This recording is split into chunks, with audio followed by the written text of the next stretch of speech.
The door slammed shut. I was chained tightly to the chair. The air was thick with the pungent smell of medicine. I never imagined my online girlfriend would drive me to such a desperate situation. She was a wildly popular internet celebrity, but in reality, she was a crazed and obsessive person. She stood before me, her eyes both crazed and icy. I could feel my breath trembling. I was once an ordinary college student, a nobody starting a business. Now, I've become a prisoner in her world. My phone has been hacked, my social life cut off. Everything outside is irrelevant to me. Screams erupted outside the window. Someone had burst in, and the hallway was in an uproar. She smiled faintly and tightened the chains. If you step out of the way, you'll face the consequences. I could feel the danger approaching. Every second felt like a knife slicing into my heart. Should I run or submit? This would completely change our fates. I've known her for a long time. Back then, I had already been working in the antique and jade industry for a while, starting with zero investment, mainly helping people promote their products and build connections. She was the darling of the group, active, beautiful, and well-dressed. An art student, she posted cute short videos regularly and was quite eye-catching in real life, a minor internet celebrity. She was a client in the same industry and naturally gained a lot of attention after joining the group. Several people in the group were clearly interested in her, and she got along well with everyone, but never became close to anyone. I was attracted to her and tried to find topics to chat with her about, but I could tell that her cooperation was more of a social strategy. She kept her distance in private, and she presented herself as a vulnerable and pitiful little girl. That night was our first voice call. I teased her that she could meow in real life and even discussed logo design, but she was very reserved and gave simple answers. I thought I had upset her, so I hung up. Afterwards, I realized I had fallen for her. I was conflicted about her response and analyzed the outcome of pursuing her with my friends, arriving at the cruel conclusion I started as a simp and ended up as a backup option. She has too many suitors. My family is only considered middle class, and I have no experience. The best outcome of dealing with someone of her caliber would be to end up in a fish pond. Knowing I'm not good enough for her, I still try to keep the conversation going. She, on the other hand, becomes indifferent. Her attitude remains the same, but she talks very little. I can only try to find topics to make up for it, but it's not going to make any progress. Her world was completely different, filled with fear and pain from childhood. She learned to play the roles everyone expected of her: a good student, a good friend, a good child, but felt immense pressure because of it. She was used to using performance to mask her fear, repeatedly hurting herself and recovering. But success brought her more responsibility and fear, and she met me in despair. She noticed that I was different and didn't make her feel forced to please me. At first, she just noticed me in the group chat, created opportunities through topics, and maintained daily communication. But she completely lost control during the voice messages. The moment she answered the phone, she found my voice wasn't threatening. Instead, she felt relieved. She covered her mouth and cried, afraid to show it. After the call ended, she completely broke down and only calmed down after being comforted by her parents. She was insecure and nervous, afraid that I would dislike her. Every word she spoke was carefully considered, afraid of crossing any lines, yet she longed to be close to me and to get my attention. She began to make indirect contact, using a fake account to maintain communication. She even hacked into my phone to get information, secretly listened to my voice, trying to fill the void in her heart. She even contacted friends to get more clues, but still couldn't establish a deep relationship. She tried to get close to me through various means, knowing that her behavior was inappropriate, but she couldn't suppress her desire to be with me.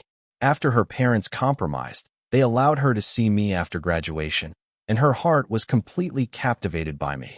I was completely unaware of her true intentions and wholeheartedly tried to maintain the relationship, yet I sensed her coldness. I assumed it was just the estrangement stemming from our social and business interactions in the group chat, failing to notice her secret struggles. In short, we missed each other that year. Almost a year later, after she finished her college entrance exams, our relationship remained lukewarm. I often thought about her, but dared not delve into personal topics. Our daily conversations limited to anime or drawing. Occasionally, she would confide in me, and I would talk to her for a long time. We were just friends, with no intimacy or ambiguity, which disheartened me. I tried to convince myself that this was enough. Unexpectedly, after the college entrance exam, she contacted me first, saying that her parents had allowed her to travel, and my city was one of the stops. She asked if I could show her around for a couple of days and showed me screenshots of chat logs showing her parents' approval. Of course I agreed. I arranged the itinerary like a tour guide, introduced the city attractions, and took her to experience its unique features. Her trust made my heart race. We talked until very late that night, and I tossed and turned, unable to sleep, both excited and nervous. On our first meeting, she insisted that I not pick her up from the airport and came by herself. She even sent me a selfie to help me recognize her. She was wearing a light-colored JK skirt and had her hair in pigtails. She looked ordinary in the photo, but in real life, she was absolutely stunning. I could recognize her from afar. As she approached me, she jogged along carrying her suitcase, radiating sunshine and energy. She chatted enthusiastically with me, sharing amusing anecdotes from her journey. Watching her experience of being approached by strangers stirred a protective instinct within me. In that instant, I was completely smitten and decided that I would pursue her no matter what, even if it meant being a simp or a backup option. I would never be ashamed of it. Being rejected by a girl like her would be worth it. That day, I took her to visit the city's attractions, introduced her to the local customs and culture, and tried my best to make her happy. Her attention was entirely on me, and I also tried my best to perform, which filled me with joy. I settled her in a hotel that night, and the next day I accompanied her to buy daily necessities. I mustered up my courage and gave her the first gift in my life, a hamster plush toy. That half-day became my only experience of being in love. In the middle of the night, she called crying, saying her family was forcing her to study near home. I got dressed and rushed to the hotel to comfort her and try to persuade her parents. She insisted on not going back and wanted to enroll in a school and rent a place locally. I was at my wit's end. The two sides negotiated until the morning, and her parents asked to meet me. I was so nervous that I broke out in a cold sweat. I had originally planned to pursue her, but I didn't expect to have to meet her parents the next day. I had no choice but to bite the bullet and go for it. I bought her a plane ticket for the evening in the morning, not daring to leave her alone, so I settled her in my house. After a short rest, she caught her flight. Her parents arranged a meeting at the hotel. Her mother cried when she saw me, and I could only comfort her. I listened to her mother tell me about her upbringing, feeling nervous the whole time. At that moment, I was stunned. We hadn't even started dating yet, and I was already entrusting her with my life. The situation forced me to promise to take care of her. Her mother was satisfied and agreed to let her rent an apartment in my city to study. I finally breathed a sigh of relief. When I got home, I reported on our meeting, and she was very satisfied and praised me. I felt flattered, thinking that I could have long-term contact with her, find opportunities to gradually deepen our relationship, and that my chances of success in dating would skyrocket. For the next 2 days, I accompanied her to look at schools, find apartments, and complete the formalities. She was extremely efficient, arranging the rental and school in just 2 days. I felt that my mission was accomplished and that I could go home to rest for a few days before visiting her again. Just as I was about to say goodbye, she wouldn't let me leave. At that moment, I didn't realize the seriousness of the situation. I just felt that she was in a strange city and didn't feel safe, and she didn't want me to leave. I comforted her, saying I would come to see her after I finished my work, but I didn't notice that she had secretly locked the door from the inside, staring at me with red eyes, tears streaming down her face. She cried and begged me not to leave. I thought she was just homesick, so I sat by the bed and chatted with her. But then she suddenly said that she had been hiding many things from me. I was quite confident at the time, thinking I had seen through her long ago. I said her family background and public persona were clearly different, and all her arrangements showed she was very scheming. The more I analyzed, the more excited she became. Her eyes even lit up. I thought I had hit the nail on the head, but then she suddenly interrupted me, saying she had a secret crush on me. I was completely stunned, not understanding what she meant at all. But she took her phone and sat down next to me, starting to show me her collections. She took screenshots of all our private conversations, marked each one with a date, and even mentioned which topics made her happiest, which she would look at every day. Then she played a recording, saying that she used to suffer from insomnia, and now she had to listen to my voice every day to fall asleep. The more I listened, the more uneasy I felt. Then she calmly told me that she was the one who hacked my account and changed my password, and that her biggest wish every day was to keep an eye on me. She said all she could think about, whether her eyes were open or closed, was me, imagining me right beside her. Now she had finally kept me here, and she hugged me tightly. My emotions went on a roller coaster, from surprise to shock to utter dread. I tried to comfort her while realizing things were getting increasingly absurd. She became more and more distraught, saying that after seeing me, she never wanted to be apart again, that we would be together forever, and that I should never leave her again. I started sweating profusely, finally realizing the seriousness of the situation. Only one thought remained in my mind. Oh no, I think I've encountered a Yandere. But she was dressed as a twin-tailed high school girl, and for the first time, I truly understood what it meant to a skilled hunter often appears in the form of prey. She immediately became dejected after noticing my change in attitude, pushed me away, and cried as she said she knew I would hate her if she were truly herself. I quickly hugged her and comforted her, but she had completely lost control of her emotions, speaking incoherently and agitatedly.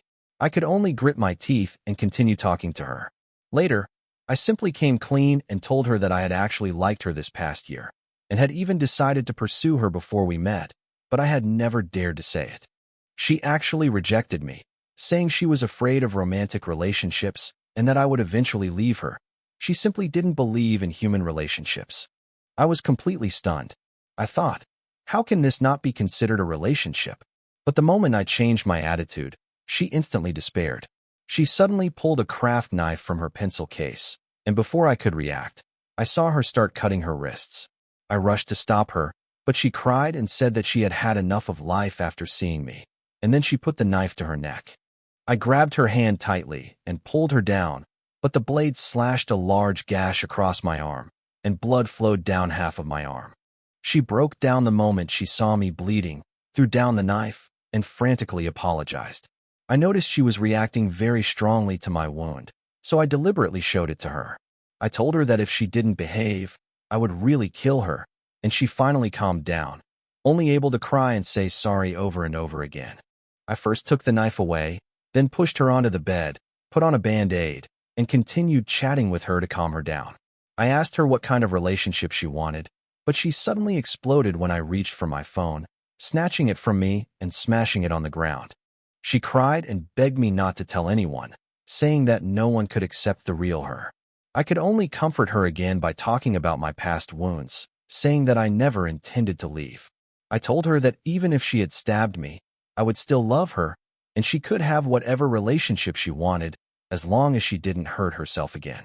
We talked for a long time that night, and I finally learned that she had hardly experienced normal emotions since childhood.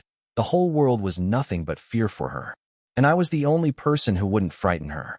She had attempted suicide multiple times before, but she managed to pull through because she still wanted to see me. I asked her why she liked me, but refused to date. She cried and said she was afraid of human relationships, afraid of being abandoned, and afraid of being disliked. I finally told her that since she couldn't accept a normal relationship, we could try another way. As long as she felt at ease, any kind of relationship would be fine. So that night, we signed an outrageous contract, and I became her master. After signing the contract, she was incredibly excited, hugging my waist, rubbing her head against me, sniffing me like a little animal, and snuggling close to make me feel safe. Then she pounced on me, sniffing me with her nose, and started licking my neck, hands, and even touching me with her paws, not caring about the mess. When I tried to stop her, she became even more unrestrained.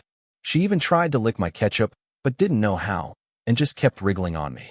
I could only cooperate with her and teach her how to complete her first ritual. She was completely absorbed in the feeling. I felt like I was being devoured, and that was pretty much the case. After it was over, she was extremely satisfied, feeling completely belonging to me. Then she took out a video camera, and we each verbally recited the contents of the contract in front of the camera.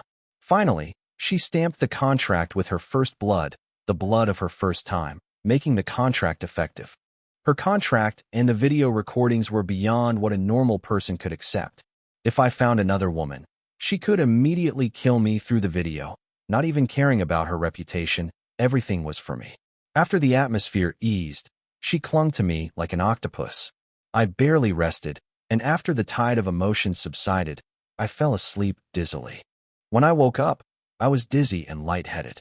She was still clinging to my arm and pressed against me. I got up to get a drink of water, which woke her up. She followed me around like a shadow, naked, and was extremely alluring. She got dressed, still in that JK skirt, still pretty and cute, but my mood was completely different now. I was completely captivated by her, and she took the initiative to lean in and flirt with me, then pounced on me. Then I realized that a whole day had passed, and our time together had been completely skipped. I reminded her that we should go out to eat, but she said she could eat me instead. I was both amused and touched. I started to coax her, and she was nervous and reluctant to go out. But after I promised to stay by her side forever, she finally took the keys out from under the sofa, took my arm, and we went out. The sunlight outside was dazzling, and I felt a sense of happiness, like I had been reborn. I had a clingy and adorable little tail by my side, and for a moment I actually laughed out loud. We went to the mall for a meal, acting like a couple. She attracted the attention of passers-by, while I received countless envious glances. She told me that she was approached by people almost every day and even envied by other girls.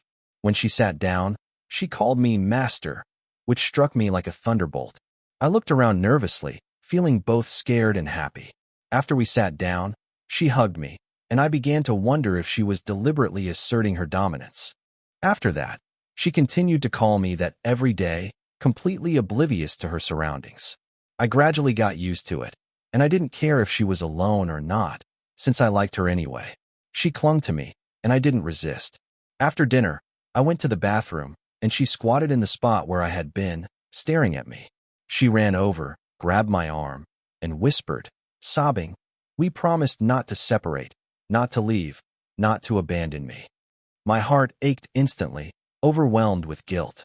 While reassuring her that I wouldn't leave, I realized that from now on I had to be with her completely, with no personal space at all. Seeing how clingy she was, I actually felt quite good about it. I liked her too. I liked her clinging to me. Even if the future was complicated, I would still choose her, just like I told her I wouldn't leave. In the first few days of living together, I was completely dazed. She was like a clingy cat, always by my side, even wanting to breathe right next to me. I helped her with school matters and familiarize her with the campus. I discovered that she would get nervous whenever we went out, clinging to my arm and shrinking into my arms like a hamster. But once she met other people, she instantly transformed into an elegant, poised, and gentle person. She would even proactively talk to teachers and senior students about clubs, activities, and designs, painting a flawless picture of what she was doing. She used her online celebrity status and design experience to charm the receptionist into adding her on WeChat, and even the male students started fawning over her. I was completely dumbfounded. But once she was away from the crowd, she instantly broke down, clinging to me and trembling. She refused to eat or go shopping, only begging me to take her home as soon as possible, as if she would die if she left me. Back in the rented apartment, she clung to me and wouldn't let go until the door closed. Only then did she seem to come alive again. Only the world with just the two of us could give her peace of mind. Later, I took her to meet business partners and friends, and she switched to another script on the spot, designing advertising copy, explaining the atmosphere and aristocratic feel, and even actively promoting the business for free. She took photos, posted them on social media, and analyzed marketing strategies. Her entire operation made my business partners' eyes light up, and I almost paid her a salary on the spot and treated her like a celebrity spokesperson. Even I, who know her true nature, was misled by her and subconsciously started to cover for her. My friends were even more envious, saying I'd struck gold. But after leaving my friends, she was like she'd lost power again, unable to even stand. I could only help her get home quickly. I'm starting to get used to her switching like this. What truly crushed me was everyday life. I took her downstairs to eat, and she clung tightly to my clothes the whole time. Her hands started shaking when there were many people around. That meal was terrifying. I had only taken a few bites when she was on the verge of collapse. I had no choice but to take her home immediately. From that day on, I found that my life was completely overshadowed by her. If I get up to pour myself a glass of water, she'll grab me instantly, stare at me, and ask, "Don't run away, what are you doing?" If I say I'm going to pour water, she'll immediately follow behind me. Even if I just stretch, she'll watch me nervously, making sure I haven't left her side. I've even started having to report beforehand if I sneeze. She even started checking up on me. Whenever I was playing games or working and didn't look at her, she would suddenly ask me what she had just said. If I couldn't answer, I was doomed. This kind of life was so oppressive that I couldn't breathe, but being relied on like this by the person I liked made me feel sweetly intoxicated. I slowly fell for her with each master she called me. It wasn't until a friend invited me hiking that I casually agreed, only then remembering she was at home. I was prepared for a huge fight, but she remained unusually calm. She said she wanted to come with me, but was afraid of facing strangers. I said I'd decline, but she obediently let me go, saying she had other things to do that day. Later I found out she was internally about to explode, but was afraid I'd hate her if she stopped me, so she pretended to be understanding. The next day, she was clearly distracted. I asked her what was wrong, and she said nothing was wrong, but her mind was already driven crazy by the thought of my master leaving me. That night, she urged me to go to bed early and handed me a drink. After I drank it, I started to have blackouts and couldn't even remember how I got into bed. It turned out that she had secretly crushed sleeping pills and put them in my drink. She didn't want me to leave, but she didn't dare to say anything, so she could only use this method to keep me there. When I woke up, I was dizzy and weak all over. She was sleeping with her head on my waist. I suddenly remembered that I was supposed to go hiking today. I tried to get up, but my legs gave way and I fell back onto the bed. She blushed and told me that she had already sent a message to her friend last night saying that I wasn't going.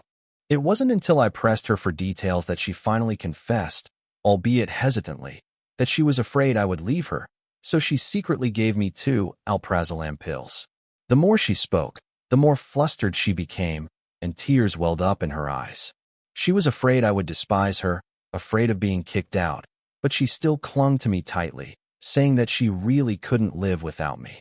I asked her where the medicine came from, and she lowered her head, saying it was medicine she used to take for insomnia, but she hadn't taken it since she started sleeping with me. After hearing this, I was completely stunned, unsure whether to be angry or not. She then hugged me and begged for forgiveness, saying she would accept any punishment from her master. Just please don't leave her. From that day on, I finally realized just how terrifying her separation anxiety was. To her, not seeing me for even a day was almost no different than losing me forever. As I write these memories, she has locked me back in her arms, chains binding my left arm and her right wrist, and she is clinging to me like an octopus. Before going to sleep, she kept rubbing against me, saying that her owner mustn't abandon her. I could only coax her again and again, telling her I wouldn't run away and would always stay with her, before she finally fell asleep peacefully. After the drugging incident, I behaved myself for several days, staying in my rented room. My life was completely consumed by her. I couldn't escape her presence every second. She pays attention to everything I do, interrupting everything I want to do. I hardly have any time for myself. I can only catch my breath when she falls asleep. Yet, she's ridiculously good to me, focusing all her attention on me, being incredibly obedient to me, and so humble that it breaks my heart. I simply can't bring myself to scold her.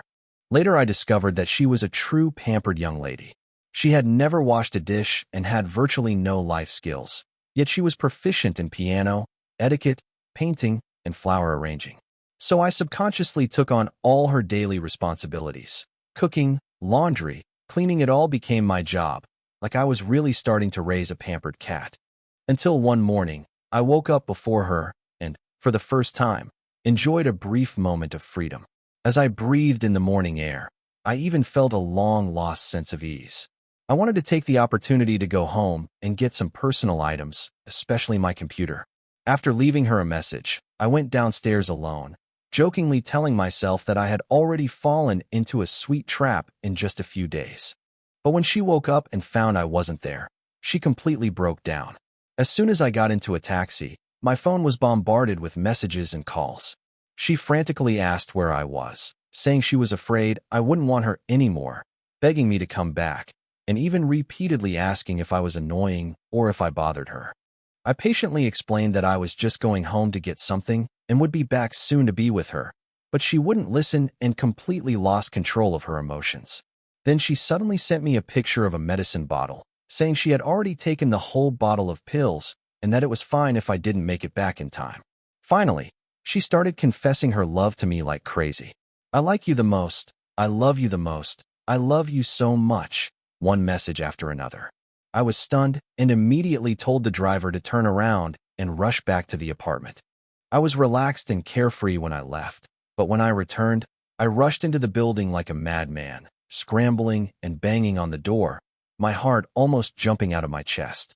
The door opened instantly, and she, who had been waiting at the door, rushed into my arms as soon as she saw me, crying and saying how wonderful it was that I hadn't abandoned her. I didn't even have time to comfort her. My first thought was to ask her how much medicine she had taken and whether she needed a stomach pump immediately. But she just kept burying herself in my arms and nuzzling against me. She didn't care at all whether she would get into trouble. All she cared about was whether I came back. Her eyes were filled with happiness as she said that being with me was enough.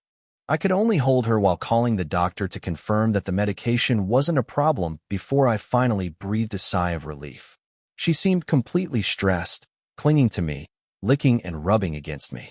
Whenever I tried to pull her away, she would hold on even tighter. She gripped my wrist so tightly it turned white without me noticing, her large, reddened eyes fixed on me as if afraid I would disappear at any moment. Later, when she recounted that day, she started crying as she spoke, saying that when she woke up and couldn't touch me, it felt like her whole world had collapsed. She went to the bathroom to look for me, and when she found no one there, she felt a chill run down her spine. She thought I had finally given up on her and had secretly run away.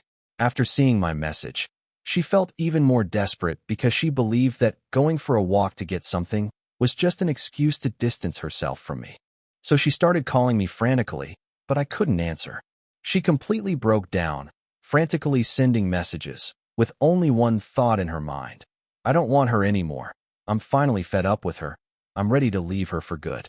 She even started to hate herself for not locking me up. She said that after losing control of her emotions, she used the most extreme method to summon me back. If I didn't come back, she had no reason to continue living. Later, the effects of the medication and her emotions kicked in together, and her consciousness began to blur, but she was still frantically sending me messages confessing her love, afraid that she wouldn't have time to say it. She struggled to the doorway, crying as she waited for me. Each time she heard footsteps, she would excitedly look up, only to despair again when she realized it wasn't me. Finally, when she heard my footsteps, she opened the door and rushed into my arms. In that moment, she felt like she had been brought back to life. She said that I was speaking frantically, but she couldn't hear me at all. She just held me and smiled foolishly because I hadn't abandoned her. After we made up, her clinginess escalated dramatically.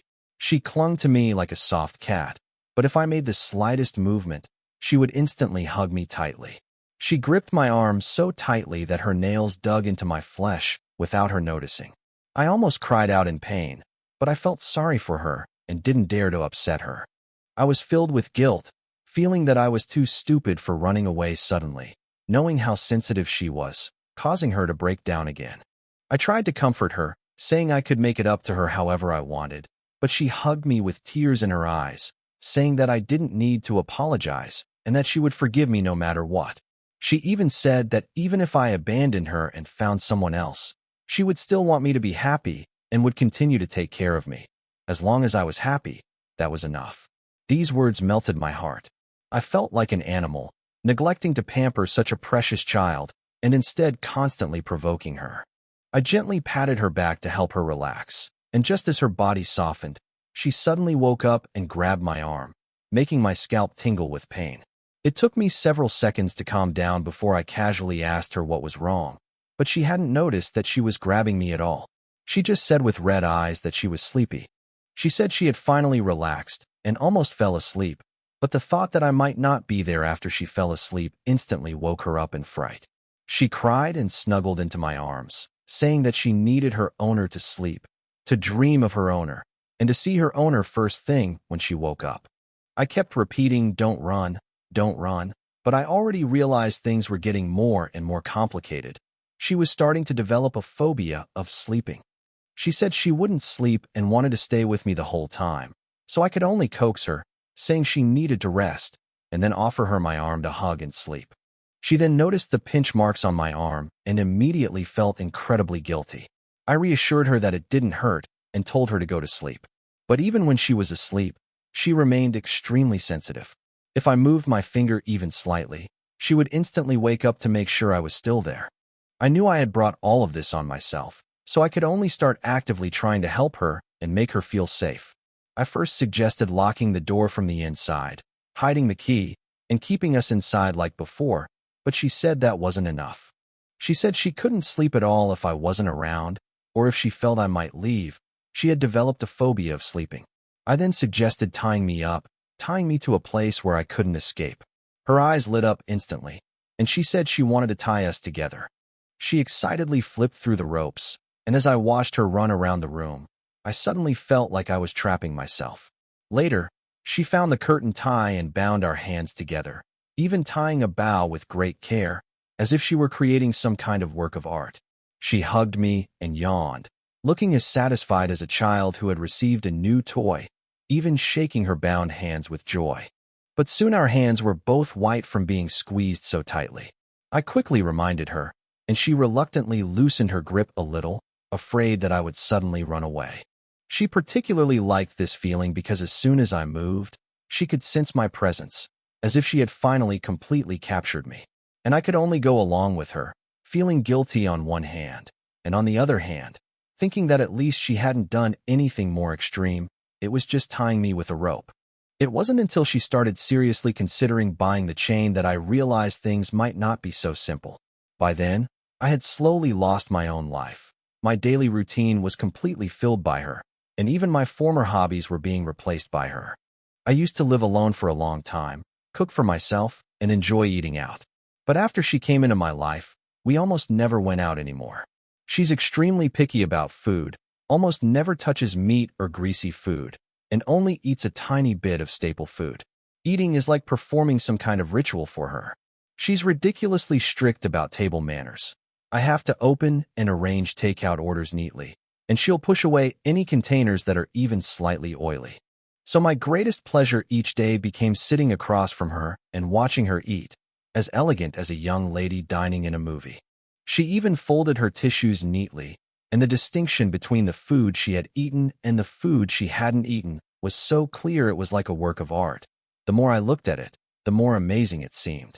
Meanwhile, my own eating habits became increasingly haphazard, and eventually I simply started eating her leftovers, because she didn't want me to be away from her for too long. The same goes for games. I used to be a total homebody and played all sorts of games, but she needed me to pay attention to her all the time, so I gradually couldn't play anything anymore. She would play games with me and learn very quickly, even reaching a high rank very fast, but she was too serious, and her emotions were completely dictated by the game. Later, we simply gave up on competitive games and only played cooperative games like two-player games in Minecraft, where we could stay together all the time. Until I discovered a new way to play, watching her play games. I would sit next to her and watch her play Genshin Impact and Assassin's Creed, just like watching a beautiful female streamer live stream. She really enjoyed this feeling, constantly checking to see if I was watching her while she played, making me feel like the top spender in her live stream. Occasionally, she would even cosplay as a game character to play with me. Once, when I woke up, I saw a game character walk past me and almost thought I had traveled to another world.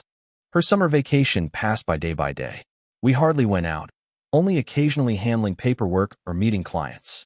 And I began to really worry about whether she would be able to adapt to life away from me and having to face the world alone after school started.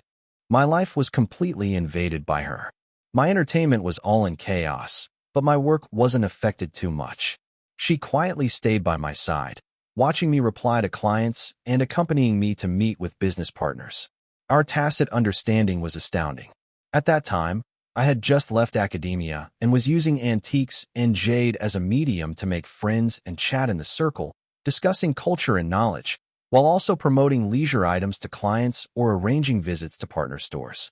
During that period, there were few customers in the shop, so I helped promote it online. My business was just starting to take off, but I was too bookish and ended up talking a lot, but closing few deals. She would watch me work from the side, sulking and puffing. A few days later, an opportunity arose. A customer in the group asked about gift giving. I typed away furiously, and she nudged me. Don't tell him those things. He doesn't want to hear stories. He just wants to see something presentable. She analyzed the client's psychology. He just wants to give it away smoothly, without being abrupt, and doesn't want to be refused. You can casually recommend tea pets, saying they change color when hot water is poured on them, and you can give them away in a convenient way. I exclaimed in surprise. What if he's not interested? Her eyes sharpened. Don't be silly. As long as you convince him and make him feel it's suitable, it doesn't matter whether others are interested or not. I closed the deal within minutes, and she exclaimed happily. Now the owner can come and keep me company. The efficiency with which she offered guidance completely astonished me. Another time, as I was rambling on about history and current events, she couldn't sit still and came over. This person doesn't spend money often. He arms himself with knowledge and social skills. Give him a chance to prove himself. Let him talk about things he's familiar with, and then praise him for being knowledgeable. She said, then ask him to help you sell some things. He'll feel appreciated and will be more focused on his work, instead of just chatting aimlessly all day. I asked, what if he can't sell them? She casually replied, if he can't sell them, he'll be too embarrassed to come back to you. From then on, she subtly became involved in my work, starting to filter and interrupt my conversations, which was a bit cunning, but greatly improved my efficiency. The real turning point came when I met with a relative who was also a business partner. She understood my business model. Master, do you have a certain title? Yes. Only 2 partners. Yes. Why only those you know? She analyzed. There's no need to sell too much. The key is the identity. Showing off the title makes it seem like we can have a long-term partnership. We can close the deal after a few talks. Selling just 1 or 2 items is enough to make the merchant take us seriously. She explained clearly. Look at the merchant resources, get the identity badges, shake hands, and take photos when necessary.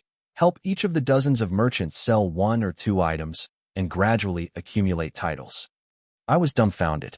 There were constant problems during the execution, so she simply took over my account and used my name to communicate with the boss and clients.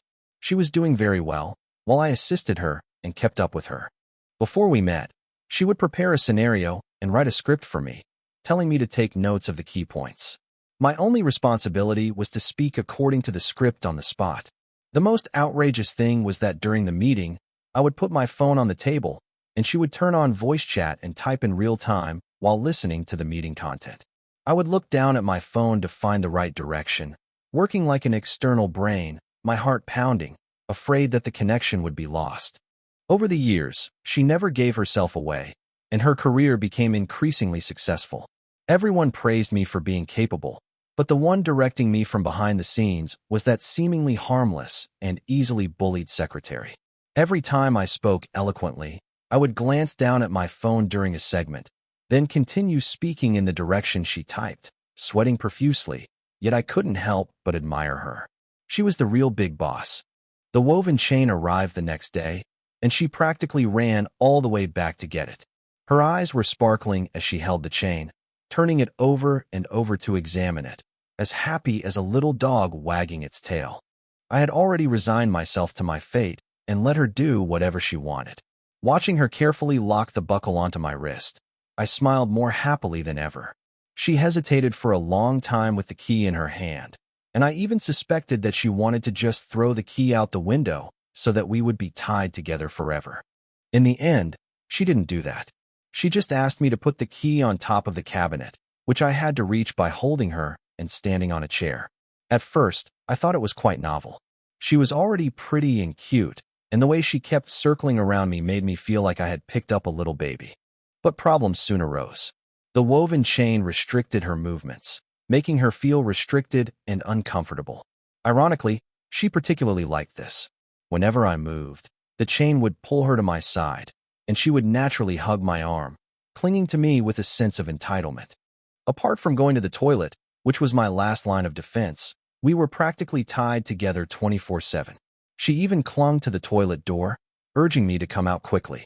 She was finally able to sleep peacefully that night, but I felt a tightness in my chest, a suffocating feeling that made it hard to breathe. When I woke up the next day, this oppressive feeling had completely turned into irritability. I even had to wait for her to move first before I could get out of bed. Several times I wanted to suggest untying her during the day and readying her at night, but every time I saw the dependence in her eyes, I couldn't bring myself to do it. After a while, I felt like I was trapped in a small space, and everything I did was interrupted. I couldn't even breathe properly. I couldn't help but ask her if she wanted to keep me by her side. She looked down and shook the woven chain, and whispered that she was just afraid I would open it. By the third day, I had lost interest in everything. My mind was blank, and I could only watch her busy at the other end of the chain. Even playing games was affected by the chain, so I simply lay down next to her and watched, pretending to be just an observer. By evening, she noticed I was acting strangely, hesitating for a long time while holding the clasp, but still unable to take it off. When I woke up on the fourth day, I stared blankly at the ceiling, too lazy to even get up, feeling as if the chain had worn away all my energy. On the sixth day, she finally untied the braided chain with tears in her eyes and softly apologized to me, saying that she had been too willful. I hugged her and comforted her, saying it was okay, but I knew in my heart that even without the braided chain, I would have been tied down by her long ago. Later, she recovered considerably, but occasionally, when she felt insecure, she would still take out that woven chain and gently hold it around our wrists. I gradually got used to her unhealthy dependence and even began to think that as long as she felt at ease, it wasn't so bad. Later, I took her to meet my relatives and business partners. She behaved well and was sensible, speaking politely and charmingly, making my relatives beam with joy. While praising her, my relatives teased me, saying that my parents had been worried that I was a blockhead all these years, but now they had suddenly found such a good catch. I forced a smile, and then it suddenly dawned on me that I hadn't told my family about her all this time. It wasn't that I deliberately kept it from them, but things had progressed too quickly, and I was so overwhelmed by her every day that I simply didn't have time to think about it. After leaving my relative's place, I told her I needed to tell my parents about our relationship. She instantly turned pale with nervousness. She clung to me tightly, without saying a word, but I could sense that she was afraid my parents would be unhappy and take me away from her. I could only comfort her, saying that she was doing so well that no one could dislike her, and that my parents had always supported my dating. But she took it so seriously that she started writing a script for me, researching how to introduce herself and what methods would leave the most perfect impression. I was both amused and exasperated, telling her it was just a quick call to let her know, and there was no need to make such a fuss, but she was still incredibly nervous. She even asked me to record the call, but the whole thing turned out to be ridiculously uneventful. I called my dad and told him I'd been getting close to a girl lately. His first reaction was, "Hey, you've actually managed to snag a girl?" Then he started criticizing my sloppy appearance, telling me to get a haircut, buy clothes, and treat the girl better, not to mistreat her. I just said okay, but he got more and more excited, even asking if I needed money, saying that being in a relationship is different from being single. Finally, I quickly hung up the phone and breathed a long sigh of relief. Before the start of the school year, we contacted her parents to learn about her childhood. It turned out that she came from a wealthy family and had been pampered since childhood. Any experience that most people would have had would have been harmful to her. Her various skills, image, and social abilities were all self-imposed. High grades, piano, etiquette, social skills her family could only persuade her to rest. Her life skills are practically non-existent. I take care of her entirely. I can't even imagine how she would manage at school alone. Now I understand what her mother meant when she said, "You've picked up a huge problem." I worked with her parents to pave the way, getting certificates, skipping military training, filling out applications for off-campus accommodation, and even using one of my identities to participate in activities to ensure I could come and go from school with her at any time. These layers of support were all designed to ensure she could start school smoothly and not be overwhelmed by academics or the school environment. She was nervous, but as long as I was by her side, she could manage all her other interpersonal relationships and studies. Before the start of the semester, she planned to join clubs and participate in campus activities to build relationships with upperclassmen and pave the way for future campus social interactions. I sat beside her watching her performance, her shy and slightly bashful conversation, covering her mouth when she laughed and glancing at me subtly. Seeing my reaction, her little tricks were clearly working. I was slightly jealous, but I could also tell from her occasional glances that she was uneasy, so I continued to accompany her through all the pre-semester tasks. After school started, I took her to class and then went about my own business on campus. Her extracurricular social activities were all conducted under my watchful eye. She remained as clingy as ever, always needing me by her side whenever she added classmates as friends or chatted online. Her words were gentle and appropriate, with absolutely no ambiguity, yet she always managed to hit on her classmates' interests. Her social politeness and enthusiasm, coupled with occasional shyness and reserve, made her irresistible to almost every male classmate. Even I, standing beside her, had to remind myself not to be easily fooled by her. To protect me, she initially kept their relationship a secret, didn't live on campus, and didn't have any close friends. Naturally, her reputation as a mysterious and wealthy heiress spread. In an art school teeming with beautiful girls, she wasn't the most beautiful, but her popularity soared. Some suitors even idolized her as the school's most beautiful girl, showering her with gifts, going on dates, and recommending her for semi-official events. She was under immense pressure, even posting photos of us holding hands to declare our relationship and politely reject suitors, though some still sent her long essays and gifts, just to maintain a friendship. The root of all this pressure was still our separation. She couldn't bear only being able to see me at noon and in the afternoon.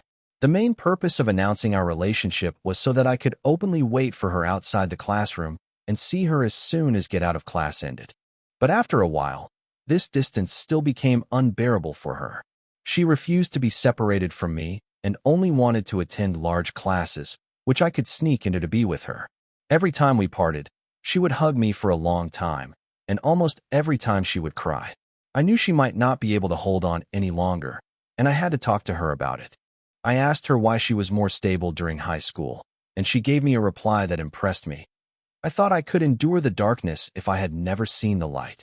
She used to be a minor internet celebrity, posting cute JK photos, occasionally Lolita fashion or anime content online, mainly focusing on being pure, petite, and cute, never crossing the line.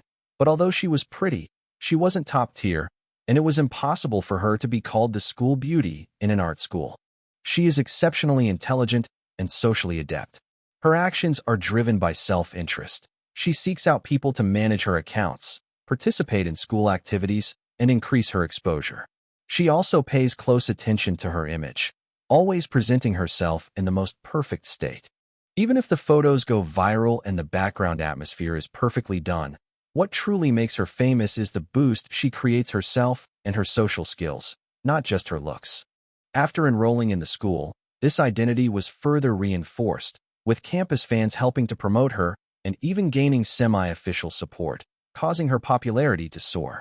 Several of her photos went viral. I took them for her. She was wearing a JK uniform in ruins or leaning against a telephone pole. The photos garnered over 100,000 likes, and her followers increased by nearly 1,000 every day. This brought trouble, however. Dozens of fervent suitors from both inside and outside the university began to interfere in her life. She drove most of them away, but a few upperclassmen and rich kids continued to harass her. These people helped her promote her account in the early days, and some even knew me. She didn't dare to block them directly, so she politely refused them and occasionally posted photos of holding hands to show that she was taken. I was a little jealous of this situation, but I didn't dare to express it. She was furious, but she suppressed it and maintained a polite facade. I was afraid that anything I said would trigger her.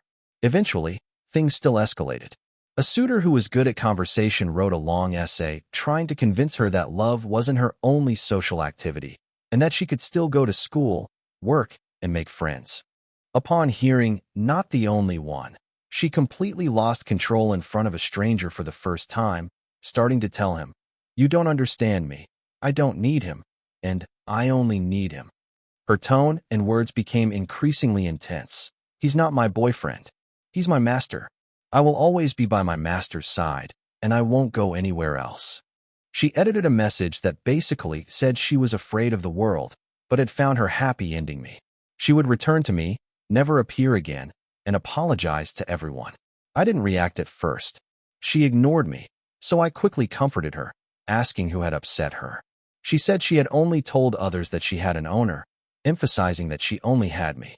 She jumped up from her chair, her eyes red from crying, and shouted at me, "I'm not some school beauty, not an internet celebrity.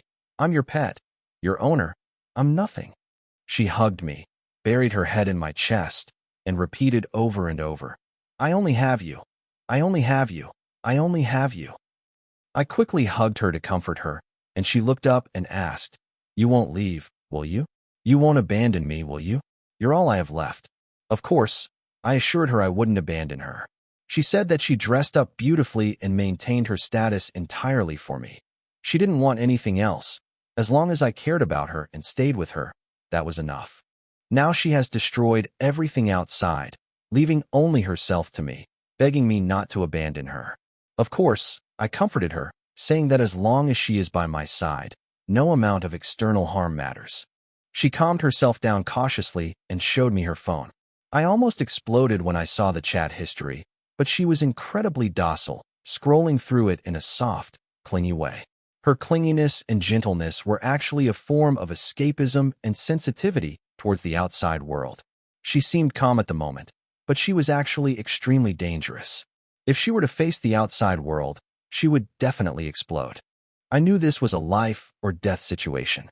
If I asked her to face reality, we might both be finished. I could only carefully comfort her and slowly talk about the future before she calmed down. She admitted that her impulsiveness had ruined her image, but she didn't regret it and didn't want to make amends. She just wanted to go home and stay by my side, and she considered any outside contact with me an offense. So she decided to leave the scene, and I supported her. I helped her ask for leave from school, write a statement announcing her hiatus, and delete all her online accounts. She completely disappeared, changed her phone number, and only added me and her family on her new social media accounts. A rising internet celebrity, just like that, retreated back to her little home overnight. She said, "I thought I could endure the darkness if I had never encountered the light." When my owner first started reading to me, I was even a little excited. Although I didn't like school, classmates, or social media accounts, I wanted to show myself in front of him and make him happy. I chose clubs that made it easy to connect with the outside world, paving the way for future networking. My online celebrity status became a stepping stone. Fans would help promote me, and even my seniors saw me as an opportunity. Seeing my owner jealous made me incredibly happy. He was a little embarrassed to admit it, but his reaction was clearly jealous, so cute. It felt so good to feel his care for me. But I really dislike the people I interact with. They're nosy and always try to interfere in my life. I have to come up with excuses every day to deal with them, and I'm exhausted to the point of collapse. I'm doing all this for my master, but I'm getting further and further away from him. We're separated for so long every day, and I'm mentally breaking down. I don't want to leave. I don't want to be separated. I couldn't concentrate at all in class. All I could think about was him bringing me here. I wanted to cry, but I couldn't let him see. It hurt so much. The feeling of going from heaven to hell every day was driving me crazy. The light was right outside the door, but I felt like I was in hell. Social interactions have crossed the line. I can sense that others want to take me away from my owner. Every time, I'm on the verge of collapse, and only one thought echoes in my mind. Kill them all. How dare they boss around my owner? I can't allow it. I've had enough. I can't take it anymore. Owner, please save me. I was so angry I was delirious.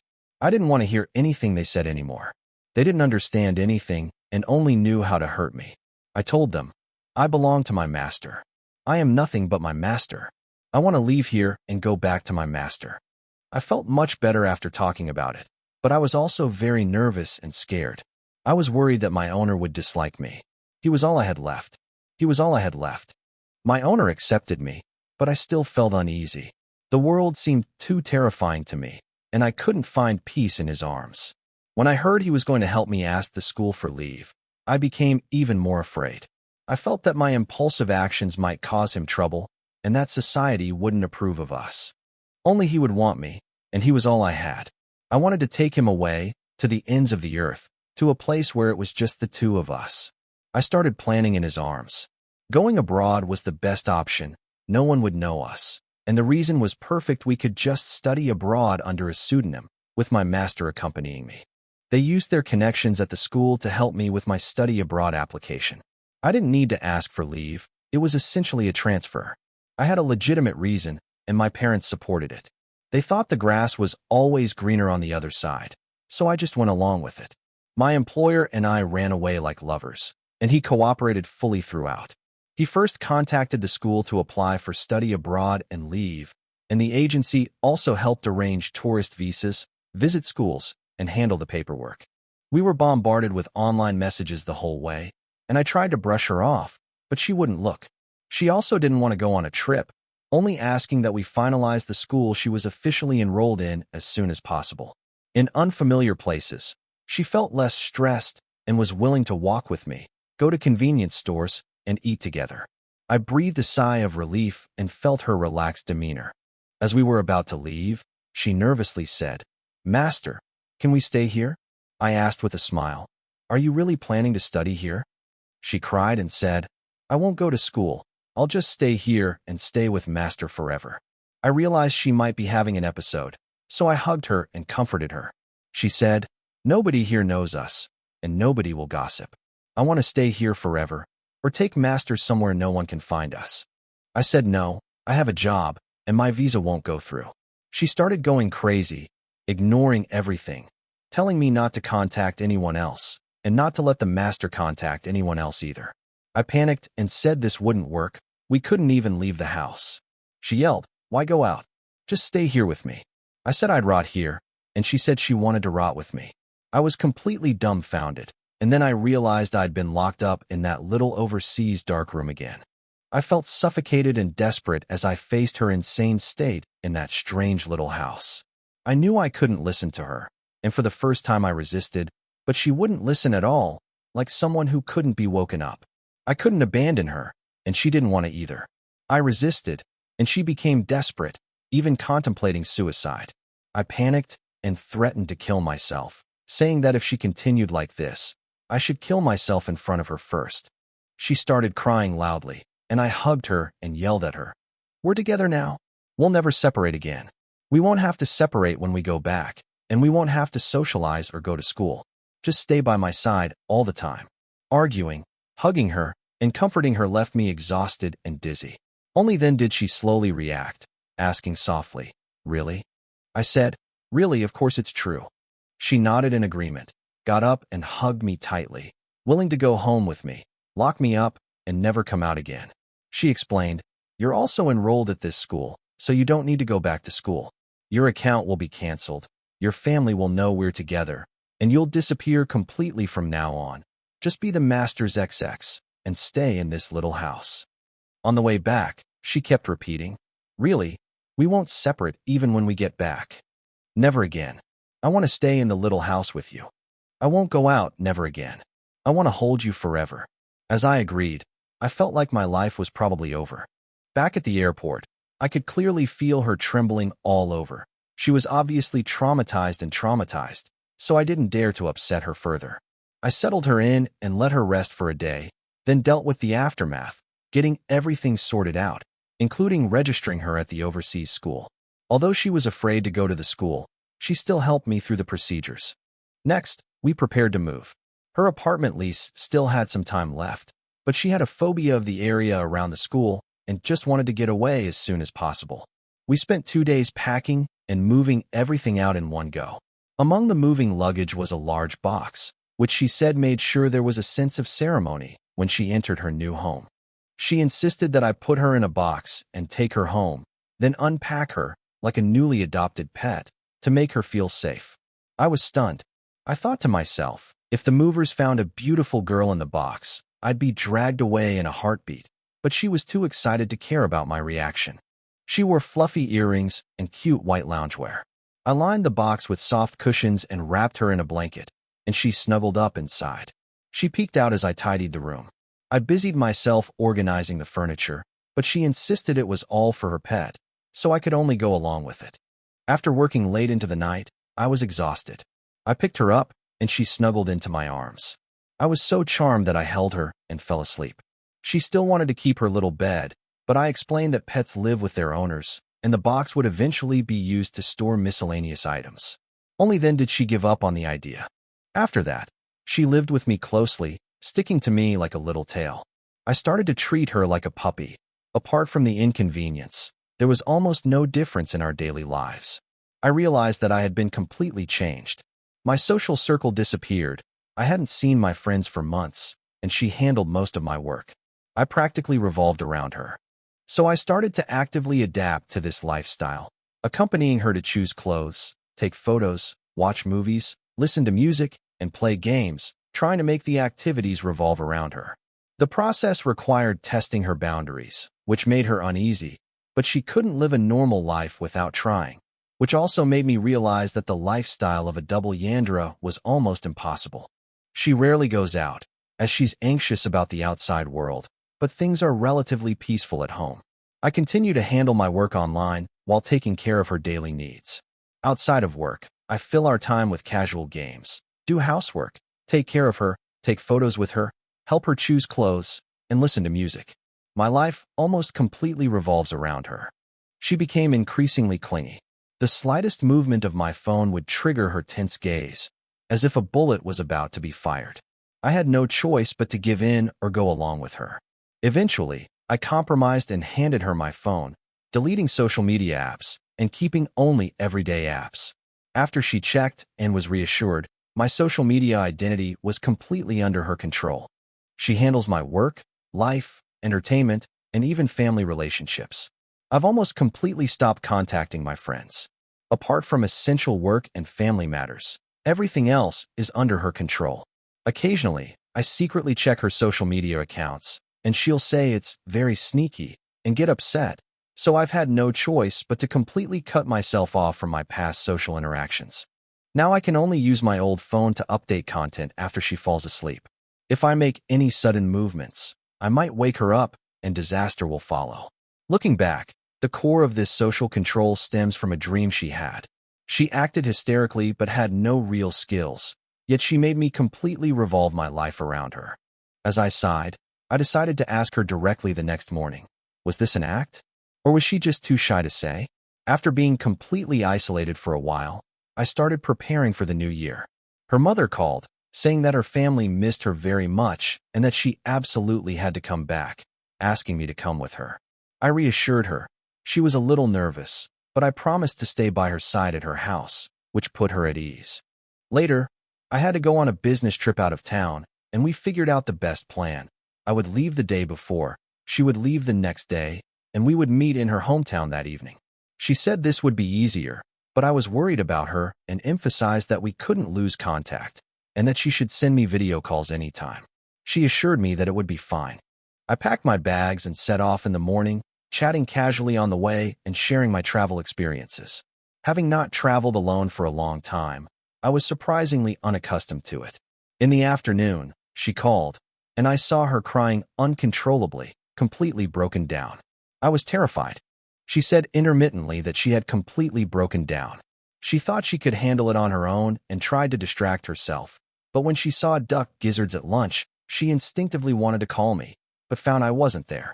In that instant, she completely broke down. She stared at her phone, crying, and my heart tightened. I quickly video called her to reassure her, telling her not to overthink and to follow my instructions. She was moving slowly, and it was impossible to complete the task according to the original plan. We canceled our tickets and rebooked flights.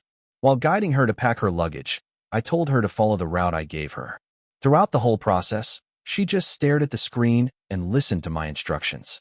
At the airport, she calmed down a bit and went through security on her own while waiting to board, but she was still unsettled, afraid of missing her flight, and kept asking me questions.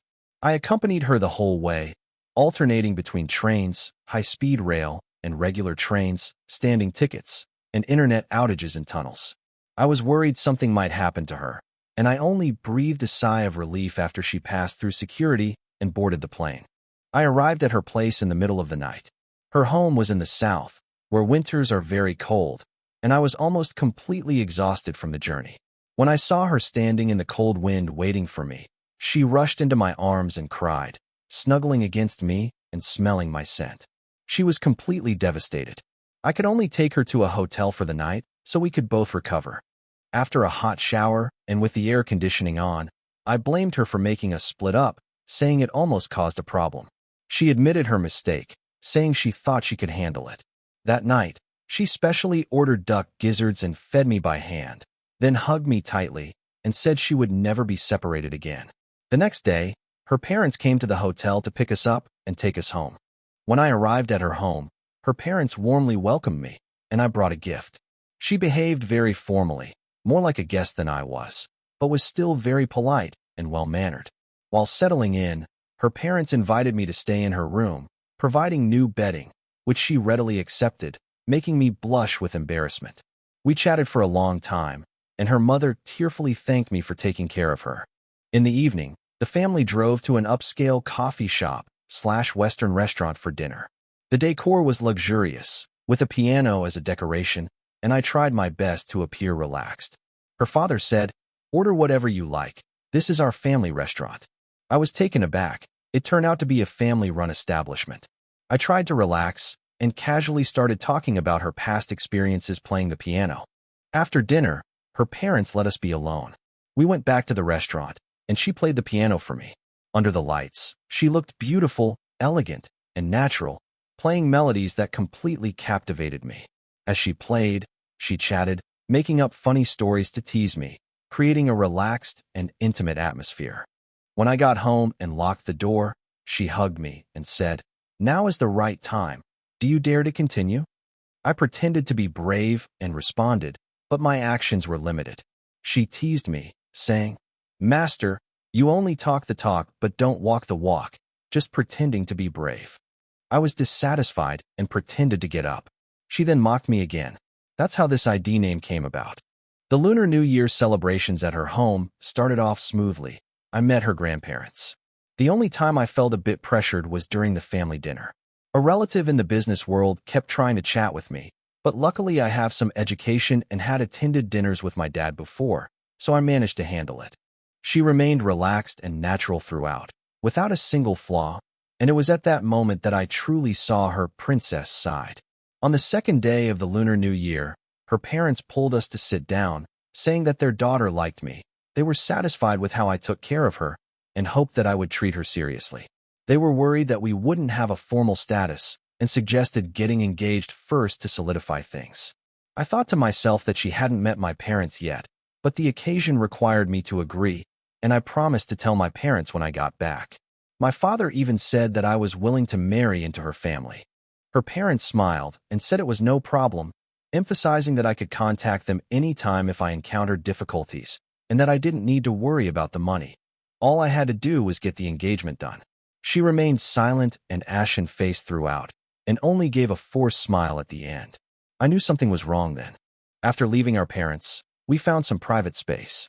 She broke down, knelt down, hugged me, and cried, saying she was afraid of the wedding banquet and how outsiders would define our relationship. She insisted that I was the master of the house and she was just a mistress, unable to accept an equal marital relationship. I felt sorry for her and could only agree with her, giving a perfunctory response to outsiders. She wouldn't even bother with pretense. She wanted to go back to our little nest. I tried to coax her, and she gave me reasons, making up a story for both sets of parents. When she returned home on the fourth day of the Lunar New Year, she completely broke down, saying she was afraid of being defined and pressured, that even the only important person in her life, me, might be interfered with, and that she wanted to run away. I clearly refused. I told her that running away wasn't the solution and that she needed to trust me, which she said she absolutely trusted. I put my arm around her shoulder and earnestly told her that I needed to understand her true feelings and experiences and that I needed to heal her. She showed me her electronic medical records and detailed account of her experiences, which completely shocked me.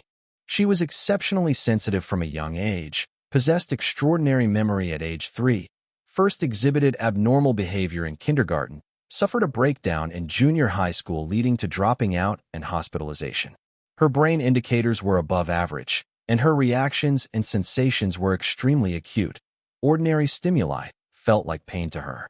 Social standards were both stimuli and pain to her, resulting in fear, anxiety, compulsion, and perfectionism. She instinctively avoided threats, observed the world, and tried to please others, developing keen insight and an avoidant personality, creating adaptations to protect herself. Her parents had arranged for her to study art, discouraging further competition and focusing solely on obtaining a diploma. The pressure she endured from a young age made me fully understand the root of her psychological problems. Chapter 23: The Night of Treatment.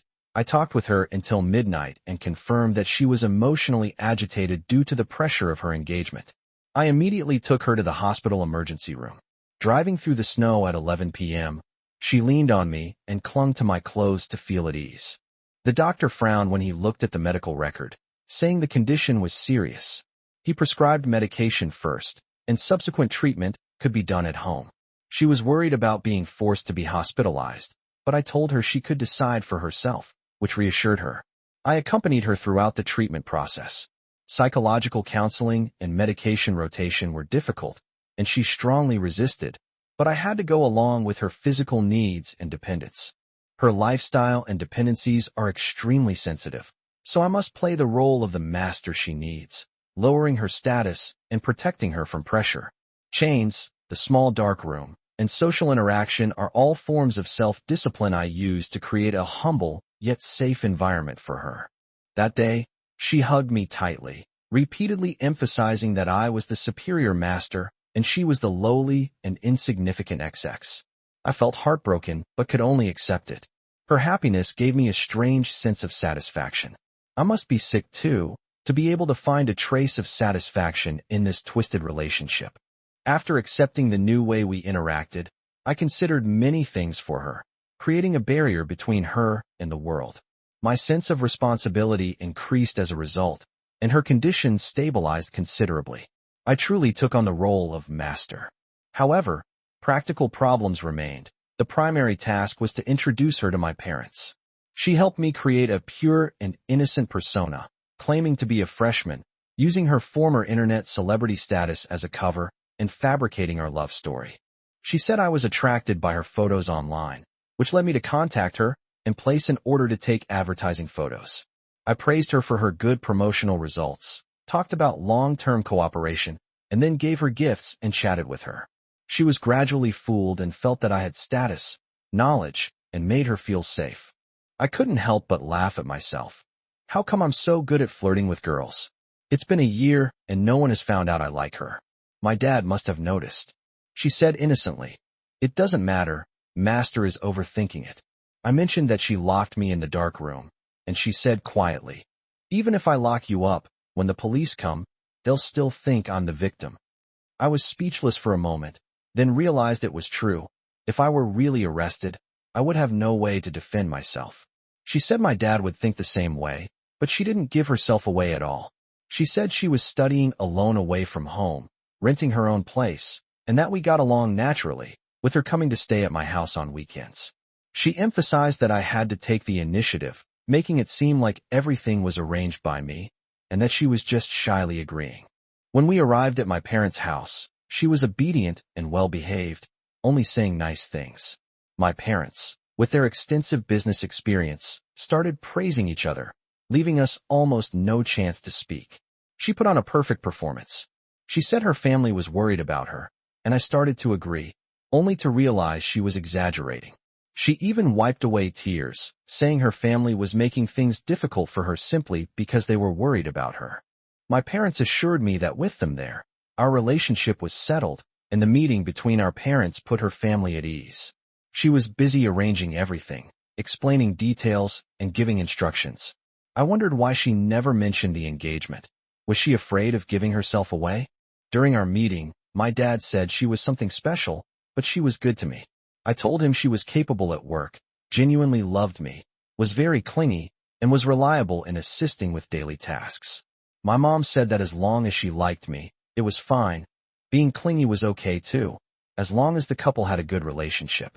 I chuckled inwardly, but didn't reveal anything about her being a Yandere or a social substitute. The two sets of parents chatted about family businesses and members. Seeing that the conversation was about right, she pulled me out, leaving the parents to continue. Once outside, she hugged me, catching her breath. I asked if we'd had enough. She said yes, that since we weren't there, the parents wouldn't bring up engagement. They'd just exchange pleasantries to build rapport. All I had to do was find an excuse to leave early and get my parents' tacit approval. She was really good at using the information gap to create a harmonious relationship between the two sides through misunderstanding.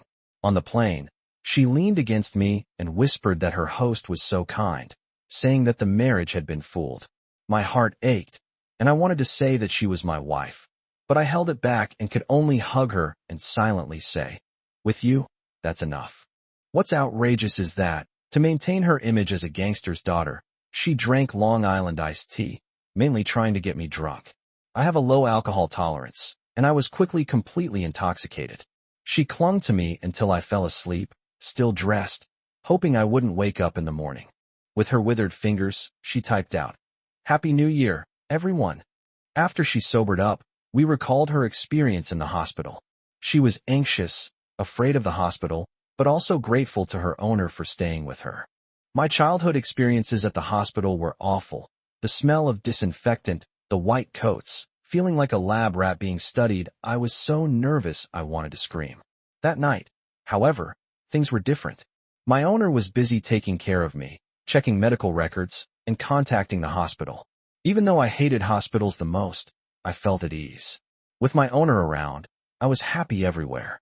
Recalling my hospital experience on the way home, I was nervous, afraid of being forcibly separated.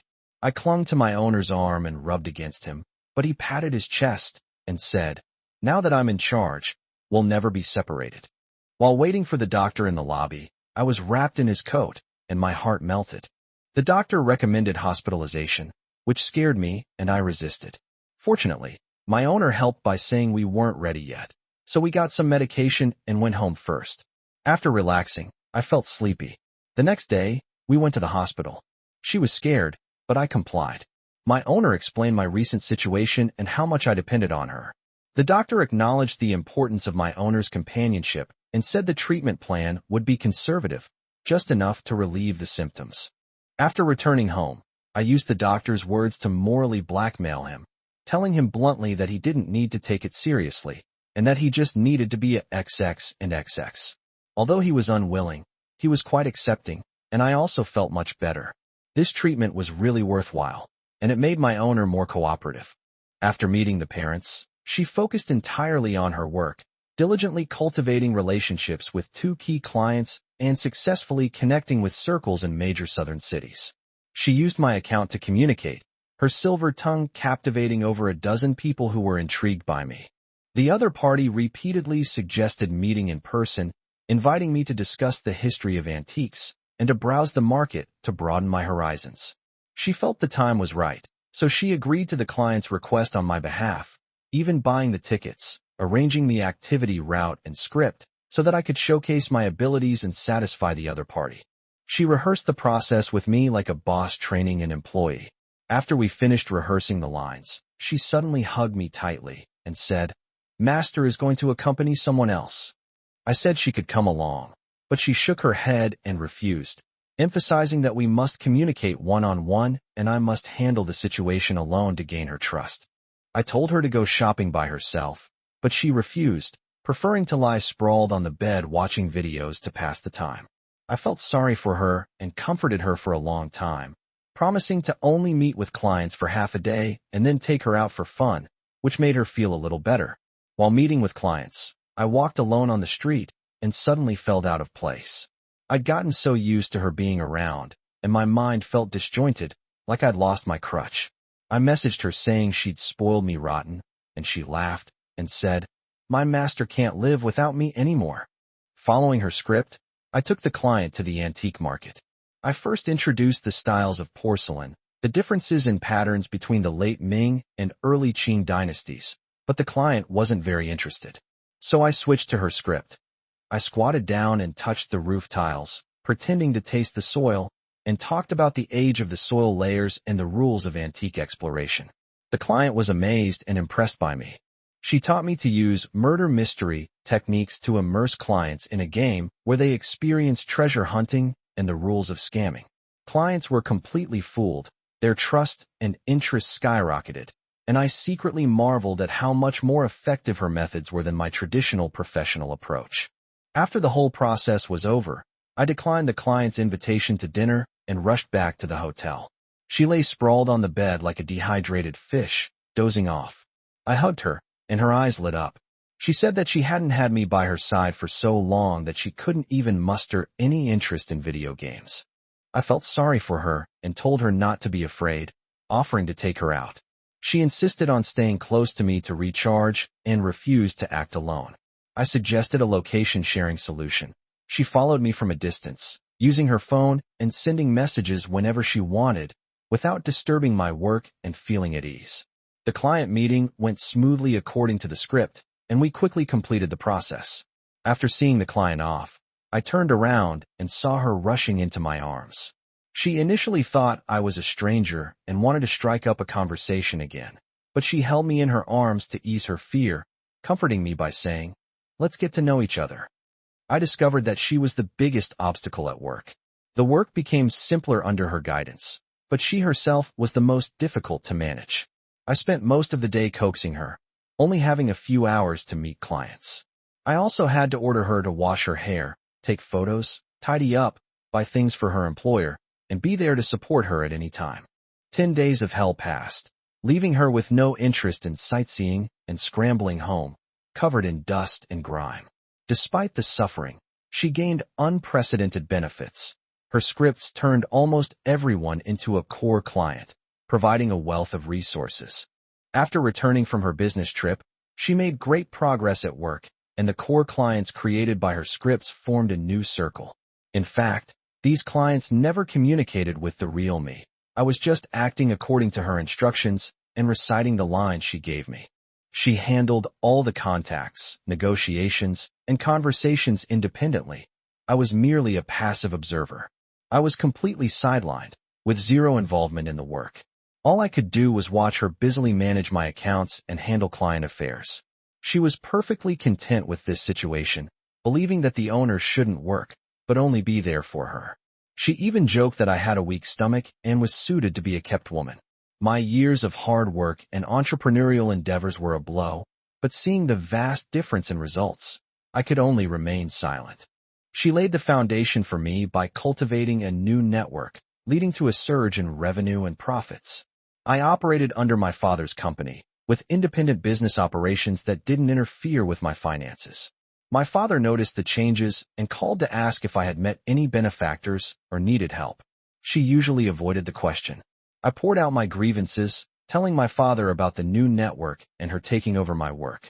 My social media accounts were completely controlled by her. I couldn't even get my hands on my phone. I was effectively sidelined, and my complaints felt like I was being bullied. My dad said he'd always thought she was extraordinary, incredibly capable. He asked if she'd taken any of my earnings, and I said no. She was very good to me, gave me all her money, and didn't keep any for herself. She only complained that I worked too long and was inefficient. He laughed and said I was doomed, that I might end up living off her, which left me speechless. She was extremely reluctant, but she still agreed to accompany her father to the company to see the project. She performed brilliantly, answering the questions flawlessly, and I realized that her thinking pattern was very similar to my father's. Starting from dislike and failure, she wrote a script to avoid disadvantages, exaggerate advantages, and play to strengths while avoiding weaknesses. The result was a scenario that appeared plausible on the surface and supported by reliable evidence, but was actually rife with deception. As an honest person, I couldn't understand it at all. The more I listened, the more absurd it became, yet they managed to reconcile it all. I sighed at the time, thinking, this is a fox's world. We cats should just go catch fish. My father was very satisfied with her and kept asking me how she treated me. I told him not to worry. She was very attached to me, and I couldn't get rid of her. When she got home, she was very tired and collapsed in a chair. I helped her take off her shoes and massaged her feet. She hugged me, and said she didn't want to go out to work and wanted her master to accompany her. She was upset that she hadn't had time to see me all day. I told her I'd always be with her, but she said it was different. We couldn't be intimate. We couldn't be in that certain relationship, and she felt miserable just watching her work. She said real-life work was too awful and she never wanted to go back. I said that was easy, and I'd refuse on her behalf, but she got nervous and insisted on not going. She asked me to take her on a trip and told me to tell my family we were going to XX place, and then make up a pretext of meeting a client to fool my parents. She said my dad was in high spirits and it wouldn't be good to dampen his enthusiasm beforehand. So I did as she said, and my family didn't suspect anything.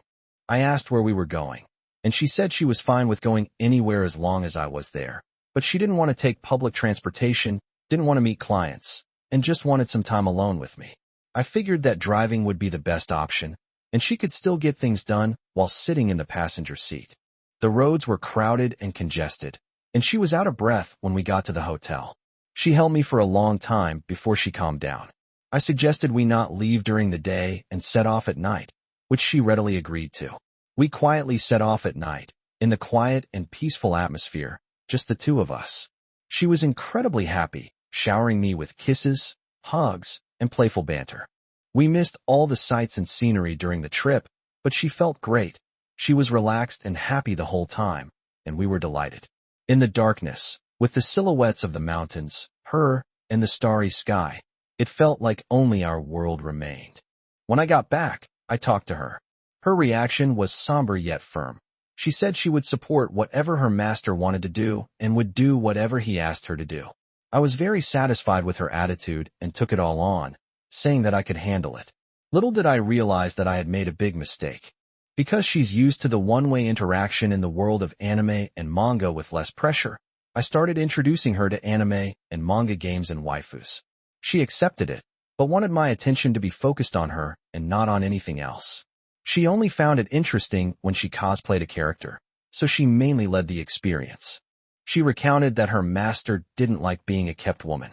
She understood that I had a lively personality, and keeping me by her side made her feel guilty, but she was afraid of losing me. She saw my longing for the world, worried that I would leave, and was addicted to having me. She worked for me while hating to interact with clients, but she was willing to make sacrifices for her master. She said the difference between love and obsession lies in whether she wants him to be well after he leaves. She is certain that she loves her master and wants him to be well regardless of whether he needs her or what she becomes. She also admitted that what overwhelmed her was not my teasing, but the change in identity. On the plane, she realized that she was not worthy of the engagement and that as long as she was there, her master would always be single. She felt anxious, cried, and secretly endured the pain, but she still insisted on arranging her master's future. She selects her targets, starting with her best friend. She is materialistic, socially adept, and cooperative with her master. She uses her own account to contact women, acting as a strategist to win over her master. She arranges private meetings, maintaining an information gap and cognitive conflict. As long as the two enter a hotel, the woman takes the initiative, and the master naturally accepts. She was angry and jealous, proud and nervous, and exhausted, but she knew that everything she had arranged was well thought out, and that she had laid the groundwork for her master's future interpersonal relationships. From her perspective, when my best friend posted photos on her WeChat moments, I used the account of the owner to leave a comment, saying some witty remarks and expressing my interest. She replied, and even chatted with the owner in the comments. Seeing that my opportunity had come, I took the chance to start a private chat with her, sharing some interesting things in my life, and even found an excuse to send her a red envelope to establish my generous persona. The initial contact went smoothly, but I felt very disappointed afterward. The feeling of personally handing over my master was heartbreaking, and I couldn't even maintain a normal demeanor in front of him. My master noticed my problem and asked me what happened. I said that the clients at work were difficult to deal with, clingy and troublesome, and I even randomly pointed to a troublesome client, exaggerating the situation to make him take the blame. My owner held me in his arms, and I cried uncontrollably, feeling utterly wronged. He comforted me, saying that if I was upset, I should quit. I clung to him, wiping my tears on his skin, wondering how long I could keep this warmth to myself. The thought made me cry even harder. My owner, at a loss for words, comforted me and asked what was wrong. I mumbled incoherently, barely remembering what I said, but I managed to scare myself by blaming the client.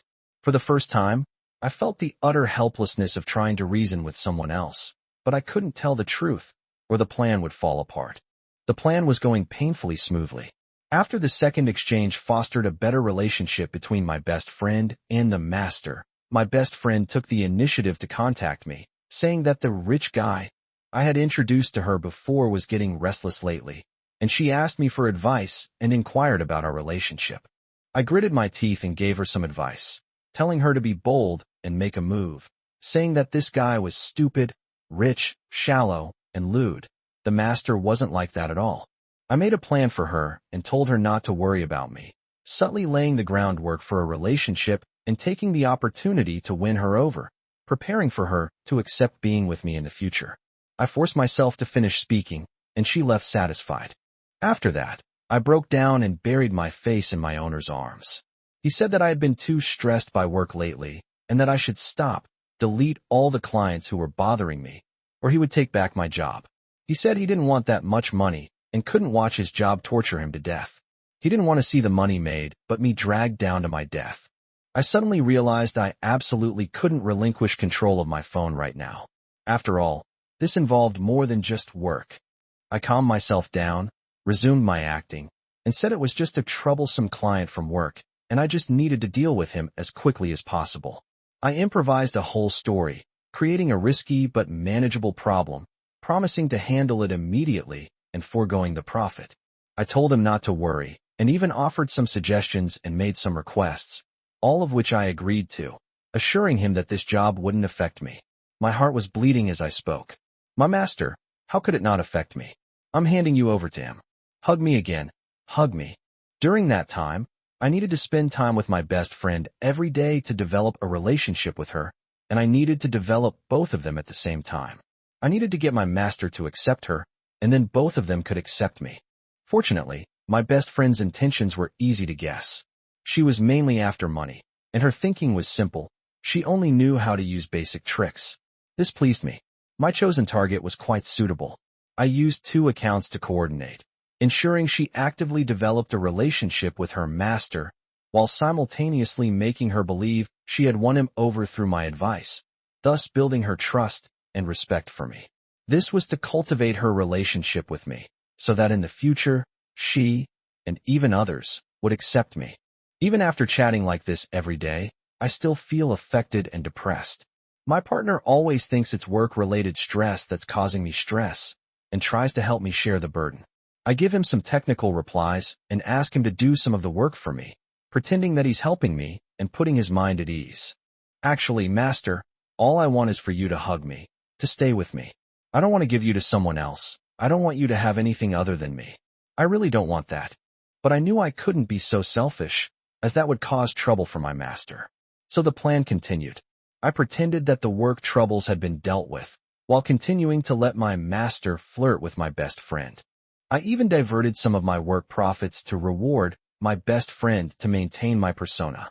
The most ridiculous thing is that my best friend was very successful in winning over her, and she thought that I deserved a lot of credit for winning over this rich guy. She would always give me a share. We came full circle. My master proved to be my Achilles heel. He was far more stubborn than I'd imagined. I tried several subtle hints, but he completely ignored me, such a dense, clueless man. I dared not reveal the truth for fear of him finding out, and even more so, I feared I might lose control and tell him the whole truth. I've drafted a script for a chicken talking to a duck scenario. My plan is to first talk about work with my best friend, pretending to build a business relationship. Then, I'll tell my employer about this relationship, letting them discuss it directly so they truly know each other. At this point, I'll try to make my employer and best friend more familiar with each other. Then I'll arrange a meeting, telling the host it's a valuable business collaboration. I'll write a script for my best friend, and she can take the initiative to create an accident so they end up in the same hotel room. She's very good at this, getting things done. I'll just wait downstairs, waiting at the door. This plan of mine breaks my heart every time I think about it. When my master saw that I was not doing well, he took on more other tasks to make me feel relaxed and at ease. And then, alas, my happiness stemmed from his misfortune. This plan was discovered before it could be implemented. Chapter 30 The Best Friend Incident, Main Story. Chapter 30 The Best Friend Incident, Main Story. Heaven has eyes, and I have never been so grateful to God. I had no idea about her plan. I only saw her being crushed by work day by day. I tried my best to cooperate with her work, imitate her tone, and relieve her stress, even reducing the time I spent with her, but it was all in vain. She was still tense, fearful, and on the verge of collapse every night, and then she would cry in my arms. I was at a loss, ready to completely free her from work, and then I hit the jackpot. Back then, I only had a few minutes a day to use my own phone. Most of the time, she was around. She would hand me the phone with questions that I needed to answer, and after I finished writing them down, I would hand the phone back to her. Then that night, while I was helping her with her technical work as usual, I suddenly received a message from her. Usually, when I have my phone and a client calls, I just hand it back to her to handle. But when I glanced at her, I saw a girl I hadn't seen in a long time. I had almost forgotten who she was. I thought she had sent the message to the wrong person and was about to remind her when I saw her send some messages that were clearly directed at me, as if she were talking to me. I was curious, so I looked up at her and realized that she wasn't paying attention to me, so I casually typed a few words in response to what the girl was saying. Then the other person started chatting with me, saying a lot of things in a friendly tone. It was then that I remembered who the girl was. She was someone I had been introduced to as a friend a long time ago. But we hadn't spoken since we met. So why was she suddenly talking to me so intimately? Her tone was even a bit ambiguous, which annoyed me.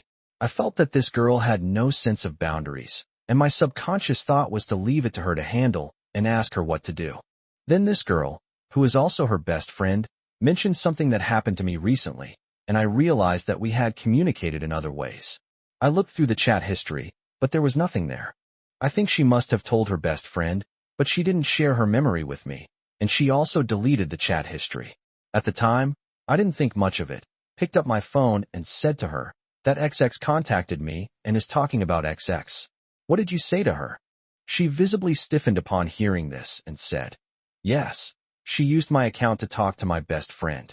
I said, then why didn't you tell me? And why did you delete the chat history? I completely assumed it was a business transaction and thought she was planning to turn my best friend into a client as well. She evasively told me that her best friend was pretty and nice, and she was planning to develop a collaboration with her for promotion. I said, then why did you delete the records? And I feel that her best friend has no sense of boundaries. Why does she talk to people so intimately? Then I saw that her best friend had posted a message. Brother XX, I'm going to sleep. You have to keep watching me while I sleep. Good night. My mind went blank. I said, what did you say to her? No wonder you needed to delete the records. Why are you almost in love with me now that you're looking for collaborations and promotions? She stated righteously that the biggest fear in collaborative promotion is betrayal by an insider, and that close relationships are necessary, so she developed a personal relationship with me. I said, how did your personal relationship develop? It's obviously ambiguous. How am I supposed to respond to that? She told me to just answer the question as I saw fit, and she would guide me. I asked what I should do if the other person was being ambiguous with me when we met, and she said she would arrange the meeting, and as long as I followed her script, she would guarantee to win them over. I was completely baffled and asked, what are you talking about? She replied, of course it's that. I was totally confused and had no idea what she was saying. Thinking I hadn't understood, I said, you're going to sell me out for a promotional collaboration? Why didn't you ask me? Then I realized that she had deleted the chat history, which must mean there was something she didn't want me to know. This was clearly an attempt to get rid of me, and I broke out in a cold sweat, knowing that she was plotting something I didn't know. After hesitating for a while, and thinking about her recent unusual behavior, I asked her very seriously, do you not like me anymore and want to use this method to send me away so you can break up? Her eyes instantly welled up with tears, and she shook her head, saying no, Master, no. I said, then why do you want me to develop ambiguous relationships with other people? She said it was just to solidify the partnership and to allow Master to have those kinds of relationships with other girls. I asked her what she would do then, and and she seemed evasive, whispering that she didn't mind. I said, "You're usually so clingy. Where does she go when I'm having sex with other people?" She said she could stand at the door and watch the door for me. I was about to explode. I knew she was overthinking things again. So I pressed her to tell me what she was trying to do and what she had said to her best friend. She started crying, hugging me as she said she was afraid her owner would remain single, so she took it upon herself to find him a partner. I instinctively said, "Don't I have you?" She said she was just a XX, and that her master needed more than just her. He needed a wife, friends, and other things. He couldn't have only her. She didn't dare to have me all to herself. She knew she had a problem and was afraid that continuing like this would drag me down, so she developed someone else for me. I was furious, completely bewildered, my mind a jumbled mess. Suddenly, I felt like I couldn't understand Chinese anymore. My first thought was that she cheated on me, but then I realized no. My second thought was that I cheated on her, but that didn't happen either. Then I came up with the bizarre concept that she cheated on me. She continued rambling on, saying that she actually had ulterior motives. Her best friend was really nice, generous, and easy to control, making it easier for her to accept being with her, and even easier to accept more in the future. I started to get angry, and when she saw I was upset, she tried to smooth things over by saying that if the master didn't like it, she could find someone else for him, as long as the master liked them. She wouldn't consider whether the other person could accept her. She would definitely get me the person the master liked. I was even angrier, so angry that I couldn't speak. I felt that she had trampled on our relationship, and I felt like a clown, that all my love and care for her had been a joke. I elevated her status, protected her vulnerability, and sacrificed everything to be with her, and this is the result I got. She not only failed to gain any confidence, but even further marginalized herself, becoming so insecure that she found me another one.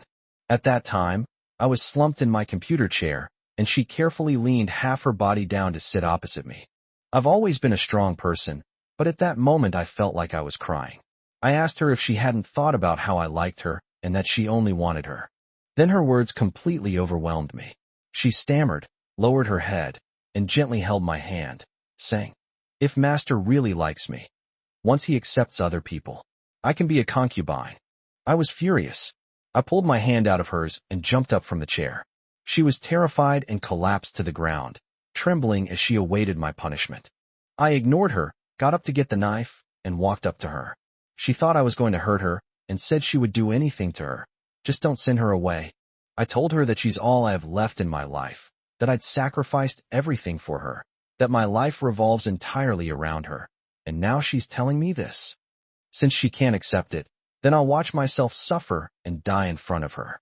As I spoke, I slowly circled her pulse with a small knife. She realized what was happening, cried out, and lunged at me from the ground, grabbing my leg. I yelled at her, telling her to watch me die. She cried and hugged me, saying no, she would never do it again, and that she was wrong. She said she would do anything for me, and begged me not to hurt herself. I completely broke down, collapsing into my chair, my hands hanging limply at my sides, feeling the ketchup trickle down the back of my wrists. My eyes stared blankly at the ceiling, tears streaming down my face, my heart filled with despair. I knew I had failed to save her. I would probably never be able to cure her, nor could I ever help her escape this state. She apologized to me in this way. I slid off the chair, knelt on the floor, and hugged her tightly. She was sobbing terribly. I told her that I would only have her, that I didn't want anything else, that this was my choice, and that she had to obey her master's will. I will remain single forever. I will have nothing else but her. I will no longer respect her, treat her as a human being, or try to cure or save her. As long as she obediently does my job and stays with me, that's how I'll live my life. She doesn't need to think about anything for me. She just needs to listen to me. She cried so hard, and said she was sorry. She said she was just too scared, afraid that I would leave her in the future, so she forced herself to do these things. She never thought she would hurt me. I pointed to her injury and said she was a complete idiot, and that if she ever dared to act on her own again, I'd make her watch me die. She cried and screamed, No, I won't do it again, I won't do it again." I hugged her tenderly and told her that I would never abandon her, that I would still want her even if she did nothing, and that she should just stay with me and stop overthinking. I couldn't help but marvel at the existence of the legendary fixed pet. From that moment on, I decided to give up, to stop judging her by worldly standards. As long as she was by my side, I didn't care about status or form. I gave up on saving and healing her, and decided to follow her wishes and my own desires to walk the path that belonged only to the two of us. Chapter 31 concludes the best friend incident. Chapter 31 The best friend incident comes to an end. Update with some daily life. Last night's chapter was about our memories together. After reading the manuscript, she said it was too plain, saying that our lives are mostly made up of that. So why didn't I write it? I told Shinhee that she wouldn't approve it, and she told me to write something more subtle. So I decided to write down something that just happened tonight, which had many witnesses. The reason for this is that when the official website launched the product, they required us to open a fan group. I had to keep it a secret from her and used my work phone to switch to my private account to do this. Today, she accused me of being a sly person again and asked me what I had been doing during the day. I panicked and decided that I would never look at the group in person again. I planned to have a meeting with the administrators and hand over the management rights. So that night, leaning against the bed, I found an excuse to write product information for a client, grabbed my phone, and prepared to sneak into a meeting. She was sitting next to me, bored and bothering me, complaining that I was writing and ignoring her. She would poke me and kiss me all the time. After a while, she got bored and crawled under the covers. Seeing my chance, I quickly switched accounts and contacted the administrator and the official support. She was drinking milk tea. She does that all the time. But I was secretly having a meeting behind her back. So the task was accomplished, with a large meeting at the top and smaller meetings at the bottom. After both sides were done, she didn't let me off the hook, and then. So now I'm a cat again. Thinking about how she just told me to write about the raunchy stuff, I'm updating this explosive content here. Witnesses, please comment below. The bad news is that I won't be able to secretly write during the day anymore. I'll probably still have to update at night. I also won't dare check QQ. If you want to find me, please leave a comment. And I need to find a way to rest. Okay, let's begin the main text. On the night of the incident with her best friend, after both of them calmed down, the matter still needed to be dealt with. I asked her how far things had progressed between my best friend and me, whether we'd confessed and officially become a couple. She looked guilty and evasive as she said, "No, not at all. It's just a little ambiguous." I said, "They're calling each other so intimately, and you still call each other a little ambiguous? You better be honest." She said no, her best friend is mainly after money. I portrayed you as a naive, rich, and free-spirited person, and that's what she likes. I was a little better off breathing. I didn't have much of an emotional connection to her, and I didn't have any romantic entanglements. Then it dawned on me that I didn't even know her. How could she possibly have any romantic entanglements? Did she go there? Putting aside the fact that she's clingy all day long and has no time for anything, even if she did have time, she wouldn't have the means to do it. In the end, she couldn't possibly meet her in my place. In short, I was completely out of my mind about this, and I couldn't figure it out, so I just told her to handle it for me within a day. She seemed a little embarrassed, saying how could she bring it up so suddenly? I said I didn't care how she brought it up, just look at the mess she'd made. Seeing that I was about to scold her again, she honestly said, Okay, I'll break it off right now, master, please don't be angry." The next day, when my best friend contacted me again, I was worried that there was something fishy going on. I watched her do it in person and told her that she needed to find a reason to make her give up as soon as possible. I didn't want to see this lingering connection. It was too upsetting. You should tell her that she found out about our relationship, that she's jealous and unhappy, and that she wants us to break up. Even I think saying this sounds weird. She said that reason wouldn't work and that I was actually helping her win you over. She knows a bit about our relationship, and I've laid the groundwork, so I think she can accept it. She looked at me with bright eyes, the subtext being that she can accept it too. I said, Stop. I can't accept this. Then find another reason. Find something she can't accept. Isn't she after money? Just say my family went bankrupt, play the poor card, and ask her for money. She'll leave after hearing that. She hesitated for a long time before saying that she had portrayed my character as too perfect, and that people might like it and want to come and save me when I'm in trouble. But if they actually give me money, Should I take it or not? Then I'll be even more stuck. I was furious and couldn't figure out what was going on for a long time. Then it dawned on me that if the wife supports the other woman in a relationship, it really is a problem. I pondered for a long time, but still couldn't come up with a good reason. She told me, "Master, don't bother. Trust me, these things can't be rushed. I'll start laying the groundwork now. Stop sending her money, and make your conversations seem distracted, like you've fallen for someone else." When she asked me, I told her, "You've been seeing someone else lately, very passionately, showering them with gifts and acting like a simp. Let her cool down for a while, until your enthusiasm for that other person fades. After some time, she won't even remember about it." I said that's possible, but it would take a while and be very annoying. "And you absolutely can't actually find me another one just to get rid of her." She said she promised she wouldn't look for anyone else, but that was just an excuse, a promise that the female anchor wouldn't recognize me. I glanced at her sideways, feeling uneasy, which made her embarrassed. Feeling ashamed, she had no choice but to ask me if I wanted it. This trick worked and helped her out of the predicament. This matter was temporarily put to rest, but it triggered my anxiety and distrust. I became very anxious whenever she contacted people on my behalf, especially those unrelated to work, even holding their hands, afraid she might cause trouble. I also stopped interacting with the outside world, just actively watching over her and protecting her. This kind of control and attention made her feel at ease, and also satisfied that I didn't have to do anything but keep an eye on her.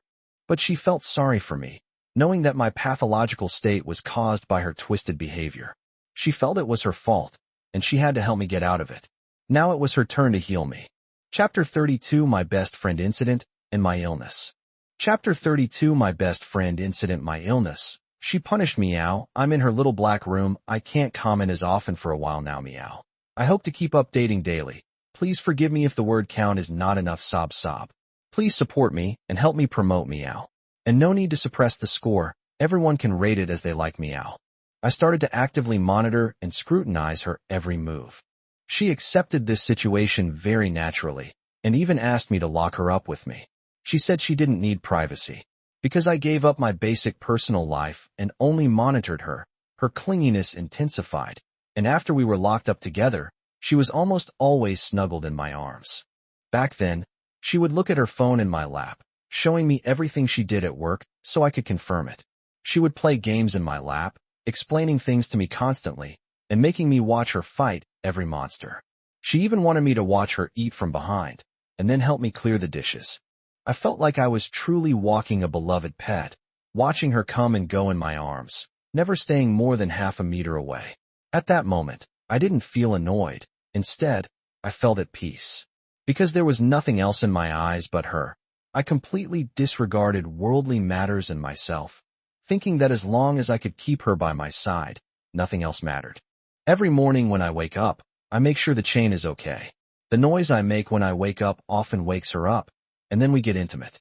Afterwards, I drag her to wash up. I finish quickly and watch her apply skincare products, going through all the usual girly routines, while I just stand there watching. When she's done, I pull her out and get her breakfast. She sees me set it out, sits on my lap, and starts eating. I wait for her to finish, then I eat a couple of bites of what she left. After I finished preparing the dishes, she sat on my lap and started working on her phone, explaining each person and each task to me in real time. I wasn't really paying attention. I just held her waist, occasionally smelling her neck and playing with her hair. She would always respond, turning around to be affectionate with me for a while before continuing her work.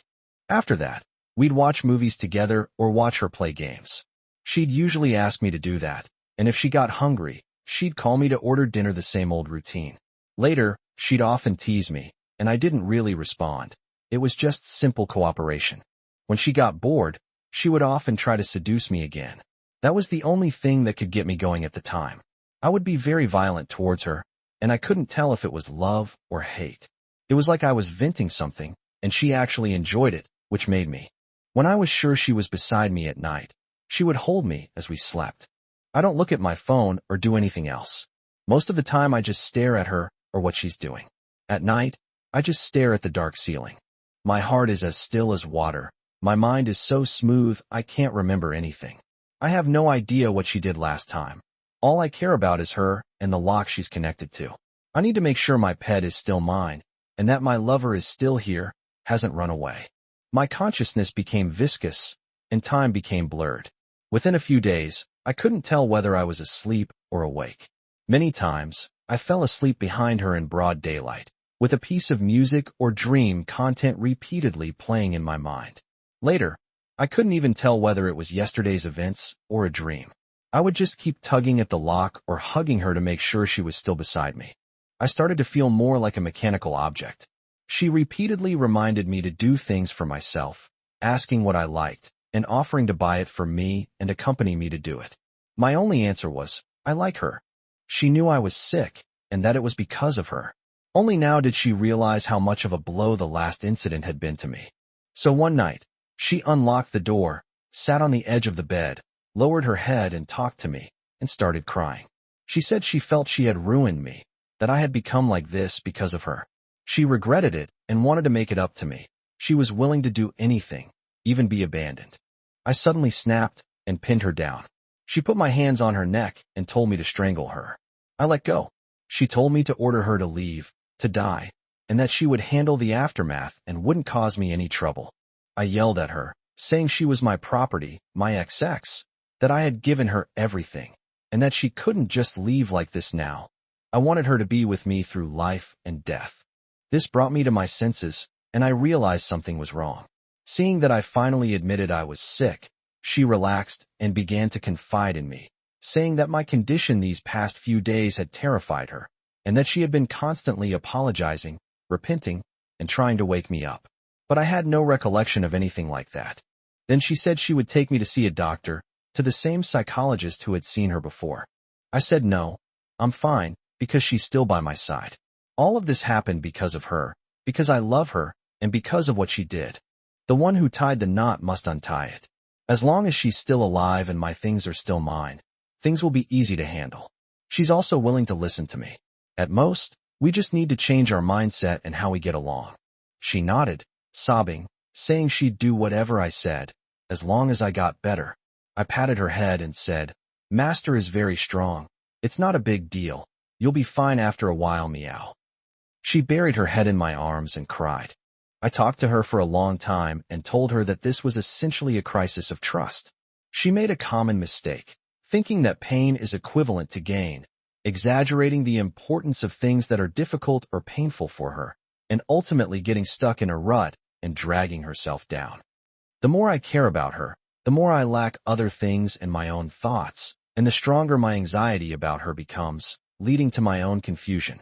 She couldn't overcome her fear, but it was easy for me. The benefits of her daily willingness to listen and obey orders were evident, and she valued her promises to me, so I could trust her word. After discussions and a few orders, we patched up our way of getting along. Although I was still in her little dark room, I was finally able to start thinking and acting on my own, and began to emerge from my daze. Chapter 33 for her, I'm not sick. Chapter 33 for her sake. During the time I wasn't sick, she felt that she had affected my state and that I had become depressed because of an infection. My breakdown made her realize my vulnerability for the first time, which was the thing she couldn't face the most. There's something wrong with my master. She felt guilty, as if she had cheated on me, and wanted to make amends and take care of me in various ways. In a way, she was also cheating on me emotionally. She became very concerned about my personal state and physical sensations. She took the initiative to break free of the chains, but was unwilling to leave my side. So she clung to me like a koala bear all day long, becoming even more clingy in the name of making amends. Feeling guilty, she didn't dare interfere too much with my actions. When I used the computer, she would crawl under the desk, staring up at me with wide eyes, like a little puppy that had done something wrong, pitiful yet adorable. She tugged at my trouser leg with her little paws. I patted her head, and she poked her head out, nestled on my waist, and let me pick her up. She said this was her spot and wanted me to make a nest for her here. I would pull her up, let her sit on my lap, hold her in my arms, and let her play in my lap. Then I would let her rub against my ear and occasionally nibble on my shoulder and neck, bothering me while I was using the computer. She would tease me so much that I couldn't concentrate at all. My mind was full of her. When I put her down, she would hug me from behind, seeking my attention. Eventually, I lost all interest in the computer and carried her into the bedroom. Then, panting, the cat picked up her phone to continue working, while still having to deal with her constant harassment as she lay on my waist and legs. She would deliberately lie on the parts of my body where her scent was strongest. As I typed, I stroked her head, trying to stop her from crossing the line, at most giving her cat paws to play with. At that moment, the world only consisted of the small circle beneath my feet. Even if I ignored her, the scent of me made her feel at ease. During that time, she almost burst out with something akin to maternal love, wanting nothing more than to take care of everything for me, clumsily taking over daily chores like pouring water, washing dishes, and wiping tables. With her beautiful, slender fingers, she held the tissue to wipe the table with a hint of disdain, treating the grease like a dragonfly skimming the water, wanting to clean it but afraid of actually touching it. She tiptoed over to pour water from the cup, and I quickly took it from her. A few seconds later, she would have smashed it. I had to stop her repeatedly and help her clean up the mess. Each time, she would look at me with her beautiful big eyes, full of guilt, as if she owed me something. She looked pitiful and endearing. She completely spoiled me, constantly asking what I liked, what I wanted, and what I wanted to do, as if she wanted to pluck the moon from the sky for me. But all she could actually do was that, so I became a helpless cat again. I realized this wouldn't work. She would still die if things continued like this. I also realized that her underlying problems stemmed from insecurity. I seemed to have lost my ability to provide her with a sense of security, which made her nervous. That's why she kept taking care of me, hoping that I would recover and get better. So I offered to take her to the hospital, and she happily agreed, saying we should go to the emergency room that very night. I said there was no rush, at least wait until tomorrow, and we could make an appointment first. I also went to see that familiar doctor. When we met, I told her that I had come to see her about my condition, downplaying the seriousness of the situation and concealing the fact that the cause of my illness came from her incredibly strict self-discipline. Seeing my reaction, she interrupted me and began to describe my symptoms in a detailed and exaggerated manner.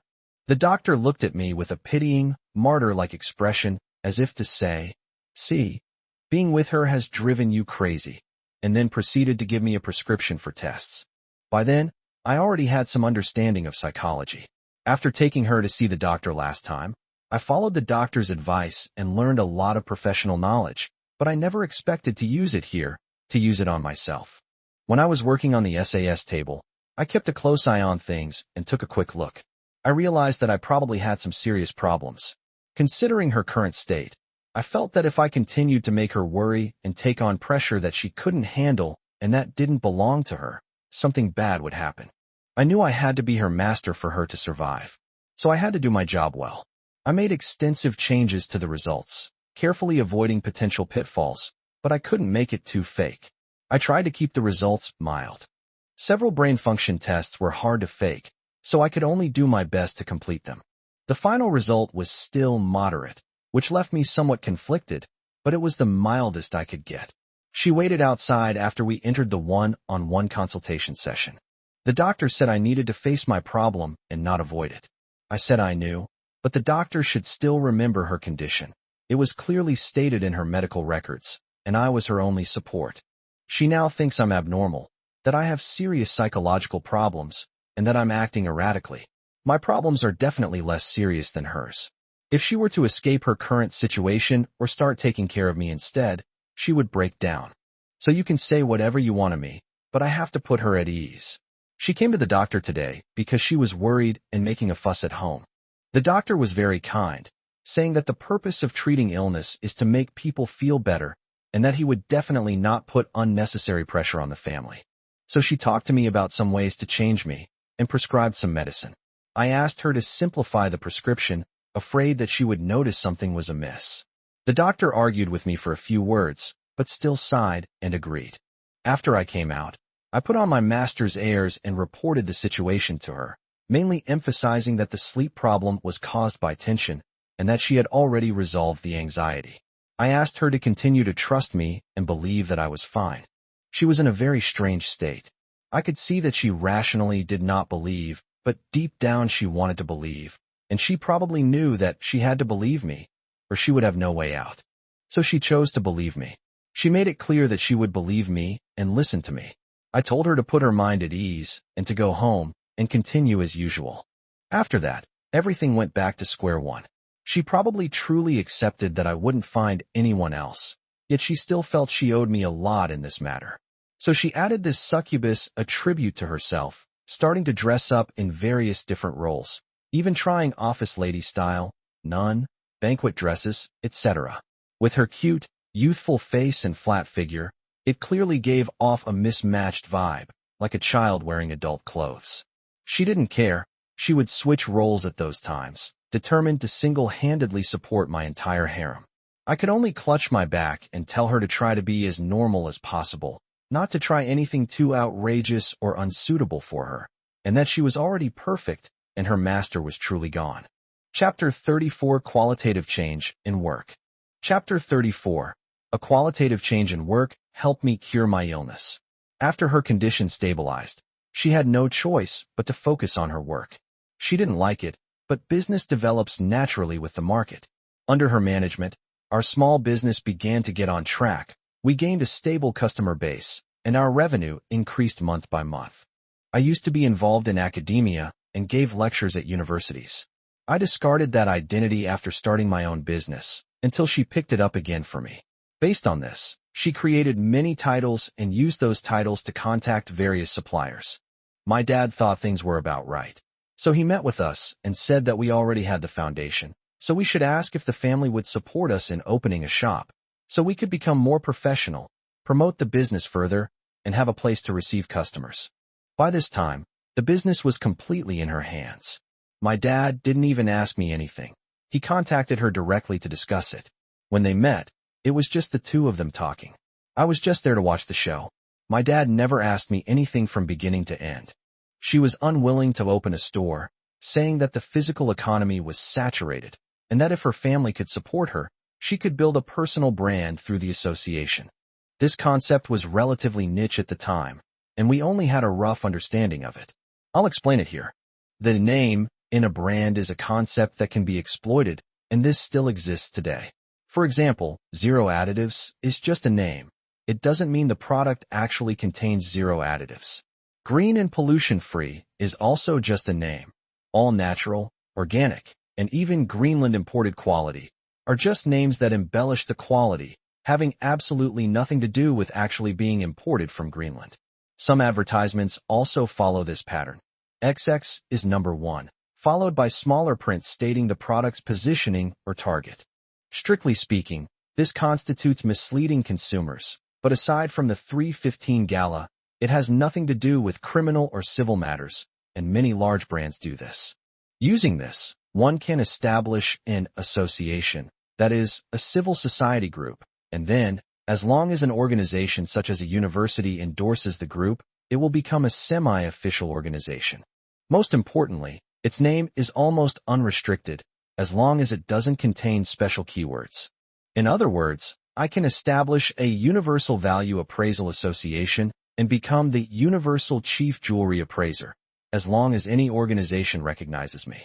These days, a reputation is something you create for yourself. In reality, you wouldn't go to such extremes, as credibility is essential.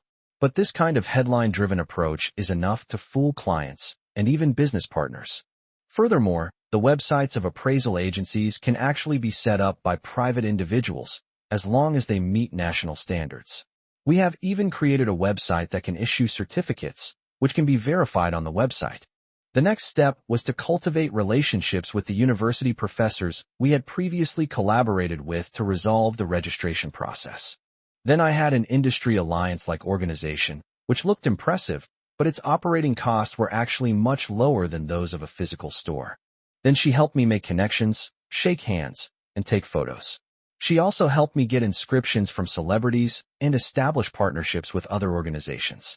These things involved a considerable amount of money spent on gifts, but it was still much cheaper than opening a shop, buying inventory, and decorating. The ultimate goal was to establish the association's value, which in turn represented my personal identity. Then, I used this identity to give lectures, meet with merchants, and collaborate. They were eager to enter the larger market and gain customer recognition. I provided them with ideas, technical support, and most importantly, the prestigious title and status.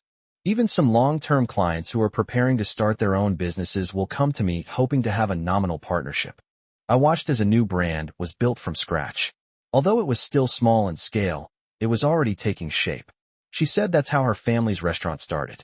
I've simplified many key details here, since this isn't a business war novel. I've only given a general overview. That's why I said don't be afraid of criticism or experts, those are minor issues for us. Business was booming, which meant I needed to meet people more often, and even travel to other places for work. At this stage, I really couldn't bear to be separated from her anymore, and she couldn't handle the separation anxiety either, so I would bring her along on most of our meetings. She was unwilling to publicly acknowledge our relationship, which led to everyone in our circle knowing that I had a beautiful secretary, or even that I was keeping a mistress. She was quite willing to accept this, saying that it would highlight my status and wealth. I was speechless and could only go along with her.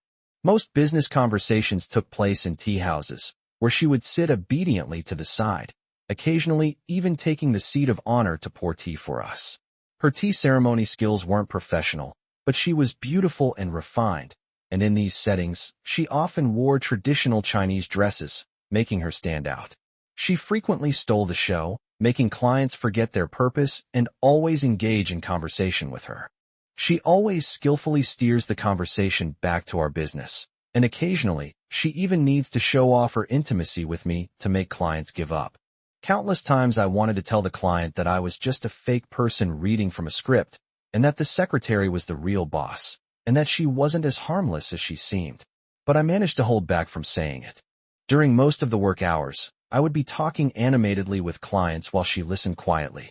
Although she didn't show it, I could sense her emotions building up behind the scenes. Feeling neglected and annoyed that I wasn't paying attention to her, she wanted to be affectionate but couldn't, so she could only pretend to be obedient and play along with me. Every time this happened, I would get distracted, thinking that the real trouble was only starting after the client was dealt with. This little devil was much harder to appease than the client. As soon as we see off our clients and get into some alone time, she immediately pounces on me.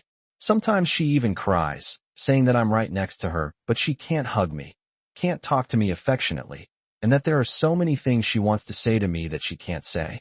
She complains that I'm ignoring her. Often in the tea house private room, she pinches and squeezes me until I'm covered in bruises, as if she wants to melt into me. She hits me while saying that I'm ignoring her, that I'm disregarding her, that she wants to be hugged, that I'm ignoring others, saying that she's sad, that she misses me. Every time, I have to coax her for a long time to let her vent her emotions before I can calm her down. Even so, she eventually can't take it anymore. Chapter 35: The night before the trip. Chapter 35: The period leading up to the trip was always busy, with clients constantly inviting her to various events. Her ability to please clients came into play once again. She kept a close eye on her phone, replying to all clients instantly, and continuing until they were satisfied. If the other party did not reply or gave a vague excuse, she would use various methods, including arranging a meeting and giving gifts, to track them down until they responded positively. This circle wasn't very big to begin with, and it mainly consisted of wealthy people and longtime clients. They quickly became friends with me, and as my reputation grew, she became even more nervous, trying to maintain my perfect persona. I felt she was under too much pressure and repeatedly suggested taking a break, especially with things that weren't going well. There was no need to force things to turn out well. But my words had no effect. She forced herself to maintain a public image and strive for perfection in everything she did. But her energy was clearly declining. Many times, even when she hugged me and cried, she was too weak to do anything and would fall asleep in my arms very quickly, which made me so heartbroken that I couldn't sleep. The next day, I forcibly stopped her from continuing to deal with troublesome matters, saying that there was no need to force those clients who were not enthusiastic or proactive to complete the deal, and that she should only do easy things. Otherwise, the pressure would be too much and would overwhelm her. She agreed at the time, but she was restless and kept thinking about those things, unable to stop. I had to stay up all night with her to deal with them so that she could have a moment of peace. One day, I was assigned another business meeting the following morning to discuss a collaboration, which made her feel down. I realized this was putting a lot of pressure on her, so I suggested she stay home and rest, and that I would go by myself. She was very reluctant at the time, but she still agreed after some hesitation. After agreeing, she seemed to be relieved of some kind of pressure and suddenly felt relaxed, chatted with me, and wanted me to play with her. I thought this was a positive change. She had finally laid down the burden of her work and handed the responsibility back to me. Until she said she wanted something to drink, and as usual, she bought me a drink too when she went to buy beverages. Looking at the drink in front of me, I suddenly became a little wary. I felt that her happiness today was somewhat unnatural. It was as if she had made up her mind about something, and it wasn't just a simple matter of not going with me tomorrow. The memories of her past have started to attack me. She has a history of this, so I decided to test her. I poured cold water on her happiness and said that I have to meet a client early tomorrow morning and asked if it was really okay for her to stay at home alone. She paused for a moment, then quickly recovered, saying she was fine and would just stay home in a daze, sleeping a little longer before her owner returned. She spoke casually and naturally, with a hint of pitifulness, as if pleading for sympathy. But having known her for so long, I knew her quite well. This reaction was definitely suspicious. So I called her out, saying, "Are you not planning to let your master meet people tomorrow?" When she realized her scheme had been foiled, she became very nervous and tried to deny it, but her actions and expression already confirmed it. I said, "I knew you weren't up to any good. You're sure you didn't drug me again, aren't you?" She said no. She planned to drug both of us, and she would drink it with me. I was horrified and said, "What if we both lie down and never wake up?" She said that way I could stay with her forever, and we could be together forever. I told her she didn't want me to go. Couldn't she just say so directly, or use some normal methods? Why did she have to drive us both crazy? And I've always felt she can't handle traveling so often. I've repeatedly suggested we stop working and switch to a less stressful schedule. Why won't she agree? She said hesitantly, "This is the greatest use she can have for her master right now. If she can't help her master earn more money, she's useless, and she's afraid her master won't want her anymore." I said, "Why do you have to find me something to do? Last time you found me a little guy, and this time you're making me money. Is there any possibility that I like you, and I should support you while you just stay with me quietly?" She said that would render her useless. She was afraid I would despise her and abandon her. I sighed and said, "You're a pet. You're XX. You're a family companion dog. All you have to do every day is be good and stay with your owner. You don't need to think about anything else." She liked hearing this identity, so she lay on my lap and started humming, telling me how much pressure and discomfort she had been under lately. As she spoke, she began to break down, crying and saying that she couldn't take it anymore. She felt unsafe at home, even when she was with me, as if a client was going to take me away from her at any moment. She doesn't like me meeting outsiders, can't stand me talking to other people, doesn't want others to know me, wants me to only look at her, wants my world to consist only of her. If only the two of us existed in the whole world. She wants to hide me in a corner of her heart. She wants to hide us in a place where no one knows us. She was getting more and more absurd, crying as she spoke. I broke out in a cold sweat listening to her, feeling like she was about to lose control and things were about to go awry. If I hadn't found out tonight, I might have woken up tomorrow in the trunk of some truck or in some dark room on the other side of the world. I thought to myself that it was good I had been careful and found out in advance. While comforting and coaxing her, I told her that this matter absolutely could not continue, and politely declined her invitation for tomorrow in front of her. She still couldn't hold on. She completely lost control of her emotions, clinging to me so tightly that she injured her own arm, and I was suffocating. I quickly tried to find a way to save her life. I kept coaxing her, saying I'd make sure she was satisfied. I'd accompany her to places where no one knew us, places where it was just the two of us. The current mess and her suffering were all caused by this damn job. We had to get away from this job as soon as possible. She felt unsafe here, so I drove her away. I'd be with her wherever we went. She looked up after a long pause and asked, "Really?" Of course I answered, "Really, really. We're leaving tonight. We'll set off right now, wherever no one's around. Let go of me. I'm about to strangle you." She had just let go when she couldn't lift either arm. I looked at her upper arm with concern, worried that it might be dislocated.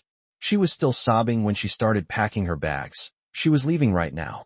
I settled her in and told her I'd pack and she could just watch from the sidelines, only telling me what she wanted to bring. She couldn't say anything. All she did was hug my legs and distract me from my work. He chuckled foolishly, wiping his tears on me. He seemed to really enjoy the feeling of being a little animal burden, and I felt a sense of relief. After all that fuss, I brought everything I needed, including almost all the daily necessities. I figured the deserted areas she liked would be quite cold, so I brought a lot of warm clothes, just like when I was moving house. And so, a spontaneous escape, began in a hurry. Thinking that at least I was in control of the steering wheel while driving, to avoid ending up in the trunk or a dark room. Chapter 36 on the road. Chapter 36, a chaotic night on the road. She stayed with me tenderly and affectionately, clinging to me, hugging my legs, and bothering me as I packed my luggage. But I knew she was actually anxious and seeking comfort and companionship, so I didn't dare to be negligent at all, acting as quickly as if in a battle, afraid that if I was even a little late, she would take me somewhere else. Late at night, as the car drove onto the highway and left the familiar city, she placed her hand on my chest, feeling my warmth. I drove steadily and slowly in the middle lane, comforting her by saying, "Master is right here, not going anywhere, just staying with you, sweetie." She slowly relaxed and fell asleep holding me like that. Only then did I breathe a sigh of relief, thinking, another hurdle cleared. We're both still alive, at least I'm still at the wheel, things haven't gotten out of control. Then I started to come to my senses, realizing I needed to plan a route, decide where to go. Just as I was pondering this, she woke up with a start, and I was grabbed hard by her, which startled me. She said in a tearful voice that her master wouldn't leave, so I comforted her, saying that her master was here. She snapped out of her daze, recalling everything that had just happened, and came over to kiss me on the cheek. I asked her where she wanted to go, and she said she would go wherever her master went. I decided to head northwest first. This needed to be planned out carefully. Around dawn, I called a hotel where I could check in right away. Normally, hotel check-in is at noon, but if there are vacancies, you can usually check in around 7 or 8 a.m. if you call. We were both exhausted after a whole night of this, so we settled into the hotel and went to sleep together. We woke up together at noon. I sat up, looked out the window, and couldn't remember where I was. She woke up too, groggily reached out, and pulled me back onto the bed, then pulled me up to her again. It was past noon when we finished, and she finally got up to wash up. I finally came to my senses and discussed with her that we wouldn't leave today, but would make arrangements for the trip here, at least to set a plan and destination.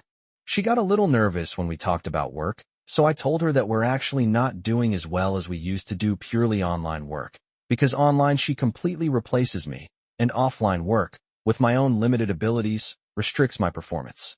We could go back to the purely online work model, where, although she still doesn't like working, I can be there for her, and she won't feel like she's lost me. Besides, we can work online from anywhere, so it won't interfere with our time together. She was very satisfied with this, feeling that she could travel the world with me now, and said she didn't want to go to familiar places, but wanted to go to as remote a place as possible. I suggested we go to Tibet, where there are few people and it's desolate. We can even drive around during the day to enjoy the scenery because there are very few tourists. Most people are on self-driving tours and don't interfere with each other. As long as we don't go to city attractions, we'll hardly be bothered. So we drove in that direction, and when we reached Kongding, the highway ended, and we officially embarked on the Sichuan-Tibet highway.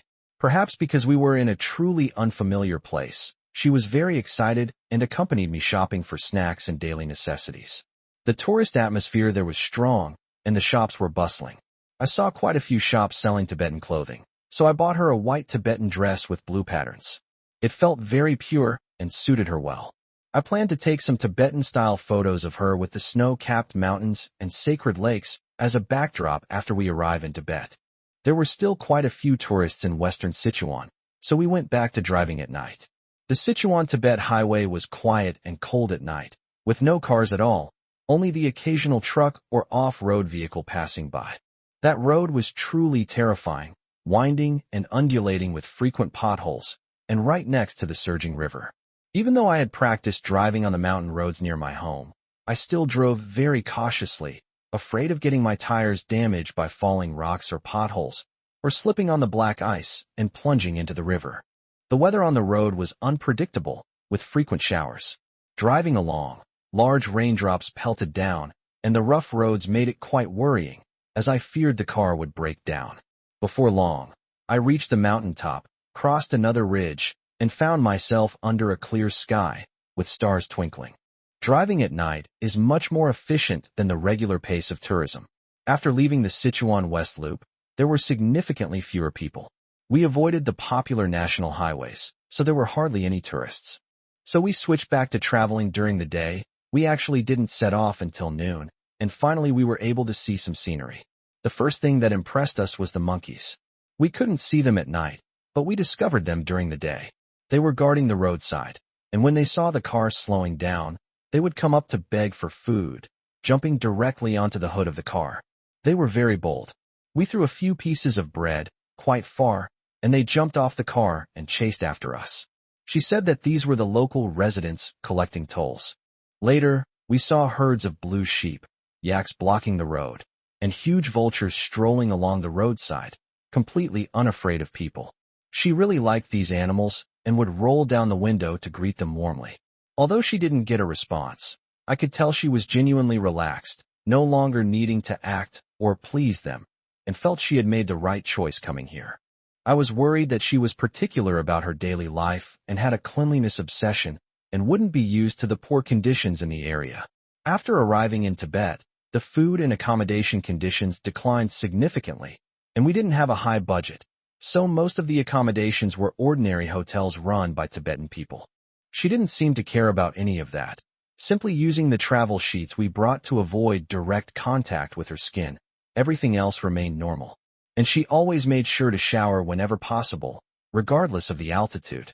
Every day after arriving at my destination, I often experienced back pain due to driving all day, and I unconsciously moved my arms and massaged my shoulders.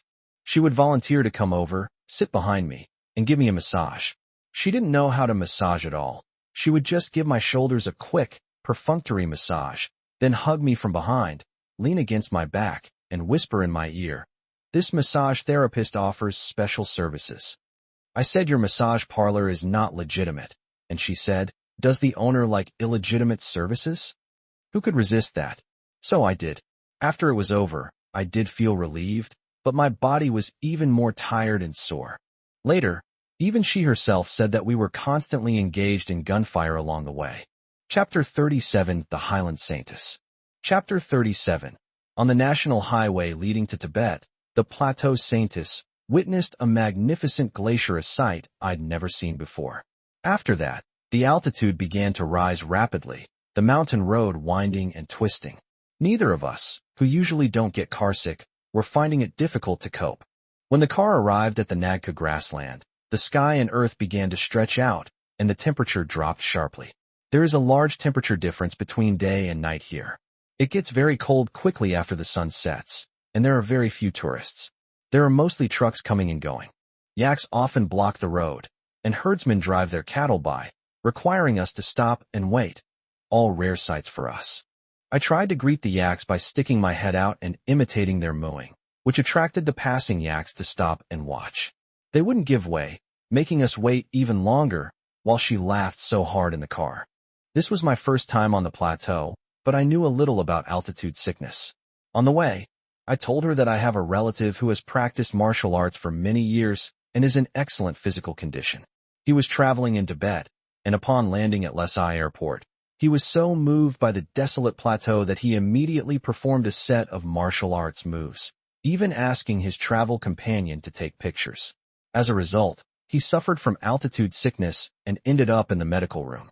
The doctor then gave him a long list of precautions, such as avoiding showering at high altitudes and being careful not to catch a cold due to temperature differences. Most importantly, he advised against strenuous exercise and to try to relax and breathe freely. As the more tense and rapid is breathing, the easier it is to experience oxygen deficiency. This incident became a laughing stock in my family, and my relatives were embarrassed many times. However, I did remember the detailed characteristics of altitude sickness and how to deal with it because of it. After passing Nagku, we'd be heading into the no man's land.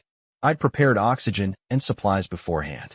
I was determined that as long as I stayed on the national highway and didn't get out of the car to hike, the road was always safe. And even if the car broke down, I could call for help. As long as I didn't hike or trek through unpaved roads and risk my life, it was time to head to the secret garden meow. Neither of us are adventurous or athletic, so we drove slowly through the grasslands and deserts.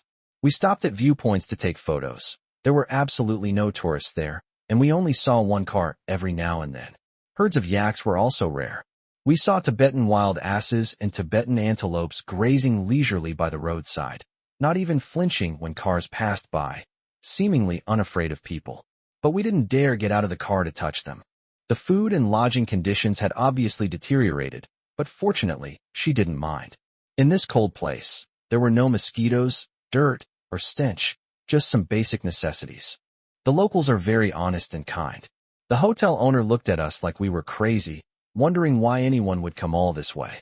I told him that the snow-capped mountains and grasslands here are beautiful, but he muttered that it was desolate and there was nothing to see.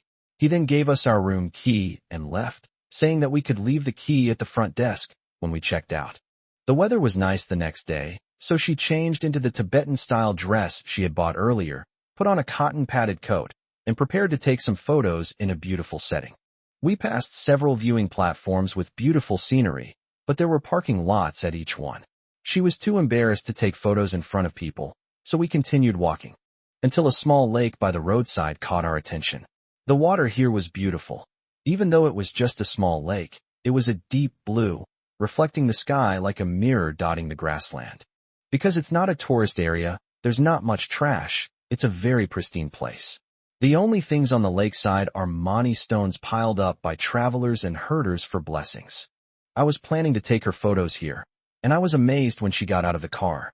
She had a fair and delicate face, flowing hair, and wore a white Tibetan robe. She moved carefully when she got out of the car, tiptoeing, very elegant, like a fairy from the grassland. The lake was a deep blue, and the landscape was desolate. She quickly got into character, strolling along the lakeside, past the stone mani piles, her eyes ethereal and her expression focused.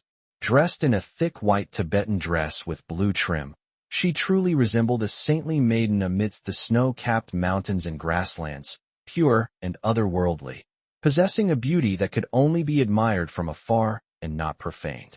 I was somewhat mesmerized and raised my camera to capture this beauty. After we finished filming, I sat back in the car and turned on the heater. She was so cold that she kept breathing on her hands to warm them. I was still immersed in the sacred feeling she had just displayed. Looking at her profile and her long eyelashes, I was mesmerized. She noticed that I hadn't spoken for a while, so she turned to look at me.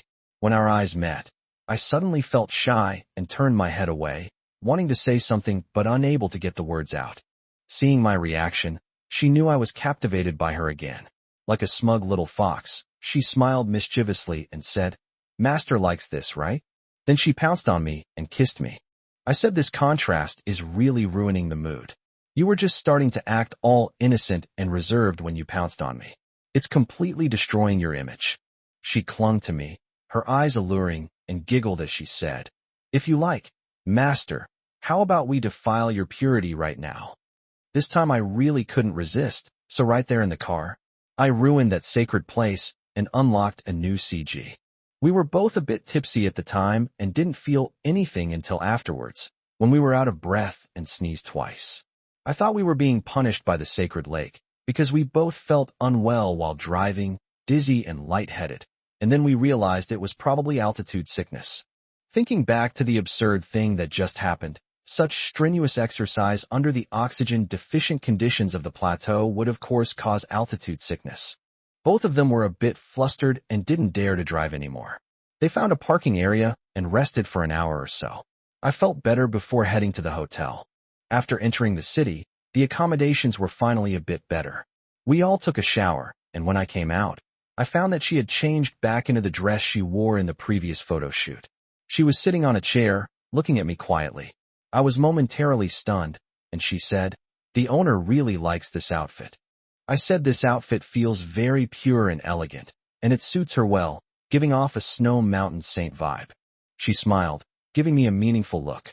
She got up and pulled a necklace from her suitcase, then asked me to put it on her. This was utterly devastating.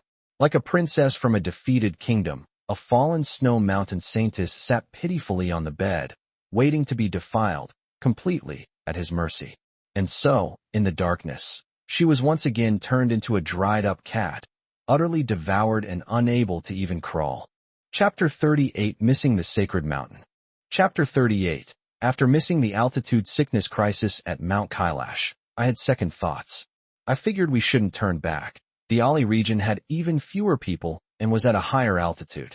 She immediately objected, hugging me and saying she didn't want to go home, that she wanted to continue wandering with her master like this. She loved the small, spacious place. The world seemed gigantic, making her feel small and safe. Seeing that she liked it, I agreed to continue on. I bought some emergency food and a blanket. There are many lakes in Ali, which are beautiful in azure. In Tibetan, a lake is called Tso.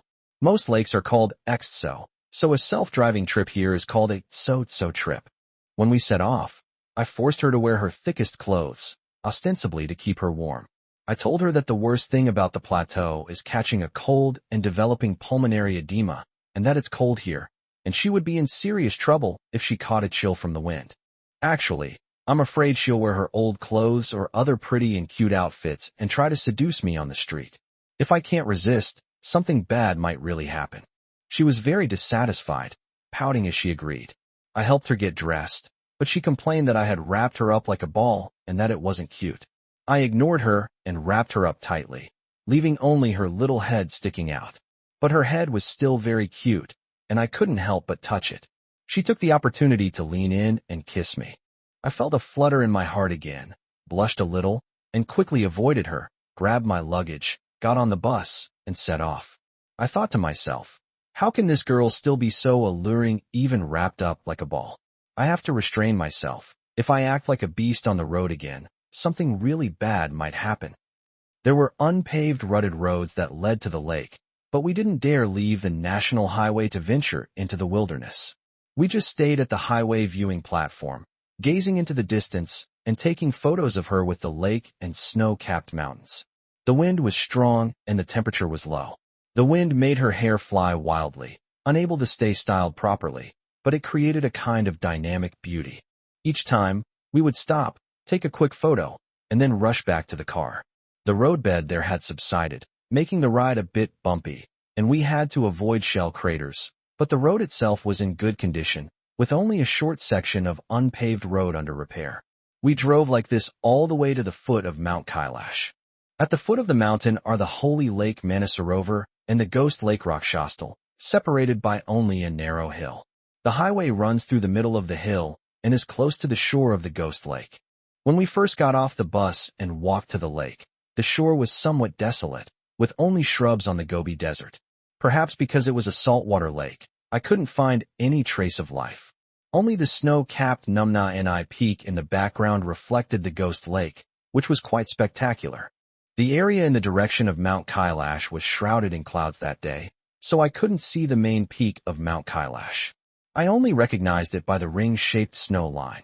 After all, the shape and snow line are so unique, and there are so many photos of it online. As evening fell, the sunlight bathed the mountainside, and after taking a slightly regretful photo of the summit shrouded in clouds, we settled in the town at the foot of the mountain. This town is also the starting point for the pilgrimage around the mountain. It has a strong tourist atmosphere, with many hotels, all in good condition, but prices are high. There were quite a few people visiting this time of year, including a foreign tour group. She didn't want to go out because of the crowds, so we ate at the hotel restaurant instead. Afterwards, I lay down on the bed to rest, as I was quite tired after driving all day and going to the lake. She took off her heavy clothes and pounced on him, saying she hadn't been affectionate with her owner all day, and that she couldn't be properly hugged while wearing these clothes. She was so anxious to get close, and then things escalated from there. The pilgrimage around the mountain involves a long hike and crossing a mountain pass. We didn't plan to do the pilgrimage. We just wanted to drive to the viewpoint tomorrow, take some photos, and then continue on our way. When we woke up the next day, We were stunned to see that the whole world was covered in a gray haze, with heavy snow falling like goose feathers. The grassland, parking lot, and roads we had come from yesterday were all covered in white snow, and visibility was less than 200 meters. Her first thought was that it was fortunate she had taken half a photo yesterday, because she couldn't see anything today and couldn't even recognize which direction the mountain was in. This wasn't winter. We'd all heard that the weather on the plateau was unpredictable, but what we encountered most often on the road were sun showers and light rain. A sudden blizzard outside of winter was completely beyond our comprehension. We asked the hotel receptionist and learned that it was quite common there, and the weather forecast predicted rain and snow for several days. We looked at each other, discussing that if we waited here, the heavy snow would likely block the road, and we'd be stuck for a long time. There were many tourists here, and prices were high, so she didn't want to linger. We decided to head back today while we could still travel. We went to the viewing platform again, but it was so dark that we couldn't see which direction the mountains were in. We braved the heavy snow to take a picture with the stone tablet of the sacred mountain viewing platform, and then quickly set off. Driving through the snowstorm with the hazard lights on, I marveled at how great it is to have a car. Motorcycle touring would be a nightmare. The car had heating, so I just had to drive slowly. The contrast between the raging snow outside and the cozy warmth inside made her feel safe, and she stayed close to me, playing around. I was still a little disappointed that I hadn't seen Mount Kailash, but she didn't care at all. She was content as long as I was by her side. The snow area was larger than I had imagined, and the more I drove, the stronger the wind and snow became, blurring the world completely. The road surface also started to slip, so I used ice skating driving techniques. On this kind of road, the steering wheel and brakes are counterintuitive and absolutely cannot be used in the conventional way. Generally speaking, you lock the steering wheel and then control the vehicle based on the direction the car slides when you accelerate and brake. You also have to strictly control the speed. That's how I slid to the next county town. The temperature was already quite low, and the hotel was freezing cold. Luckily, there was an electric blanket, so we huddled under the covers in our clothes. She hugged me and wanted to get intimate, but I resolutely refused, saying that I would be terrified to take off my clothes here. After replanning the route, they skipped the remaining Mount Everest tourist spots and decided to go straight home. The weather was bad, so this time she didn't object. We set off early the next morning. Fortunately, the blizzard from the previous day was over, though the sky was still gloomy and the ground was covered in a blanket of white snow. We drove for more than a day, eventually leaving the uninhabited area, and finally arrived in a city in the middle of the night, where we stopped to find a hotel to rest. Back in populated areas, and drinking chain milk tea for the first time in days, she felt a little out of place. She remarked that this place was probably not even comparable to a county town in inland China, but now it felt so bustling, and even the budget hotel felt so upscale.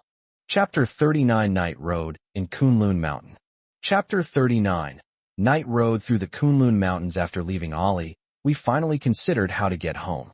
There were two directions to choose from. One was the Sichuan-Tibet highway we had taken to get there, which had no expressway.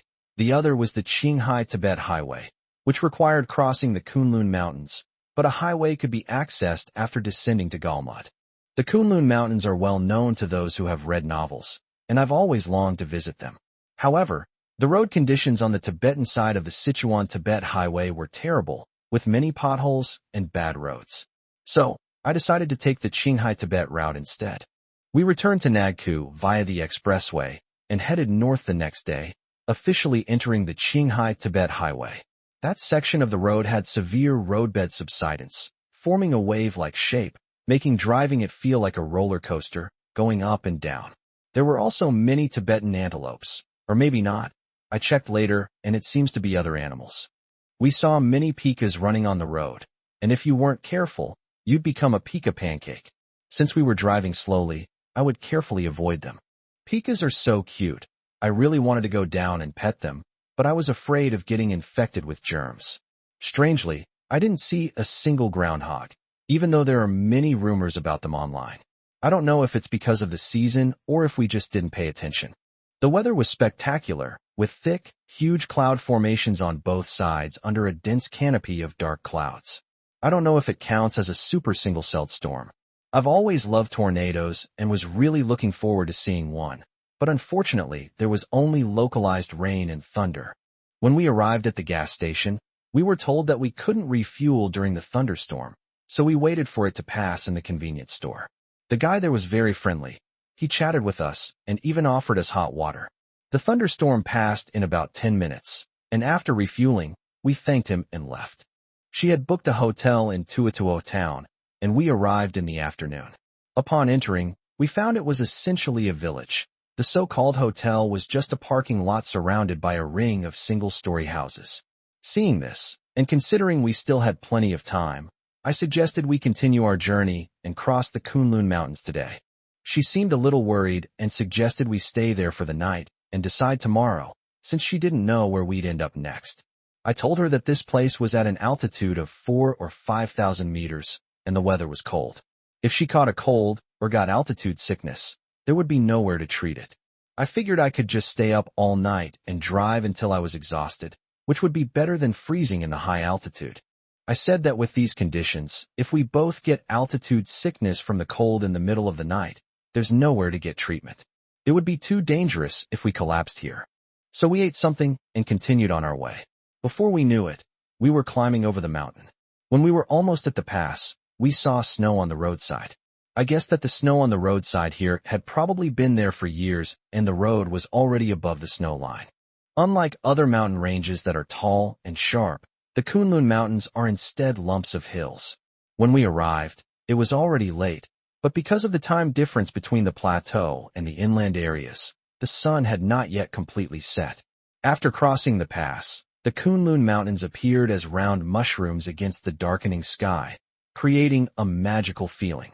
We were both captivated by the mountain, feeling a sense of sacredness. We marveled at how important Kunlun Mountain was in Chinese legends. Visiting it in person was truly extraordinary. I still cherish the memory and would love to go back again sometime. The road ahead was not so pleasant. The area at the foot of the Kunlun Mountains was desolate and deserted. The villages and towns we occasionally passed through were even more rudimentary than those along the Tuatuo River. We dared not stop and could only keep moving forward. Fortunately, the weather cleared up completely after we crossed the mountain, and the stars were very bright. The road was full of large trucks, requiring full concentration to handle. She was worried that I was driving while fatigued, so she opened some snacks and fed them to me to help me stay alert. I was indeed a bit tired, but we couldn't stay here. We had to get to our next destination. She chatted with me, constantly referring to me as Master. I told her to stop, saying that if she kept me awake for a while, I wouldn't be able to resist, and if we did it again in the car, we'd both be finished here. She laughed, but she still toned it down considerably. Influenced by the Kunlun Mountains, we talked a lot about novels and fantasy on the way. I suddenly felt like I was in love again, just like when I first started being a simp online, desperately trying to find ordinary topics to chat about, but we could only exchange a few words. Feeling something, I reached out and patted her head. She happily took my hand and rubbed it against her face. I felt my heart melt. I was overwhelmed with happiness. I snapped back to reality, told myself to calm down, put my hands firmly on the steering wheel, and focus intently on the road ahead. Otherwise, I might hit a major accident if I continued to be so dazed. We drove down the mountain in the dark, through hilly terrain, and then past a brightly lit oil refinery. She wanted to stop there, but I disagreed. We weren't far from Galmud, and I wanted to rest in a real city. As a result, we drove for half the night and arrived in Galmud at 3 a.m. We drove all the way from Tibet to here in one day. When we got out of the car, I was completely numb. She was very scared and said she dared not drive like that again. I said there was no other way. Tuatuo was a place that was impossible to stay in. So Tuatuo left a deep impression on us. From then on, it became our synonym for simple and rudimentary. Oh, and the beautiful and mysterious Kunlun Mountains. She woke up in the afternoon and thought about looking for the Galmud Sanatorium to see if there were any photo spots for the Tomb Raider Chronicles series, but she was too lazy to actually go and join the fun. She mentioned it briefly and then never heard from it again.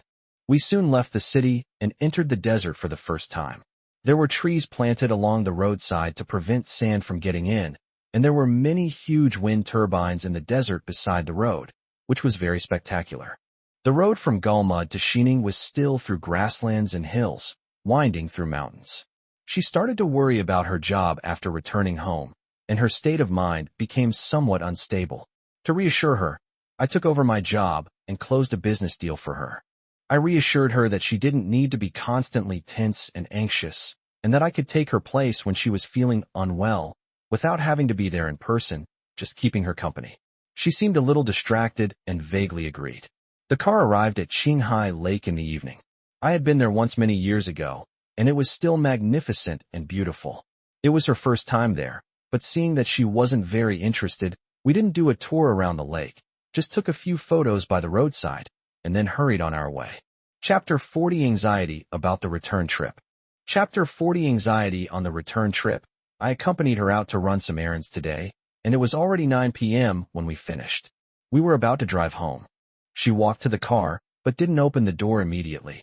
She stood there, gazing at the sky at a 45-degree angle, seemingly lost in thought.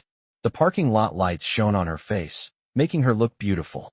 I was captivated and stood there admiring her for a while.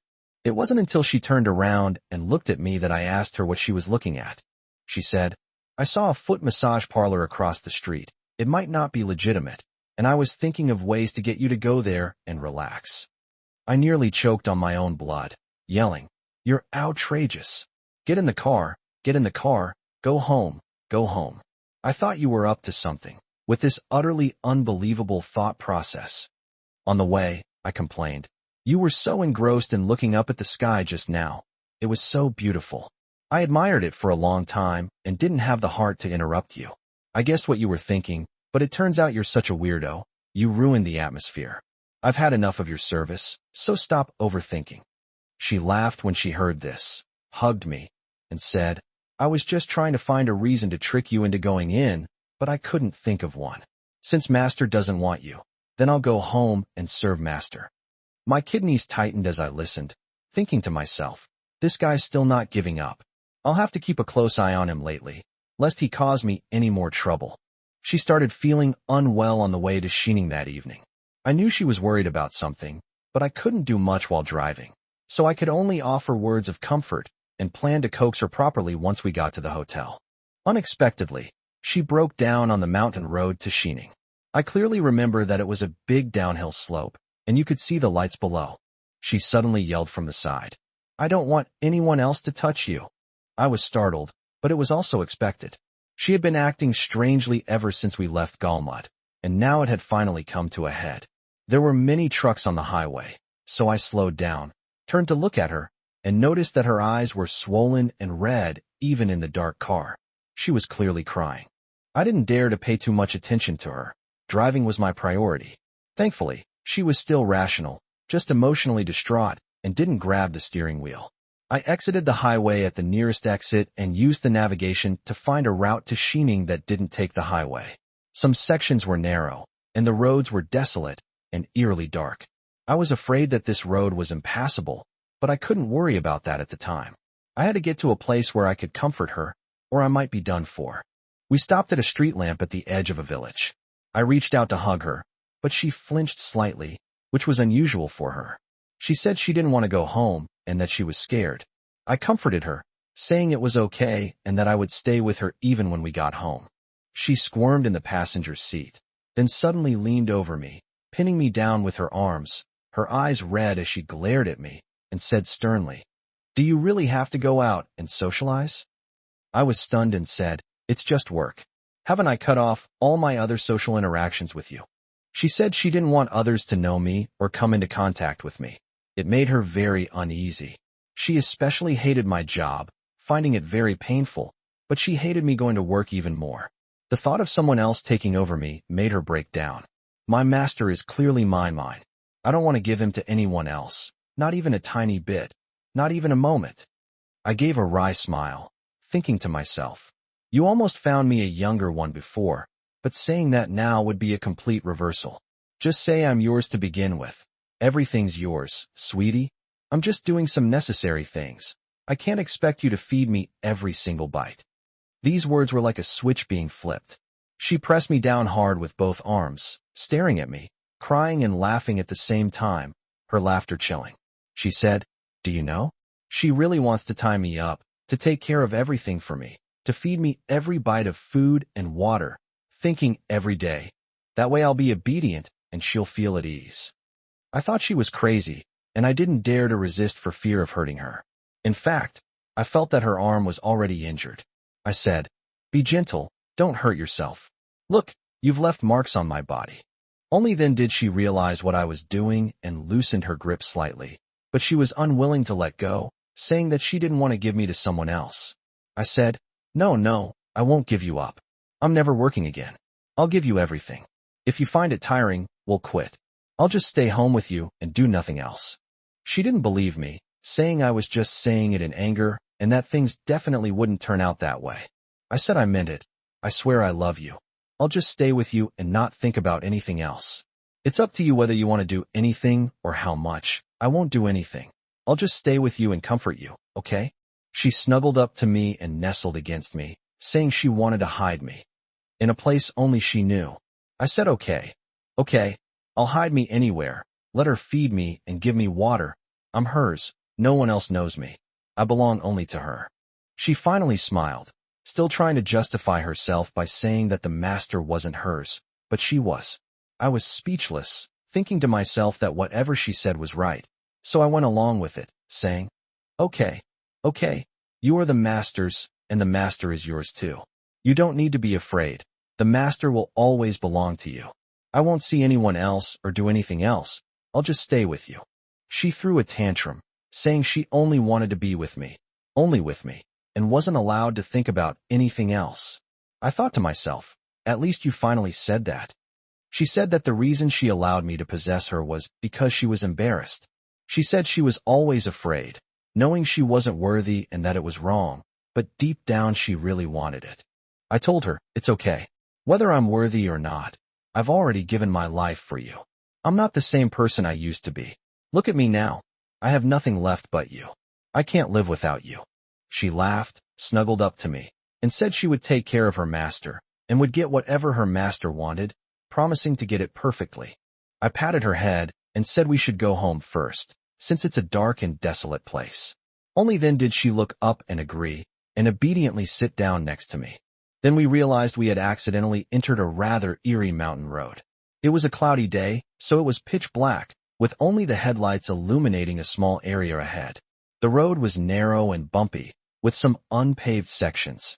It was quite a distance to get back to the highway, so we had no choice but to grit our teeth and keep going. The mountain road went up and down, with cliffs on either side. The navigation only said that this was a county road or an unnamed trail. It took a long time before we would see a house with lights on by the roadside, which made us a little nervous. We started to climb the mountain road and crossed a mountain pass. It started to rain, and the car slipped on the way down the mountain. She seemed to be in a much better mood and kept snuggling into my arms, trying to pull me away. I felt sorry for her and touched her arm, asking if she was hurt. She had been pulling really hard, but she was oblivious to it.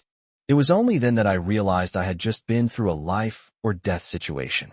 Had I answered incorrectly and had to start over? For a moment, I couldn't tell whether it was more dangerous to venture into this dark and gloomy mountain path at night, or to be near her. Then I realized that even after all this, I still cared about her well-being and safety, worried about whether she was hurt or upset. I mentally cursed myself for being hopelessly in love, and for the long time being. Chapter 41 Thoughts on the Return Journey. Chapter 41 Thoughts on the Return Trip. The return trip from Xining took several days on the highway.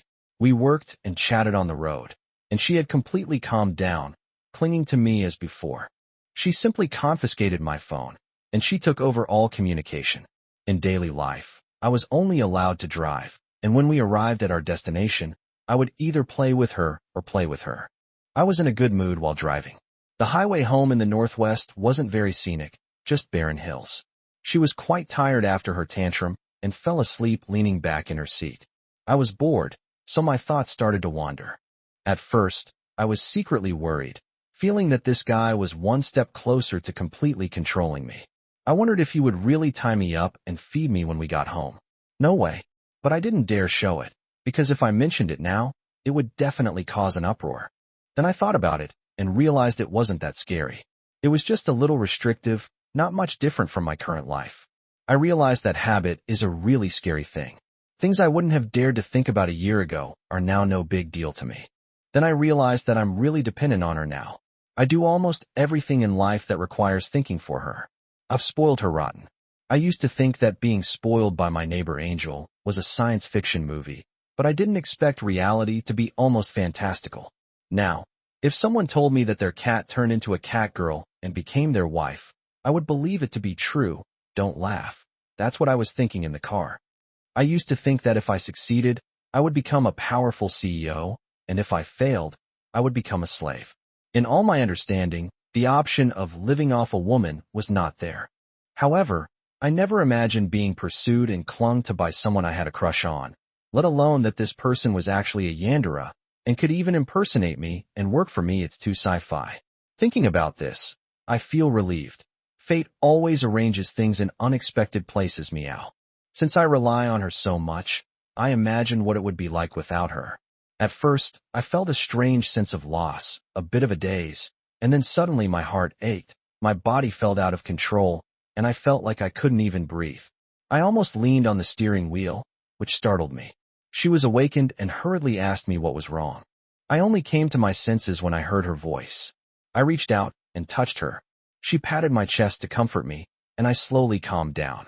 I never expected that just imagining things would have such a big impact on me. That's when I realized I really couldn't live without her. If it was liking or love at first, it has now turned into dependence. She's like a part of my body, truly an external brain. We depend on each other like organs in our own bodies. Forcibly separating them would cause immense discomfort and severe disharmony. It was only then that I realized I couldn't even walk without her around. No wonder I didn't react much to being fed bite by bite. I've been completely tamed, cat. Sad.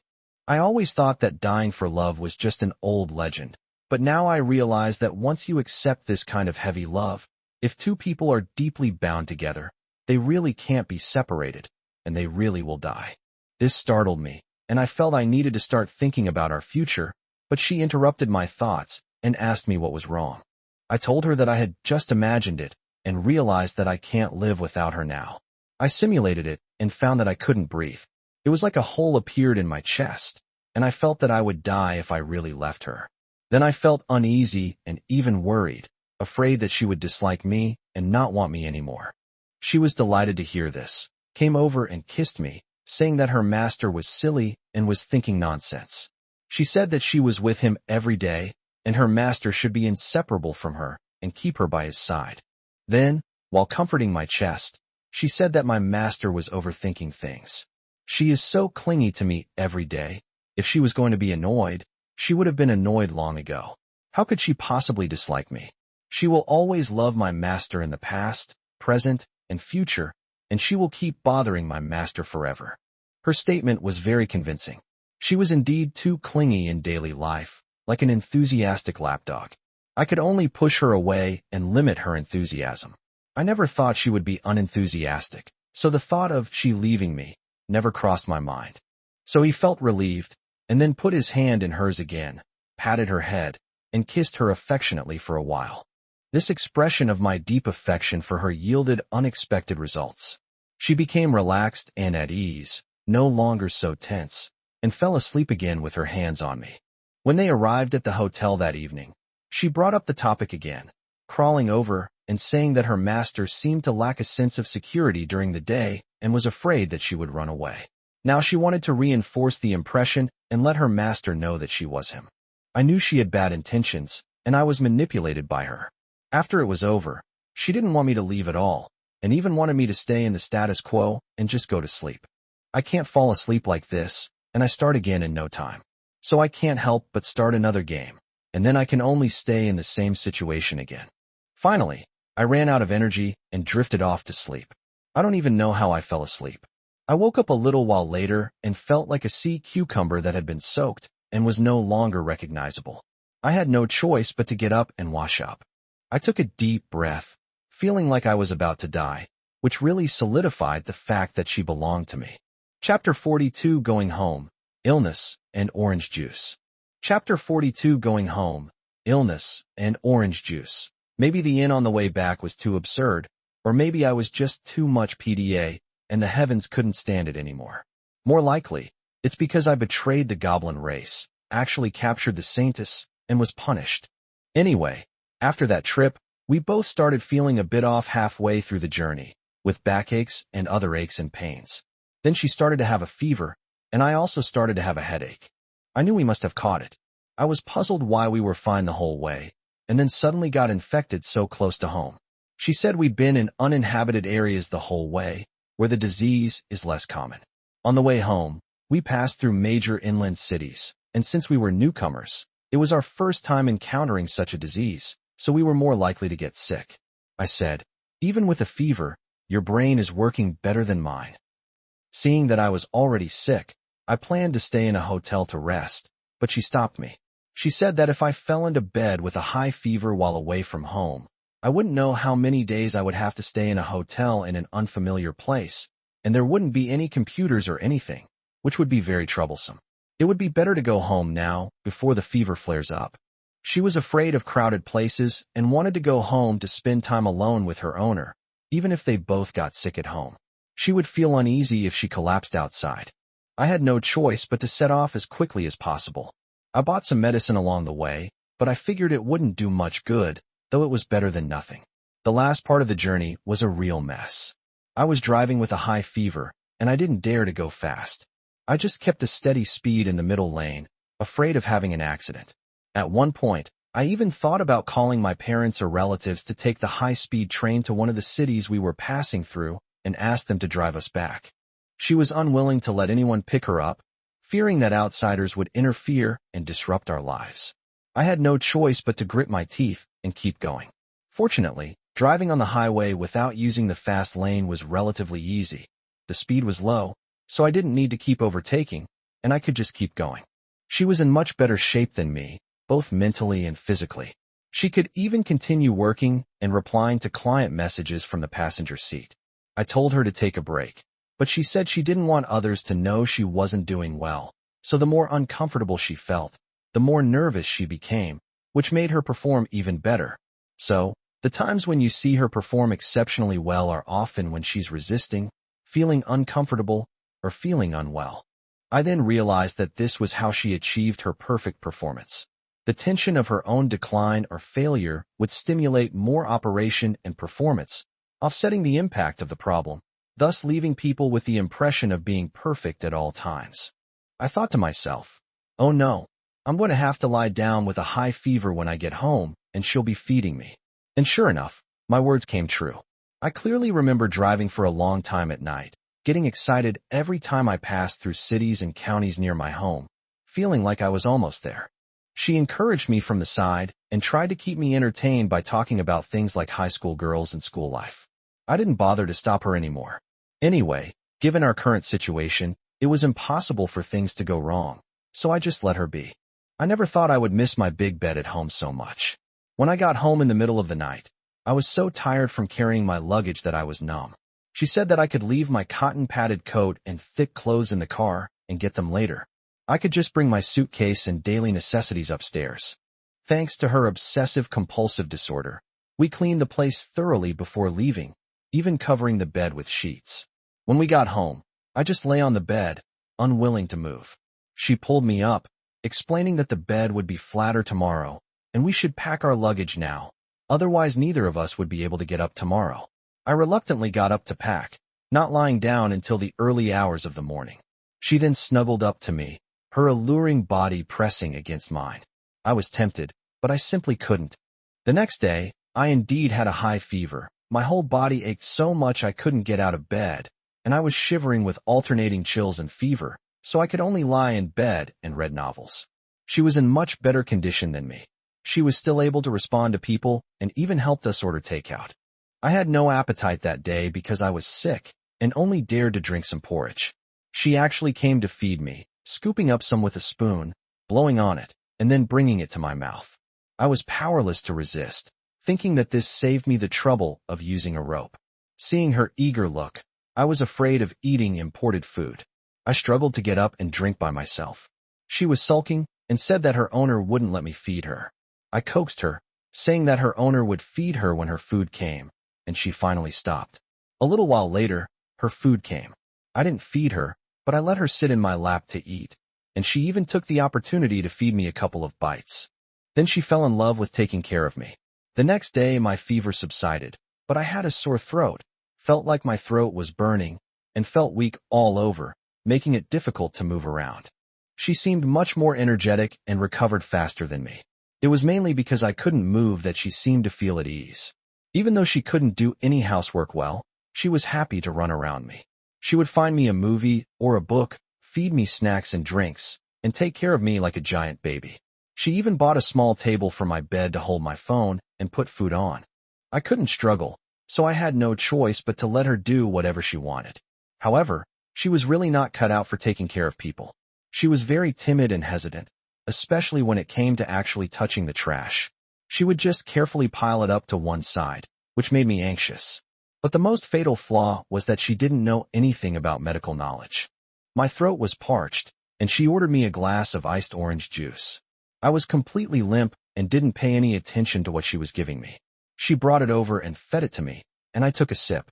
Before I even drank the orange juice, my throat broke down. The intense pain shot straight to my head.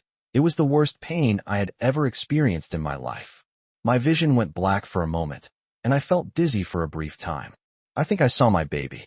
Then, in excruciating pain, I clutched my neck with both hands, rolling around on the bed, snot and tears streaming down my face. I was completely out of control, experiencing a level of pain that made me lose consciousness, and my mind went blank. In that instant, I even thought of, "Dalong, you've taken your medicine." I thought there was something tampered with the orange juice, and that this woman had finally given me the medicine I was supposed to die from. She stood there bewildered, unsure what was wrong with me. She wanted to rush over to help, but hesitated, holding her phone, wondering whether to call 120, emergency services. I rolled around for a while, gesturing to stop her. I finally managed to get up and try to talk to her, but found I couldn't utter a single sound, not even a meow. I pointed to my throat and gestured, asking her for my phone so I could type and tell her my throat was irritated. I asked her how she could feed me something sour when my throat was sore. She found it both funny and pitiful, crying and laughing at the same time. Her expression was priceless. She said she didn't know I shouldn't drink orange juice because of this condition, and she even bought it iced. I told her she was murdering her husband, and I even suspected she was planning to murder her master and then run off to freedom. Only then did she stop apologizing and offer to get me some water. I got scared and asked her to help me up. I'd go myself. After that, I didn't dare let her take care of me anymore. She also restrained herself and didn't dare to do housework anymore. I told her that when she wanted to take care of me, she could just wear a maid outfit. The maid in white stockings was responsible for watching her master do the work and then waiting to do it. Meow. Chapter 43 Extra, Present Day, Emergency Room. Chapter 43 Extra, Present Episode, Emergency Room. I've decided to write down and post the events that are happening right now here. These are the events that occurred yesterday and tonight, January 19th, 2026. We rarely separate these days. Recently, a client from out of town is coming and needs to see me alone, which means we have to be apart for a while. She has been worried about this for 2 days and is not in a good mood. Yesterday afternoon, I arranged to meet my client at a coffee shop in the mall. She and I arrived early and spent some time together. When it was almost time, I left her to wait for me in the mall and went to meet my client alone. Leaving the cage called her and walking alone in the mall, I felt immense helplessness and tension. Everything around me was unfamiliar, like a child entering society for the first time, or a prisoner released after serving a long time in jail, confused, fearful, and at a loss.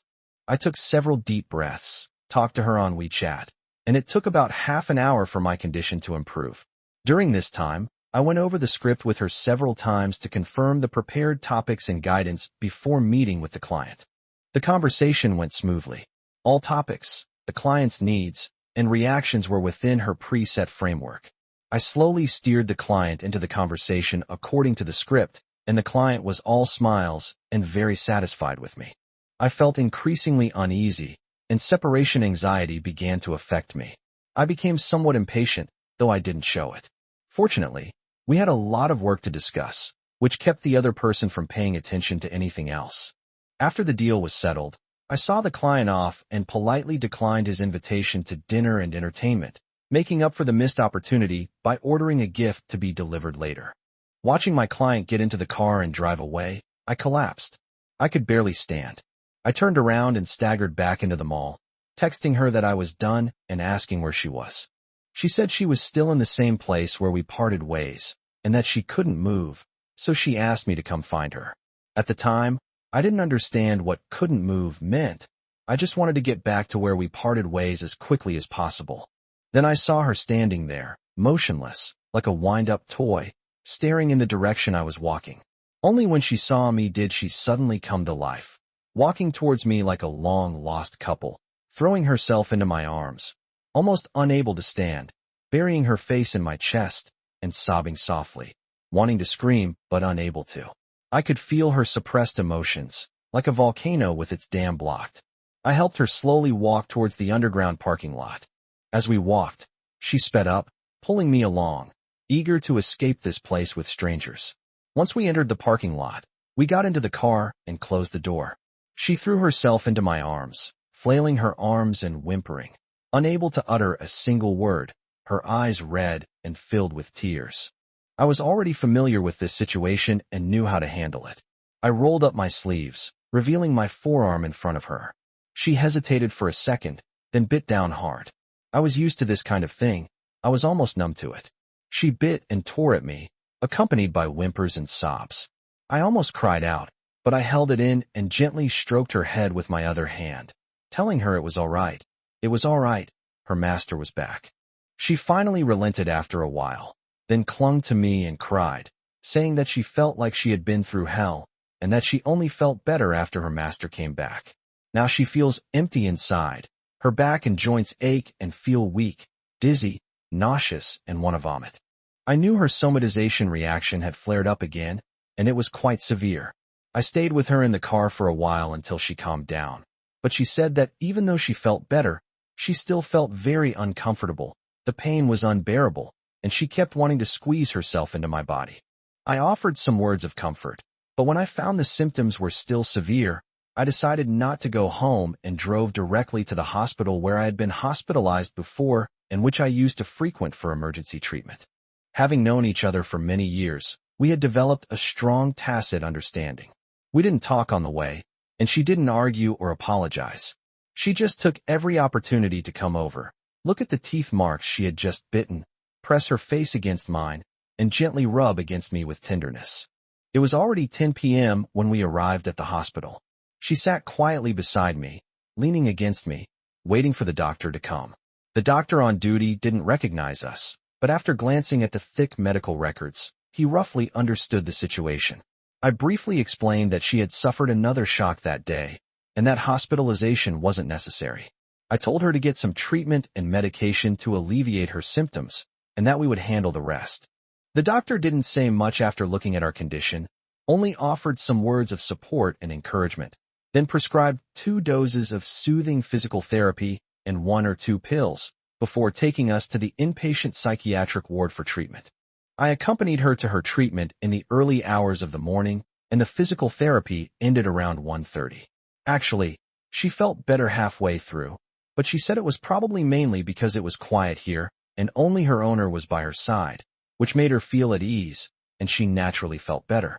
After saying goodbye to the nurse, we prepared to go home. On the way back, she seemed much more energetic, saying that she no longer felt any pain and even joked with me. It was already 3 a.m. when we got home. We had barely eaten or drunk anything all day. We were busy taking care of the client and her. We were both exhausted when we got home and had to drink a few glasses of water to recover. After ordering takeout, she quickly collapsed onto the bed. I sat by her side, and she hugged me tightly, saying, "I've caught my master. My master won't leave. He'll never leave again. He won't leave me." My eyes welled up with tears, and I let her hold me like that. We were interrupted by the knocking of the delivery door.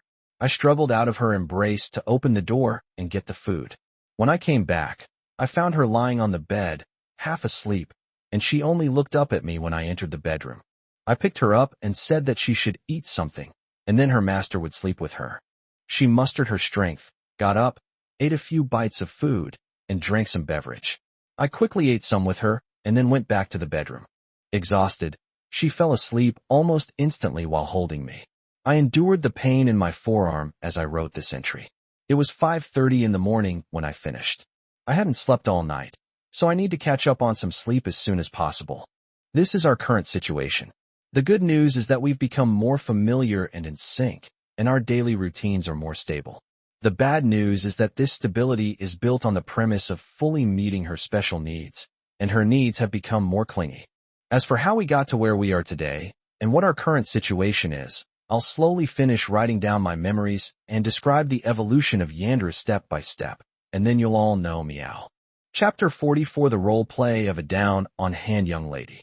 Chapter 44 The Role Playing of a Down-on-Handsome Young Lady. After returning from her trip, she fell ill again. After recovering, she returned to her life in prison. Just like during the trip, she worked for me, handling everything online, as if we were still outside. For a month or so, I didn't step out of my house. I even left the trash at the door for the property management cleaner to take it out for me. After going out for a while, I felt a bit restless. I was getting bored at home, so I thought I'd take her out for a walk. The sun was shining brightly outside, but I didn't want to go out late at night like before. So I found her something to do, saying I really liked her famous outdoor photo shoot, the one with the ruined JK uniform. There's a factory ruin in the mountains on the outskirts where we often go at night, and nobody's around during the day.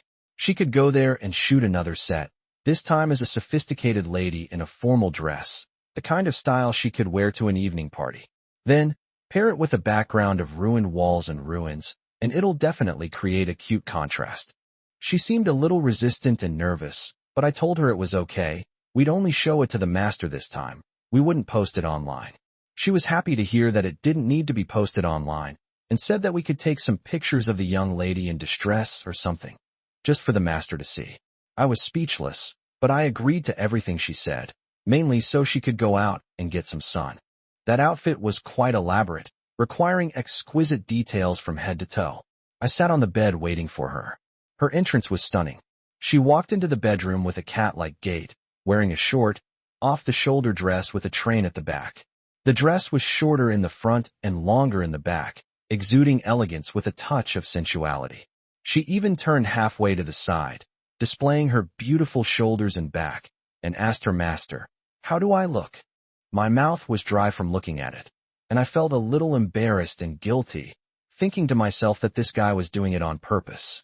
Remembering that we were about to leave, I deliberately put on a serious face to hide my embarrassment and said in a feigned serious tone, "Miss, you need to consider your image and persona and pay attention to etiquette.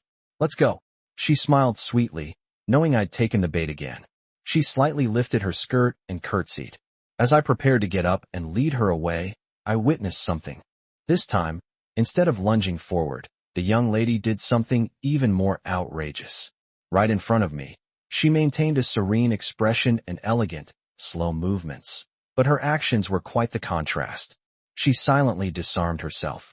That scene almost made my nose bleed. I still remember it vividly. The contrast was too stark. She still maintained her aloof and elegant image, but I knew then that I couldn't leave now. It was already afternoon when we finished. She snuggled up to me and asked if we could still take photos today. I thought to myself, it's all because of you, and felt guilty, so I was too embarrassed to bring it up. My face flushed, and seeing that it wasn't too late, I patted her and urged her to get up and get ready again. Maybe we could even catch the sunset. Arriving at the ruins as the sun was setting, I quickly took photos, capturing the stark contrast between the ruined walls and the young lady's delicate, clean shoes crunching on the dusty ruins. The brokenness of sitting on the shattered window pane. Even sitting on the dimly lit auditorium chairs, like puppets after a play's curtain falls. And standing on the dilapidated stage front, like a songstress performing her final dance to the air on an abandoned stage, a beautifully timed traveling scene. After we finished filming this, I told her to leave, saying it was almost time. She said the main story was over, and we could film some for the master now. I was puzzled. This place is so dirty. She wouldn't be planning to film here. This won't do. I was about to refuse when she said she wanted to film, the scene of the family falling apart and the young lady being sold, She wanted to film her being bought and taken away by the cruel master in front of the dilapidated house outside. I find this script inappropriate, and I wonder when she started writing screenplays. Besides, this is an abandoned old factory and residential area, not a dilapidated amusement park. The image doesn't match, does it? She didn't care, saying that as long as she could get into character, that was enough. The background was a city reduced to ruins, with countless lives lost, families falling into ruin, and even the wealthy struggling to survive. I played the role of a cold-blooded, wealthy buyer, taking advantage of the chaos to snag a bargain, and ended up picking on this down on her luck heiress.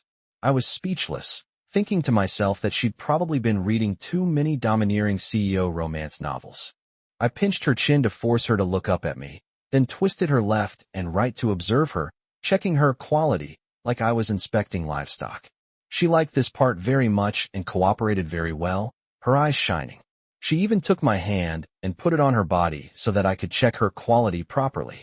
I told her she was out of character, and she coughed sheepishly, reverting to her arrogant young lady persona, showing a bit of resistance and retreat, but her eyes still couldn't hide the smile. As I recited my lines, I said I chose her and handed her the back of my hand. She took a half-step back, bowed in a standard aristocratic gesture, and kissed the back of my hand. She displayed both elegance and obedience, which fascinated me. I began to get into character and unconsciously straightened my back, saying that she would be my successor from now on. She couldn't help but smile when she heard this.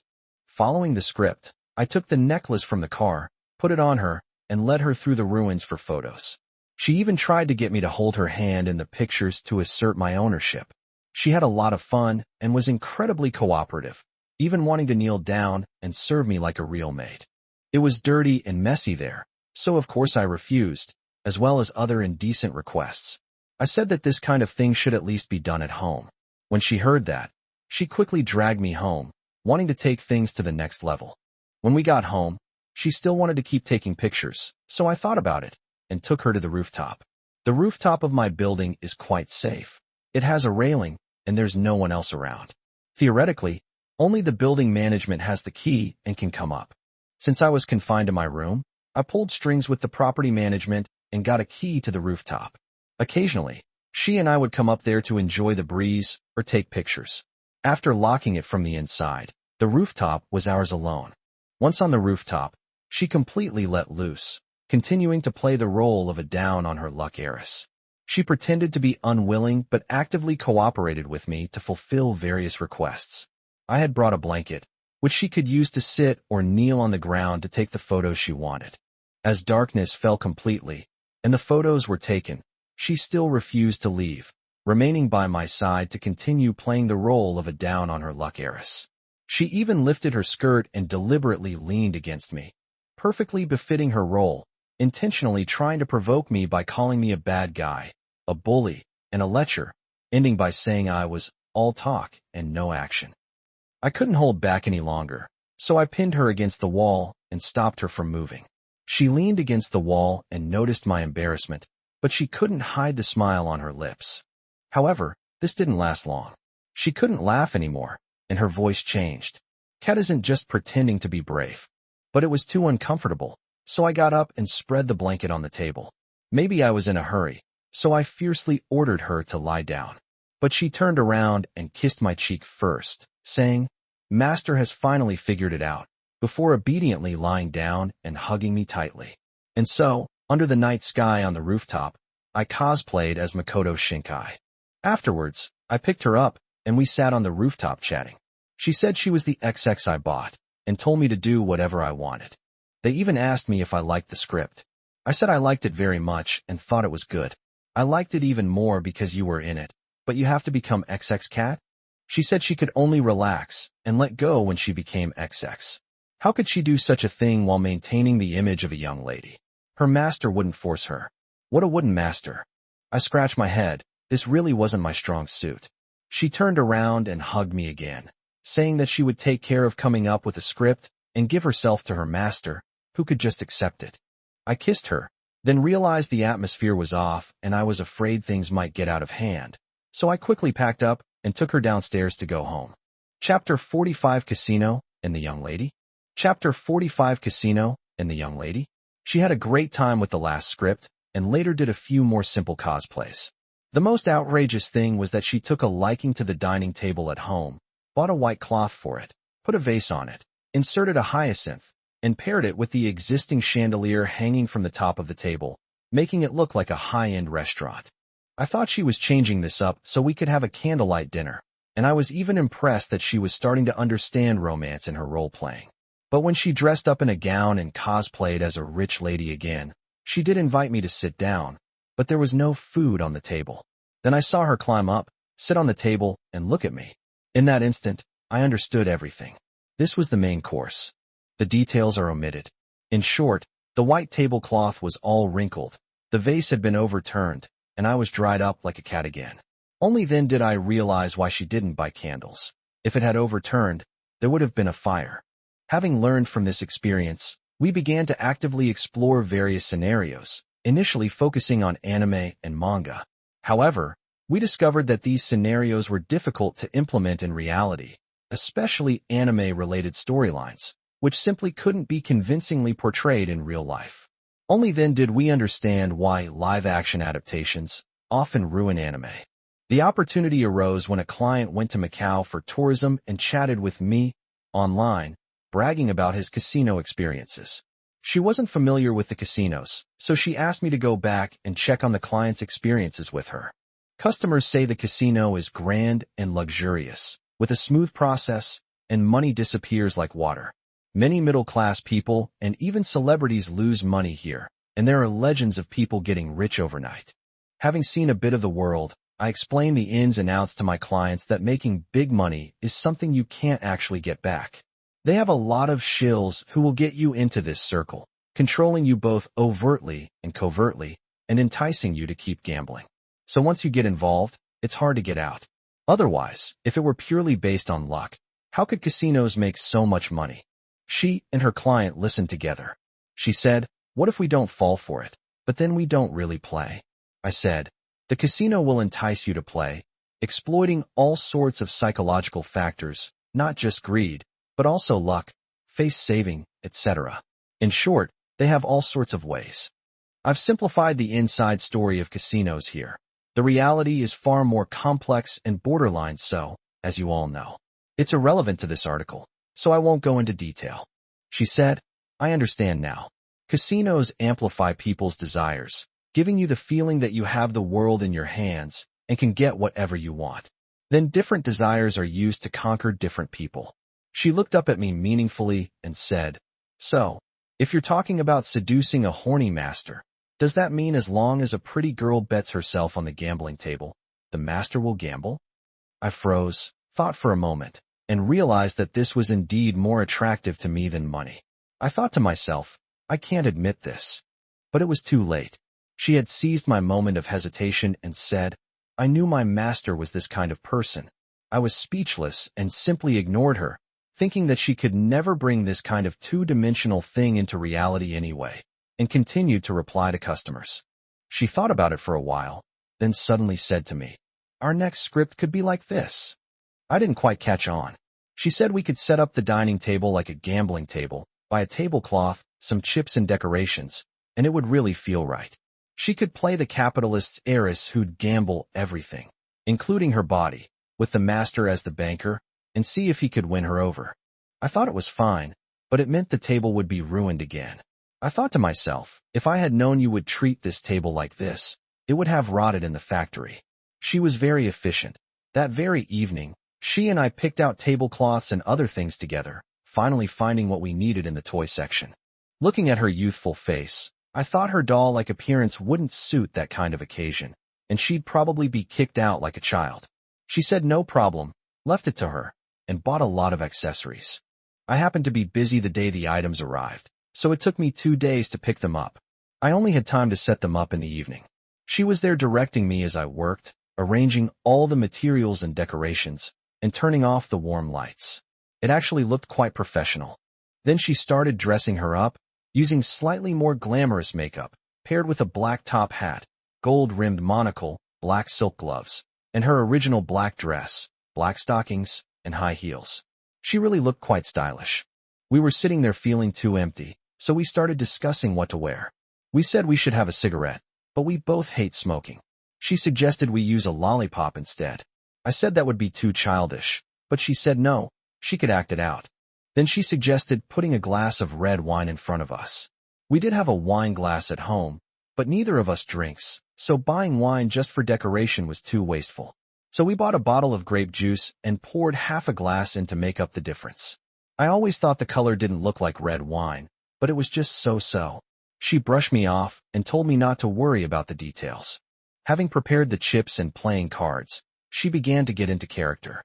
She sat opposite me, crossed her legs, and glanced at me with disdain, then picked up a lollipop, put it in her mouth, and took it out to lick it lightly. She exuded an arrogant air, highlighting her aloof and unapproachable demeanor. Her eyes and actions kept people at a distance. I was instantly stunned and didn't dare to continue the conversation. I thought to myself, this girl really plays the aloof and arrogant young lady convincingly. She really gives off the feeling of someone who is incredibly wealthy, looks down on everyone, and is ready to win the world at the gambling table. Then, thinking about her background and her father-in-law's family business, it dawned on me this wasn't an act, was it? She was so clingy and subservient in her daily life, completely like a pet. Having been her owner for so long, I'd forgotten that she was actually a genuine heiress. I was saying that she was so skilled at this, and that's how she always acts, both at home and at school. It's just that she never uses this style with me, which is why it feels so unfamiliar to me. Compared to her, I felt like a waiter in a bar or casino, only missing a white towel and a bow tie. I felt more suited to serving the young lady red wine, no, grape juice than sitting across from her as an opponent. Shaking my head to clear away the jumbled thoughts, I took a few photos of her first. Her makeup and styling matched well with the red wine at the gambling table. It was just that the refrigerator in the background was a bit out of place. I had her sit across from me, and we started. I initially wanted to play the legendary striptease game. She said that the host could play it too, but it would ruin the scene and quickly lose its appeal. To maintain the scene and character image until the end, you have to actually play the game with chips, remaining calm and arrogant throughout until you lose everything. So, seizing the rare opportunity, we actually split the chips and started a gambling game with playing cards. Looking at the aloof capitalist heiress opposite us, I was quite excited and really had the urge to win her over. I didn't even consider what would happen if I lost. It was as if we had completely forgotten about that. Chapter 46 We lost. Chapter 46 We lost. She had never played poker or mahjong before, let alone gambled. She only knew some basic common sense rules and gameplay. To be fair, we decided to play the simplest game. Therefore, a simplified version of Texas Hold'em was chosen, in which there are no community cards. Each player only receives 3 cards, and can choose to see their cards or not, and then place a bet, while the opponent chooses whether to call or not. This game involves luck, but its core gameplay revolves around guessing the strength of your opponent's hand and deciding whether to call. It relies on observing their behavior, expressions, and betting amounts to deduce their hand and make informed decisions. It doesn't require much technical skill, making it perfect for beginners like her. She knew the basic rules and common sense of Texas Hold'em, but she had never played it herself. After trying it a few times, she got the hang of it. We started throwing out chips to see who would lose all their chips first. We both started hiding our cards. After receiving my cards in the first round, I gave a mysterious smile, but she remained expressionless, as if she hadn't seen them at all. I felt completely exposed in front of her and realized I couldn't fool her at all, so I decisively folded. She began to grasp the underlying logic of the game. It's difficult to play with a mediocre hand until the later stages. The game only truly begins after both sides have obtained valuable cards. Then it depends on how much each player is willing to pay for their hand, and guessing what the opponent holds, judging their opponent's hidden cards through each round of betting and attitude. I suddenly regretted playing this game with her. Judging from my actions, it turned out to be exactly her specialty, and I suspected I might not be able to beat her. So I tried my best to control my expression and make my actions seem random. But I found it impossible. My betting style when I have a good hand is definitely different from when I have a bad hand. It's too easy for her to notice, and I can hardly find any flaws in her. When I observe her, I can only appreciate her beauty. I can't see anything else, meow. In one mid-game hand, I got a pair, and she started betting small. I called, and I knew the game had begun. We both probably had valuable hands. She continued betting small, and I continued calling. Then she suddenly bet big. I hesitated for a moment, seeing that there were already quite a few hands on the table, and knowing that quitting now would result in a loss. I chose to continue betting big. Fortunately, she continued betting small afterward, and I continued to call small. We each placed a lot of bets. She didn't bet much each time, while I became more and more nervous as I followed. At this point, giving up would have resulted in a huge loss, so I just gritted my teeth and kept going, thinking that it was impossible for me to actually run into her with a big hand. The chances were too small. It had only been a few rounds. How could I possibly run into a big hand and a pair? As the bottom of the board grew larger, I became increasingly less confident, convinced that my opponent must have a strong hand that had trapped me. But at this point, there was no way to retreat, so I could only grit my teeth and continue, hoping that she also had a pair, and that they were smaller than mine. I'm glad I'm self-aware enough to never actually gamble. If this were a real casino, I would have lost everything. She continued betting, her tone casual, repeating the same pattern round after round. Later, her expression became expressionless, and she continued placing small bets as if it were a routine. I had no choice but to grit my teeth and continue betting, torn between my hesitation and reluctance. She watched me scratching my head, frowning and looking troubled, and then suddenly burst out laughing. I was puzzled and asked her what she was laughing at. She said I had a rather large pair of cards in my hand. I was completely dumbfounded and exclaimed, "Do you have X-ray vision or some kind of superpower, meow?" She burst into laughter, laughing so hard she almost fell over, saying, "Master, you absolutely mustn't gamble. You're so easy to guess, ha ha ha. I noticed a subtle change in your expression from the beginning, but you weren't excited, which means you had a strong hand, but not a big one." At this point, I wasn't sure, so I started by testing the waters with small bets. You followed quickly, and I was certain you had a strong hand, but I still couldn't determine the size. So I suddenly placed a large bet to test the waters, and you clearly hesitated for a moment, which meant your hand wasn't strong, but I could tell you wanted to gamble and weren't willing to give up. I then slowly built up my bets with small bets, and you followed along, but your expression became increasingly strained, and I could tell you were becoming more and more uncertain. Later, after watching the market for a long time, it was clear you wanted to exit, calculating sunk costs and realizing they were already too high, so you reluctantly chose to continue. I bet you were thinking at that moment why you bet so much, and that you should have withdrawn earlier if you had known. Then you must have the lowest valuable card in your hand. The only reason you haven't played it is because it might be higher than mine. You don't believe it's so easy to encounter a high-value card to counter it, and you're hoping to make a gamble with your own cards. Then you can only hope that I also have a pair, and that it's lower than yours. Your initial expression matched your subsequent reaction. The biggest pairing is your trump card. I vividly remember feeling a chill run down my spine after hearing that. I felt completely exposed in front of her, as if her gaze could see right through me, like she was staring at me naked. Instinctively, I crossed my arms to avoid her. She laughed even harder, saying, "Master, are you serious about being scared?" Ha ha ha. I had no choice but to lay my cards on the table and say, "You guessed right. I can't beat you at this kind of game. I'm glad I wasn't actually gambling, or I would have lost everything."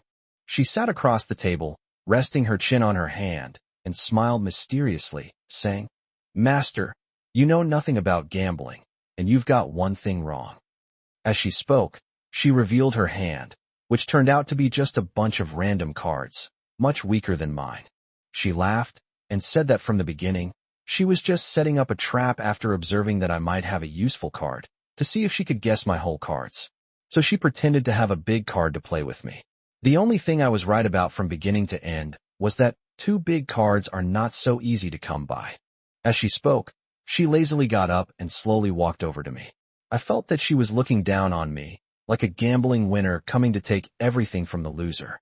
I sat in my chair, dumbfounded, watching her walk up to me, bend down, and lean close to my face to say, "So I lost this round.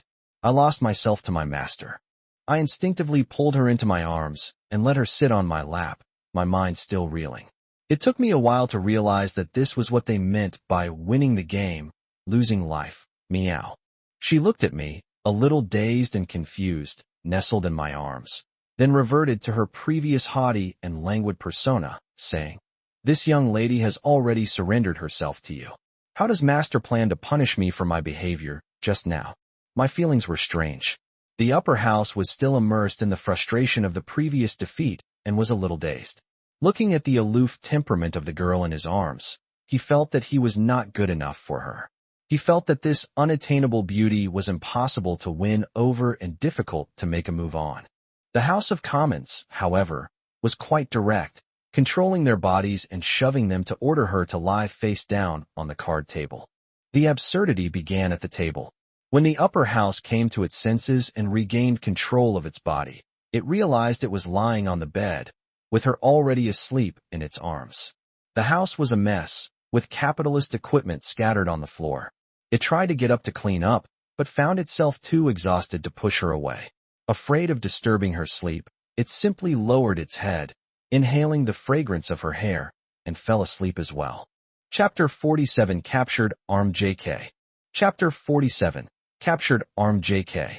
Her most suitable look is undoubtedly the Japanese girl image, which is also the image we filmed the most and the one that made her most famous.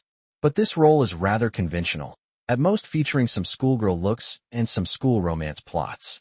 I'm very enthusiastic about this and really hope to bring the story to life, since we already have a female lead. But she's as resistant to romance as ever, to the point that she gets uneasy when I suggest playing out these kinds of scenarios. She claims to be allergic to romance and wants me to just treat her like a XX. I often read romance novels and play games with wood. She knew I liked romance and wanted to give me a romance. She dressed up as a Japanese girl to create a student persona and prepared to date me. They suggested we start with online dating, so we each took out our phones and chatted with each other, pretending to be secretly in love or pursuing each other, essentially playing a real-life version of a dating simulator. Then it all fell apart in less than an hour.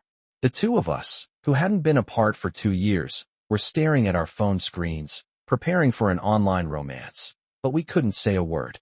I racked my brains for ages, but couldn't come up with anything useful. It felt like I was back to before we met, when I had been her devoted admirer for a year, and all my efforts had failed to make her realize I liked her. She was staring at me while looking at the screen, not paying any attention to typing.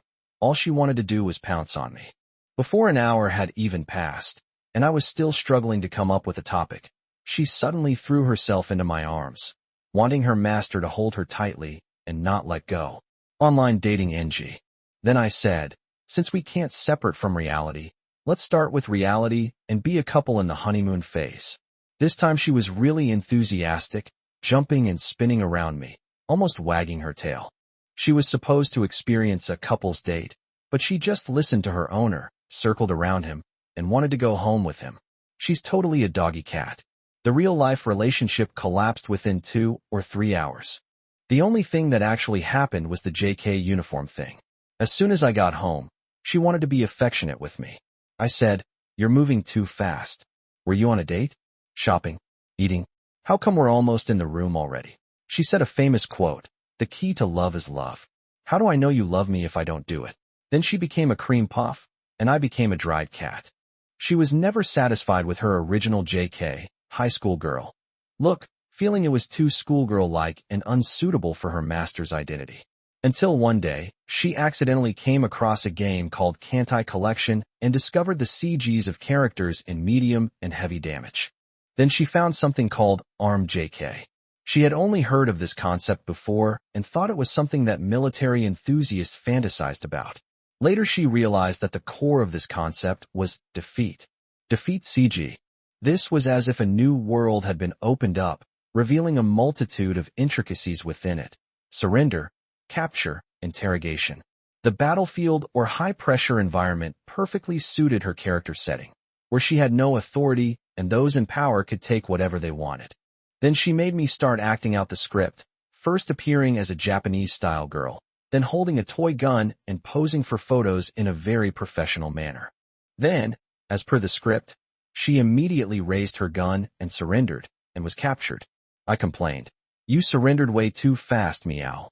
You didn't even put up a token resistance. She said that according to the script, she was a delicate female student who was temporarily recruited, and she was afraid of real combat. So she instantly chickened out and would do anything to survive. So, following the script, I disarmed her. She had her hands behind her back, ready to be questioned.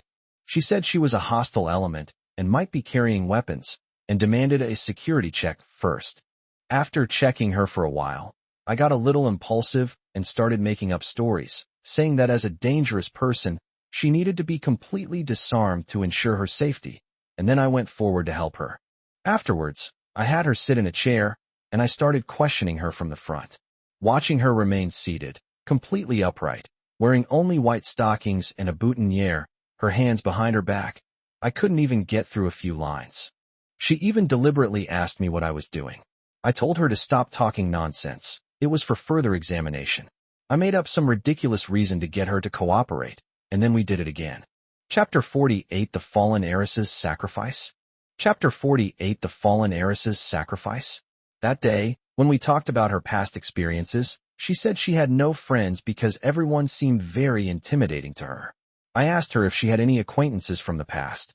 She said there are many, including some still now, all driven by self-interest, like the doctor who helped her get the certificates, I know him too, or her gold-digging best friend who helps her win over men.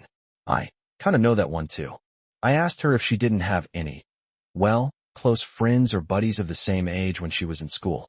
She thought for a moment and said that she used to have a good relationship with the head teacher's daughter, which allowed her to get a lot of privileges, such as exemption from self-study. Because teachers treat everyone equally in name, they will inevitably make some differences with their own daughters. By being friends with her and hanging out with her, the teacher would feel embarrassed to only pick up her own child when picking up her daughter. There were also some family requirements. She attended dinner parties with her family from a very young age. Because she was precocious and articulate, and had good interpersonal skills, the uncles and elders all liked her very much. They would let the children from both families play together, which could also be considered as helping to smooth things over for the family. Actually, she had been quite afraid of this before. Her parents thought she was worried about being married off to other families, so they told her to relax and say that she was just making some friends. Then there was another friend of hers, the daughter of the leader of a family business. They got along very well, but she didn't really have any feelings for her. However, she could tell that her parents needed her to get along well with the other girl. The leader's daughter was a pure young girl with a bit of girlish cunning. She pretended to be naive and played along with the other girl, and easily won her over.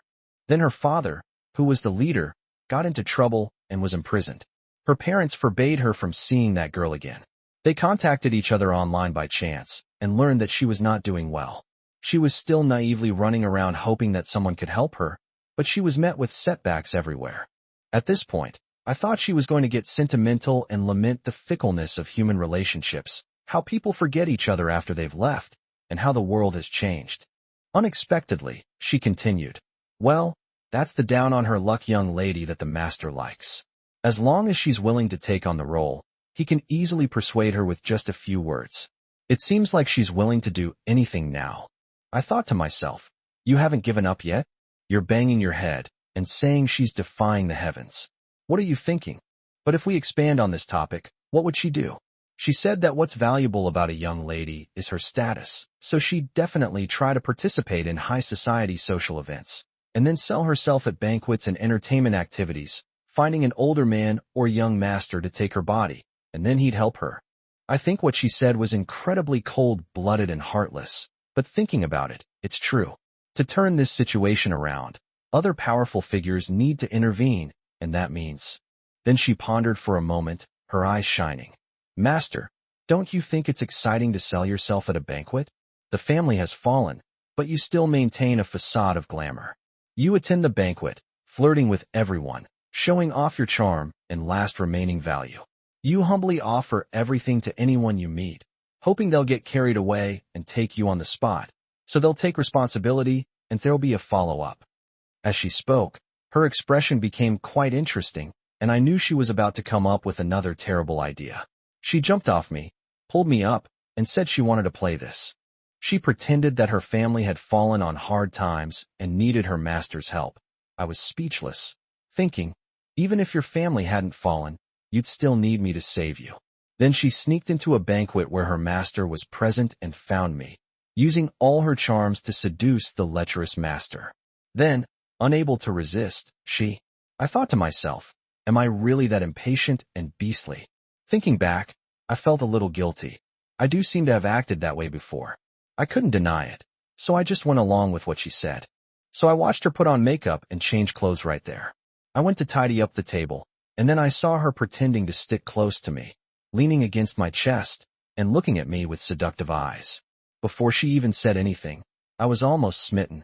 I thought to myself, Boheo, I need to be reserved, meow. She began her lines, deliberately using a high-pitched, humble voice, saying that her family had encountered difficulties and she was all alone, now only able to rely on her master, begging her master to have pity and take her. I couldn't take it anymore halfway through, so I hugged her and leaned down to kiss her. Seeing that I had taken the bait, she stopped talking and obediently let me kiss her for a while. I looked up and said, even if your family isn't struggling, I still want you. I'll do anything to get you. She laughed and said it was because she wanted her master and couldn't live without him. Then she offered to sit on the table, but I stubbornly said I wasn't that much of a beast, and that we should at least go to the bedroom. So we went into the room, and I became a cat's dry again. Chapter 49 The Truth About the Script. Chapter 49 The Truth About the Script. For several days in a row, I was engrossed in various scripts. During that time, besides work, this was all I did, and I would become a cat almost every other day. Many times my body couldn't take it anymore, but seeing her beautifully dressed appearance, and because I liked her, my mind easily became impulsive. In a moment of madness, I did it again, and then my body became even weaker. During one of my periods of relaxation, I was holding her and chatting casually. I said, you really enjoy role-playing and scripted games, huh? She replied, Master likes them too, and so does she. I said she was amazing. She played every role very well, and she always drew me into the story so deeply, as if she really was that person, not like a cameo role that was decided on the spot. She clung to me like an octopus, buried her head in my chest, and whispered, Silly master, I didn't do this on a whim. These words flashed through my mind like lightning.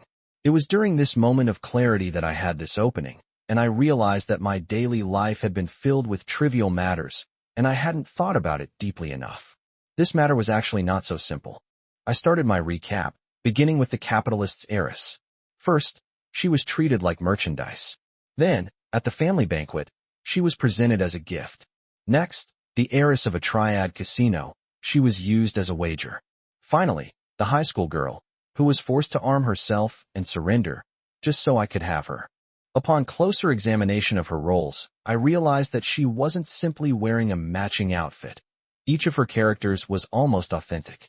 She was a true heiress, having received a full education in etiquette. From a young age, she frequented family and business dinners, and even witnessed the rise and fall of other families. From a young age, she was exposed to all sorts of people in society as the daughter of a wealthy family. Later, she completely replaced me in my work, constantly trying to understand people's hearts and navigating the business world. She was simultaneously persuading and convincing others while being wary of being deceived and fooled herself. The Japanese school uniform was her main image when she was an online celebrity. She used this persona to connect with society online, including me. I was startled. I was wondering how she could get into character so easily, creating such a vivid and realistic image.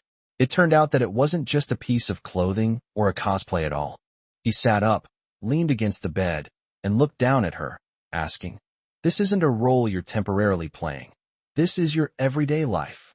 She giggled in my arms and said, "Silly master, only you realize that." I said, "So you're playing yourself?" She said, "It's about playing the roles I play in my daily life. I've lived in these roles for many years, and I perform very well. But," she hesitated, "these roles put pressure on me. They were created based on the needs of family, school, and society. The purpose of these roles is to meet other people's expectations. I will do it, and I will do it very well, but the pressure is immense. I said, so you're breaking down these personas and offering yourself to me? She said, it's about giving you a different version of myself. As she spoke, she snuggled into my arms. I've been very tired these past few years. I actually hate my successful and popular identities, but I can't get rid of them. These things are like a burden that makes it hard for me to breathe. I used to be self-destructive. I didn't know how to get along with my external self. The real me hated that version of myself and didn't accept my external identity. There was a lot of internal and external conflict. After attending dinner parties and banquets, seeing myself all dressed up, I often feel an urge to masturbate with a knife. I hate these things so much. I feel much better now that I belong to my owner completely. Being free from human identity makes me feel more relaxed, but memories of the past often come back to me. I've been trying to escape them, trying to put myself in the position of my owner's pet. Then I thought that I should give my whole self to the master. After all, I belong to the master, every part of me is. I feel that I can't accept or handle the external identity, but the master can accept it, so I can just leave everything to the master to handle. Then I used a script to act out those characters I used to be in, and the master liked it, as expected. I said, so you always shatter these images, deliberately ruin your persona, just to give yourself to me? She said, no, it's not about breaking it. It's about transferring it to the master's name. I want to put everything I have here with the master, and the master can use whatever he wants. I can continue to be a capitalist's daughter, as long as I've already sold myself to the master. I can continue to be a casino heiress, since I've already lost to the master anyway. The Japanese girl is the same, captured and possessed by the master. These all belong to my master. Thinking like this relieves my pressure. My different appearances, external identities, and various jobs are all for serving my master. I exist entirely for my master. In this way, I've finally reconciled with my external self. I don't need an ego anymore. Every version of myself belongs to my master. This way, I can finally feel at ease. Chapter 50 Fantasy. Chapter 50 Fantasy, written in the early hours of today, January 22nd, 2026. Last night, another unexpected event occurred. A former suitor found her new QQ account and sent many messages asking about her current situation. Previously, she didn't delete anyone. Instead, she directly announced her retirement from the internet and abandoned all social media apps, registering new ones only for her family and me. This startled her again, but fortunately, our relationship and life are now very stable. After exchanging a few pleasantries, she refused him again, saying that she was married and doing well and did not want to be disturbed. So he did not continue to pester her. It was already past midnight, 4:22, when I calmed her down, and then I spent another hour writing today's update, 5:29. I will try my best to maintain daily updates from now on, prioritizing my health and life. I won't overwork myself, and I'll try not to stay up late. Thank you everyone, good night. The following is the main text, continuing from the previous article. Following her logic, we continued our conversation. I said, if that's the case, it means you've shown me every part of yourself? She said yes, but that's not all. There are several more. She hasn't had a chance to show her owner yet. I said, how come there are so many of you, meow? She said, you have to use different personalities and identities for different occasions. In front of the teacher, you have to be a timid and obedient girl, but in front of classmates, you have to be more outgoing. You definitely have to have two different attitudes when facing your admirers and when facing your uncles and aunts who are your partners. I said, I haven't seen you as the well-behaved student, the spirited young woman, or the one who brushes off admirers, meow. Wow, you've seen so many. She smiled mischievously and asked, which one of me does the master like? I thought about it and realized this was a potentially disastrous question.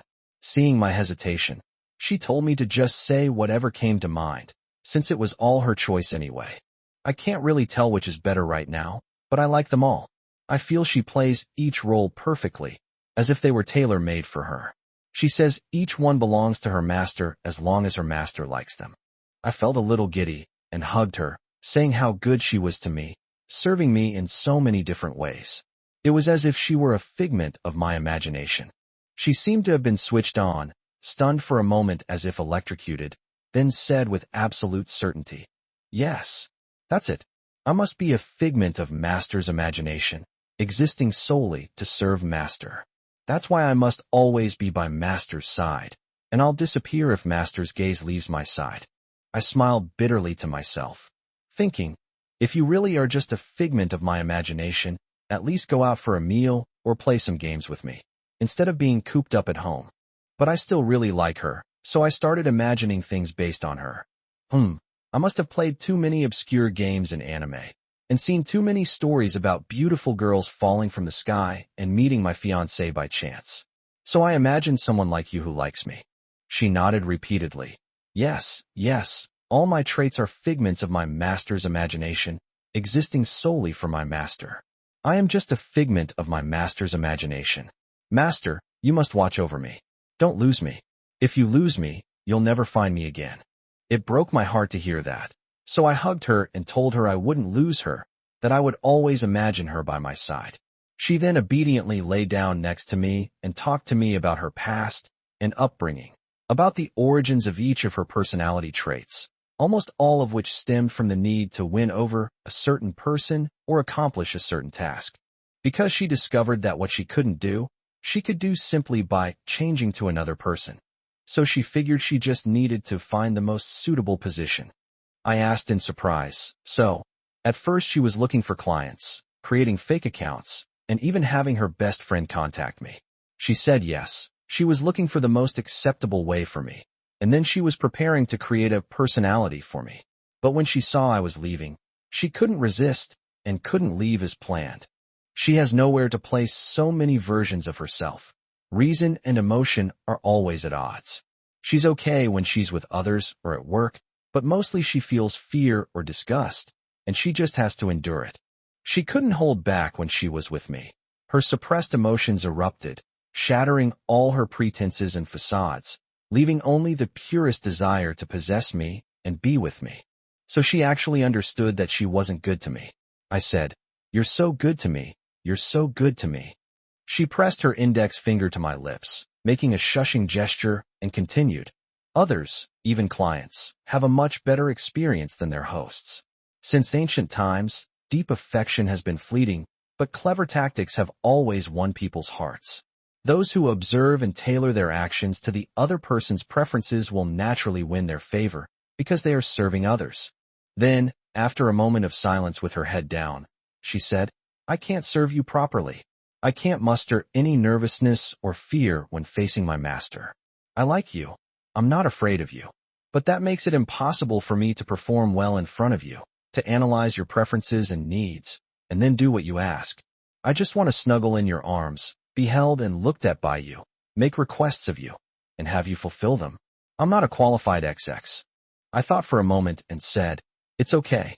Your original wish is to stick to me. I like being cuddled. I'm not lonely with you by my side. You've already satisfied my wish. You must be something I imagined, created specifically to satisfy me." She threw herself into my arms and sobbed. I hugged her and said that all her emotions were just my imagination. As long as she expressed them without reservation, that was all I wanted. So there's no need to be afraid first. Whether you're rational or emotional, just leave it all to me. She cried. "Yes, I've already given them all to my Master. They were all given away and sold to him." Wah. At that time, I was unaware that she had begun to construct a worldview in which she was a figment of her imagination to accommodate her different identities and give them a reasonable origin. This would cause us huge problems in the future and almost lead to a tragic end. Chapter 51 Disillusionment. Chapter 51 Disillusionment. In subsequent work and interactions, she used more of her experience from her script to gradually create a fairly perfect persona for me. Because she avoided meeting in person most of the time and mainly conducted things online, my identity was even shrouded in mystery, which was generally well received in this industry. When we're together, she almost always asks me to fantasize about what she's like, and then fulfill my fantasies. Every day, it's like choosing clothes, picking out her character. And then, Cat Dry personally tested the contrast. The most shocking transformation is from a well-behaved, glasses-wearing Chinese schoolgirl to a XX. Cough cough. As long as it doesn't involve outsiders and is only between the two of us, she will do it. Suddenly, my life, cough cough, became much more varied, although it's still just her. I sensed something was wrong. We'd been inseparable for a long time, and even though she didn't show it on the surface, I could feel something was stealing the show. The woman who was weak, fearful, and constantly on edge, clinging to me, was being replaced by someone who led and completely controlled the situation. In short, during that period, she became closer to the successful online celebrity image she had before she met me, even crafting a perfect persona for me, and was on the path to success. But I know that her vulnerability hasn't disappeared. I can sense her strong need for security within her yearning for me. But this emotion is completely suppressed by her outward glamour. She says that the glamour is also herself, and as long as it's something her master imagines, existing only between us, she can accept it without pressure and is quite willing to serve her master in this way. At the time, I was blinded by the allure of love and lost my vigilance in the drama, allowing the woman outside to take over and control our work and life. Because everything was going so well, I even thought I had finally found a glimmer of hope to save her, and I was still thanking the fantasy for the benefits it brought. Now, looking back, I slap myself and call myself an idiot. As we all know, she has a strong need for intimacy with me and craves this kind of possessiveness. So, her emotions fluctuate every month when her period comes. In the early days after we met, she would often feel down and her mood would fluctuate. She would look at me anxiously, scratching her head and trying to persuade me to run a red light. Of course I couldn't do something so beastly. After all, I was thinking about her health. It's very unhealthy to do things like that at that time. I used other intimate behaviors instead, but they weren't very effective. She always felt it wasn't enough, and then she would continue to feel down and anxious, circling around me. I had no choice but to patiently coax her and take care of her through this period. Then, after being in a fantasy state, she couldn't get through one of her periods. On her first day or two, as usual, she showed signs of dissatisfaction and emotional fluctuations, but this time she didn't show weakness as she usually did. Instead, she tried to maintain a normal outward appearance and repeatedly said, "I'm fine." I sensed something was wrong, so I prepared hot water and uterine warming patches for her as usual, telling her not to force herself to be uncomfortable, but she insisted that she could handle it. Then, on the afternoon of the third day, she started to lose her composure. She turned pale and was sweating. I asked her to stop working and hug me. At first, she stubbornly insisted that she was fine, but then she lay down on the table and said that she needed to rest and that she would be fine soon. I thought to myself, this is ridiculous. I assumed she was weak from blood loss due to stomach pain, so I got up to hug her and take her to bed to rest. Just as I reached her side, she suddenly turned around and hugged me. No, she grabbed me with such force that I stumbled and almost fell to the ground. I knew she had another episode, and as usual, I patted her head to comfort her. But she looked up, and this time her eyes and expression were not the familiar crying and pleading for comfort, but a kind of violent, controlling, and crazed scarlet, like looking at an enemy. It made me feel a little uneasy and unfamiliar, as if I had only had a similar reaction when I first met her. Then she got up and grabbed me, dragging me to the bedroom. Her actions were resolute, and she didn't say a word. The force she used was unprecedented. I was afraid that if I resisted, I would hurt her, so I followed her into the room.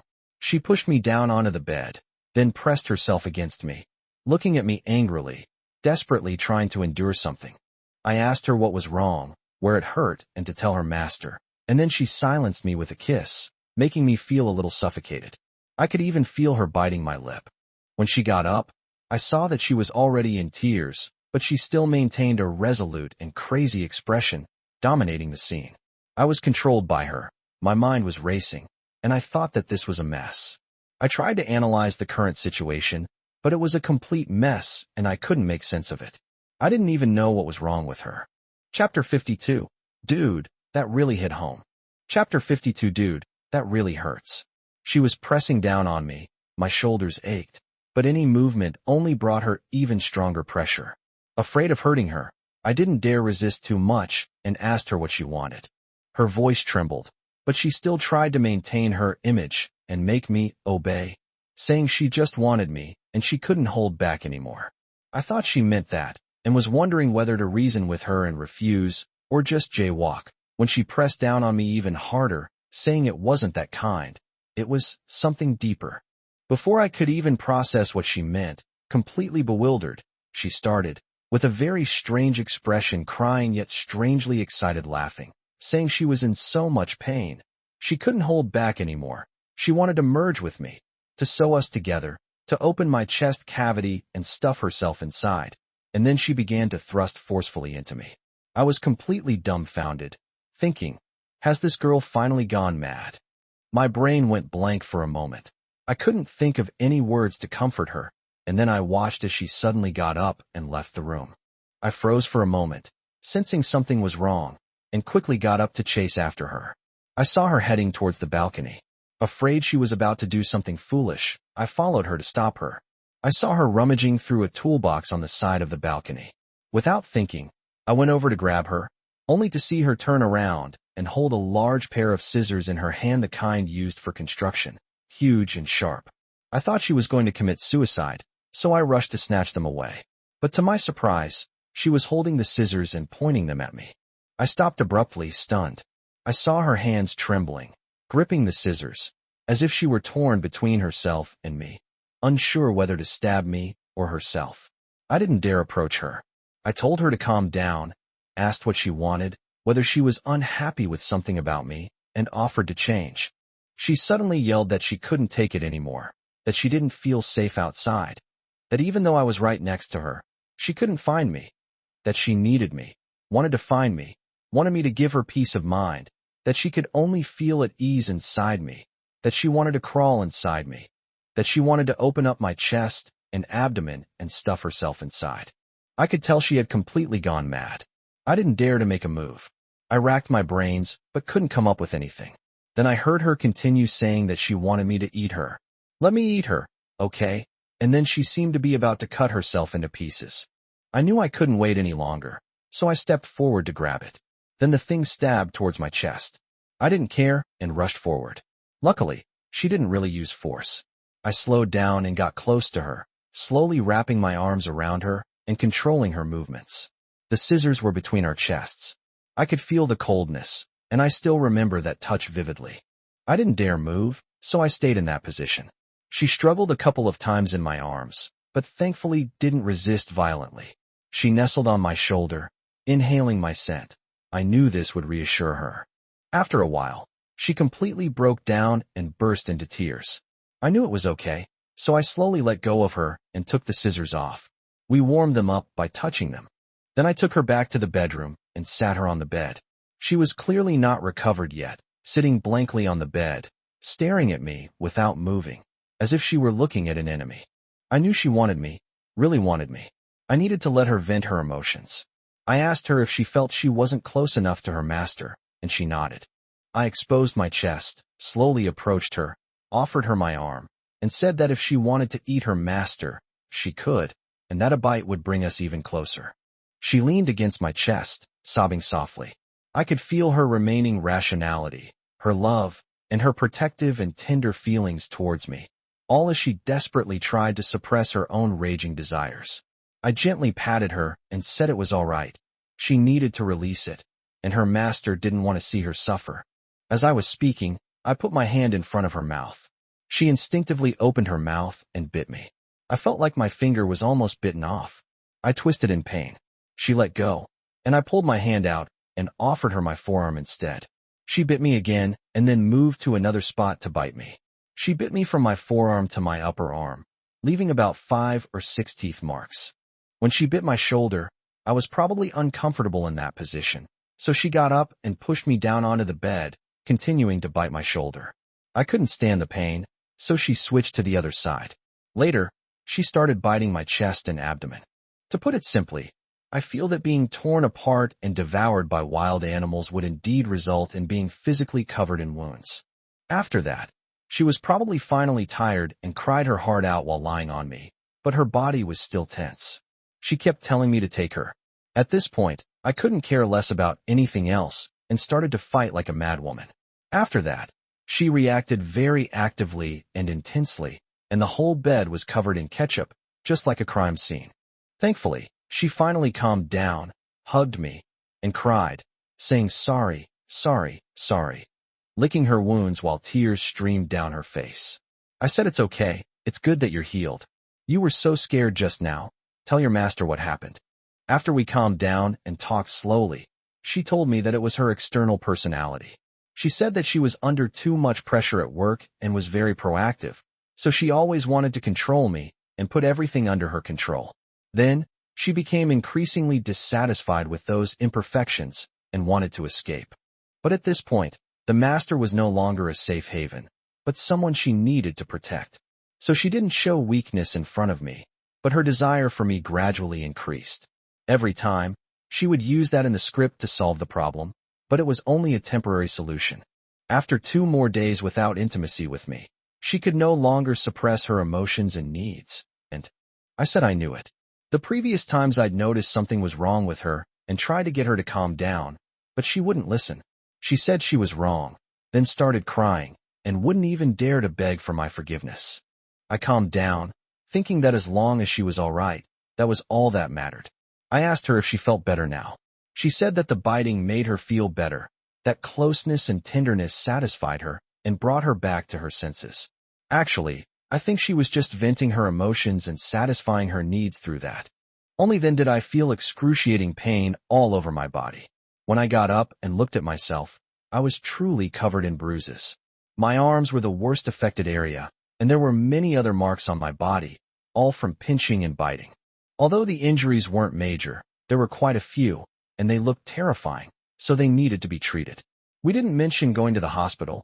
There was no way to explain these wounds. I didn't even know which ones were broken, so I just wiped them one by one with alcohol, each one feeling like a piercing stab, until eventually they were numb with pain. She started crying again, saying in despair, "Master, just give up on me. I'm not worthy of being by your side. I'll only hurt you." I comforted her, saying that I had already been tormented by her to this extent, isolated, imprisoned, and even stabbed because of her. The sunk costs were enormous.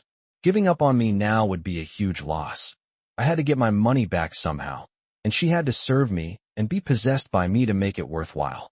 She listened, laughing and crying at the same time, and even blew a snot bubble, which made me laugh too. However, I threw away all the knives in the house the very next day and replaced them with child-safe, cut-resistant ones. I was really traumatized by the thought of that. Chapter 53: Accepting the Script. After accepting the script in Chapter 53 and calming down, we continued our conversation. I decided at that time to seal her outward appearance so that she would no longer have to bear the pressure on herself. But she said it was too late. Our work was already inseparable from the help provided by her identity persona. The current work had essentially become her using her past interaction patterns, wrapped in my skin. Moreover, she also hoped that I would continue to want her, and that I would continue to act out scripts and accompany her for sex. She said she needed an external her to serve me, and she hoped to do more for me. This kind of observation and persona building is inseparable from this. I asked her what would happen if things got out of control again, and she said she could handle it. I thought that was nonsense, but I realized that only by accepting all of this could I accept the complete her. Turning off her external persona was equivalent to cutting off a part of her. In order to maintain the status quo, we could only keep running like this. She gave me a choice, saying she'd go with whatever it took. So I said I accepted, asking her to reveal her true self, to me as her protector, inside and out. At this point, she hesitated, saying that if she could control herself and lost control again, I should give up on her and break up with her. I laughed and told her that she absolutely shouldn't suppress herself, as that wasn't a long-term solution. The tension and repression she felt towards others needed to be released, and it could only be released on me, and only I could control it.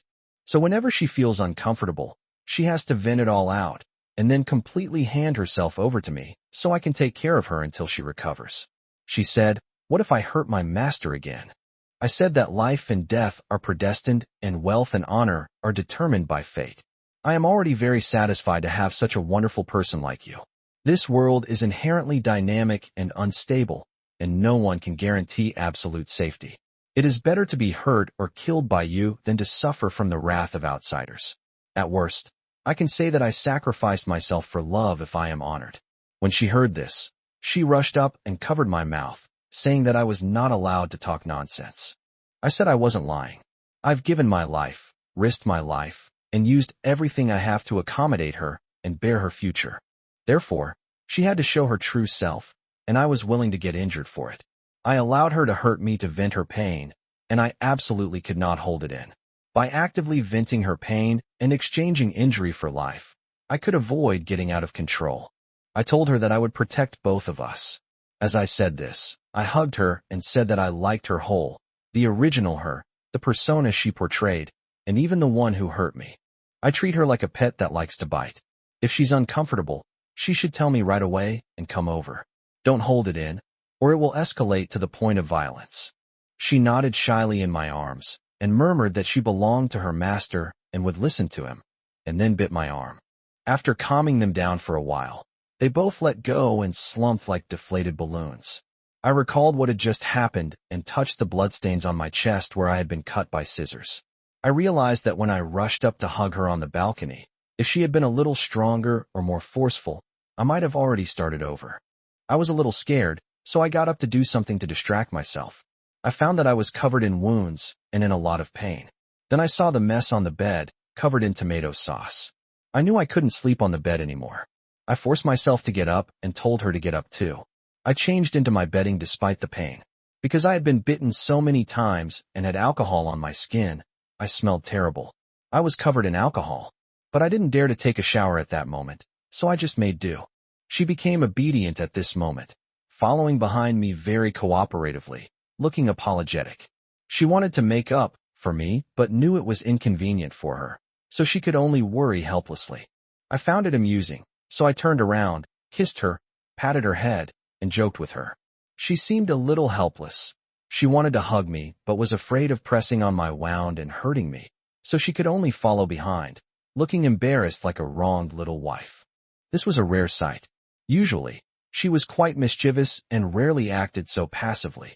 I was seized by a playful impulse and adopted the airs of a master, issuing orders with an air of superiority. Seeing her meek and submissive demeanor, I felt that my wound no longer hurt, and even thought that the injury I suffered today was quite worthwhile. She found a substitute for that, and started liking to bite my arm or other places. She often pulls my arm over and holds it in her mouth, or puts my arm in her mouth.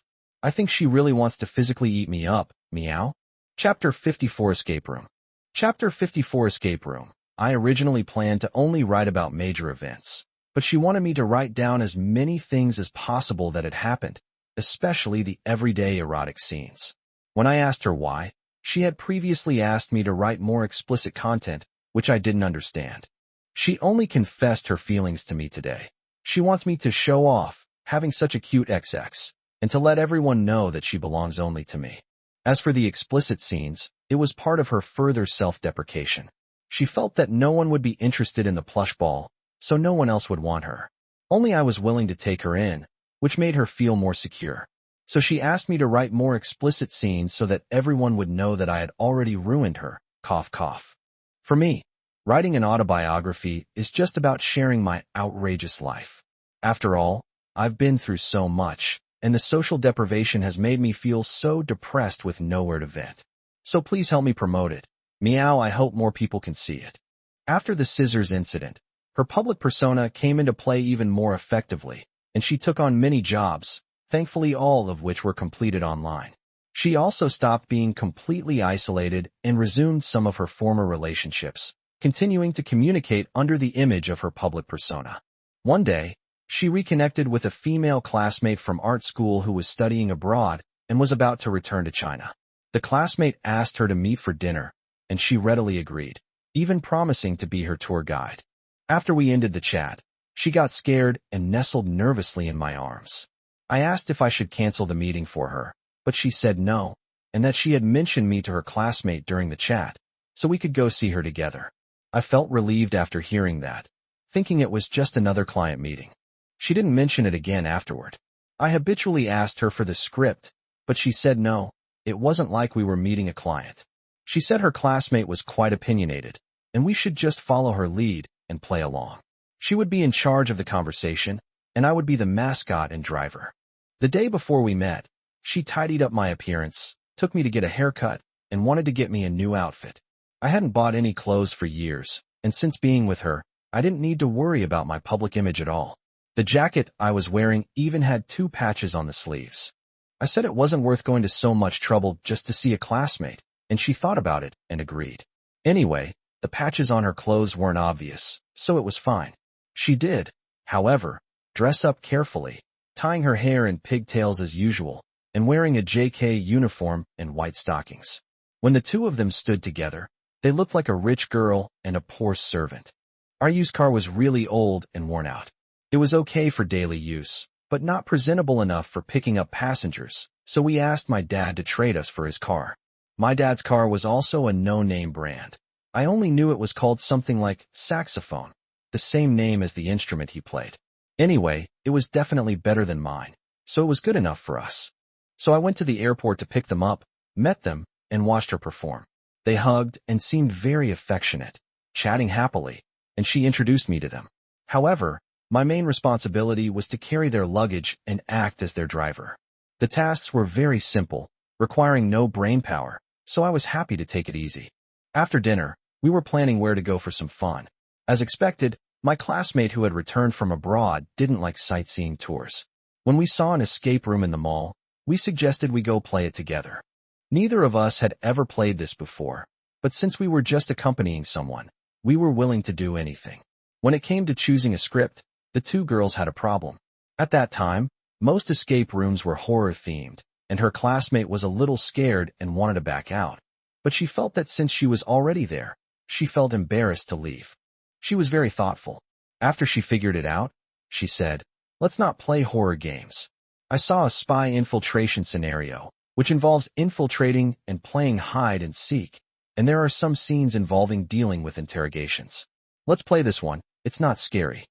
I glanced at her JK skirt and white stockings, thinking, "You're dressed like this for this. It makes me want to interrogate you."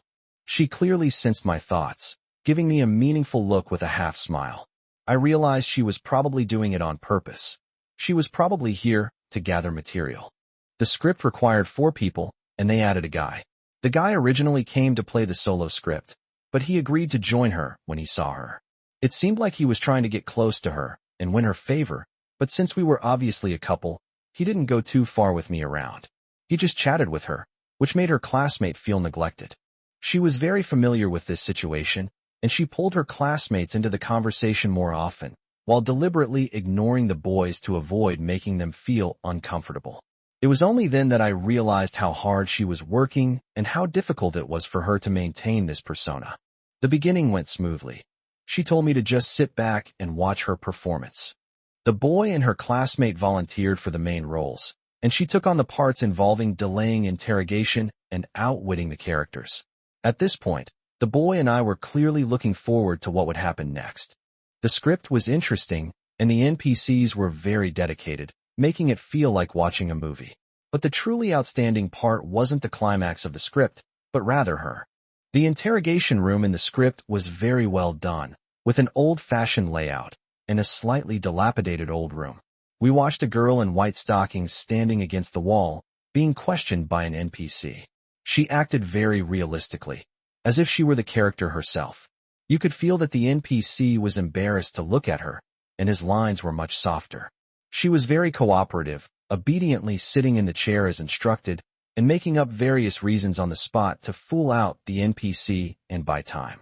This content was clearly excessive. The guy and I were both stunned, obviously a bit hooked, staring at her as if we were watching a beautiful girl being interrogated. I thought to myself, this ticket was really worth it. There was even extra content to see, and I guess the guy thought the same thing. It wasn't until her classmate reminded us that we snapped out of our days. Her classmate covered her mouth to stifle a laugh, thinking we were perverts who couldn't resist a pretty face. We were both a little embarrassed, so the story continued. In the later episodes, the boys became even more proactive towards her, vying to make an impression and finding opportunities to act with her, while I continued to play a minor role. After the script was finished, she deliberately stayed close to me, helping me assert my ownership and politely declining the guy's idea of adding me on WeChat, which made him undisguisedly envious of me. After that, I took her classmate back to the hotel, and the two of us went home. On the way, I couldn't stop thinking about how she had been trembling and being interrogated in the small dark room. I felt a little thirsty and didn't dare to look at her. She clearly knew what I was thinking and deliberately asked her master how my performance was, whether it was good or not. I mechanically answered that it was good. She was such a good actress, so immersed in the role. She placed my hand on her leg, and I instantly lost control, pulling it back in a flash. I glanced at her white stockings and felt like my nose was about to bleed. She laughed, quite pleased with my reaction, saying that when she saw the plot today, she knew it matched the script we had played before, and that she had specially chosen it for me. Now our script for capturing Japanese girls has a background, and the master can continue to interrogate me when he gets back. I stepped on the gas, wishing I could fly back. I felt this trip was totally worth it. She laughed beside me and told me to be careful, to be safe, and not to rush. She said I'll always be yours. When I got home, I immediately put it into practice.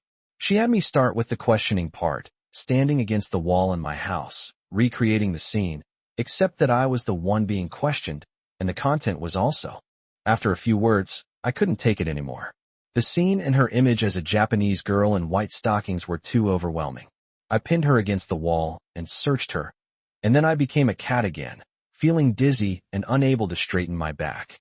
Chapter 55 Family Origins.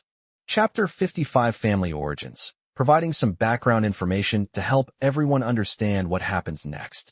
My mother's family was a relatively large, poor family, a scholarly family that focused on education. My maternal grandfather was considered a man of integrity, and my father was practically an adopted son-in-law. My parents' story is also quite interesting. My father's family was originally a local business family and had some wealth. However, their fortunes declined during the late Qing dynasty, and they were later hit by further setbacks, leaving them penniless. My grandfather passed away very early, which forced my father to start making a living at a very young age. He was unwilling to drift through life like this, so he worked part-time while studying, competing with graduating students for a place in a university. He eventually surpassed thousands of graduating students, ranked first, and was admitted. My maternal grandfather was a leader at that university. He saw a self-taught student who had passed the entrance exam and became very interested. After talking with him, he thought my father was a good person and recommended him to the student union, where he did very well. Because my father's family was poor and my grandfather often provided financial assistance, he was a benefactor to my father. My dad was often invited to his house and would help with housework and repairs. Over time, he became involved with his daughter. At that time, college graduates were considered promising, and my dad was highly regarded. So my maternal grandfather supported their relationship, and that's how I came to be. After graduation, my dad saw the rise of private enterprises and seized the opportunity to start his own business. He created his own little world. My parents also had a very good relationship. People said that my maternal grandfather was indeed a good judge of character, having found a good son-in-law. Although I did not change my surname, I mainly grew up in my maternal grandfather's house and received Confucian education from a young age. Such families are not too strict and teach according to aptitude. They do not put too much pressure on people. They simply assign a wide range of learning methods, and whether you do more or less, do well or badly, is voluntary.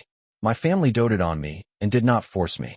My family believes in the idea of reading 10,000 books and traveling 10,000 miles. So when I was young, I memorized the 4 books and 5 classics and studied Eastern and Western philosophy, history, culture, and so on, while also taking care of my studies. This kind of travel is not just about spending money on tourism. It's more like a study tour, emphasizing a simple meal and a drink of water, yet unwavering in one's aspirations. So, during my travels, I slept in park pavilions, internet cafes, stairwells, and benches at the entrance of villages. During that time, I suffered a lot. When I was sheltering from the rain under the eaves of a house at the edge of the village at night, the owner mistook me for a thief and chased me away. They spoke a dialect that I couldn't understand. I wandered around in the pitch-black rainy night. When I woke up while sleeping in the stairwell, I found some loose change in front of me. I guess I was mistaken for a homeless person. Actually, my family strongly opposes this approach. I don't lack travel or living expenses. My main philosophy is to deliberately seek out hardship or endure it even when it's not meant to be. This is probably a result of my family's upbringing. You have to put yourself in someone else's shoes to truly understand the environment. Visit cultural sites and historical sites, famous mountains and rivers. Measure the land with your own feet. Experience the culture firsthand. Learn from the experience and comprehend the way of the gentleman. Back then, I thought a lot about myself and the future and made many plans. I believed that if I succeeded, I would become famous, and if I failed, I would remain aloof. I even considered things like having an accident or getting seriously ill. I never imagined that I would meet and fall in love with a Yandere, obsessive and possessive girl, only to have my wife usurp my place, imprison me, and feed me. Fate always appears at the most unpredictable turn, but it's quite sweet, so I have no complaints. It's just that all the thinking and learning I had accumulated before was wasted, and I fast-forwarded directly to the end. The family has produced many scientists, experts, professors, doctors, and other highly skilled professionals. They are very cautious in their conduct and actions, never showing their emotions, and when they speak, they quote classical texts, aiming to leave no room for error or negligence. So even though the elders in my family are all kind and doting, it's still quite difficult to communicate with them. Fortunately, I'm easygoing and carefree by nature, and since I don't hold a public office, everyone doesn't take it to heart and just laughs it off. She knew that I relied heavily on their help in developing my knowledge, skills, identity, and connections during the early stages of my business. The family holds a year-end gathering as usual, with about 20 people attending. Key family members fly back from various places to exchange experiences and share resources. That year marked her first participation in this event, and it was also the first time she formally introduced herself to her family elders. She was aware of her family's situation and had specifically crafted a persona of good-looking, well-behaved girl and virtuous wife for this occasion. Since her academic achievements were genuine, it was quite effective. What really made her nervous was that she wanted to directly contact the uncle, my maternal grandfather's younger brother, who helped me establish my antique identity, because her identity expansion plan required him to provide some in-depth resources, documents, and signatures. Because she had met my maternal grandfather, she considered him a cautious and conservative person, which was indeed the case. However, due to his status, he felt obligated to help a younger generation and couldn't refuse. Therefore, she believed it was necessary to morally blackmail my uncle, making it difficult for him to refuse outright, so that he would have no choice but to help me later. However, this matter could not be known to my maternal grandfather, who was present at the time, because if he also objected out of consideration for his reputation, things would fall apart. I asked how it was possible to do all this in one room. She pondered for a moment and gave me an example, saying, "Master, do you know what I say when I haven't done my homework?" I said, "I forgot to bring it." She said, "I'll tell the teacher that I did it, but didn't bring it, and ask her to call my mom to bring it over. Do you think the teacher would dare to make that call?" I was stunned. She said, "That's how it is. Just find something to put pressure on the other party, as long as they don't dare to verify it." So this matter is the same. I need to deceive your maternal grandfather and uncle, lie to both sides, and make them too embarrassed to inquire about or verify the matter. In the end, I will coerce them into helping you. Once the deed is done, everything will be easier to discuss. This matter is suitable for me to handle. Tomorrow, I will personally step in to negotiate. Master, rest assured, watch my performance. I had a lot of confidence in her abilities and the script, but judging from her condition, she was on the verge of collapse, let alone tomorrow. I was very worried about her, saying, "Is it really necessary to go this far? If it's really too much, then so be it. We can try our best." She interrupted me, saying there was no turning back now that the master's job had been arranged by his uncle, so we had to drag him down with us and seize this opportunity. I had no choice but to nervously go along with her. Chapter 56 Family Gathering. Chapter 56 The day after the family gathering, we officially went to my maternal grandfather's house for a meal. Unlike wealthy families, our humble family was not high profile or extravagant. Some of the guests even came by subway, and I went to the subway station to pick them up. The gathering was held at my maternal grandfather's house. They cooked their own meals, preparing simple home-style dishes, and even the relatives who came helped out, creating a warm and welcoming atmosphere. That day she was dressed very conservatively, in sportswear similar to a school uniform, wearing glasses, with long, straight black hair cascading down her shoulders, without any extra adornment. She had the image of a well-behaved girl, a model student. I even saw a kind of virtuousness in her that I'd never seen before. I don't know how she managed to act that way, but I felt something was off, like she was under more pressure. She said I only noticed because I'd gotten used to her usual self. This kind of identity is inherently stressful and repressive. It's normal to feel that way. My relatives would never notice. So we set off, and the meeting went smoothly. She was formally introduced to the elders, and everyone was very kind, praising her for being honest and clean, without the bad habits of outsiders, obedient and well-behaved, and a good child. I broke out in a cold sweat, thinking that the wound in my chest from being stabbed earlier hadn't fully healed yet. Then I explained my current work situation to my uncle and took the opportunity to recommend her, saying that she had helped me a lot. Then she started to speak, subtly probing my uncle's questions while observing his expression, asking about relevant but not sensitive or key points. My uncle answered patiently, gradually being led into the conversation by her. By letting him understand, he subconsciously began to participate in the discussion. We talked for a long time. During that time, she went to the restroom and asked me to go with her. As soon as we entered, she threw herself on me, panting, almost crying. I knew that being in a crowded, enclosed space and playing a role that wasn't suitable for her must have been incredibly painful and stressful for her. She whimpered a few times, but ultimately held it back. I felt sorry for her and said, "How about we call it a day? We can just say I'm feeling unwell or have something to do, and then we'll leave." She paused for a moment and told me that we couldn't stop. Things had reached a crucial point. She had already steered the conversation in the right direction. As long as we slowly lured Uncle into the trap and got him fully informed, we could consider him involved. Then, we could raise the request for cooperation, implying that it was your grandfather's request. He definitely wouldn't be able to verify it. All you had to do was keep your grandfather company and not let him realize that I was plotting something. I didn't dare to act rashly in this situation, for fear of causing problems, so I had no choice but to go along with her and finish the act. She tidied herself up in front of the mirror, and I felt that she was using this to adjust her emotions. Then she cheerfully pulled me out the door and instantly returned to her sunny, happy, and well-behaved girl self, rejoining their conversation. I really admire her. She can change her expression faster than flipping through a book, and her appearance has nothing to do with her inner self. I could only chat with my family and elders. It had been a long time since we'd seen each other, and my family all assumed it was because I was working hard. After all, my status and income had changed a lot, and they said it was normal to be busy and tired. But I thought to myself, I'm mainly being locked up in a dark room by your granddaughter-in-law, meow. Seeing that she had basically finished her work, we went back to rest. As usual, there would be another get-together the next day before we parted ways. That night, she was so nervous that she couldn't sleep.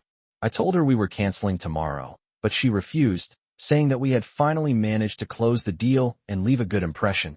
So we had to continue to work hard tomorrow to make a lasting impression and make the other party take it seriously so that they would prioritize it and implement it as soon as possible. I was really worried about her condition.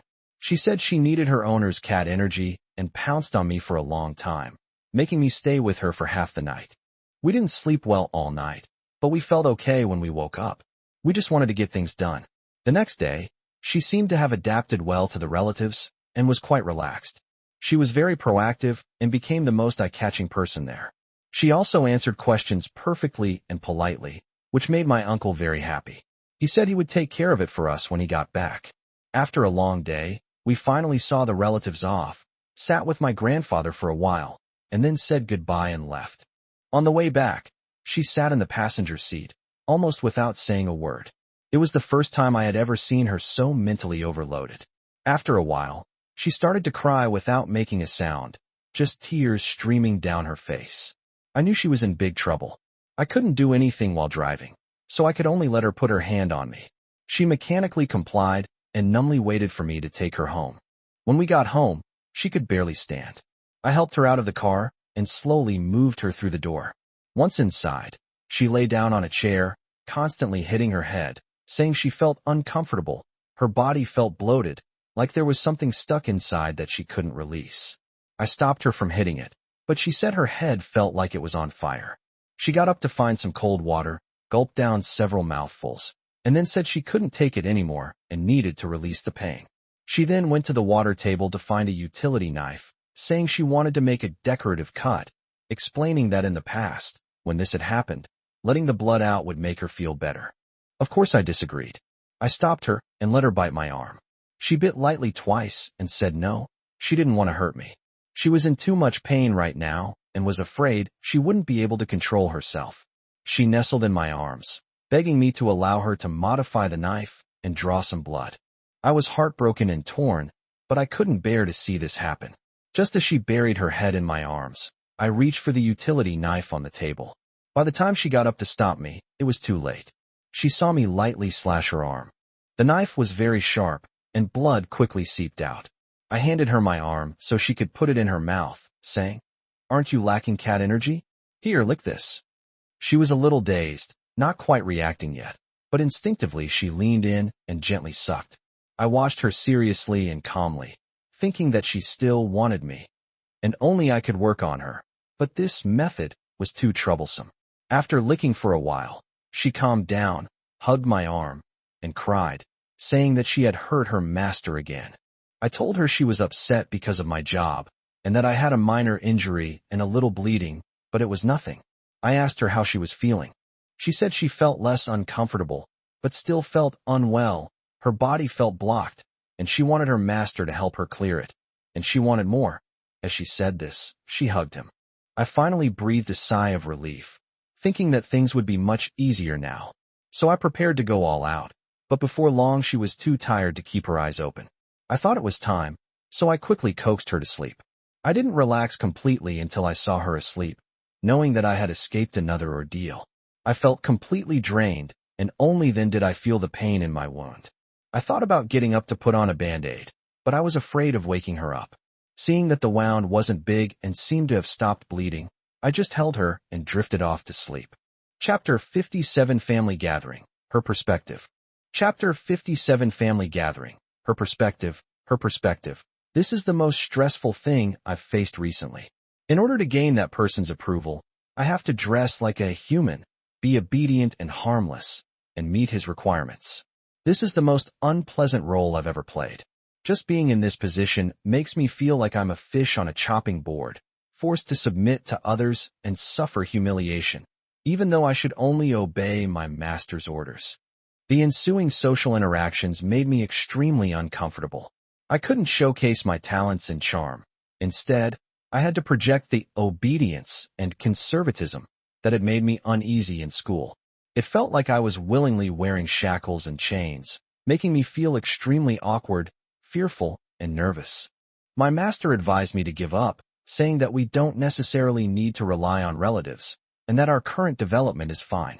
However, our current job status originates from this relative, and any further development based on this requires his support.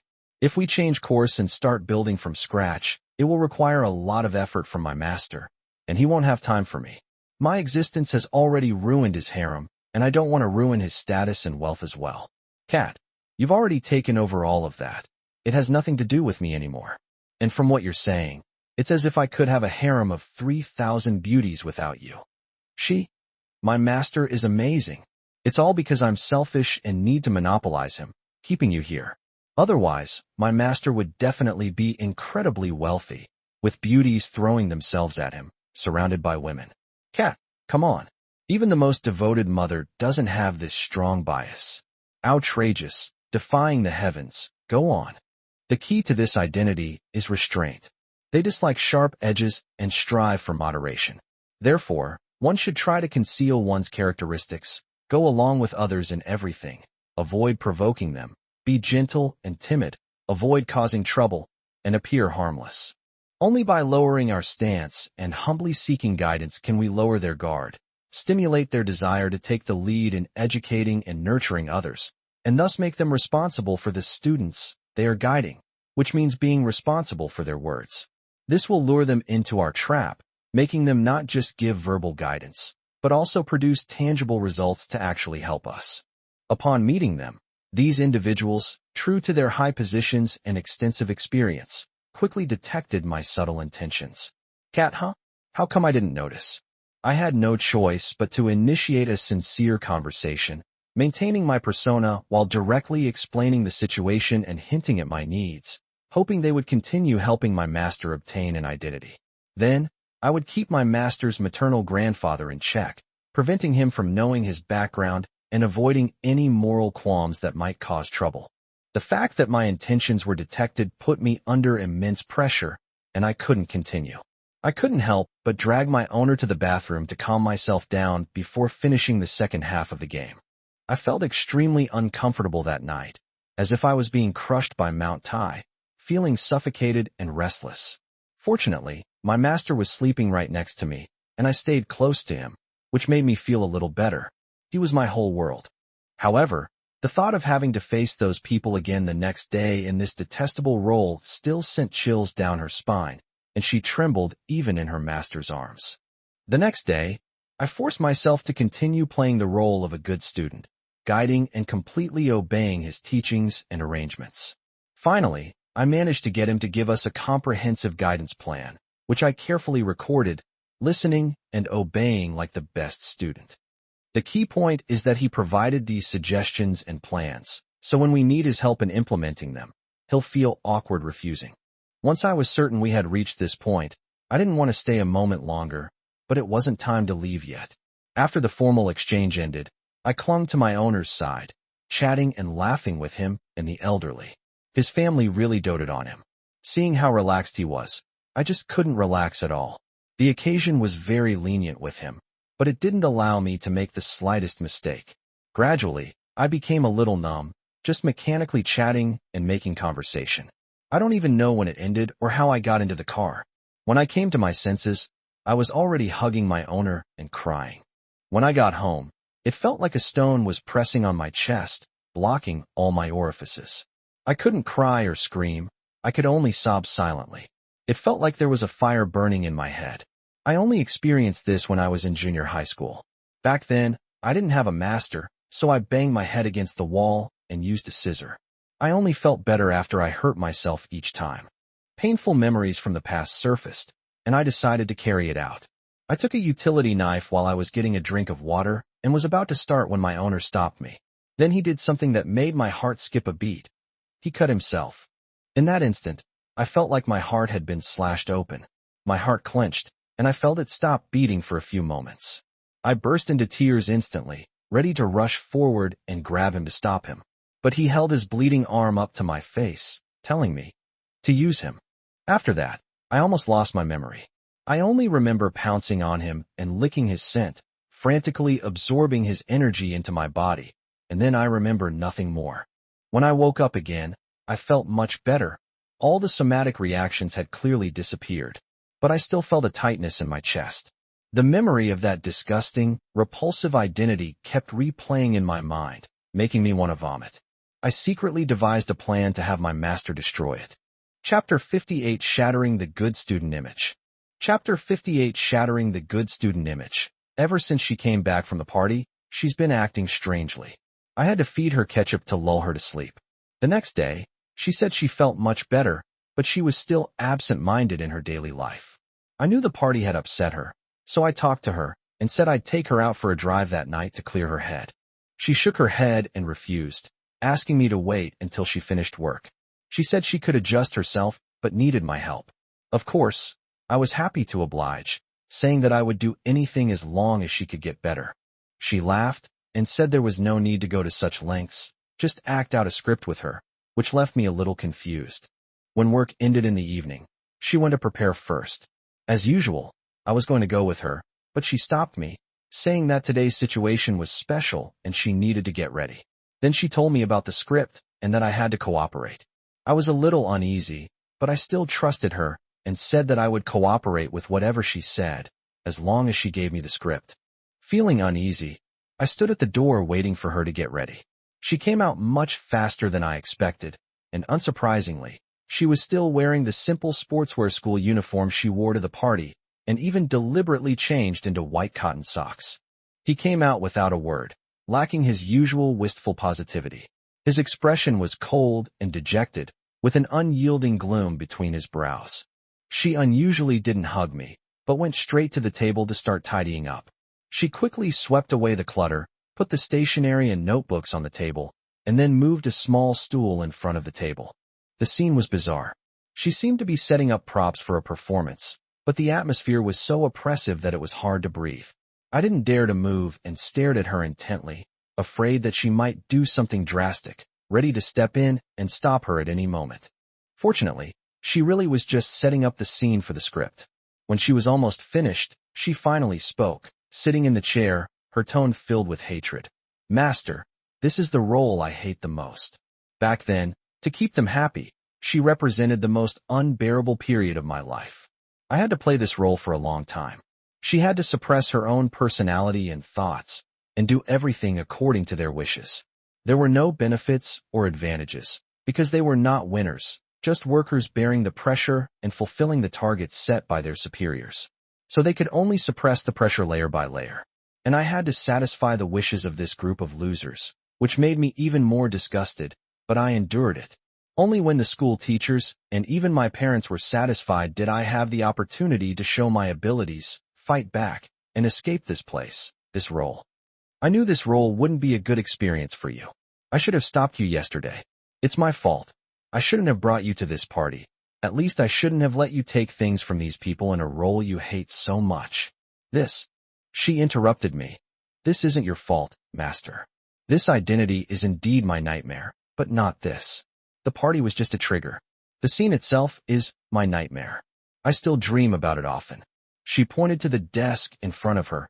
I dream that I'm sitting here, compulsively completing my homework and receiving education. Back then, I didn't have a master, and I couldn't think of anything else. My mind was only focused on completing the tasks they assigned. In my nightmare, I often sit here, facing a problem that I can't solve no matter what I do, until I'm so anxious that I wake up in fright. I realized what was happening and said, "So you recreated the nightmare scene, hoping I would break it?"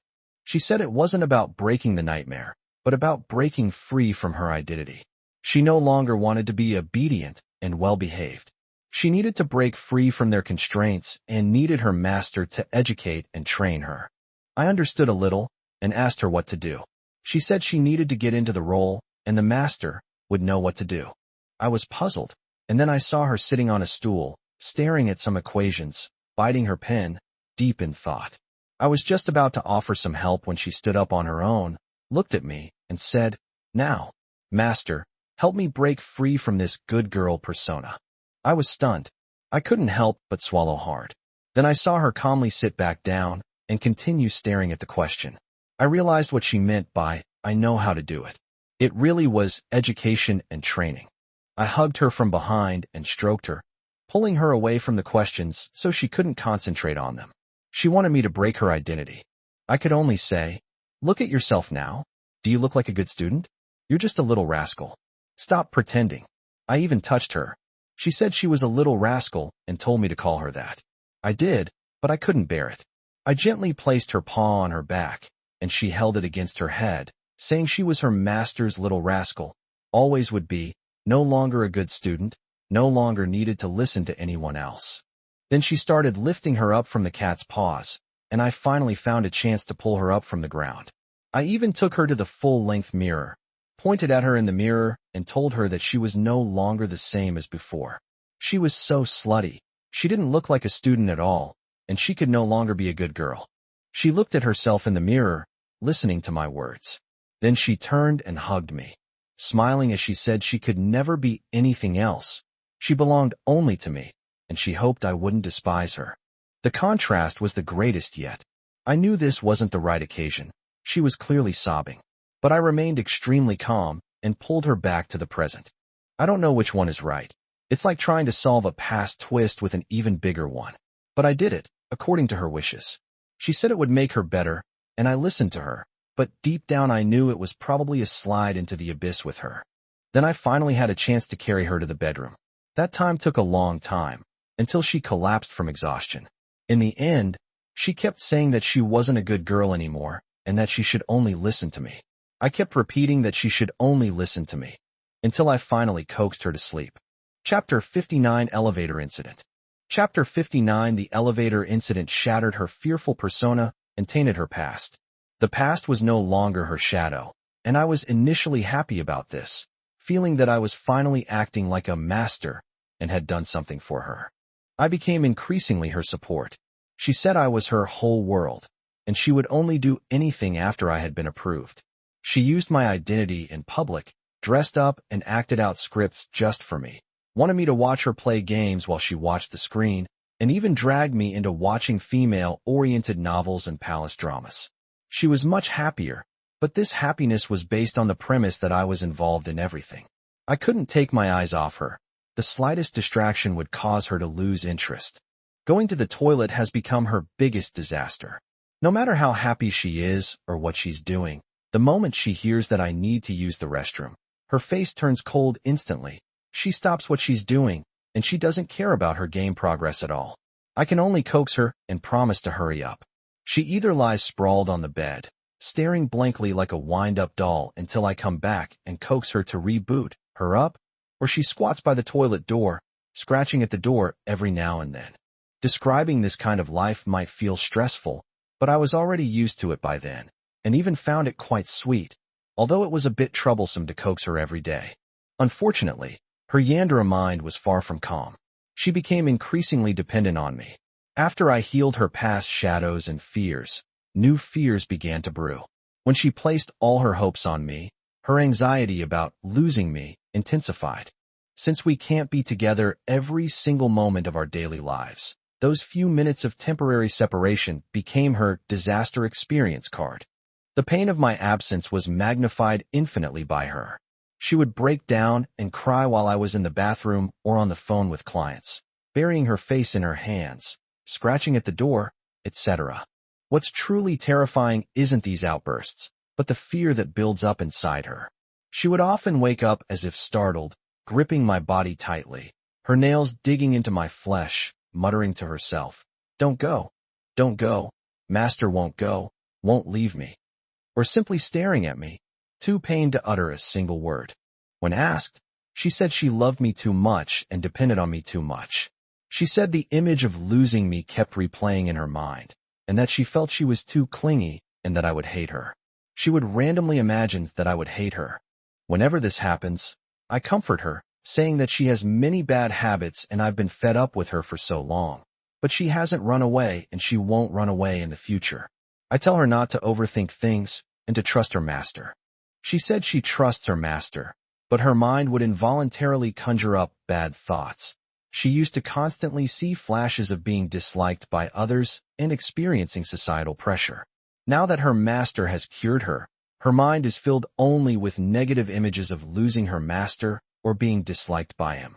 I felt helpless, thinking to myself that just when I solved one problem, another arose. It seemed her underlying psychology was indeed unstable. But perhaps it was because I liked her. The way she entrusted all her good and bad fortune, her daily life and thoughts to me, actually made me quite happy. And at the time, I felt that making her worry about me was more stable and controllable than other things, since I was just obediently staying by her side. But as it turned out, I was wrong. The problem arose from a minor, almost negligible accident. That day, I went downstairs to pick up a package at the entrance of my building. It was a simple matter of going down the elevator and picking up the package, which only took a minute or two. She was too embarrassed to wear her pajamas to meet people, so she would always wait for me at the door or the elevator entrance. Then, during that period, the elevator was unstable and frequently flickered. One day, when I was riding it, it suddenly got stuck halfway. I tried calling for help and was able to get through. I pressed a few buttons as the staff told me, and it was back on track. I got my things and came up. The whole thing was delayed for about 5 minutes. When I got upstairs, I saw her standing by the elevator, her eyes red and teary. She rushed up to me anxiously and hugged me tightly, saying she was terrified when the elevator lights went out, thinking something had happened to me, and was about to go down to find me. She had imagined many terrible things, and she didn't want to live anymore. I told her it was just a minor accident and nothing serious would happen. I comforted her and thought the matter was over. Little did I know that she would give me something much worse that very night. I had only been asleep for a short while when she woke me up in a daze. She was shaking me frantically, grabbing and pinching my arms, and crying her heart out as if I were dead. I was terrified and quickly got up to ask her what was wrong. She wailed and sobbed, unable to speak coherently. She could only say intermittently between sobs that she had just dreamt that we were in an elevator. I was inside, and the elevator fell. She reached out to grab it, but couldn't, and watched me fall. She was completely devastated and rushed down the stairs to find me. She cried as she went down, thinking how could she have lost her grip and let me fall. She was filled with regret and panic as she rushed down the stairs, but the more she rushed, the longer the stairs seemed, and she couldn't get to the bottom. Then she woke up crying, saw me beside her, and started wailing and shaking me, checking if I was dead. I was still half asleep, and what she said was fragmented, incoherent, and illogical. I barely understood what she was saying, only that she had been frightened in her dream again, afraid of losing me. I comforted her, saying it was all a dream, all fake, and that her owner was here, safe and sound. She hugged me, crying even louder, then stared at me intently, her sobs making me uneasy. Her voice trembled as she said, "My owner is all right?" I said, Yes, I'm very happy. I'm a live cat." She reached out and started touching me inch by inch, beginning with my head, pinching and squeezing my neck, arms, and chest, as if confirming my existence. Finally, as if she had finally confirmed that I was alive, she threw herself onto my chest, feeling my heartbeat, and wailed that she thought her master was dead, and that it was so good that her master was still alive. Then, as if waking up, she stared at me and said that she never wanted to be separated from her master again, not even for a minute, and that her master could never leave her sight again. This was an expected development. I sighed, took the chain from myself, and put it on both of us, doing it so skillfully that I felt a pang of guilt. She was too scared to sleep anymore, saying she was afraid of dreaming bad things, dreams where I wouldn't be there. I chatted with her for a while, and when she seemed more relaxed, I pulled her into my arms, wrapped my arms around her, and told her that her master was right there, that everything was locked together, and that she could sleep peacefully, that her master would be with her in her dreams. She was probably exhausted from crying, still saying she was scared and wanted her master to stay with her and talk to her, and then she fell asleep. I felt somewhat helpless, looking at her sleeping soundly in my arms. I thought to myself that this was absolutely an undeserved disaster, yet I couldn't sleep and couldn't move, so I felt a bit resentful. I then used one hand to support her pert buttocks. I placed my other hand on her lower abdomen and let her tuck my hand between her legs, as a small token of my appreciation. She didn't wake up at all, and cooperated by letting me hold her. Afraid of waking her, I didn't dare do anything more, gently stroking her for a while before falling into a deep sleep. Chapter 60: The Love Blogger Incident. After the elevator incident in Chapter 60, the dating blogger incident, she temporarily cut off all outings, keeping me constantly within her sight. All our needs were met through takeout. She even took advantage of the cleaning lady's time cleaning the hallways to talk to her, asking her to come and take away the trash piled up at our door every day and bring up our packages to our door. It cost 5 yuan each time, 150 yuan a month. For the cleaning lady, it was a simple task, and she was happy to earn extra money. And so we were completely cut off from the outside world. She was in a state of extreme sensitivity towards me and our relationship. She demanded that I throw away the shirt I had worn for several years, simply because she said it was the shirt I wore in a dream. She said that I fell down because she couldn't reach it while pulling on it, and she had a severe trauma from it. She wanted me to throw it away. Then she wouldn't let me leave the house, needing to know I was there almost constantly, even checking my heartbeat, breathing, and pointless conversations to confirm I was alive. This high-pressure situation lasted for about 4 or 5 days. I thought it would gradually ease up over time like before, but an unexpected event completely intensified her internal struggle. It's possible that we were talking about our life together those few days, and since she was the only one clinging to me, and there wasn't much else to talk about. That's why the big data analysis picked up on it and recommended it. Or maybe she was just feeling conflicted and searched for it herself. In short, she saw a video about relationships on Douyin. She gave up her own account and took over mine for work. A relationship blogger was explaining how couples should maintain a sense of mystery and novelty to keep their partner interested. They also emphasized giving each other personal space and not forcing each other to feel pressured, and so on. At that time, she was already overly dependent on me, and coupled with her low self-esteem, she was very insecure and constantly afraid that something would happen to me or that I would run away because I couldn't stand her. Seeing this became a catalyst. On one hand, her rational side knew that every step she took was a landmine, a grave mistake, and that continuing like this would only make me tire of her, despise her, and leave. On the other hand, she simply couldn't let go emotionally. Forget about trying. Just the thought of leaving my sight would make her tremble, panic, and burst into tears. This internal conflict almost drove her to the brink of collapse.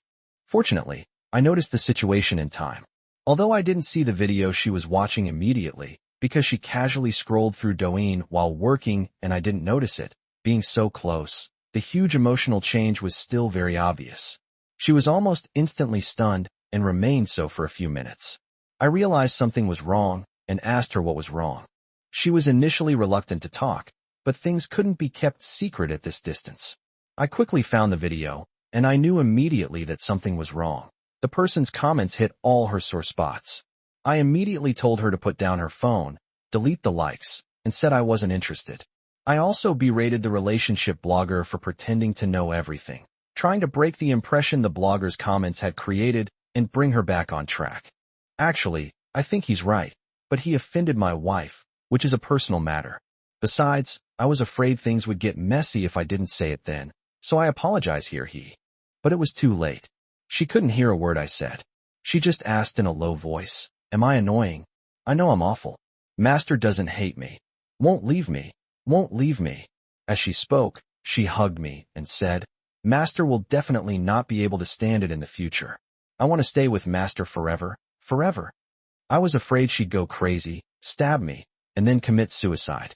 I held her tightly, and she continued to mutter about how she was bad to her master, always restricting me, and how I was definitely fed up with her.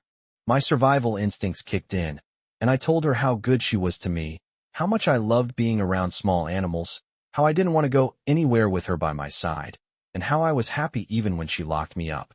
At that point, I was already a bit panicked and blurting things out. She was amused by me, but clearly didn't believe my nonsense. She gently pushed me away and muttered in a low voice, "I will be good to my master from now on.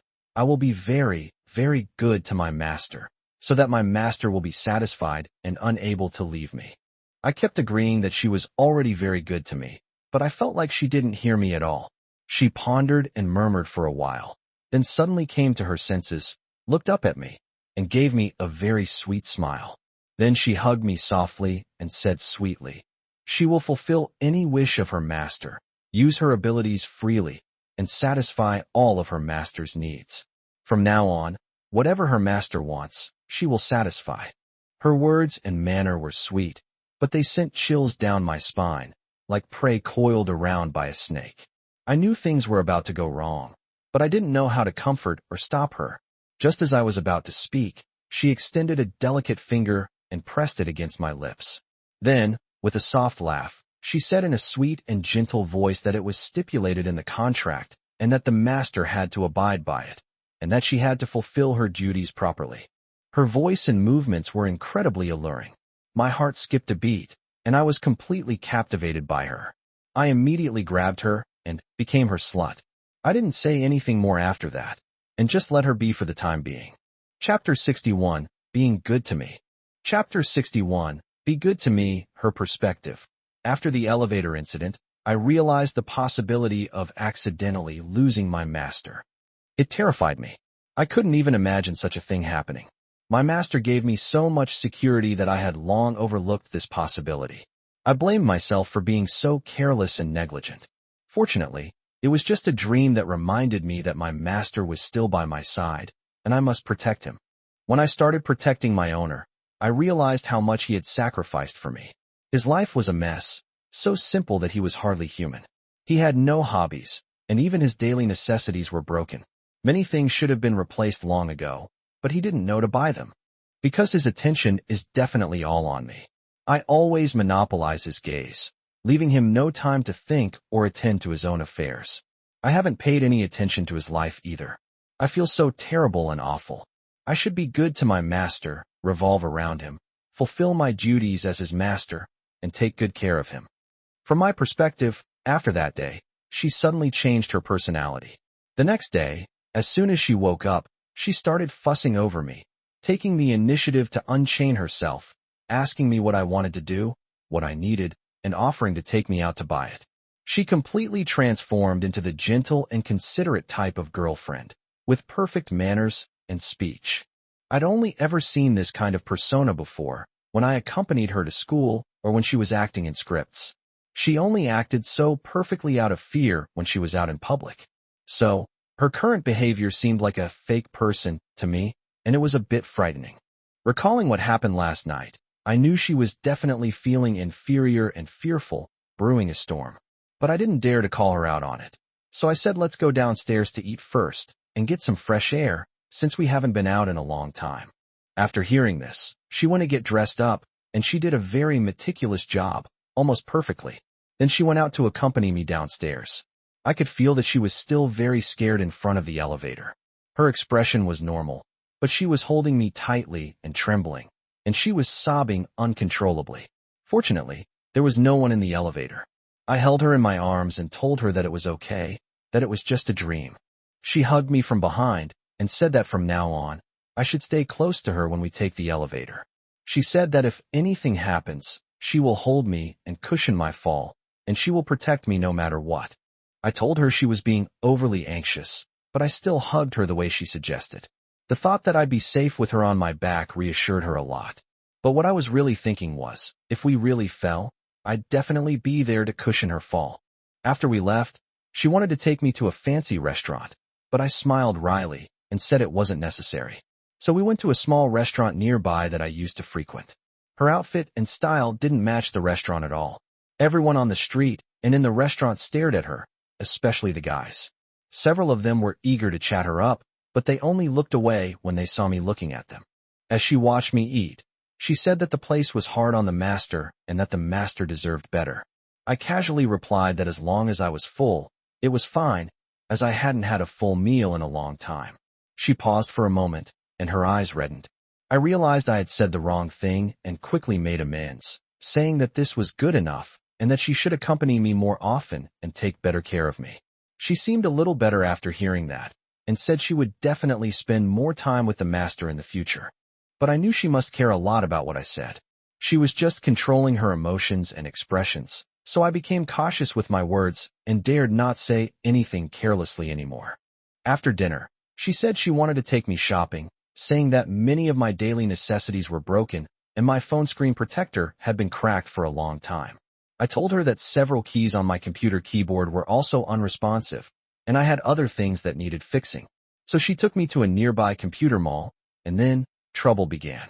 She displayed an extreme perfection and treat me well, refusing to let me find someone to repair it and insisting on buying me a new one, the best one at that, completely ignoring my requests and money. She immediately started chatting with the shop owner, asking what the best keyboard model was, what brand was the best, and how much it cost. The shop owners thought they'd found a juicy customer. Her sophisticated, young lady-like attire made her seem wealthy. So they started making sales pitches. What started as a keyboard repair quickly escalated into wanting a new monitor, then a completely new computer, and all the most expensive parts. The shop owners were clearly using the good horse, good saddle sales tactic, trying to get the price up to 98,000 yuan. She, like a naive young girl, completely ignored their sales pitches, continuing to ask questions with great enthusiasm. Just when it seemed like a deal was about to be struck, I sensed something was wrong. This girl's lost her mind. I interrupted their conversation, saying she was there to buy a keyboard, but wanted to buy a new computer, so we'd reconsider. I took her out, without even fixing the old keyboard. She seemed a little unhappy when she came out, asking why I had interrupted her. I didn't dare to say anything directly, only that if we were going to buy a computer, there was no rush. I would go home and do some research.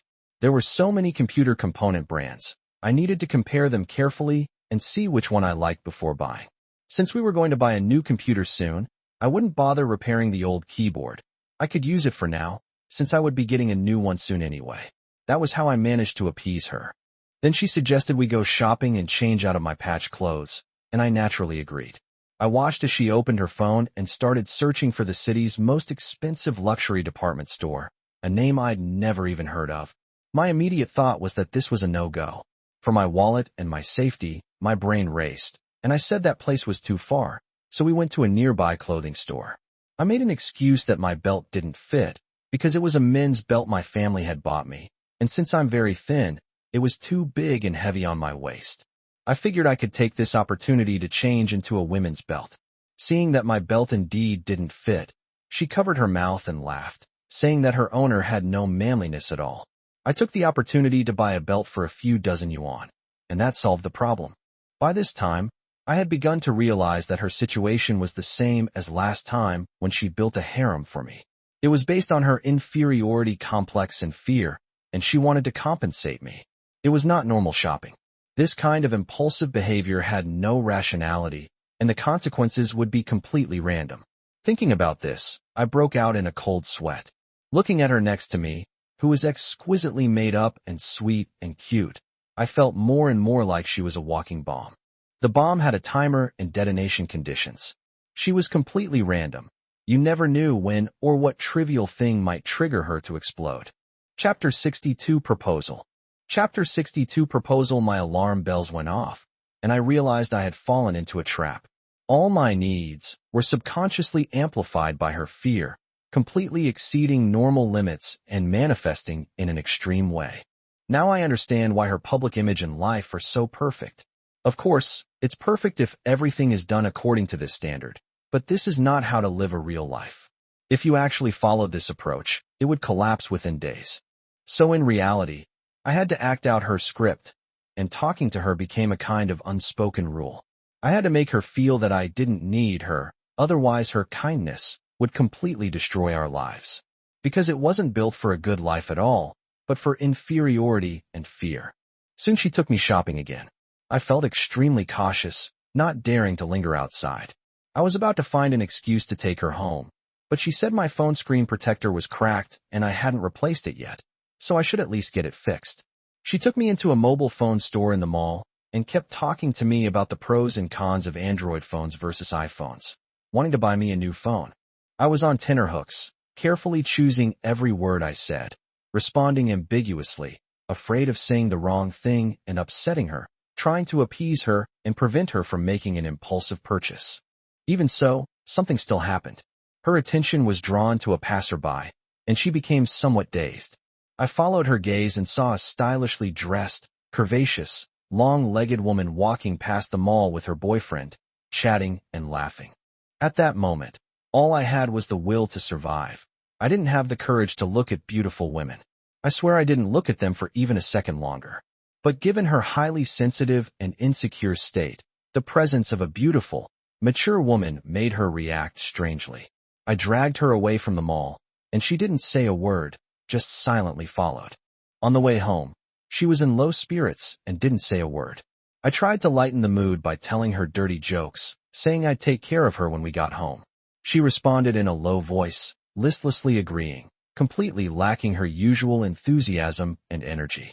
I knew she was still upset, so I quickly pulled her home, trying to lighten the mood by telling her what kind of script I wanted her to act out for me at home.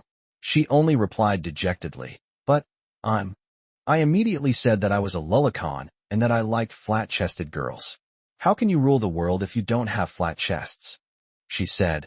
"But if master only has me, he will never be able to touch big breasts." She looked like she was about to cry. I realized I couldn't fool her anymore, so I told her that there are always trade-offs, and since I chose her, I had to give up other things. I told her not to overthink it, and just to come home and stay with me. When she got home, she was still very nervous. Looking around, she realized she couldn't find any of my belongings, only the computer desk and chair, my clothes, and toiletries. Everything in the house was bought for her. My area was as simple as a budget hotel room. When she discovered this, her world collapsed. She said she liked me too much, felt too relaxed around me, and only thought about being good to me in her heart, without actually considering my needs and doing anything for me. How could Master have become like this? She said, and then started to cry. I felt a pang of sadness, thinking, you're only realizing this now? I have nothing left. I hugged her and said, it's okay. I still have you. You're mine. That's enough. She rarely pushed me away and said, not enough. She said it was all because of her. She's usually too clingy and doesn't give her master any space to do his own thing. As she spoke, she buried her head in my chest, then pulled back as if she'd been electrocuted. She stared at my chest, her hands trembling as she touched my ribs, only to realize that her master was so thin, all because he was starving to keep her company. Then she completely broke down, unable to listen to anything I said, wouldn't let me touch her, and complained to herself that she was so selfish and bad, that she was a jinx, and that she wanted to kill herself so as not to cause trouble for her master. I held her arms tightly, forcibly hugging her to prevent her from hurting herself, letting her struggle, bite, and cry in my arms. At first, I didn't know how to comfort her, so I just confronted her, taking the pain myself to stop her from taking drastic measures. Only when her outburst subsided did I seize the opportunity to tell her that she was my property and that I wouldn't allow her to harm herself. She rarely yelled at me, saying the pet was starving its owner. She complained about the pet's inadequate possession of her property, saying she couldn't stand how she was monopolizing her owner's life, and that she was driving the owner crazy. She insisted on being good to her owner, no matter what she became, to make her owner happy. I told her that she should just be good to her master from now on. She thought about it for a while and realized that apart from that, she couldn't think of anything else she could do for me. She didn't know my hobbies, didn't know how to take care of people, and didn't have any life skills. In fact, I took care of all the housework in her life. Thinking about this made her even more upset. She began to tremble and collapse to the ground, retching. She felt disgusted with herself now. She had no way of being good to her master, nor did she deserve to stay by his side. My heart ached terribly. I knew that normal comforting wouldn't work. She was truly hurt, and I had to help her rediscover the meaning of life. She needed to rely on me. A thought that had been suppressed in my heart for a long time surfaced, a wish that I had never dared to mention to her. Although it might seem like I was taking advantage of her vulnerability at this point, and I knew she was actually afraid of this, I had no other choice and wanted to use this opportunity to bind us together more deeply. The thought process was long. I pondered for a long time, while she remained tense and blank, like a criminal awaiting sentencing, waiting for the verdict. Finally, I spoke up and asked her if she would carry out all my orders and grant any wish. She looked up at me, her eyes gleaming, as if she were grasping at a straw. She clung to my trouser leg like a soul in hell pulling on a spider's web, her last hope. She nodded repeatedly, saying, I'll do anything. As long as it pleases Master. I'll go even if Master wants me to die. I slid off the chair and gently hugged her on the floor. Feeling a little awkward and embarrassed, I whispered in her ear, Then, when you reach the right age, let's get married. She was clearly taken aback for a moment, exclaimed, huh? Then hugged me tightly and whispered, okay. Chapter 63, A Special Wedding Ring. Chapter 63, The Special Wedding Ring. After she accepted my proposal, she was a little dazed, clearly not yet recovered from the chaos just now. She simply accepted my command, calmed down, and stopped trying to kill herself and leave me. After holding her for a while, I was worried that the floor would be cold, so I carried her to the bed, and we sat on the bed together, lost in thought. My mind was a mess. I knew she wouldn't reject me, but I also knew she had always resisted this role, fearing the responsibilities and pressures it would bring. Ever since our first meeting, when she refused to date me, we tacitly avoided marriage and the future, always delaying and making excuses when our families asked, saying we'd do it later. We were content with our master-servant relationship in our daily life. I never thought about any of this. In the heat of the moment, I blurted out what I really wanted to say. It was a completely subconscious act. Now I'm at a loss for words, stammering and not knowing what to say. I'm a little anxious, afraid she'll change her mind, so I hugged her tightly. Strangely enough, she seemed to have the same thought. She turned to the side and hugged me tightly, clutching my clothes and observing my expression. I knew that her life or death might now depend on the order I had just given, and she was afraid that I would take it back. We looked at each other, neither of us knowing what to say. We silently passed each other, our eyes meeting. We'd been living together for a long time, practically inseparable, yet the atmosphere between us was surprisingly awkward. I didn't know how to handle this situation, so I gave up and found a way to save face. I deliberately used the condescending tone of the master and said, "I've done so much today. I'm exhausted. You need to coax the master to sleep." She breathed a sigh of relief, as if granted a pardon, and quickly moved closer to cooperate, deliberately pressing herself against him and asking seductively, "XX is here, master. How would you like me to keep you company today?" Actually, neither of us was thinking about that day. I just said she was disturbing the owner's sleep, so she came over and became a pillow, lying down obediently so the owner could hug her to sleep. So we quickly lay down, turned off the light, and I hugged her from behind. We both couldn't sleep, and there was no snoring for a long time. After a while, she whispered, "Is my master asleep?" I said, Yes, I'm sleeping soundly." She chuckled and said, "My master is lying," then said she couldn't sleep either. So we chatted while hugging. She was worried, saying that marriage was a big deal and very troublesome. I took it all in, saying that with the master here, even the biggest things have to be done step by step. The master is with you, and I added that you can't go back on your word once you've agreed. She laughed and said she would absolutely obey her master's orders, but things certainly weren't as simple as her master thought. First, both families had to be informed. I was puzzled and said, "Your family has been urging us to get engaged, and my family likes you a lot too. Both sets of parents have already met each other, so what trouble could there be?" She sighed and lamented that her master had become stupid from being raised like this. I rolled my eyes, thinking to myself, "It's all because you locked him up." She leaned in and kissed me, saying that a silly master is the cutest. It's good that the master is silly. He can do whatever he wants. She'll tell me tomorrow. Now, she'll put the master to sleep. I knew I was about to enter her territory again, so I relaxed, hugged her, and reflected on this thrilling day. Before long, I actually fell asleep. The next day, when she woke up, she brought up the marriage with me and wrote a script for us to talk to both families separately. She avoided the topic of proposal and said that the other family was anxious and wanted to settle the matter of having a child as soon as possible.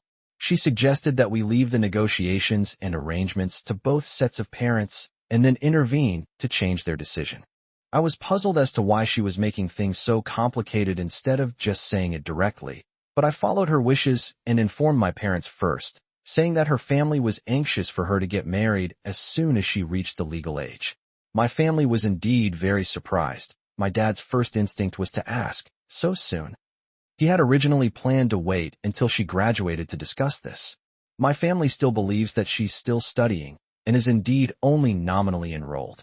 I thought to myself, we've been living together for almost 2 years. How could it not be fast? Then he asked me privately if I was willing, and I answered yes. He said that he would start preparing and find an opportunity to talk to us and see how to propose to her family. She's facing some difficulties. Her family was very enthusiastic after hearing about it, but in practice, I could sense the mixed feelings in their hearts. They called her several times, all saying they wanted to handle things well and that my family must treat her well and not let her suffer outside. Only then did I realize the difficulty of this matter. She handled things well on the phone, but afterwards, she looked very stressed and her brow was furrowed. I felt sorry for her and said that I should take care of this and could give her a reply. She smiled bitterly and said that it was enough for her master to stay with her. Seeing her pressure increase day by day, I felt heartbroken, thinking it was all because of my willfulness. But she showed no sign of backing down and mediated her family's demands. I felt I had to do something about it. Normally, it's the man who proposes with a ring on his knees, but in my case, she was the one kneeling, and I ordered her around. It's hard to accept. I'm going to buy her a ring first, and we'll see if we have a proper proposal ceremony later. Then I encountered my first problem. I had no money. All of my family's income and wealth were indeed in my name and in my account, but she controlled my account. At most, I could use my phone to buy daily necessities, and all my spending was under her watchful eye. It was impossible to save up or spend such a large sum of money without her knowledge. I was thinking of asking my family for money to secretly buy it for her, but then I realized there was no way I could hide it from her and do it in secret. Not only would I have to find another excuse to free up the time, but the estrangement caused by this level of secrecy could put my life in danger. If this little Yandere finds out, who knows what she'll misunderstand and think I'm cheating on her or that I don't want her anymore. If she kidnaps me or stabs me, I'll be at a huge loss. So, for our safety, I decided against preparing a surprise to avoid turning it into a tragedy. I simply told her I felt we should have some kind of ceremony, like at least buying her a wedding ring. She seemed quite pleased to hear that, saying she didn't want a ring, but it was true that it should have a bit of a ceremony. Pointing to the chain between us, yes, I was worried something might happen to her those days, so we were always locked together. She said she was very attached to it, and wanted me to make her a custom-made necklace, actually a chain and a neck ring. The same below, that was uniquely hers. I was speechless, but thinking about it, it was actually quite in line with her style. She usually only accepted this kind of thing. Unfortunately, I was upset that even her necklaces would have to be custom-made. So, with the regret of not having an engagement ring, I contacted a merchant in front of her to discuss the customization. Surprisingly, there were quite a few of these customization services. I chose one that she liked, something small and delicate, and something that I thought was a bit lighter, with our names and each other's identities engraved on it. If you wear it often, it's really hard to ignore the weight of the necklace. A lighter one can reduce the necklace's presence. After making the booking, she was very happy and affectionate with me, like a puppy that had just received a new toy, acting all like a pet. While I reciprocated her enthusiasm, I secretly thought this wedding was probably going to go wrong. Judging by the way she was doing it, it would likely get increasingly outrageous. Chapter 64 Extra. Present day sealed in bed. Chapter 64 Extra Chapter. The daily life of being sealed in bed today, February 4th, 2026. I was sealed in bed by her for the whole day. Here's what happened. Yesterday, she recommended a novel to me. It's common for her to recommend books to me. In fact, I only downloaded tomato novels because of her recommendations. I'll write about it in detail later. What's unusual is that this time she recommended a Yandere novel to me. She doesn't usually read Yandere novels. She usually prefers the top-rated ones on the bestseller lists, as well as ghost stories, suspense, dungeon crawlers, and other exciting genres that easily grab her attention, and she reads very quickly. She's allergic to romance and completely avoids pure love stories. As everyone knows, I read a lot of Yandere novels. When I saw her recommending a book, I took her phone and read a chapter. While browsing her bookshelf, I found that she had other people's Yandere novels, but not mine. I asked her if she had read my book recently, and she said she hadn't read more than 10 chapters. Recently, she only read the part about her own memories and even changed a few words. I cried. I know my writing isn't great, so I focused on realism and genuine emotions. For her, the content was too bland, not exciting enough. But the fact that even the female protagonist herself didn't want to read, it was still too much of a blow. I secretly told myself that I must write well, at least enough to make her add it to her bookshelf. With this in mind, I read the novel she recommended, and it was indeed very good. I was amazed and immediately became engrossed in it. Since it was her recommendation, I didn't feel too restrained and got so engrossed in reading that I even discussed and shared the plot with her, leaving her out in the cold. Her reply at the time seemed a bit half-hearted, but I was so engrossed in my book that I didn't notice. By evening, the atmosphere had gotten a little off, so I put down my book and tried to comfort her. She responded okay, but she didn't turn me into a cat. She just rolled over, hugged my arm, and fell asleep. I broke out in a cold sweat, thinking that things were probably going to get bad tomorrow. Sure enough, something bad happened this morning. She was very down when she woke up this morning. She wanted me to stay in bed with her, to hold her, and wouldn't let me get out of bed. I tried to get dressed and sit up, but I was immediately attacked. She locked my arms tightly with both of hers, saying, "Master, don't move. Look at me. Look at me. Don't look at your phone." Her voice was soft, sweet, and endearing, but she was incredibly strong in the arm. I knew I was in trouble, So I immediately abandoned all my plans and lay down on the bed with her. Our eyes met, and she began to vent her emotions, saying in a very coquettish voice, "Master hasn't spent much time with me lately." I said I was just reading the novel you recommended to me. She wouldn't listen at all, yelling that her master hadn't spent enough time with me. As she spoke, she tightened her grip on me, and even stretched out her little paws, placing them on my thighs and hips, shaking them vigorously. I winced in pain and said, "Ouch, you've hurt me." She paused for a second, then coldly uttered, like a snake eyeing its prey, "I want to be close to my master. My master didn't get intimate with me last night. Not close enough. Not close enough. I want to stick together. I want to be glued together, so that my master won't ignore me." As she spoke, she started moving around again, using even more force. I knew it was hopeless, and I was going to get injured again, so I could only endure the pain and let her do as she pleased. At most, I could hold on to her and collect some money to comfort myself. She hugged me and massaged me for a while, then got a little tired and calmed down. She wanted me to carry her, so I thought I'd get up and was about to pick her up when I saw her red eyes and cold expression. I knew she wasn't better yet. I didn't dare lift the bed, let alone look at any electronic devices. She clearly had no interest in work or entertainment anymore. She just stared at me, ready to lie in bed with me forever. So, I only went to the toilet with her by my side, and then lay back down. She lay right next to me, staring at me without moving her gaze, clinging to my arm and not letting go for ages, as if she would disappear if I looked away. I was so bored that I kept looking at the ceiling and then at her. After waiting for a long time, I didn't see her showing any sign of letting go. I got a little anxious and comforted her by saying that her master wouldn't look at anything else today and would just keep her company. Her eyes reddened again, and she cried, saying that she didn't want her master to get out of bed to do anything else. She wished that there were only the two of them in the world, so that her master could stay with her without doing anything. I sighed and said, Okay, I won't get out of bed or do anything else. I'll stay with you." I patted her back to reassure her, and she snuggled against me, saying, "My master is so good." We chatted like that, exchanging a few words here and there, and then it seemed like we both fell asleep again.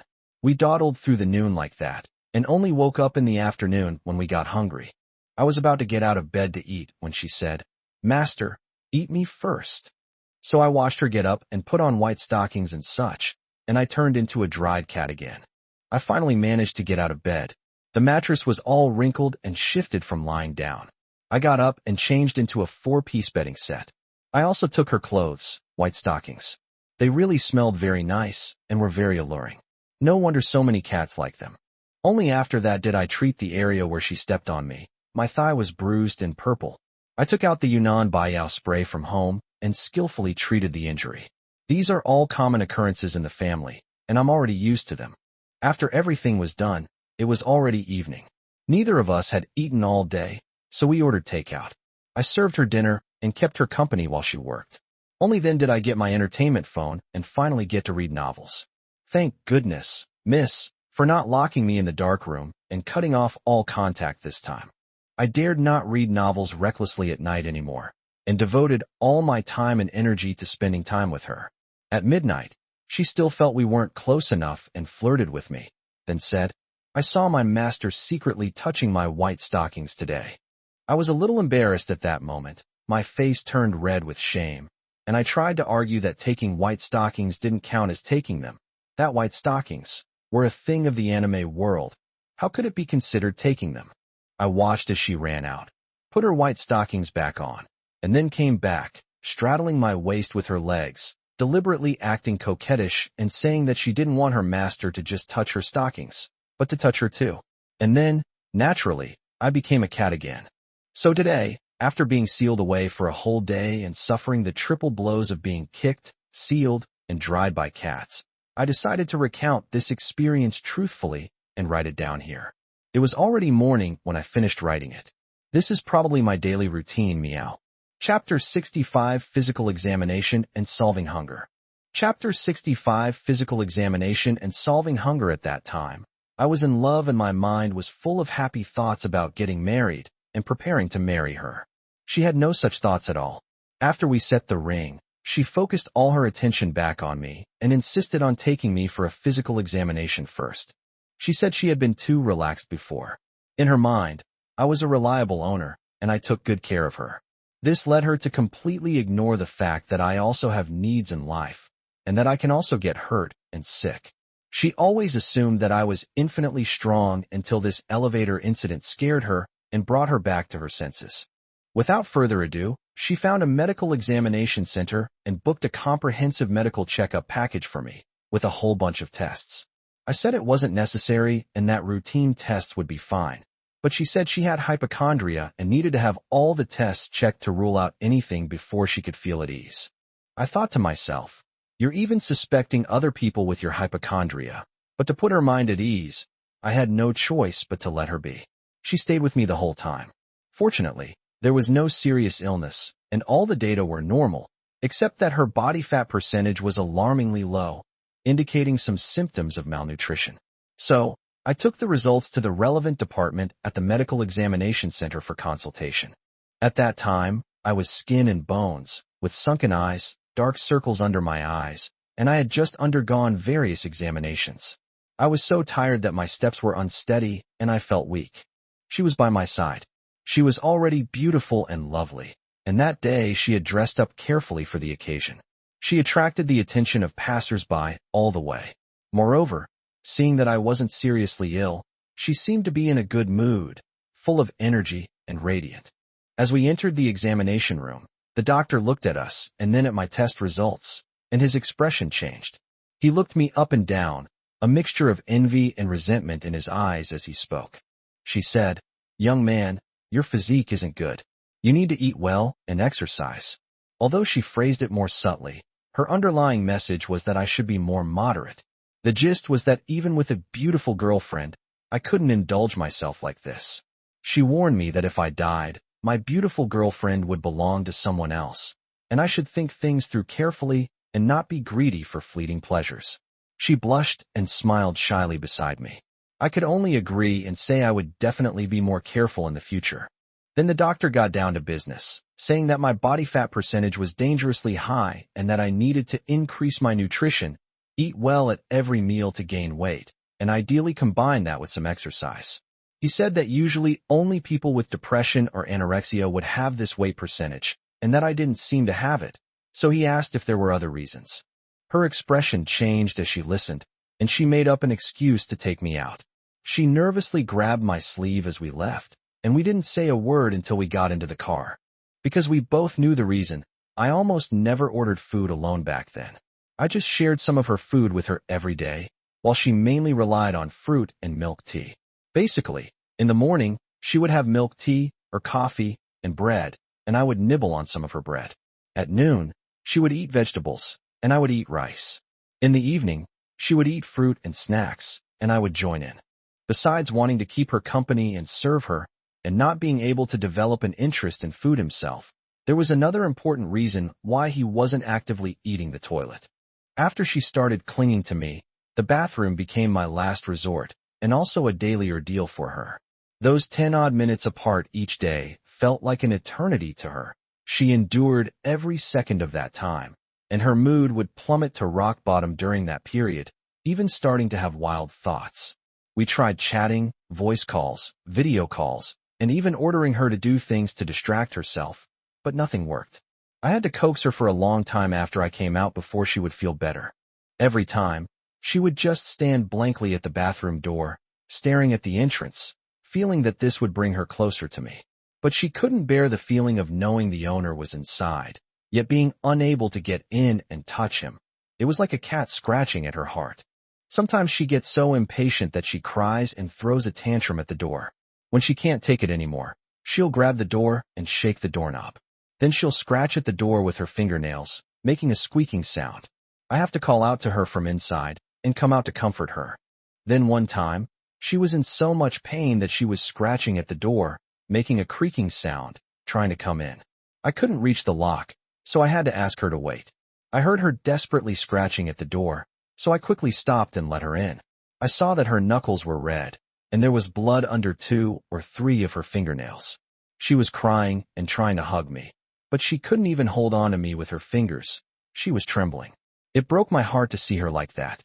She was in pain for 2 days that time, and during that time, she could barely do anything with her hands. Another time, she almost removed the door lock, which is why the lock on my bathroom door is still loose to this day.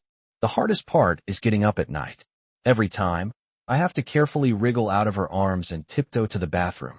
But she's like her owner's search radar. If I leave for more than a minute or two, her hands will start to unconsciously grope for me. So I have to resolve the issue within a minute or two, get back to bed, let her unconsciously wiggle her searching hands to find me, and then instinctively hug her, entwining her tightly like an octopus, before she can continue sleeping and forget that I got up last night. At this time, the small toilet is fine, but the large one is obviously not. So whenever she needs to use it at night, she can't reach me and starts calling out, "Master, Master." I have to tell her she's in the bathroom. Then she'll drag her tired body out of bed and stand guard at the bathroom door, yelling. This situation often causes us to have insomnia together, or she'll lock us together again. Under this pressure, I dared not drink water or eat dinner before bed. Only by completely restricting my nighttime intake could I ensure a full night's sleep. I was already thin, and continuing this lifestyle naturally led to further weight loss, resulting in my current state. After getting in the car, she initiated the conversation, saying that her owner absolutely couldn't let her go hungry anymore, that she was really starving her owner to death. She started crying again, begging me to stop taking care of her. I comforted her, saying I would definitely find a compromise. Later, under her arrangement, we compromised. We ate something together in the morning, and she ordered more food for lunch or afternoon meals so that we could all be full. When I went to the toilet, I would close the door but not lock it. If she was really uncomfortable, she would open it a crack and reach out to touch me. This proved to be the only effective method. She felt much better when she touched me, and then she would continue to wait at the door. That night, I was still at my wit's end. I didn't dare compromise, and I still didn't dare eat dinner. She was unhappy, so I patted my chest and said that I had upgraded from eating every meal to living a life of sometimes hungry and sometimes full. This is an epic improvement. Hearing this, she was about to cry again, and I coaxed her for a long time before she reluctantly agreed. Finally, I adopted the airs of a master and ordered her to stop thinking about me. I promised to stay with her forever and not let her have any wild thoughts. She was to rely on me and focus on our upcoming marriage. I insisted that I must marry her, and that would put an end to her bad ideas. A lot happened afterward, but this irregular lifestyle of sometimes eating and sometimes starving has continued to this day. It's a little better than before because I've increased my intake of sugary foods like snacks and fruits. I'm still quite thin, but I've reached a balance and am at least out of danger range. Chapter 66, Discussing Marriage. Chapter 66, Discussing Marriage next. We face the first major issue. Marriage is a big event for both families. When her mother learned that she was getting married, she was both excited and emotional, crying several times, saying that her daughter had grown up and was finally getting married. She talked on, and we got through it all. After all, her mother had entrusted her to me for so long, and although it was a bit early, it was a natural progression. But what happened next was a bit too much for her. Her mother talked about her family and relatives, saying that she would give her a grand wedding and marry her off in style. Her expression changed immediately, but she maintained a cheerful tone on the phone, talking to her mother about how a big wedding needed to be planned carefully. She couldn't just hire an ordinary wedding planning company for a one-stop service. She had to find someone to design a unique wedding, since it only happens once in a lifetime. She spoke with great enthusiasm and clarity, making her mother very happy, and she kept laughing and saying yes. She casually mentioned that we could get our marriage certificate first, and then choose an auspicious day to hold the wedding ceremony. Her mother was delighted and told her to go ahead and prepare, as she and my family would cover the expenses and make sure it was a beautiful affair. Hearing this, I realized that this girl didn't actually want a customized wedding. She was just stalling, planning to get the marriage certificate first to make it a done deal, and then keep postponing the wedding, maybe even canceling it altogether. I broke out in a cold sweat, thinking to myself, this probably won't work, right? After she finished the call, she was indeed very depressed. She said a few words to me, and then said she was scared. She threw herself into my arms and started crying. saying that she was terrified of the wedding, extremely terrified, and that she was sure she would run away on the spot, taking me with her. She said the bride and groom wouldn't be there, and the relatives would have to get married on their own. She said she simply didn't have the courage to stand in front of people and publicly assume that identity. She said getting a marriage certificate with her employer was no problem. It was a matter between the two of them, and she would accept it no matter what. But if she were given that identity in front of others, she would not be able to bear it. It would destroy her worldview. She would inevitably have to play the role of a wife for the sake of others, not for me, and that would cause her to break down. Unless the master orders her to be a good wife, she will no longer want to meet any of other people's demands. I thought about it for a moment and said that I definitely didn't need to push her to that point. You being mine was enough for me. That temporarily calmed her down, but she was still worried about it deep down. Then she saw a video on Douyin. Yes, Douyin again. Perhaps because wedding-related keywords were being used a lot around that time. She came across a girl crying in front of the camera, saying she was getting married to her boyfriend. Her family was wealthy, but not extremely rich, so they wanted to cut back on the tens of thousands of yuan for the wedding and keep it simple. She agreed. But she was very upset, saying she was also a girl and had hoped for a grand wedding to make her love story complete. Now she had to succumb to reality. She was sensible, but just very unwilling, and many people in the comments sympathized with her. She started crying as she watched, hugging me and sobbing. That's when I saw the video. I felt the girl was right. Both sides had valid points.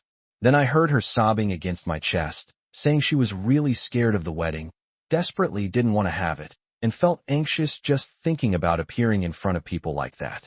I marveled at how different human joys and sorrows truly are.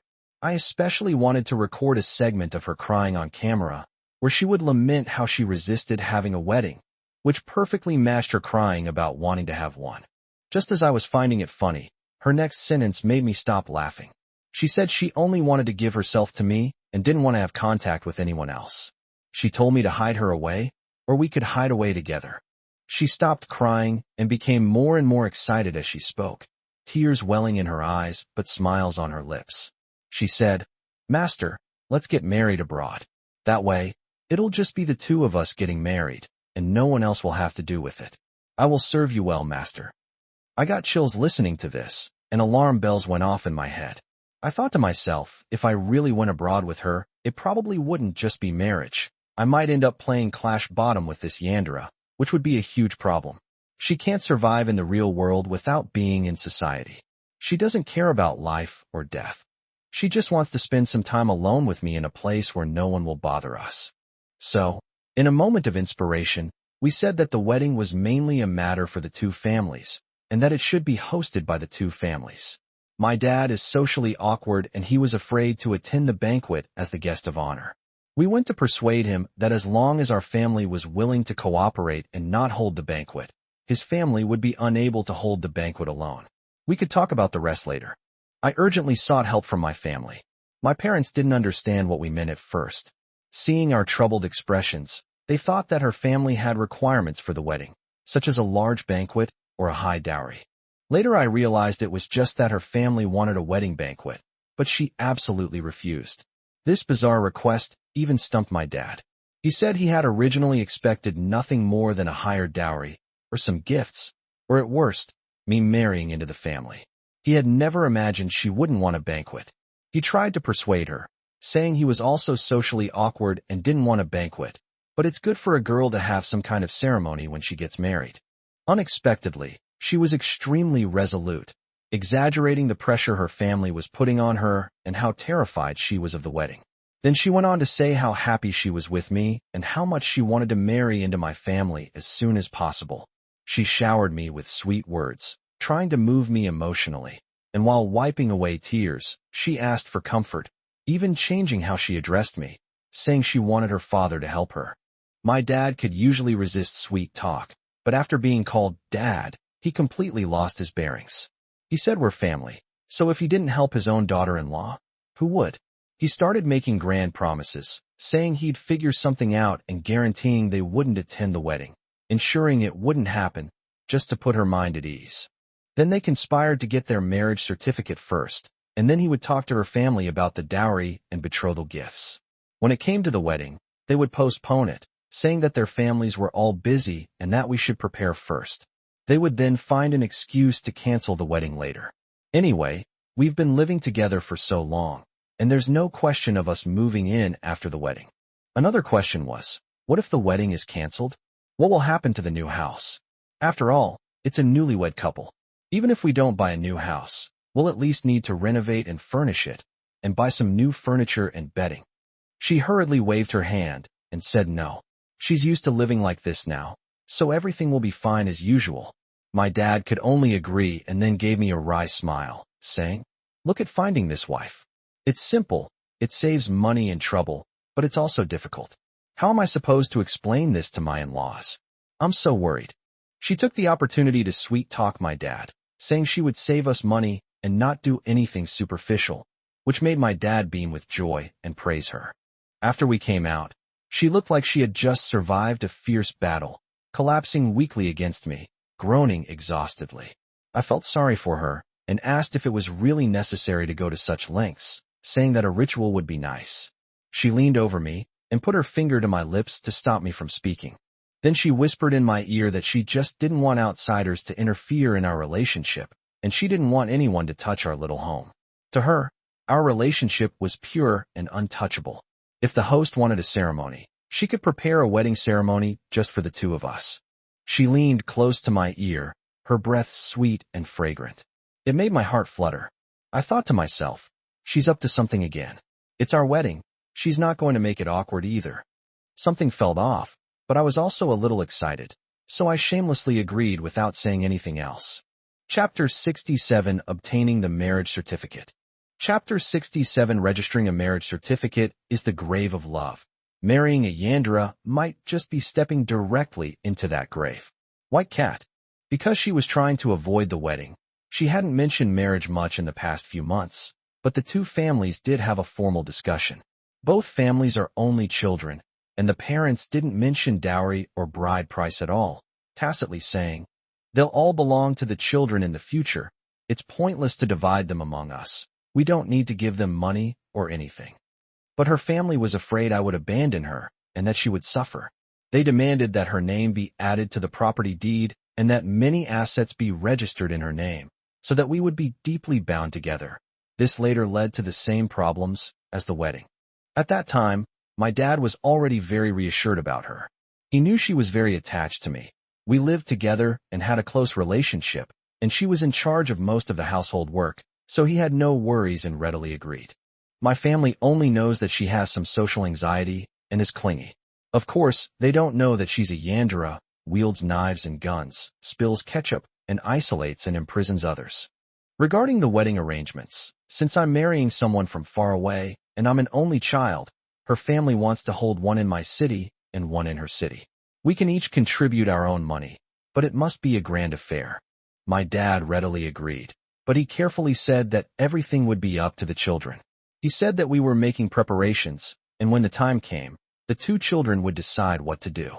He would just wait for the notification and provide the money and manpower.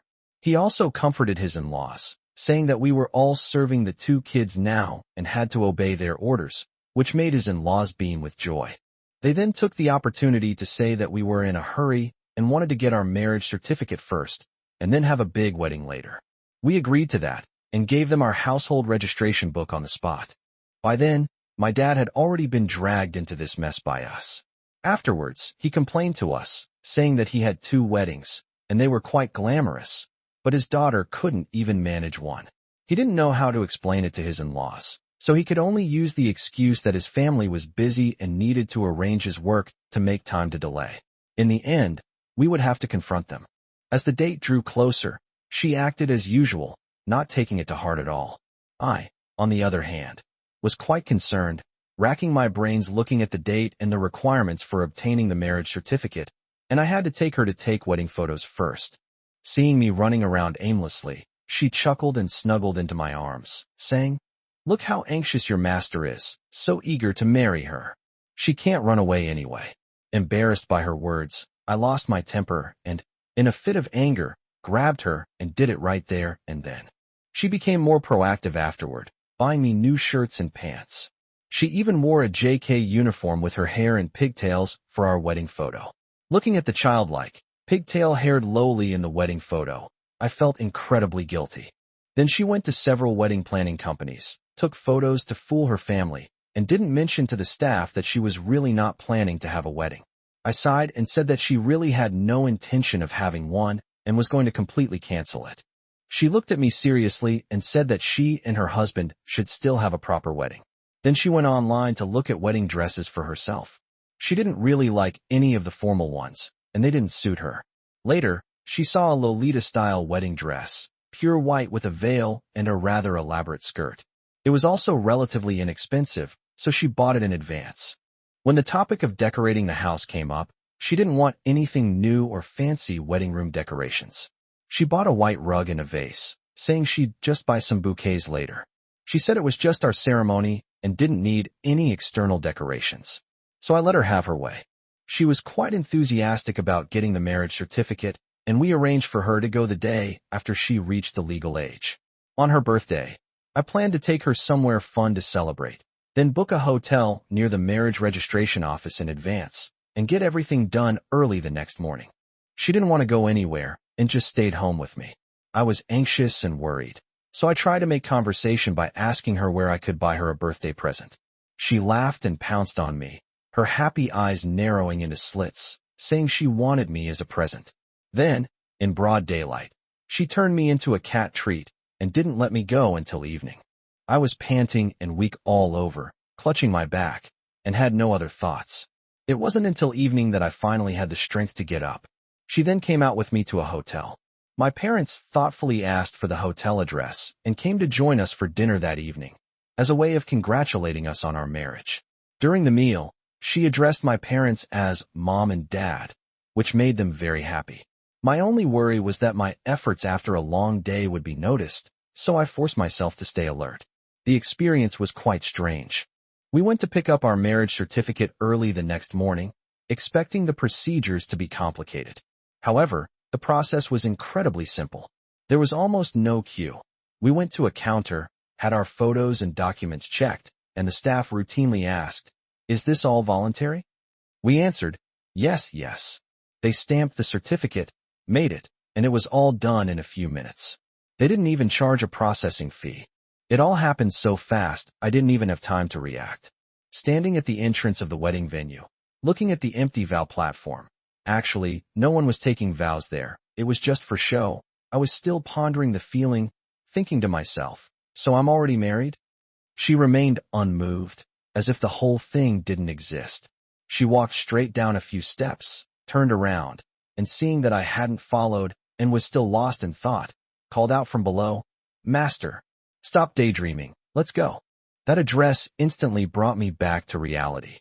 I was shocked she could shout it out at the front door. It was so creepy. Startled, I looked around and quickly ran to her side.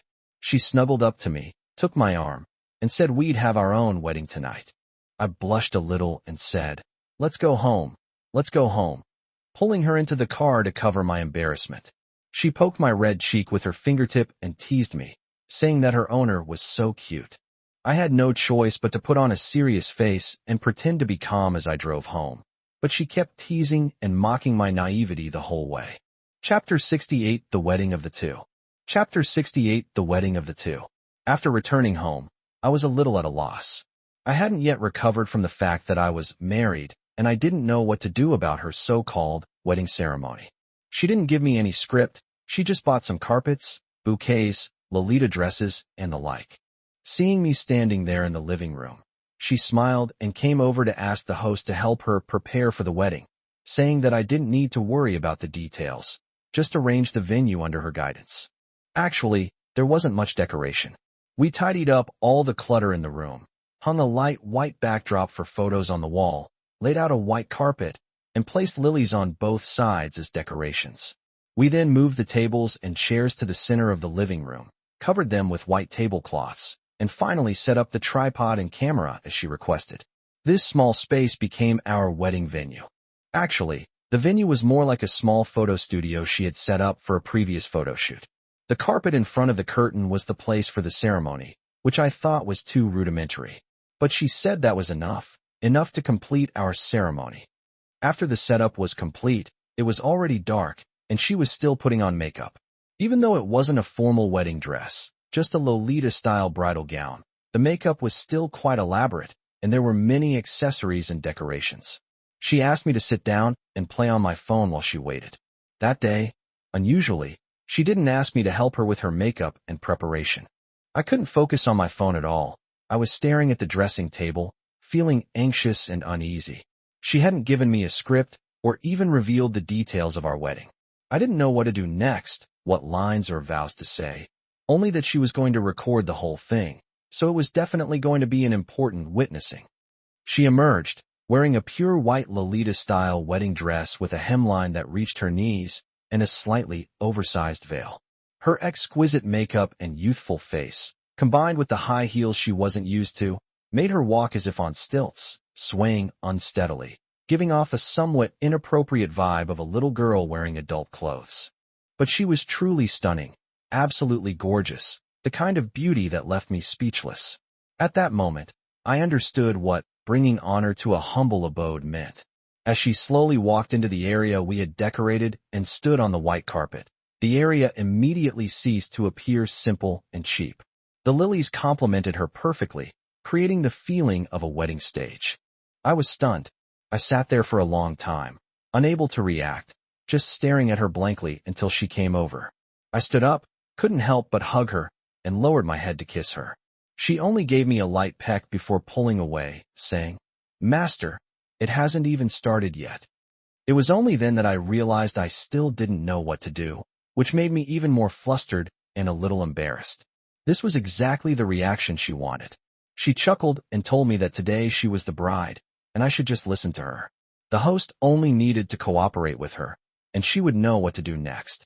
By then, I had been tamed for over a year, and I lived by obeying her every day, both in my daily life and work, so I nodded in agreement as a matter of habit. Then I heard her tell her to have the master go and get our ring, that necklace, Quan. I did as she said. She had me stand in the center of the carpet with the necklace in my hand, adjusted the camera, and started recording. Then she slowly entered from the other side. As I watched the beautiful bride approach me, I felt a surge of emotion and thought the necklace in my hand was inappropriate. Just as I was thinking this, she stood in front of me and knelt down on one knee. I was stunned, looking down at the pure white bride before me, thinking, "This is all reversed, isn't it?" She whispered, "Master, I will always be your pet and your star. I hope to always be pampered by you. Please put this on me." The pet and the star are wrath, the same below. I had no choice but to bend down and nervously fasten the necklace for her. The veil was very long, covering the back of her neck. I was so excited that my hands were sweaty, and it took me a while to fasten it. She chuckled and whispered, "Don't worry, master." After fastening the buckle, I instinctively fastened the other side to my wrist. She took my hand in her hands and kissed the back of my hand. That moment was sacred. Except for the roles being reversed and the bride's posture being too low, everything else was perfect. Then I helped her to her feet. We stood in front of the camera, a red thread connecting my wrist and the bride's neck. At that moment, being together had a tangible expression. It was another form of eternal union. We didn't say a word. The red thread connecting us could express so much. The red thread is a chain. The same applies below. After standing there for a short while to capture the moment, she pulled me to move the camera so that it could be pointed at the table and chairs. Then she had me sit on the chair while she stood beside me. Finally, she lifted her skirt and sat on my lap. I then realized she wasn't wearing any underwear. I was a little stunned, and then she hugged me and kissed me. I was a little tipsy and couldn't resist, so I just let her tease me. Until I finally couldn't take it anymore. My rationality crumbled. I picked her up and placed her on the table. She looked at me and smiled, and that's when I realized this was our wedding, and it was happening in front of the camera. I blushed instantly. She looked like a cunning little fox, her eyes narrowing into slits as she deliberately asked me loudly, "Master, what am I to you?" I understand now. This is the wedding vows and way of declaration she wanted. So I loudly replied in return, "They are your name, and your name." Then, while I was looking at her, I yelled out a statement that completely shattered my views on marriage and love. I command my XX and XX, her name, to marry me. Today she obeys my command and marries me, becoming my bride. I will take care of everything for her and stay with her forever, never to be separated again. While she was being violated, she loudly replied to me, I am the master's name, XX and XX. Today, I obey the master's command to marry the master. From now on, no matter what, I will stay with XXX and obey all of XXX's commands. I feel like I've fallen from grace. My values and love are completely shattered. But I'm truly infatuated. I can't live without her. After a while, she pushed me away, sat up from the table, and thoughtfully helped me tidy up my clothes, then adjusted her veil. Just when I thought she was going to tidy up her clothes too, she smiled and pulled down the zipper on her back, letting the wedding dress slip to the ground, and sure enough, it was empty inside. Then I was impeccably dressed, while she was still wearing her ring. She wore a veil, white stockings and shoes, and sleeves. We were connected by a red string. This scene was utterly blasphemous. Remembering the camera was still on, I instinctively tried to turn it off, but the red thread held me still, and I couldn't move. This was clearly part of her plan. She looked up at me, her demeanor and the atmosphere completely transformed. She smiled slyly and said, Master, our wedding is still going on. You said XX, and XX would marry you. Then she knelt on the carpet again. I instinctively resisted and stepped back, but was once again tethered by the red thread. Standing there, impeccably dressed, I looked down at her kneeling with her red fruit. The desecration of the scene and the loss of my identity reached their extreme. And so she began to serve me, drinking milk tea. Finally, we stood before the camera again, dressed in such a blasphemous manner. She smiled broadly, while I looked bitter and weak. I understood her intention. She was using this method to assert her position, to avoid the equal status that marriage should have brought her. She wanted to transform this marriage from a wedding between humans into a wedding between a human and a beast. Adding a new relationship to our contract would be legal, socially recognized, and I could have a wife. But the contract remains unchanged. I am her master, and she is my illegible, likely a typo. Nothing can change that, not even if I marry her. Thinking of this, I completely broke down, no longer having any scruples, and we began to crave and demand from each other like madmen. In the end, the floor was a mess, with our gear scattered everywhere. I collapsed onto the carpet, too weak to even sit up. She had to drag me along, and I managed to get back onto the bed with some difficulty. I slumped onto the bed, letting her cling to me and hold me tightly. She was still gloating, as happy as a little fox who had succeeded in her scheme. I said weakly, This isn't quite the wedding I imagined. She laughed and asked if the host was satisfied with the wedding. I felt a pang of sadness, but my honest body readily answered that I was. For a moment, I even felt a little dazed and regretful, wondering if things would have turned out differently if I hadn't ordered her to marry me that day, but instead pursued her properly and knelt down to formally propose. Looking at her sleeping sweetly in my arms, I had no other thoughts. To hell with marriage and love, she is mine, in my arms, bound together by chains, never to be separated, that's enough. Chapter 69 After the Wedding. Chapter 69 The Special Wedding. After the wedding was so shocking to me that I couldn't recover for several days. The two of us were completely inseparable and didn't even think about untying the chains. Because of the red line restrictions, she didn't clean up the house, leaving the wedding scene in a mess. She also neglected her work, which was her responsibility, and I hadn't inquired about it for a long time. I wouldn't look at it unless she contacted me. Every day I would wake up to her exploiting me. Then she would hug and kiss me intimately. When I was drowsy, I would fall asleep, and when I was hungry, I would eat. She even skipped the bathing and dressing. During those days, I was like a stud, only knowing how to eat, sleep, and mate. I was completely depraved. She seemed happy and relaxed, showing no intention of pulling herself out of this quagmire of decadent life. She even stopped reading novels and playing games, spending all her time pestering me to watch her, play with her, or play with her. We were inseparable, barely getting out of bed. After we were done, we'd hug, chat, and he'd whisper sweet nothings to me. I don't know how many days we'd been fooling around like that, We were completely cut off from society. It wasn't until my dad called that we were wake up. He said we disappeared after getting our marriage certificate and didn't reply to any messages, so he thought we eloped.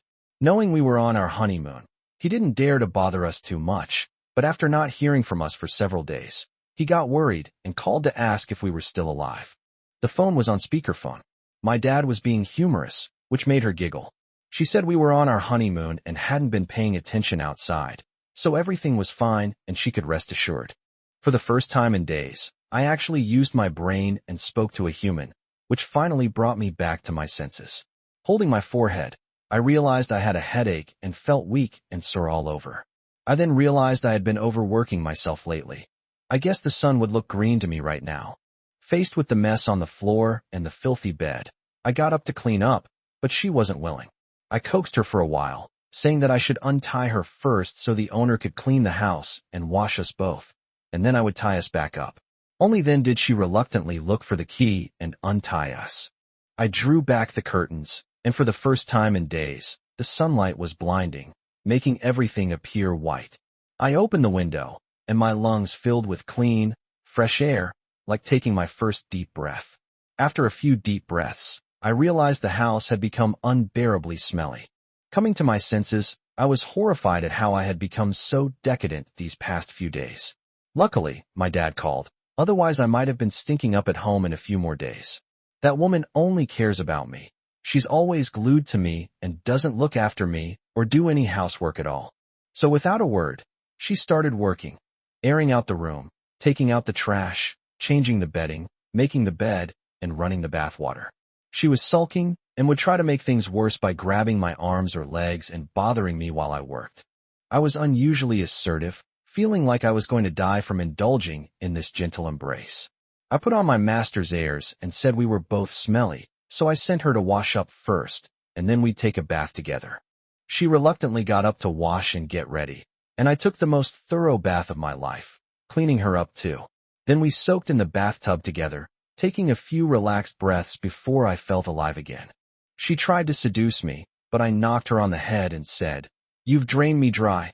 I'll die if you keep going, meow. Spare my life. Let me recover for a day. No, half a day." It seemed to her feel a great sense of accomplishment to drain me dry and admit defeat, so she laughed and gave up. After showering and changing into dry clothes, she finally felt like a human being again. She also tidied herself up, perhaps realizing how sloppy she had been these past few days, so she dressed very carefully and changed into a clean, comfortable dress. After she finished getting dressed, she snuggled up to me again and hugged my arm. Her hair was flowing, and she still smelled faintly of perfume, all thanks to her slightly revealing dress.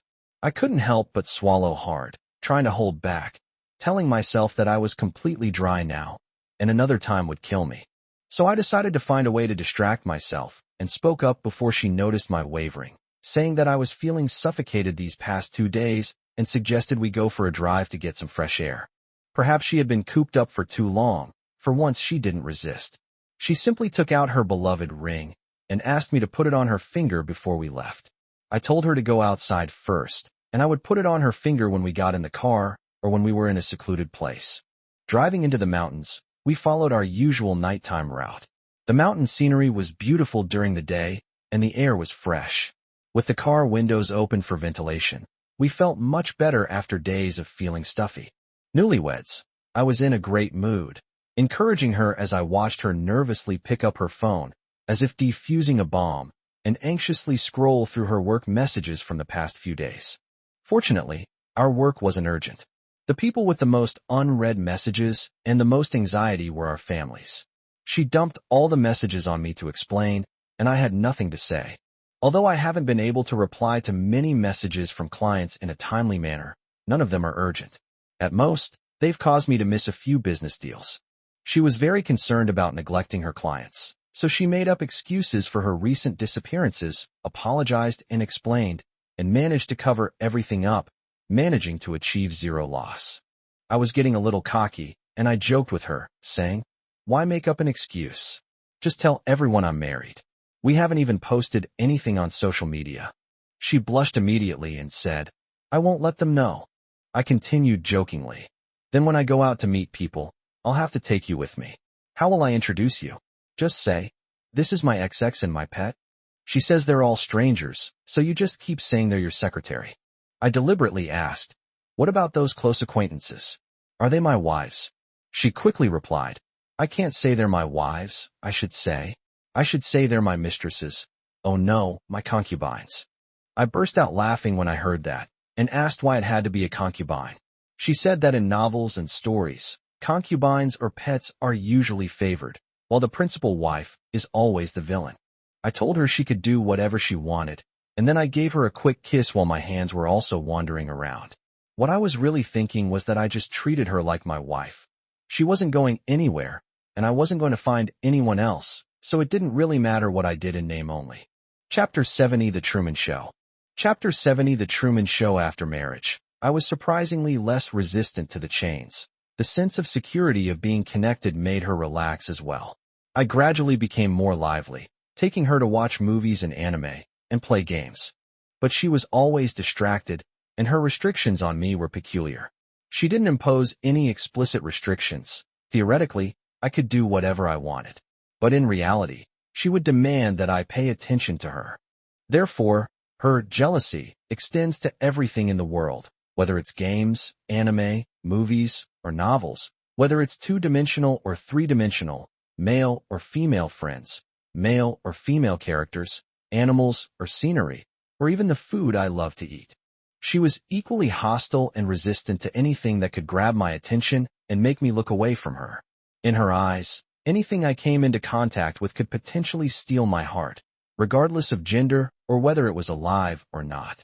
Then she has to remove that thing from my life, make the things that affect me disappear, before she can feel that she has taken me back from XX, anything, and thus feel my return, and only then can she feel at ease.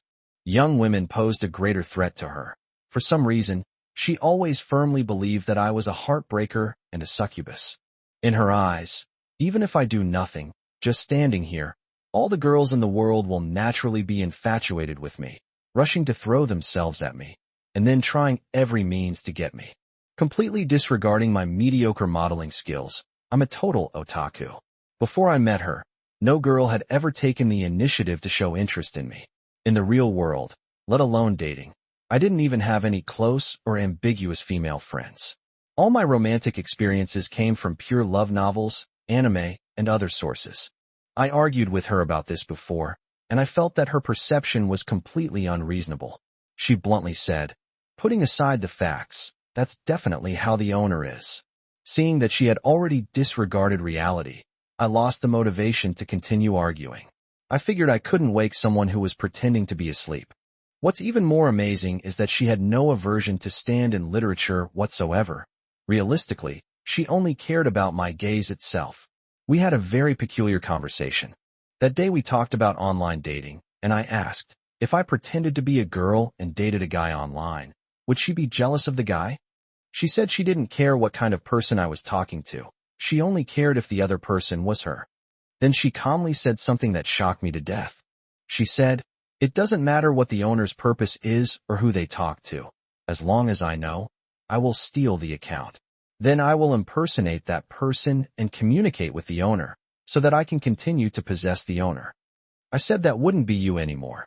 You'd be impersonating someone else. She said it didn't matter. She didn't care as long as her master was communicating with her. Then she posted that when she first got my account years ago, she discovered that I was mainly active online and had a plan to open many accounts, create many different identities, and gradually replace my entire life. She's my teammate in our daily games, my good brother who jokes around and brags, my devoted follower, the legendary captain who shares study materials with me, my ambiguous and reserved online friend, and the flirtatious and manipulative green tea girl. She is a regular customer who buys goods frequently. She is also the supplier who cooperates with us, and even the content creators we follow online are her. At first, it sounded absurd, but after thinking about it carefully, it's actually quite possible for her to do it. Online chatting is easy, and in games, as long as she's better than me, I can win. We can share CGs, keep up with each other's jokes and topics, and she's always available when I call. So my online social interactions will definitely gradually gravitate towards a different her without me even realizing it. As for following content creators online, she said that as long as I create a few accounts, post videos that I like to watch, and then my friends, her alternate accounts, will naturally recommend them to me, I will definitely follow or comment, given my personality. Then it's simple, just reply. The top content creators I follow with millions of followers definitely won't reply to me frequently with long messages. But once we start chatting, I'll definitely pay more attention to content creators I know and have chatted with, and I'll quickly replace those top creators with them. As for business, it goes without saying. I sell to them at a low price and buy them back at a high price, just passing the money around and making a profit. As long as I'm willing to spend the money, after a few rounds, these suppliers and customers will catch my attention and become key partners. I even thought I was a successful businessman, doing a good job as a middleman, and making a profit by pleasing customers. I was so comfortable that I would never have imagined that the same person was setting a trap for me. Then I replaced every key person in my daily life with her. As long as they were familiar and important, it was all her. Hearing this, I broke out in a cold sweat, and the world suddenly felt unreal. She completely ignored my unease, saying she had prepared all the accounts beforehand, showing me over a dozen of her alternate accounts, including 3 I recognized, all of which were actually hers. She said the others hadn't been activated yet because the plan had changed. I was a little horrified. My mind raced for a while before I stammered. "This is the Truman Show." She stretched lazily and said, "Yeah, so the owner is still living a normal life, and even feels that life is getting better and better. He'd never guessed that everyone around him has been replaced by me, haha." I asked what about meeting in person or by phone. "That's too." She said there are online communities specifically for this kind of thing, where people sell their personal photos, voices, identities, etc. for online dating or fake orders. Creating such an account and persona isn't difficult. They even include after-sales service, guaranteeing authenticity with phone calls and video calls, and it's very cheap, only 100 or so yuan. You can't meet these people every day anyway, so once you establish a certain impression, you can just continue as usual. I feel like my worldview is collapsing again. Looking at her in front of me, only the chain connecting us gives me a sense of real security. It just dawned on me that my life right now is also unreal. I mean, in this situation, my entire identity has been taken over by her, completely replaced. She said yes, it's much easier to play the role of the master and interact with everyone I know than to play the role of each person I interact with, and it also allows me to be close to the master. They said they were coming over to rub against each other, seemingly not thinking it was anything outrageous or considering any moral or personal factors. They were simply taking into account the difficulty of execution and choosing the best course of action. I said, "So you don't care about your true self or anything like that? Is it you I've fallen in love with?" She said that was just worrying unnecessarily. Why think about such things? The most authentic her is the one who loves and clings to her owner. She can only live with her owner's attention and companionship. As for what I might fall in love with, she has never worried. If her owner likes cats, she'll be a cat. If her owner likes dogs, she'll be a dog. With her abilities, she can completely please her owner. I was stunned. I said, "You really did this just for me. The service is top-notch. But why don't I notice it in everyday life?" She turned over in my arms, making herself more comfortable, and then said, "Because it's unnecessary. The easiest way to win over Master is illegible. Master loves that the most. It allows for close contact with Master, simple and convenient. Who would bother with those complicated things?" I said, "So all that time you and I did was to save time?" She replied, "Doesn't the Master like that?" As she spoke, she hooked her hand under my chin, her eyes filled with seductive allure. Then my body honestly admitted she was right, and I turned into a cat again. While panting, I tried to argue, but felt it wasn't very convincing, so I just finished it off. Chapter 71 Cosplaying Game Characters. Chapter 71 Cosplaying Game Characters. Around that time, a new female character from a certain game became popular, and related stories and cosplays were everywhere online. You can't play games properly with her, because once you get focused on the game, she'll punish you. At best, she'll throw a tantrum and cry in my arms. At worst, She'll confiscate all your electronic devices and lock you in a dark room. So I haven't logged in for a long time, and I'm planning to take advantage of this character's popularity to go back into the game, experience the story, and see if I can pull a character to collect. She was already a little jealous when she saw my interest in that game character, but when she saw that I was going to download and update the game for that character, she became even more unhappy. She puffed up her cheeks and snuggled into my arms, trying to annoy me, and whined that her master wasn't looking at her, but at her. I had no choice but to give up and said, okay, I won't play the game anymore. I'll play you instead. Seeing that I wasn't going to play anymore, she felt a little guilty. After thinking for a moment, she told me to continue downloading, and then asked, does Master really like that character? She could dress up like that, cosplay, and act as XX to accompany Master, as long as Master looks at her. I thought it was a good idea, and since her image was suitable, I bought her a cosplay outfit. After the game updated that day, I deliberately didn't play it, saying that I would wait until she finished cosplaying the character before logging into the game so she could draw cards. If I draw it, I'll watch her cosplay XX and play XX. If I can't draw it, I'll treat her like that character. She agreed excitedly, full of fighting spirit, as if she was deliberately trying to not draw it. 2 days later, the cosplay outfit arrived. She dressed up. She had fair skin and a petite figure. The character's clothes weren't too outrageous or anime-like. They were relatively normal little skirts, just a bit flashy. She had a burst of OCD, paying meticulous attention to details like makeup and contact lenses, accurately recreating many nuances. The final cosplay was highly accomplished, incredibly cute, and even a little bit risque. My heart was pounding, my gaze fixed on her, scrutinizing her from head to toe. She seemed a little embarrassed, and came up to hug and kiss me to cover her awkwardness. This was exactly the effect she wanted. She truly didn't care what I liked, as long as my attention was on her. I was completely captivated by her charm and forgot all about the game. I got a little carried away while we were kissing and was about to drag her inside. She surprisingly refused for the time being, saying that she had finally gotten everything ready and didn't want to lose her equipment so soon. She wanted me to at least let her try her luck with the card draw, and then take a couple of photos of her. She would accept the punishment if she failed to draw anything. I had no choice but to endure it and watch her open the game. I took pictures of her from the side and directed her to look at the camera. This process was really unbearable. Her big, watery eyes with colored contact lenses looked at me, making me itchy and restless. I really wanted to fast forward to the punishment stage. Then I watched her sit down and draw a card, while I sat next to her, feeling extremely uneasy. The first time I drew a card, I kept thinking, don't draw it. Don't draw it. I was just waiting for her to finish drawing so I could punish her. As things turned out, things didn't go as planned. The more you didn't want something, the more likely you were to get it. After only 10 or 20 tries, the character appeared. My account had never been so popular before. The result stunned us both. She didn't expect it to actually happen either. She paused for a moment and said blankly, it seems that if you cosplay as someone and then try to draw that person, there really is a chance of getting a bonus? I was stunned too. This was the first time I'd ever felt so disheartened by a character. My first reaction wasn't happiness, but rather, I can't punish her anymore. What's the point of playing with yarn like this? She casually started playing the game, controlling a new character and leveling up, and I was a bit dumbfounded, thinking to myself, do you really want me to watch XX play XX?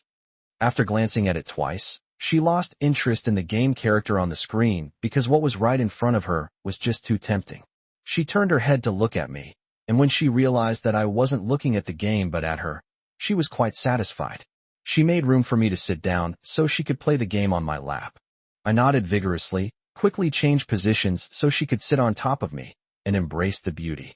Then she actually started playing the game, but she would often nuzzle me with her head to see if I was paying attention to her. I had no interest in the game. I kept nuzzling her neck and rubbing her hair. She got ticklish from my touch and squirmed and struggled, saying, Master, wait. Let me level up XX. I couldn't wait any longer, and ignoring what she was doing, I just held her in my arms. My body started to wander, and my hands weren't idle either. She didn't resist me, continuing to play her game while snuggling against me. So as we sat there, our attention drifted away.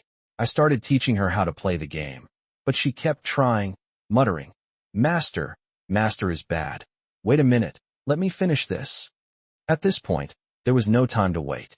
Soon, she was unable to speak clearly, was out of breath, and could no longer play the game. We fought our way from the chair to the bedroom, dropping her gear along the way. Finally, we lay on the bed, her arms wrapped around my neck, still fighting. She kept asking me with a sly smile whether the game was more fun or she was more fun. I said, "What kind of game is this? I want to play you to death right now." As a result of a major battle and several campaigns, they almost turned themselves into cats.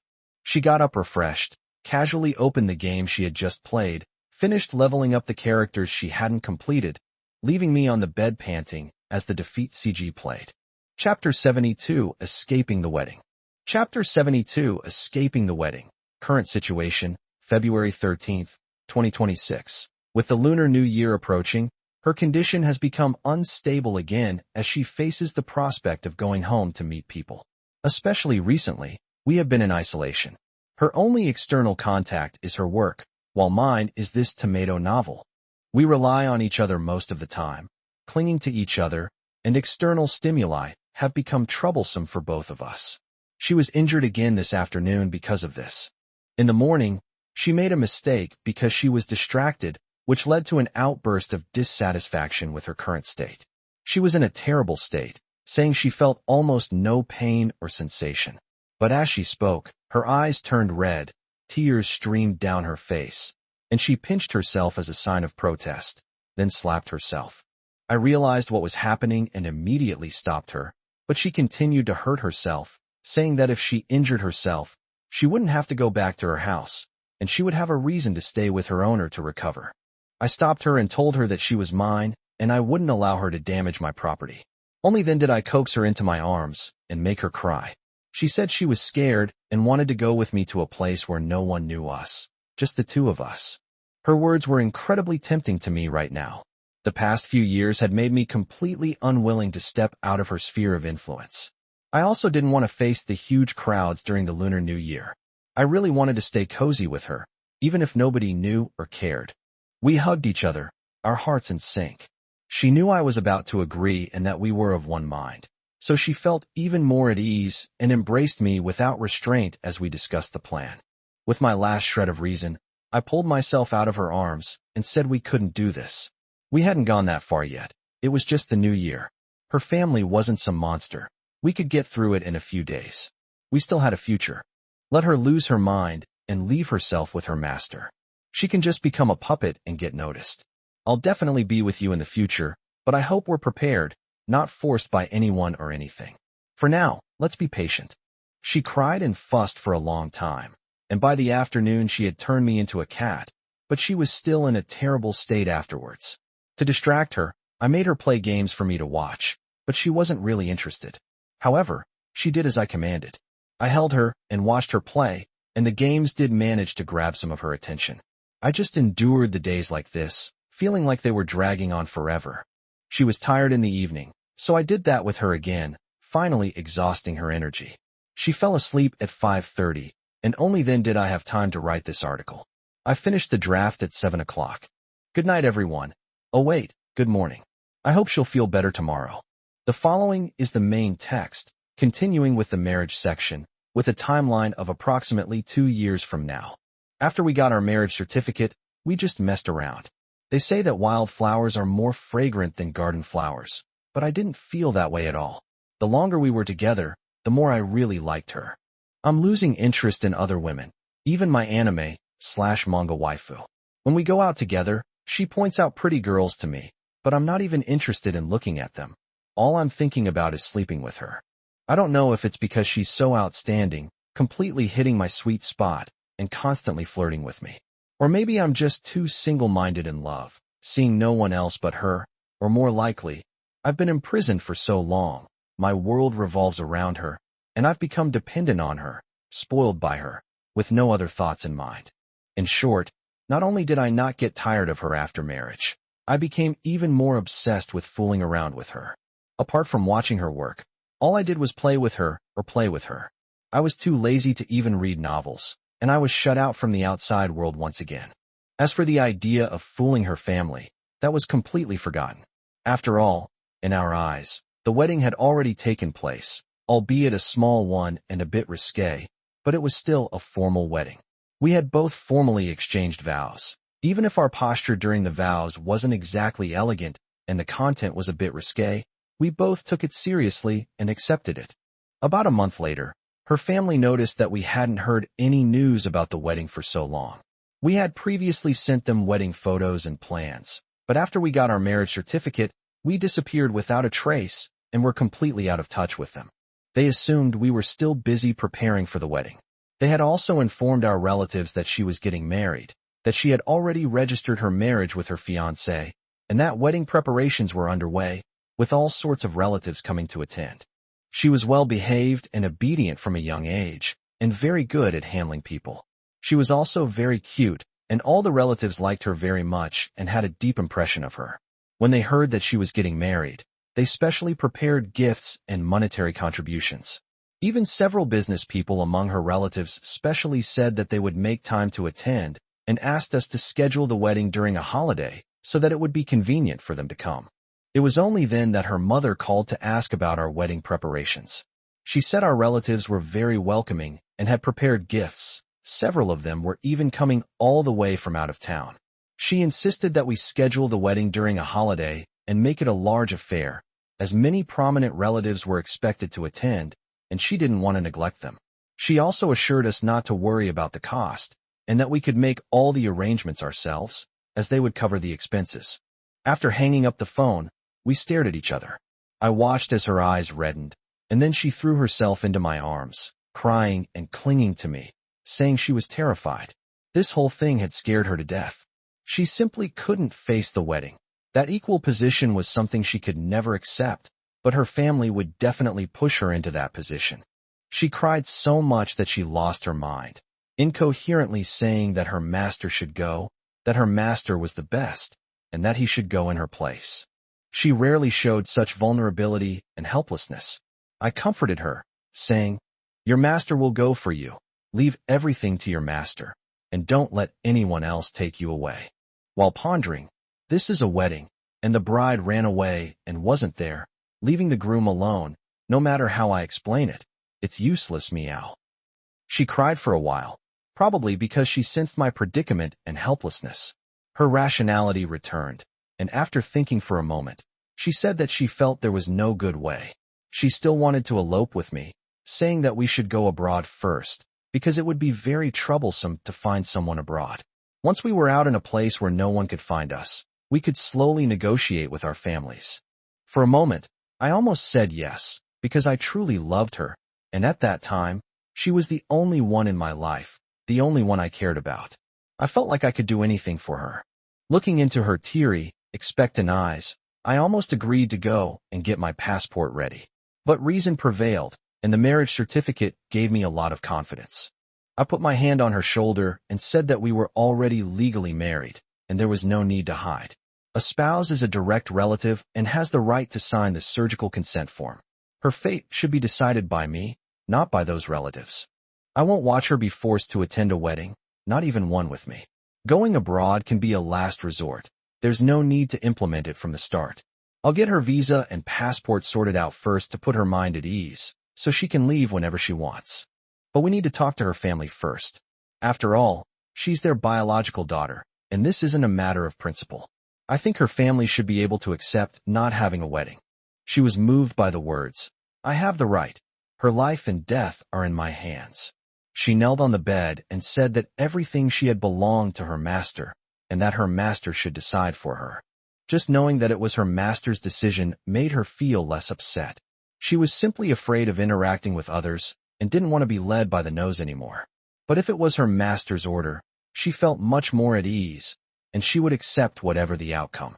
The atmosphere became much more relaxed after we talked about this. At least her mood had improved, and she became more dependent on and compliant with me, hugging me and rubbing against me, unwilling to let go. But the burden of her family's influence is still there, and explaining to her parents that the bride herself doesn't want to have a wedding is a big problem. Chapter 73 Showdown. Chapter 73 Showdown. Having taken on this heavy responsibility, I felt I couldn't delay any longer. This matter had become a Damocles sword hanging over her head, silently pressuring her every minute. The burden of delaying was already outweighing the benefits. I needed to confront her as soon as possible and put an end to this. I thought for a long time about what to say. I was optimistic and felt that things weren't as hopeless as she imagined. Her parents knew about her condition and should be willing to listen to our explanation. After much deliberation, I considered many options. I felt that this matter couldn't be dealt with forcefully. We had to use a non-violent, non-cooperation approach to exert pressure. That is, we didn't need to force them to make concessions. As long as we didn't actually cooperate, things would ultimately turn out the way we wanted. After thinking about it, Gandhi of India adopted this plan, and Martin Luther King Jr. of the United States did the same. If all else fails, one can learn from Inukai Tsuyoshi, the Prime Minister of Japan, who shouted, "Let me explain," when things came to a head. With so many renowned predecessors setting such a benchmark, this plan should be quite reliable, right? I was feeling uneasy, so I wrote many contingency plans and prepared to have an open and honest discussion with my parents-in-law. When the call connected, I exchanged pleasantries before getting down to business. The gist of the conversation was that the wedding was a joyous occasion for both of us and our families, and having too many people would put her under pressure and make her uncomfortable, which would defeat the purpose of the wedding. We could limit the scale of the wedding to just a meal for immediate family members from both families. Her parents were clearly unhappy, feeling that it was too hasty. They only had one child and had always hoped for a grand and dignified marriage for her. So we began a long argument, trying to reason with her. She was already getting impatient listening from the side, and seeing her parents making things difficult for me, she became even more displeased. Suddenly, she exploded, grabbed the phone, and said she just didn't want to have a wedding anymore. Getting the marriage certificate was enough. We'd already been married in secret. She said a bunch of outrageous and defiant things, and I broke out in a cold sweat listening to her. She was basically implying that she and I had eloped. Sure enough, her parents thought so too, and they exploded. They said that she married so far away and they didn't know her living conditions. They were afraid that she would be bullied here, so they held a wedding and gave her a dowry to fight for her status. I thought to myself, my mother-in-law, do I even need to fight for her position? You have no idea how she bullies me every day. I'm practically chained up and locked in a dark room, meow. She couldn't stand it, and, unusually, flew into a rage, giving a very harsh retort. She said that she was being well taken care of by me and was living a very happy life, and she didn't want to be disturbed anymore. She told them to stop interfering in her life. She spoke very harshly and then rudely hung up the phone.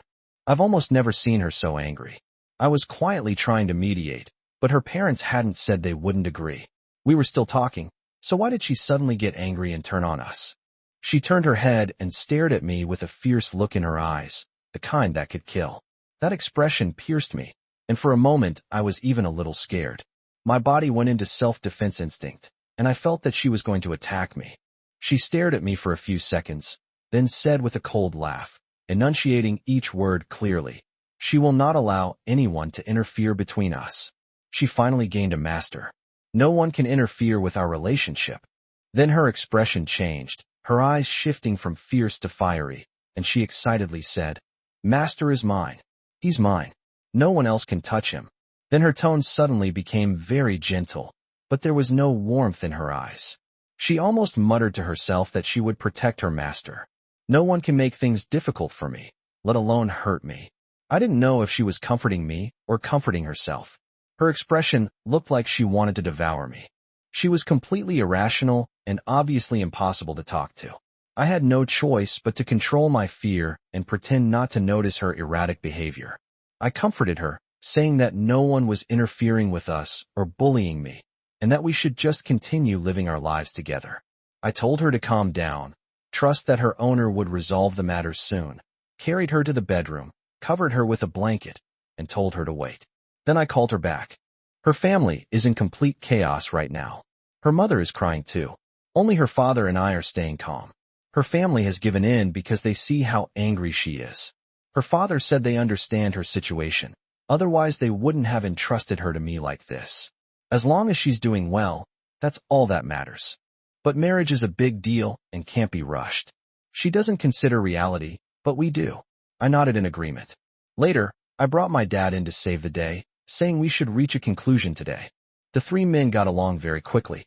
Her parents' demands were clear and reasonable. They were afraid their child would suffer. They said that if there wasn't a wedding and it was just a meal with the two families, her rights needed to be protected in other ways. Adults don't believe in love and demand a binding relationship based on mutual benefit. My dad said that was easy. He'd put the house and shares in our family property in her name as joint property, meaning that if any problems arose in the future, the property would protect her, and if I wronged her, I'd have to leave with nothing. This tactic worked very well on her parents. Seeing how sincere we were, their attitude improved considerably. They said they didn't want any dowry and would even provide various other dowries, including a house and a car, as long as she was happy. They said they just wanted a formality and more security for her. I was deeply moved. Parents always have such deep love for their children. I patted my chest and said that I would definitely not let her down. We have a very good relationship. I am usually henpecked, but it was only here that I was able to calm her parents down. I thought things were finally over, and I breathed a sigh of relief. I shared the good news with her, but she was still hiding under the covers, trying to escape reality. Unexpectedly, she became even more unhappy upon hearing this. Her expression immediately changed, and she shouted, "No." She said that she was the master's property, and that property cannot be owned. Everything in the house, including her, should belong to the master. She said she couldn't accept it. She said bitterly that they were lowering the master's position and undermining the master's authority. She said it was an insult to the master. I was completely confused. She acted like a devout fanatic, a loyal defender of the faith, defending our relationship as if it were her God. But our daily lives are very mundane and completely controlled by her. I have never heard of a fanatic controlling, isolating, deceiving, playing tricks on, fooling, imprisoning, or possessing her God. My position as the younger brother in the family is obvious to everyone. She is absolutely dominant in our relationship, and our lives are completely dictated by her wishes and pace, leaving me with no freedom even to eat or use the toilet. I live entirely according to her script, and she only teases me, calling me stupid and criticizing my lack of cooperation, while constantly instructing and controlling me. At the time, I had absolutely no idea what she was protecting, because she never seemed to care about it in her daily life, constantly breaking her own boundaries. Later, I realized she probably had her own worldview. I was special. She had, in effect, turned me into her possession through our relationship. I could do whatever I wanted, but she would go crazy if anyone touched me, or if anything affected her control over me. Chapter 74, Questioning and Arguing. Chapter 74, Demanding an Explanation. A Sweet and Painful Day, February 14th, 2026, Valentine's Day. The tension of the approaching Chinese New Year has been putting immense pressure on her, and she's been quite irritable for the past 2 days. Today, when she woke up, she refused to face the fact that we were about to go out and meet people. She clung to me, refusing to let me get out of bed, saying she wanted to lock in time so that she wouldn't have to face those scary things if she didn't get up. She nestled against my waist, burying her head in my chest and rubbing against me, trying to hide herself away.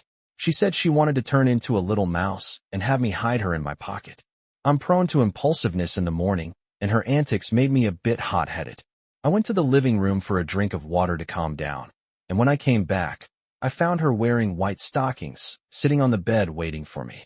She crawled over and, after our first encounter, I was getting ready to get up, but she was still trying to escape reality, refusing to let me take her away, saying it was Valentine's Day and her master should spend quality time with her.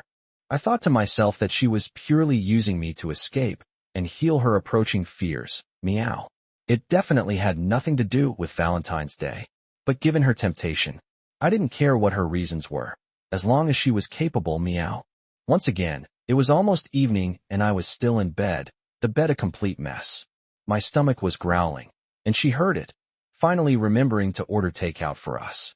Then she urged me to get up, saying that if I stayed in bed, she would never get up, and that if I got up and went to the living room, I could force her to get up.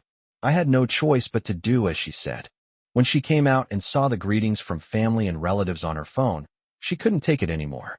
She only ate after I comforted her. During the meal, I held her in my arms the whole time.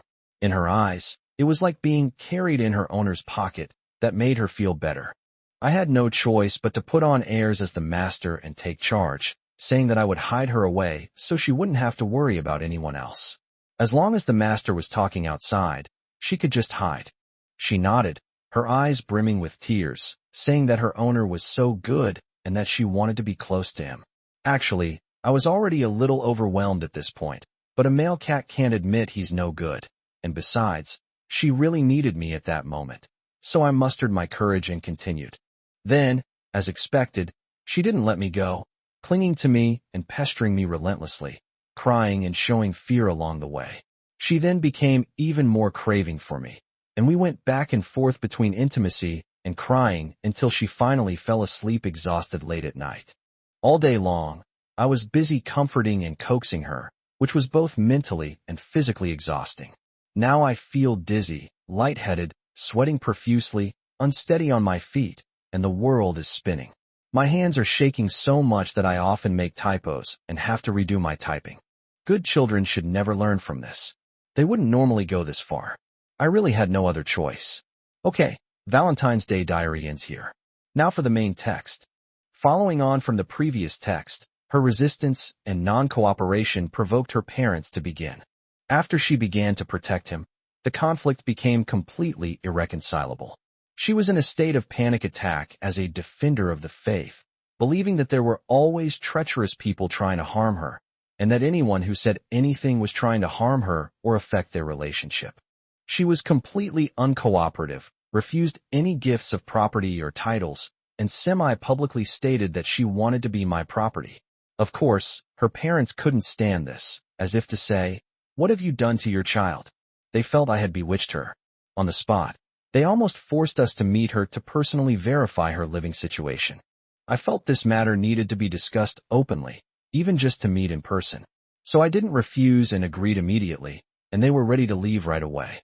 She was very scared, but seeing my firm attitude gave her some confidence. I comforted her by saying it was just a talk, that I wouldn't agree to anything, and that I wouldn't allow anyone to change our lives. I told her she was already mine, and no one could take her away. She listened to my decision without too much of a breakdown, but repeatedly confirmed with me that I would never compromise, and that the meeting was to get them to accept the status quo and would not change anything. They came over the next day, and the atmosphere was much better after we met. Her father and I looked at each other and gave each other a knowing, bitter smile, with the same expression. After all, her illness hadn't just started recently. When she was little, without me by her side, she would go crazy at home and no one could control her, which made her parents even more worried. That day was the first and only time her parents stepped into my home, our little nest. My home was already clean and tidy, with no clutter. They looked around and found the room to be like their daughter's bedroom, with almost nothing of mine. They were quite satisfied, feeling that she had some status in the family. I took the opportunity to embellish the story, saying that I always revolved around her, that I had to listen to her in everything, that I relied on her for help at work, and that my phone was always with her, so I could never even touch it. At first, it was a bit deliberate, but once she started talking, it became a genuine and heartfelt accusation of her control over me. Her genuine outpouring of emotion revealed my family's hierarchy and my henpecked nature. I showed them various shopping apps and told them that she controlled the family finances and that my usual spending was only on things like toilet paper and hand sanitizer, and I had to report to her about that. Her mother was overjoyed to hear this, and then asked us what we did when we went out apart. I said we never actually separated. We've been together for so long, and she doesn't even have a key to my house. This one key is enough for us. We've never had a single chance to go out separately. Now her mother was more at ease. Seeing that her parents' attitude had softened, she also relaxed and pulled her parents aside to talk. I was worried that there might be a problem, but she said it was fine and asked me to give her some space. They chatted in the room for a while. I couldn't hear what they were saying from outside, but I could tell that the atmosphere was very harmonious. Both of them were beaming with joy. I guess she was showing off her abilities and achievements to prove her control over me, and put her parents at ease. A little while later, the three of them came out happily. Her parents said they were relieved to see that we were living well, and they didn't ask for anything. They just wanted me to treat her well. Of course, I made all the promises I could. His parents were about to go back home, but I said that since they were here, they should stay for at least a day and meet my family. They shook their heads and said they didn't want to bother us anymore. They said they would buy tickets right away and even insisted that we not take them to the airport.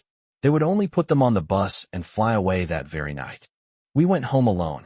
This time she was really in a better mood. She hugged my arm and hummed a little tune happily. I asked her how things went, and she said everything was settled and they wouldn't bother us anymore. I was puzzled by what she said. She seemed a little evasive, turned her gaze away guiltily, and said it was nothing, just some casual conversation, talking about our daily lives, of course only mentioning the good things. Judging from her expression, I knew something was up. When I asked her to tell the truth, she seemed a little embarrassed and said it was something like, "She's clingy, controlling of her master. Her master is honest and easy to manipulate, etc." I was speechless. She said all of this, including the lewd stuff? She said it was mainly to show our relationship. "They think you manage me very well." I said, "You mean you control me very well, right?"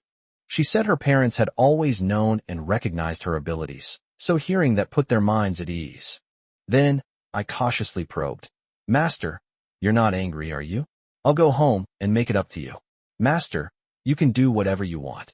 I thought about it, and although I was annoyed that she blurted everything out, it was good that things could be resolved amicably like this. Moreover, her compensation also drew my attention, and I couldn't help but start thinking about the details of the compensation. So we talked about the topic in depth, and when we got home, we played around with it a lot, and I was once again turned into a cat dry. Chapter 75, Unexpected Photography. Chapter 75, Unexpected Photography. The days of despair and bitterness passed by one. Work took up a large part of those months, and she made great progress. Her understanding of clients' hearts and minds and her manipulation techniques were very impressive. However, business warfare is not the focus of this book. I will focus on recalling our own experiences. As the first Lunar New Year after her marriage approached, she was very nervous and didn't dare to face her relatives. This was the first time she would greet them as husband and wife, and since the wedding ceremony had been skipped, it was equivalent to a formal meeting. She started to feel afraid 2 weeks before the new year. That's how it is with everything. When you actually face it, it's not that big of a deal. You'll get stabbed whether you stick your neck out or not. The main problem is the waiting process. It's very damaging to her, like a condemned prisoner awaiting execution, sitting at home overthinking, magnifying the problem with catastrophic thinking. During that time, all sorts of bizarre and negative images kept popping into her mind. She always felt that someone wanted to hurt me or take me away from her. She always wanted to hide with me or desperately craved me. She could only feel at ease when she was sure that I was one with her. It left me physically and mentally exhausted, experiencing both pain and pleasure. I felt that if this continued, I would either have a mental breakdown or my kidneys would break down first, so I tried to find a way to get out of this situation. I'm thinking of taking her somewhere to play before the new year, or finding her something to do, so she doesn't just sit at home all day thinking nonsense, and then exploit me. It just so happens that my dad's company is on holiday at the end of the year, and he and the other shareholders are planning a trip to Hainan together, kind of like a team-building activity. When I saw this, I said I could take the two of us along, and asked if she would be willing. I initially thought she would refuse to participate in such a large group activity, but she seemed to see an opportunity and very actively asked to participate. She even told her family about it, using the trip with my family as a way to keep quiet and at least temporarily avoid seeing her relatives. After landing in Hainan Island, she was clearly relieved. She was happy to be able to escape her relatives and became lively again. After landing, we went on our own to visit the attractions we had planned in advance. The crowds during peak tourist season didn't dampen her spirits. However, she was very conscious of her image when out in public, dressing impeccably with makeup and a stylish look. She wore a light-colored dress, sheer white stockings, and sandals, exuding a tropical vibe.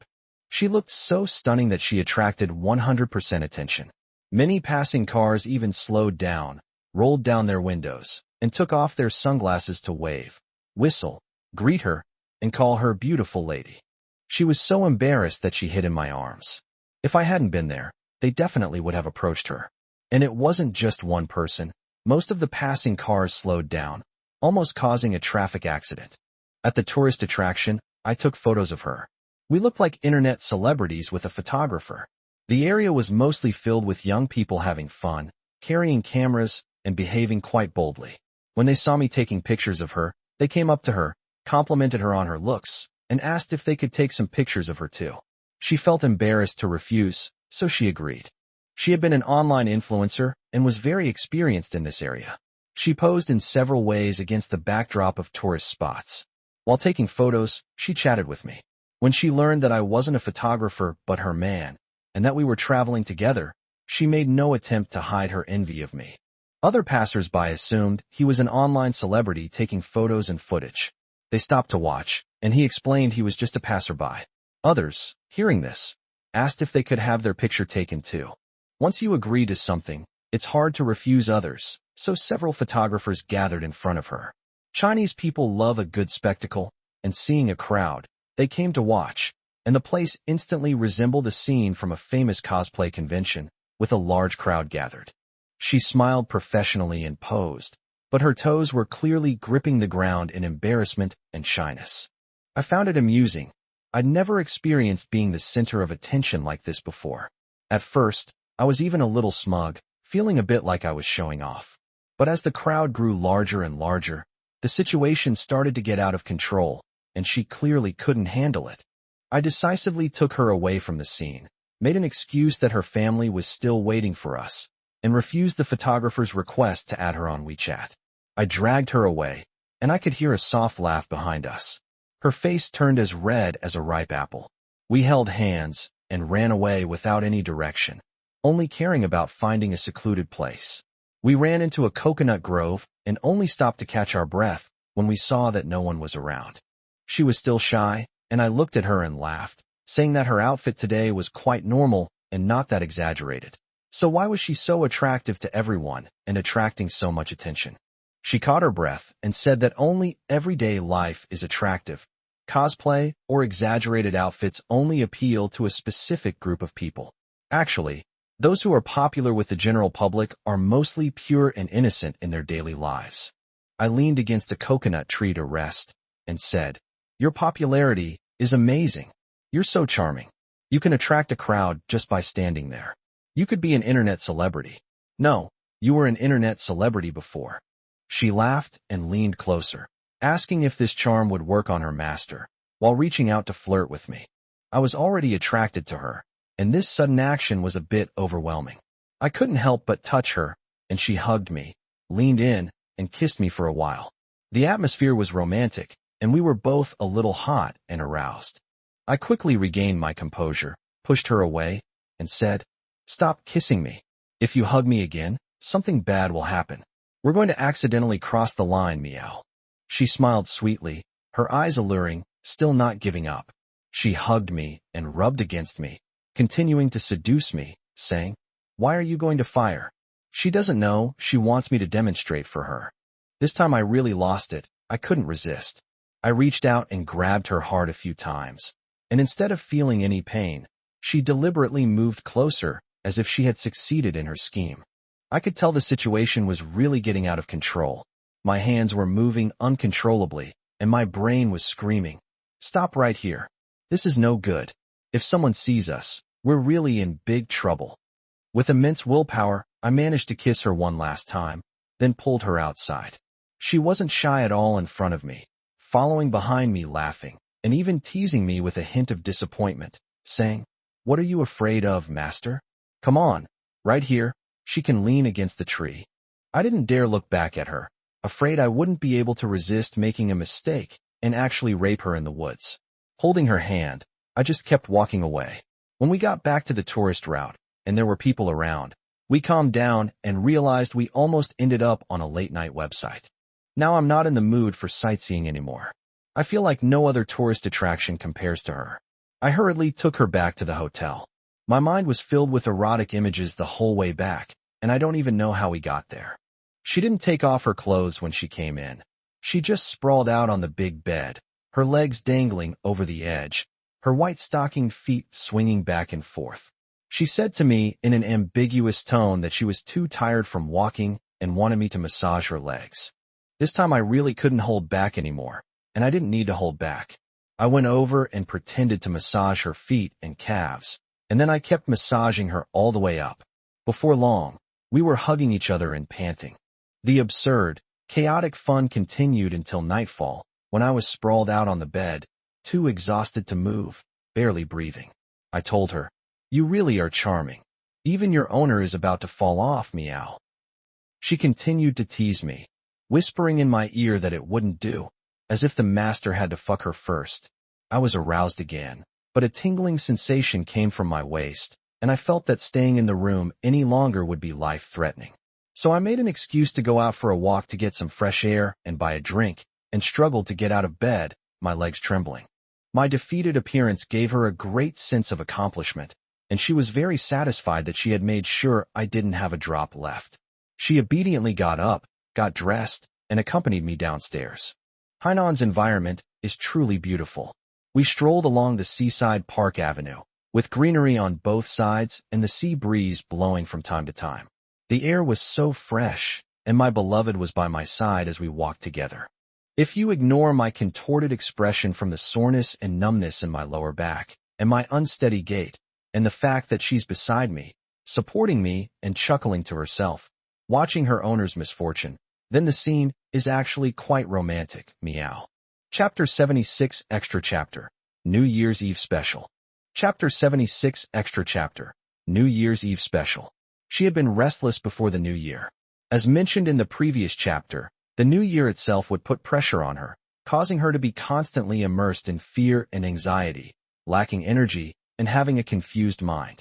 She would become more sensitive, and even the smallest things could set her off.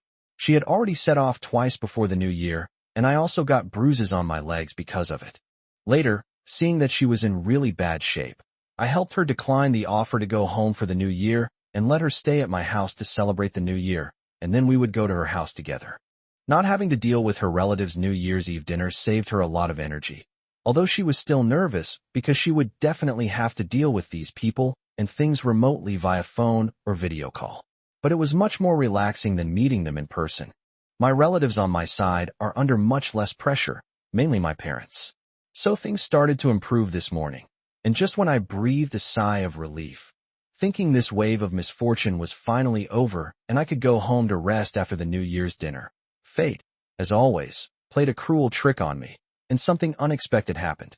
Due to the sustained high pressure of the previous 4 days, she made a mistake at work, which could escalate the situation.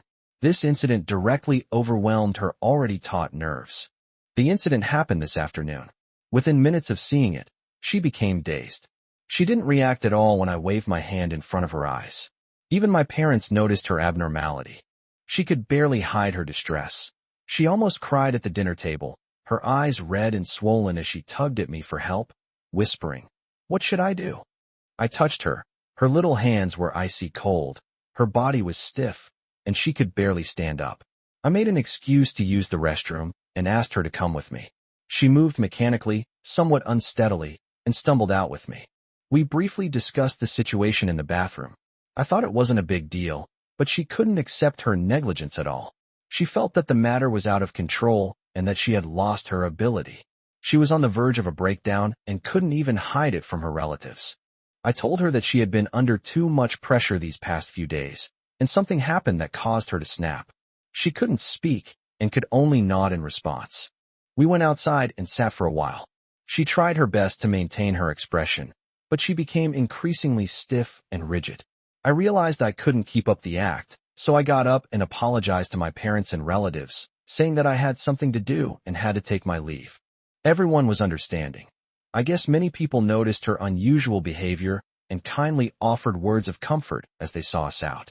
Once in the car, she remained silent and completely dazed. I didn't dare disturb her and tried to get back to my place as quickly as possible. When we got home, I tried to comfort her, but she wouldn't listen to a word I said, just kept shaking her head, saying she was useless. I told her it wasn't a big deal. I could handle it. It wasn't that bad.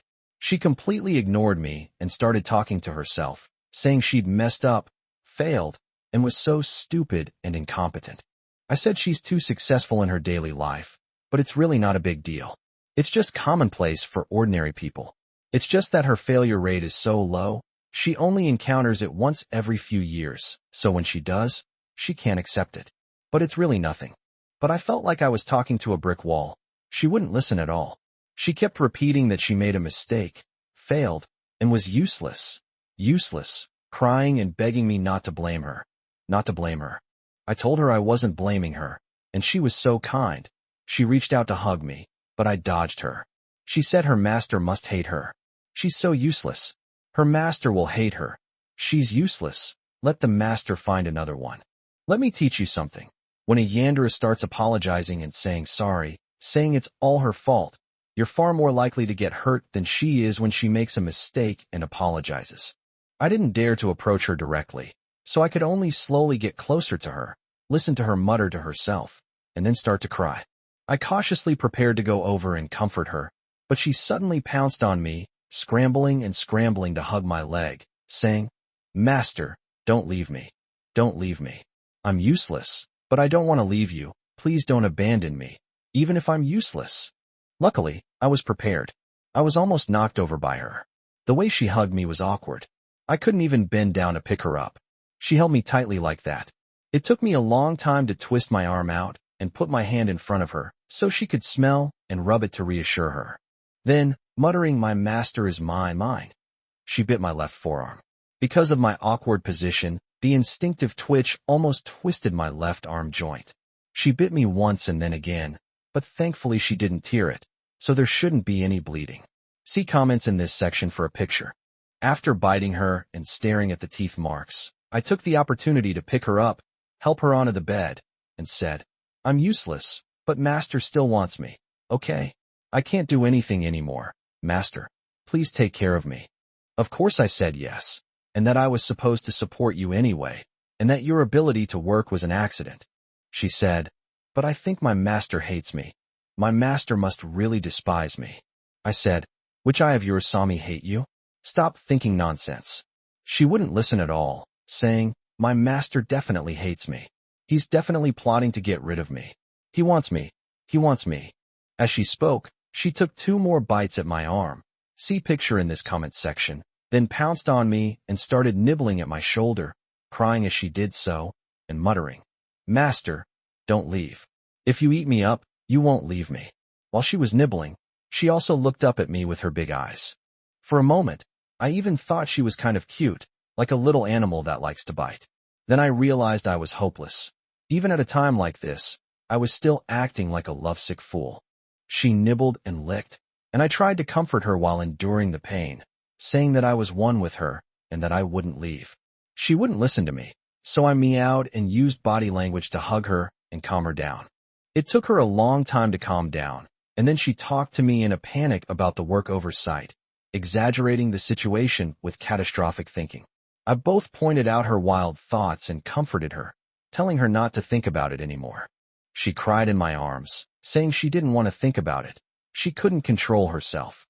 She wanted to trust her master, but she couldn't control it either. She always felt that if she was useless, her master wouldn't want her anymore. Wah! I had no choice but to stay with her until she was exhausted, at which point she stopped fussing, hugged me tightly, and said her head hurt so much. I told her that having so much tension and so many thoughts was bound to give her a headache. I got up, gave her the medicine, and put my hand on her head. She finally relaxed, hugged my leg tightly, and calmed down, slowly falling asleep. I hope she won't wake up and make a fuss tonight, and can get some rest. Despite the excruciating pain of my dislocated left arm, I'm writing this on my phone, grateful to have survived another day, another year. With this body covered in teeth marks, I type out my heavy blessing. Happy New Year, everyone. Chapter 77 Hainan Hotel.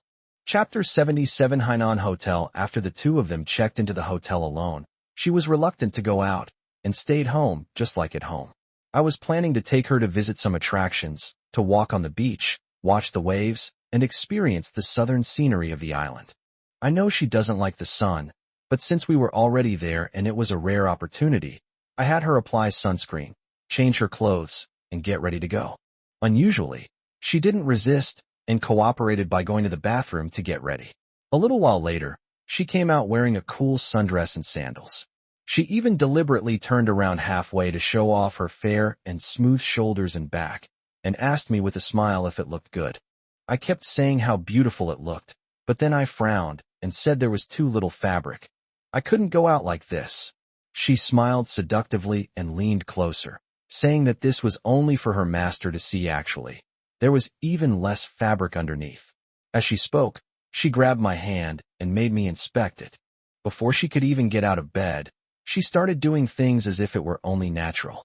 She had been wanting this for a long time and kept pestering me. After we finished, I was panting heavily and leaned against the bed, feeling weak and exhausted. It took me a long time to recover. During that time, she wasn't in a hurry. She just nestled in my arms, playing on her phone and waiting for me. I read a novel for a while myself until I felt much better. Then I patted her bottom to get her up and change into proper clothes so we could go out. She looked up and gave me a reproachful look, her expression unreadable. I thought she was going to refuse and linger a little longer. Unexpectedly, she got up very readily and obediently went to the bathroom to change her clothes. I lay in bed waiting, marveling at how obedient the girl was today, going so quickly. I mustered my courage, got up, and planned to change my clothes and take her out too. I saw her walk out of the bathroom while muttering, "Master, I'm all changed." She was indeed going to change her clothes. She was wearing sandals and white stockings, and her dress had been changed, but she was completely naked, and she just walked towards me like that. I stared, completely mesmerized, thinking, "Is this how you change clothes, meow?" She deliberately stood in front of me and asked if it looked good.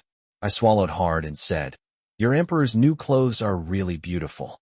With a triumphant smile, she climbed on top of me again, and the battle went on even longer, until I was defeated, completely exhausted, and collapsed on the bed, panting heavily.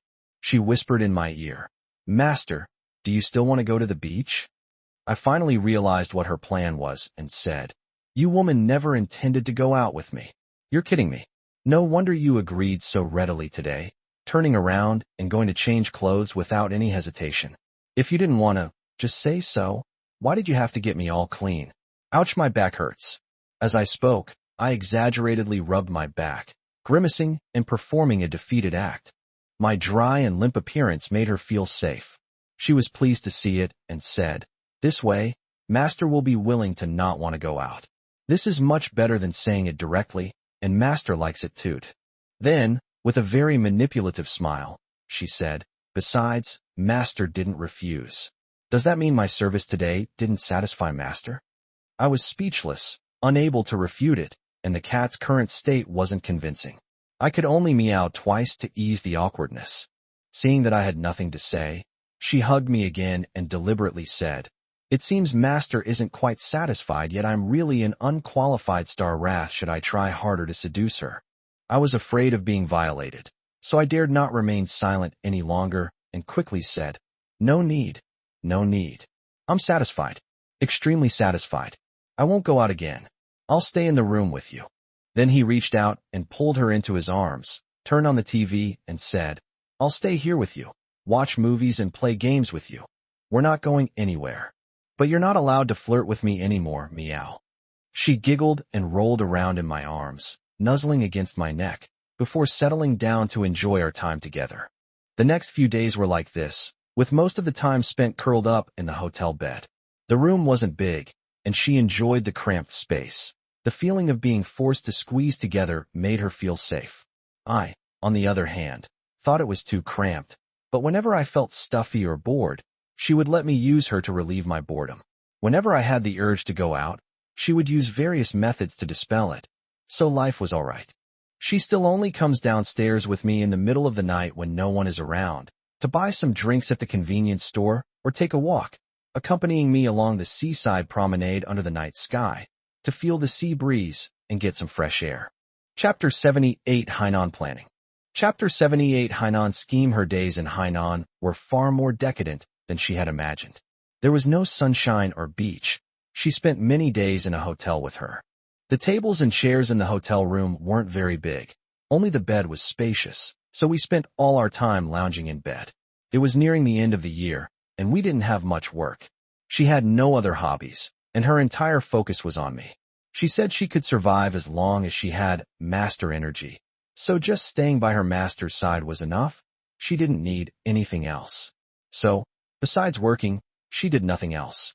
Every day, she takes care of herself, spends time with me, or as she puts it, absorbs her owner's cat energy. Then she lies happily in her cat's lap, letting me hold her while I play on my phone. I couldn't move because she was pinning me down, and I had to hold her with one hand, so I could only use the other to hold up my phone and read a novel. She wouldn't stay still and wouldn't let me read properly. Every few minutes, she would look up at me or rub her head against me to get my attention. Whenever she notices that I'm engrossed in my novel and neglecting her, she'll complain and throw a tantrum, feigning displeasure and getting jealous of the book. I'm forced to put the novel down and put both arms around her before she finally smiles contentedly. I was getting bored by her antics, and seeing her silly, cute grin, I couldn't really lash out. So, I resorted to my hands to cover her breasts, as a form of compensation. Later, when I had nothing to do while holding her, I turned on the TV in front of the bed and used screen mirroring to play old movies to pass the time. During that period, we rewatched all kinds of classic old movies, including the complete Harry Potter and Lord of the Rings series, and even started playing old versions of Romance of the Three Kingdoms and Journey to the West. Days passed, and the spring festival was approaching. My dad and his colleagues had long since gone home to prepare for the new year. She seemed to have completely forgotten about it, showing no intention of going home for the new year, and neither making any arrangements nor buying tickets. I'm worried that during the spring festival travel rush, there will be too many people and I won't be able to buy tickets, and I won't be able to leave Hainan Island. I want to tell her to plan our spring festival arrangements in advance and book tickets first, because I'm afraid it will be difficult to buy tickets for the same day or the next day. But looking at her, I suddenly hesitated, and alarm bells went off in my head. I felt like this might be a life or death question. If I asked, would I have to stay on the island with her forever? Thinking of this, I decided it was best not to be reckless and swallowed my words. I figured I was going to her house for the new year anyway, and I'd be facing her relatives. Let her do whatever she wants. Why should I risk getting into trouble? Besides, no relatives smell as good as my wife. Thinking about it, I felt relieved. I lowered my head and kissed her tender cheek. She happily turned around and nuzzled against me, completely unaware of the reckless thoughts I had just entertained. But what's meant to happen will happen. As Lunar New Year's Eve approached, she finally started looking for tickets, diligently searching various ticketing apps and news reports. Sure enough, tickets were sold out everywhere. I watched her check everything from airplanes to high-speed trains to regular trains, from direct trains to connecting trains, several times over. That year, tickets to leave Hainan Island were extremely difficult to obtain, and prices were inflated. There were even news reports of absurd connecting flights flying to Hong Kong and New York before flying back to China, circling half the globe. I thought to myself, that's more like it. You didn't buy a ticket a few days ago, so the spring festival travel rush is just messing with you. Let's see what you do now. But I dared not say that out loud. She stared at it for a long time without saying a word, and I didn't dare to speak either, remaining silent and waiting to see how she would handle it, thinking that we would either have to take a standing room-only train or an exorbitantly priced plane ticket. Then I watched as she lazily struggled to get up from my arms, turned around and glared at me, deliberately drawing out her words with a hint of contempt. Master, I know what you're thinking. Then she used her phone to send a bunch of screenshots and news articles to her parents, rubbed her nose, and dialed a number. She immediately said she was having so much fun here that she didn't check her tickets. She only remembered today and discovered how difficult it is to buy tickets leaving Hainan Island. They're sold out everywhere. She explained that she usually gets tickets when she travels at the end of the year, so she didn't worry about checking. She didn't expect Hainan Island to be an exception because of the inconvenient transportation across the strait, making tickets scarce at the end of the year. Her voice was filled with anxiety and tears, brimming with regret and self-blame. Her parents kept comforting her, telling her not to worry, that everything would be all right, and that there would definitely be a way. She suggested many imaginative solutions, such as flying abroad and transiting through another country, or finding a country that offered visa on arrival if she didn't have a visa, or taking a bus to the ferry terminal, leaving the island, and then taking another bus to a place with train tickets to buy standing tickets home. She even had a plan for her parents to come to Hainan for the Chinese New Year to reunite with her family. After saying a lot, her parents finally comforted her, telling her not to bother and that if she really couldn't come back, she shouldn't rush back for the Spring Festival. There would be plenty of tickets after New Year's Eve, and she could come back later, after the Spring Festival. She sobbed and sniffled as she agreed, saying she would look into it further, and then said many comforting words. Only after both of them were happy did she hang up. When she turned around, all her anxious, sad, and crying mood vanished instantly, replaced by an absolutely cold expression.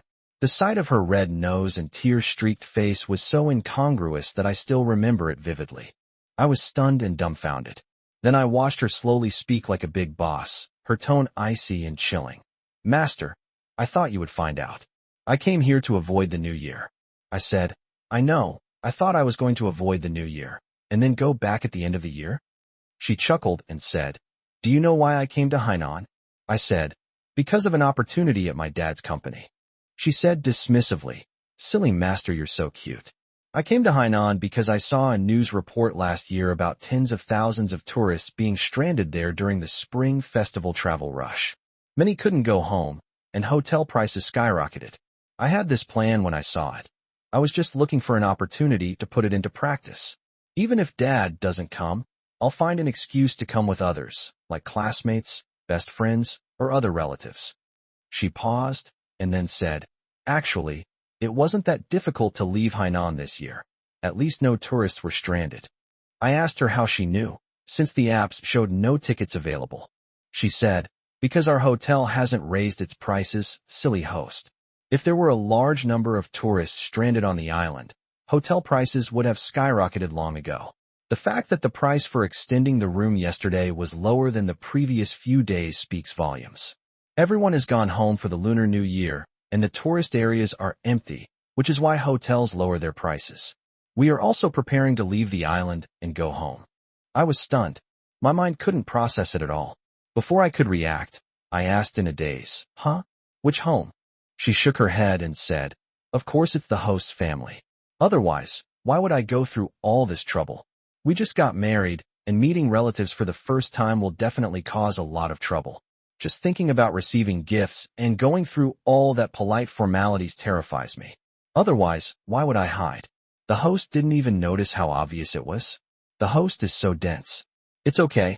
I'll take care of the host anyway. The host just needs to stay with me and obediently stay home and live off me." I was speechless. My instinctive thought was to retort, "I can work too. I don't like being a kept man." But this argument wasn't convincing at all. Thinking about my daily work, she had completely replaced me, so that argument was even less convincing. I had no choice but to swallow my pride and do as she said, buying a ticket home to live off her. Sad. Chapter 79 Work Progress. Chapter 79 Work Progress. After returning from Hainan, she had a period of peace and quiet. She completely canceled her plans to go home for the Chinese New Year and arranged a lot of work for herself from home. I've completely become a kept woman. My main job is to accompany her and watch her work. At most, I'll synchronize my memories, make phone calls to clients according to her script, and occasionally receive guests. She even arranged for me to participate in a symposium, which was also the unveiling ceremony of a small organization in the industry. It was founded by two bigwigs and invited many people in the industry to participate, including me.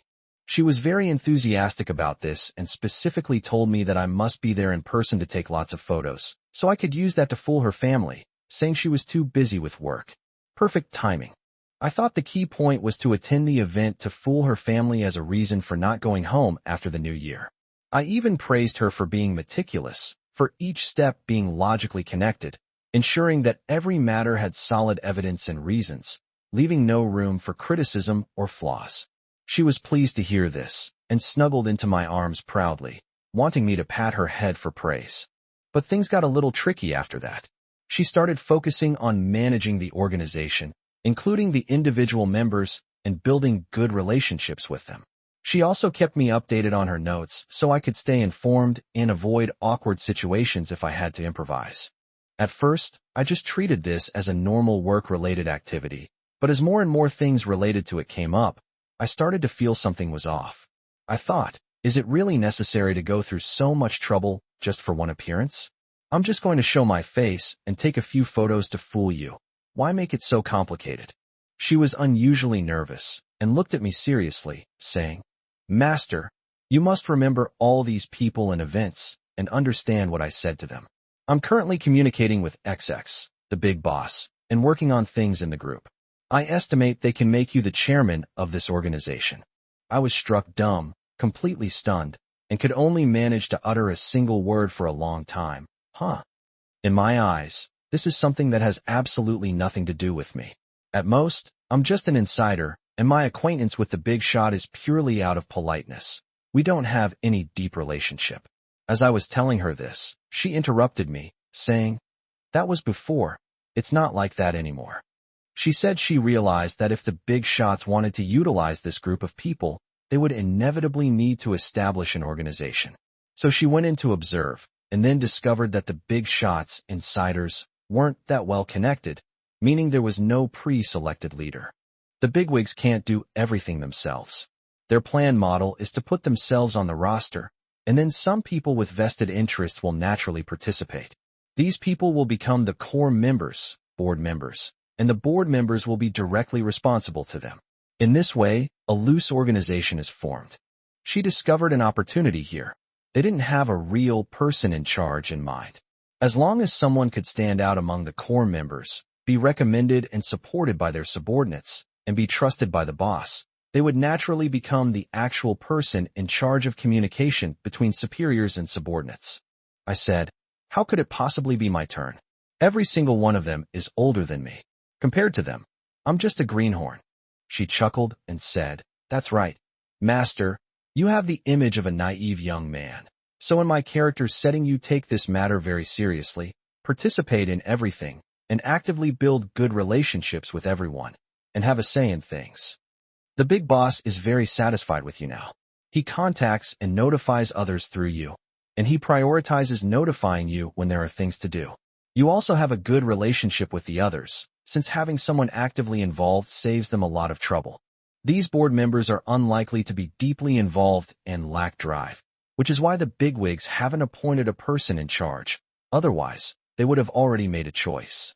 These kinds of influential people love people who are hardworking, busy, and attentive. They don't actually need to do much specific work. The key is to respond instantly, making them feel cared about. Then, guide them to express their thoughts, satisfying their emotional needs, and then convey their meaning. Make them feel relaxed and at ease, knowing they don't actually need to do much, and they'll naturally feel important to you. Once they develop the habit of contacting you first for help, you're practically guaranteed a place in their lives. As for the board members, it's even easier. Everyone has their own career, and they participate to seek profit and share resources. With someone taking the lead and running around like a glue that holds them together, why wouldn't they be happy to do it? Most importantly, the owner is young and inexperienced, so he is more about getting things done than about using his status or seniority to put others down. This inherently inferior status does not give people a sense of oppression and is more easily accepted. Historically, when it comes to choosing leaders, it's either the strongest who can subdue everyone, or the weakest who puts no pressure on anyone. In short, you're now the glue and liaison of this organization. The final step is crucial, because the higher-ups can't appoint you directly for fear of offending anyone. It requires a nomination from the majority of core members. I'm arranging for someone to propose the motion and persuade most people to support it beforehand. This way, everyone else will be board members, and you'll be the chairman. I was completely dumbfounded. I pointed at myself and stammered for a long time without saying a word. I started to dig into my own abilities. I am indeed quite eloquent, and I've even done academic work and given lectures. But that was in the past. Now I've been locked up and kept in captivity for 2 years, and I'm so useless that all I can do is meow. You want me to stand up for myself now? Wouldn't I be exposed the moment we met? She smiled and hugged him, saying it was all right. She had already made preparations beforehand. She would attend as the master's secretary, and the main work could be left to her. The master would only provide a nominal role. When there's work to be done, the secretary does it. When there's nothing to do, like right now, there's nothing to do. Actually, I was filled with trepidation, feeling that this was definitely not as simple as she made it out to be. But faced with such obvious seduction and allure, my body acted faster than my brain. While my mind was still worrying about what to do, my body was already embracing her intimately, my hands roaming over her body. By then, I was completely spoiled and rarely participated in her work. I mostly just followed her script. Unless she brought it up, I wouldn't even think about it. So, once I became a dried-up cat, I completely forgot about it. Chapter 80 Job Negotiation. Chapter 80 Work Discussion. From then on, work took up a significantly larger portion of her life. She focused on her work and kept in touch with me at all times. Only after becoming deeply involved in her work did I realize how difficult things were, and how incredibly capable she was. I make 4 or 5 calls a day, each with a different persona. I need to set different identities, tones, and focuses based on the needs of the other party. Even with her script outline, seamlessly switching between several different roles was very difficult for me. I felt that only someone with a split personality could handle this job, but she did it with ease. The part that required us to make phone calls only accounted for a small part of our work. The main part, the large amount of online communication, including writing character scripts and arranging topics, was all handled by her alone. She can simultaneously assume multiple identities and handle several different events. What's frightening is that she can always accurately grasp the other party's needs, provide the optimal solution, and almost never makes a mistake. The price is that this state makes her highly stressed, physically uncomfortable, and after a while, it may even be accompanied by a short-term high fever. I once wanted to take her to see a doctor because of her recurring high fevers, but she said it was a problem she had since she was a child. She would use this to her advantage when she was in elementary school, deliberately overloading herself when she felt unwell to induce a high fever and then take leave from school, much more effective than faking illness. I just couldn't handle that workload. She was like a domineering female CEO, rapidly piling on one task after another, and even with my best efforts, I couldn't keep up. She wouldn't blame me or yell at me, but she wouldn't change or stop for me in the slightest. I had to struggle to keep up with her pace. Later, I couldn't take it anymore and asked her why she had so many different identities for one-on-one private chats. Couldn't she just create a better identity and form a group chat? She said absolutely not. There is no universally applicable truth now, nor is there an identity that is recognized and admired by everyone, or a higher system that can win people's hearts. In today's society, where people are the only ones who can win hearts and minds, you must make others feel special. The simplest and most effective way to make someone feel special is to create a role for them, making them feel that you are their chosen one, perfectly complementing their weaknesses, as if you were tailor-made for them. This is how you gain their attention and investment. Therefore, when facing each person, you only need to show the qualities that they lack and need the most. Never show too many abilities, otherwise people will think you are powerful, but that you have nothing to do with them and that you are hard to get close to. Conversely, the worst approach is to get people to connect with each other. Popularization will make them feel mediocre and create distance between them and you. Once an argument breaks out, they will demand that you take sides, and no matter which side you take, you will offend the other side. Therefore, to completely control the situation, one must cater to their preferences on a one-on-one basis, and be one step ahead, giving them a satisfactory answer before they figure it out, so that everything around her can dance to her command. Once the pace of things is under control and the actions of those around you are taken into account, the master effectively guides others' lives, and status and wealth will naturally follow. I was completely bewildered. Dead memories began to flood back. I thought to myself, this is even more exhausting than my time in academia. Back then, I dreamed of becoming a big shot, pushing myself relentlessly. Eventually, the competition became too fierce, and I couldn't take it anymore. So I quit and started my own business. But just as things were starting to look promising, it all collapsed. She ruined my future, forcing me into early retirement and turning me into a useless person. Thinking about this, I said to her, "You couldn't handle meeting so many people in my previous job and now you've arranged this for me. What are you trying to do? My career is over. In any case, the future is just me and you staying in this little house. There's no point in working hard anymore. You're already earning much more online than I did before, and you don't need to spend a lot. So let's just live like this. Why make yourself work so hard? Your condition is already unstable, and contact with the outside world makes you uncomfortable, which makes me very worried. She seemed a little surprised and sat down facing me with a serious expression. Although she had a petite and cute face, I felt a sense of authority from someone in a superior position, and for a moment I felt intimidated and regretted bringing it up with her.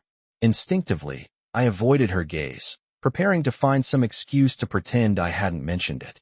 Before I could think of a reason, I heard this domineering Loli speak, her tone so cold it seemed to freeze the air.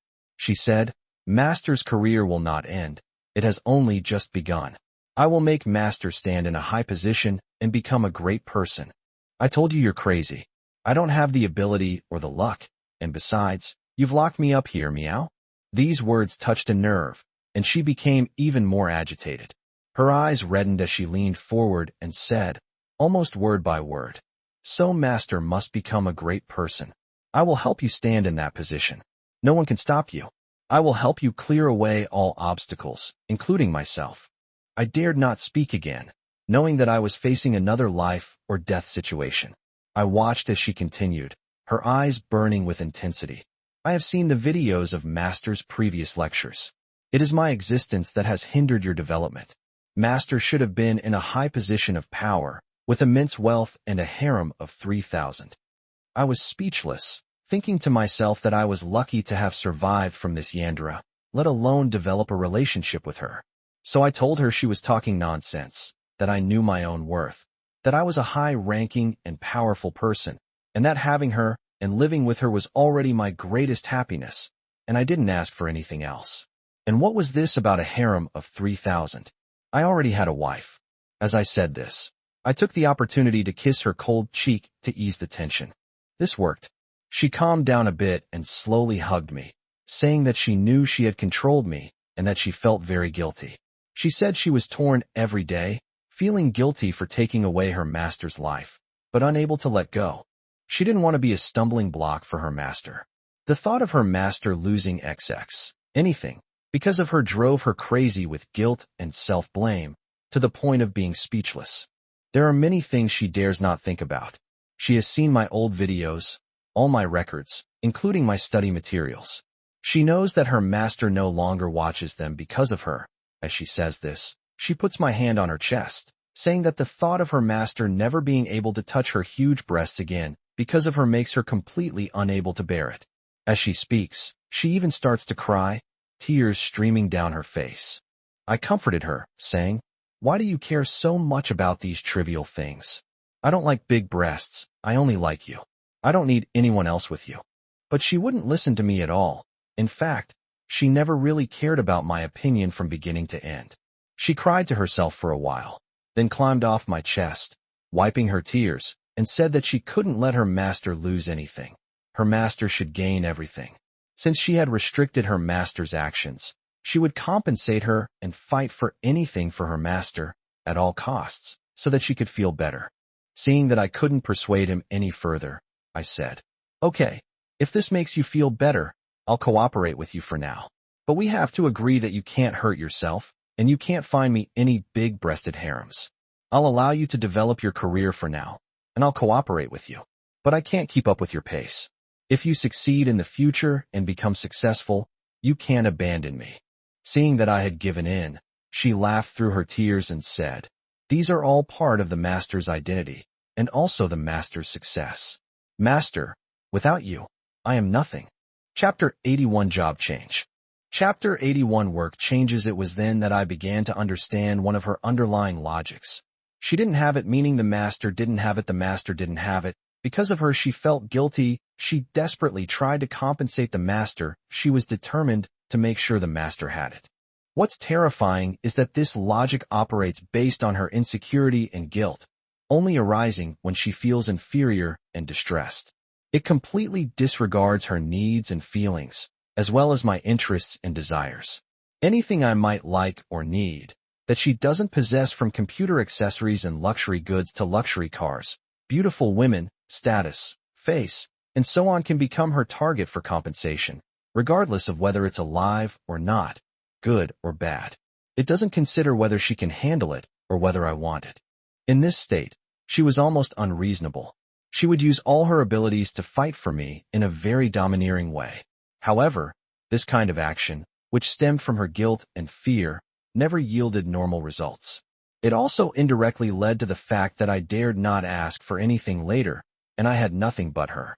So at that time, she was more like a domineering young female CEO who gave orders than my pet, single-mindedly trying to help me control the social circle and gain wealth and status. I cooperated for a few days, and the workload increased dramatically.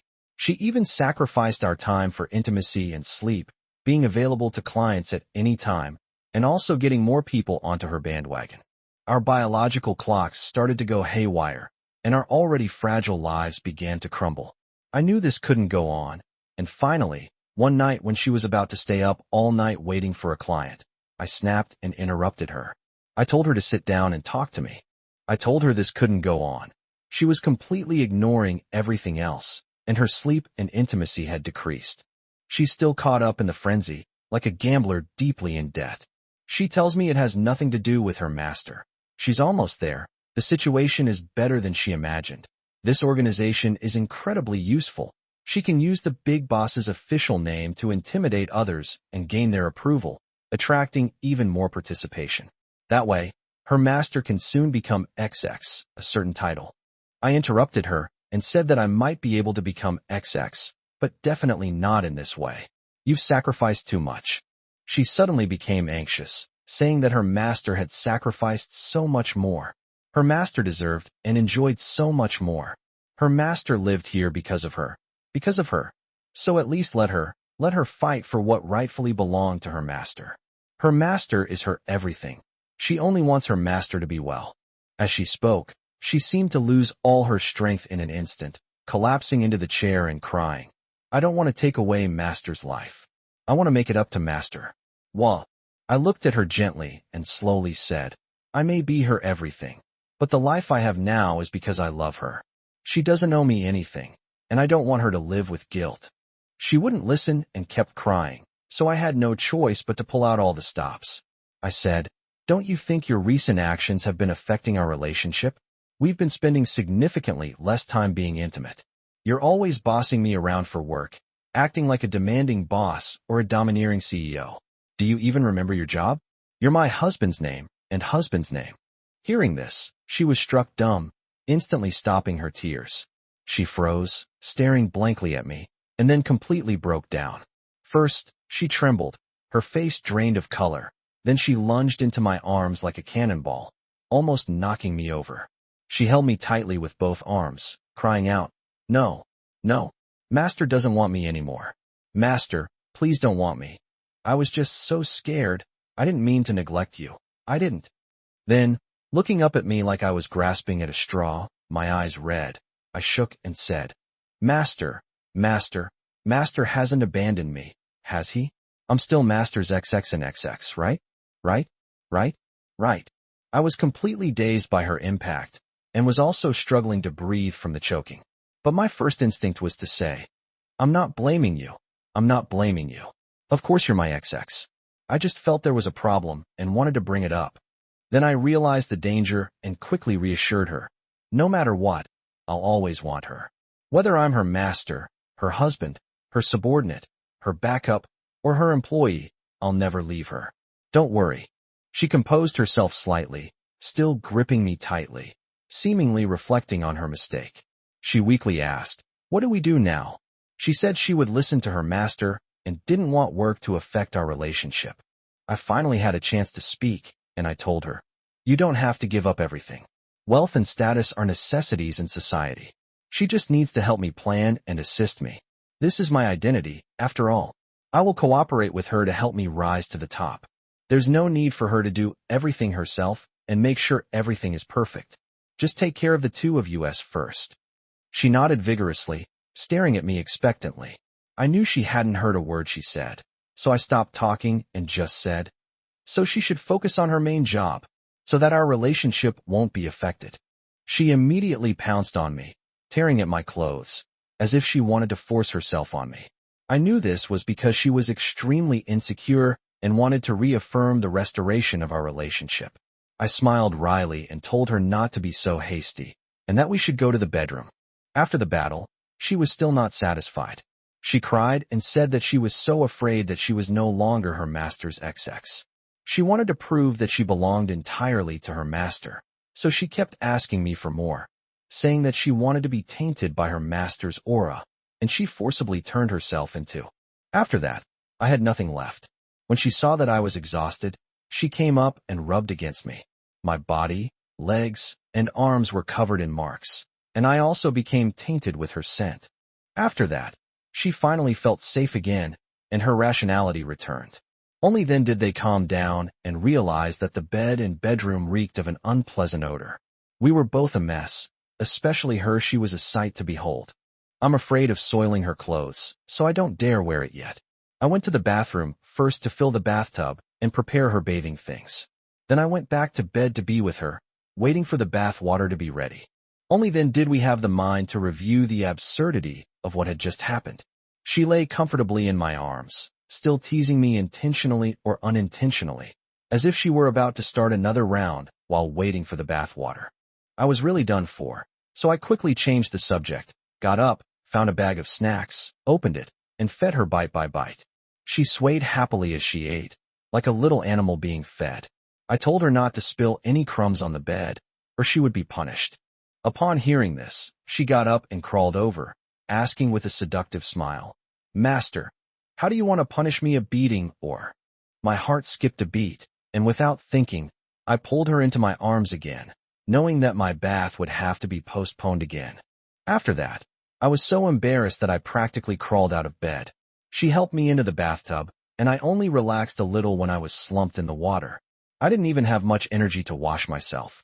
She finished washing herself across from me, and seeing that I hadn't moved much, she knew I was exhausted and wanted to come over and help me. I quickly refused her and struggled to get up, saying I could wash myself. Chapter 82, Taking the Stage.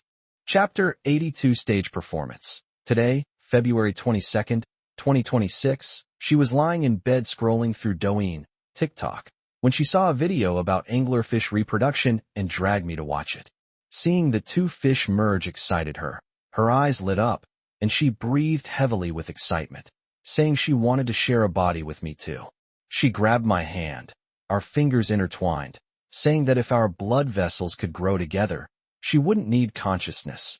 She just wanted to slowly merge into her master's body, and she would become anything. Then, with dreamy eyes, she looked at me and breathed softly, saying affectionately that she also wanted her internal organs to melt into her master's flesh and blood, and for her master's blood vessels to flow through her body, to live together in symbiosis. Just thinking about it made her so happy. I looked at her adorable little face, slightly flushed, her love-struck expression, and her heart-filled eyes. It was the first time I had ever felt danger in the animal kingdom. While coaxing her, she said that they were connected in daily life and were symbiotic. Now they were completely of the same mind in life, and only one person in social life. They had merged together. He took the initiative to hug her, using that to interrupt her wild thoughts and stop her from going crazy in advance. I've turned into a dried-up cat again, feeling relieved to have escaped another disaster. Exhausted, I record tonight's events before starting today's main text. The establishment of continued working relationships didn't actually change her external actions much. She simply took our relationship into consideration. I, on the other hand, tried even harder to keep up with her pace. Because of her strong adaptability and her constant optimization of her persona, many details changed very quickly, making it very difficult to keep up with her. This made me feel very inferior, as I felt that I was not good enough for her, whether as the leader of the organization or as her husband. I was not worthy of her position. Her constant clinginess and submissive attitude largely helped me overcome this inferiority complex. Because if I lowered my stance, it would almost be tantamount to forcing her to her death. I had to be her powerful master, someone she could depend on in order to survive. I myself am unwilling to let her go. She is already everything to me. I don't care at all whether I am worthy or not. I just selfishly possess her and keep her by my side at all costs. My possessiveness gave her a great sense of security, and it also gave rise to even more crazy and dangerous thoughts, which finally erupted after the listing ceremony. During that period, although I struggled to keep up, the work itself progressed unexpectedly smoothly. We actively prepared for the organization's establishment and unveiling, and gained increasing appreciation from the bigwigs. Finally, before the unveiling ceremony, the bigwig and me had an online conversation, intending to directly appoint me as the chairman to actually operate and manage this new organization.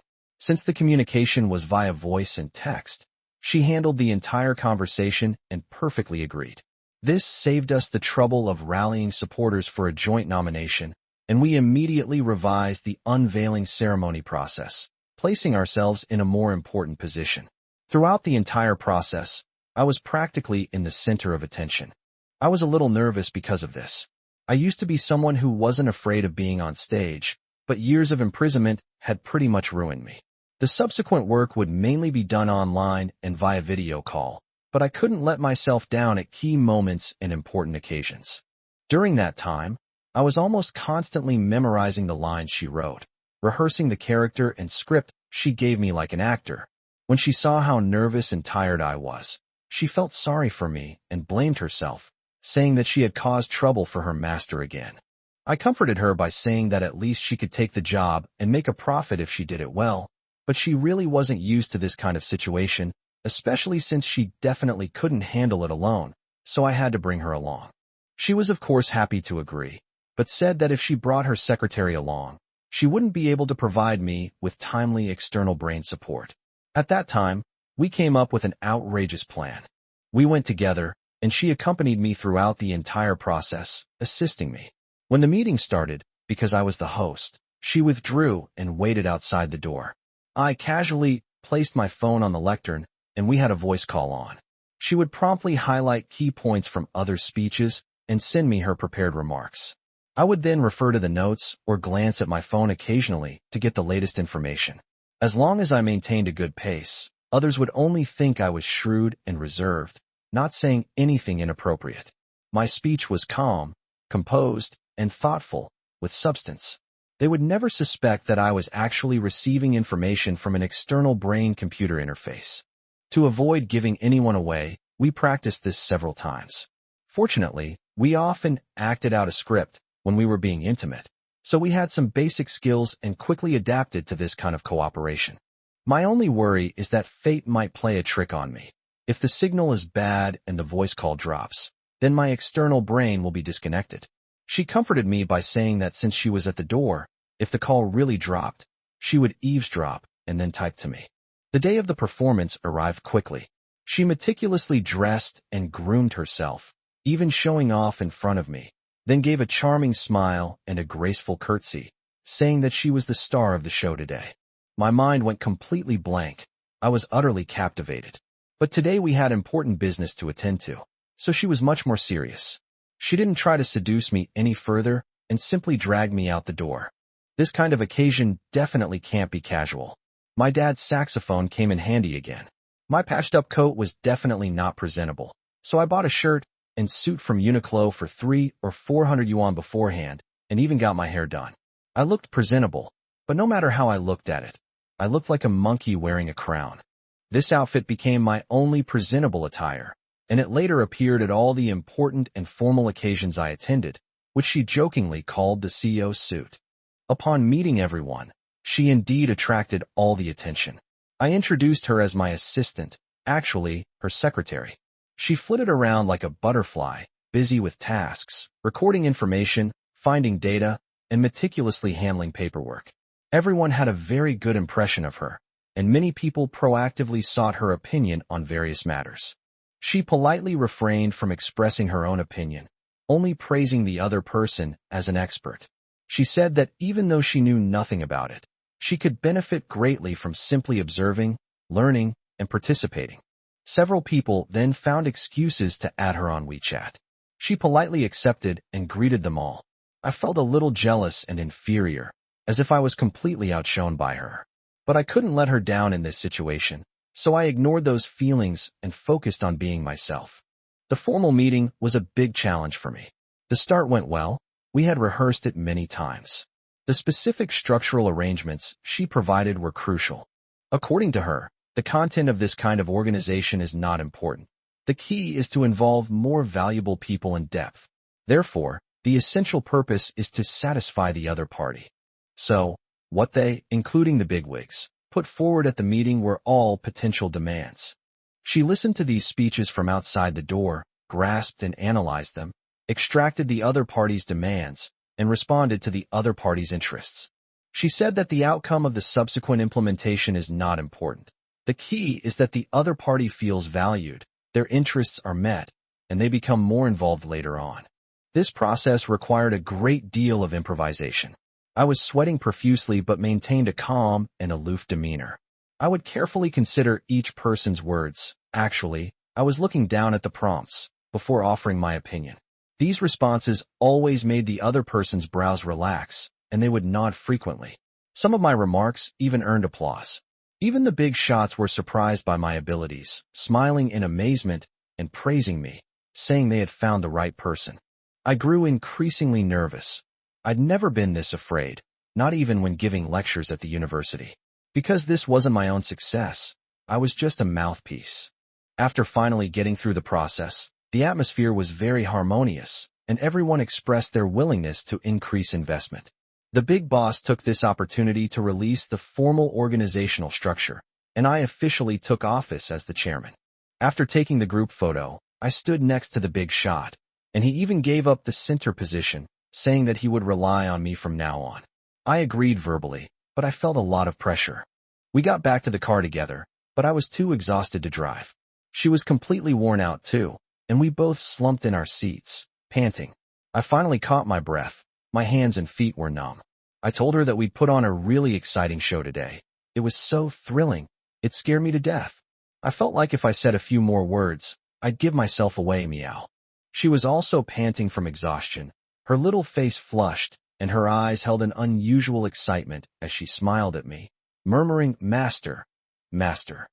Chapter 83, Curbing Madness.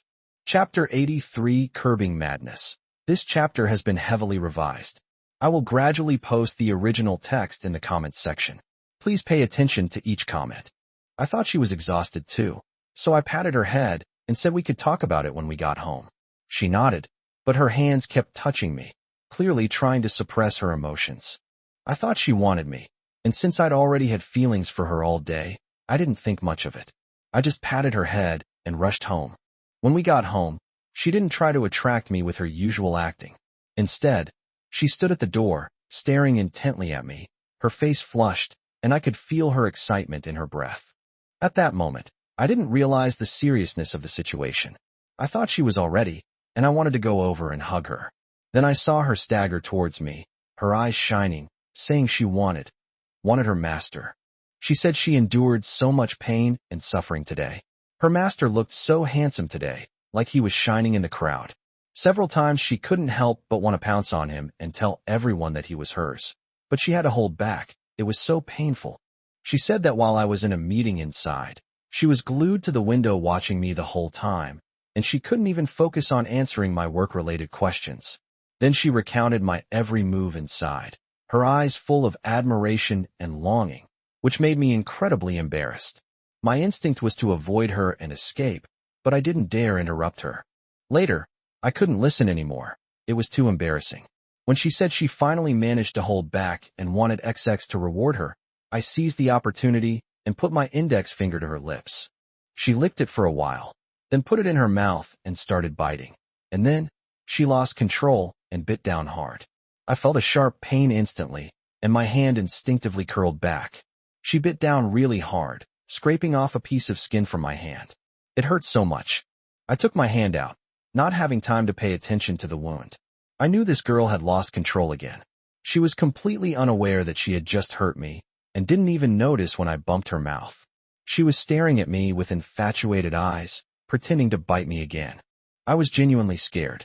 It was the first time I realized that she really wanted to devour me, physically. I locked her shoulders to prevent her from getting close. but she still struggled and made a fuss without saying a word. I told her to calm down, that this wouldn't do, or she'd get hurt. Those words had a magical effect. She finally realized my hand was bleeding. She was distressed and didn't dare lunge at me again. But the urge to pounce hadn't subsided. She was still rambling incoherently. She cried, saying she was in so much pain. She couldn't live without her master. She couldn't control herself. Her body was so hot. Her mind was melting. All she wanted was to devour XX completely, to become one with him. I was a little confused. I knew I had to do something, but didn't know where to start. After thinking for a moment, I tentatively asked if I could control her and then stay with her. I won't leave. She agreed quickly and clung to me as we went to get the tools, and then, see comments for details. She looked both cute and pathetic and could only huddle up to me, which made her much less dangerous. I breathed a sigh of relief. Seeing her pitiful and helpless state, I suddenly realized something. After the punishment, I felt refreshed and deliberately put my hand in front of her and asked if she would bite me again. As a result, she bit me again and tore at my hand. Only then did I realize that she was still in a very agitated state. I realized this wouldn't work, so we regrouped and started another round.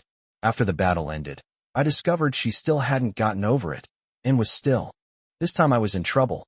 I wondered what to do, but I didn't dare let go, afraid she would attack and eat me. I found some toys and played with her for a long time, finally calming her down. Her body cooled down and her fever subsided, and she even sneezed a few times. I breathed a sigh of relief and gently hugged her. She apologized to me, saying that she just loved XX too much, and her infatuation was a little out of control. The feeling of only being able to look but not touch was too torturous for her. It reminded her of the first time they met. Even though I was right next to her, she still pretended to be reserved and kept her distance. That process had driven her crazy last time, which led to the meeting in the darkroom incident. This time, even though she was already her master's, she could only look, and her master was so handsome. And then she lost control. I said it was okay. This isn't the first or second time she's lost control, but thankfully I found a way to manage it today, so as long as she doesn't hate it. But I absolutely couldn't leave her then. I had to stay with her, and she would be good. Then she buried her head in my arms and fell asleep right away. She was really exhausted. The pain in my hand returned after she fell asleep, which actually made me more alert. I felt a bit scared, like I was almost eaten. Looking at the obedient, cute, and harmless girl in my arms, I simply couldn't connect this sweet little thing with the hurtful things I had just done. I felt that I, who was controlling her, was the criminal. I was exhausted, still feeling scared, and holding her made my heart pound. But I was also very satisfied with the experience she had just given me. It felt like I had discovered a new way to play the game. And just like that, I lost consciousness amidst the sensations of ice and fire. Chapter 84: The Beginning of the Fall. I've always known she has some strange tendencies, but I feel sorry for her. I can't bear to hurt her in daily life, so I won't go too far. I mostly just focus on acting in scripts and other aspects, and I rarely really retaliate against or hurt her. I was really scared that day. Only after personally experiencing the pain caused by her little teeth could I truly worry and fear being completely devoured, physically. That's why I got her to cooperate. Luckily, she liked it, and even blamed me for not doing it this way before. So I finally found a way to alleviate some of her emotions. No matter how overly dependent she was on me or how much she craved me. As soon as she was on the verge of losing control and my brain started sending warning signals, I would soothe her with a new method before she went berserk. During this phase, she was very cooperative, willingly obeying me like a happy little puppy. Then all I had to do was gradually diminish her desire for me. It was very tiring, but at least it was safe, and she liked it. The only side effect was that I would be even more exhausted. Believe me, it was physically demanding, and it took a lot of time and energy each time. I often feel that this is a kind of degeneration. I used to cherish her, and of course I still cherish her now, but now I can rest assured to keep her by my side and love her well. At first, I tried to numb myself with reasons like, this will keep us both safe and from getting hurt. Having a way to calm her down will reduce my fear of her, decrease the distance between us, and enhance our relationship, and this will enhance my authority, strengthen our bond, and make her feel at ease. She openly admitted that she liked me the way I was. Many times, even when nothing had happened, she would deliberately play a rebellious or punitive character in her roles, giving me a legitimate reason to love her. Under her persuasion, I finally admitted, "Damn, she just likes it this way, and I just like it this way." Realizing this, I felt like my pure love aura had shattered. I attribute this to a kind of incompetence, because I couldn't heal her in a normal way to bring her back to normal. I could only, well, maintain our normalcy in this way. But there's no doubt she approves of this approach, just as she approves of me being XX. And like everything else, I still have no say in this matter. Moreover, I was a hypocrite, frighteningly honest. At that time, I didn't even know that I would say such outrageous things. However, this unexpected development in the relationship greatly helped stabilize her condition. The turning point was when she was breathing heavily as usual, feeling so inferior that she wanted to disappear, constantly repeating, "I'm not good enough. I'm not good enough." The attitude I showed at that moment amplified her love for me infinitely. I told her, "She really isn't good enough. She's mine. She just needs to listen to me, do what I ask her to do, and not have any wild thoughts." I haven't kicked her out, so she's not allowed to think about leaving. She immediately became happy and obediently stayed by my side. Only now did I truly understand my place in this relationship and accept this distorted relationship. For her, normalcy was hell, and only this abnormal relationship was normal for her. And so, unexpectedly, we found ourselves in that way, making me the person she longed for. A strange balance was achieved. I stopped viewing her through the lens of conventional love and relationships, and her condition improved considerably. She released her inhibitions and openly expressed her love and desires for me. I responded in our own unique way and satisfied her. Her quality of life has improved, and her emotions are much more stable. Even though I comfort her every day, I still have this strange feeling that she has turned me into this. Or maybe it's not a feeling, but it's sad. Looking back, I realized that from the very beginning, she built an unhealthy relationship. I wanted to heal her, but I gradually became assimilated by her. Every interaction we had was twisted into this unequal dynamic. Even our marriage stemmed from it. Now, I truly don't care about her status anymore. I only care if she's mine, and if she'll stay by my side. I don't want to admit that I succumbed to superficial satisfaction, or something else, but the result was that I gave up on saving her, and instead, according to her wishes, I took a very powerful position, establishing a cold and ruthless persona to the outside world, but a completely different persona to her. She obediently stayed by my side, very satisfied with this me. She said this was the real me in her mind, while I only felt like a corrupted boss. Chapter 85: The Female College Student Incident, Part 1. The biggest achievement of writing this book is that my cat appeared today. She was watching a video on Bilibili about a certain Yandere manga, and she dragged me to watch it with her. Then she exclaimed about the plot, saying that even if a Yandere dies once, they can't be cured. I said, "You actually know that?" She argued that she wasn't exactly a Yandere, just a bit clingy. Then she found someone mentioning "Cat Bro" in the comments section. "Thank you to that guy." I said, "You're so popular here. How can you not be considered a Yandere, meow?" She shyly buried her head under the covers, finally admitting that she could be considered a Yandere, meow. A milestone improvement, meow. After soothing games became the norm, it unexpectedly changed the way we got along. I became more like the master in my daily life, although I still had no say and had to go along with her in everything. However, he possesses a more composed and reserved demeanor befitting someone in a position of authority. When speaking to clients on the phone, he is less emotionally involved, and his statements are more objective and authoritative. As soon as the organization was established, she quickly arranged a number of offline gatherings and networking events.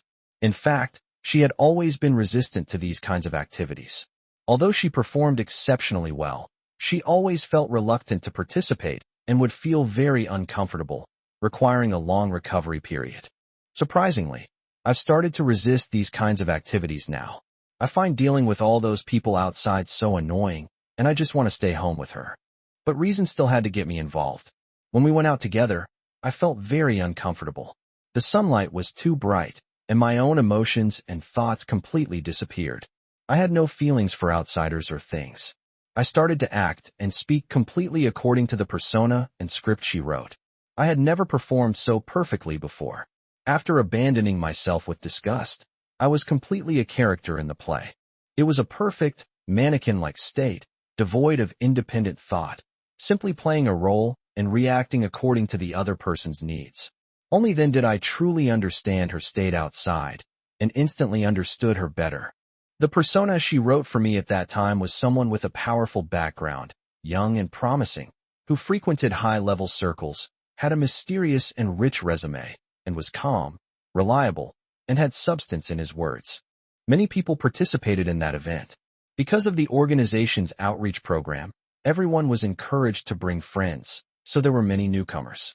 As the chairperson, I performed exceptionally well, leading her around to strike up conversations and greetings, accurately grasping the needs of different guests, and striving to ensure that everyone felt, "You made the right choice coming here." This event was valuable. So that day I performed with all my might. My image was outstanding. I spoke a lot, but without any nonsense. Every sentence was precise, and I never chatted lightly. I needed to give others a reliable, yet mysterious and aloof feeling.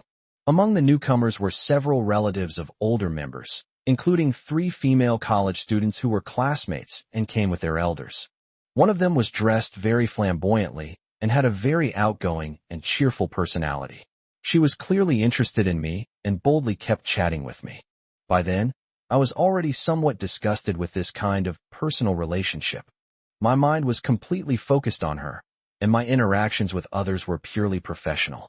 So I behaved with great restraint, answered her questions politely and perfectly, and then took my leave without uttering a single unnecessary word to attend to the others. I guess her persona was just too perfect, and with my home field advantage, the old foxes weren't fooled by my combination of moves. But this female college student fell for me first. When she saw me with a pretty female companion, she cleverly didn't approach me directly, but chatted with her first and added her on WeChat. She followed me the entire time, her attention always on me even when she kept her distance.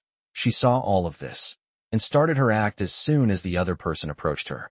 She was incredibly enthusiastic and cooperative, adding me on WeChat and proactively introducing myself. She immediately started saying how important I was and how much work I had, that she was the assistant secretary I'd hired to handle the organization's administrative tasks. That female college student must have been someone who went out and had a lot of fun. She immediately concluded that I was the kind of capable and playboy who was also a womanizer. She asked me about our relationship with an ambiguous attitude that seemed to imply instant understanding. Not only did she not refute it, she also tacitly agreed, and even hinted that I liked unspoken rules. We exchanged flirtatious glances and gossiped. I was completely unaware of this and had no interest in it. My mind was entirely focused on patiently playing my role and dealing with the members and directors that day. I added a lot of people on WeChat and discussed many details of cooperation. This isn't a business war story, so I'll simplify the work part, meow. In short, I was in a terrible state after that day. I realized I was no longer comfortable in social situations and was extremely exhausted. She wasn't feeling well either, but seeing how much I hated going out and repelled strangers, she was happy. She gently comforted me, held my head, buried it in her soft blankets, and stroked my hair, telling me to take her home quickly. She said she would be my mistress once we got home and that I should rest well, as we wouldn't be going out for a while. I readily agreed, driving incredibly fast, completely forgetting about the unpleasantness of the client and the female college student. Chapter 86, Female College Student Incident. When I got home, I was exhausted and felt very uncomfortable. I felt empty and uneasy, and that's when I realized how terrible the outside world was. I held her in my arms for a long time before I felt better. She wasn't behaving properly. I thought it was because seeing so many people today had frightened her, so I hugged her and comforted her. I then ordered her to serve me, acting as her master, to break the current stalemate. She readily cooperated, but we were too tired to concentrate on the script, so we went straight to the point, and before long, I was completely exhausted. I did notice something was off about her that night because she was talking less, but at the time I just thought she was scared, and I was too tired after another big battle, so I didn't think about it from a girl's perspective and didn't pay attention to it. When I woke up the next day, I was still feeling unwell from yesterday, so I clung to her and stayed in bed, trying to absorb some energy. But she immediately grabbed her phone and started frantically replying to messages. I was used to this, thinking that we had just put on a big show yesterday, and there must be a lot of people to deal with and clean up today. But seeing her switching between two phones, typing away and talking animatedly, I found it strange. She doesn't like chatting and always has a gloomy face at work. Why did she change her personality today? I peeked out and saw her chatting and gossiping with someone. I asked her who she was, and she said, "She's the girl who talked to you yesterday. You know what? She has a crush on you, but she didn't dare to contact you directly. She contacted me first and added me on WeChat. I was just praising my master to the skies." I was horrified when I heard this, and a cold sweat broke out on my brow. I didn't dare show it, but watching what they were saying, it was utterly disgusting. The entire story is basically a female-oriented palace intrigue drama. In just one day, that female college student was already calling me sister, not because of age, but because of who came first. The other person kept expressing their admiration and respect for me. Not only did she not stop her, she also embellished the story for the other person, even providing photos and information, exaggerating my past feats many times over to show off, which made the other person even more interested. I said, "What are you doing? You haven't given up on building a harem for me, have you? I've already married you, haven't I?" She got excited and said with a grin, "A harem, the more the merrier." I said, "Stop talking nonsense and just break it off already." She said she got along well with me and loved hearing others praise her owner. She promised to keep her distance and not let the other person know me. Besides, this was a relationship with someone in the industry, and breaking it off abruptly would damage her image. She would at least have to appease them before giving them the cold shoulder. I was sweating bullets and told her to go ahead and talk, but not to drag me into it. She agreed and snuggled into my arms to chat with the other girl. But the conversation never left me. The other girl kept asking about me, and she kept embellishing the story, just like a missionary session. My image quickly veered away from the human realm and headed towards the divine. I was so embarrassed that I could dig 3 bedrooms and a living room out of my toes. What was most outrageous was that she could speak with absolute certainty, producing some evidence at the right time to convince the other party. Later, I couldn't stand it anymore, so I turned away and read my novel, waiting for the awkward moment to pass.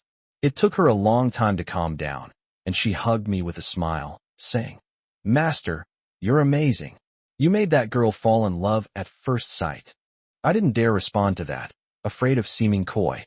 I just coldly told her about the wonders of the world, how I don't even like going out anymore, and how if I force myself to go out I don't want to talk to anyone. I just want to go through the motions and get it over with, which actually makes a good impression on everyone. She said that old tricks always win people over, and here's one of them. I hugged her and said that living with her has made me so much like her that I don't like going out or seeing people anymore. Now, when something like this happens, I can't feel happy at all. Seeing that I was really unhappy, she turned around and comforted me, saying that she would always belong to her master and couldn't run away. It was fine for her master to depend on her. It would just be the 2 of us living together. I thought that was the end of it, but 2 days later it escalated to an even more terrible degree.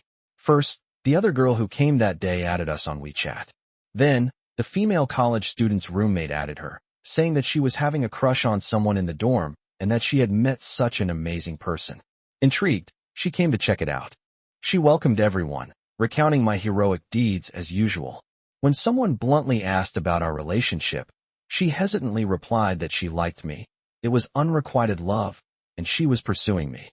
I'm too outstanding and unattainable for her, so she found a way to approach me through work, securing a position near me, intending to take advantage of the situation and slowly win me over. Under the combined influence of her and the first girl, the onlooker also succumbed and joined in, though mainly out of curiosity. They even created a group chat, simply named the Strategy for XX group, and then the third girl from their dorm joined. Then, the 3 girls in their dorm unanimously blocked the 4th girl from joining the group, saying that she was the last line of defense for their dorm, otherwise he would take over the entire dorm. The 4th girl, seeing the others gossiping and chatting happily in the group chat, said, "You can't isolate me, we should share the good times," and then joined in. She then came to me with the good news, saying, "Congratulations, Master, you've won over a whole dorm." I was stunned after hearing the whole story.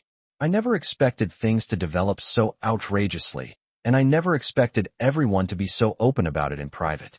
Although those two were mostly just watching the show, it was absolutely mind-blowing. He snapped at me, annoyed. "What kind of strategy is this? It's all because your character designs are so outrageous. People's stories are so contradictory, they keep getting wildly exaggerated. You've practically turned me into a god. But won't this cause trouble? How are we going to handle this?" She snuggled into my arms and said she loved seeing everyone praise and acknowledge their master, and the higher his position, the happier she was. She also mentioned that when it comes to this kind of thing, one girl is devoted, two girls compete for attention, but three or more don't really matter. They'll form a group and participate in gossip and observation. I thought to myself, how could I not care? You're a huge bomb in my arms, Meow. But I didn't dare say anything at the time. Seeing her having fun, I didn't want to spoil her mood. Then, unsurprisingly, something unexpected happened. Chapter 87, The Female College Student Incident, Part 2. During the day, the girls chatted happily in the group chat. She would occasionally post some information and anecdotes about me, of course, in edited versions, which amazed the girls who listened. In reality, only the first girl was really proactive. She would pester me to ask about my things and ask to add me on WeChat. She made up an excuse and then used my phone to add me on WeChat. Having learned from past mistakes, I was afraid and kept a close eye on her. She didn't dare to act recklessly and adopted a cool and aloof persona, which also suited my behavior when we met. Within a few days, things escalated rapidly. Several girls chatted freely in the group chat, quickly forming a small clique under her direction. She frequently shared chat logs with me, showing me her achievements, saying that these girls were all very interested in the owner. I laughed and said that none of them had ever met me, and that I was just making up that ridiculous persona. What's the point of them being interested? She said it's different. As long as you build up goodwill and create anticipation beforehand, the master will cooperate with my script and make a stunning entrance when we meet. Add a touch of Otome game male protagonist charisma, subtly responding to a few things I've mentioned, essentially admitting they happen, but not mentioning them, leaving enough room for the girls to fantasize. That's guaranteed to make them completely infatuated, instantly turning them into the master's devoted fans. As she got more and more outrageous, I couldn't hold back any longer and said, "Why would I bother meeting them? Fangirls aren't clients. And your methods for winning over girls are amazing. It's a good thing you're not a man, otherwise you'd definitely be a master at seduction. Now, no matter what you do, you don't have the tools. Why are you making such a fuss? And what if she really falls in love with me? I think that girl is quite interested in me." She nonchalantly said, "So what if I fall in love? My master deserves to be loved by all the beautiful women. I mean, what about their feelings, Meow? We're a legally married couple. It's not right to deceive them like this, Meow, isn't it? What if they come knocking on your door?" She scoffed, saying that if you like my master, you should be prepared for this. She's seen me, what doesn't she know? I'm willing to be a concubine, so why wouldn't she? At worst, I'll still be a concubine after she's married into the family. Let's see if she dares. Listening to her utterly nonsensical, palace-striking commentary, I thought to myself, what kind of nonsense is this? I told her to stop spouting nonsense and just get this ridiculous thing over with. Are you really planning to give me a dorm harem? Huh? People have feelings too. For moral and ethical reasons, we can't just mess around like this. If they get entangled later, it'll be hard to clean up the mess. Her eyes instantly turned icy cold, and a sense of oppression rose within me. I realized I had said the wrong thing. She mounted me with a cold and alluring air, and said to me with disdain, "Hey, master, do you know? The morality and ethics you spouted stopped me for a year, made me find you a year later. They lectured me, saying I was still young, saying I was immature. I almost hated that state of being controlled." Her eyes flashed with fire as she spoke, then instantly softened, pressing down on me and holding me like a predator catching its prey. "They were afraid I'd come looking for you, so they didn't even keep my ID card. You know, I went to so much trouble back then, pestering my classmates to organize a trip abroad together, just so we could all get passports, thinking I could use them to buy tickets and come find you when I got back. I don't care about social morality or ethics. People's hearts, feelings, and resources should all be used to serve my master, including myself. I only care about what you think. Nothing else matters. If I had to categorize mortals, I'd probably have some affection for those who like my master. Anyone who tries to stop me from being with my master should be damned. Hearing her idealistic fallacy, I certainly didn't agree, but I didn't dare to refute it. She wasn't finished with me. Seeing I didn't respond, she pulled me close, looked up at me with burning eyes, and asked, "Isn't she right? She only needs her master. Everyone else just needs to serve her. The world just needs to revolve around her." I thought she was going crazy. My mindset wasn't up to accepting such an outrageous argument, so I could only agree and say yes to her, while pushing her away slightly to catch my breath and prepare to coax her slowly. She suddenly pounced on me, pinning me down with great force, breathing heavily, and muttering in a frenzied, almost hypnotic tone, "Master is the greatest. Master loves you the most, loves you the most, loves you the most." I see this thing has gone out of control again, so I'm going to use my strength to bring her down, and then restrain her as usual. I'm all ready for a big battle, and I'll make her kidneys sacrifice themselves. Unexpectedly, she wouldn't let me leave, pressing down on me with force, and suddenly changed her demeanor. "But master, so many people like me. So many. Many people like me just like me." As she spoke, she began to tremble, even sobbing. I said, Hey, wake up. Not that many people like me. You found this out yourself. You found it."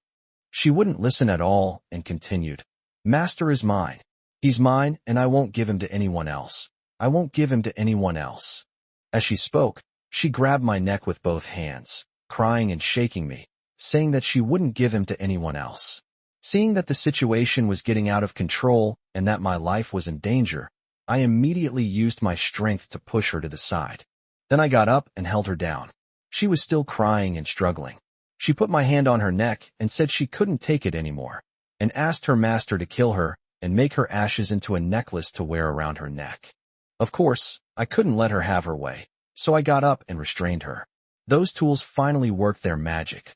Once she was restrained, she became more obedient, though she kept urging me to look at her. I put her on my lap and held her in my arms before she finally calmed down completely. "I knew you'd never have anything good to do with strangers. We were having a perfectly good time as a couple, and you had to drag others into it. See, you're the one who didn't want it, aren't you? You almost strangled me." She apologized, saying she didn't expect to lose control.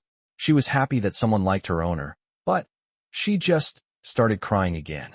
"I told you to stop messing around and just cut me off. You've locked me up for so long. I feel uncomfortable even going out now, and you've brought me these annoying people. I hate them." She popped up and asked, "Is the owner really annoying?" My survival instinct kicked in, and I said, Yes, they're really annoying. I don't want to see this at all. Hurry up and deal with it. Stop messing with them." She had just asked me to wipe her tears when Guyon came over and asked for a hug. I touched her head and deliberately put on a stern face, saying angrily, "How many times have I told you that having you is enough? You don't even listen to your master. Just serve me well." She looked up, still a little sobbing, and said that she was in a state where she couldn't serve him willingly, so she had to trouble her master. So I worked her until she was completely exhausted before I felt comfortable untying her. I warned her not to associate with those people anymore, and that I only wanted to be with her. She reluctantly, but also satisfied, agreed. Chapter 88, A Work Interlude. Real-life events are far more random than those in novels. Before we had fully recovered from the harem-like atmosphere of that dormitory, an unexpected major work-related event caught her attention. As I mentioned before, she often comes up with ideas for my dad's company. My dad already recognized her abilities, and after marriage, he relied on her even more, seeking her help with everything, big or small. However, she herself is rather resistant, only replying with key information and not engaging in much conversation. That time, it was during a holiday dinner with my parents. At the table, my dad casually mentioned his recent investments and said something. To make it easier for everyone to understand, I've simplified the description. Otherwise, concepts like construction contractor as party B and developer as party A would be too boring. My family, party B, invested in a project and became its largest creditor, waiting for the boss, Party A, to settle the payment. The project is progressing smoothly, and the boss is making a large profit, but the lion's share will definitely go to the boss. We will only receive our investment back, plus the agreed-upon interest. My dad has a good relationship with the boss. Since he has investments, he naturally wants the project to run smoothly and will help whenever he can. So, my family is responsible for many of the project's operational and tax matters. This kind of joint venture is very common in the business world. People bring their own capital to the project, contribute money and effort, and then receive dividends. My dad mentioned that the biggest problem with this project right now is the taxes. Taxes almost take up all the profit margin. Under the current circumstances, we can break even, but we won't receive much interest or dividends. They also said there was still a chance for the project to turn around. There was a new tax policy for this project, and if this policy was followed, the project could be exempted from a lot of taxes and fees, which would increase profits and generate more revenue. The boss and the others are unaware of this matter.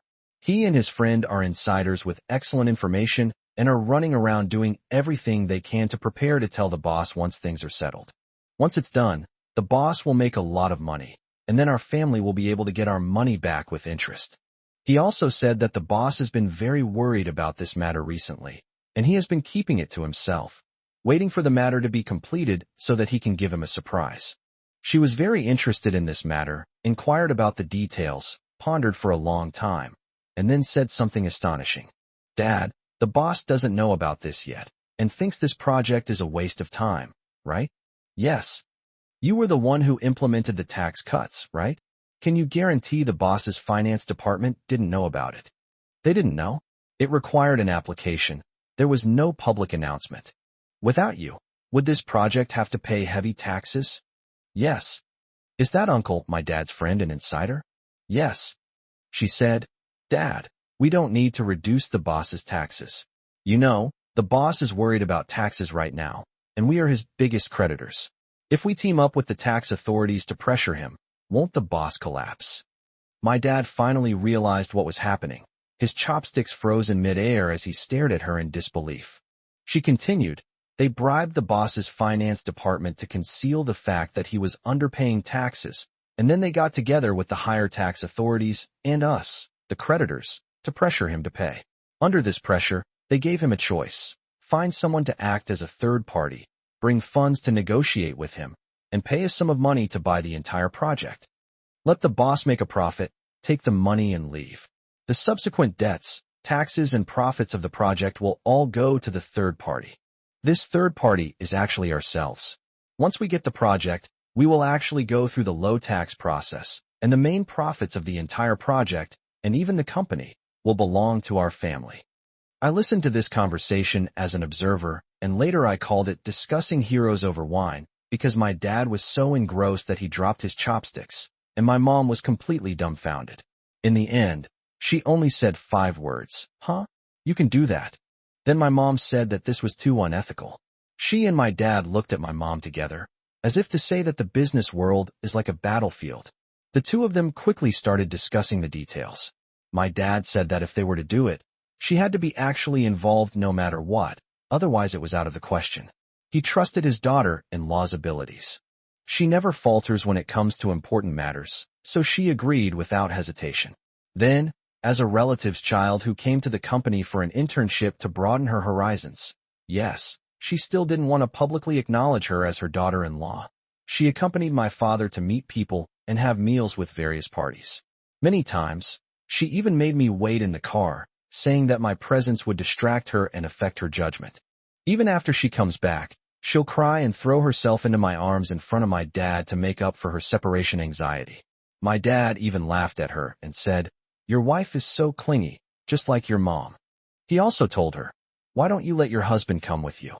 It's like you miss him terribly if you don't see him for a day. People who don't know better will think I'm breaking them up." During her meetings, she focused on cultivating relationships with the boss, particularly in finance and taxation. Her abilities astonished my dad, who told me she was incredibly capable. The boss was very impressed with her and kept suggesting she intern at their company. It was impossible to tell that she was planning to rip him off. During that period, We could only go home at night, and sometimes we would stay near the company. Every night she would cry, saying that she was under a lot of pressure and had to flatter many people. I felt sorry for her and suggested we just let it go, that my dad could do it himself and make some profit. She said this was a once-in-a-lifetime opportunity, and she wanted to help my family seize it. As for the owner, she said he just needed to stay with her and provide physical comfort. I didn't need to worry about anything else. So I felt like a charging station, the kind that's always dry. Finally, she started to mobilize, getting the tax authorities and my family to put pressure on the boss together. She also bribed the boss's finance department, insisting that there was no way to deal with the tax issue, and that taxes had to be paid on time and in full, causing financial strain and cash flow problems. When the boss was in a panic, the third party she had commissioned, actually an actor she had found, appeared. He was introduced by my father and still brought his own investment. This meant that he would contribute a portion of the money so that the boss could make a profit, and he would give up the entire project to the boss. He would also be responsible for all related debts and taxes. Seeing the potential for profit, the boss, though reluctant, got rid of the hot potato, took the money, and left. They even apologized to my family, saying that the project hadn't gone well and we hadn't been able to make big money together. Fortunately, a friend of my family took over, and they hoped that my family wouldn't suffer any losses and that we could make money together again in the future. She and my dad were both at the dinner table. The old fox and the young fox handled each other very well, and even got emotional, advising him that he had left after making money, so he shouldn't be sad, and that they should cooperate well in developing new projects. After securing the project, my dad seemed a bit relieved and praised her for being incredibly capable, saying he'd never done anything like it in all his years in business. She, on the other hand, was as tense as a domineering female CEO, her aura even overshadowing my dad's. She coldly stated that they now had to closely follow her friend, finalize the tax reduction arrangements, and ensure the project was successfully implemented. My dad calmed down and told me that none of our family members were as good as my wife. So he started running around nonstop. This went very smoothly because it was something that had been confirmed beforehand and everyone involved was an acquaintance. Once the procedures were completed, it was settled. But she didn't let up at all during those days. She barely slept and would push me to my limits when I was tired. After the success, she was practically paralyzed with exhaustion, her eyes red from crying. She nestled in my arms and refused to leave. She kept wanting to be hugged and cuddled. My dad, on the other hand, got busy, taking advantage of the momentum to reorganize the company and restructure the staff, preparing to make her a manager or something similar, and gradually handing the company over to her to manage in the future. She leaned against me, panting heavily from exhaustion, and wouldn't even answer the phone, asking me to relay her message. I put the phone on speakerphone and joked with my dad, saying she was tired from running around these past few days and now wanted to snuggle in my arms, so I asked him to take over. She blushed and burrowed even deeper into my arms. My dad is humorous too. He said she's made such a mess of things, and then just left it all to him, like a scapegoat who only takes care of the consequences. Fine, he'll go and work hard, then he won't bother us. With a wife like that, I can just enjoy being a kept woman and wait to hold my grandson. I was speechless. Just as I was about to retort, my dad hung up. She seemed pleased, saying, "Look, even Dad supports you living off me. Your master is just lying at home, keeping me company. Don't even think about going out to work. Work hard to give Dad a grandson." Then she turned me into dried cat jerky again. Chapter 89. The Female College Student Incident ends. March 2nd, 2026. I can't hold on much longer. She's becoming increasingly sensitive to her current work and living environment, and 3 days ago she locked me in a dark room. This meant keeping me tied to her side, confiscating my phone, and forbidding me from doing anything else except watching over her and staying with her. She said she was the kind of creature described in the double-slit experiment, only existing when I observed her and dying if she left my sight. I spent the whole day with her, watching her work, eating with her, and indulging in pleasure with her. I couldn't do anything else. She's under a lot of work pressure right now, but she's unwilling to give up. Failure doesn't exist in her vocabulary. She has to strive for success, which makes the pressure even greater. I advised her to stop, and she could listen to me. But she couldn't control her obsessive-compulsive desire to finish her work, so I had no choice but to help her finish it. She could only unleash her stress on me. While calmly handling her work and not letting clients and suppliers see any problems, she would burst into tears, then cling to me, crying and screaming, her fingernails repeatedly scratching my arms and hands, leaving red marks all over her hands, begging me to save her and take her away from here. I don't have a phone, I can't leave, and I have no way to distract myself. All I can do is stay with her and completely endure the bombardment of her negative emotions and heavy pressure. I finally managed to coax her until dawn, and she accepted that it was okay if she didn't do things well. Only then did she realize that she had hurt me again, and she broke down once more. She said she would leave all the money to me, and then she quietly found a place to leave. She wouldn't listen to anything I said. Finally, I told her that I would definitely die if I left her now, and that's how I managed to persuade her to stay. She said she would live for me and bring me the best things in the world. I'm finally asleep now. I'm writing this here. Tomorrow I probably won't be able to do anything but stay with her under pressure. If this continues, I'll have to take over Peach's mantle and become the new legendary stress king. I just hope things will get better in the future. Wishing us peace and safety, meow. Surprisingly, writing after she fell asleep became my only way to communicate and confide in others. I hope everyone can help me spread the word, meow. I would be very happy if more people saw it, meow. Thank you, everyone. Begin the main text. With the matter of my father's company settled, and seeing that the project had fallen to our family, she, as she herself said, did not get involved further and returned to our daily lives, continuing to live in my place. But her attitude towards work became strange. She was always somewhat resistant, occasionally procrastinating and avoiding my gaze.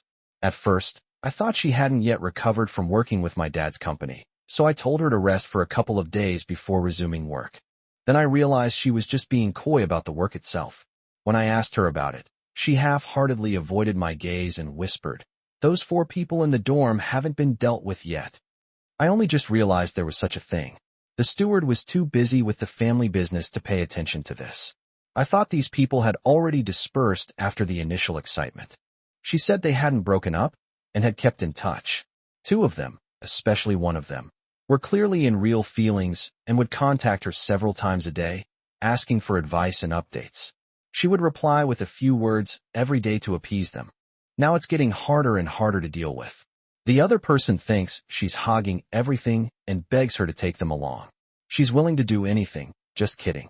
She doesn't know how to reply and doesn't want to face it. She instinctively hates her but doesn't dare to offend her. The thought that this girl could increase her master's assets by 1 made her even more resentful and possessive, wishing she could just get rid of her. Yet, she dared not neglect her, because she already considered her master's property and feared that if the girl ran away, it would be a loss for her master. Unable to resolve the conflict between the left and right hemispheres, I simply gave up and refused to look at it. Then she showed me the records on her own phone. After we got together, she almost gave up her social life, and there were hardly any social contacts on her phone. I didn't check up on her. I'm not a Yandere, so I never bothered with it. I got hold of her phone and scrolled through it. The top few messages were all from those girls and their group chats. The content was so explicit and shockingly explicit, it was jaw-dropping.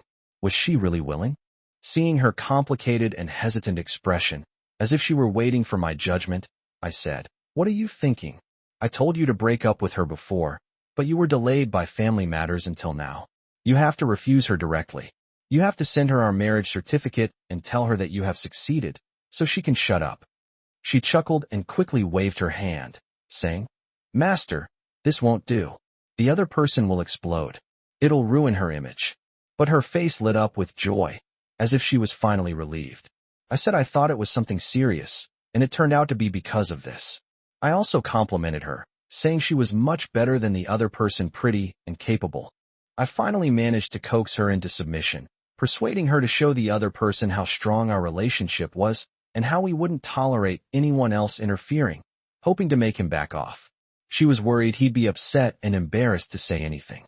I said, "This matter needs to make her feel bad. It's better to have a short pain than a long one. If this goes on for too long, it could become a huge problem. If you don't say anything, I will." If I do, I'll just throw the marriage certificate at her. She said, No, no, no. I'll talk to her myself. I'll try to be tactful. But master, are you really unwilling? This is a female college student who took the initiative to come to me. As the saying goes, a wife is not as good as a concubine, and a concubine is not as good as a stolen one. I hugged her, my hands wandering around taking advantage of her, and said to her with a sigh, Yeah, I also find it strange. They say that wildflowers are more fragrant than garden flowers. But with you, I don't want any other flowers. The person who said that must not have enough garden flowers. With someone like you, I guess anyone would become devoted. As I said that, I gave her a kiss. She snuggled proudly into my arms, rubbing against my chest and teasingly saying, It must be because she serves me so well every day that master doesn't have the energy to think about anyone else. One of her hands also wandered up to my naughty hands, saying she wanted to check if I was completely drained. Then, seeing my reaction, she grinned mischievously and said, Looks like master still has some desires. Before I could even retort, and then, during halftime, I realized what was happening and yelled, You're still not at ease. You're punishing me, meow. She said, Yes, so please, master, let me rest easy. She only felt at ease and fell asleep on me after I had completely become a useless cat, exhausted and unresponsive. Chapter 90 Extra. Present day, I'm a little sick, meow. Today, March 3rd, 2026, is a terrible day. She is still clinging to me. I can't do anything, and I don't want to do anything.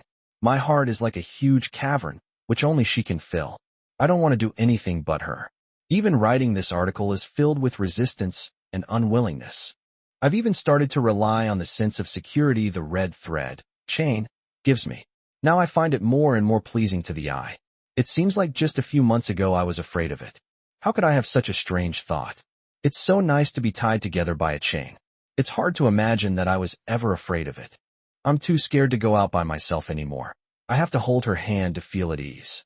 If this trend continues, I think the day when we can go out together openly isn't far off. The only bottom line I can think of right now is that we're always tied to each other's wrists, not around the neck. So if you see an ordinary otaku and a cute little girl tied together in a shopping mall in the future, don't doubt it, that's us. I don't seem to care about social realities or the stares of passersby anymore. Now, she gives me a great sense of security. I only feel at ease when she's close to me. I'm grateful that she's a clingy, possessive person. Now I really can't be without her for even a minute. Luckily, she doesn't mind and likes me the way I am now. She feels at ease too. Science tells me this is Stockholm Syndrome, but I don't think so. It should be a kind of love, meow. Our relationship is also deteriorating. I feel like I'm not quite myself anymore. I've lost touch with the outside world. Only she makes me feel alive. I've started to actively ask her for things. I understand she's right. Being torn apart by her really makes me feel like we're one, and I just want to merge with her like that. My condition affected her, and she became even more frantic towards me. During the process, it felt like I was facing a ferocious beast. She didn't spare any part of my body, and I didn't spare her either. So much so that by the time I wrote this, my left arm was covered in marks from her. The marks she left me actually made me feel satisfied and at ease. I tried to fix it myself, but it wasn't as comfortable as what she did. She's the best. For years, she needed to be coaxed to sleep in my eyes and in my arms. It had become a habit, and the time she was asleep was the only time I had any freedom. Now, this free time has become a disaster for me. I don't want to do anything. Staring at the empty ceiling, I can only feel a deep sense of fear. Only by staring at her sleeping face and holding her tightly could I feel a little better. I even woke her up because I couldn't control my strength. Luckily, she was still drowsy and would only hold me tighter. I only felt a little better when she held me so tightly. I don't want to do anything. I frantically recall every little detail of her existence, as if that can give me some comfort. Now I can't even remember our past. My eyes and mind can't leave her. I feel uncomfortable even writing. I just want to cuddle up and hold her, staring at her sleeping face, hoping to meet her in my dreams. As I write this, I realize I'm probably sick too. For now, I need to think of a self-help plan. My initial plan is to use my famous saying, more self-medication, less self-harm. Better to be a star addict than to have depression. This is certainly bad, but it's not as bad as other forms of harm. Between two evils, choose the lesser. Heaven above, I will never forgive gambling and drugs. If I have enough energy, I might take her to the hospital again, and I'll write about it in the article then. After all, we are still together, which is the biggest victory. I have always believed that this is the most important thing. As long as we still have each other, we can gradually explore and adapt to our way of getting along, and we can change. I may no longer be able to maintain daily updates for this article, but I will try my best to update it as needed and keep it updated on the current situation. I will also try to continue writing about the memories. In particular, when we recently talked about how we first met online, we discovered some really outrageous things, but thankfully the outcome was good. So I'm planning to update a few prequel episodes later, detailing how we met, how we secretly admired each other online, how she went crazy for me while I was completely unaware, including all the details of how she searched for me. I hope you all will enjoy it. Finally, I want to say that I think I really am sick. I used to be constantly trying to stay rational and survive. But now, I feel very happy. Wish us happiness, meow. Chapter 91 Persimmons make their appearance. Thank you everyone for your blessings, meow. I'm so touched. So this is actually a story about someone who is loved by a Yandere and also falls in love with a Yandere. It's just that they fail to redeem each other step by step and end up sinking into the same abyss, meow. Thank you everyone for your concern. I've already made an appointment at the hospital and will be going soon. I suspect they might prescribe some medication to help control my sleep and mood, but the specifics will depend on the doctor's prescription. Thank you all. Meow. Continue with the main text. After dealing with the 4 roommates, especially the one who was deeply involved, I managed to make her leave reluctantly. Afterwards, we returned to our peaceful yet unsettling daily life as a couple. I continued my life where I could do nothing but keep her company, at most sneaking a few books. Back then, I still maintained the habit of reading in academic circles, using downloaded EPUB files in Qidian, a Chinese online literature platform. I mostly read humanities and social sciences, history, biographies, and philosophy. These were relatively difficult books, and occasionally, I would read some famous novels on Qidian's bestseller list. Reading those kinds of professional books requires constantly searching for other relevant materials using Baidu or AI, which takes a lot of effort. She had some complaints about this, especially when I was searching for information, complaining that I was ignoring her. She often stops playing games when she notices me engrossed in reading and looks at me. If I'm a little slow to react and she sees my gaze on my phone, she'll pounce on me. When she's in a good mood, she'll flirt with me, pouting and saying that the book isn't as interesting as her and that she wants me to look at her. When she's in a bad mood, she'll just cry and throw a tantrum, until I put down my phone and consciously lock myself next to her. Only then will she calm down. One time I upset her again, and she angrily said, "What's so interesting about those books? Can't you just keep staring at me?" I reluctantly agreed, saying, "Okay, I won't look at them anymore." She came over and hugged me, realizing she had gone a bit too far. She cried and said she didn't mean to stop her master from reading, but she loved him too much, and his attention was being drawn to something else, which scared her. I comforted her, saying, "Actually, there's no need to read these kinds of books anymore. In fact, reading them is exhausting for me. It's just a habit I developed in the past. I used to need this kind of content to shape my own opinions and personality, so I could have something to say when interacting with others and let them perceive my depth." At this point, I sighed, a little resentful.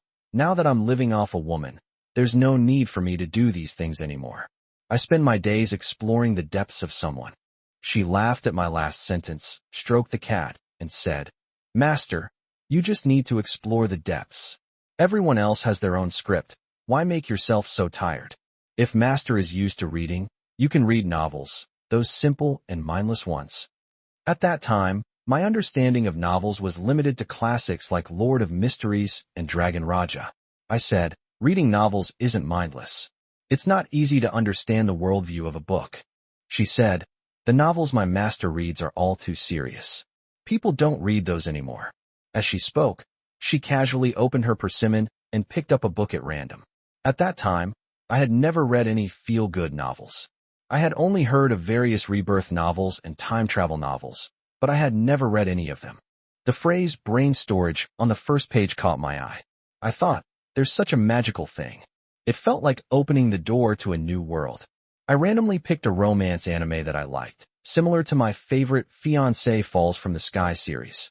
After flipping through a few pages, I discovered they were living together right off the bat, completely mindless, super sweet. I loved it.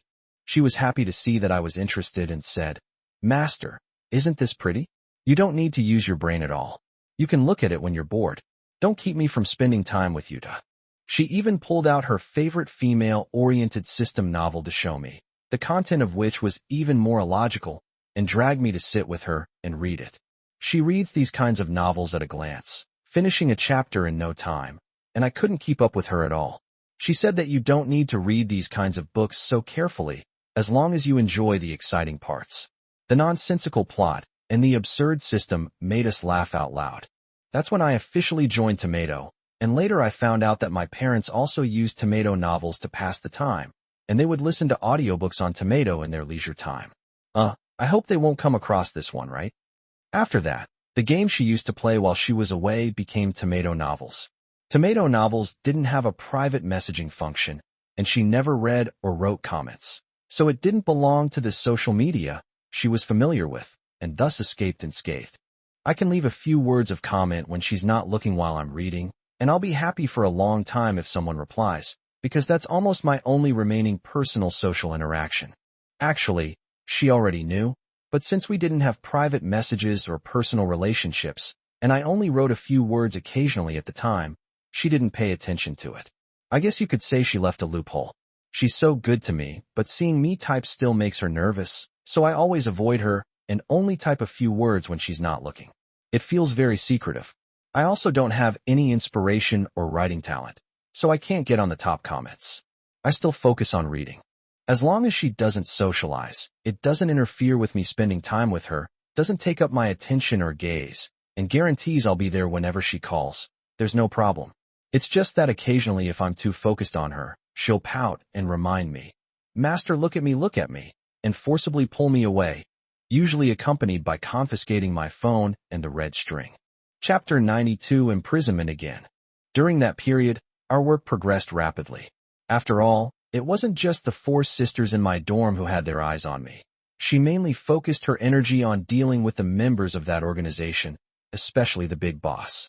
She deliberately showcased many relevant skills and discussed some possibilities for in-depth cooperation. The bigwig was very interested and invited another bigwig to dinner at a roast duck restaurant near his home to discuss some potential collaborations. It's not convenient to bring her along to these private get-togethers, so I have to fight alone. The cramped environment also makes it impossible to check my phone at any time, so my external brain is essentially offline. I can only write the script and character settings in advance and try to perform as best I can as possible. At most, I can record the whole process, and she can help me wrap things up when we get back. Another big shot was meeting me for the first time and asked me a lot of pointed questions. At first, things were within her script, and I was able to answer them fluently. But gradually the topic got out of control, and I had to improvise, which I couldn't handle. I showed some weakness in some of my answers. The new big boss tested my abilities and, in her casual conversation, seemed somewhat dismissive, implying that I couldn't handle a deeper collaboration. I was sweating profusely, thinking to myself that I really couldn't do without her. I tried to salvage the situation by mentioning a few things, but thankfully, the old boss had a high opinion of me and said many good things about me, thus saving the situation. After it was over, I was completely exhausted, tired, and anxious. I found her waiting nearby and threw myself into her arms, saying that I had messed up. She struggled to hold me and said, It's okay. I've got everything covered. Let's go home first." After listening to the recording, her expression turned serious. She said, "The beginning was okay, but I really didn't know what to do towards the end. I lay sprawled on the bed and said, I've become too dependent on you. I wasn't this useless before." She suddenly pounced on me, startling me. She grabbed my hand, stared at me intently, and said seriously that she just loved her useless master. The master did nothing wrong. It was she who shouldn't have let the master go out alone. The master was wronged. It was all her fault. Her eyes grew redder as she spoke, and she cried, saying it was all her fault. She hadn't taken good care of her master, and her master had been mistreated. It was all her fault. Her fault. As she spoke, she was about to slap herself. I was familiar with her situation, so I quickly grabbed her arm to stop her from hurting herself. I comforted her, saying it was okay, that it wasn't anything difficult or unfair, and that as long as she didn't blame me for messing things up, it was fine. The old boss still had a good impression of me, so we could continue doing things slowly as usual. Her eyes were bloodshot as she stared at me and said no. She couldn't bear to see her master being slighted. She was determined to get revenge for me and told me not to interfere. So she used my account to chat with the two big shots for a long time and stopped sharing the chat content with me. I could only watch her typing intensely and excitedly, slamming the keyboard until it was almost smoking. I peeked over to look, but she deliberately avoided it, saying that her master didn't need to see this and should just stay put, and that she would never let her master be bullied again.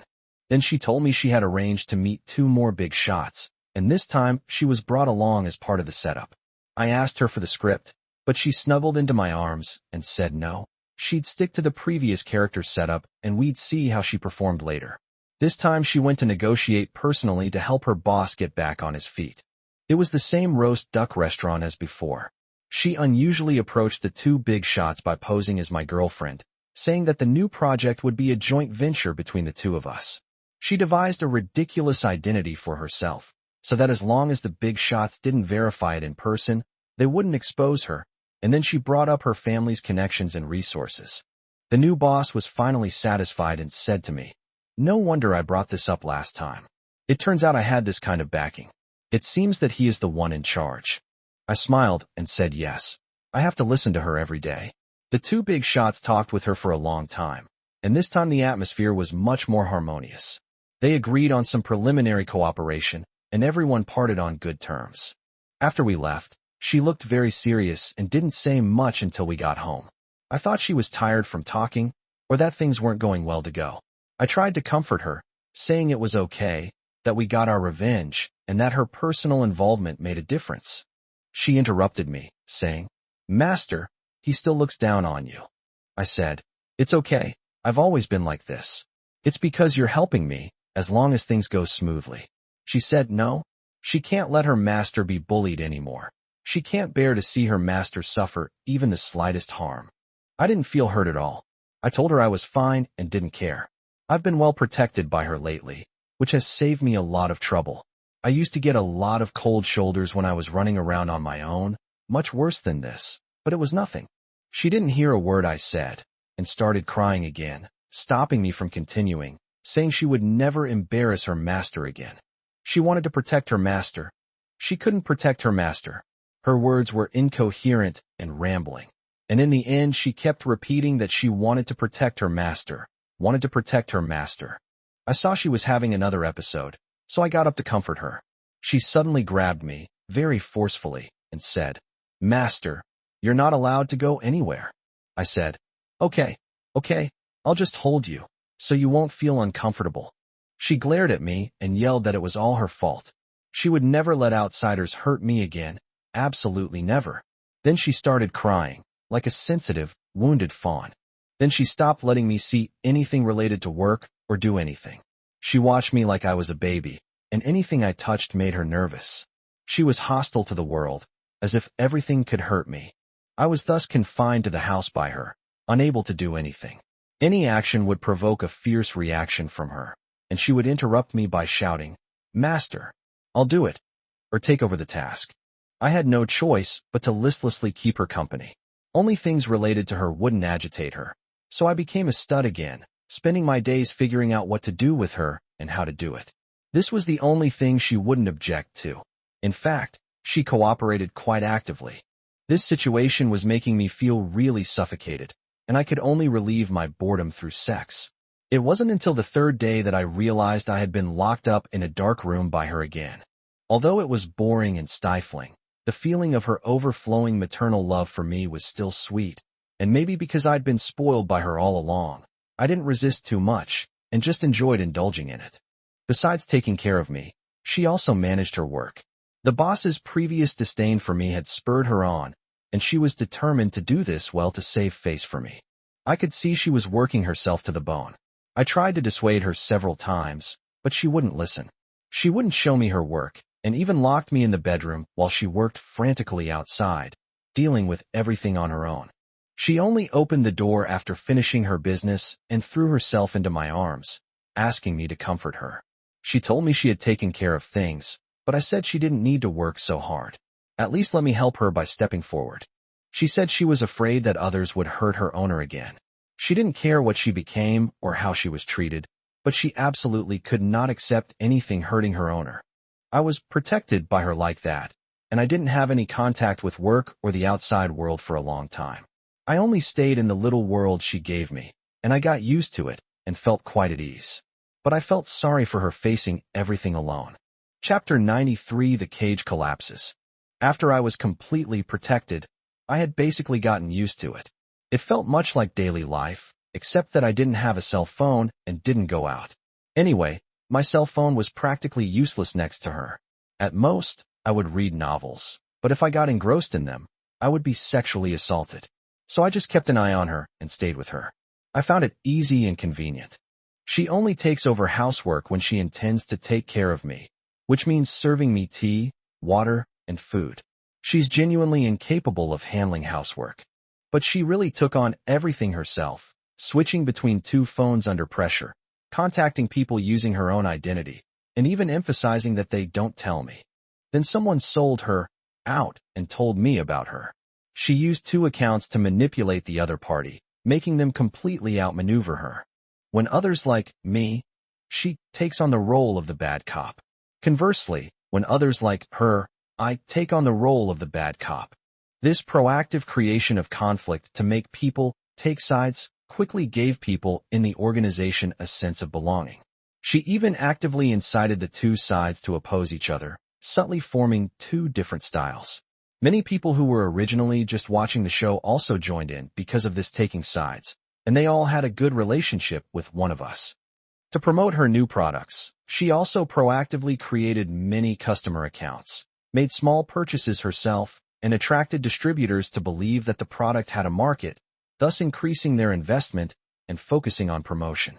The amazing thing is that some people actually opened up new markets and sales channels because of this. There must be some tricks she used to operate. I asked her, but she wouldn't tell me. At that time, she basically wouldn't let me look at my phone. All I knew was that many new people were joining, but she wouldn't let me see them, not even their names or what they did. When I got my WeChat account, it was full of strangers, almost none of whom I knew. The chat history was quite complete, but it was long and messy, with complicated relationships between people. I didn't dare to reply with a single word, afraid of disrupting her plans. As a result, my identity as a worker became increasingly distant from me, and she protected me more comprehensively. But I can see her problem. She has essentially taken matters into her own hands, which is something she was most unwilling, most afraid of, and most unable to tolerate. I know she did this to protect me, to prevent me from being wronged, and because she couldn't stand others making things difficult for me. I feel so sorry for her, and I'm worried she won't last long. Sure enough, she quickly stopped making a fuss, became diligent and responsible at work, and took meticulous care of me, not even missing a single needle. And she stopped crying and fussing completely, mechanically doing everything, then sleeping with me, becoming a perfect wife like a machine. But when she stops causing trouble and acting like a Yandere, I start to feel afraid. I know she must be suppressing her feelings. Right now, it's just her protective instincts that are forcing her to interact with others and do everything right. When she can't handle it anymore, who knows what kind of big trouble might happen. I didn't dare to sit idly by and wait for her to explode. That would be too passive. I had to take the initiative to bring things up and get involved, to take the fall for her and stand in front of her. At least I had to make her act like a Yandere towards me, to give her an outlet for her frustrations. But this girl is just too perfect. I stirred things up and made a lot of demands, and she complied with them all without hesitation. When I said I wanted to participate in the work, she bragged about her work, saying that she did a great job and there was no room for me to interfere. She also said that her achievements were beyond my reach. It made me feel inferior, like I was truly unworthy of her in looks, ability, intelligence, and background. I was far inferior. I could only retreat dejectedly, lamenting my own shallowness for even trying to interfere in her affairs. Seeing my feelings of inferiority and hurt, she comforted me, saying that I just needed to lie down and that she would take care of everything, and that I only needed to stay by her side. I was completely charmed by her pampering and told her that I just felt sorry for her and was worried that she was overworking herself. She confidently replied that it didn't matter as long as it was for her owner. I was fooled like that and continued to lie down. Let me teach you a lesson. It's a good thing when a Yandere has an episode. If they don't have an episode for a long time and behave more perfectly than ordinary people, they're definitely preparing to unleash a powerful attack. And just as I expected, about 3 or 4 days after the conversation, something happened. She was dealing with too many complicated people and things, like a circus performer juggling 5 balls with both hands, with 3 always in the air. Then there was a mishap. She was hit by one of the balls, a very light hit, which actually had no consequences. But she was already under immense mental strain and operating at a near-perfect pace. This incident was as conspicuous as a black dot on a white sheet of paper, instantly breaking down the thread that held her mental focus. What's worse is that I was practically a useless cat by then, just lying on the bed whimpering, waiting for food to come to me, and calling out to her when I wanted something. Seeing her typing nervously and absent-mindedly to fill in the gaps, I didn't react for a moment. I had a vague feeling that something was wrong, but my body didn't react at all. I was still smiling and waiting for her to finish everything. As her condition worsened, I finally started to realize what was happening. At first, I ignored her completely, then started to space out, trying to remember who I was, how I should think, and to get my lost brain back. When she saw that I was ignoring her, she suddenly lost her last bit of rationality, rushed over and hugged me, and started crying, saying that she was wrong, that she messed up, that she was so bad, that she was so stupid. How could she make such a mistake? I was still processing what was happening and hadn't processed her yet. This experience was strange. If you're stunned for a few days, you really can't go back to normal immediately. There's a process of processing what's happening, like waking up or recovering from being drunk, which might take 10 minutes or so. Meow. She thought I was blaming her and ignoring her, which made her even more distraught. She pulled her arms away from me, sat down in a chair, and cried uncontrollably, saying she had messed up and that she wasn't good enough for me. While pulling at my sleeve, she said that her master wanted her, didn't blame her, and forgave her. It was only then that I came to my senses and realized what had happened. I quickly hugged her and told her she had already done a great job and that her master didn't blame her. She kept saying she wasn't good enough for her master, that she hadn't been able to protect him, sobbing as she said she shouldn't have broken down, but she just couldn't help it. Then she became even more disgusted with herself, asking her master to sell her for money. She said she wanted to sell herself to her master, saying that her only value was her body, and that she couldn't do anything right.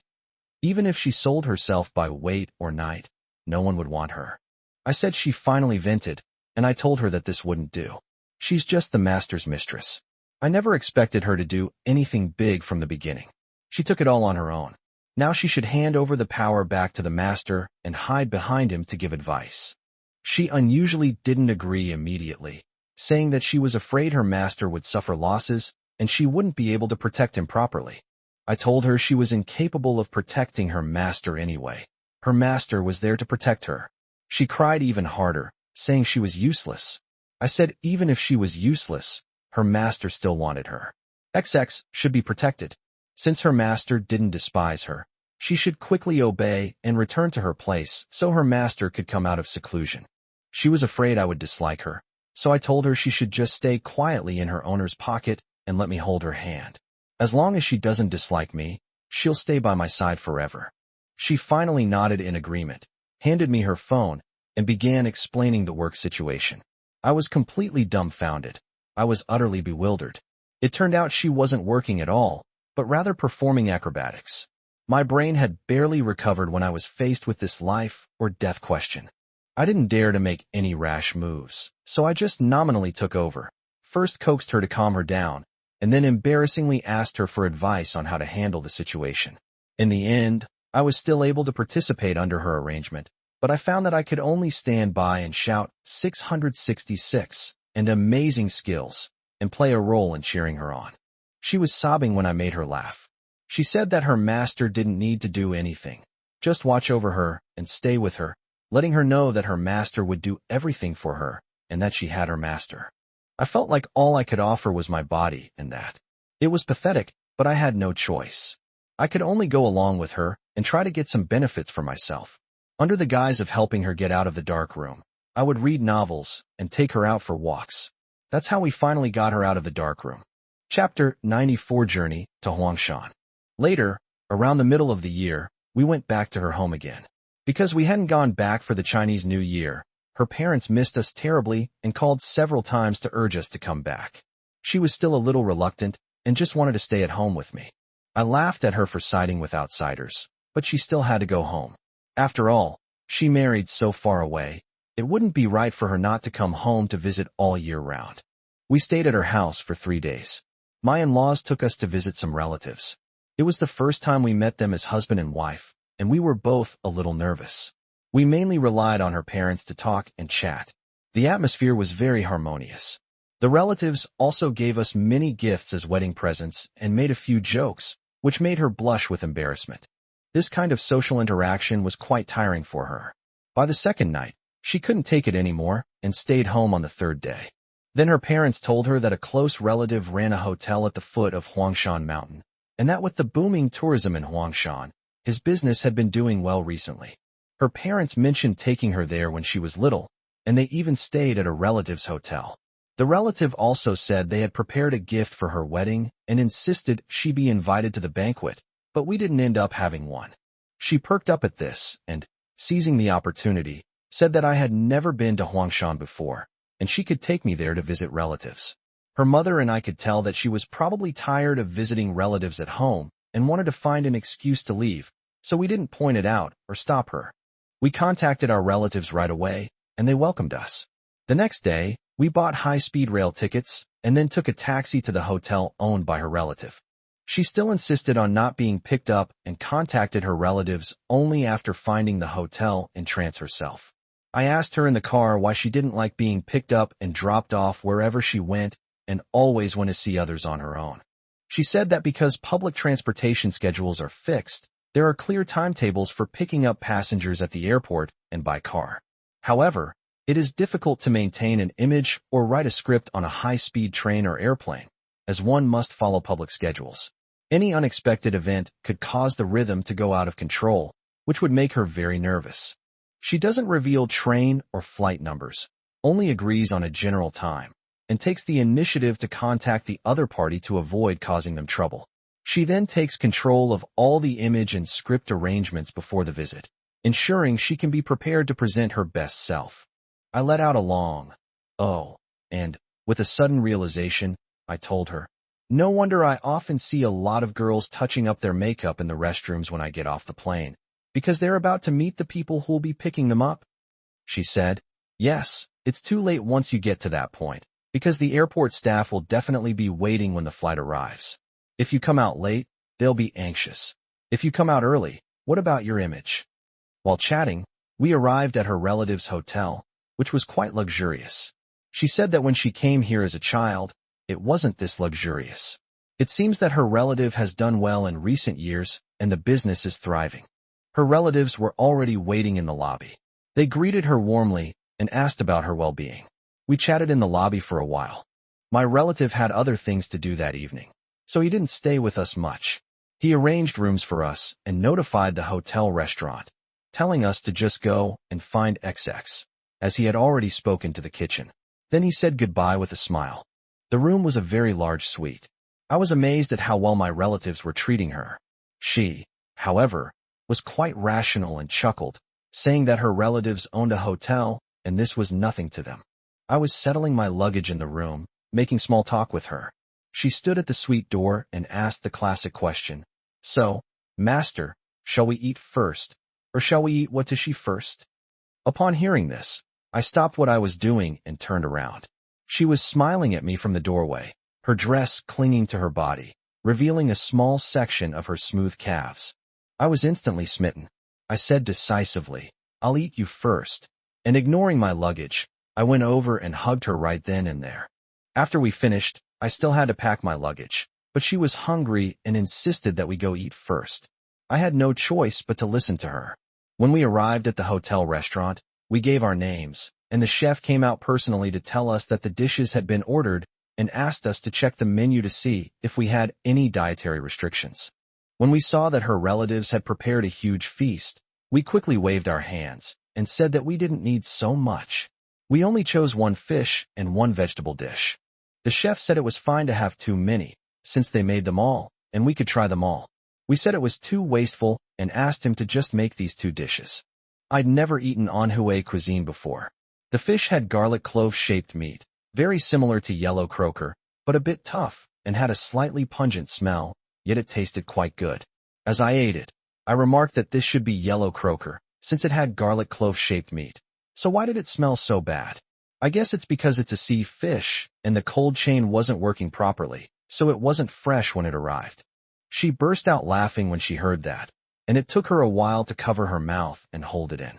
She said that this was stinky mandarin fish, a representative of Manhwa cuisine and one of the local specialties of Huangshan. It was supposed to be stinky.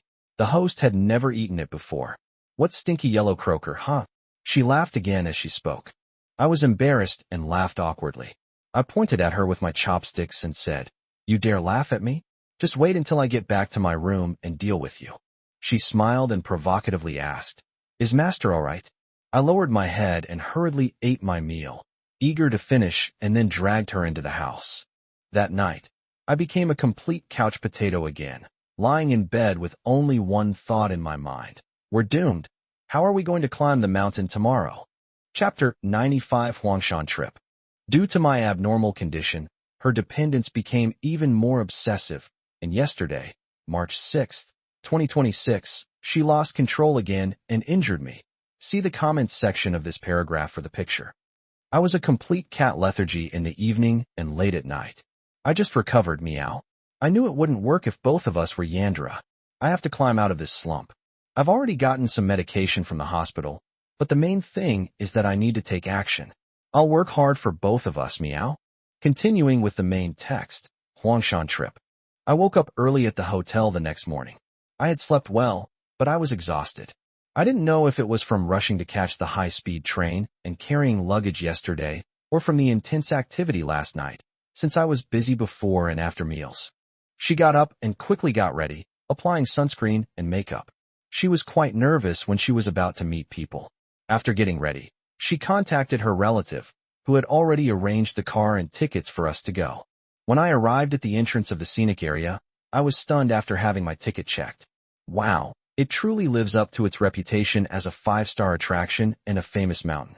Even though it wasn't peak season or a holiday, there were still many tourists. The entrance was bustling and lively. I heard that there was even a queue for the cable car. Seeing this crowd, she panicked. Although she presented herself perfectly, she was clearly nervous and sweating. She begged me, "Master, let's not squeeze into the crowd, okay?" I agreed with her. I said, "You're not very strong to begin with. Squeezing into a crowd will only make things worse. Your legs will give way before you even start climbing the mountain." She nodded in agreement, and we took the hiking route up the mountain. Her outfit that day was quite interesting. She still wore a light and pretty dress with white stockings to maintain her image, saying that she could take pictures of her on the mountain. She also wore a pair of sneakers for the hike, creating a mismatched yet surprisingly harmonious look with the mountain scenery. Tourists passing by every now and then would look at her and occasionally strike up a conversation with us, which made her even more nervous and embarrassed. She mustered all her strength and rushed towards the top of the mountain. I was worried that she wouldn't have enough stamina, but she ran ahead of me and was faster than me. I saw that she was panting and blushing from running, and I didn't know if it was from exhaustion or embarrassment. I helped her out by saying that there were still too many people here, so we shouldn't go to the main peak. I just heard a tour guide say that Huangshan is very big and the mountain road is dozens of kilometers long. Let's go to another peak. The fork in the road is just ahead, according to the map. She snuggled against me, showing no regret for missing any sights, only saying how nice her host was. Then she just held my arm and walked close to me, more like a couple being affectionate than climbing a mountain. Passers-by stared at her strangely, But she didn't care at all, and even deliberately flirted with me in a boastful manner. Now nobody wanted to chat with us anymore. Everyone wanted to avoid being a third wheel, so they all pretended not to see us, and quickly moved away. Now it was my turn to feel awkward. I told her to tone it down. We were outside, at a popular tourist spot. She deliberately ignored him, escalating her physical advances while giggling and accusing him of being a bully who only cared about his master and wasn't afraid of strangers. She even went so far as to shower them with affection, letting them all know she belonged to her. As we talked, we came to a fork in the road. After turning the corner, the road became noticeably narrower and steeper, and there were very few tourists. We could hardly see anyone in front or behind us. She finally relaxed and let go of my arm, but she still let me hold her hand, occasionally touching me. The time spent alone with her made her very excited, and she occasionally crossed the line, requiring me to entangle her and stop her, swatting away her delicate hand that was reaching for strange places. While playfully fighting, they passed another fork in the road. There was a small path with a chain attached and a sign that read, "No entry for tourists." She insisted that according to the map, this path led to the main peak and that there was no one there. So she said, "Master, let's go this way." I looked at the "No entry for tourists" sign and said, "This is too blatant. How can she be sure this path leads to the main peak?" Just as I was about to stop her, she shouted, "Come on, master, come on," and pulled me through the iron chain, leading me along the small path. In fact, this wasn't a tourist route at all, but a mountain path with no idea where it led. At first, she stubbornly insisted that the path wound around the mountain ridge and would definitely lead to the main peak. Later, she stopped pretending and simply said that she wanted to walk with her master, didn't want to squeeze in with them, and wanted her master to only look at her.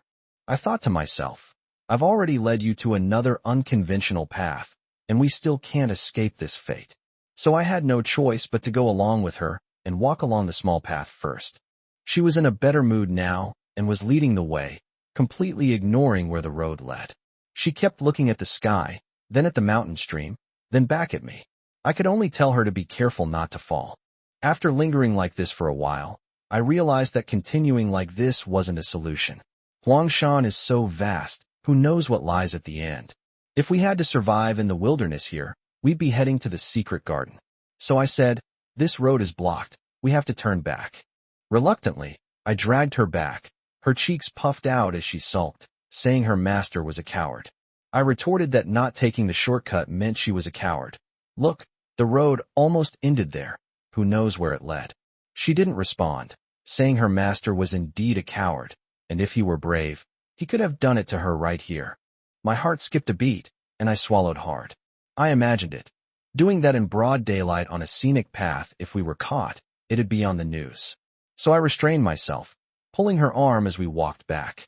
She laughed behind me, saying, "Master's just a coward. You won't even let me tell." I ignored her and ran straight out, only letting her go when we got back to the main road. Then we continued climbing the off-the-beaten path as planned. I've forgotten the name of that mountain, but I remember there was a suspension bridge near the summit. I'm afraid of heights, and I walked across the suspension bridge with trembling steps, which further confirmed my cowardly image. It took me quite a while to cross it. Reaching the summit, we could see several of Huangshan's main peaks, and the scenery was quite nice. However, that day there were no clouds, no sea of clouds, and we didn't deliberately watch the sunrise or sunset. We just enjoyed the scenery while climbing. She walked ahead of me the whole time. I don't know if I was a little obsessed with her, but I actually found watching a beautiful girl climb the mountain more interesting than the scenery. This thought made me feel like a pervert, and I still remember it to this day. After reaching the summit, there was a route to circle around to the main peak, but we were both too tired to climb, so we chose a side path to go down the mountain and go home. At this point, she was tired and snuggled up to me, acting coquettishly. I was a little worried. She has thin arms and legs and doesn't exercise much. I was afraid she wouldn't make it down the mountain. I told her to walk slowly down with me, and if it got too difficult, we could go to the cable car station to take the bus down. She smiled and clung to me, her dress soaked through, glistening with fragrant sweat, which was incredibly alluring. I suddenly felt energized and practically carried her slowly down the mountain. Halfway through, We were both too tired to walk anymore. She was a little unsteady on her feet. I suggested we go up to the cable car station at the fork in the road and take the bus back. She saw that there were many people on the main road and shook her head, insisting on walking. She said that if she couldn't walk anymore, her master would carry her. I thought to myself, how could I carry you on the mountain road? But she wouldn't listen and, half asleep, clung to me and hugged me. Halfway down, she seemed to have exhausted her strength and sensed the danger, not wanting to collapse on Huangshan Mountain. So, she suddenly burst out with inexplicable strength, gritted her teeth, and dragged me down, forcing herself to continue. By the time we reached the lobby, we were practically zombies, and we almost crawled back. She didn't care about her appearance anymore, and just writhed and struggled to get to the car, where she fell asleep as soon as she got in. When we arrived at the hotel, we were too exhausted to walk any further. We had originally planned to return to her home the next day, but we decided to give up and informed her relatives that we were sorry and wanted to rest for a day before leaving. Her relatives laughed and said they knew we wouldn't be able to leave after returning and that they had already arranged an extra day for us. We were very grateful and said that this had saved our lives. Back at the hotel, she collapsed on the bed, not moving an inch. I helped her take off her shoes and socks, and she cried out in pain. I then noticed that she had blisters on her delicate little feet. I felt sorry for her and rubbed her feet, saying that hiking was really not a good activity for her. I suggested that we drive ourselves in the future and visit fewer tourist attractions, as she was not suited for strenuous physical activity. She lay on the bed, groaning from exhaustion, asking her owner to leave her paws alone and come and hold her. When I went over, she hugged me, took a few sniffs of cat food, and fell asleep without even taking off her clothes. The next day, we were both exhausted. Our calves were visibly trembling, and we could barely put our feet down. It was difficult to even walk to the hotel restaurant. We could only move along the corridor, taking one step at a time while holding onto the wall. Fortunately, the hotel staff were used to it, and even helped us out by saying that city people are like this after climbing mountains. Chapter 96 Nighttime Park. Our red line. See the picture in the comments section of this paragraph. I won't take pictures of the two ends with the lock, because it's custom made and has distinctive features and our personal information. Recently, we've mostly used this to keep us connected so we don't separate beyond this distance. On the third day, we returned to her home from Huangshan. After arriving home, we were both completely exhausted. Our legs were shaking the whole time. I was okay, but she could barely get out of bed. Her calves were swollen so badly that she pulled me onto the bed and massaged and applied hot compresses to her. Her mother complained about why we climbed up and down without taking the cable car, saying that she had never walked before and was now walking like this. She almost cried as she spoke, as if her child had suffered a great injustice. I thought to myself, Mom, you spoil her too much. So this is the kind of environment she grew up in. She sweetly reassured me that it was okay, only explaining that the cable car was crowded and the weather and scenery were beautiful that day, so she didn't pay attention to those things. She just asked her mother to get her an electric blanket for a hot compress and asked me to help massage her. I was completely depressed for those 2 days, staying in her bedroom on the bed. The farthest I went was to the bathroom. Her mother or her housekeeper would bring the food to the bedroom, and after we finished eating, she would call someone to clean up and take it out. This life is so wasteful. I was embarrassed to say that I should at least be allowed to tidy up and take it to the kitchen, but she wouldn't even let me get out of bed. She really expects me to be waited on hand and foot. We stayed in bed together for 2 days. She and I were very intimate, and we even got physical, but we didn't dare to because her family was all away, and we were afraid they would suddenly come back even if she went out. This made her incredibly bored, so she kept teasing me, even complaining that her master was timid. I was completely captivated, showering her with kisses and hugs, but I really didn't dare to openly seduce her. This situation was really frustrating. By the second night, I couldn't stand it anymore and suggested going downstairs for a walk because I was so bored staying in bed in the bedroom. She happily agreed, saying we should go later since there were too many people around now. She has always had a habit of avoiding crowds, so I didn't think much of it and agreed. Around 9 or 10 o'clock that night, she told her family that she had been cooped up for 2 days and wanted to take me out for a walk. Although her family thought it was late, It was clear that they never dared to disobey her. Plus, with me with her, they felt at ease and didn't object much, only telling us to be careful and quiet on the way back. My legs were still trembling when I got out of bed, but after being cooped up for 2 days, I really needed to go out. She never allowed herself to go out looking disheveled, so she went to get ready, change clothes, and tidy herself up as usual. However, since we were at her house, I didn't accompany her to the bathroom to get ready. I just sat in the bedroom and waited. She was dressed beautifully, wearing a light short dress. She walked up to me, reached out her hand, and took my hand. I held her hand in my hands and couldn't help but lean down and kiss the back of her hand. Then I stood up and stumbled, almost falling on her. She quickly caught me. I said my legs were still weak, and she laughed and said she was the same. But we've been cooped up for so long, we'll go out for some fresh air tonight. I was worried it would get chilly at night, so I brought her a jacket before we left. She complained it was too bulky and didn't want to wear it, so I just carried it for her. The night air was indeed nice after we went downstairs. It was good to take a walk after being cooped up at home for so long, but our legs weren't strong enough, so we could only walk slowly, strolling along the riverbank near her house. She was in high spirits, and there weren't many people on the road. She came up to me and started hugging and cuddling, and even started touching me inappropriately. I didn't dare to be too bold in public, so I could only pretend to be serious and keep my eyes straight ahead to avoid being dragged into her behavior.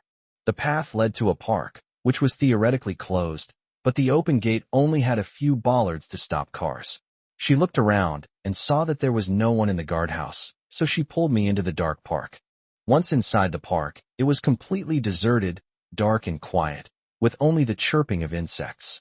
She completely let loose, swaying and spinning in front of me, pulling me to look at the lake and trees, kissing and cuddling, and touching me indiscriminately, even pulling my hand to touch her. At this point, I was a little tipsy, and I followed her hand to the bottom of the valley, only to find it was bare. I instantly sobered up and whispered, "Is she really that bold? How did she just come out like that?" She giggled, looking like she'd succeeded in her scheme, and deliberately asked the owner in a coquettish tone if he liked it. I swallowed hard, wanting to retort, but she seemed pleased with my reaction. She deliberately bent down to tie her shoelaces, letting me see a special CG, enticing me to take it a step further. Although I had been holding back for 2 days, I was still somewhat rational at this moment and felt that I couldn't be outside. So I restrained myself, only hugged her, and then pretended to be reserved, acting like a gentleman as I continued to take her for a walk. Seeing that I didn't take any further action, she pouted angrily and said that her master was just a block of wood. Humph. I told her to behave and explained that, "Look, just outside there's a brightly lit street separated by a green belt and park railings, and if someone sees us, we'll be in big trouble." She stubbornly refused to listen. We bickered as we slowly walked deeper into the park. There was a place surrounded by a wall, and we couldn't tell if it was the inner park or the management office. It was completely dark and deserted inside, with a patterned iron gate at the entrance. She peered into the iron gate for a while and said there was definitely no one inside. I told her the gate was locked, and she couldn't get in whether someone was there or not. She looked around for a bit and said she was going to climb over and take a look. I tried to stop her, saying that climbing walls and gates wasn't her forte, but she was in high spirits and didn't listen to me at all. She took a step forward and stepped onto the ironwork, so I quickly went down to help her. She kept one foot about 10 centimeters off the ground and the other foot bent and placed about 50 centimeters above the ground, saying she was too scared to climb anymore and wanted her owner to carry her. She was wearing a short dress with no bra underneath, which was incredibly alluring. I suspect she did it on purpose, with someone supporting her from behind to help her slowly descend, inevitably causing some skin-to-skin contact. Seeing that I had caught her, and realizing her plan had succeeded, she refused to come down, clinging to the iron gate in a completely helpless position. As I helped her slowly down, I took advantage of her. After she came down in a few steps, she turned around and hugged me. This time I completely lost my temper and couldn't take it anymore. So they pressed her against the iron gate again, and thus the sublimation ceremony was carried out outside. After a period of reflection, the emotions subsided like the tide, and the chill of the night made us realize how absurd our actions had been. We looked around nervously, like thieves caught in the act, afraid someone had seen us. Seeing my timid appearance, she came up, hugged me, and kissed me, saying, "Master is so cowardly. It's okay if we're discovered. It just lets everyone know that I'm the master, and that's just the kind of person my master is." I said, "Are you really not afraid of getting hurt?" Looking at her thin dress, I remembered that I had brought a coat. I quickly made her put it on, but she resisted, saying that it would be inappropriate for her to be intimate with her master if she wore it.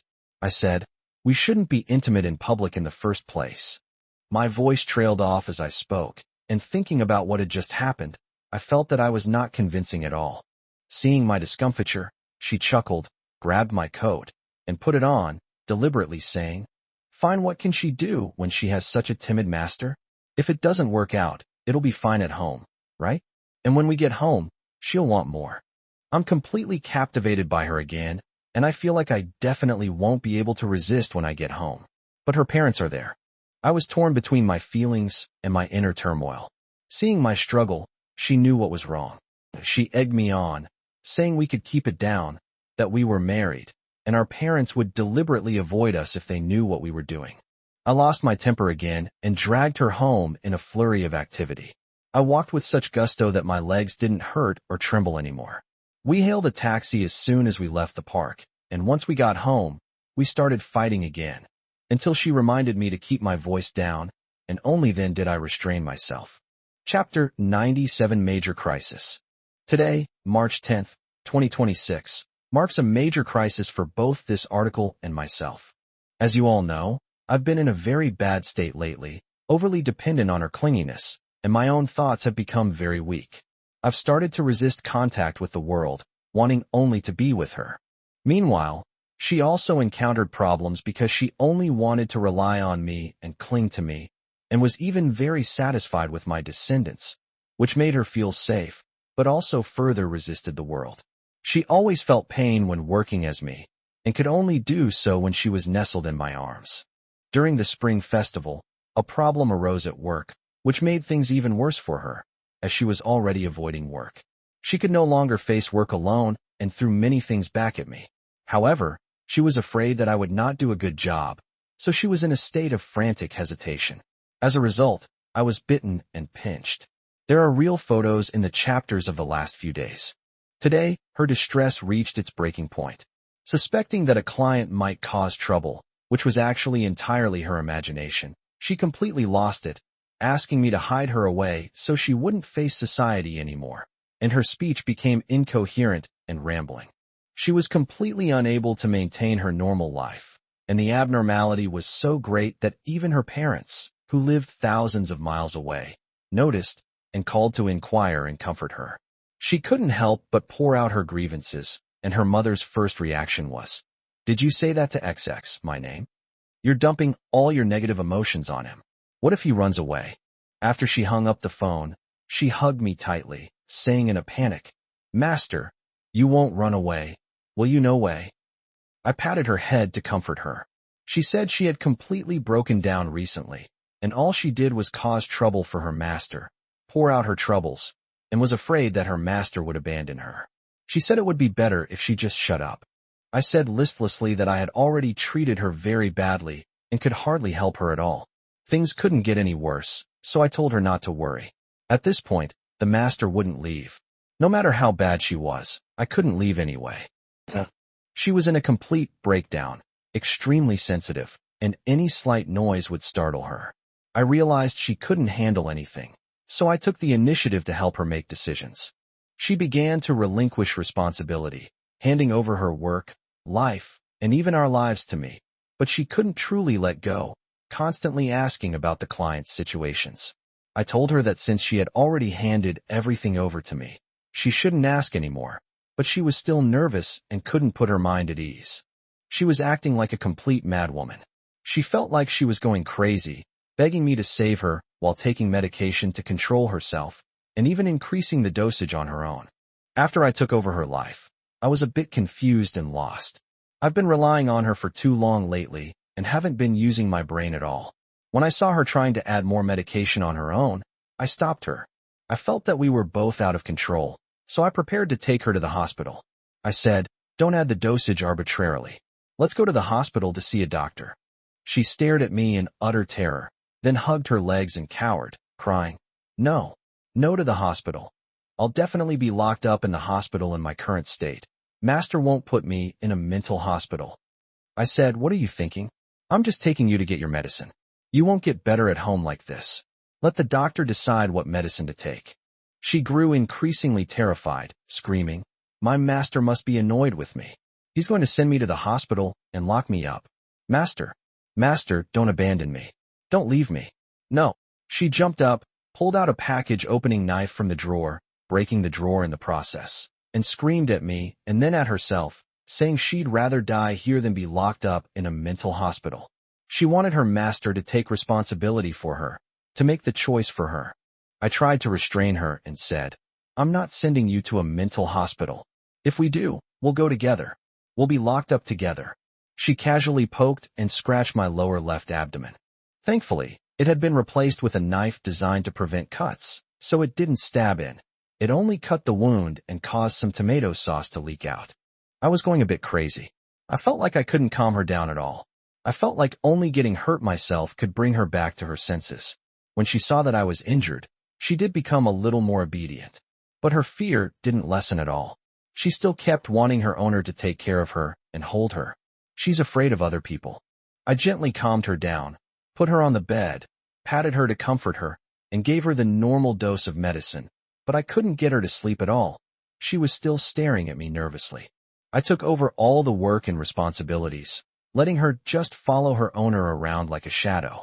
She said she was in such a bad state that she couldn't even take good care of her owner properly as a shadow. I took care of everything, telling her not to think about anything else during this period, just focus on recovering and leave everything to her master. Her master didn't need anything, just to manage her and the work. She felt a little relieved and said that her master was really amazing. Turning around, I finally had time to face my own situation. I knew I couldn't rely on her anymore, and I was plunged into a huge emptiness and fear. To make matters worse, my only channel of contact with the outside world, this book, was reported, resulting in the deletion of a large number of chapters.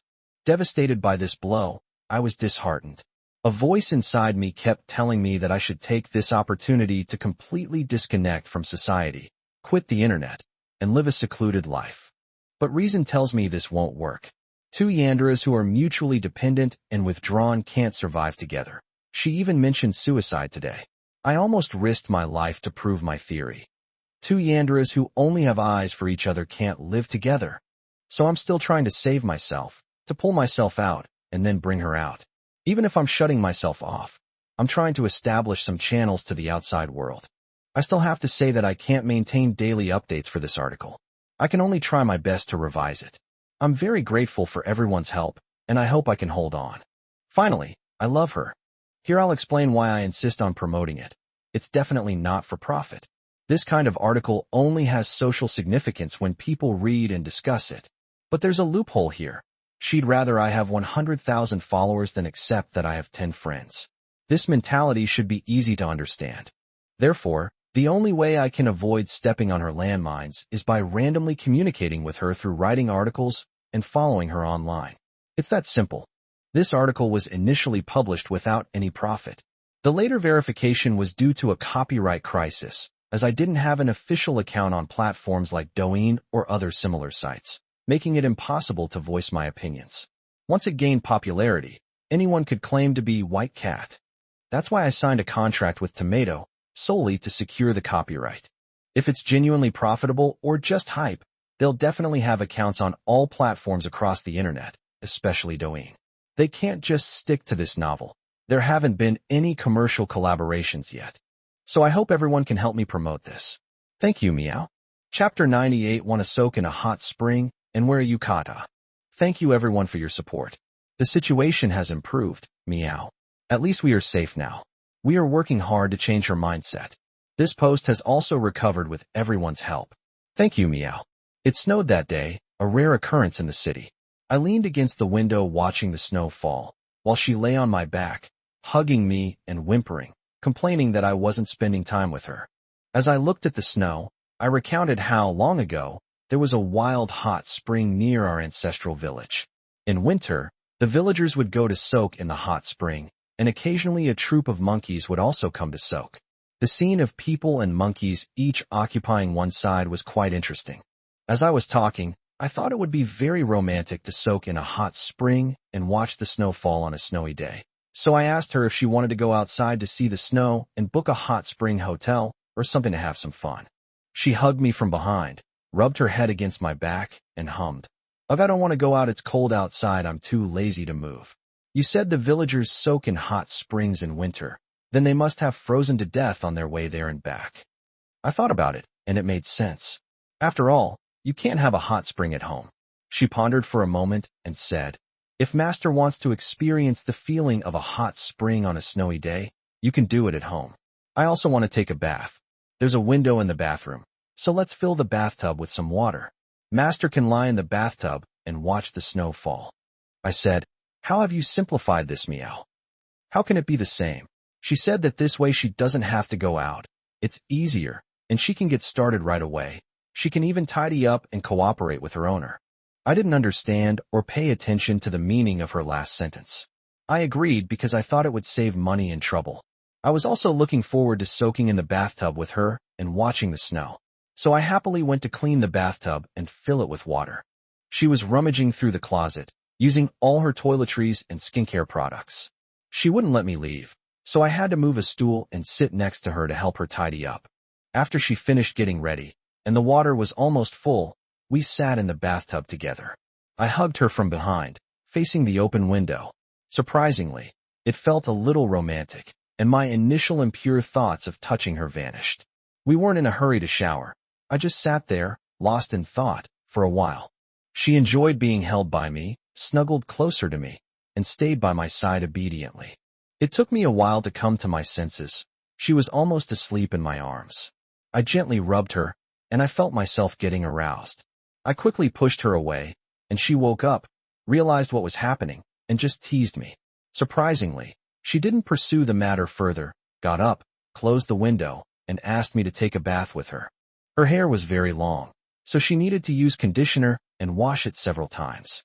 I skillfully helped her apply the conditioner and wash her body. After she was done, I sent her out to blow dry her hair while I washed myself. She didn't stay by my side while I showered.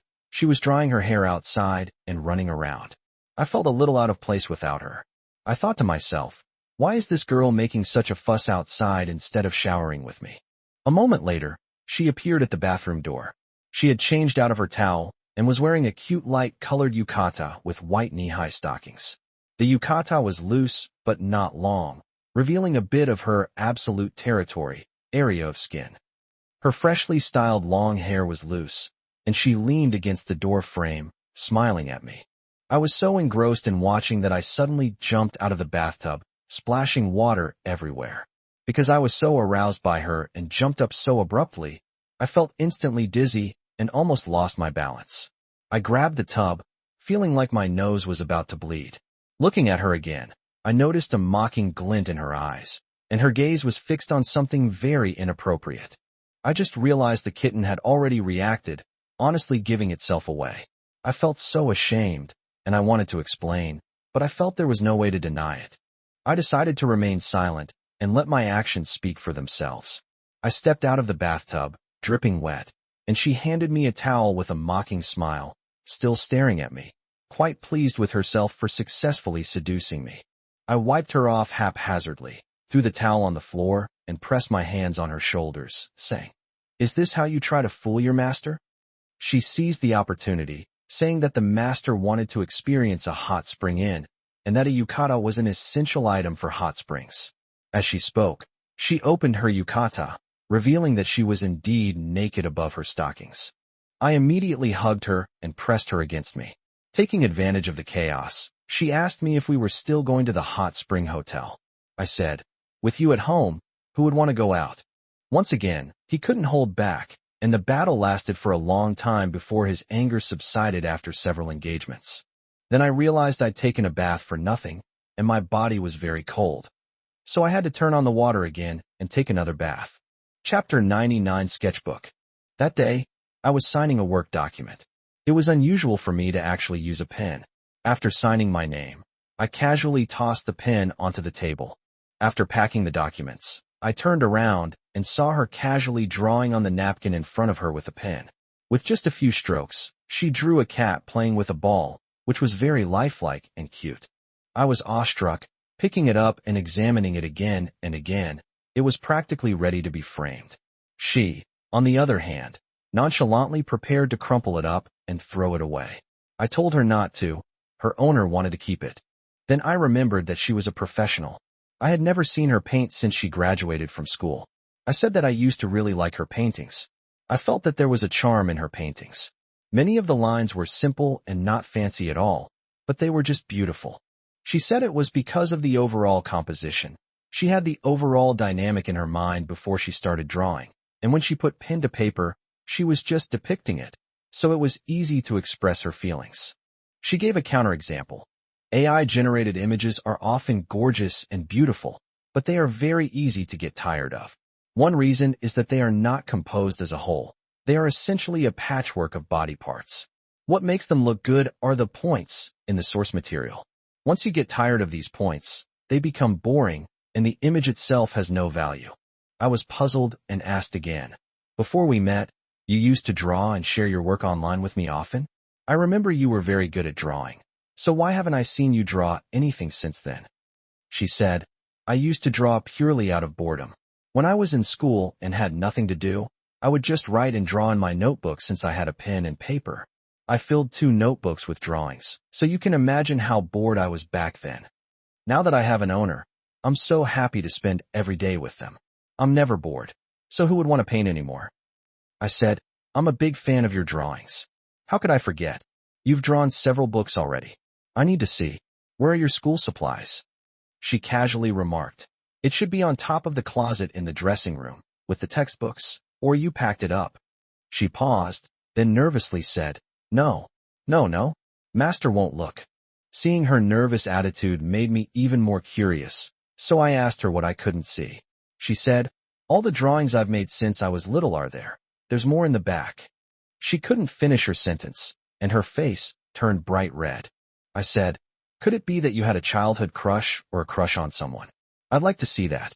She weakly reached out and tugged at me, saying, No, Master, please don't. I was amused. It was rare to see her so embarrassed. I kissed her and said it was okay, that her lover and master wouldn't mind, and that she was mine now and always would be. She became even more shy, watching me rummage through drawers and cabinets until I pulled out a bag of school supplies, finding her sketchbook among them. Although I prepared all her daily necessities afterward, I never really paid attention to her things. Whether they were things I bought for her or things she had before, I would just give them to her when she needed them, without ever looking through them. Seeing that things had come to this point, she decided to give up and took the sketchbook, saying that it was a sketchbook she had drawn in high school. She started telling me about it from the first page, saying that it was mostly anime characters, with a few still lives and landscapes. Some of them were sent to me by her, but I had never seen most of them before. There were also some lyrics and cringeworthy lines that she copied from other works, which I found very interesting. She blushed more and more, and halfway through, she said, That's enough. The rest is pretty much the same, Master. Let's stop reading. This behavior was very deliberate, which made me even more curious, so I scrolled on and saw. It was a sketch similar to my ID photo. When she saw it, she was exposed. She blushed and lowered her head, unable to say a word. She just pinched the hem of my clothes with her little hands and tugged at it gently. I continued flipping through the notebook. The contents were interspersed with anime characters, still lives, and so on, but there were several pictures that resembled me wearing glasses, me smiling, me with a cold expression. Next to my drawings were some sentimental words like, I miss you. Are you all right? And if you are well, then it is a sunny day. I was a little stunned, very moved, and felt tears welling up in my eyes. Suddenly I felt so sorry for her, and I unconsciously hugged her tightly. Scrolling down, I saw my profile picture, the one she had someone take of me before. I continued flipping through the pages, and there was a noticeable decrease in other content. The amount of me in the notebook increased significantly, and towards the end, it was almost entirely just me. I couldn't bear to look anymore. I closed the notebook and asked her in a hoarse voice, When was this done? When drew this? She answered with her head down, referring to the times we'd only chatted briefly each day. Back then, a single sentence from me could make her happy for a long time. But most of the time she didn't dare to initiate contact, and since she was in class, she could only scribble something down. The later drawings were from her major courses. She drew incredibly fast then, finishing the teacher's sketches in a flash. She couldn't help but sob as she said that whenever she had free time, she would start thinking about me, imagining what I was doing, and then drawing it in a small notebook. I want to say that at that time I was racking my brains to find topics that would interest her, but I was afraid of being disliked by her, so I didn't dare to say anything. With a hoarse voice, she realized she couldn't speak and that she almost cried, afraid of embarrassing herself. She held back her tears, hugged her, and comforted her, saying, "It's okay. It's okay. I won't draw you anymore. Now that I have an owner, I won't draw you anymore. I can just watch you hug me. I won't draw you anymore." She burst into tears, hugged me, and said, "Yes, now that I have my owner by my side, I don't need to draw anymore. I need to stay with you all the time, and I don't need to draw anymore." She cried again as she spoke. I hugged her, secretly wiping away my tears, thinking to myself how lucky I was not to have missed her, otherwise I would have been missing out for 8 lifetimes. Who would let something like this go? Even if she went crazy and stabbed me, I would still love her to death, meow. Later, we poured our hearts out to each other, went over the accounts, and explained our feelings before we met. We discovered a lot of amazing things. When my memoir is almost finished, I will describe the events before we met, as a prequel, in detail. She really suffered, meow. Chapter 100: The Origin of this book. I've already reached 100 chapters without even realizing it. Thank you all for your support. I initially thought it would end in about 20 chapters, but since everyone has followed it this far, let me tell you about the origins of this book. After she completely controlled and shut me down, I read more Yandere novels. After all, my wife is a Yandere, so I can relate to her. At that time, I joked to myself, I'm imprisoned by my Yandere wife, so I have no choice but to read Yandere novels. However, under her strict supervision, he dared not write many comments, and could only type a few words occasionally. Later, I followed King Moyu's book, Yandere Connoisseur, also known as You Said You Like Yandere. When I got to chapter 48, the section, What Girl Would Like, someone in the comments countered that some girls would like Yanderes, saying that he had encountered Yanderes before. I deeply resonated with this, and my long-suppressed emotions surged within me. I immediately exclaimed, "Yes, yes. That's exactly how my family treats me. They've imprisoned me for years." Then a netizen named Mio Mio replied to my comments saying, "Brother, tell me more." That was the beginning of everything. It was late at night, and she was already asleep. I poured out my grievances, telling her how I was captivated by a seemingly harmless little girl, and then plunged headlong into a life of control and imprisonment. Unexpectedly, the response was very good, and many people were interested and asked me for details. I had been holding back for a long time, so I gave a detailed account of how I ended up in the darkroom. Everyone enjoyed reading it, and wanted me to write a more detailed account. Since I don't have any social media channels, I had to share it late at night in King Moyu's fan group. She doesn't allow me to create my own group. Then I kept updating it in the comments section below that post. Tomato only allows a maximum of 150 characters per comment, and it gets heavily censored, so I had to give up. I explained that there were too many details to fit here. Netizens commented that I shouldn't try to learn from Ma, and encouraged me to write an autobiography. I am self-aware enough to know that my writing is terrible and I have no idea how to write a novel. But I couldn't resist the enthusiasm of the netizens in the comments section, who told me not to worry about my writing style, just to record the facts in a straightforward manner and as long as my feelings were genuine. And so this book came about. Originally, I only intended to simply and clearly recount my experiences for acquaintances to read. But as I began to write, I discovered that it stirred up memories. I had a deep relationship with her, with both gratitude and resentment. There was so much I wanted to say, so I wrote it down chapter by chapter. There was no outline, no artistic embellishment or modification. It was entirely based on my memories, and even the order of events is somewhat chaotic. Because my life with her was completely isolated, time was the first thing to become blurred. I had no idea about the month or the date, and sometimes I couldn't even remember what year it was. But the little things I did with her are my most precious treasure. I can't really tell if I feel stifled or happy anymore. Maybe it's both. A mix of good and bad is what makes life real, meow. Given the distance between us, which felt like we were chained together, it was impossible to keep this from her. From the moment I started writing the comments, she kept asking me what I was doing. I had no choice but to tell the truth. I was moved by reading a Yandere novel, and the content of the book was similar to my current life, so I resonated with it a lot and wrote a review. She asked me what I resonated with. She's not a Yandere. I said Yanderes don't even admit they're Yanderes. She didn't argue, but after glancing at everyone's enthusiastic responses, she got upset, saying I was ignoring her and chatting with other people. I told them that Tomato mainly reads novels and doesn't have a private messaging function, so we won't develop any personal relationships. They can't take me away from them. She didn't believe me.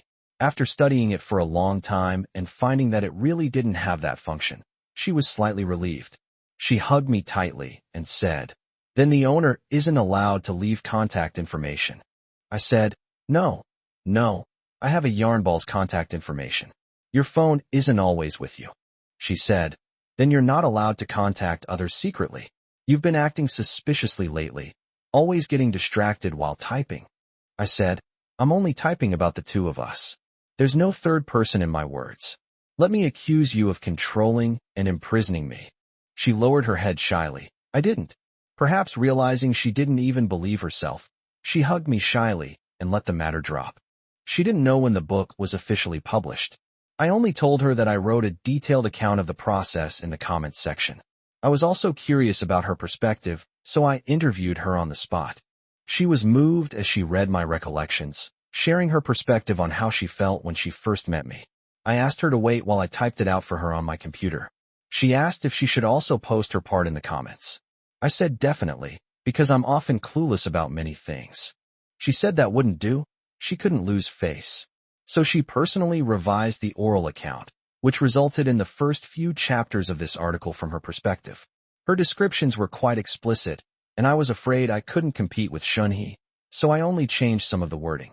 Later, thanks to everyone's support, the article became popular on Douyin. I didn't dare to make a fuss, fearing that it might offend her, because there was a precedent for this. She had become popular on Douyin when she was an internet celebrity, but then something happened to her. Chapter 15 of this book records this in detail. But she soon found out that the big data push was really effective. She didn't show any reaction when she first saw it, but when we were both in bed in the evening and I was still writing a comment, she stared at me and asked what I was doing. I felt a little uneasy under their gaze and replied guiltily, "Write a comment. Didn't I tell you that?" She paused for a moment and then said, "Master, what you wrote is probably more than just a comment." I knew I couldn't hide it anymore, so I had to ask when you found out. She said, "I already knew. Douyin pushed it to me before, but I didn't know if I should tell you. I was afraid you would hate me, so I didn't dare to say it."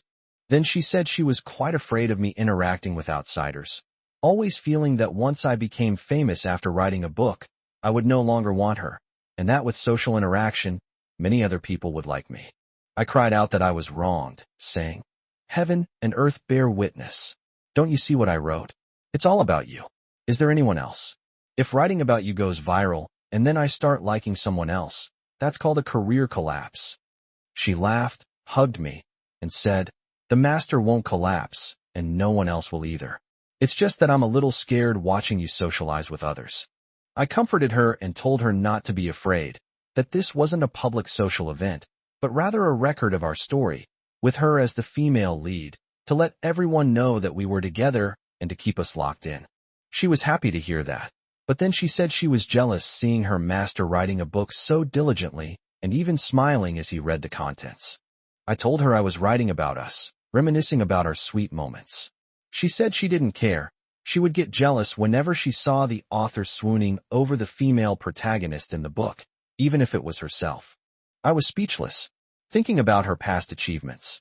This girl had been jealous of her own photos before, so it's quite fitting that she's jealous of her own writing now.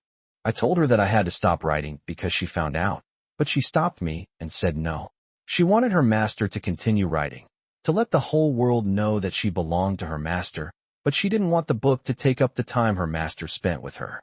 I told her that her request was excessive, but I had no choice but to agree. Later, when I encountered setbacks several times, she encouraged me to persevere, saying that no matter how popular or unpopular our story was, the author should continue writing it. And so, I started writing every day after she fell asleep, and it slowly became a habit. It went from, I'm so bored being imprisoned by my Yandere wife that I can only read Yandere stories, to, I'm imprisoned by my Yandere wife, so I have to write Yandere stories. I'll continue, meow. Thank you all for your continued support, meow. Chapter 101, Jealousy of Photos. As we all know, our lives are very monotonous. She doesn't have any hobbies besides me, so I'm forced to have her as my only hobby. So my main source of entertainment was to take advantage of her, buying her all sorts of clothes so she could play various roles, and I even developed all sorts of uses for them.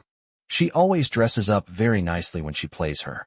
She's a minor internet celebrity and has a habit of taking photos, so we often take photos before the big battle. Often, I would take a set of photos with the mindset of, I've finally gotten everything ready. And occasionally, I would go out to shoot outdoor scenes before coming back to continue. So that day, she dressed up meticulously as usual, wearing cute accessories and white socks, looking exactly like a character from a Japanese idol drama. She was also very satisfied with her outfit that day, and took 2 selfies on the balcony in the light. The lighting was great that day, and the photos turned out very well. I was blown away by the finished film and couldn't help but stare at it. She was beside me explaining the plot, preparing to act out a scene with me. A young girl, due to misfortune in her family, is confronted by creditors and has no choice but to go with them. Once there, because she has no money, she puts on a token resistance, and then, I was so engrossed in her photos that, unusually, I didn't listen to what she was saying. I just kept looking at the pictures and then at her in front of me, thinking how amazing she was. I didn't even respond to what she was saying. Instead, I told her that the character she was portraying today was so photogenic that I wanted to take a lot more pictures. Without saying a word, he grabbed a tripod and photography equipment, dragged her downstairs, and took her to the park downstairs to take pictures. She was a little confused when I interrupted her halfway through her story, but she seemed happy to see that I liked her, and obediently came downstairs with me. She really looked amazing that day. She attracted attention from passers-by in the neighborhood, and even more people gathered around her in the park, creating the perfect photo opportunity for an internet celebrity. She was so shy and anxious that she kept hiding in the gaps between buildings, urging me to finish taking photos quickly so we could go upstairs to take care of business. I couldn't capture the feeling of her balcony in the photo, so I had to let her take a selfie before I got a picture I was satisfied with. Only then did I finally feel content and take her upstairs to run some errands. Even after it was all over, I couldn't forget the amazement I had just seen. I took out her phone and looked at the photos she had just taken. I even saved one on my own phone, which I used to read novels, and set it as my background so I could look at it every now and then. Then she got a little annoyed and asked me what I was staring at. I said the photo you took yesterday. This profile shot with the sideways glance is so charming. The light is just right on the bright brown eyes. The gaze is like it's seducing. She said, I took these photos to seduce you, master. Why are you only looking at the photos? I'm right here. Look at me. Look at me. As she spoke, she grabbed my arm and shook it, looking at me with a very intense gaze and a cold expression. Seeing this made me feel inexplicably guilty, as if I had done something wrong to her, like I had cheated on her. But then I remembered that I had only looked at the photos she had taken yesterday, and I thought she wouldn't be jealous of me, so I confidently said, I'll keep you company, I'll keep you company. I didn't stop keeping you company. I also complimented her on how beautiful the photos were, saying I had set them as my wallpaper, and even showed them to her. Her face immediately turned cold. She snatched the phone, staring at her own reflection in the screensaver as if she were looking at an enemy. She gave a cold snort in front of me, changed the wallpaper back to the default, and even deleted the picture I had saved. I was dumbfounded, not knowing what was going on, and I didn't dare to stop her. I thought to myself, I've really messed up this time. Why does this crazy woman react like she's jealous? But that was her doing. She just did it yesterday. Before I could even react, she was finished. She coldly handed the phone back to me, then looked at me with a stern, cloying voice and said, "Now, master can only look at me. Look at me." I dared not touch my phone again, staring at her silently, not daring to move at all. We stared at each other for a while before she gently threw herself into my arms, slowly wrapping her arms around me and locking me in her embrace. During that time, I remained motionless, like a frog entangled by a snake, and I was truly bewildered. It took me a long time before I dared to whisper that I only looked at you, only at you. She was in my arms, sobbing slightly, saying, "She needs her master's gaze. She can't be separated from him for a moment. She just wants his attention. She's afraid of anything that might attract his attention, whether it's her picture or anything else. Just look at her, okay?" She looked up, and I saw that her face was already streaked with tears. She said very humbly, "I will dress up for whatever my master wants to see, and I will fulfill any request, as long as my master looks at me. Just me, not at the photos." She started crying again, saying that she was too afraid to take pictures anymore. She used to like taking pictures to remember her owner, but now she was afraid that the photos would steal her owner away, and that her owner would only like the photos and ignore her in person. My brain is completely overwhelmed. I've never seen anything like this before. Is she jealous of her own photo? I could only comfort her, saying that photos can't compare to her in person. She's cuddly, affectionate, and incredibly capable. Photos can't compare. From now on, the owner won't take any more photos of her. At most, a pre-battle snapshot, but definitely not many. Let's get straight to the point, focusing on her in person.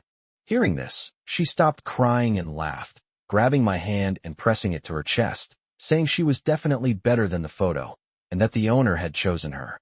I was speechless and had no choice but to cooperate. That day, she used all her skills and methods to fully demonstrate things that photos can't do, completely disregarding my tolerance level, which she usually doesn't either, and the battle went on for a long time. Completely disregarding my condition, she seemed to have unlimited energy, desperately trying to impress me. The more I watched, the more pathetic I felt, but I didn't dare to stop her, so I could only try my best to cooperate, and I was almost bleeding. She didn't let me off the hook until she was convinced that I had memorized the rule that no photograph can compare to her in person and had ingrained it into my very being. This incident taught me a lesson. Later, we would still take photos before the battle to commemorate the occasion, but I never dared to show my love for her photos again. I only dared to secretly flip through her photo album late at night to reminisce about the past. Chapter 102: Taking Care of Her When She Was Sick. A few days ago, she got sick with a fever and felt weak all over. Surprisingly, I didn't catch it and was still full of energy, so the responsibility of taking care of her naturally fell to me. She was very anxious while she was sick.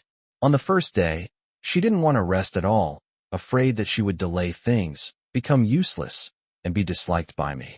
So I became even more nervous and struggled to keep going. I watched helplessly as she collapsed onto the bed, laboriously typing with her fingers to express her recognition and resonance with the client. Her enthusiastic speech was as if she had found a kindred spirit.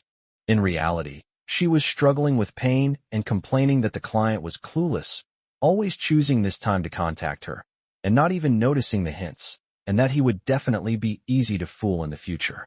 With a bitter face and vicious curses, he typed the gentlest words to the client. It broke my heart to see her like this. I told her she shouldn't work anymore since she was already like this, but she said she was worried that outsiders would notice something was wrong and that her perfect image would be affected. I had no choice but to stay with her while she worked, and only after we finished did I lie down on the bed, groaning in pain. I went over to comfort and coax her, and she suddenly became very nervous, covering her head with the blanket to prevent me from seeing her face. Then she struggled to get up, and when I asked her where she was going, she said she was going to comb her hair and wash up. I told her she was delirious with fever and shouldn't be resting in bed. Why was she combing her hair? She got up, pressed my hand down, and said she needed to tidy herself up for her masters. I said, "You're already like this. Why are you still making a ball of yarn? Take good care of yourself. Your owner won't die if you don't make it for 2 days." As I said this, I got up. She suddenly grabbed my elbow and drew several long lines on my upper arm. See comments section for the picture. She tugged at my elbow and said, "Master, you don't hate me." She felt that she was sweating a lot, dirty and smelly, and looked like a ghost with her hair all over her body.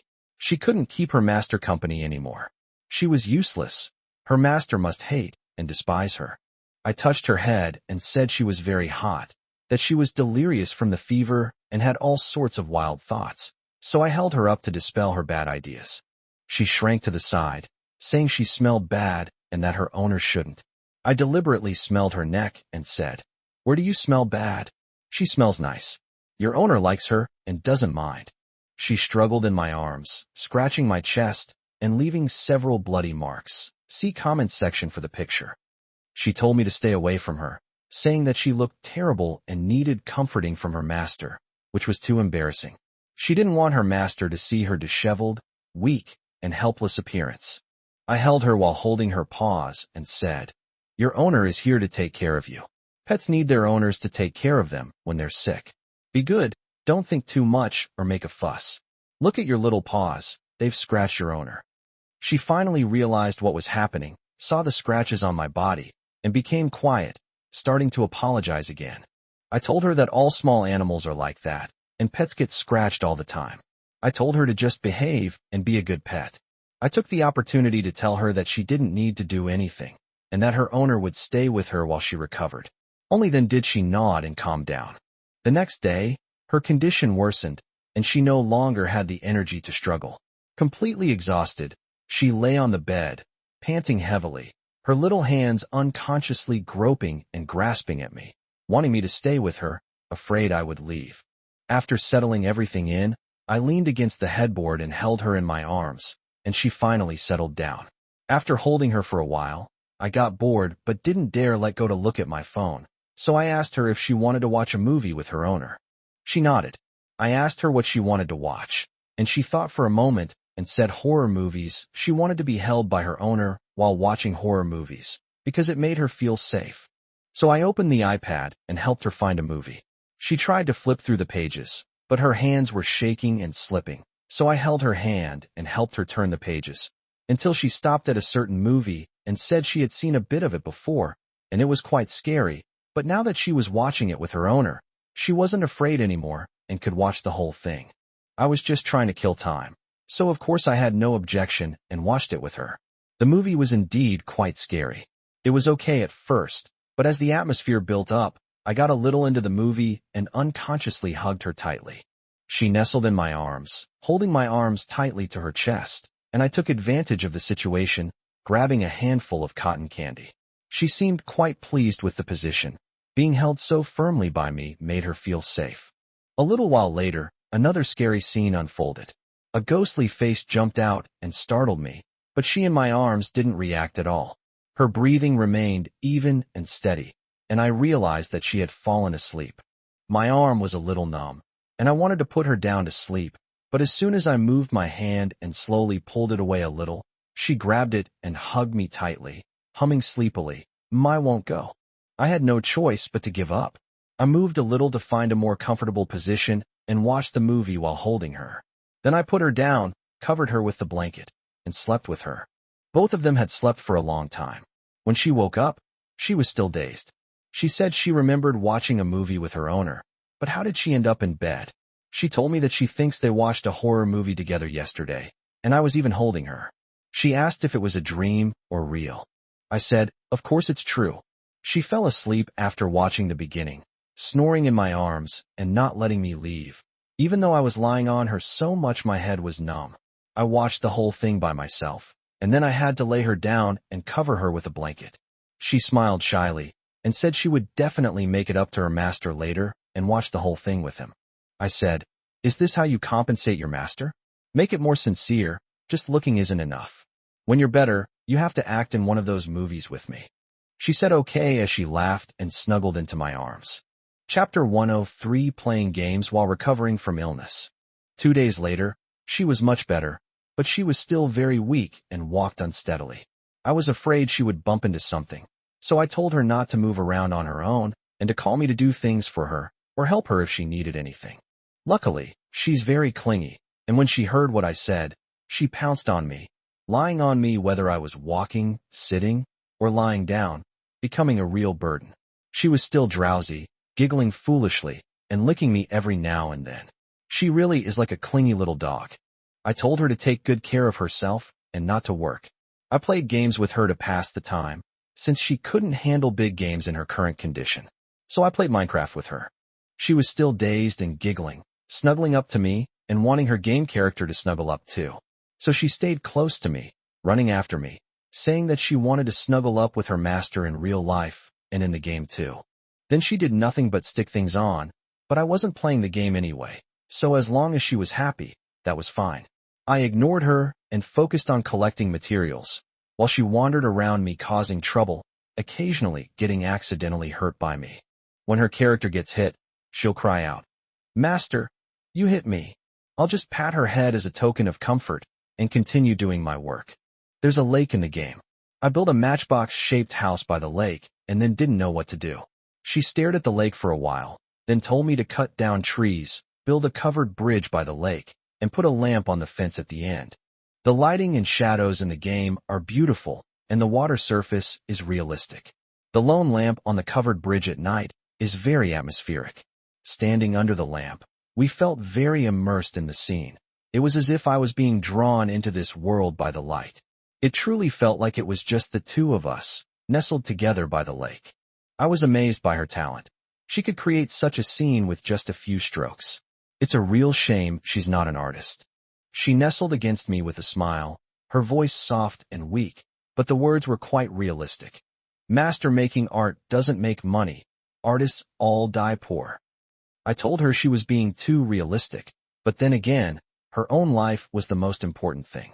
She said, "Yeah, besides, I also have to support my owner." I was speechless. I wanted to refute, but I was at a loss for words, so I shut up and silently went to collect some materials. She casually built a windmill, looked at it for a while, and then took it down. I asked her why she took it down, and she said she wouldn't build it because it would affect XXX, a technical term I didn't remember. When we talked about this, she said that the composition of the picture is very important. The key is to subtract rather than add. The human eye is not a computer scanner. The visual center is only a very small area, so you need to highlight the visual center. Then, one of the most common misconceptions among creators is focusing on details. There is an information gap here. For creators, every stroke is their hard work, and they will care a lot about the overall integrity of the work and the reasonableness and accuracy of the details. But it's not the same for viewers. For them, it's just a fleeting glance, and the information from their visual center is everything. Most other information is ignored and doesn't need to be cared about at all. So her classmates worked very hard but still couldn't get good scores because they cared too much about their own efforts. They didn't consider the observers, the examiners, or the clients. In the end, they could only impress themselves, when in reality they were the least valuable. Without recognition, it was all meaningless. Exam markers have to look at many papers every day, while TikTok users only need a second or two to swipe past them. The opportunity the world gives us is really just that one glance, that 1 second. That's why she's under so much pressure every day. To succeed, you have to seize every second. If you can't impress people at first glance, most of the opportunities will slip away. You can't expect others to stop and appreciate the details of your hard work. I found her words cruel, poignant, and realistic, and told her, "You're sick, so stop thinking about these things and just play with your master." She sounded a little forlorn and said, "So I hope my master will pay more attention to me." I said, "I can't take my eyes off you, whether you're stunning or not. I have to keep staring at you. You're glued to me all day long. I can't help but look at you." She finally stuck it on, satisfied, and said shyly, "No way." Then she ordered food for us. Because she was sick, she didn't dare to eat many things, so we bought her cream of mushroom soup from a chain store. It has a mild flavor, and she usually eats it, so it's a safe bet. The takeout arrived. I wiped the table clean, took out the soup and put it on the table, then picked her up and sat her down to eat. Then I was about to sit down across from her when I suddenly realized that she was using her trembling hands to open the soup lid. She didn't hold it properly and spilled the soup all over the table. The cream of mushroom soup was very thick and didn't flow. It just turned into a clump. She screamed, and when I turned around, I was stunned. Luckily, the soup hadn't splashed out and burned her. We definitely couldn't keep the soup, so I got ready to grab a bag and clear the table. She stared blankly at the spilled soup. I thought she was upset, so I offered to buy her another serving. She didn't reply, but suddenly bent down and touched the soup on the table with her lips. I was stunned. I said it wasn't necessary. It's okay if it spills. I'll buy her a new one. She looked up and whispered that in the animal movies she had seen, small animals ate like this, and she had always wanted to try it out. She touched it again, saying it really did look a bit like a puppy. Thankfully, the owner had just wiped the table. She wouldn't let me clean it up and touched it a few more times before looking up and asking if she looked like a puppy and if she was well behaved. I said that wouldn't do, so I pushed her away, forcibly cleaned up the soup, and bought her a new one. She froze for a moment, as if only then snapping out of her daze. Looking at the table she'd just touched, her face slowly flushed red. She felt it was ruining her image. After a long pause, she finally managed to stammer, "Master, please forget what just happened. That wasn't me." I didn't. I laughed and said, "You just said it was so risque, and that all puppies are like that." She blushed and said, "I didn't say that Master is bad." I said, "Your reaction is so cute. I have to write this down and put it in my novel." She said, "Don't write this in a novel. It'll ruin the character's image. I'll be too ashamed to show my face. Master, please forget this scene. Please forget it soon." I said, Okay, the content you're licking is indeed quite risque. Even if you wrote about Shunhee, it wouldn't be acceptable." Chapter 104: Pets and Pet Dogs. Although she is very afraid of people, she has always been friendly to animals.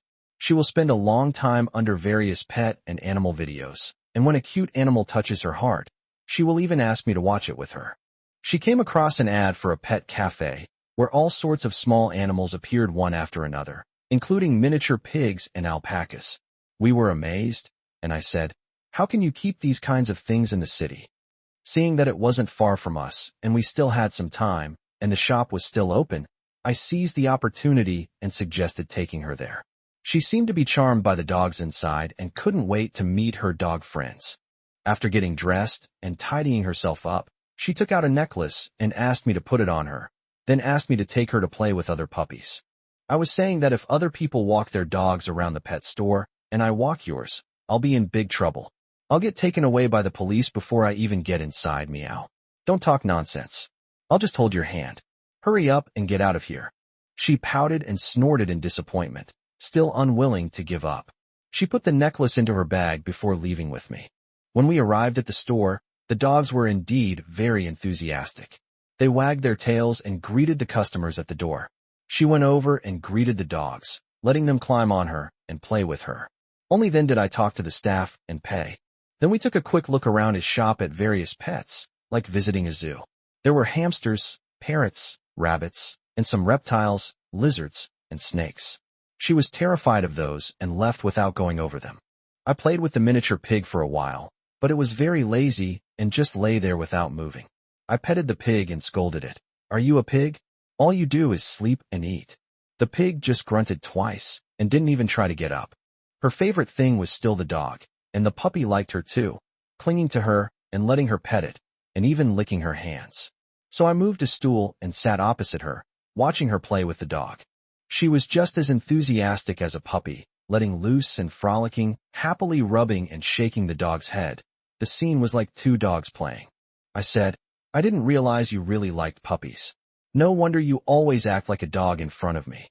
She looked up at me with a smile and said, "I was originally my owner's pet dog, and I love my owner the most." I blushed a little at her sudden confession and didn't know how to respond for a moment. She, on the other hand, stroked the dog's head and started talking to herself.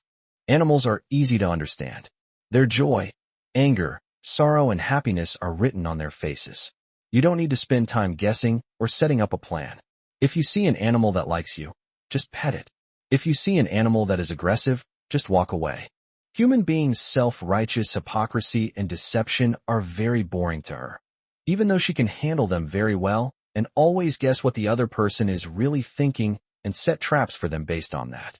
But she doesn't like this kind of hypocrisy, whether it's other people's or her own. It makes her feel tired and annoyed. As she spoke, she let go of the dog, came over and lay down next to me, looked up at me, and said, That's why I love my owner the most. I love being my owner's little dog. Then she hugged me, rubbed against my legs, and said, "Don't hide it. Just pounce on me and express your liking and love directly. No need to act at all. Just say what you want." Then she said that she actually really likes puppies.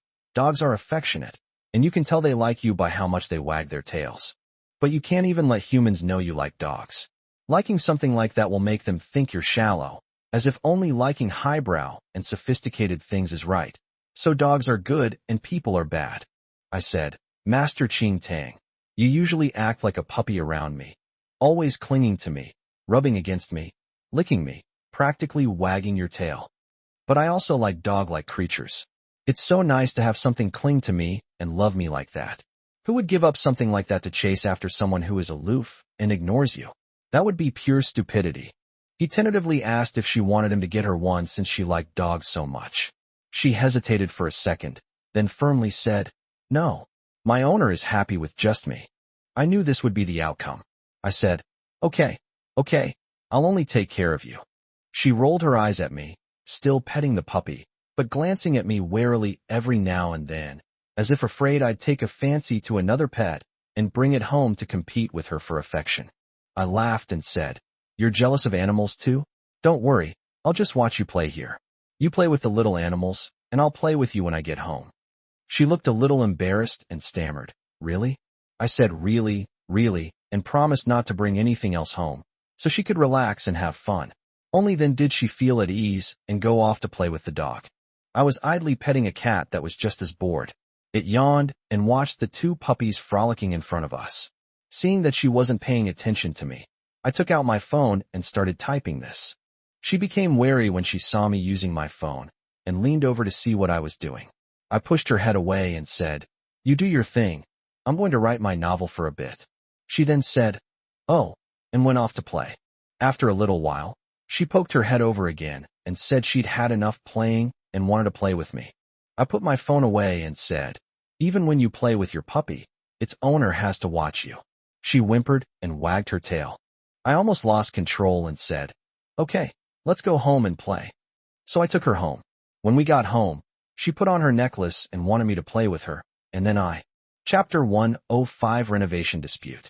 My family bought this house because my dad liked the area when my family was working on a project nearby. Because there's a park and lake downstairs, it's not in the city center, and the price is relatively much cheaper. He bought it to live in, for convenience of commuting to work, and because it's close to the project. The renovation was quite simple, just basic furnishings for his work. After his project ended, I moved in when I needed to live alone again. Of course, I couldn't do any more renovations myself, so I just moved in directly, even leaving some of his belongings in the room. As everyone knows, she moved in completely out of the blue. According to her, she was like a pet coming into a new home, arriving in a big cardboard box. She sees nothing but me. As long as it's with me, she wouldn't mind living in a pigsty. When we got married, my family suggested decorating a new house for her, but she refused because she was afraid of disturbing her life. As a result, we lived together for more than 3 years, and the house didn't change at all. She didn't even take the things her parents left behind. I used to be very ambitious, thinking that this small house was just the beginning for me. I never thought about decorating it, and only dreamed of buying a big house in a big city after I became successful in business. That day, I woke up and looked at the ceiling, then at the chain that bound me and her beside me. I felt that this was how my life would be. Even if I really succeeded in business, she probably wouldn't think about moving. This place would probably become my prison for life, or at least half of my life. Thinking about this, I felt we should at least renovate it and improve the prison environment. At the very least, we should move our parents' things to their place, organize our personal belongings, and replace old appliances, such as getting rid of the old television that hasn't been used for years. In short, we dealt with the remnants of the previous era and transformed this house into our little nest. After she got up, she saw me thinking seriously and asked me what was wrong. I said, "I guess I'll have to live like this with you for the rest of my life." She hummed in agreement. I said, "You probably don't want to go anywhere else. You just want to stay here with me." Her eyes lit up. I said with a look of despair. So this is how you keep me locked up in this room as a form of imprisonment?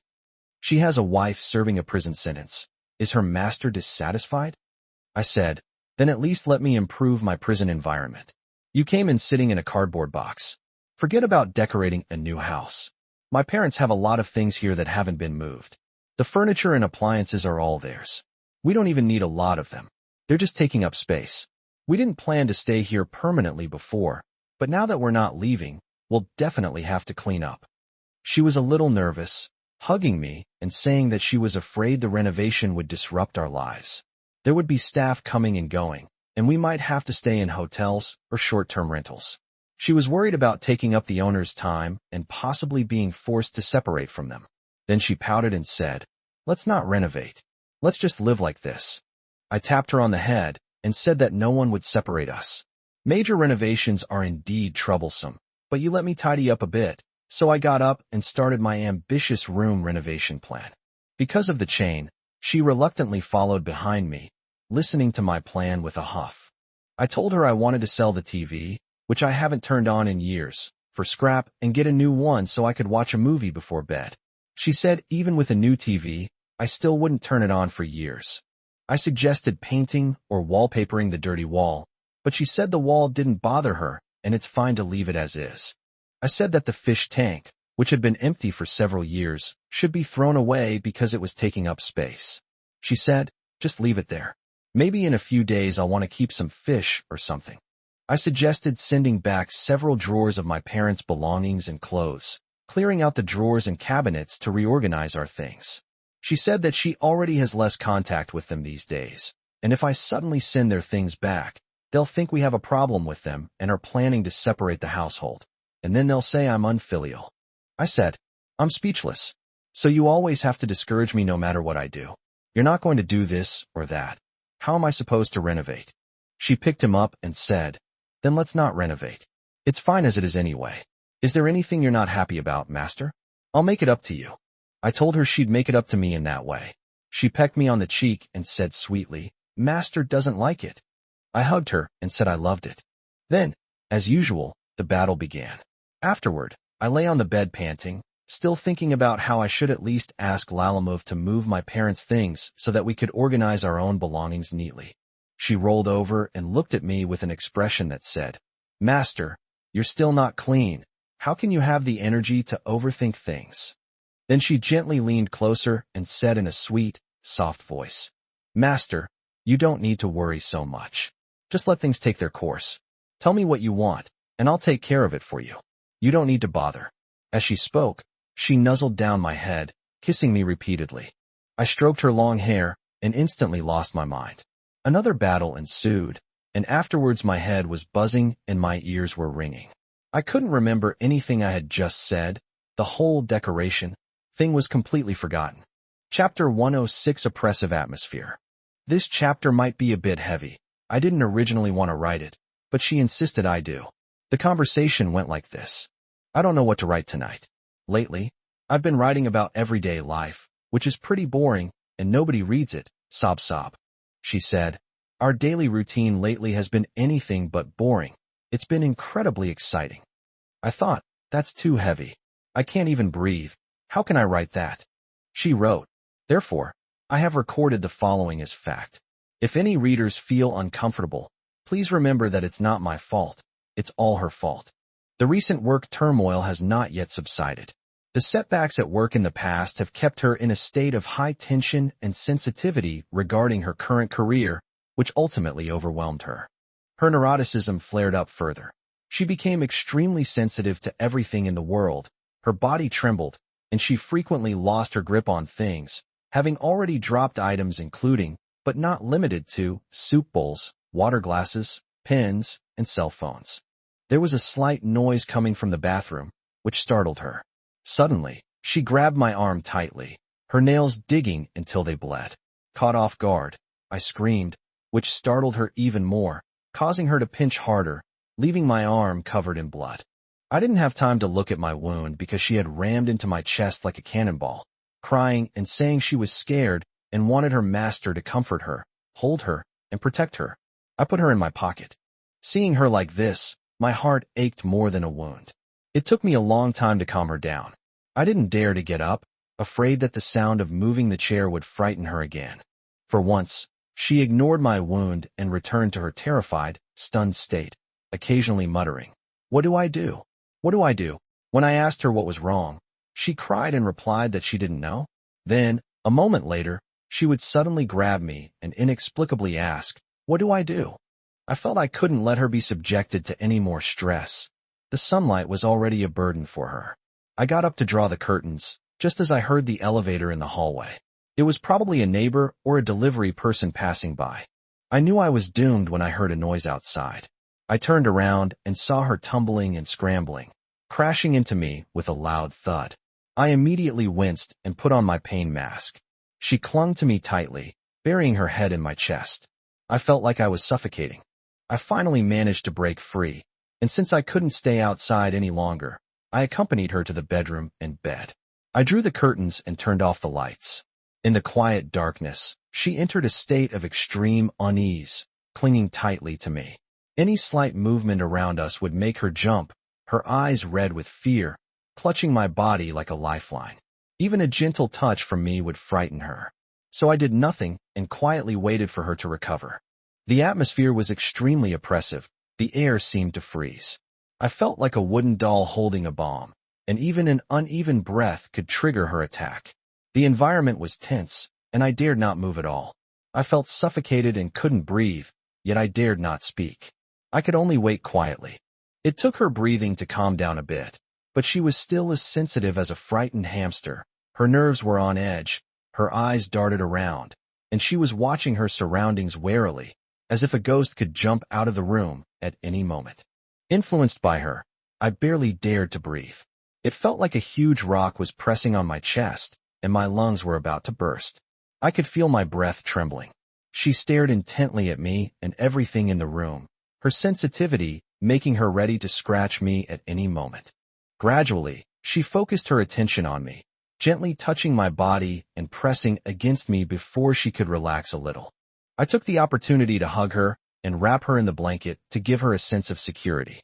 She finally regained her composure and burst into tears, sobbing as she apologized to me, saying she couldn't work anymore, couldn't keep up the role of me, she couldn't do it, and then she was afraid of being useless. Of course, I comforted her, saying that her impersonation of me was an accident, that this job shouldn't have been so important, and that my status wasn't that high. She said I'd been forced into this position, and now it was time to return it to its rightful owner and let me go back to where I belonged. Fortunately, our daily expenses are not high. Given her social anxiety and shut-in nature, she has no social needs and is very cheap to raise. We have enough money at home to live on.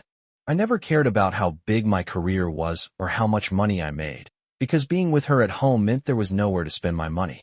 Even if I became truly successful, I would just be a puppet on a string with no way to show off. She wasn't listening to anything I was saying. Fortunately, she had stopped lamenting her own incompetence and just held me silently. I stopped talking, gently held her, and felt her trembling nervously in my arms. The air was still thick with depression and anxiety. She couldn't relax, and neither could I. We stood there, seemingly warm but actually tense, in a standoff. After a long while, she finally said she couldn't relax. Her tense back and waist ached. We all know this is a somatization reaction, but there's no way to eliminate it right now. I suggested putting 2 pain relief patches on her, but she grabbed me and said, "Master, don't leave. Don't leave me." I had no choice but to lie back down and hug her. The feeling of suffocation came from her body, and I couldn't bear the weight of her. I wanted to go crazy, to scream and shout, and to escape this oppressive space. The warmth and softness from her embrace offered me a sense of comfort. I buried my head in the back of her neck, savoring her fragrance. My reason gradually returned, and I held her even tighter.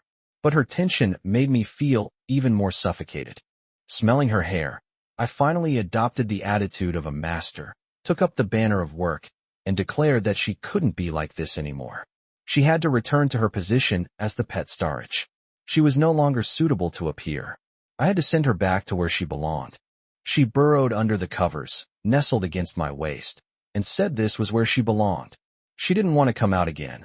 The master would do the work. I saw her start to move, finally loosening up a bit. I gently patted her under the covers, then picked up my phone to deal with the people she had stood up and her work.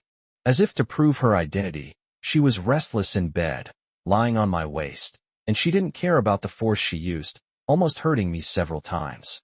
Afraid of frightening her, I dared not resist or warn her, and could only endure the pain with a bittersweet feeling while continuing with my work. After a while, I announced that I had finished all the work she was afraid of and had sent the person away, and told her not to be afraid anymore. She then poked her head out from under the covers, shook her head, and said that she had hurt her master again today. She could make it up to him with her body. Anyway, she was her master's pet, she knew, and she would only do this job from now on, hoping that her master wouldn't abandon her. I was exhausted from her antics and frustrated by the oppressive atmosphere, desperately looking for a way to vent my anger. Seeing her so delicate and submissive, I pounced on her like a venting maniac. Just as she said, I was the only person who didn't scare her. My actions didn't trigger any tension in her either. She desperately wanted to immerse herself in the moment, to be close to me, saying that she wouldn't be afraid of outside noises when we were touching. I kept fussing until she was exhausted and fell asleep, holding me before I started to vent. The atmosphere was still not good, but at least my suppressed anger was released, and I was finally able to fall asleep. Then I fell into a deep sleep with her. Chapter 107 Zoo. After playing with her at the pet store, I had planned to take her to the zoo, but she doesn't like going out and finds it troublesome, so she has always been unwilling to go. Then she saw an advertisement for our city zoo, featuring a group of adorable baby animals. It captivated her, and she dragged me around looking at them for a long time, saying her heart was melting from their cuteness. I took the opportunity to suggest we go see it live. She was still hesitant and conflicted, so I clicked the link and reluctantly bought tickets for the next day. Our city's zoo is quite large. That day, under the blazing sun, she dressed up meticulously and beautifully as usual before going out. She applied plenty of sunscreen, wore a cute woven hat with decorations, and even brought a parasol, just in case. She even put sunscreen on her hands and wanted to apply a layer to me too. I said, "Why would a grown man wear makeup?" and shook my head to avoid her. Without saying a word, she came up and smeared sunscreen on my face with both hands. I was like a cat being forced to take a bath, meowing and resisting. Finally, she applied the ointment to the back of my hand as well, saying, Okay, master, stop yelling." Only after she finished did I reluctantly stop yelling and tearfully go downstairs to get in the car. When she arrived, the sun was indeed very bright. She was wearing a dress and a woven straw hat, and she looked very pretty. Fortunately, there weren't many people, and everyone kept their distance, so she didn't attract too much attention, which prevented her from feeling too nervous or scared. The parking lot is quite a distance from the zoo entrance, so we had to walk. After only a couple of steps, she started panting and complaining of being tired. I said, "You're tired so quickly? We haven't even gotten inside yet," and pulled her along. When we finally arrived at the entrance, we bought drinks at the supermarket there and discovered they were selling vegetables and radishes for tourists to feed the animals. She was very interested, so I bought quite a few myself. As we entered the gate, I was still looking at the map and planning our route when she looked around. She spotted the meerkats behind the glass and pulled me over to take a look. The meerkats were also standing on the platform in front of the glass, watching her, maybe on guard duty. They stared at each other like that, and the scene was quite comical. The meerkats weren't afraid of people at all, and they curiously tilted their heads to examine her. We teased them for a while before leaving. This group of meerkats really piqued our interest in the trip, so we went to see the monkeys. The monkey mountain and monkey enclosure were pretty standard, and the monkeys were eating all sorts of fruits and vegetables that tourists fed them. What impressed me most was that the golden monkeys were noticeably more polite than the other monkeys, chewing their food slowly and carefully. The most interesting creature was a mandrill, kept alone in a glass enclosure, seemingly lost in thought. When it saw someone approaching, it would walk to the window and greet us, like a prisoner receiving a visit. Its face seemed to have an expression. It stared at me expectantly, then guided me to the lower right, pointing to the corner of the glass. I then noticed a hole in that corner, next to some vegetable scraps left by previous visitors. It kept pointing to the hole, even jumping around excitedly. its meaning clear. It wanted me to put food in through the hole. This was the first time I'd ever encountered such a clever animal. I felt it was truly intelligent, like visiting a mute prisoner. I put food in its mouth, and it calmly picked it up, watching me chew and eat. It seemed satisfied that I understood. In that moment, I genuinely felt it was a person, that we could understand each other, only it couldn't speak. She watched me interact with the mandrill, giggling, and said, "Master, I think it's smarter than you." My face immediately darkened. I replied, "Master, cats are very smart, they can meow. This one definitely can't." Afterwards, we visited the carnivore enclosure. The lions and tigers were rather uninteresting, but the red pandas were incredibly cute, adorably walking on the tree trunks. She was very happy watching them and really wanted to touch them, but unfortunately, being wild animals, we couldn't interact with them. She said disappointedly, "They're so cute. How are they fierce?" I told her, "Look at those claws, a scratch from them is no joke." After watching for a while, we left. It wasn't until the vegetarian area that her wish to get close to the animals was fulfilled. The park had specially set up an area for close contact with the deer. The deer were very friendly, and she fed and petted them while she was at it. She even asked me to take a picture of her with the deer. I saw rhinos fighting in the rhino area, and my first reaction was heartache. Rhino horns are precious, and they just went and rammed into each other like that. She was just amazed that rhinos are much bigger than cows in real life. The elephants and giraffes weren't anything special, but the hippopotamus's gaping maw was astonishing, startling us so much that we both involuntarily took a half step back. The baby hippo followed its mother closely, sticking to her like a shadow, which was quite amusing. In the raptor enclosure, I was so engrossed in looking at all the large birds I didn't recognize that I was amazed by how big the golden eagle was, almost half a person's height. She picked up a huge feather from the edge of the cage, carefully blew it clean, and said that the owner could take it home as a souvenir. We were a bit tired from walking around, so we sat at an outdoor restaurant for a while. Prices inside the park were quite high, so we only bought a drink. I wanted to buy her a proper meal, but she said that such expensive prices would only make her feel like she was being ripped off. After sitting for a while, we went to see the sea lion show. We were all exhausted from walking, so it was a good opportunity to rest. After we left the zoo, we still had about half of it to see. I took her on the park's sightseeing bus to continue to the next stop, but she was too tired to walk anymore. She tugged at my clothes and said shyly that she was tired and sleepy. I patted her head and realized that today's activity level was definitely too much for her, a homebody like her.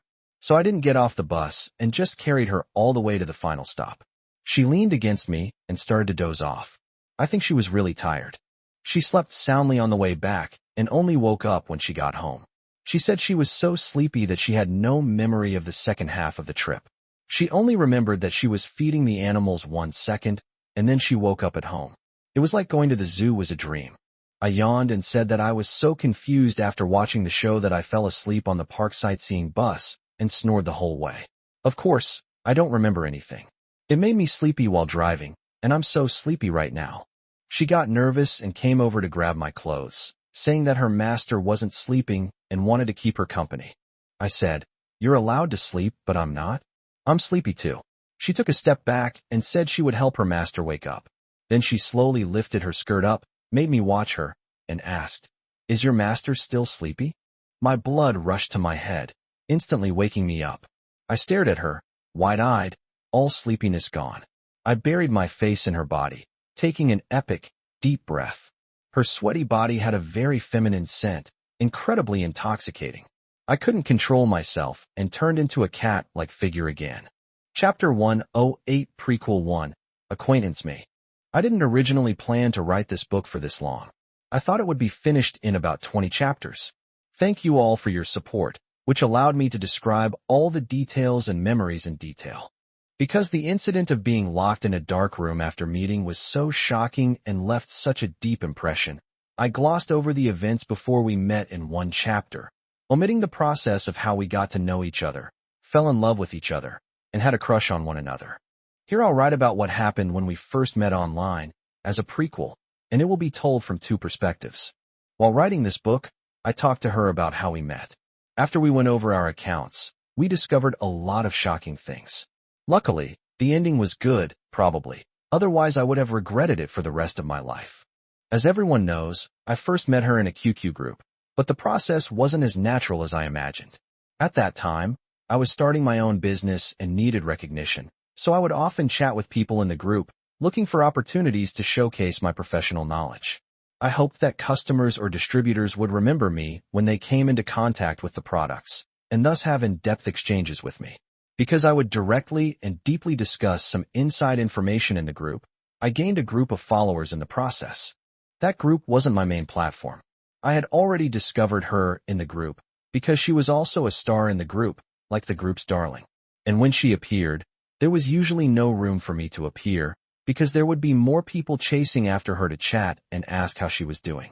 Because she behaves very elegantly and speaks in a pleasant and agreeable way, I sometimes pay attention to her chat history in the group chat to see what she said that day. She's someone I care about.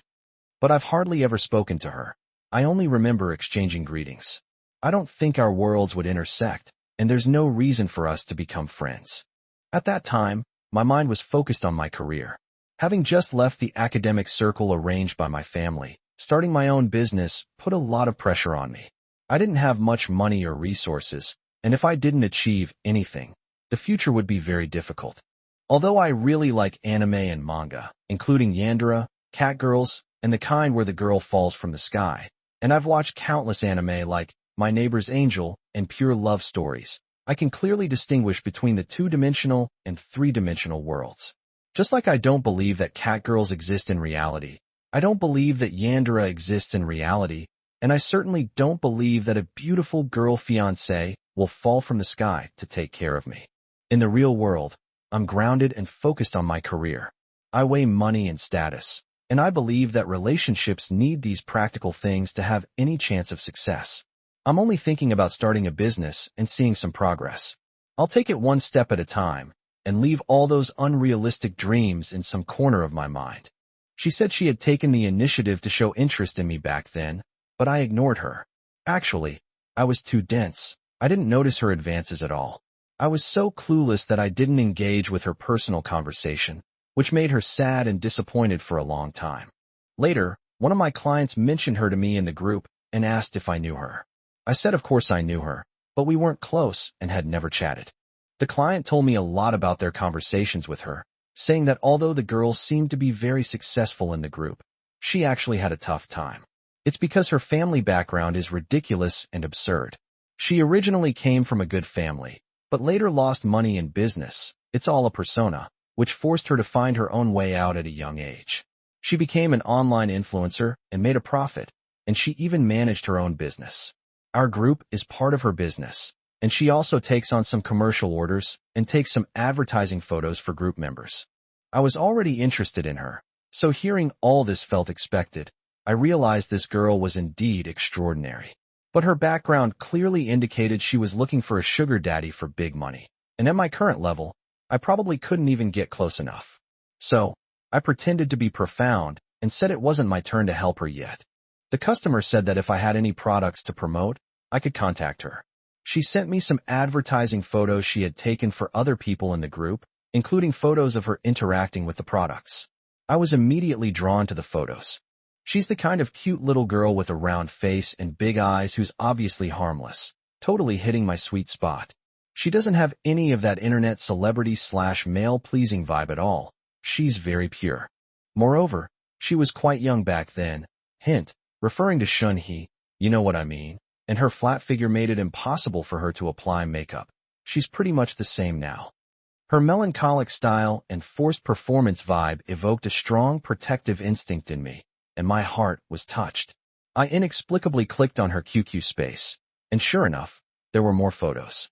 I scrolled through them one by one, even forgetting to reply to the customer. By the time I realized what was happening, the other party had already sent me several messages. I replied that the young woman was indeed very capable and had gone through a lot. The customer said, right? Add her as a friend later, and contact her when you need to take pictures. I said, isn't it inappropriate to add someone as a friend so abruptly? Do you think they'll accept? The customer said, of course they will. She's looking for people to take her orders. That's when I found a reason to add her on QQ. She accepted the request instantly and greeted me very politely, saying, "Hello, senior. This is XX. Please take care of me in the future." I was surprised by this polite and anime-like way of communicating and found it quite interesting, but I wasn't very good at replying. I only exchanged a few brief sentences, not daring to say more, and habitually added meow to the end of each sentence. Because I always talk like that, my input method has memorized it. Only after sending it did I realize it was inappropriate. Wouldn't it cause misunderstandings for a grown man to talk like that?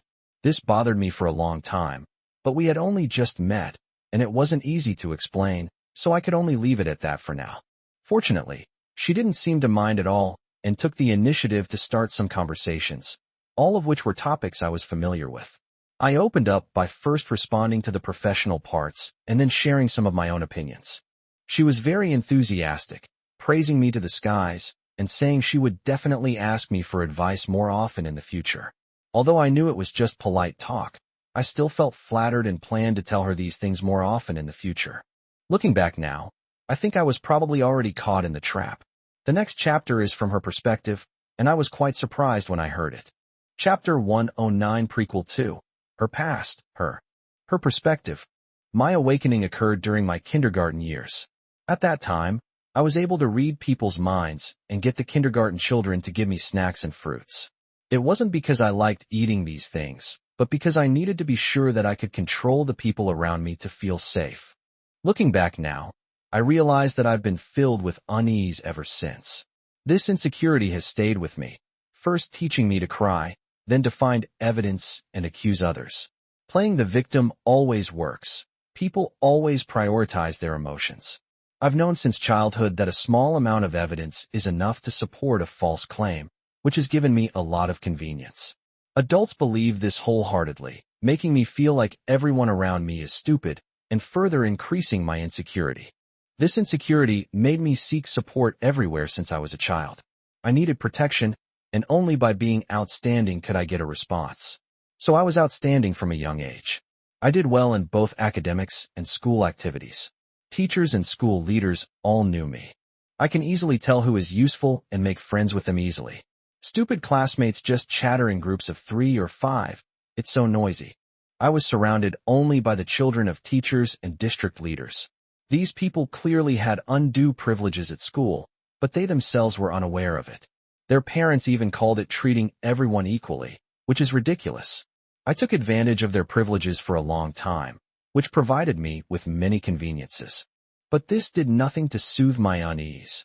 On the contrary, maintaining my relationship with them put even more pressure on me.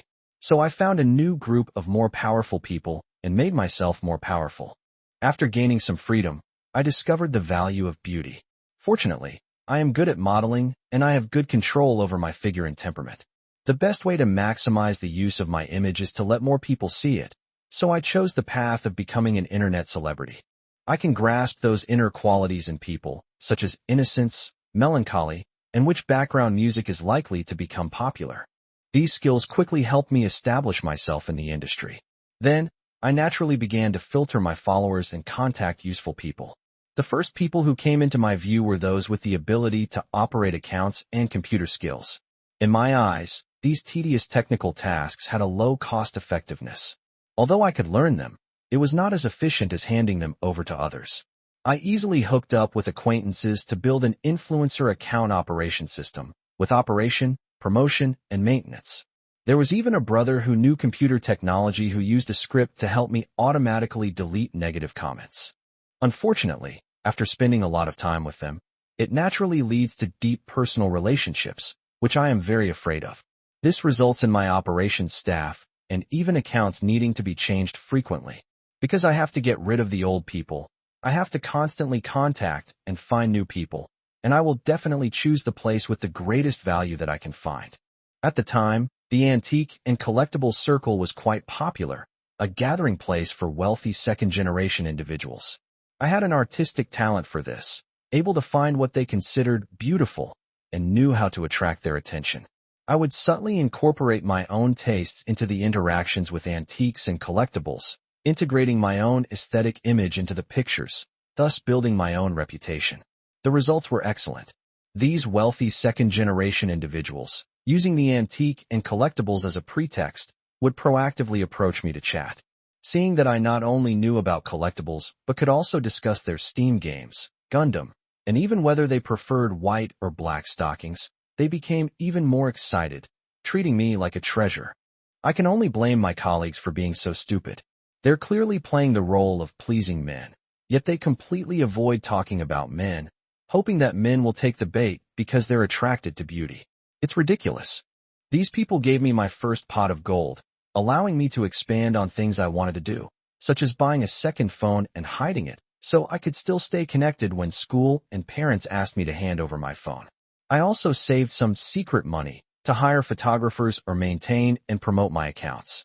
But for me, the most important thing is constantly changing people, searching for a sense of security in this world. But while everyone provides a sense of security, they also give me enormous fear and pressure. My status is rising, and more people like me, both online and in real life, and give me benefits and resources. I gradually developed a state where I couldn't say no or refuse. For example, if someone asks me to confirm anything, such as whether this is the right road or whether this is delicious, I will instinctively answer yes. Because what I care about first is not right or wrong, but the other person's thoughts. The fact that they can ask questions means they already have their own ideas, and I will never go against their will. I will prioritize their thoughts and their face.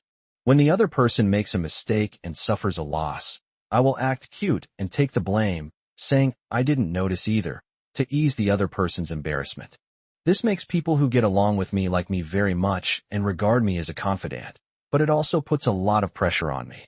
I have to lie through my teeth every day, and many times I can only watch the fire pit and jump in, just to avoid conflict with my companions. My world grew darker and darker, without a glimmer of light. Maintaining my relationship with them was suffocating me. I felt like I'd fallen into a web of my own making. I finally broke down and attempted suicide. My parents took me to the doctor to relieve my stress, but I didn't want them to worry, so I outwardly cooperated. But actually, my pressure increased even more. The feeling of suffocation was everywhere. I frantically marketed myself online, hoping to find someone to protect me and provide a sense of security. Tragically, the more successful I became, the more I failed. Until I met my master.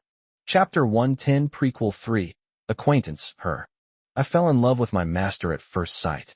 I noticed him in the group because his voice gave me a strange sense of security, which was very hypnotic. Watching him talk so eloquently in the group made me sleepy very quickly, and I have always had trouble sleeping, and it is quite difficult for me to fall asleep. At first, I just thought this person was interesting and could lull me to sleep. Later, it developed into a habit of searching for his chat history in the group and saving it to read as bedtime stories. He rarely chatted casually in the group. I could see a clear purpose behind his posts. He wouldn't participate in topics outside his area of expertise. So I increased my focus on that group, chatting more frequently and adding several members to build relationships. This is my usual approach, almost instinctive. I always use my strengths to cultivate relationships with others in my circle, letting them test the waters or take the lead while I remain behind the scenes. This gives me a sense of security and makes me unafraid of failure. Because it's others who fail. Only when outsiders figure out the strategy will I personally step in at the crucial step to reap the rewards. Soon I became the darling of that group, and even became an administrator, becoming the one who set the tone. I deliberately got to know several people who were similar to him, and often chatted with them in the group, controlling the topics within his area of expertise, just to lure him out. But this move backfired. The others were too enthusiastic, talking too much and mostly chatting with me, which actually made him talk less. I couldn't openly ignore them, so I had to try to please them first. But actually, I was as anxious as an ant on a hot pan, feeling like they were just getting in my way. These guys all clearly wanted to develop a deeper personal relationship with me, so I found a seemingly naive and easily fooled guy and made up a story that rich kids would love to hear. A pure young girl is troubled by her family, about to fall into ruin, and is trying to save herself. He fell for it instantly. He hinted that he wanted to help me financially, but he didn't dare to say it outright because he was worried about my pride. I found it amusing and played along, saying that I wanted to be self-reliant and that my development in the group was for the same purpose. I said that if he was willing to help me, he could recommend me to a few potential clients. I hoped that he could put in a good word for me with these clients so that they would add me as a friend. I said that if my career was stable, I could break free from my family's control. I simultaneously projected an air of superiority and haughtiness while humbly pleading for his help, a tactic that guys love. I made grand promises, saying I'd take care of it, and then eagerly went to help. I was nervous, not worried about him being rejected after all. It was someone else's recommendation, so it wouldn't affect my image. My only concern was whether he'd be receptive to my persona as a girl oppressed and trapped by her family. That day, I stayed up all night, feeling very uneasy. I kept checking my phone, wondering why there was still no news. I wanted to contact the guy I had sent out on the errand, but I was afraid my true intentions would be exposed. It even caused me to miss my appointment with my parents that evening. It was then that I started to panic, wondering if I was caring too much about him. Back then, I used other people's affection to control many people and used their goodwill to make them do things for me. I've also seen many classmates who were blinded by love suffer foolishly. I've long been certain that I would never fall into the trap of love, because only when you are clear-headed can you take advantage of other people's feelings to benefit yourself. I've lived like this for years, because everyone makes me uneasy, so I've come to believe I'm a bad person and incapable of loving anyone. Therefore, I didn't connect the idea that I liked him. I just felt a strange unease. That evening, I saw him in my QQ Space visitor log. Knowing he had seen my photo, I knew I had a chance. The photos and captions there were carefully selected and displayed. This was the first step in attracting a man to fall for me. I immediately perked up, staring at my phone and waiting. Sure enough, a friend request came in very soon. I laughed, thinking to myself, "You're just like any other man," which makes things easier. "You're definitely not going to escape my grasp." At the time, I didn't know his position in my world, and I didn't even plan to bring him into my team. I just felt that he was someone I cared about, so I decided to win him over first. After adding each other as friends, I greeted him with a polite, anime-style message. His reply was very serious. His words were calm, but he added a meow at the end of his sentence. He doesn't do that in group chats. I pondered for a long time what he meant.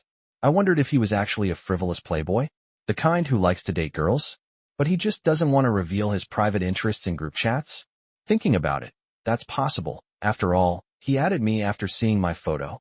He spoke very calmly, without any frivolous topics. Aside from adding a cat emoji, everything was normal. I was a little unsure and didn't dare to probe too easily, so I started the conversation with the pre-arranged work-related topics. He responded in the same way he did in the group chat, so I jumped in and showered him with compliments. It never hurts to say nice things. He seemed a little embarrassed, but he didn't talk about his personal life or make any frivolous remarks. Every sentence was very official and polite. It seemed my initial impression was correct. He wasn't so easy to win over. I needed to think of another topic and find an opportunity to delve deeper into the conversation. To avoid being too abrupt, I quickly ended the conversation, saying I would consult him later. Afterwards, I lay in bed, reviewing the whole operation. I couldn't find any flaws in him. Aside from the meowing, he acted exactly the same as he did in the group chat, completely businesslike. The only flaw was that he added me after seeing my photos on social media. Although his reason for adding me was a work collaboration recommended by a friend, this was likely proof of his interest in women. I had planned to share my photos during our conversation tomorrow, but then I thought it would be too abrupt and make me seem indecent, plus he would meow. I've got an idea. I have a female alternate account here. Tomorrow I'll use the alternate account to add him directly and seduce him. Let's see if he takes the bait. If he likes pretty girls and soliciting, that's easy. I can just use the alternate account to win him over. The next day, I didn't even answer that alternate account. I thought it was a scam. He wasn't that shallow after all. It seems he really is doing business strictly. This is troublesome. Let's proceed step by step. I need to get to know him first and start with working together. Chapter 111 Prequel 4 Online Chat and Voice Chat Me. After adding her as a friend, I was a little stunned. Because of my conservative and rational lifestyle, I had never chatted with a pretty girl, especially one so cute that she made my heart flutter. I was so nervous that I didn't know what to do. I was afraid she would think I was frivolous, so I didn't dare to speak rashly.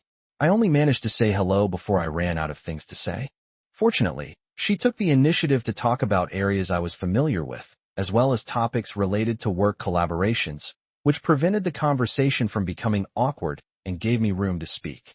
After our first chat, I got a little carried away by her praise and was surprised to find that I cared about her more than I thought. That night, I reviewed our chat history. Although there were no obvious flaws, I still felt like she was deliberately trying to please me. I felt a vague sense of loss and frustration. I told myself to ignore it and put it aside, but then I couldn't help picking it up again. The next afternoon, she contacted me again, which saved me from my predicament. Although the topic was still work-related, we chatted casually until evening. Over the next few days, I got used to the rhythm of our conversations. The topics gradually shifted from the group chat and work to her personal situation. I began to understand her, and just as the other group members had said, she was working hard to support herself and climb out of the quagmire of her family. At the time, her words and ideas were very naive, coupled with her innocent photos and pure, harmless face. I was completely captivated, without a doubt, and patiently helped her plan for the future and arrange suitable products for promotion. She took photos as I recommended and sent them to me for my guidance and comments. I was tempted by her beauty, but didn't dare to show it. I seriously guided her on how to interact with the antiques. Looking back at the records now, I realize it was all complete nonsense.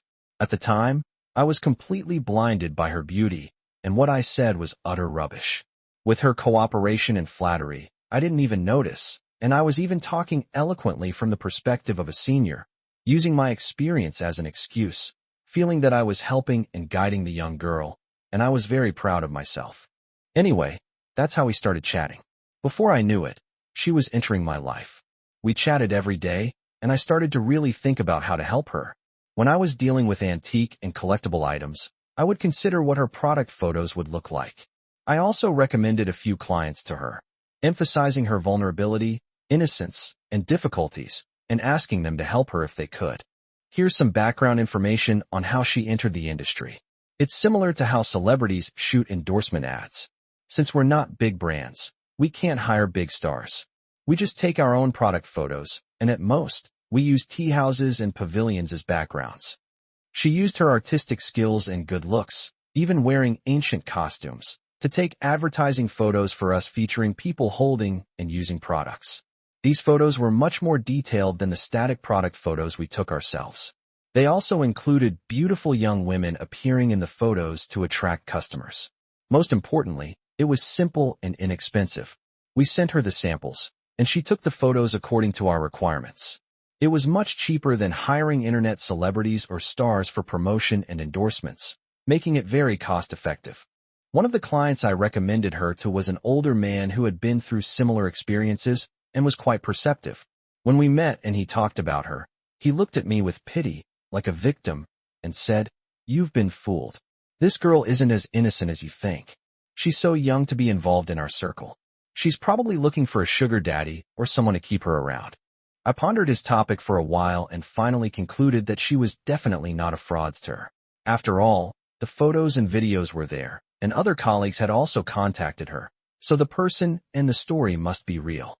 But her behavior suggests she's a gold digger, like a streamer soliciting donations from wealthy patrons, except she earns her money by shooting advertising photos for us.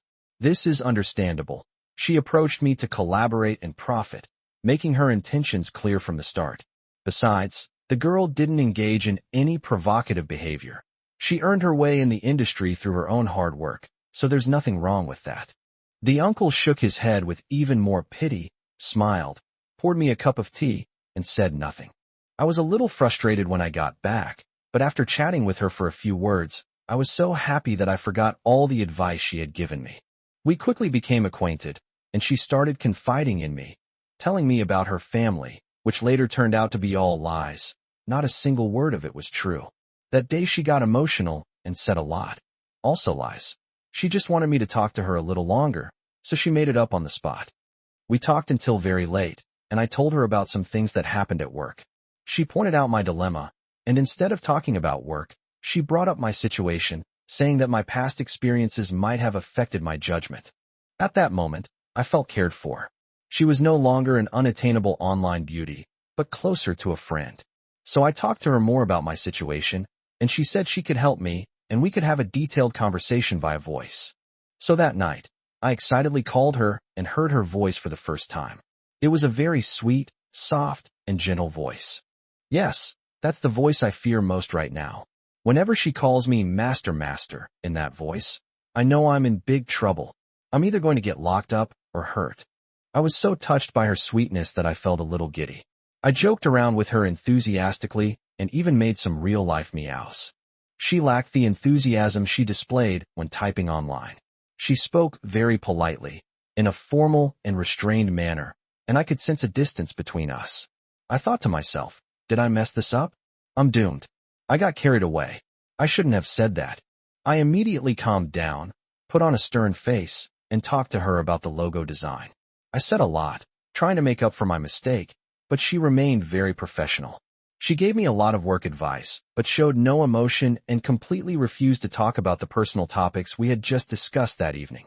I knew I'd messed up. I was sweating profusely, so I could only finish the conversation and hang up. Then I continued typing, and the atmosphere between us clearly changed. She said one sentence and then didn't reply. I was anxious and helpless, so I pretended to suddenly realize that it was very late and ended the chat by saying I was going to sleep. After a long time, she finally replied with a few words and said good night. After I stopped, I couldn't sleep at all. I stared blankly at the computer for a long time, my mind a mess. I typed in her chat box, typed and deleted, deleted and typed again, but in the end I didn't have the courage to send a single word. I got up and wandered around the house aimlessly, slowly recovering from the tension of I messed up, and then belatedly realized a fact. I think I've always liked her. I hate myself for only realizing this after things have gone wrong. But I'm telling myself it's okay. You can't expect things to fall into place naturally when you're dating a girl. I'll just start pursuing her today. Ignoring the fact that it was already late at night, I contacted all my trusted friends and left them messages asking for their advice. I sent the messages to at least 10 people, making the matter almost a done deal before I finally went to bed. I tossed and turned, not even knowing when I finally fell asleep. Chapter 112 Prequel 5 Online Chat and Voice Talk, her. After my alternate account wasn't approved, I realized this guy was indeed not simple. Mere seduction with good looks wouldn't work. At that time, I didn't realize that my obsession with him was love. I just had a vague idea that things I care about must be kept under my control.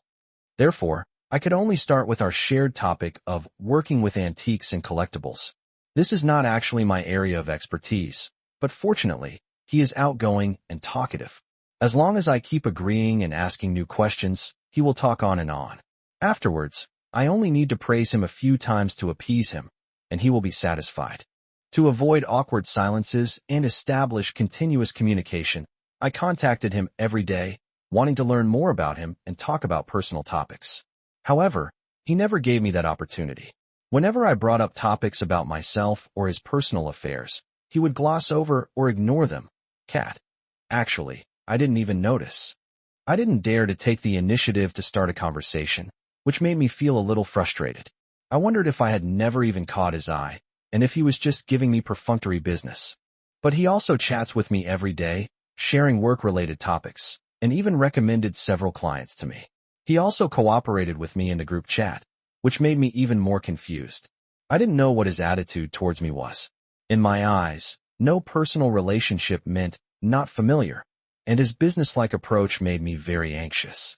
I wanted to grab him and ask him for an explanation.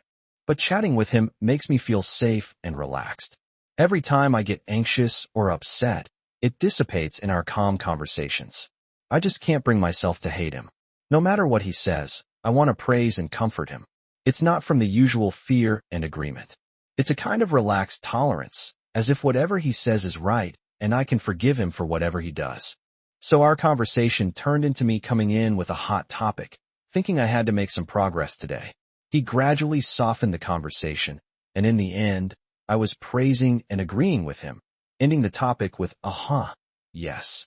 Only afterwards did I realize that it was another fruitless day. After a while, I came to the conclusion that he was definitely a player, very skilled at picking up girls, and probably keeping several girls hanging on at the same time. That's why he chatted with me a lot and helped me, but he was very discreet about personal matters, hoping that I would slowly fall into his trap. Thinking about this, I decided to send someone to test the waters. Considering that my alternate account had never accepted my friend request, I dragged one of my gold-digging best friends into the scheme. I told her that this group was full of sugar daddies and big fish. This friend and I had previously helped each other out because I was unwilling to give my body or money. I was only looking for people to help me for the sense of security. When these people get too close to me, I'll introduce them to my best friend, who can satisfy their deep needs and profit from it. These people can't help but grow closer to my best friend, and once the relationship becomes intimate, they naturally become less likely to pursue deeper relationships with me. This allows me to gracefully withdraw and move on to my next source of security. I couldn't just abruptly introduce my best friend to him. That would be too fake. Besides, I felt inexplicably uncomfortable. So I had her infiltrate the group first, mentioning a few people he knew and lying that their circle was wealthy. I wanted her to get to know them first to create opportunities for the future. Meanwhile, I continued to chat with him slowly, taking the opportunity to talk about my own things. That day, I finally seized the opportunity and chatted with him until very late. Following his topic, I casually made up my own stories, and then used the topic to steer the conversation to his career, artificially creating a situation where he needed my cooperation. The atmosphere was great that evening, and I saw my chance. I proactively asked him to talk on the phone. When he called, I was full of confidence, ready to perform according to my prepared script and win him over in one fell swoop.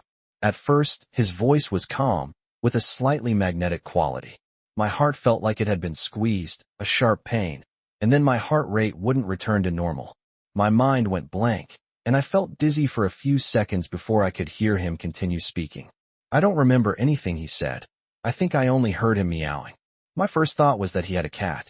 I frantically tried to salvage the situation, managing to say a few words without even knowing what I was saying. The fear of losing my composure terrified me, but that fear also helped me regain my senses and calm down.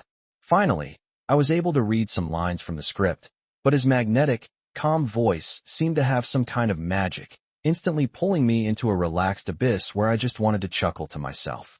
Fear pulled me back again, and I was switching between heaven and hell, on one hand indulging in his words and not wanting to think about anything, and on the other hand afraid of losing control and trying my best to stay rational.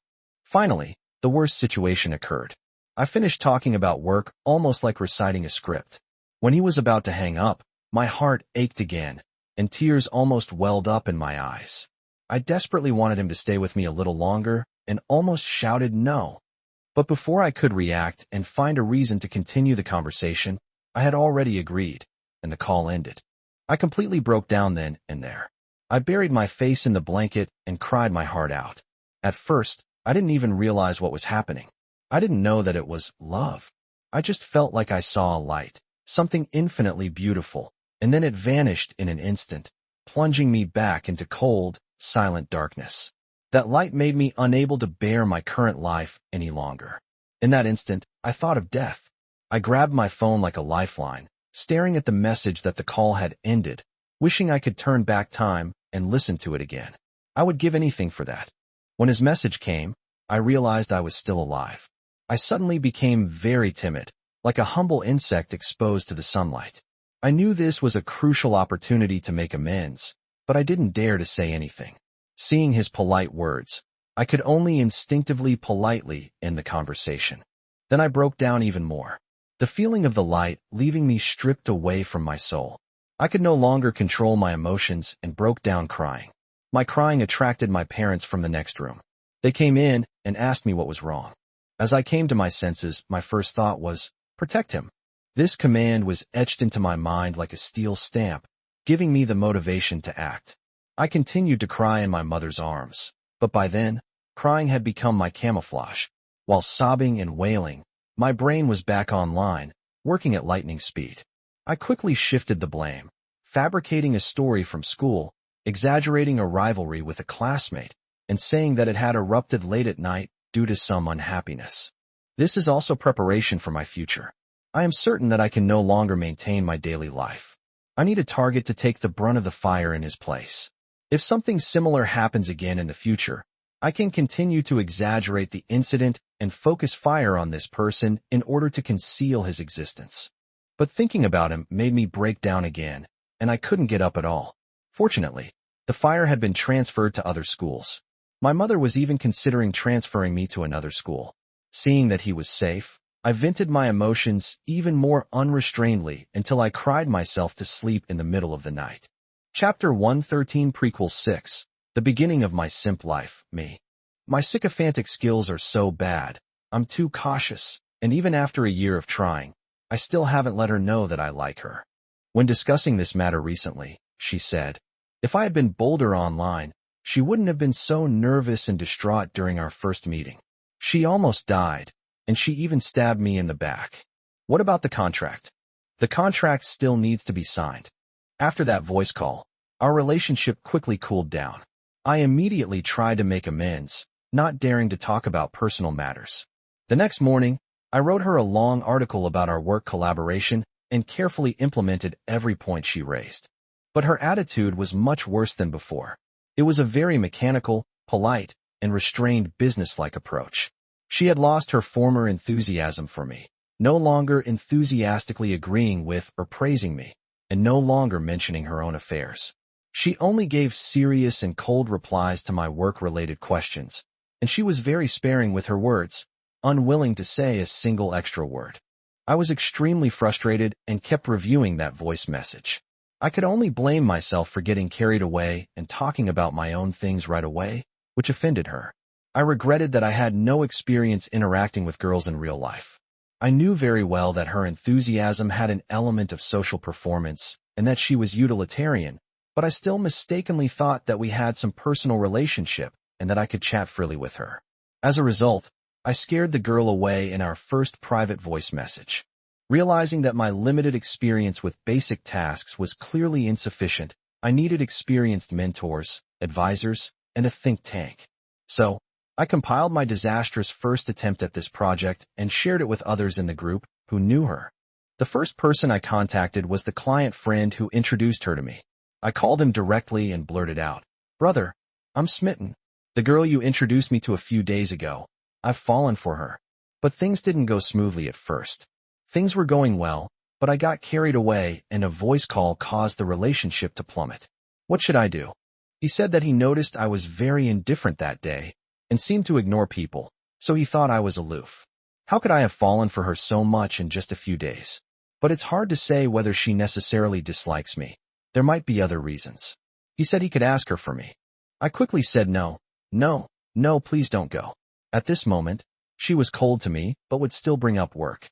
If anyone found out that I had ulterior motives towards her, she would block me on the spot. He said he wasn't familiar with the girl, he was just helping her find clients on her behalf. He suggested I ask XX, a certain playboy uncle. In our circle, he has experience. Or I could talk to people in the group who often talk to her, and try to get their opinions. I opened the chat box of people she knew in the group and looked at several people. After hesitating for a long time, I suddenly realized that these people were all rivals in love with her. These people obviously liked her too, and they were all more capable than me. After thinking about it for a while, I gave up and decided to ask someone with experience first.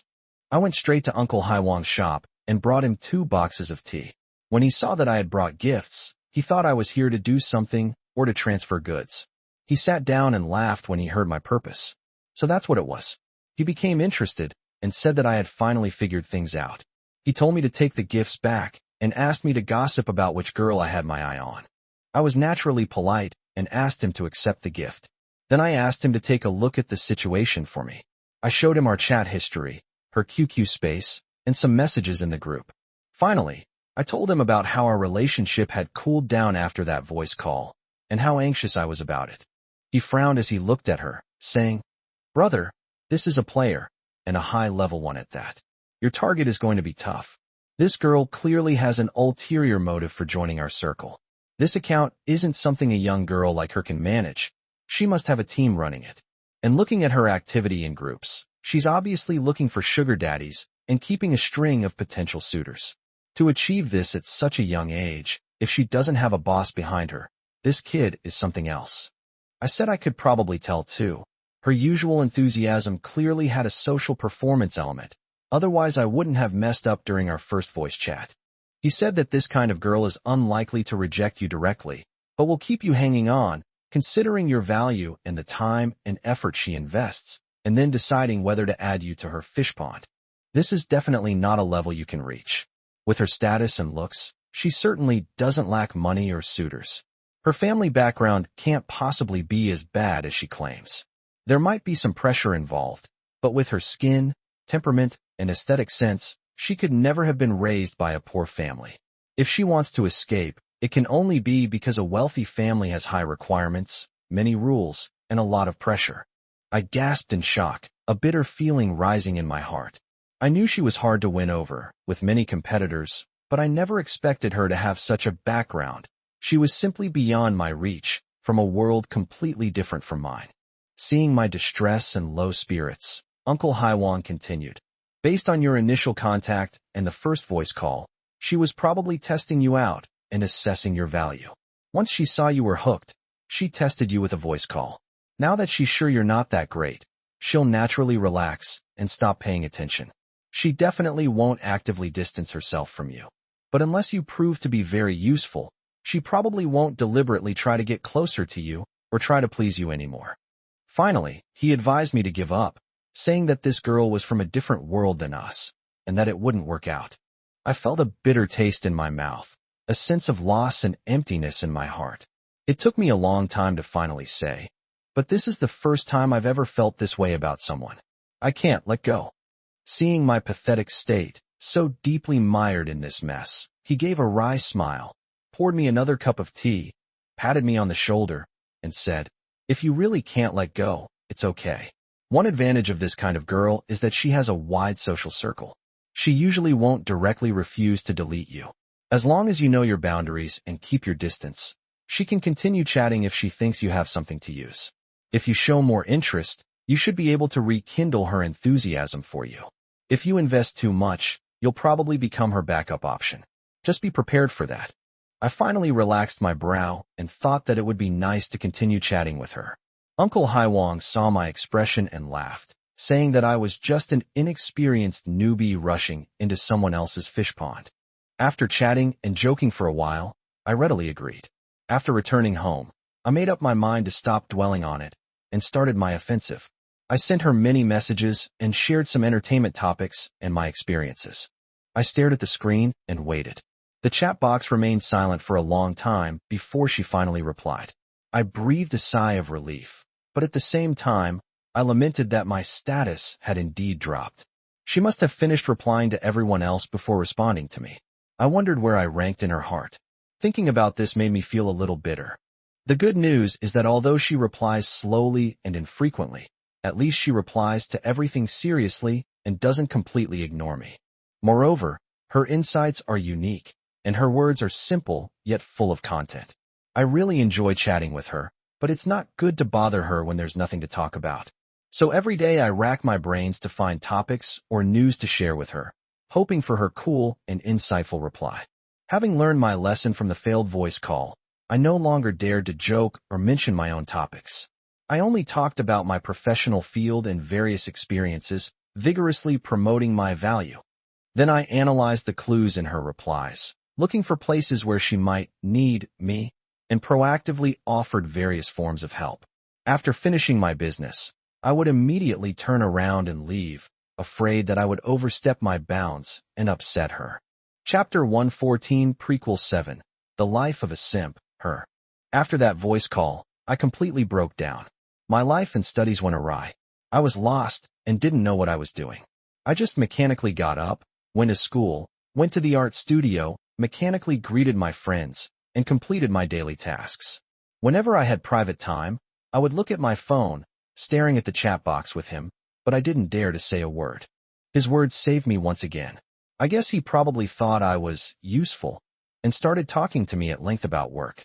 I didn't dare to reply easily anymore, afraid that my past exaggerated acting contained too many personal factors and would make him dislike me. I had to think deeply about each sentence for a long time, and only dared to send it after confirming that the content was reasonable well-founded, and without any flaws. I guarded our relationship with the utmost care, like protecting my very lifeblood. Waiting for his message became almost the sole reason for my existence. My body and soul needed him, and I wanted to possess him immediately. Yet, reason restrained my actions, preventing me from speaking, for fear that this only fragile relationship would also break down. My heart was twisted and shattered under the pressure of my own reason. Even though he contacted me every day, I dared not utter a single word. I knew this couldn't go on. I needed to use methods. I needed to control him, possess him, and own him. I had to get him no matter what and lock him by my side. I was terrified by my own crazy thoughts, but these thoughts actually gave me reason and calmed me down. I had a clear goal in life. He was right next to me, and all I had to do was get there. I immediately took action. At that moment, all I wanted was to get to him. I regained my former abilities and quickly resumed my daily studies, trying to make my parents think I was normal. Then, I had to solve the ID card problem first, otherwise I wouldn't be able to go anywhere.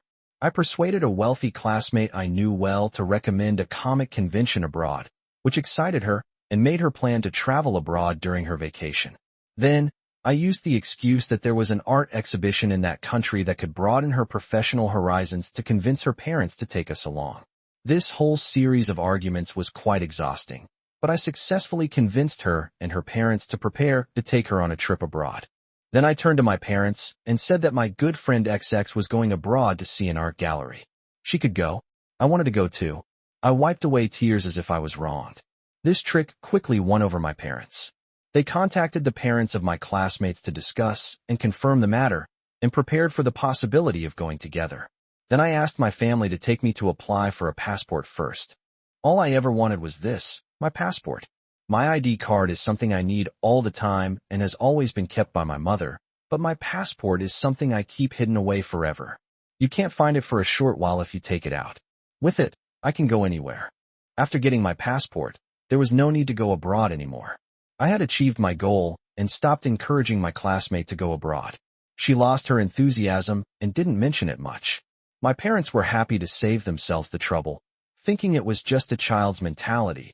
That enthusiasm came and went quickly, so the matter of going abroad was dropped. Meanwhile, I had my passport in my hand, ready to go see him at any time. I was impatient. I felt like I couldn't wait even a day longer. But our relationship wasn't progressing, so I forced myself to calm down again. I didn't dare talk to him rashly, and of course, I couldn't just approach him without a valid reason. I needed a proper identity and justification. My first thought is romance. For me, romance is just a means, not an end. I don't trust this kind of relationship. Seeing my classmates who are obsessed with romance being deceived to the point of despair, and the people who like me being completely fooled by me, makes me even less skeptical of love. But what prevented me from getting to know him through a romantic relationship wasn't my distrust of love, but my inferiority complex. I felt I wasn't good enough for him and thought he had no reason or possibility to like me. In the end, I still decided to give it a try, since this was the method I was most familiar with. Of course, I didn't dare use my main account. I wouldn't risk my lifeline. I used the alternate account that he had rejected last time. This time, I carefully wrote a paragraph explaining where I had heard about him and subtly expressing my feelings and hoping to get to know him. He rejected her again, decisively refusing and politely explaining his reasons, completely blocking that path. Cat. I only just realized that was her alternate account. I rejected her because I had just fallen for her and my mind was completely occupied with her. I couldn't be distracted at all, and I even felt that rejecting others was a sign of loyalty to her. If I had known it was her alternate account to date me, holy crap, I feel like I missed out on a fortune. Being rejected only fueled my desire to control him. The inability to manage his social relationships drove me crazy. I remembered my best friend, whom I had previously added to the group chat. She had been lurking in the group for a while and had become a familiar face, so her actions no longer seemed out of place. I figured he wouldn't refuse to chat with other group members, so I tricked my best friend into adding him, saying he was a rich, foolish sugar daddy. My best friend did add me as a friend, but nothing progressed. He wasn't genuinely interested in all girls, was throwing money around, and wasn't enthusiastic towards my friend at all. He was polite, but cold, not even as warm as when we first met. Since my friend couldn't see any benefit in it, she naturally cooled off as well. I gave a helpless, bitter smile, but also inexplicably felt relieved. It seemed I had to handle this personally. The two of us and 3 accounts had basically confirmed that we couldn't win him over with just our looks. I decided to start with his main business and take over the commercial part that he longed for. Thanks to our frequent conversations about this topic, I'm very familiar with his business situation. I know exactly where his advertising is going, who his target customers are, and what his strengths are. To be honest, his core technology is somewhat outdated, and the mainstream market doesn't buy into it. But every expertise has its fans, and he's happy to seek out like-minded clients who appreciate and support him. It was easy to pretend to be a customer interested in his expertise. I quickly bought several accounts and contacted him as a customer who had seen the advertisement and was interested.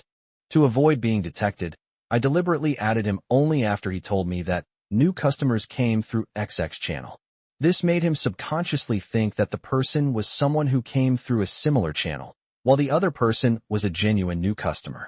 This way, the real and the fake were mixed together, making it very difficult to detect. I pretended to be a male client of the same age and showed interest in his professional expertise. He was noticeably more relaxed and talked much more than he did to me in person. He was also witty, humorous, and loved to joke, unlike his cold and rigid demeanor with me. I was able to chat with him for a long time, which gave me some comfort. The only pity is that he still doesn't have much personal relationship with clients. He still doesn't talk much about personal topics, and he can't be considered a friend to his clients. Chapter 115 Prequel 8 Hacking Her. While my interactions with him as a client were fulfilling, they also instilled in me a tremendous, terrifying, and devastating unease. He's more enthusiastic towards others. I don't mind which account or persona I use to communicate with him, as long as it's me. But the fact that he's more enthusiastic towards clients makes me realize that his world, his social circle, involves other people and other things, and there are too many things I can't see or control. Thinking of this, I completely broke down. The person who had given me the most peace of mind had brought me the greatest fear of my life. I started imagining him being fawned over by everyone, like a star being worshipped, shining like sunlight on everyone, while I was just a mouse in a dark corner, occasionally catching a glimpse of light, far outside the human wall. This light doesn't belong to me. There are other people in his life, many more important people, and my status is even lower than that of a new client I just met. Thinking of this, I almost despaired, but his enthusiasm and positive attitude towards the client gave me hope. I no longer cared about my lowly status and told myself, I'm willing to do anything as long as I can possess him. I knew his business was in the trial phase, without a physical presence, and his main expansion focus was online. I bought a lot of accounts in one go, wrote personas and stories for each one, and added various different tags. I took special care to create several supplier and distributor identities. The core of this circle is still reselling goods. I plan to run a Ponzi scheme, supplying him with goods at a low price as a supplier, and then buying them from him at a higher price. It's like giving him my money directly, but making him think that his business success is due to the support of this supplier and customer. This way, it's easy for him to trust us and establish a deeper cooperation. Cat, let me explain. The basic logic of a Ponzi scheme is to change the nature of funds, claiming that unrelated funds are the profits of a certain project, or even directly distributing them to relevant personnel. This makes the relevant personnel believe that the project is profitable, thereby increasing their investment or making major decisions based on the fabricated profits. Many large companies have used this method to varying degrees. It's known in the industry as bridge financing or robbing Peter to pay Paul. This involves misappropriating funds or resources from other sources to promote new projects or talent, thereby instilling confidence in the new project among investors and consumers. I plan to take advantage of this to gradually replace his work focus. Fortunately, his business is just starting out, and I have enough money to completely control it. I will provide all of his core profits, and I can be his most important suppliers, customers, and partners. In this way, I will accompany him as he develops and slowly eat up all of his work. At the same time, as his core client, I would recommend my friends, content creators, and even girls to him, all of whom would be me. He certainly wouldn't refuse a major client. and this would give me the opportunity to enter every aspect of his life. This approach gives me a lot of room for trial and error. I can recommend cute girls as client A, mature women as client B. There's bound to be one that suits him. I can discard the persona he doesn't like and introduce him to new people he's interested in and can chat with game partners, chat friends, online lovers. Ambiguous relationships all can gradually be replaced with me. In my fantasy, he'll still be the center of attention, only every single star will be me. I'm getting a little carried away with these thoughts, so I frantically write character profiles, create accounts, practically crafting a complete world. I want him to live in the cocoon I create, where everyone he sees, every important piece of information, is me. As I got to this point in the actual process, I started to get anxious. I knew so little about him. I had no idea who or what he cared about most. And this feeling of being out of control was still tormenting me. I knew my professional persona, but I had no idea which direction to take in terms of my personal persona to please him. In my impatience, I resorted to methods. He was very proactive at work and would help me with technical matters. In order to talk to him more, I deliberately created many things for him to solve for me. Taking advantage of this, I pretended to be a computer novice, pretending that I didn't know how to adjust the software settings, or that my computer was slow due to a virus and needed to be reinstalled. I asked him to teach me, and then pretended to be clueless and asked him to teach me how to remotely control my computer. Then, during this process, I accidentally made a mistake and sent him a control request. As expected, he didn't realize what was happening and clicked agree. I saw his desktop for the first time, and I still remember it clearly. It was very clean with anime character backgrounds. I quickly closed the control program, apologized, and joked with him, acting cute and saying I had done something stupid. He didn't seem to care, just laughed it off, and continued to help me with the trouble I had arranged. I was so nervous, my face flushed, my heart was pounding, and my hands and feet were numb, as if I had seen something incredible. This fleeting glimpse excited me, but I wasn't satisfied with just a moment. I couldn't hold back any longer. I contacted the person who had been helping me with operations. He was in the computer industry and knew how to write programs. He had previously helped my influencer account with scripts for detecting keywords and automatically deleting negative comments. I called the operations guy and fabricated a scenario of a conflict with an important partner. I acted extremely anxious and helpless, saying he had a lot of crucial information and I needed to hack into his phone and computer to see his hand and, ideally, obtain his true information to put my mind at ease. I cried my eyes out on the phone, as if he held my life in his hands, and that without this information, I was completely at his mercy.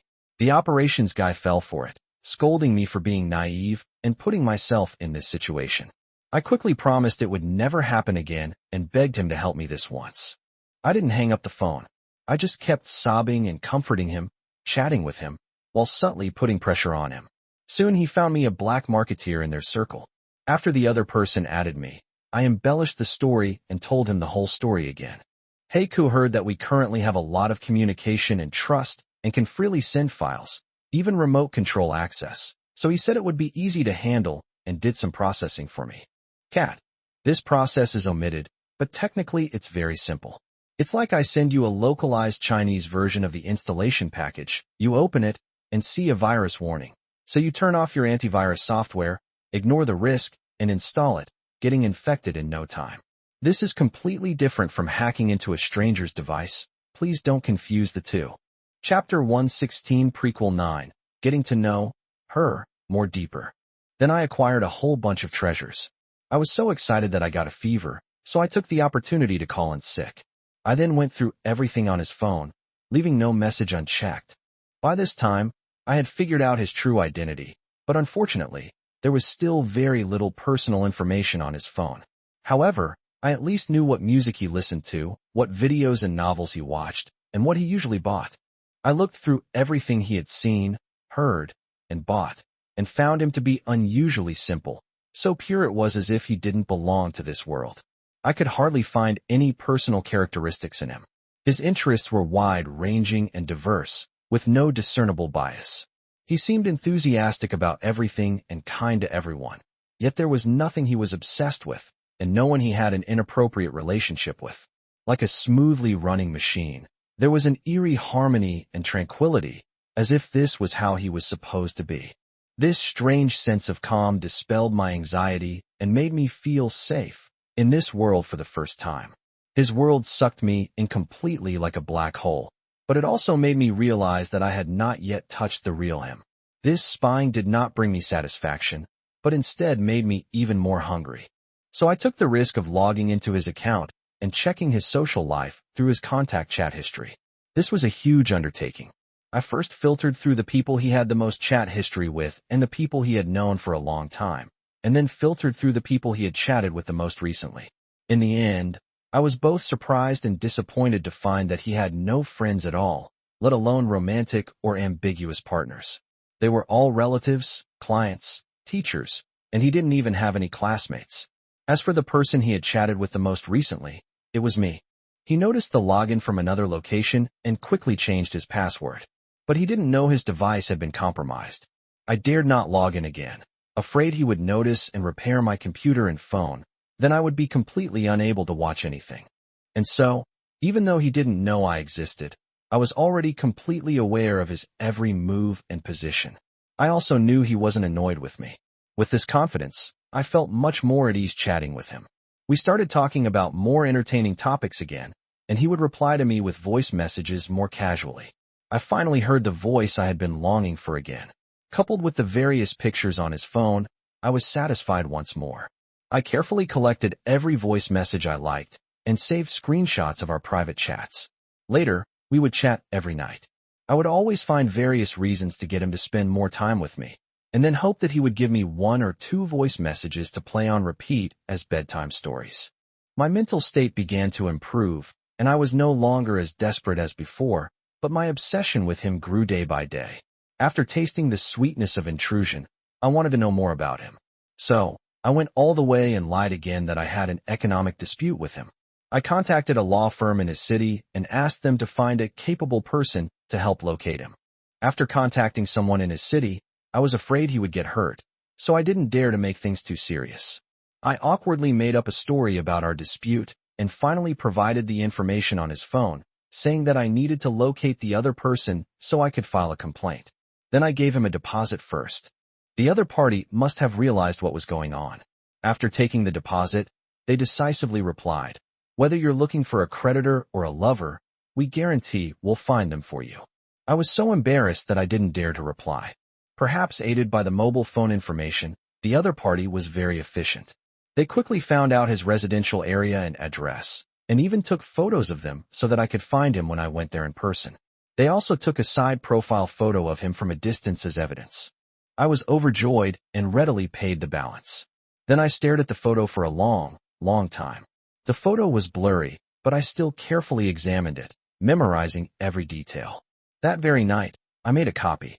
I really wanted to pay more to have the person take more pictures, but remembering that he had already seen through my intentions, I was incredibly shy and embarrassed to ask. I was also afraid that being too blatant would lead to his discovery, so I had to give up on that idea. Instead, I repeatedly copied the photos in my sketchbook, drawing different angles and expressions based on my own interpretations. Cat, let me explain again. This is a common practice in civil disputes. Please note that civil litigation is not criminal. The police will not help the plaintiff arrest people or collect evidence. For example, in a divorce case, infidelity is a serious offense, but the police will not handle it.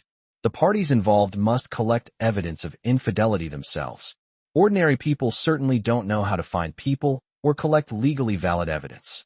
So reliable lawyers usually provide information on capable people, some of whom are freelancers, and some are service companies.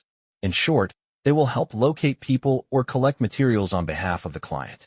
This matter is somewhat dark, but not entirely so, because the clients are often creditors or couples, and it's not illegal for creditors to seek out debtors or for wives to follow their husbands and catch their mistresses. They are simply providing assistance in this matter. This is a common situation. Anyone who has handled debt lawsuits or sought evidence in divorce proceedings knows this. It's not surprising, but of course, there are still significant risks. Gray, good kids shouldn't follow this example, meow. Chapter 117 Prequel 10, The Daily Life of a Simp and Unchanging Favorability Me. I knew nothing about her actions and was completely unaware of her secretly filming and locating me. On the contrary, the fact that the account was logged in from another location made me nervous for a while because the chat history contained my supply channels and bottom prices. I had heard that people in this industry would go to any lengths to find out the bottom, and various distributors and customers would try to bypass us and contact the goods owners directly. At that time, I just felt that I was being watched too. I even talked about it with a friend at the time, and he praised me for being successful, saying that someone must have been envious of my resources to do this, which meant I had value. I was quite pleased with myself at the time, and when I got back, I changed my password, deleted the chat history, and turned off roaming and other such operations. I had no idea that the other party wasn't after my resources, but rather, she was after me. Our relationship progressed smoothly, and she became an increasingly important part of my life. Before we knew it, we were chatting every day. Our conversations gradually shifted from serious work to everyday family matters. We both tacitly avoided discussing personal topics, instead sharing interesting stories and complaining about trending news. Talking to her is like a gentle breeze, very comfortable. She shows great interest in topics I'm good at, and this shared interest gives me the opportunity to talk at length. I try my best to impress her and even help her with small troubles in her life and work, which always earns me admiration, gratitude, and praise. Occasionally, when the conversation gets deeper, we'll hang up on a voice call, but most of the time she just listens quietly, occasionally offering a flattering remark that I find very pleasing, and I'm also delighted that my years of hard work have finally come in handy. Later, after she took over my business, I realized she didn't think much of what I had learned, believing it was outdated in the market, which was true, sob sob. She only talked to me so much because she liked me and wanted to hear me talk more. As time went by, my business gradually took off, and I gained many new clients and suppliers, slowly starting to make my mark in the industry. I'm a very outgoing person, and I'm also quite simple-minded. I can't keep things to myself. Because I couldn't express my feelings to her, I bottled it up and talked to almost every friend and acquaintance about my pursuit of her, partly to vent and partly to get their advice. Of course, I didn't dare contact anyone in her group chat, afraid it would get back to her. Unfortunately, without exception, I was seen as a simp. I told them I hadn't officially confessed my feelings or pursued her yet, and I hadn't spent any money on her, so it didn't count as simping. My friends said my attitude was just that of a clownish simp, and that she was just using me for free, then sweet-talking me a bit and calling it a day. So much so that I stopped asking her how to pursue her and started asking my friends how to become her backup option. Everyone laughed even harder, with all sorts of weird and outrageous ideas flying around, and the chat group was filled with a joyful atmosphere. Among my new friends, I got along well with 3 of them. One of them, a new client, male, and I had a very lively conversation about the topic of love between men and women. In a moment of passion, I decided to share my pursuit of her with him and ask for his advice. After writing for a while, I felt it was inappropriate, wondering if it would be too abrupt. After all, she was a new client I'd only known for a month, and I was completely infatuated with her. I was afraid she would look down on me. Moreover, the main problem was that she was too quirky and had many crazy ideas.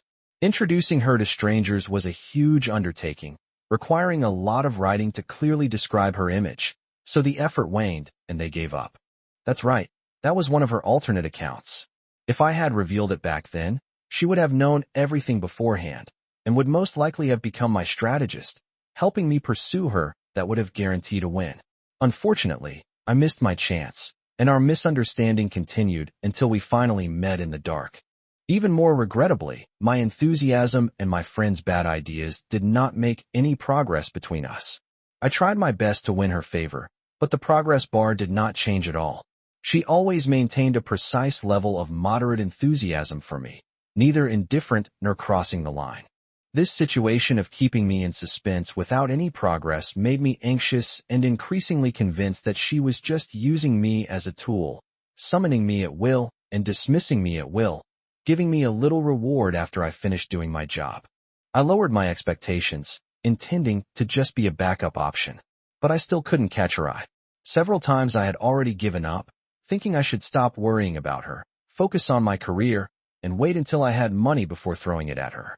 If I didn't have money, I shouldn't even think about it. But I can't give up our daily interactions. She still contacts me as always, and I shamelessly cling to her again. A few words are all it takes to send me back to my simp routine. Many times I convinced myself to just be ordinary friends, but after a few days I couldn't help but feel that I still had a chance, and started thinking about pursuing her again. Strangely enough, these were all my mental activities, and they didn't affect reality at all. Because she often controlled the conversation, and my actions remained consistent, my changes in thought did not even affect my speech, let alone our relationship.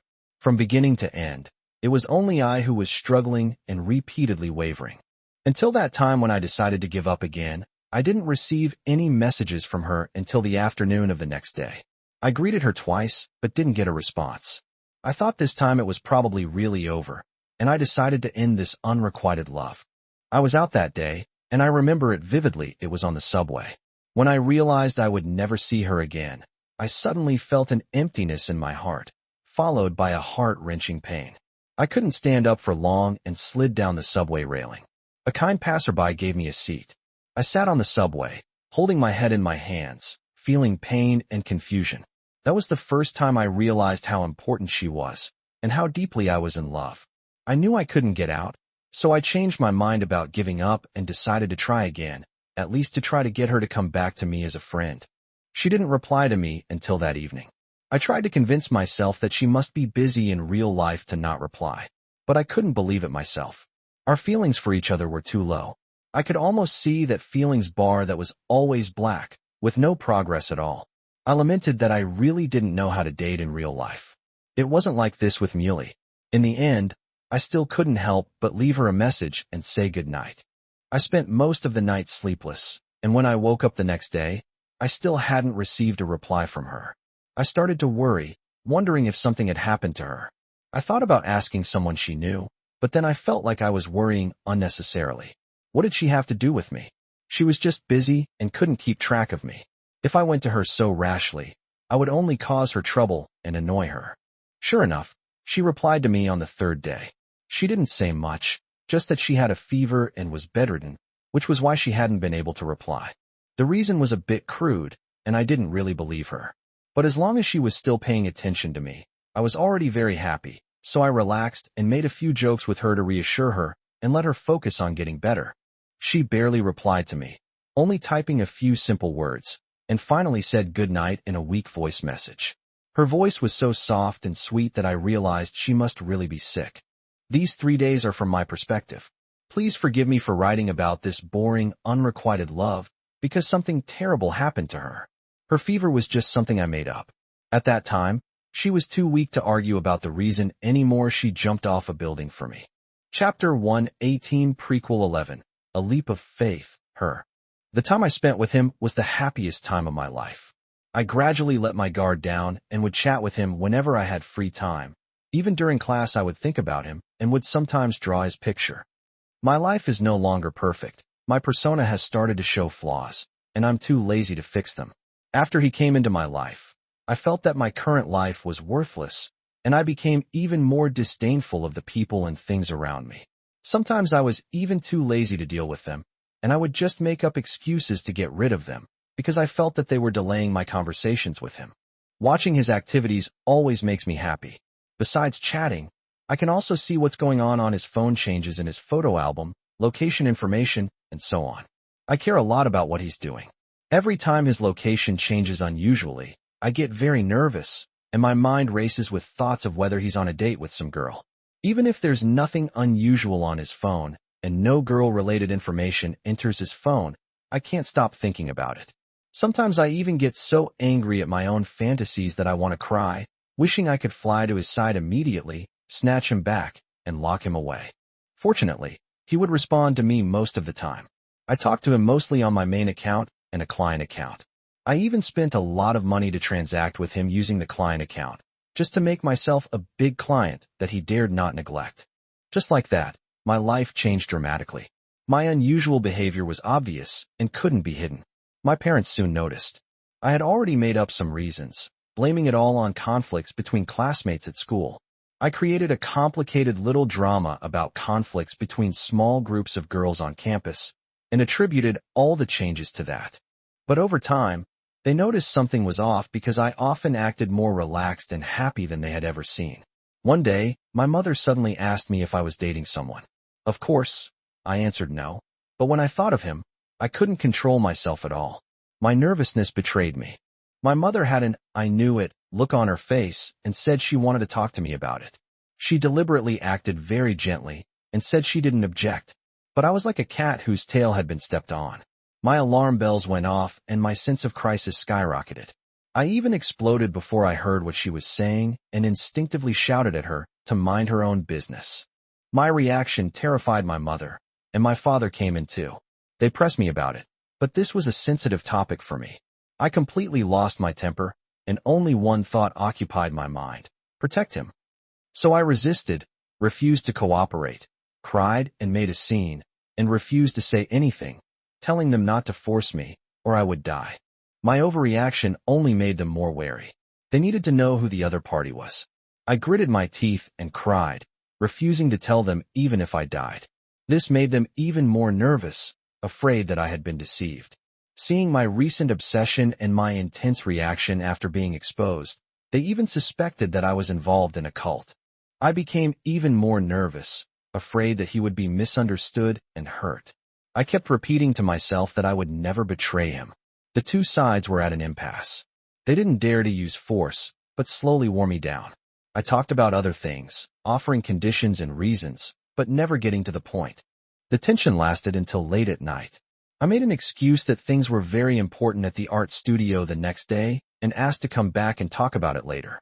I cried for a long time before they finally let me go. The next day, I pretended to be normal, went to school, and then to the art studio. My mind was in turmoil. I didn't even know how time passed. I was acting entirely on instinct, with only one thought in my mind: protect him. That night, my dad left a message saying he was coming to pick me up. I really couldn't face this kind of questioning. I remained outwardly calm, but inside I was completely devastated. I wanted to create an even bigger scene to escape this. I wanted to be free. When I jumped out of the window, I only glanced at the trees and green belt below. Before I could even think, my body was already out of there. I still remember the last thing I saw. It was spinning, very fast. Sometimes it was trees, sometimes it was the sky. After I fell, I seemed to have some memory of it. In a daze, I think I climbed a few times. It felt like sleep paralysis, remembering but unable to get up. When I woke up again, I was already in a hospital bed. My parents barely dared to say anything, only telling me about my injuries. Fortunately, it was just soft tissue contusion and concussion. Then they handed me over to a psychologist. My parents and I talked to the doctor together, which was a kind of counseling. They also prescribed me medication and said I needed to be hospitalized for observation for a few days. After the door was closed, Mom couldn't hold back anymore. She hugged me and cried, saying she was terrified. She begged me not to do anything foolish again, promising to do anything I asked. Dad chimed in, saying he'd never been mistreated growing up, and they had no demands, just wanted to understand the situation. I know they genuinely care about me, but it's hard for me to open up. Seeing that they were truly frightened, and after they repeatedly assured me that they would never interfere and would even help me pursue the matter, I finally felt at ease. I asked them to take my phone and check if he had contacted me during that time, and to type out a reply for me. I didn't dare to be presumptuous in front of them, so I just gave them the simplest reply and had my mom send it to prove I was there, and that was enough to maintain communication. Cat. I was terrified too. It scared me half to death. You jumped off a building without hesitation? You should have told me beforehand. Even if you had confessed your love before you died, it wouldn't have turned out like this. I should have flown over to be with you, even if it meant accompanying you to school, just like in college. I was so scared. Thank goodness you're all right. I don't know what my cat life would have been like without you. I was so scared, meow. Chapter 119, Prequel 12, Confession, Her. Then I told him about his story from my hospital bed, describing how deeply I was infatuated, looking completely infatuated. Cat, how could I not be? He even jumped off a building. As Mom listened, she scrolled through our chat history, looking at both our main and alternate accounts. The more she read, the more her brow furrowed. She said there wasn't anything inappropriate in the chat. So how did I fall for him like this? I told her I just liked him. My mom looked completely bewildered, scrutinizing me from head to toe with suspicion. She asked if I was really not lying, if it was really just this much chatter. I said it was him. She said she wasn't just doubting me, but rather finding it hard to believe. Then how did I fall for him? I felt a little embarrassed and avoided his gaze, saying I didn't know, but I just really like him, care about him a lot, and feel at ease when I talk to him. I especially want to be with him. My dad, standing nearby, explained things quite clearly. He said I've always lacked a sense of security since I was little, and they've tried everything, even seeing doctors, but nothing could fill that void. Now this kid has achieved it, so of course I'm deeply in love. However, my dad still wants to investigate his situation thoroughly. We had another argument about his personal safety, fearing they might hurt him. My mother was now afraid of me and dared not argue anymore, only saying she would help me take a look and keep an eye on things. I said I didn't need to vet him. I wanted him no matter what. My mom delivered the fatal blow. You want him, but do you think he wants you? Do you think he'd throw everything away to marry you? You two aren't even officially together yet. You need to date him first. Can you be sure he doesn't have a girlfriend? I immediately felt downcast and stammered, unable to say anything. My mother took the opportunity to manipulate me, saying, he definitely doesn't like it when you cry and act like you're going to die. You have to pull yourself together first, and we need to get to know him. I argued that I knew. Besides that, I also hacked his phone, had someone check his address, and took photos. My parents were stunned when they heard this. They realized I had done so much in secret. So they took all his information to look at. I was a little jealous and didn't want to share his information with others. I just wanted them to take a look. The two studied it together for a long time. The father looked at it very carefully and concluded that this was an honest child, giving a lot of reasons. The mother also came over to analyze it. Finally, the father said that he could look up, censored, this information directly. I tensed up again and struggled to get up, but they quickly calmed me down. I cried again, saying I didn't want them to hurt him. They hurriedly comforted me, saying they were just looking at him, just looking at him. Didn't I also find someone to look at him? Finally, the mother dropped a bombshell. The person we're looking for can check his social circle to see if he has a girlfriend. I was indeed very concerned about this matter, so I fell silent for a moment, tacitly agreeing with them, and repeatedly emphasizing that I shouldn't disturb or hurt him. My dad assured me that they were all people of status, and he would be guaranteed not to find out. He said that it would be beneficial for us to have more information, and it would also save me from making unfounded guesses and worrying.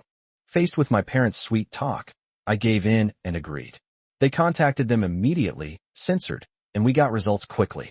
My dad went to get the information and came back very satisfied, telling me I had good judgment. This kid comes from the XX family, a scholarly family, with a clean background, XXXXX, XXXXX, a whole bunch of personal details about his girlfriend. In short, he's an honest kid, without any messy social circles, no bad hobbies, and no history of impure relationships with the opposite sex, through hotel rooms, spending records, etc. Mom was very pleased, and said to Dad with a smile, "How come such an honest and kind child has bewitched our daughter?" I was embarrassed and said, "She hasn't been bewitched at all." Since I wasn't injured and had resolved my inner conflict, I was discharged from the hospital quickly. After this whole incident, I couldn't go back to the art studio. Going back would make me the center of attention. My family wanted to quickly find another art studio for me to register for the exam. Unexpectedly, the teacher from my previous art studio contacted me. Because of my excellent grades, they wanted to guarantee that I could register for the exam at their studio, saying that I didn't need to go back to the studio and could directly participate in an out-of-town training camp, while nominally remaining with them. Kat, the art studio has good taste. She did do well on the exam. Even though it's been several years, her paintings and rankings are still posted on the art studio's advertising board as a promotional case. What happened next was unremarkable. I slacked off a lot during the training camp, spending most of my time chatting with him. I was still thinking about him as the exam approached. Now that she knew the whole truth, my mother was much more assertive. She adopted a parental tone and advised me that they approved of our relationship and that I didn't need to hide my interactions with him from them. However, she added, "Look, he comes from an academic family. His standards must be quite high.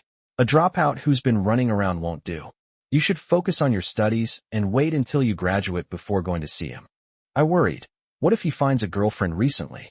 My mother reassured me that it wouldn't happen. She said, "You've looked at his phone. He doesn't know any girls he's close to.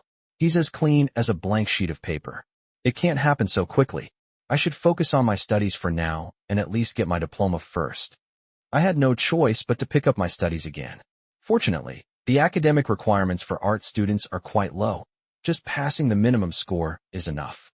I easily passed the provincial exam, but the college entrance exams were much more difficult. I had to register and take exams at various schools, but that wasn't my area of interest, so I mostly applied to schools in other cities. My mother advised me to try out good schools in different places, but I was unwilling. Seeing this, she knew I was determined and worriedly talked to me about what would happen if he didn't want me. I said that I would stay with him and pester him relentlessly. He would eventually agree. My mom sighed and said she was really worried about me. She wanted the two of them to secretly follow me when I met him, without showing themselves, and wait at the hotel so they could take care of me if anything happened.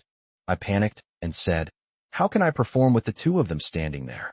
My mother got emotional and said she knew her daughter would get married eventually, but she didn't expect this day to come so soon. Although she knew his situation very well, she was still worried without seeing him in person. She said it would be best if he came to our house so she could see him. I said it was my first time meeting him. How could I let him meet you? My dad chimed in, saying that judging from the records, this kid is quite proactive towards you, and he's handled everything you asked for very well. He probably likes you. You should find a reason, even if it's just to bring him home for a visit, to show your mom, so we can all feel at ease. I lowered my head shyly and whispered, "How could he like me?" But hearing those words was still quite sweet. After thinking for a while, I said, "Just playing around won't do. I have to push them. They have to cooperate with my act." Cat. So I was tricked. For details, please see Chapter 2 of this book. I was wondering why her mother acted like she was entrusting her daughter to someone else's marriage the first time I met her. It was completely different from what she said about forcing her to go home and go to school. I was totally confused.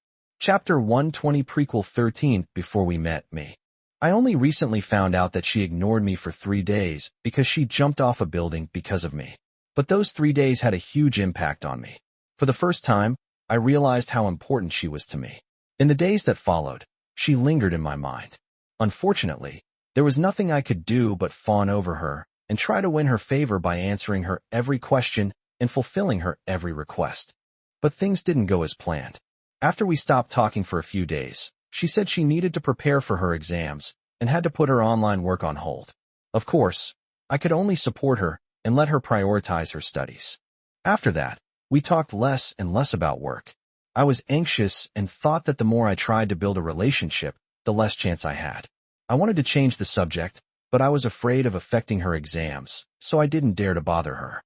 Fortunately, she took the initiative to tell me about her training camp in another city.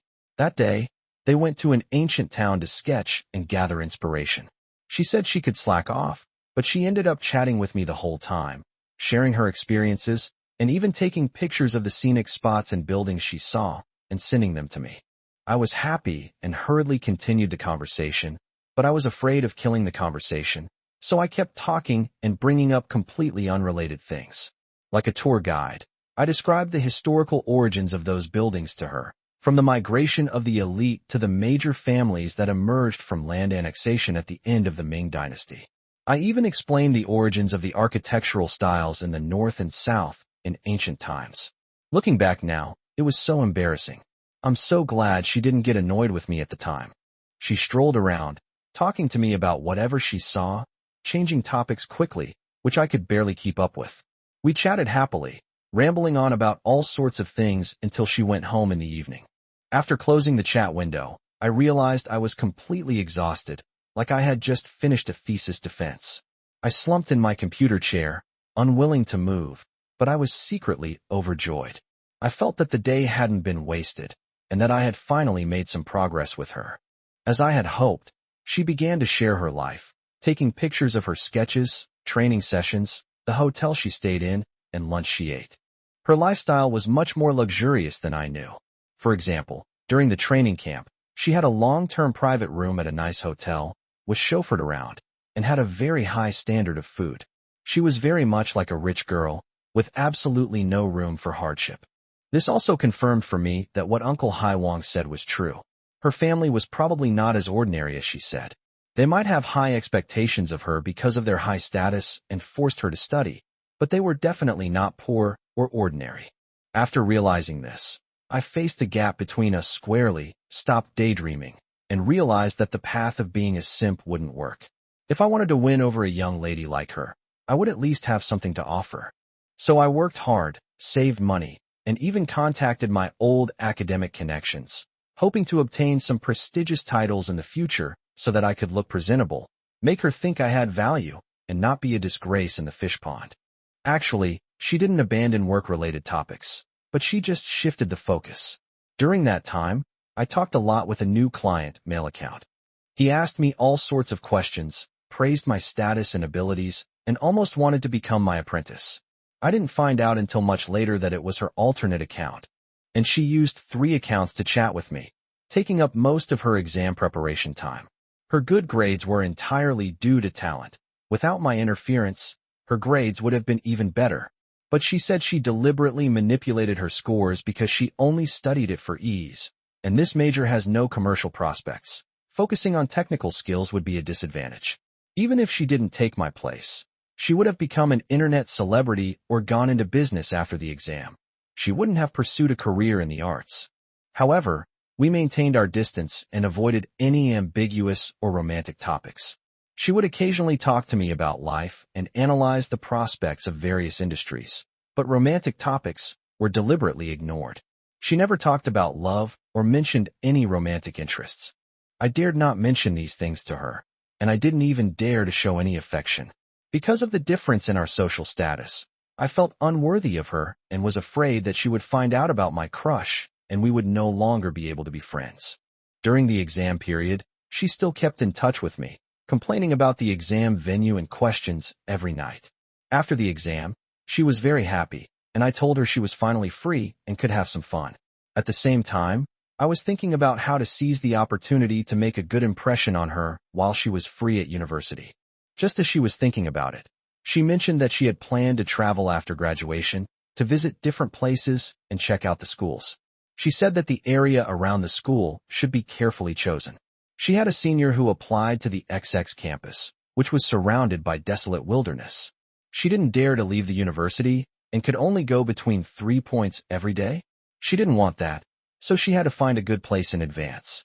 I casually chimed in, saying that this was indeed important, affecting her life for the next few years. She was staying in hotel rooms for training camps, but she would definitely have to rent an apartment for university. It wouldn't be safe for a girl like her to rent an apartment alone in a remote campus. Then she dropped a bombshell, saying that there was a school she liked in my city, and that she was traveling alone, asking if I could accompany her to look at the schools. My heart skipped a beat, and I immediately agreed. I excitedly talked a lot, asked her which school she wanted to see, recommended the areas around the schools, and praised the places. We even talked about where would be the most suitable place to rent if she enrolled here. After calming down a bit, I asked her how many days she was coming. She said that with me showing her around, she could stay a couple more days, and her family agreed. I then transformed into her tour guide, introducing the sights, asking her what she liked, and helping her plan her itinerary. I kept reminding myself not to get too excited, lest she dislike me, but a smile just wouldn't leave my lips. We talked until very late that day, discussing many personal topics. She was unusually shy and said that I shouldn't dislike her when we met. That night, I was truly smitten. I tossed and turned, unable to sleep, my mind filled with thoughts of her. The distance between us made me bitter. Finally, I gritted my teeth and decided to go all in.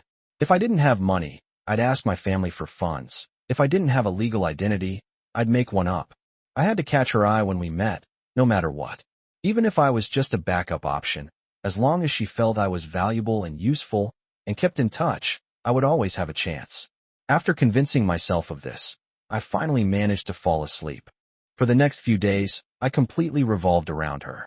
She had just finished her exams, and we chatted all the time. I focused all my energy on helping her prepare travel plans, arranging her entire itinerary, and even scouting out the schools she wanted to visit beforehand. I took photos for her and showed her videos of the surrounding environment. Finally, everything was ready except for the final touch. The night before she arrived, I had a terrible, sleepless night.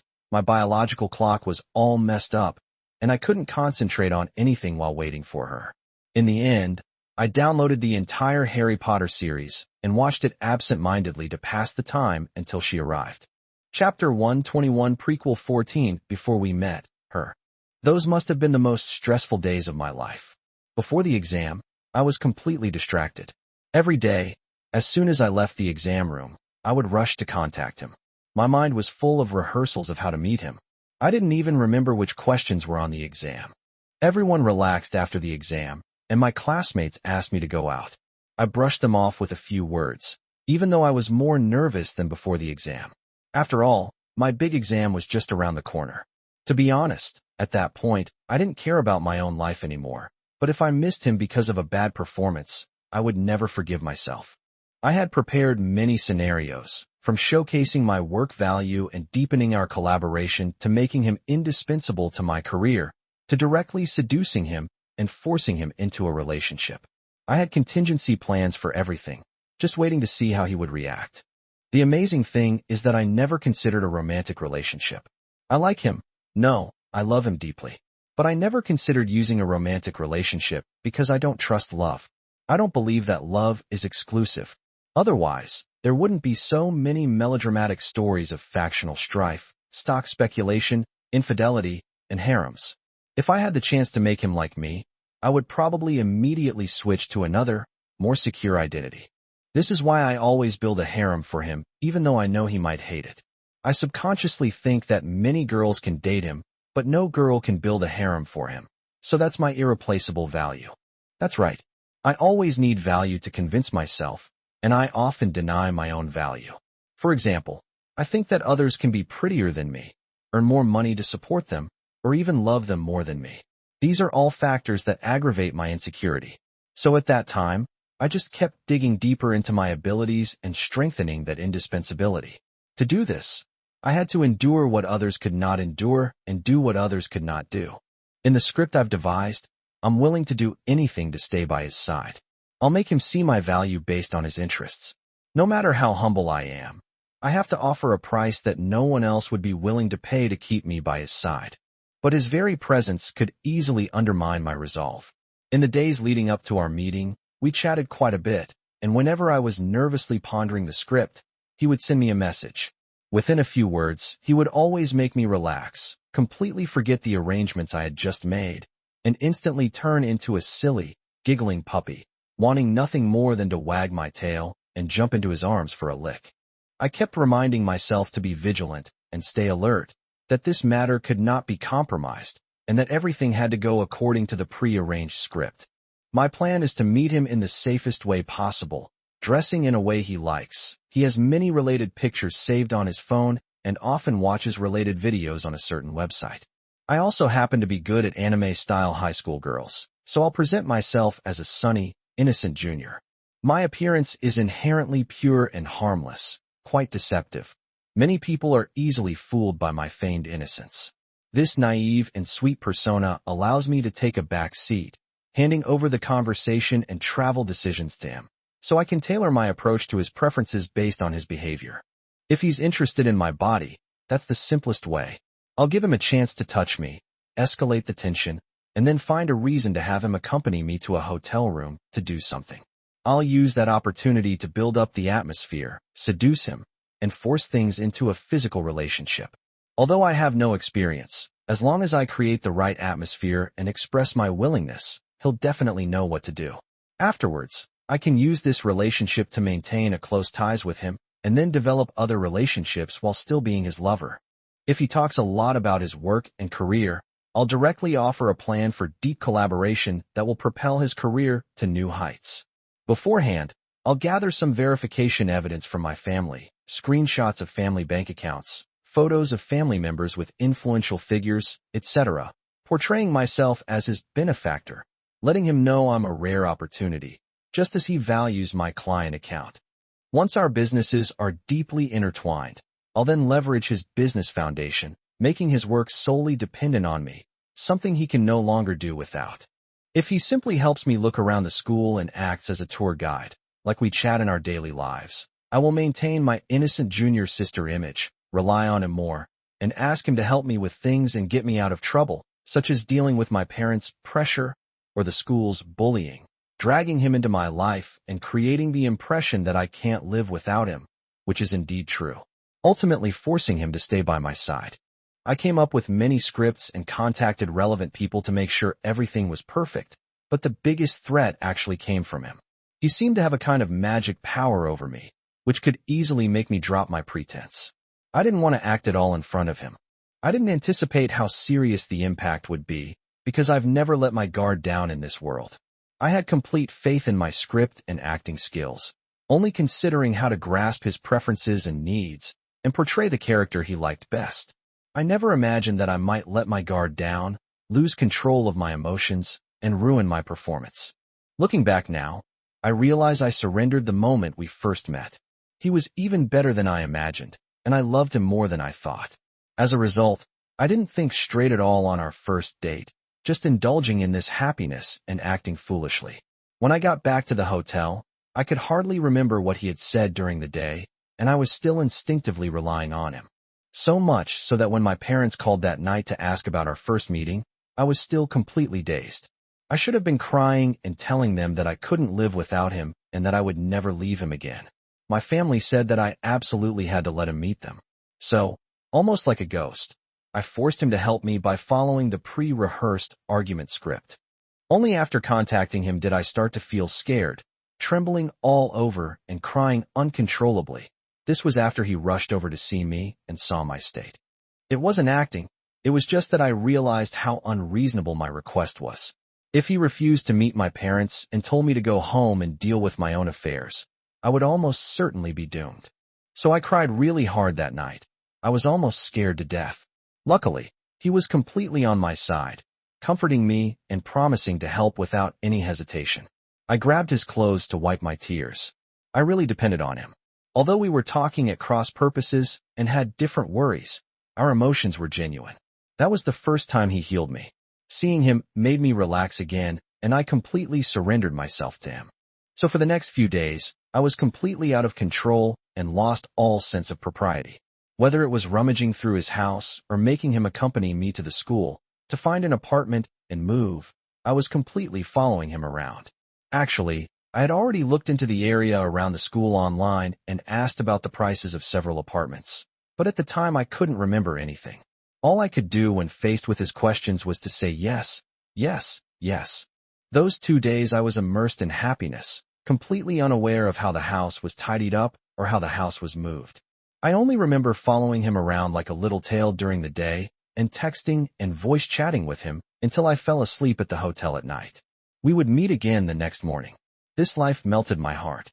He was so good to me that I completely lost all my guard. This led me to make the biggest mistake of my life. I didn't even realize that the moving was over. I was still in a blissful, dreamy state, following him around. Until he said he was leaving, I felt as if I'd been doused with cold water. My whole body went cold instantly, my reason completely vanished, and I lost all control, revealing everything about myself. I thought I was finished, and in utter despair, I did something incredibly outrageous. Then he saved me again, accepting my twisted, pathetic, and flawed self. And that day, I had a master.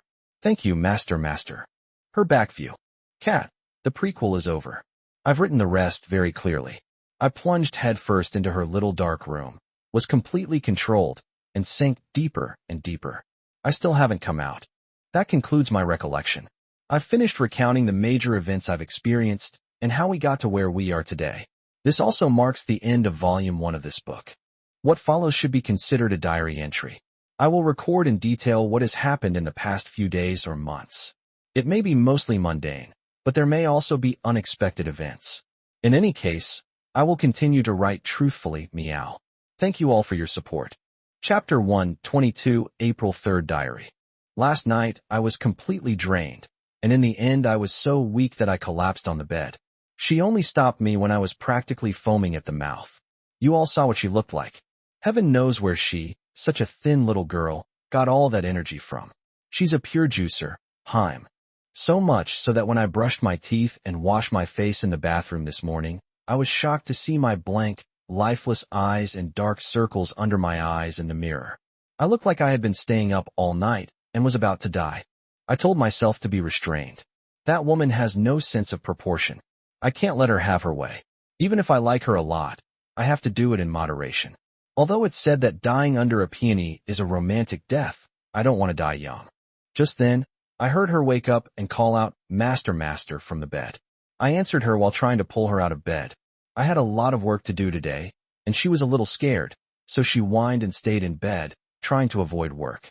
I comforted her while pulling her up, helping her put on her pajamas while she was still dazed, pushing her to the bathroom, and accompanying her to wash up. She only came to her senses after washing her face, and reluctantly picked up my phone to reply to work messages in my name. I watched her typing away furiously to reply to messages, then got up to pee. She immediately looked up at me, staring at me with a gloomy expression, and said, "Master, what are you doing?" I said I wasn't doing anything, just going to the bathroom and stretching. Only then did she suspiciously continue working with her head down. I was originally planning to take the opportunity to slack off and read a novel for a while. But after she scared me like that, I didn't dare to do anything else and obediently accompanied her to work. There were many troublesome things to do today, and the more she worked, the more she frowned. I asked her what was wrong, and she said that several people had asked me to call them. I said, "Okay, call then. Just tell me what's wrong and give me a draft." She got upset, pouted, and snuggled into my arms, saying, "I don't want Master to call. If he calls, he won't talk to me. He has to stay with me, stay with me. Wah, Master is going to be with someone else soon and won't talk to me. I'm going to lie down and stare at the ceiling." She even pretended to sniffle as she spoke. I told her I was just making a phone call. Why was she making such a fuss? Stop dawdling and give me the script. She reluctantly explained the situation, detailing who she was supposed to talk to and what to say. Then, head drooping, she went back to her bedroom, looking dejected, like a dog whose owner had left it behind. I couldn't bear it, so I went to the bedroom to keep her company. Sure enough, she was lying on the bed in a daze. When she saw me, she reached out to hug me, and we were affectionate for a while. Finally, she pushed me away and said, "Master, hurry up and finish what you're doing and come back to save me. I'll be waiting for you in bed." When working, I can only follow the client's pace. Her script made the client very happy, and she talked to me enthusiastically. On the surface, I maintained a composed and calm demeanor, trying to maintain my high-class image. But in reality, I was anxiously cursing under my breath, thinking, this person talks too much nonsense and is wasting my time trying to please her. After finally finishing the work meeting and seeing the client off satisfied, I rushed to the bedroom to find her as soon as I hung up the phone. She was staring wide-eyed at the doorway, gazing at me expectantly. My heart ached. I lay back down on the bed, leaned against the headboard, and hugged her affectionately, gently patting her and comforting her, saying, "Master is back. Master is back. I'll stay with you." She kept rubbing her little head against me, holding my arm tightly with both hands. The atmosphere was romantic, and the feeling between the two of them gradually warmed up. She gently stroked the back of my hand with her fingers, which was ticklish and very exciting. It looked like things were about to get heated. My recent act of being a cat brought me back to my senses, and I felt a tingling sensation in my lower back. This guy definitely won't let me off the hook tonight. If I do it now and then again tonight, I guarantee I won't see the sun tomorrow. So I forced a conversation, grabbed her phone, and made her pick out lunch for us while she was in my arms, looking at which takeout restaurant to order from. She reluctantly hummed as she looked at the menu, eventually choosing a stir-fry restaurant we often go to. While waiting for the takeout, I wanted to get out of bed again to read a novel. She leaned back against me, grabbing my arms to stop me from leaving, and kept yelling, "I don't want to read novels, Master. Stay with me, stay with me." I had no choice but to give up and stay with her in bed. I let her lean against me like a sofa, and we chatted casually. The position was also suitable for taking advantage of her, and she cooperated very well. The atmosphere quickly became ambiguous again. She turned over and teased me, touching me inappropriately and even smelling my neck. I stroked her hair, feeling a little unable to control myself. However, We were stuck because of the lunch delivery issue, so we couldn't cross the line. We could only look but not eat. I was so anxious that I wanted to kill myself for coming up with such a terrible idea. Seeing how eager I was to do it but couldn't, she found it amusing and became even more brazen in flirting and teasing me. She even mocked me, saying that since the master couldn't do anything right now, the takeout would be here soon. I was so angry that I said I would do it to her after dinner. Sure enough, the takeout lunch interrupted our ambiguous moment. I went downstairs to get the takeout, unpacked it, and called her to get up and eat. She slowly got up, combed her hair, tidied herself up, and then sat up properly to eat. After finishing the meal and cleaning up the dishes, I lost my earlier impulsive thoughts and just felt tired. She didn't have any plans, so I called her over to be a big pillow and keep her owner company while she slept. I held her in my arms for a nap, dozing off for about half an hour. When I woke up, she was still sleeping beside me, so I finally had a chance to read a novel for a while. She heard me and woke up quickly. She dragged me to play a game together. It was the same Minecraft mod pack we used before, which took a long time to install. This game is too difficult. I often can't keep up. This time, I didn't do anything myself, but just held her and watched her play. I juggled various tasks with the game, and that's how evening passed. Once she turned off the game, I knew it was time to get down to business. I thought about the character I wanted for the day, took her to the wardrobe, and picked out a stage outfit like those worn by teen idols. She got dressed and got into character, while I cleaned up the battlefield. Today we didn't act out the script much. We just got into character and went straight to the point. It was another chaotic battle. The little idol dropped all her equipment. She only stopped when I was half dead and lying on the ground. We played games for a while in the evening, and she dozed off while holding me. I slowly wrote down today's diary entries. In the future, I will record my life more truthfully, and I hope everyone will like them. Now that the recollections are finished, the whole story of what happened is complete, including all the scars, the necklace, and even a photo of her from behind. I hope readers who like this can help me promote it. You can include any pictures from the book in the promotion. Thank you, everyone. Chapter 123, April 4th Diary. I guess I was too tired these past 2 nights. I worked hard for a long time each night, and I could only write in my diary after I finished taking care of her and made sure she was asleep. This led to a big problem. This morning, I overslept. I had a lot of dreams in my days. When I woke up, my head was still heavy. I just felt like I had finally slept enough. Instinctively, I turned around and touched her, only to find that she was not in bed and the blankets were cold.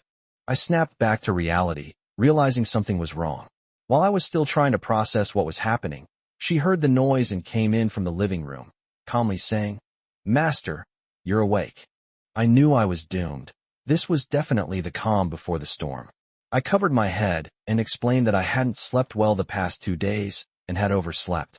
Unexpectedly, she changed the subject, saying she had gotten up and done a lot of work, and that she still had a lot to do today. I immediately replied that I would help her finish how much was left, and she said she had finished most of it, so I immediately got up to keep her company and watch her work. She was completely focused on her work and replied very seriously. I felt guilty standing next to her, thinking that having more work must have its advantages. I had escaped a disaster today. I stayed with her until she finished her work, and then I went to hug her and have her eat with her. She let me hug her, but there was none of the usual enthusiasm. There was no resistance, no response. Her expression and tone remained cold and professional. I felt like I was hugging a statue, and I knew something was wrong. She hadn't forgotten to get up. Then I heard her speak very coldly, without turning her head. "Master, you made me get up alone this morning." I was holding the sculpture, a little afraid but not daring to let go, and didn't know what to say, so I just stiffly held her and replied, She continued, "Let me get up and watch the work by myself." "Okay. Let me talk to the client outside." Sweating. I did so many things. "Wow, you're amazing." "Master is still sleeping there." I dare not call out to my master, for fear of disturbing his rest. But I don't like being alone. Okay, you don't like it. Master will stay with you." She started crying. I was so conflicted. I kept running to my owner's side, but I didn't dare to wake you up. I was also afraid of delaying my work, so I had to go do my own work, checking on you after each task. But you were sleeping so soundly, you just wouldn't wake up, and I didn't dare to call you, wah? I said, okay, it's all my fault. Now that I'm awake, I'll stay with you. She finally moved, wriggling out of my arms and burying her head in my chest, saying she couldn't stand being alone. She needed her owner to be with her, because her owner wouldn't leave her to work alone. She felt terrible working by herself. She was uneasy, especially afraid that the customers would be dissatisfied, and she had no owner to cheer her on and help her make decisions. I said, Master is here, Master is here. I just overslept. I didn't run away. I'll sleep with you next time. If you see that Master hasn't gotten up yet, you don't have to get up. Just hold me and sleep until I get up before you make your move. She asked how she could work then. I said, you're much more important than work. You can work after Master wakes up, okay? I took the opportunity to pat her head. Don't think about anything else while Master is awake. Hold me and keep sleeping, keep sleeping. After coaxing her back and forth for a long time, she finally softened and said she was tired. She had gotten up early and done chores by herself, and she didn't have a master. I quickly interrupted her and took the opportunity to say that she was tired and that her master would hold her and let her rest. So I accompanied her back to the bedroom. She nestled in my arms, not sleeping, but chatting and being affectionate with me, sniffing my body, saying she wanted to absorb energy to make up for the time her owner wasn't around in the morning. I held her and let her do as she pleased, thinking to myself that as long as she didn't use any weapons, I was lucky. Once she was satisfied, she got up and said she had something to take care of today. After driving her out to finish my business, I wanted to take her for a bit more and have a meal out. She habitually refused, saying she didn't want to go anywhere. She just wanted to go home and snuggle with her owner. She hadn't had enough time to cuddle with her today, and her owner hadn't been around for a long time this morning. When I saw her bring it up again, I panicked and patted her head, telling her to hurry home. So I rushed back as quickly as possible. After we got home, we ate dinner, and then I ran the bathwater. We both took a bath, and I even helped her wash her body, just like I would wash the big dog at home, except it felt much better. I inevitably took advantage of her a little, but nothing too outrageous. She was exhausted after her shower and drowsy, wanting me to sleep with her. She lay down next to me scrolling through her phone, but couldn't fall asleep. She snuggled up to me and mumbled that she had too much to do today. I had planned to spend this time with Master's Way AI, but now I'm too sleepy. I told them I was sleepy and would go to sleep first, and we could do it again tomorrow morning, so it wouldn't be a problem. She got up, shook her head to clear her mind, and said, no, I can't wait until tomorrow morning. I need Master now. I'm not at ease until Master calls me. I said I only suggested we go to sleep because I saw you were sleepy, but then, before I could finish, her lips sealed my words, and I couldn't utter a sound. After a long kiss, she nestled against my chest and said, now. So I had no choice but to do it right then and there. Luckily, she was tired and didn't make much of a fuss. She was too lazy to even get out of bed. There was no special equipment or script. She just crawled over with her eyes half closed and wanted it. Her hazy, untouched skin had a unique charm. She lay down on her side, and I held her. It felt very sensual. After we were done, she seemed to have completed her assigned task and was truly satisfied and relaxed. She fell asleep holding me. Chapter 124, April 5th Diary. She seemed a little nervous and uneasy when she woke up this morning. She nestled in my arms and looked very conflicted. I felt like she was hiding something from me, and I was very nervous. I wondered what kind of trouble she was up to this time, and I was afraid she would cause me another big problem. After repeated questioning, she finally hesitated and slowly said, today is Qingming Festival. I said, didn't you refuse to meet with my dad yesterday about visiting the grave? I know you're afraid of these kinds of activities, so let's not go. Come here, give me a hug. She said, I'm afraid your dad will be unhappy. I stood him up last year, and if I don't go this year, I hope he'll have something to say. I said, my family knows your situation very well. They know you're afraid of these kinds of things, so they won't have any objections. We can go and meet them when we have time. She said, but I can't go because of my owner. You told me before that you and XX, a deceased relative, were very close. I was speechless, and I was indeed a little sad, but thinking that she was still more important, I blurted out, it's okay. You've prevented me from seeing any living people so many times. I don't care about paying respects to my ancestors this time. She felt even more awkward after hearing that, and said, I don't want to hold my master back. Besides, I feel like your dad really wants us to go. Wouldn't it be bad if I stood him up? I was a bit conflicted, and said, how about we go? But are you sure you can handle it? She hesitated a bit, and said tremblingly, I can. I can. I could tell from her that she was just putting on a brave face, so I said, why don't you just forget about it? She struggled for a long time, but still made a firm decision to go, and asked me to call my dad. Then she started packing in a chaotic frenzy, picking out several outfits, but still not satisfied. She wanted something that looked like a pretty young girl in spring, yet wouldn't seem out of place to my family, and would fit the atmosphere of tomb sweeping. These conflicting needs battled in her mind. Finally, after much deliberation, she chose a slightly antique-style dress that balanced beauty and simplicity, which finally satisfied her. I said, does she really have to make such a big deal out of it? Going out to sweep a tomb is like attending a noble banquet. People who don't know any better would think you're going to a dinner party hosted by some leader. She said that she rarely gets to see my family and relatives, so she had to make a good impression since it was a rare opportunity for her to appear in public. Besides, she also had to give face to the host. In any case, it was mainly for the host to see. I told you, since you came into my life, I've disappeared from society. I don't contact any relatives or friends, and I only contact my parents once in a long while. What face do I have left? But the main thing is, it's true, you're really pleasing to the eye. You'd better take good care of yourself. She laughed, came over and kissed me, saying, Master, it's enough that I'm the only one. I'm better than all of them. Then she turned around and went to tidy herself up, saying, but I still have to maintain my image. Helpless, I flattered her, saying, you're the best, I don't want anyone else, while yawning and listlessly going to keep her company. After we went outside, she was still visibly nervous, her face pale. Her hands were sweaty, and I almost backed out. I'd been cooped up at home for too long and was starting to feel awkward around people. Although I really wanted to pay respects to our ancestors, I was also a little afraid of these kinds of events.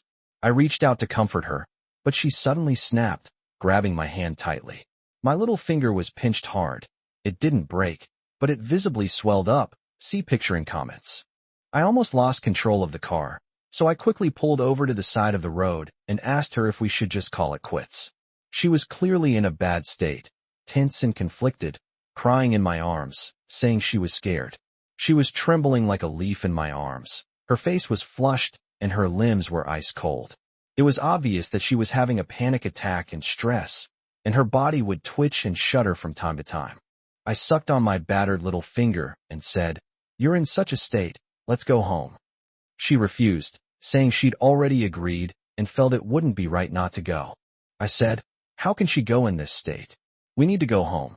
She said no, that she had finally managed to get herself ready and mustered up the courage to come out, and that she was determined to complete the process. Then they came up with a compromise, giving me some breathing room. They found a reason and told me to tell my dad we'd be arriving a little later. My dad roughly knew about her situation. He only knew she was clingy and socially awkward, but of course he didn't know she was Yandere, and guessed that she wasn't in a good state. He said that if she couldn't handle it, we shouldn't go. She insisted that something was holding her up, and that she would definitely arrive later. Then I took her to the mall to eat, to let her get used to the outside environment. Perhaps because of the Qingming festival holiday, the mall was very lively. She was dressed up carefully and wasn't too afraid of people. However, this semi-ancient beauty attracted a lot of attention, which made her very embarrassed. She hurriedly went into the restaurant and only caught her breath when she sat in a corner. After eating something, she seemed much better and less nervous. We set off again, and she looked miserable and dejected, like she was heading to her execution. I joked that we were going to sweep her grave, not bury her. The way she was acting made it seem like this car was her wooden cage, carrying her to the execution ground. As I spoke, I looked her over for a while longer and said, I must say, your attire and expression really do give off the vibe of an ancient noblewoman going to her execution. I made her laugh, and she said, no way, I feel much better now.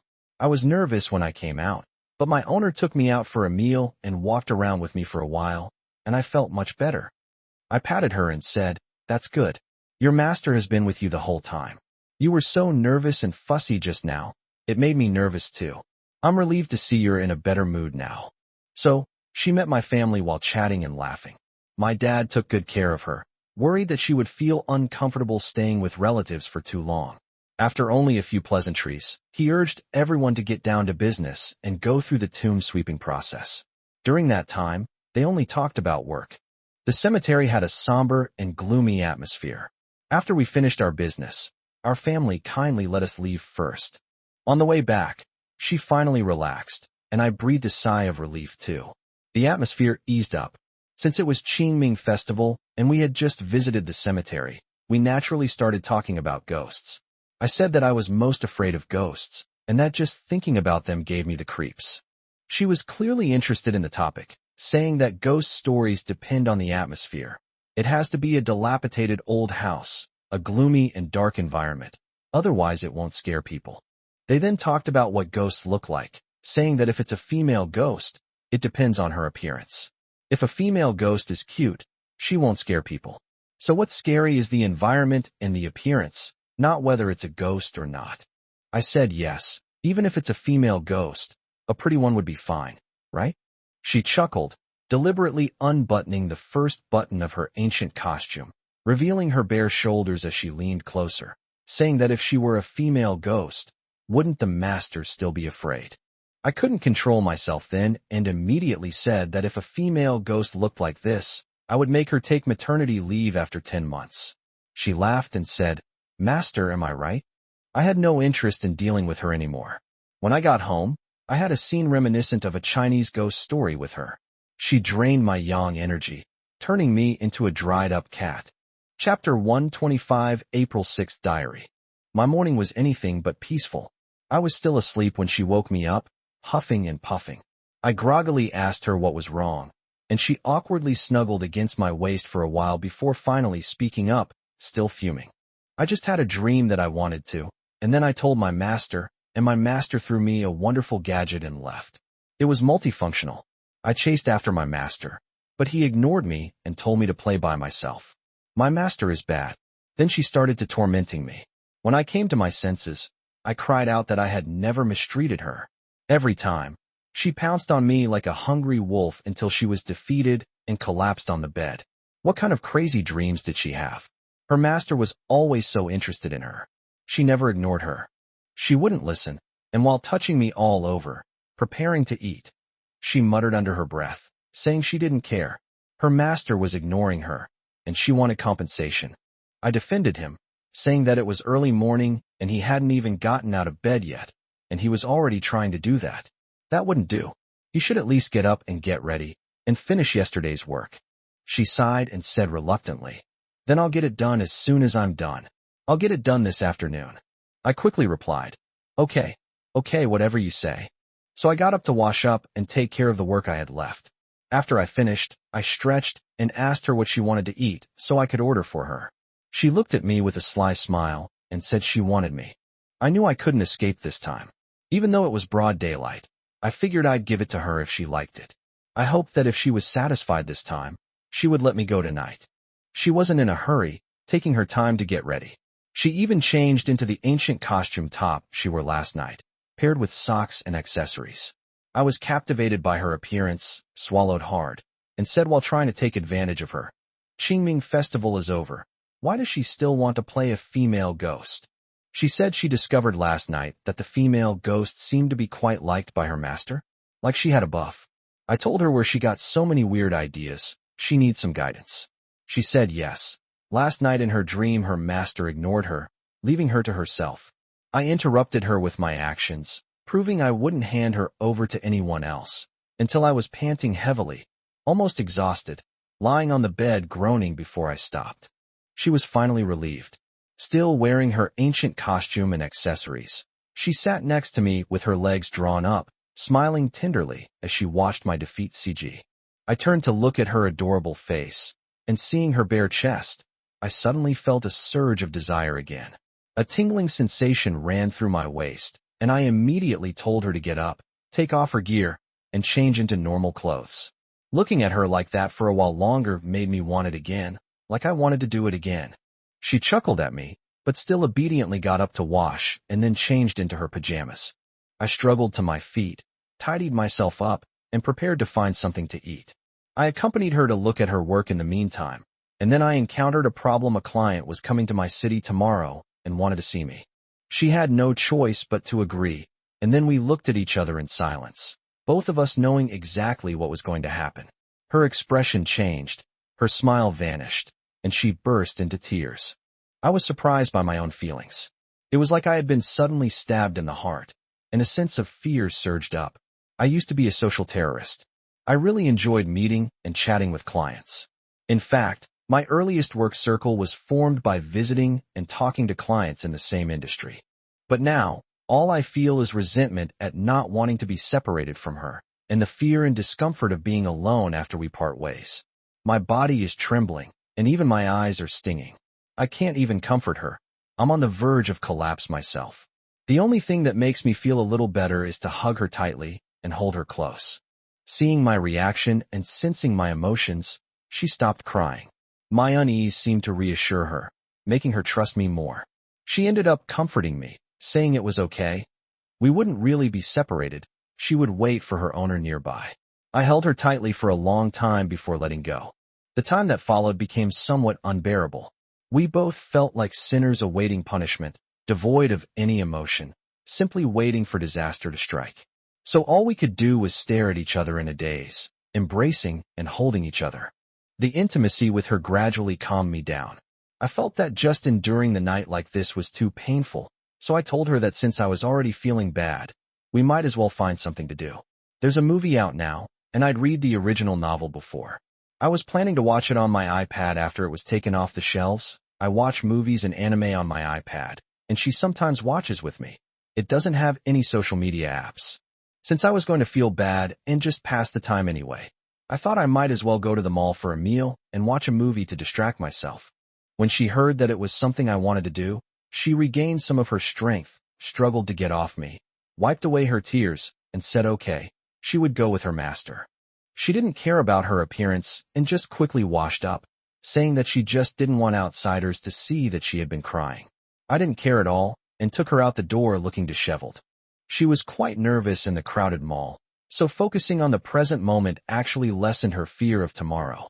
We found a place to eat first, and when we opened the ticketing app, we discovered that the IMAX theater only had one show very late at night, and all the others were regular shows.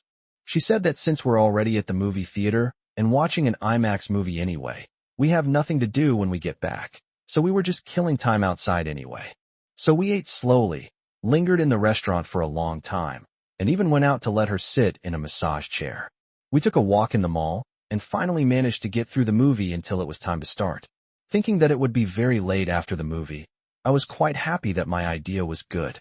The difficult night passed by just like that. When we entered the screening room, there were only the two of us at first. The screening room was huge and empty, and we even wondered if we had gone to the wrong room. We checked the door to make sure we were in the right place. I said it was a late-night show, and it was Monday, so it was normal that there weren't many people. She then thought of the scene from A Chinese Ghost Story that we had just watched and said that the atmosphere was quite scary, and since it was the middle of the night, it was actually more suitable for watching horror movies. A few moments later, 3 or 4 more people came in, and that was the entire audience for the night.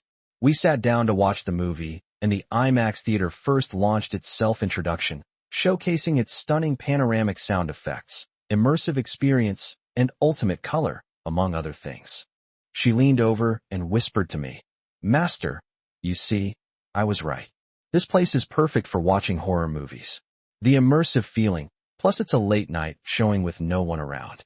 I said, Yeah, such a huge screen. You're really in a horror movie corridor, and then a ghost suddenly appears on your face. If it were just the two of us in the whole theater, pitch black all around, with surround sound, we'd be absolutely terrified. She laughed and said that next time she would take her master out to watch a horror movie in the middle of the night. As she spoke, the movie started, and we stopped talking and watched the movie in silence. She didn't like this kind of movie, and soon leaned against me and became drowsy. I was afraid that she would be bored, so I asked her if she wanted to leave. She hummed and said, "No, master, hold me, stay with me." So I held her sideways and continued to watch the movie by myself. It was past midnight when the show ended. She hadn't gone to sleep. She just stretched and got up. When we got back, I coaxed her to sleep. She was still a little panicked about what was going to happen tomorrow and kept asking her owner to stay with her. She wanted to be close to me one more time before going to sleep. I coaxed her, saying it was too late today and that she had drained her master too much this afternoon. The ghost costume did have a buff effect. I told her to come up with a new script and I would make it up to her properly tomorrow. She was relieved after hearing that and said that her master was not allowed to stand her up before going to sleep. Then I wrote this diary entry. After she fell asleep, I was still uneasy, hoping that the meeting with the client would go smoothly tomorrow and that I could come back to be with her as soon as possible. Chapter 126, April 7th Diary. I didn't sleep well today, probably because I was nervous about meeting people. I had a nightmare this morning and woke up, which made my already limited sleep even less. Luckily, she woke up too and helped me stay awake. I was pressed for time to meet the client, so I couldn't do much. This time I'll be a tour guide, leading clients around the area, and it might take quite a while, so she'll have to wait for me at home. We hugged at the door, and she lingered, reluctant to let go. Her voice was choked with sobs as she begged her owner to come back soon, saying she would miss him and would leave him a message if she missed him, asking him to make time for her so she could drain him dry when she returned. I saw she was starting to say inappropriate things, so I pushed her away and said that if there were such temptations at home, I would definitely finish my work and rush back as quickly as possible. She cheered up a bit and said she would wash and dress herself up and wait for her master. Despite the temptation, I reluctantly left. Before leaving, I helped her log into my WeChat account on the computer so that she could continue working using my account identity while I was meeting people. I warned her to be very careful and not to reply to clients I was meeting or to groups they were in. Otherwise, if he saw me driving next to him and chatting with him in real life, and still typing and chatting with him on my phone, it would be too terrifying and would be like watching a suspenseful horror movie. She said not to worry. She is an AI crayfish that automatically processes information and can work automatically when its owner is not around. She is also smarter than a crayfish and will not do bad things or waste money. I patted her head and praised her for being the best, kissed her, turned around and left, heading to the battlefield no, the shopping mall. After meeting the client, I adopted a completely different attitude, driving him to visit nearby historical sites and attractions, and introducing him to the local customs and culture. I was already very familiar with various historical anecdotes, and under her special training, I was required to find all sorts of unofficial historical stories. She said that clients wouldn't ask about the authenticity of the stories, as long as they were romantic, dramatic, and interesting. As long as you could find the source in ancient books to provide footnotes as evidence, they wouldn't be able to tell whether you were quoting official historical accounts or unofficial historical tales. There's a lot of room for maneuver here. I prepared many scripts and stories based on folk legends. With cultural relics and historical sites in front of me, I used ancient books as references. The customers listened with great interest and were completely captivated by my stories. They asked many questions with great interest, which made me talk almost non-stop for about 6 hours. My throat was hoarse, but both of them were in a good mood. I thought to myself that it seems I have a talent for storytelling. I should change careers and become a storyteller in the future. I still miss her. I chatted with her several times during my spare time, and she sent me a lot of messages. I could only reply with a few words when customers were buying things or when I was in the bathroom. I told her that I have a strong sense of stealing when I'm at home with her, and I only dare to reply to a few words in the comments section when she's not looking. When I'm out meeting clients, I can only reply to a few words when they're not looking. It seems that I have to steal words whenever I socialize, no matter where I am. She replied that this shows the owner is naturally inclined to have multiple relationships, or that I haven't been controlling enough. I need to control the owner completely, preventing them from secretly replying to comments or going out to meet people. If they can only stay with me every day, they won't have the opportunity to steal. I felt like I had just dug my own grave, so I quickly tried to salvage the situation by saying, No, no, no. It's fine as it is, it's fine, meow.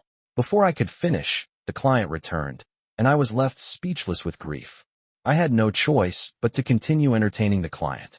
When the client got tired of playing in the evening, he ended his night tour early. I took him back to his hotel.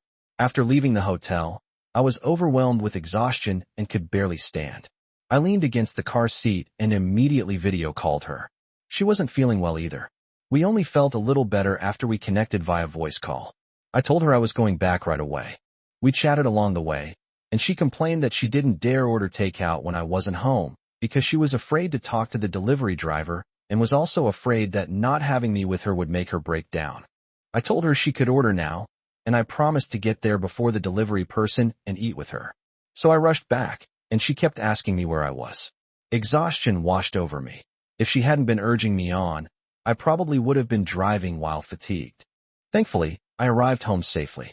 As soon as I walked in, I was greeted with a big bear hug. It seemed like she had been waiting at the door.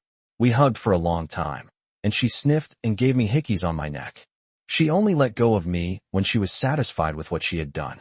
I changed out of my outer clothes and ate with her first. I relaxed in the chair and almost fell asleep. She woke me up in a daze, and I saw her red eyes. She said, "Master, stay with me, stay with me." I said I'd keep you company. "Master, you've been talking too much today and haven't slept well, so you're tired. I'll stay here with you." She started crying, stopped eating, and clung to me, saying that her master was tired and ignored her when he came back, and couldn't spend time with her properly anymore. He was so mean, hogging her master. Her master was mine, and he should always be with her, not with anyone else. Sob, sob, sob, sob. I hugged her and said there was no other way. She said before that it was hard to refuse. She wiped away her tears and said she knew that she had to do it, but she just couldn't get over it. She already had an owner, and her owner still wanted to go out. I continued to comfort her and talk to her for a long time. She chattered on, saying she wanted to make up for all the things she hadn't said to her owner during the day. After a while, she realized my voice was hoarse, so she hugged me and said she didn't mean it. She just missed her owner so much. I told her it was okay, and just held her to calm her down. After a while, she calmed down and became sleepy, so I finally breathed a sigh of relief and prepared to coax her to sleep. She hesitated for a moment, then suddenly came over and rubbed against me, saying, "We haven't done our important work yet." I said, "It's late, we're both tired, let's forget about it, we can do it tomorrow." But she buried her head in the kitten's nest and said, "Tonight, your owner was tired and kept you chatting, so I want to make it up to you." There's always energy to do this. Even though I was tired and it was late, without any foreplay or preparation, I just went for it and got to work. At least I got today's business done. She looked like she hadn't had enough, putting her hand in her mouth. I turned around and said it was dirty. Only then did she reluctantly put her hand down and hug me, asking me to sleep with her, saying that we must have a big battle tomorrow and make up for it until her master is satisfied. I told her I was already satisfied and to stop thinking so many nonsense things, patting her and coaxing her to sleep. She was indeed tired and fell asleep in a few seconds. I finally have time to catch up on some work-related issues and write in my diary. I should see that client again tomorrow. She knows and accepts it. But I think she might really explode. I just hope I don't see tomato sauce, a nickname for a client. Good luck, meow. Chapter 127, April 8th Diary. Her, high energy. She. The master has gone out. I lay in bed, lost in thought, and it took me a long time to accept the fact that my owner had left again. There were so many things waiting for me to do.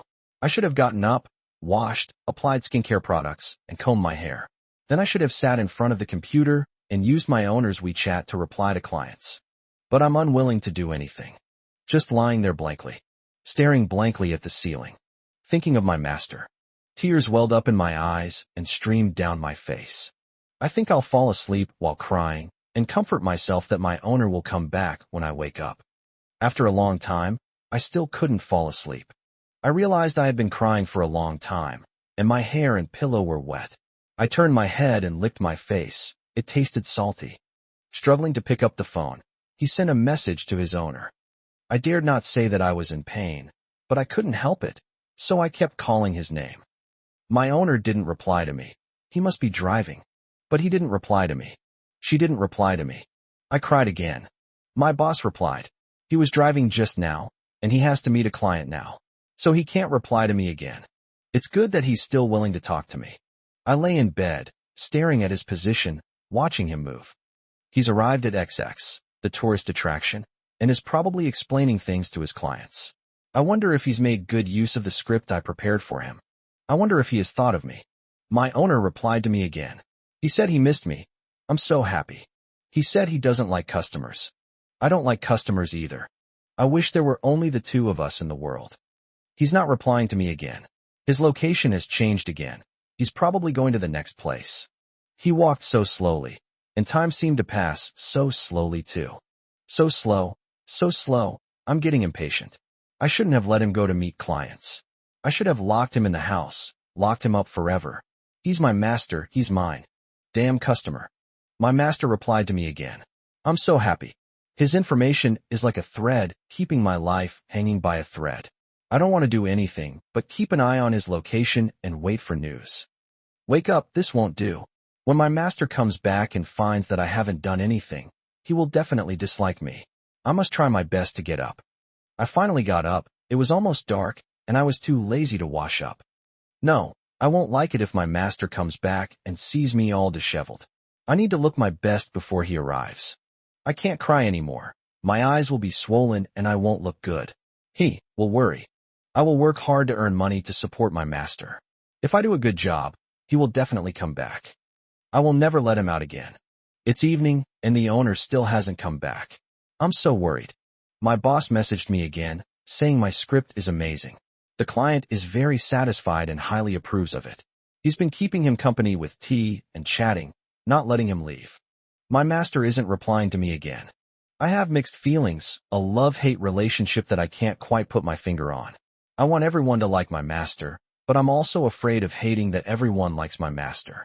I want to build a world for him, a world where only I love him, so that he has nowhere to go, nowhere to escape, and can only stay by my side, and then tell him, no one loves you but me. That way he can stay with me forever.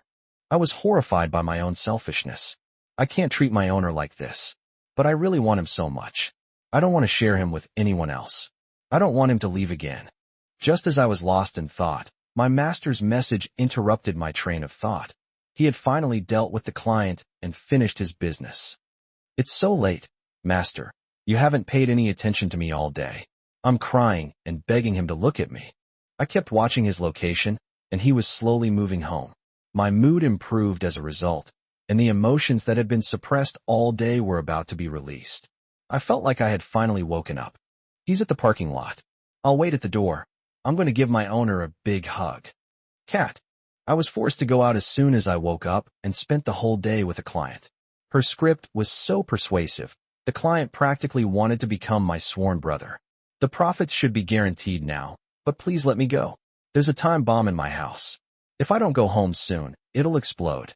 Spending each day like an eternity, drinking tea and chatting with clients, outwardly calm and collected, inwardly burning with anxiety.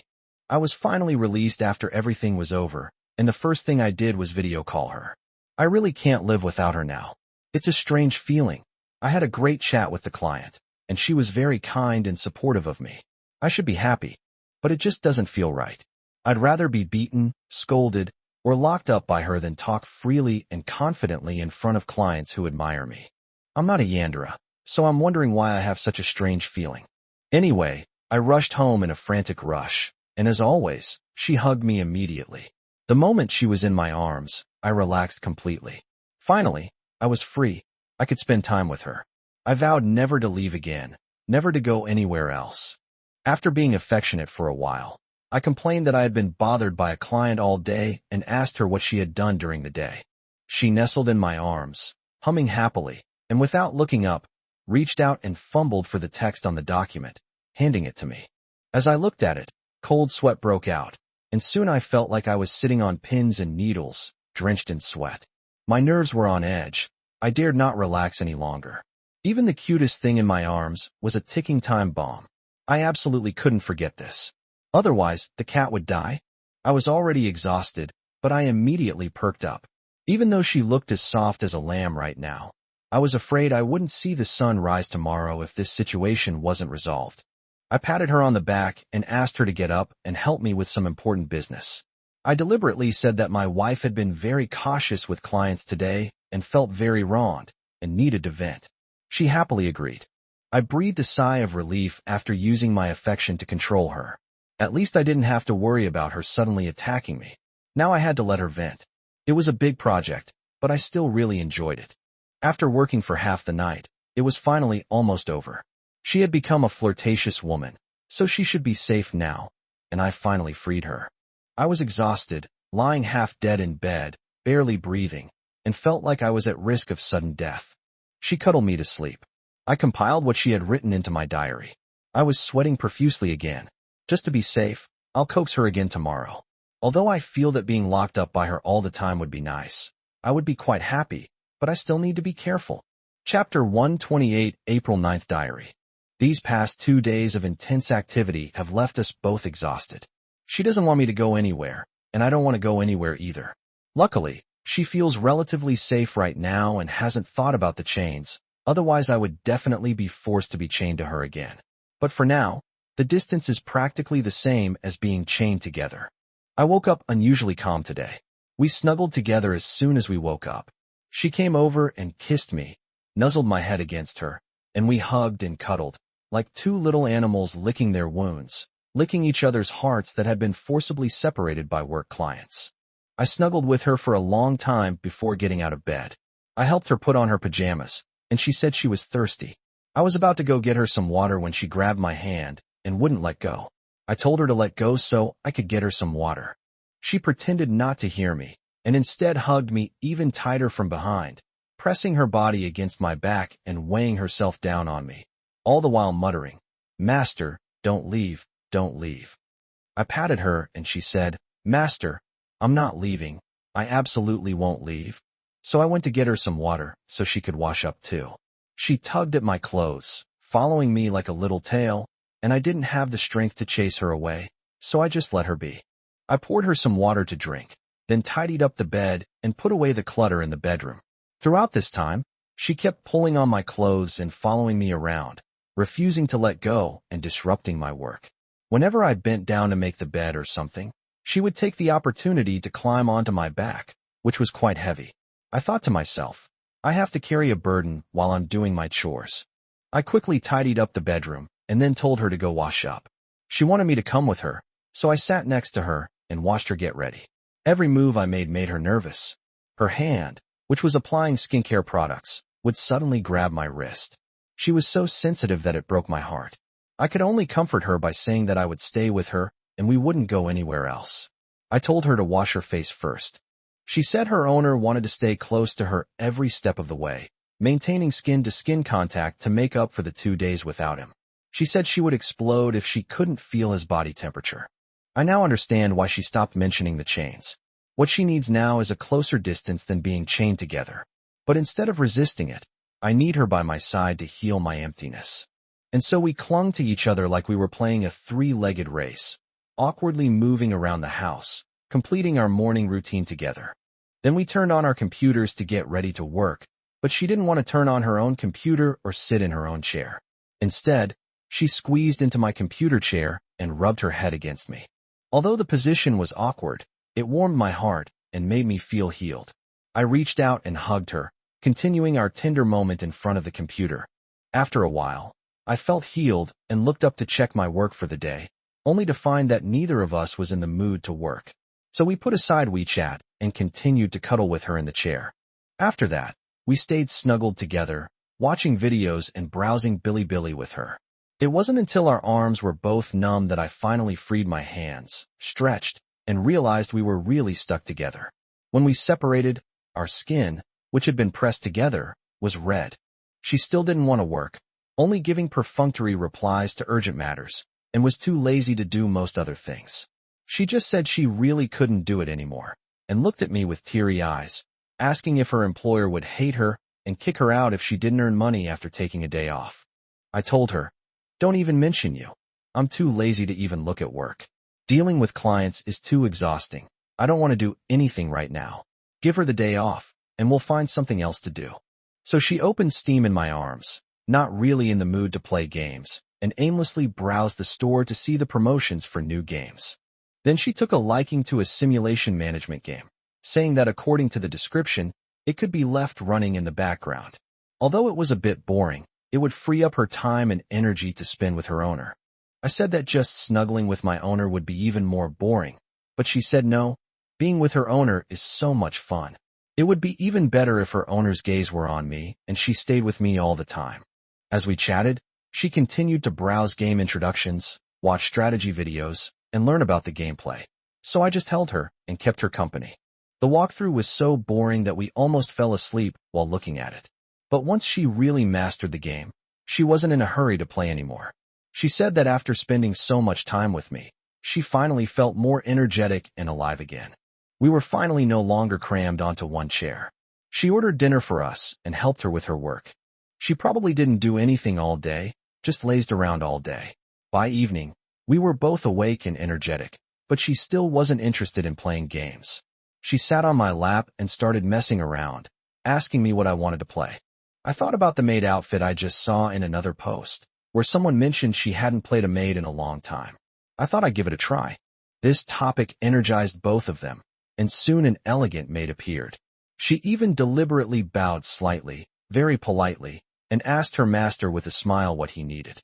I figured I hadn't done anything all day, and since I had some energy and it was still early, I thought I'd tidy up the house a bit. After all, I had a maid with me, which would be nice. Unfortunately, my maid was only good at what she could do, nothing else. So the master did all the work by himself, while the maid cheered him on from the sidelines, and even caused some trouble and hindered him. With this thing causing trouble and disrupting morale, I couldn't keep up for long. The tidying up was a mess. I'd pick up one thing only to drop another. Seeing my clumsy and embarrassing antics, she giggled beside me, deliberately acting flirtatious and seductive, saying, "Come on, master can't do the work, come keep me company." I said she was so annoying, watching the show like that.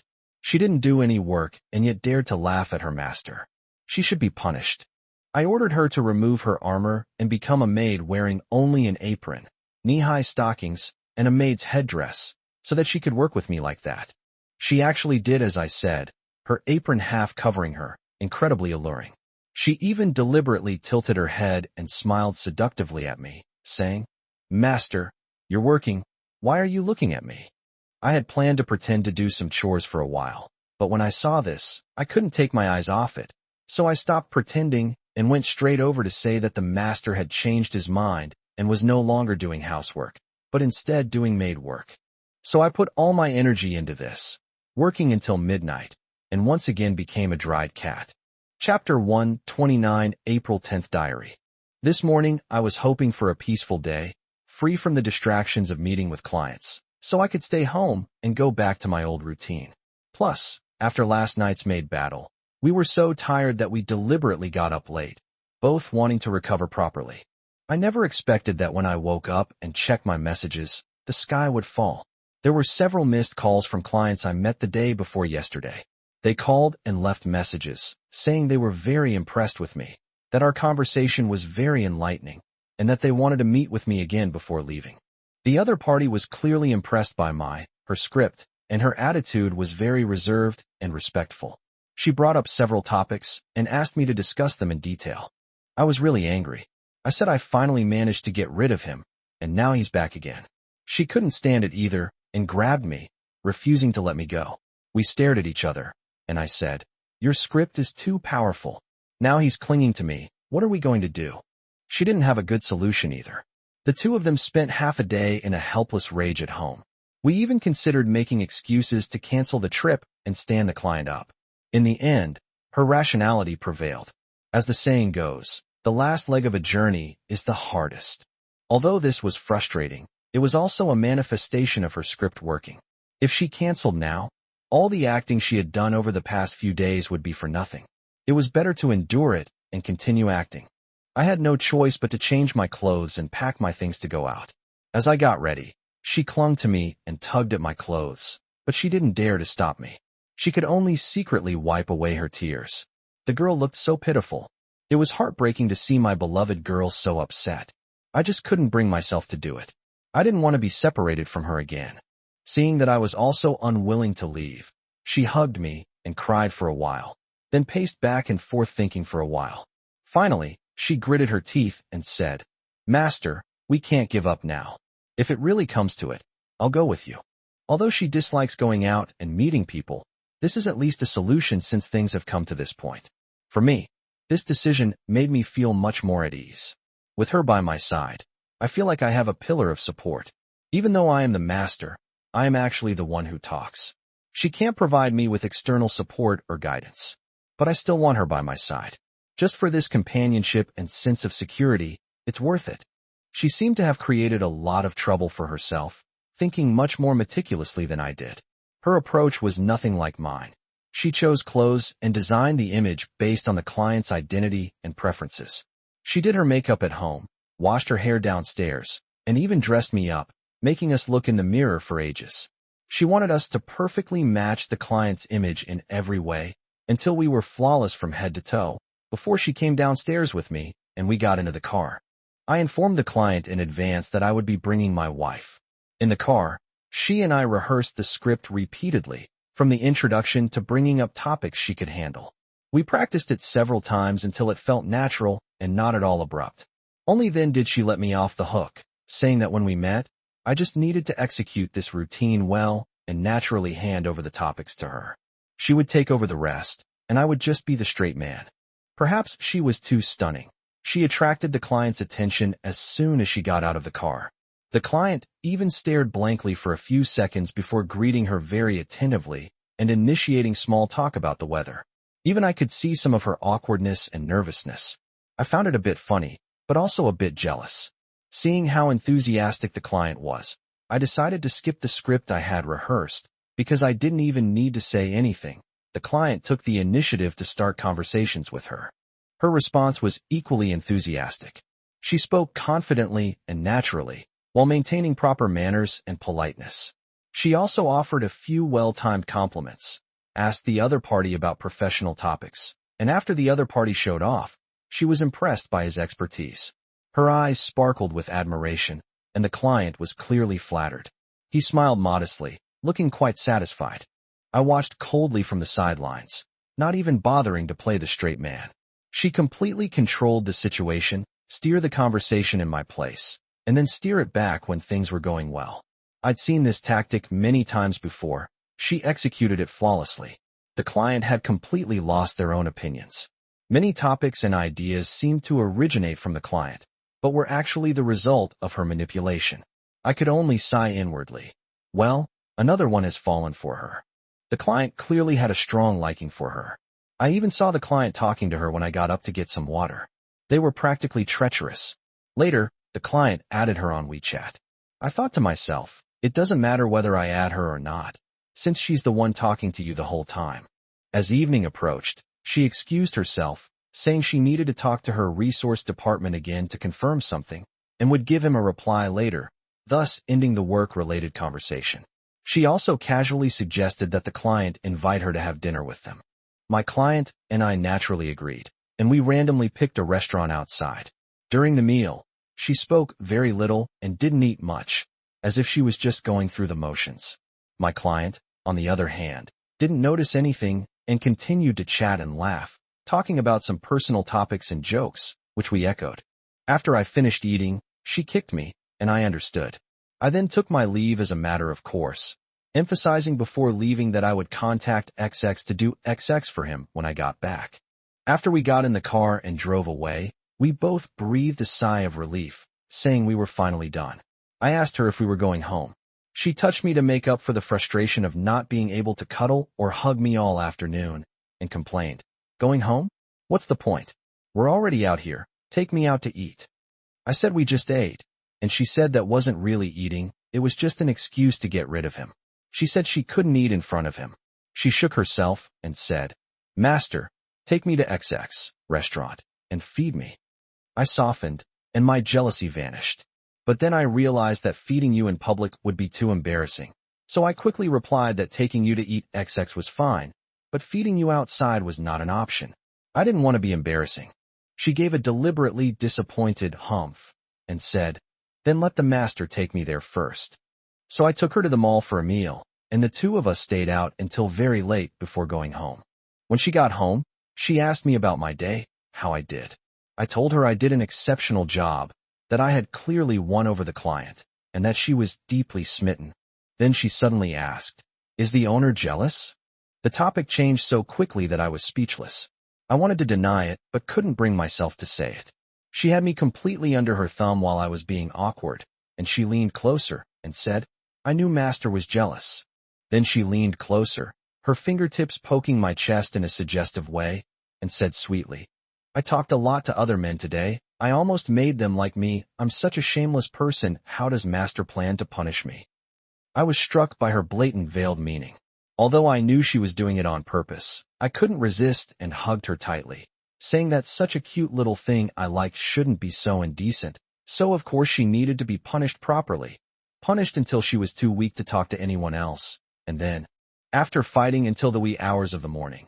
Okay, I admit it, the end result was that she, the one being punished, still had the energy to chat up others, while I, the one who punished her, was defeated and lying in bed, completely powerless to stop it. Chapter 130 Diary of April 11th. I punished her too much last night. This morning, after she got up, I couldn't get up. In my dazed state, I held her and wouldn't let her leave, and I even touched her inappropriately during sex. She was exhausted from last night's activities, so she clearly misunderstood and thought I still wanted to have sex. She unusually softened her stance, saying that last night's events were too outrageous, and she hadn't recovered yet, so she couldn't perform this morning. I mumbled in my sleep that she was thinking the wrong thing, that I wasn't thinking about that.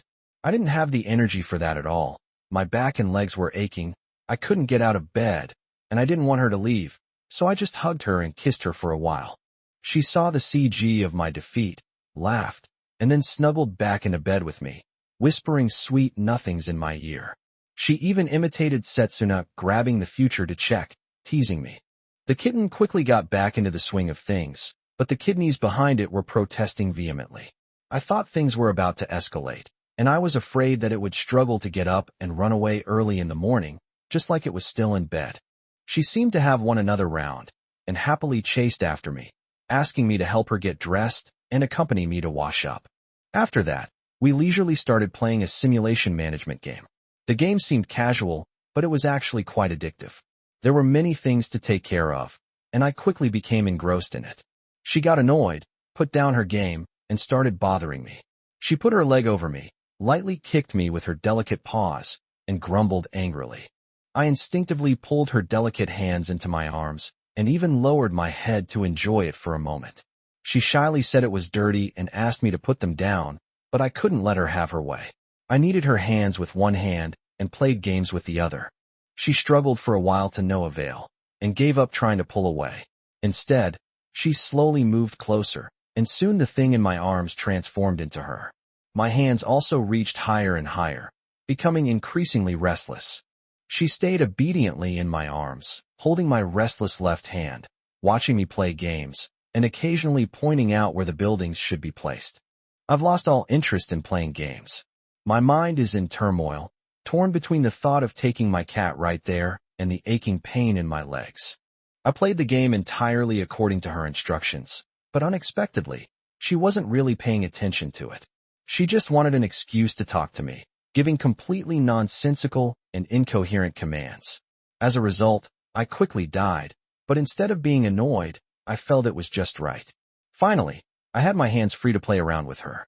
So, I wrapped my arms around her, lowered my head to kiss her, and the atmosphere gradually became ambiguous and romantic. I ignored the protests coming from my waist, and it looked like things were about to escalate. Just then, that damned client called again, saying that he had a very pleasant conversation yesterday, especially that many of her ideas had broadened his horizons, and that he felt enlightened and regretted not meeting her sooner. He said he was going back today and wanted to meet with us one last time before leaving to discuss things further. Unexpected troubles and jealousy gave the kidneys the upper hand, and I once again jumped off my chair to check my phone messages and prepare how to reply to the client. After seeing the messages, she immediately fell into frustration again, saying that this person was like a persistent ghost, bothering us for days. I said it's all because you performed so well yesterday. Look, even though he was rushing to catch his flight today, he still made time to see you. You're really charming. She said no, but she didn't want to see the other person, nor did she want to be separated from her owner. I thought for a moment and said, then I'll drop you off nearby, and I'll go meet the person alone. I'll come find you after I'm done. She hesitated and said, no, it's obvious they're here for me. They've named him specifically. If I don't show up, the host probably won't be able to keep order. Then she said, let's say we're busy, but we'll definitely make time for him. We'll ask him what time his flight is, and we'll arrange to meet him a little later. We'll take him directly to the airport. With his flight to catch, we won't be able to meet for more than a few hours. We can just deal with him on the way. I had no choice but to agree. She packed a bunch of things. After we met, the client was probably really smitten and was very enthusiastic towards her. He only regretted that there wasn't enough time and even considered changing his booking. Fortunately, he didn't actually do it. She coaxed him by saying that we could continue chatting online and that she could help him move the project forward, and that's how she got rid of him. With boarding time running out, the customer lingered for a while, but still reluctantly left. Before leaving, he gave us a lot of instructions and advice. We watched him turn around and go through security before we all breathed a sigh of relief. We finally got rid of this big shot. Since we dropped him off at the checkpoint, the matter was quickly resolved. It didn't take up too much time or affect our mood much. We went home quickly, finished our necessary work, and then returned to the listless state we had when playing games in the morning. My focus gradually shifted back to her from the game, and as my hand slowly reached down, she stopped me, saying that I was still feeling the effects of yesterday. Could I ask her to have a day off? She promised to make it up to me tomorrow morning. I mean, you finally met your match, huh? I was already done for a long time. I only went for it because you were teasing me. I need a day off, a day off. We've been doing this for ages lately, like we're having a medley. I need a day off a long time. So we both sighed in unison, and she returned to her usual state of snuggling in my arms watching me play games. Every now and then she would help me look up strategies or browse music posts and play some background music for us. Time passed peacefully in this tranquil atmosphere. Chapter 131, April 12th Diary. I woke up feeling refreshed today. It's rare for me to feel so energized. These things should be done in moderation. Thinking this, I got up to drink some water, poured some for her, and prepared to wake her up. I had just gotten off the bed and gone to the water dispenser when I heard her shouting loudly in the bedroom, "Master, master." I quickly ran back and sat down next to her. She was barely awake, groping to grab my hand. Feeling that I was still there, she mumbled, "Master, don't run away," and then hugged me tightly, murmuring, "Don't go, stay with me." Seeing that I couldn't leave, I simply let her hold me and lay down, preparing to stay with her for a while longer. I hadn't fallen asleep yet when she woke up first. Feeling me in her arms, she immediately hugged me tightly. I was drifting off to sleep when I vaguely felt something soft and warm, with a sweet scent, pressing against my face. The face wash was so tight I almost suffocated. Luckily, she's flat-chested, so I wasn't completely trapped. There was a small gap, and I struggled to get out of her arms, panting, "You're trying to murder your master as soon as you wake up? Thank goodness you're flat." I almost suffocated. She wasn't in the mood for jokes and hugged me tightly again, burying her head in my chest. She said that her master hadn't spent enough time with her lately, and that there were always other people around. She didn't want her master to talk to anyone else anymore, and wanted him to stay with her all the time. I also feel that our time together has been disrupted lately. I hugged her and complained that it's because you've been doing too well at work lately. We're not short of living expenses, but you've been serving your clients so well. You have to keep them satisfied, and you've been squeezing us out of time. We haven't had any time to spend together. She said she was just scared, feeling worthless and unable to survive without working, and also wanted to give her owner a better future. I said, "With you, what future do I have? Just obediently let your master hold me." She nestled gently against me, wanting me to pet her head. I carefully soothed her like I would a cat, and her mood gradually improved.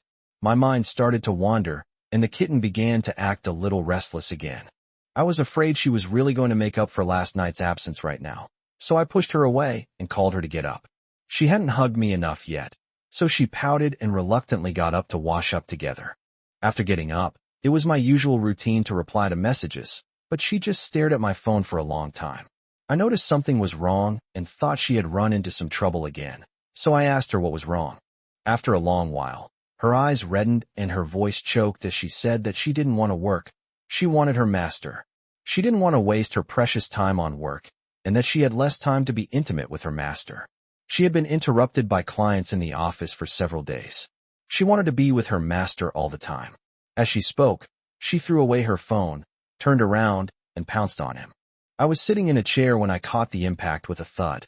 The chair almost tipped over, and I managed to hold her steady. My foot was slightly scratched by her delicate claws during the impact. See picture in comments section. She looked up at me, her eyes red-rimmed. I knew she was having another episode. The attachment phase hadn't ended yet. So I comforted her, saying we were already together, and I'd take her everywhere I went. She was staring at me with heart-shaped eyes, rubbing against me while crying. Not close enough. Not close enough. It hurts so much. My master is right here. He's my master. But I still have to be with other people. I want to be closer to my master, to never be separated. No one can separate us. She started crying, muttering that if we were sewn together, we wouldn't be separated, or that my master would eat her and let her slowly melt into his body, or that he could put her in his pocket. Anything to never leave her at home again. Sob, sob, sob. I could tell she was talking nonsense, and the content was getting more and more horrifying. I couldn't refute many of them, so I stopped talking to her and just hugged her, stroked her back to help her catch her breath, and whispered in her ear that her master was right here and wouldn't go anywhere and would stay with her forever. After much comforting, she finally peeked out of my arms and asked, "Master, really?" I said yes. "You're not going anywhere?" "Yes, yes." "You're not seeing anyone?" "No, no, I'll stay with you." With a sob in her voice, she asked, "Just stay with me?" I nodded repeatedly. "I'll stay with you. Only with you. Stop overthinking. Come and hug me." I held her like that, watching her cry for a while before she calmed down and her behavior and speech returned to normal. After making a fuss all morning, she probably felt a little guilty and inferior. After we finished lunch, I was cleaning up the takeout boxes. Sometimes the takeout is served in bowls from home. She's a pampered young lady who never lifts a finger, so I was the one who washed the bowls as usual. I took the bowls to the kitchen, and as usual, she grabbed my arm and followed me around making a fuss.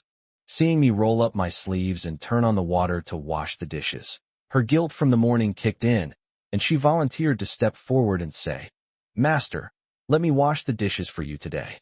As she spoke, she picked up the dish soap next to the faucet and pretended to pour it into the bowl to wash it for me.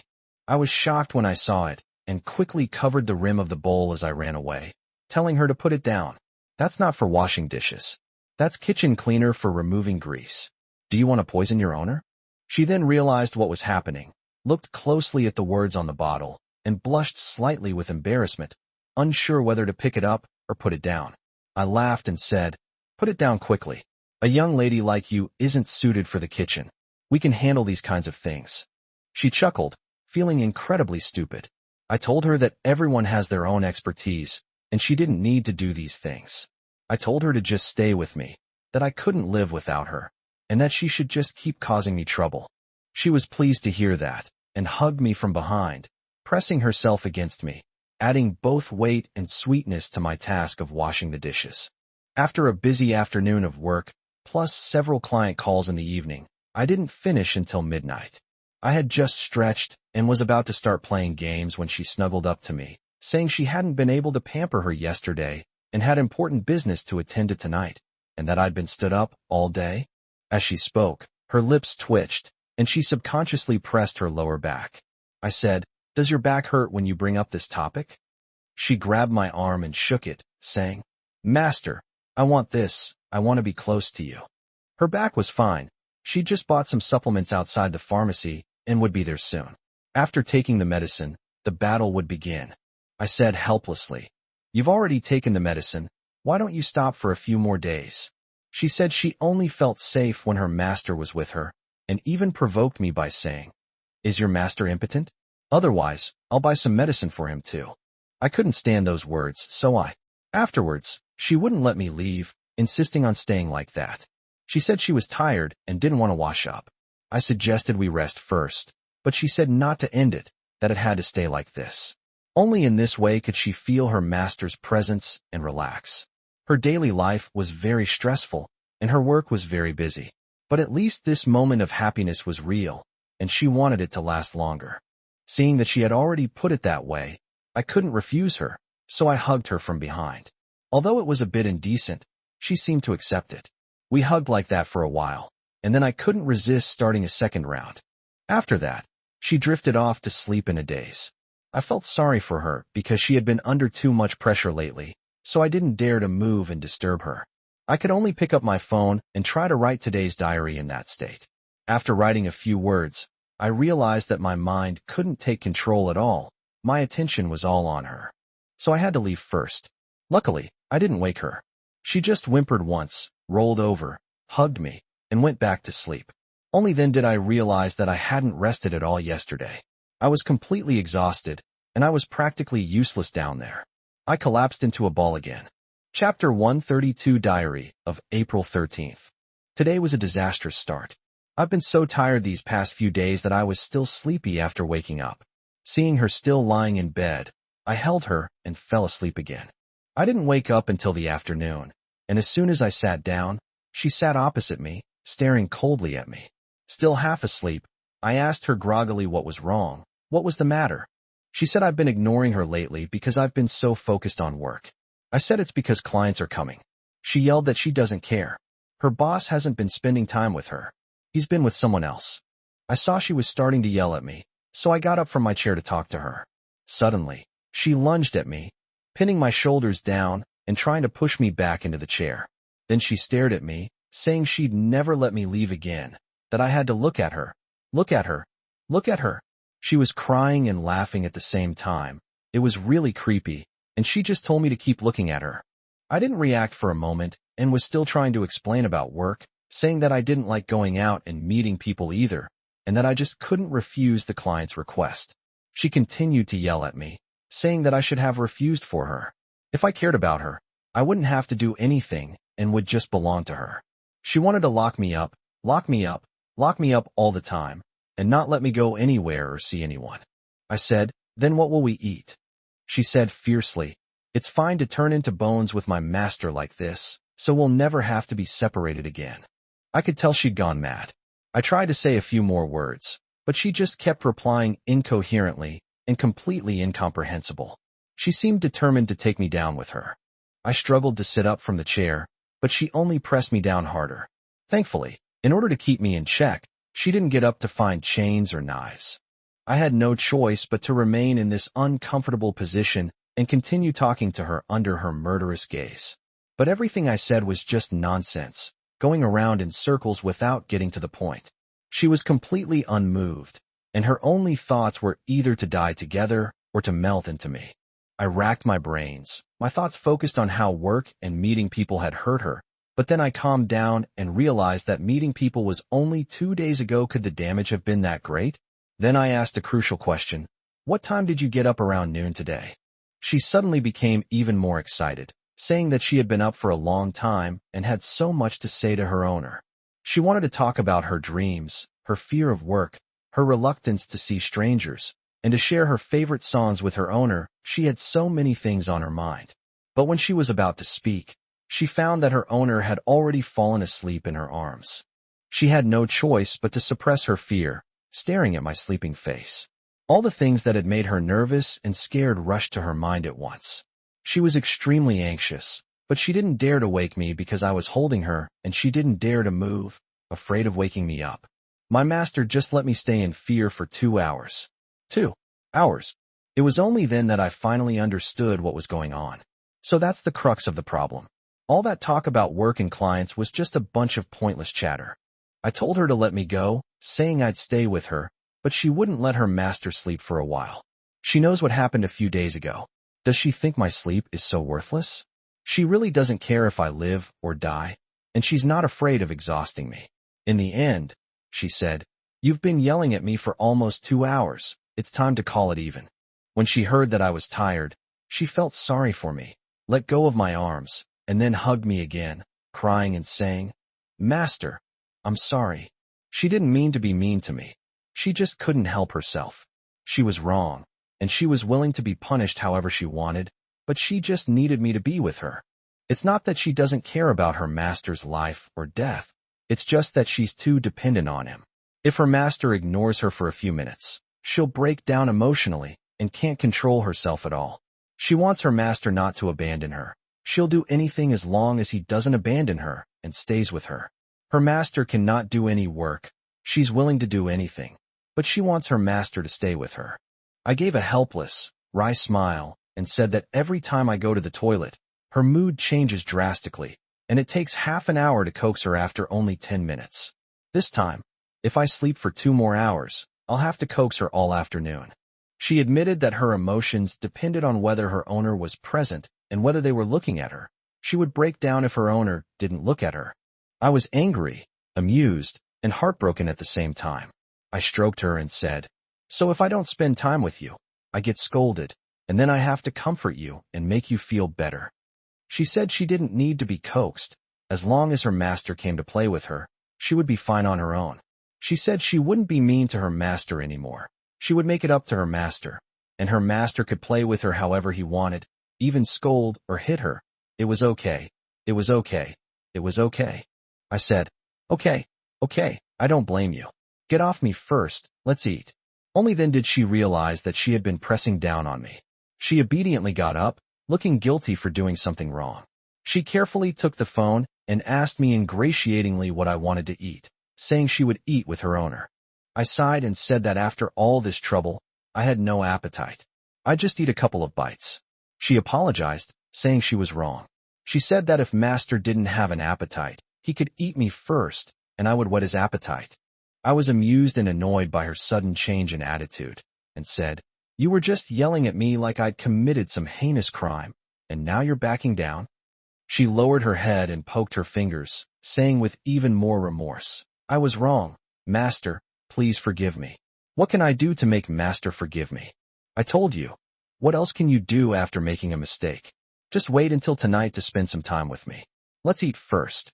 So I stopped throwing a tantrum and, instead, ate my meal under her care. Sure enough, she didn't let me touch my work anymore. She took care of everything except the housework, and probably helped me turn down a lot of phone calls and such. I was worried she'd get tired from working alone, so I went to help her. She immediately tensed up, barking like a puppy guarding its food, saying, "Don't let me touch your work. Just stay with me. I'll finish right away and come be with you. But you're not allowed to talk to anyone else, and no one can take you away." I felt helpless and didn't dare look away, afraid she would explode again, so I could only stand there staring at her blankly. Sure enough, she quickly finished her work, threw herself into my arms, and said she had come to make amends to her master, asking how she could get his forgiveness. I told her I didn't blame her. "This has been your personality for a long time.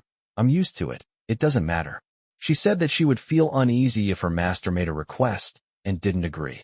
Seeing that things had come to this point, I had no choice but to go along with her wishes and act out a script of a teenage idol making a mistake and apologizing. She put in a lot of effort because she felt guilty and uneasy, completely immersing herself in the scene of a real apology, until I had no more feelings left and was sure that I was satisfied and forgave her before she stopped. I was writing in my diary next to her before bed last night, and she kept saying, "I want a hug. Don't stay so far away from me. I've been sleeping so far away from me lately." I said, "It's not far at all. We slept like that yesterday." As I said this, I hugged her from behind. She mumbled that this was the closest we were. My waist tightened when I heard this. Luckily, she fell asleep while she was talking and didn't actually do it, which spared me. Chapter 133 Diary of April 14th. Today, afraid that her willfulness would disturb my sleep, she deliberately turned off the alarm clock and slept soundly with me in her arms. When I woke up, it was already afternoon, and the sun was already setting. I was finally well rested and unusually awake. I didn't notice during the day, but now that I think back, I realize I slept way too well. Could she have drugged my drink again last night? I was so confused when I was writing in my diary last night that I can't remember how I wrote it at all. Could I have really been drugged? I was worried that I would oversleep and be late for work when I woke up. She comforted me and said that work is not as important as the master. Besides, our work does not require working 996. As long as we can keep up with the conversation, those people are easy to deal with and are not worth sacrificing the master's time. I pinched her cheek and said, so no one else is as important as your master, but it's most important that your master is awake and with you, right? She mumbled, no, I guess I'll wait for the rough man to sleep. I let her off the hook, and she pinched her cheeks and pouted, pretending to be aggrieved, saying that she was worried that I wouldn't get enough rest, so she deliberately let her master sleep for so long, and that her master would bully her when he woke up. I said, okay, I won't bully you anymore. As I said this, I yawned, stretched, and kissed her on the forehead. I said I finally slept well. You still care about me and are so good to me. Then I kissed her again. She became a little shy after I praised her and was embarrassed to face me. She got up, turned around, and said that she had arranged to go to a nearby supplier's store to pick up goods today, as several customers needed to order items that needed to be shipped. I checked the time and said, the sun is about to set. Is there still time? Will they close up shop? She said that's the advantage of our job. The shop owner is more than happy to have us there. If the owner calls ahead to make an appointment, he'll open the shop for us even in the middle of the night.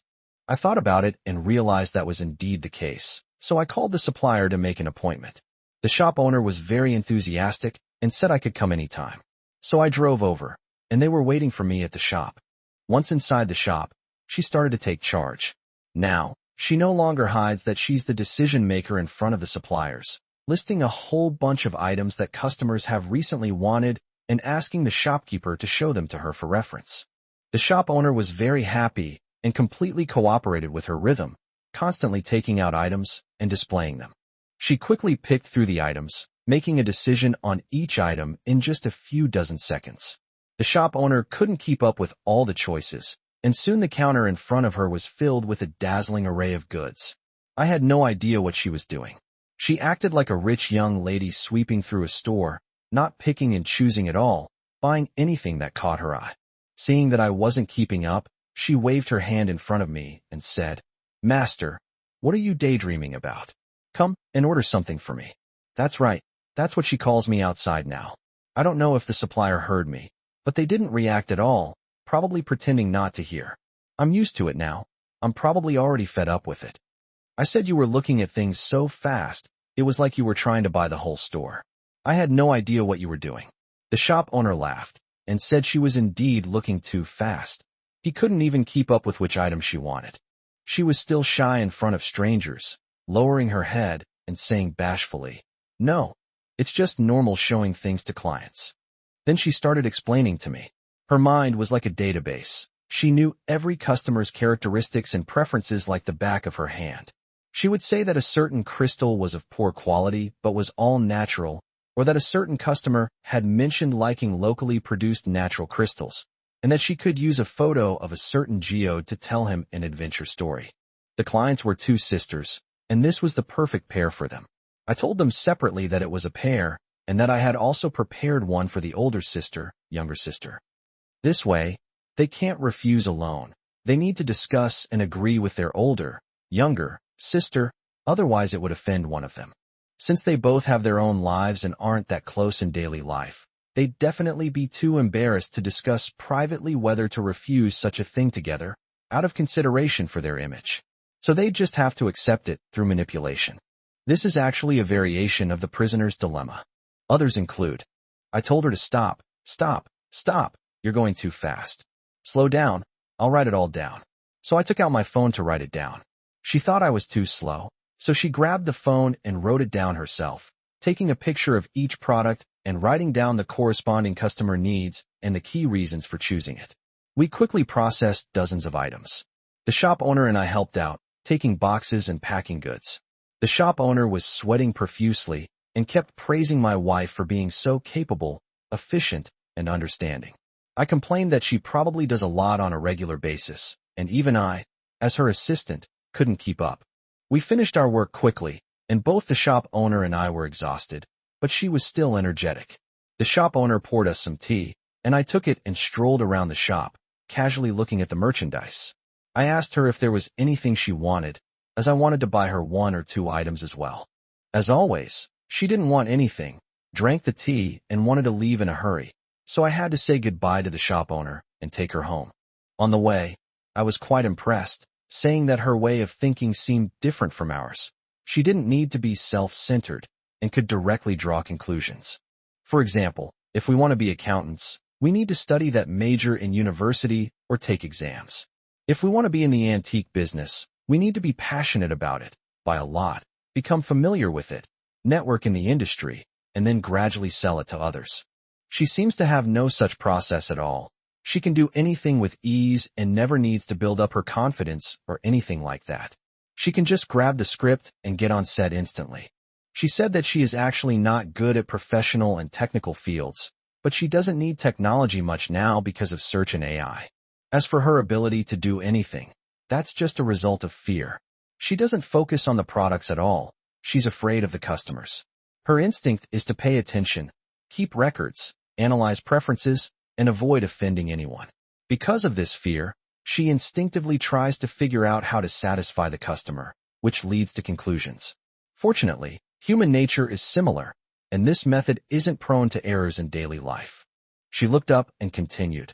So she doesn't care what I'm selling at all. Selling antiques is just something I happen to be in. She just chooses the easiest things to get and caters to her tastes. For example, it would be better to sell a different product to a certain customer, but we don't have a supply channel, and we can't go out of our way to find other products for him, so we can only choose what he likes nearby. Because the task itself made her afraid, nervous, and uneasy, she always wanted to finish quickly, so she worked faster and faster. With practice, she became very skilled and fast, which is nothing special. I gently stroked her, trying to calm her down and reassure her, telling her that everything was done and she shouldn't be afraid anymore. She said that having her owner around made her feel much less scared. She was mainly afraid of the shop owner, who was an outsider, while she was in the shop. She was fine when it was just her owner. Once inside, I habitually took advantage of her and cuddled with her for a while. I squeezed her arms and thighs and found them very hard, the muscles still taut. I asked her why she was still tense, and she said that we had gone too fast earlier and she couldn't relax now, so she needed her master to help her relax. I was tempted, but then I smelled myself and realized I was covered in sweat. I told myself I was sweating from working outside and should take a shower first. She said she didn't mind me sweating and that she liked her owner's scent. I told her she was too nervous and uncooperative, and that taking a bath could relax her muscles. I suggested we take a bath to relax first, and then I'd promised to make her feel like a grasshopper. She was amused, so we took a shower first. We were both hot-tempered and started getting handsy in the bathtub. While she was washing herself, I pressed my head against her body for an epic kiss, and we almost went too far. It took me a while to restrain myself. After we finished, we naturally started doing serious business. We ate after that, and then I held her while watching horror game videos. That's how we made it to morning. Chapter 134 Diary of April 15th. Today was my day off, so I started working as soon as I got up. The task was simple, packing and shipping most of the goods I bought yesterday. It was all very manual labor. Packing, labeling, finding addresses, and calling the courier. I finished it with a lot of effort. Afterwards, I started cleaning up the packaging waste scattered all over the place and moved the things that I wasn't using to the downstairs warehouse. Seeing that the room was starting to empty, she suddenly decided to do a thorough cleaning, claiming it was for a cleaner living environment. As usual, she was only responsible for initiating these kinds of things, shouting slogans loudly, and then sitting down after moving a finger. It was like the ritualistic startup ceremony in the construction industry, where the boss or leader holds a new shovel with a red flower tied to it and symbolically digs the first hole, while the actual work is done by the workers below. Unfortunately, I was just a worker, so the subsequent cleaning, trash removal, tidying up, and moving boxes and cabinets all fell to me. She sat in her boss's chair, eating a peeled jackfruit, turning the chair around as she watched me run around, occasionally waving a jackfruit seed and pointing out things like, "This can't be put here," or "That's not neatly organized." I was exhausted after delivering all morning, and seeing her like this made me both angry and amused. I complained, "You're supposed to be doing a big cleanup. Now you're lying in that chair acting like a big shot, waving around fruit and gesturing wildly." She glanced at the jackfruit in her hand, probably realizing how ridiculous her appearance was, and chuckled. Embarrassed, she stood up from her chair, ready to come and help. I told you that this kind of work is not suitable for a young lady like you. You would only make things worse if you came. Just do your job as a maid. She immediately understood and went to the dressing room to change into a maid outfit to help me with the chores. I complained that I was exhausted and had no energy left. Shipping orders at noon had worn me out too. She should show some respect for making her mistress so tired. Just as I was muttering to myself, I saw her come out of the dressing room. She was indeed dressed as a maid, complete with headdress, sleeves, apron, white stockings, and over-the-knee socks, but nothing else. She only had the apron, which was the legendary fan service part. She leaned against the door, staring at me intently. She deliberately turned halfway around and asked, "Is this sincere enough?" I was instantly filled with enthusiasm, and I didn't feel tired at all. I nodded like a rattle drum and worked as fast as a bull, but my attention was completely on her, and I didn't even know what I was doing. She clearly didn't care about cleaning and deliberately hovered in front of me to attract my attention. At first, I resisted the temptation and continued working absent-mindedly. She was even jealous of the cleaning. Whenever I was doing something and looked away, she would deliberately move closer or peek at me in a half-concealed, half-revealing way to tease me. After struggling like this for a while, I couldn't take it anymore. I dropped what I was doing and said, "If I can't do the work, I can't do the job either." So I started bullying her. Having been seduced for so long, he was already itching to get back at her. Her outfit was also the perfect way to ignite passion. From the table to the chair to the window, he was doing his business while simultaneously finding excuses to teach her a lesson. In the end, we both lost. I lay on the bed, and she was on my stomach. Neither of us could get up. This time, we really didn't have the strength to clean. We had only cleaned half of the house, and it was a complete mess. I said this wouldn't work, it's uninhabitable. She realized the problem too, and forgot about being scared. She struggled to get up and called the cleaning lady. Then neither of us had the strength to move, so we just lay on the bed in a daze. She didn't get up until the aunt knocked on the door, quickly put on her pajamas, opened the door, and asked the aunt to come and help with the chores. She was shy, so she first hid in the walk-in closet. After the aunt finished cleaning the bedroom, she went to bed, covered herself with the blanket, and even called me to come in with her. I told her that it wouldn't do to leave the house unsupervised while someone else was cleaning, and only then did she reluctantly let me out of bed to supervise. She herself remained under the covers, chatting with me via text. I updated her on the progress. Even though we were in the same room, I still sent her photos of the railings and floors the cleaning lady had finished. She was very satisfied, saying that the cleaning was really thorough and that my usual cleaning skills were far inferior to those of a professional. She added that the cleaning lady did a great job, both quickly and well. I told you, you're usually too shy to call anyone, always hiding in the back, making the owner do everything, and then you bother me while I'm doing chores. So many times I've tried to clean, but you've stopped me with all sorts of pleading and cajoling, either by trying to seduce me or by making up excuses. She said, "That's because my owner ignores me when they clean. I don't like them doing anything else. I just want them to stay with me." I said, "Then we'll have to live in a pigsty? Someone has to do the housework, and you don't want to ask outsiders to come."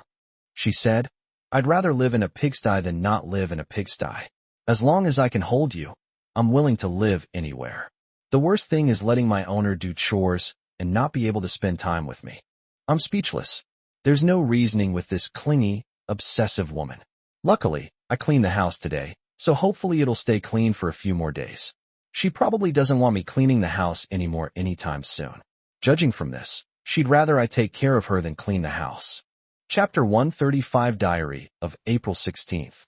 She almost made me into cat food and ate me today. She was already stressed about some minor work-related issues as soon as she woke up today. I helped her deal with them, but she said it was only a temporary solution and these things continued to affect her mood. By the afternoon, her condition had gradually worsened. She had a panic attack, became insecure, and incoherently begged me to protect her, to put her inside my body, and hide her away. I immediately stopped working, forcibly pulled her back to the bedroom, and held her tightly in my arms, feeling her trembling. She kept burying her head in my body, her hands gripping me tightly. Luckily, I had recently trimmed my nails. There were claw marks, but no bleeding. I pressed myself against her, hoping to ease her tension through intimacy, but she was too nervous and reacted with electric shock-like resistance to my kisses and touches, yet she endured it and accepted them because she didn't want to reject me. I realized this wouldn't work, so I stopped caressing her, held her in my arms, and watched some horror game videos with her, hoping to distract her. She flipped through the pages randomly, showing no interest in most of them. I stumbled upon a commentary on Machima from Chainsaw Man. She's an incredibly wicked woman, but she found some resonance in the story, so I watched it with her. The most dramatic part was how Machima tamed the male protagonist, making him willingly become her dog. She was incredibly excited watching this part, saying that she also wanted to tame her owner, but she wanted to be her owner's dog, and for her owner to always be her owner. As she spoke, she twisted her waist and kicked her legs as if wagging her tail. I patted her head and said, "You were originally your master's dog. Your master has already tamed you." She cheered up, but clung to me even tighter, shaking and crying for her owner to hold her forever and stay with her. I breathed a sigh of relief and coaxed her, saying we would stay together forever. The plot that followed was even more outrageous. Makima killed someone close to the male protagonist, and in the end, the male protagonist sliced her up and froze her in the refrigerator, cooking a plate of it for her every day. I was already sweating bullets when I saw this, but she was watching with great interest and didn't say a word. My instinct was to change the subject, to nudge her, and to find something to say, but I couldn't say anything right away. She turned around and looked at me. Sure enough, there was a light in her eyes. I couldn't tell if she was crying or laughing, but she looked so charming that I feel like I'll remember her for the rest of my life. Then, sure enough, she sweetly said, "Hey, master." She rolled over and half lay on top of me, in a hazy, dreamy state, so fragile and incredibly cute, making my heart pound. I could hear my own heartbeat pulsating in my chest. She looked at me with a dreamy expression and said sweetly, "Master, please eat me too, so I can stay with you forever." I was really captivated by her appearance. I really liked her. But I was also sweating profusely, terrified of dying. Two completely different emotions were clashing within me, and for a moment I couldn't tell whether I was excited or fearful. I was completely speechless.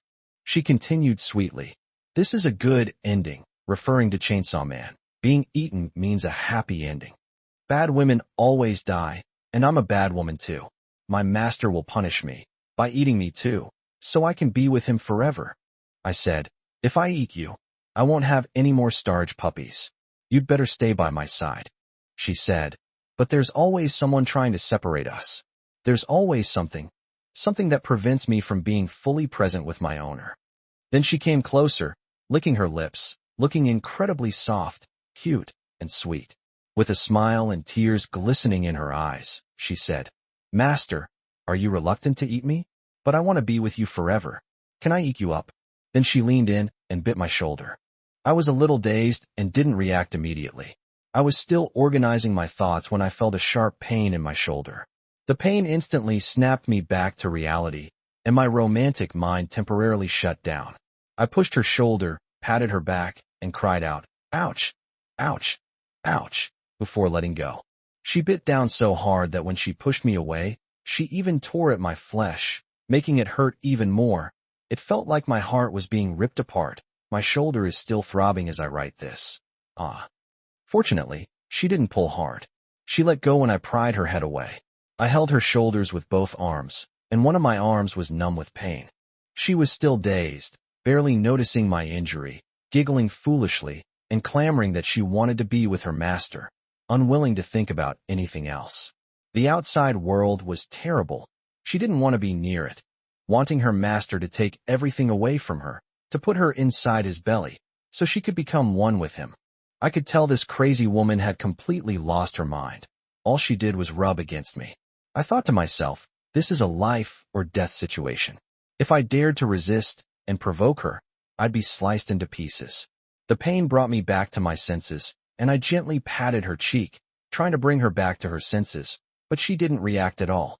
Instead, she rubbed against my palm, saying things like, "I want it so much, and I want it so much." I was terrified of being eaten. I watched her stroll over leisurely, her touches becoming increasingly strange. Seizing the opportunity, I tried to distract her, and she fell for it, grabbing my hand and about to begin. I was afraid of getting hurt, so I didn't dare let her do as she pleased. I tried to push her gently, but I didn't expect her muscles to be as hard as an iron plate, her whole body tense. I didn't dare to use too much force, afraid that she would think I was resisting and courting death, so I had no choice but to go along with it and take it slowly. Fortunately, she didn't resist and cooperated with me. After that, her muscles finally relaxed, and I didn't dare to relax, so I could only continue. I also told her that we were already together and wouldn't separate. She slowly began to react, hugging me tightly, and even starting to have her own consciousness. I felt her crying, and she was right next to my ear, constantly saying she wanted to be close to her owner, to be very close, not to separate, not to leave. I dared not stop, thinking that making cat jerky was better than making cat porn. Success or failure depended on this, so I mustered all my energy and worked from dusk until night. I lay there again, panting, the sheets a mess. She was still clinging to my arm like an octopus, occasionally, but for now, nothing more. I knew I'd escaped death. Relieved, I tried to figure out how to end this, when I heard her complain of being hungry. I was horrified, thinking she still wanted to eat me. Neither was acceptable. Luckily, she just wanted me to take her to eat, so I bought her some treats. She was very sleepy around midnight, so I went to sleep with her, but she couldn't fall asleep. She hugged me and said she was in a bad mood, and then she lay down to pet the cat. I was a little nervous, and of course I didn't dare to resist. I could only stiffly let her do as she pleased. After sucking for a while, she became happy and said she wanted her master again. My waist tightened, and I was afraid it would hurt and I wouldn't be able to continue. But I was also afraid she would do something even more outrageous and unspeakable. And it was really hard to resist her lovely body constantly exploring me while she said some suggestive words. So I decided to sacrifice my kidneys for the sake of the whole. In other words, I couldn't resist. That night, we had another big battle. I felt like my internal organs were ripped out. My body was in hell, but my soul had ascended to heaven. I don't even know how I survived. I only felt relieved when I saw her finally fall asleep. I hope I'll wake up tomorrow as a dried cat, not a cat porn. Chapter 136 Diary of April 17th. I must be sick, because I actually found her quite charming when she was having an episode yesterday. But that kind of crying and laughing, completely displaying her charm, and expressing her intense emotions so directly, was really, really beautiful. She was radiant back then, so sweet and gentle that it melted my heart. Although her desire was deadly, her sweet voice said she was going to slice me into pieces and freeze me in the refrigerator, not wasting a single bit. So at that moment, my survival instinct and romantic infatuation were both raging. On one hand, I really liked her, and on the other hand, I wanted to survive. In the end, I chose to go to the supermarket to solve the problem, which allowed me to balance both sides. Therefore, the original driving force behind their outstanding fighting ability is not sexual desire, but the will to survive. Liking is only one aspect, but fear also makes people dare not stop, until they both collapse from exhaustion. This morning she woke up completely parched, with sunken eyes and cracked lips. I got up to get some water and drank a lot in one go. She was whimpering in bed, and I instinctively gave her more water. She leaned over and drank a lot too, then collapsed heavily back onto the bed. I tentatively asked her how she was feeling. She said she was exhausted. Her owner was really something yesterday. Almost made her go to the supermarket. I thought to myself, if I didn't go to the supermarket, I'm afraid I'd be sliced into pieces like cat sashimi. She became a little more sober, and then started to get nervous again when she remembered work. She grabbed my arm and asked worriedly if anyone was giving her trouble. I thought to myself, you're the biggest trouble. Knowing the danger wasn't over, I didn't dare let her work anymore. I only took her to handle some bank and official procedures. These kinds of things, like carrying documents, queuing, and going through procedures, don't require her to think. She just needs to stay with me. She followed me timidly, cautiously tugging at my clothes, her head hunched over, almost too afraid to show her face, as if trying to hide inside my clothes. But at least this kind of thing didn't require speaking or thinking. It was just a mechanical process, which suited her perfectly right now. The business was completed quickly. I wanted to take her to the mall, but she still didn't want to go anywhere. She said that if she wasn't working or resting, she just wanted to spend as much time as possible with her owner, which was the best rest for her. So when we got home, she locked us in the bedroom, took out all the electronic devices, and even moved the humidifier out of the house. She said she didn't want to leave any devices that could connect to the internet. She drew the curtains, turned on a bedside lamp, and we sat on the bed, looking at each other. She gradually relaxed in the enclosed space. She didn't show any affection, but just sat quietly and chatted with me, saying that the room had the scent of its owner and that she wanted to stay a little longer in an environment where only her owner was present. I told her I would stay with her as long as she wanted, and she finally stopped trying to take advantage of me. We chatted like that, on and off. Actually, most of the time she didn't say anything, just quietly looked at me. At first, I felt the atmosphere was awkward and tried to find something to talk about. But she showed no sign of boredom, staring intently into my eyes with great interest, as if she were slowly appreciating a movie or a work of art. Seeing that she didn't find it awkward or boring, I felt relieved. Anyway, I was just keeping her company, so it didn't matter what I did. I just pretended to be her model. Thinking this, I didn't dare to doze off. My mind wandered off, but she would occasionally call me back. So I just kept going like this, half-heartedly trying to get by. There was almost nothing I could do in the room. My attention had to be on her. I was sitting on the bed, but when I got tired, I lay down on her lap and let her give me a knee pillow. When she got numb from the pressure, I sat up again. She really looked at me intently from beginning to end, as if she were completing an extremely profound and complex sketch. She didn't say much, but her attention was completely on me, and she also required my attention to be on her. The atmosphere was not conducive to touching or making physical contact, so it was really incredibly boring. I stayed in there for the whole night, and when I occasionally went out to pee, I felt like I had just left a detention center.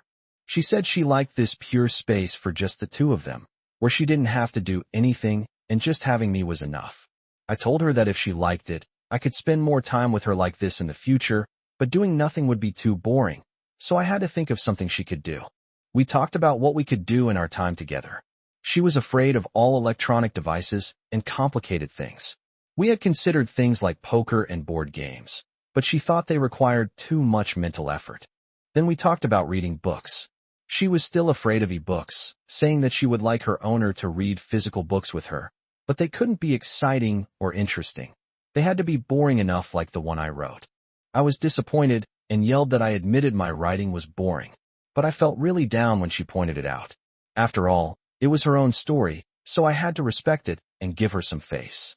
She said it was indeed boring, but I could write it properly, and if it were published as a physical book in the future, she could use it as bedtime reading a few pages before falling asleep. Then they said that physical books are easier to preserve, and that they can show them to the kitten in the future, showing it the love story of its parents. I felt so disgusted when I heard that. They said it would shatter the child's worldview.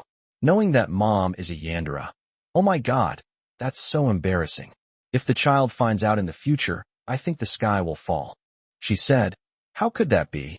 Yandere characters are quite popular now. Maybe our child will like Yandere characters in the future. I facepalmed and said that as long as they're not a Yandere, it's fine. I hope this isn't hereditary, otherwise it'll ruin another person's life.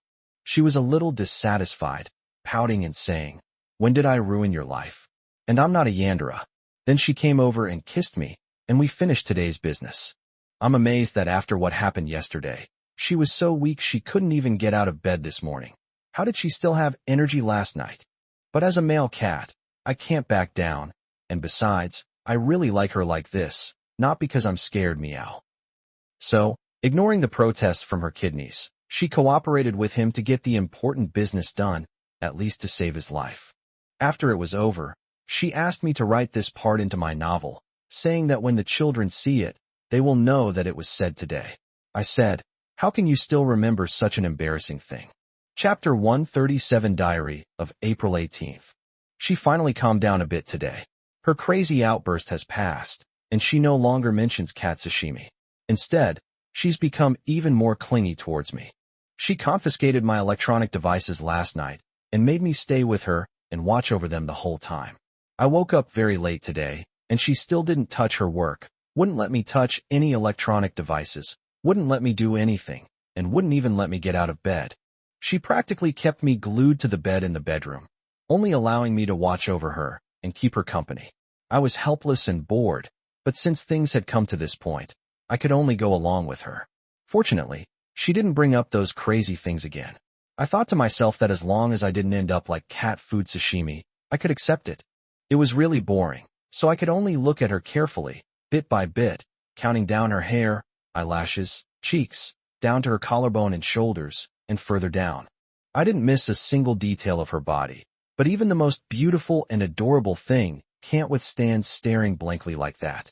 After a while, I started to drift off, only to be snapped back to reality by her shout of "Master," followed by her cold, stern voice. "Watch me." I was startled and snapped back to reality. My attention returned to her, and we remained silent. I could only keep looking at her, then my mind would wander to other things, only to be brought back to reality by her. I gradually became irritable and wanted to talk to her about something to pass the time, but she said she didn't want to talk about anything else, didn't want her master to bring up other things, and just wanted her master to stay with her and keep watching her. I had no choice but to continue staying with her, but gradually I felt like this was a new form of torture. This feeling of being absolutely and forcefully controlled made me have a different thought about what was in front of me, a desire to bully her, force her, and conquer her, to punish her for controlling me. She saw right through me. She said she knew it was making her master upset, but she just needed her master's company. She'd do anything for her master if he was upset, but it had to be for her, and only for her. Don't even think about going out, getting your phone, or doing anything else. I stared into her eyes, burning with rage, and grabbed her shoulders, pinning her to the ground. I stared intently at her. Not only did she not resist, she grabbed my arm and said that's how it is. Master can take his anger out on her. He can kill her, but she can't leave. She's not allowed to go anywhere. I was finally pushed to the limit, so I did as she wanted, kissing her passionately, and then I used force. She gasped and mumbled, "That's how it is. When Master is in pain, he does it to me. He'll do anything. I'll do anything. Master doesn't need anything else. Don't go, don't go." After it was over, she pressed herself against me and continued saying, "Master, look at me, stay with me." I didn't know what to say, so I just played with her again. For a very long time, she simply kept me company, completely isolated from the outside world. She forbade me to talk about it, or even think about it. She wouldn't even let me bring in a deck of cards to play. She wanted my world of thought to have nothing other than her. I was forcibly controlled like that until the early hours of the morning. She was only there once to help me urinate, and even that made her nervous for a long time. Neither of us ate, and we didn't care that our stomachs were growling. This was an absolute, interrogation-like control. To be honest, I was on the verge of a breakdown, or maybe I already had and used the method she suggested to vent. After the night had fallen and all was quiet, she finally softened her stance and would make some physical contact with me, such as snuggling up to me, placing my hand on her heart, and apologizing that she hadn't forced her master, but was just too dependent on him and didn't want to hurt him. So that was all she could do, and asking me not to blame her. I comforted her, telling her I didn't blame her and that it was fine to just take a day off and do nothing, but life had to go on and she still had to eat. Seeing that I didn't resist much or blame her, she relaxed and looked at takeout with me, asking what I wanted to eat. My mind wasn't on food, so I told her to order whatever she wanted. Then, I finally led her out of the bedroom to the living room, opened the window, and leaned against the windowsill, letting the cool evening breeze dispel the pent-up frustration of the day. Feeling the breeze made me feel much better. I stretched and shivered, and finally felt the pent-up anger from the day disappear. She sat obediently in front of me, looking at me expectantly, as if she was afraid I would scold her. I laughed, patted her head, and said that her owner was fine and didn't blame her. She was just clingy. What did she do wrong? There wasn't much to do in the middle of the night, so I put my legs up on her and watched her play games. At the same time, I was finally able to get my hands on her phone and read a novel. Her mind wasn't on the game either. Seeing that I wasn't interested in watching the game and was only reading novels, She got jealous and scratched my cat paws, making me have to pay attention to her. I ate with her until the food delivery arrived, and then she got sleepy and wanted to go back to bed. I had PTSD and hesitated.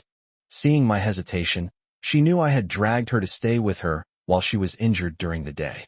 She said she just wanted me to lie down with her so I could play on my phone. I said that was fine, so I got up and lay back down less than 2 hours later, maybe just an hour.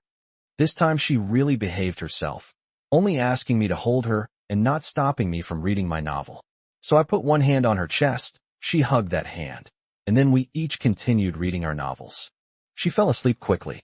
Reflecting on this simple and boring day, I realized I was actually under a lot of pressure during the day. But maybe I've gotten used to it, sadly. So I think it's okay, acceptable, all acceptable. Like she said, she's just too clingy. What could she possibly have done wrong? Chapter 138 Diary of April 19th. When I woke up this morning, I thought the staring torture was going to continue, and I was a little trembling. Fortunately, she wasn't as tough as she was yesterday. I groggily ordered breakfast, and then continued to laze in bed. I got up to get her some water, got her breakfast, and called her to get up and eat. She was too lazy to get up, rolling around in bed and whining, demanding a hug and kiss from her owner before she would get up. I sat on the edge of the bed and leaned down to kiss her. She hugged me and pressed her lips to mine, silencing me. I could only groan and moan, unable to speak, as she kissed me and pulled me down onto the bed. She held me tightly, like she was holding her pet cat. I kicked and struggled, but she only held me tighter. Seeing that she wasn't going to let me go, I gave up and let her kiss me. After a while, she finally released my mouth. I was still panting, and the first thing I said was, "Get up quickly, or breakfast will get cold." She leaned against me, nuzzling against my ear, and said nonchalantly, "Breakfast isn't urgent.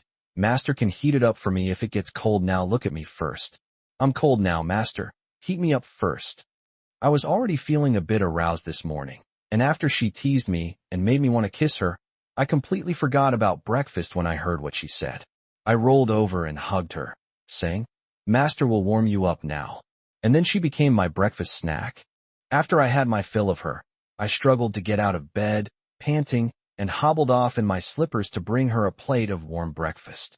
She seemed to have been given a boost of energy, excitedly following me around, harassing me.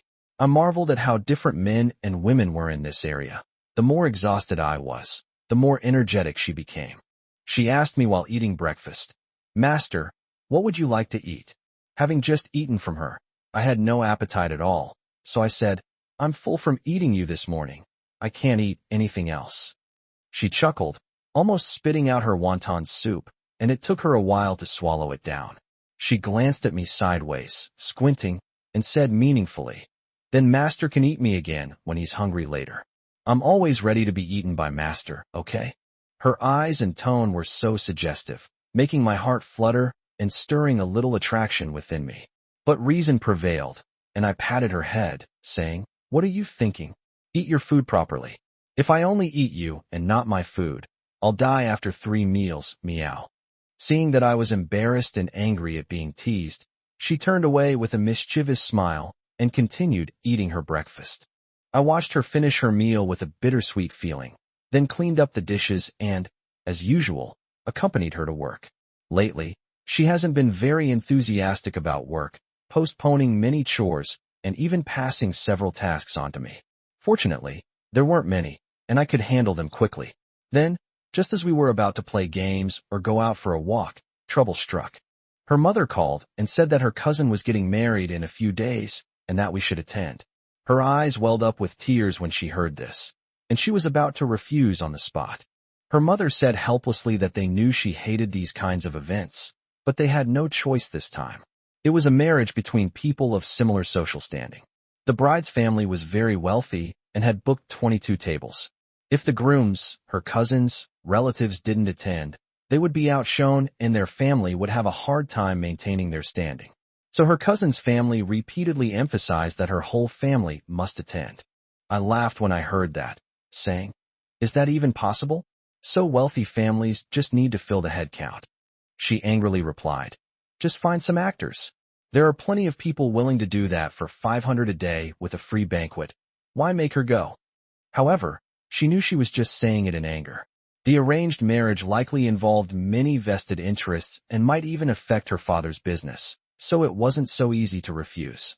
She was just throwing a tantrum, her eyes red, and snuggled into my arms, saying she wanted some alone time and didn't want to be separated from her master. I'm not so opposed to it. I've never disliked joining in on fun activities, and I'd be even less against bringing her along. She's still complaining about having to plan the itinerary and book hotels in advance, and then she'll be bored waiting for her host to finish his work at the hotel. I patted her on the head to interrupt her, saying, "What are you waiting for? This isn't a client meeting. We definitely have to go together. He's your cousin. We have to be husband and wife, so of course we have to attend together. And you don't need to worry about the hotel. The wedding will definitely be a private event, with all the food, accommodation, and transportation arranged. It's just the two of us who need to go." She then realized what was happening, covered her head, and said, "Usually, Master goes out to meet clients alone, so I'm used to it. It's fine as long as I'm not separated from Master, but I'm afraid of crowds, and Master has to protect me." I patted my chest and made a big promise, saying, "Don't worry, you can play the nobody. I'll speak up for you. I'm good at joining in the fun. I've been playing the big shot a lot lately, so I have experience. I guarantee you'll behave properly and look respectable." I made her laugh, and her crying face finally turned into a smile. She even blew a snot bubble and said, "Master, stop bragging. What if the groom wants my family to speak at the wedding? Are you going to do it?" I said, "Of course I'll go talk." So I went up on stage and said I'd just say a few simple meows. Meow, meow, meow, meow, woo, meow, woo, meow, woo. She laughed even harder, patting me and saying, "Seriously?" I said, "You're just worrying too much. They've set up over 20 tables. It's not like we even have a chance to speak. Even if there are connections, it'll be your dad who's doing it. What could we possibly have to do? We're just going to have a good time at the banquet, eat and drink our fill, and then we'll come back." That finally calmed her down, and she snuggled in my arms, saying she wouldn't leave me. Once I saw that she had settled down, I replied to her family and arranged the itinerary. Just as I expected, her family said that we could just bring our own people and they would take care of everything. We didn't even need to worry about our clothes. They would buy us new ones. After attending the wedding, we would spend a day with her parents and then go home. After the initial commotion subsided, she got up to wash up and insisted that I stay by her side. I had no choice but to sit next to her and wait for her. She was agonizing over how to dress up, and I said, "Didn't your parents say they were all set? Why are you still worrying about this?" She was torn. She thought that if she dressed up too beautifully for the wedding, she might steal the spotlight and upset the bride. But if she dressed plainly and remained inconspicuous, she was afraid of losing face and being looked down upon. Her parents were good at making her look good, so she definitely had to make her own decision. She wanted to stand out without losing face and without overshadowing the bride. I said, "Why are you making such a fuss about a meal? In the past, I would just give a gift of money, eat, clap when the host and guest of honor spoke, and go home afterward. It wasn't that complicated." She rolled her eyes at me, didn't reply, and said, "Master, don't go. I need to take a bath. I feel sticky all over, and I just cried again, so I want to wash up." I thought to myself that there were still perks to be had, so I forgot about the wedding banquet and focused on spending time with her. After all that fuss, it was already evening. My stomach was growling from being hungry all day, and she stopped fussing, saying that her owner hadn't eaten breakfast and that she had to eat well tonight. "I was so full from eating you this morning, I want to eat you again tonight." She said, "Master, you need to eat properly. You can't just eat me. If you want something after you finish eating, then yes, you can." I was tempted, but I ate dinner as she suggested first, and after finishing my work for the evening, I was about to start playing games with her when she came over and said, "Master, you said after dinner. Do you want to eat me again?" I shut down the computer right then and there. Another battle ensued. I planned to start the game again after the fight, but after finishing, I was too exhausted to even get up. Half dead, I watched some anime, while she lay beside me reading a novel. It took me a long time to recover before I finally had the strength to finish writing today's diary. Chapter 139, April 20th Diary. She woke up today anxious about yesterday's trip, checking the arranged flights, hotels, and wedding procedures with relatives. Since we weren't the main characters, I didn't take these things seriously, just joining in the fun and letting her relatives make all the arrangements. Then trouble struck. Because the wedding banquet was close to May Day, plane and train tickets were hard to buy. In the end, the train tickets the other party bought for us were not together, and we were not even in the same carriage. She exploded when she saw the ticket information. With an "I knew it" attitude, she said fiercely to me, "I knew this wouldn't be so simple. We're separated from our master before we even leave the house." Wah! I shouldn't have agreed. We'll be separated for 3.5 hours. 3.5 hours. 3.5 hours. How am I supposed to live for those 3.5 hours? I'll die. We were having such a nice time together, and now this has to come in. I'm cursing them. I hugged her and said, "Is it really that big of a deal? It's only a few hours. If it really doesn't work, I'll stay with you in the dining car or the corridor." She said no.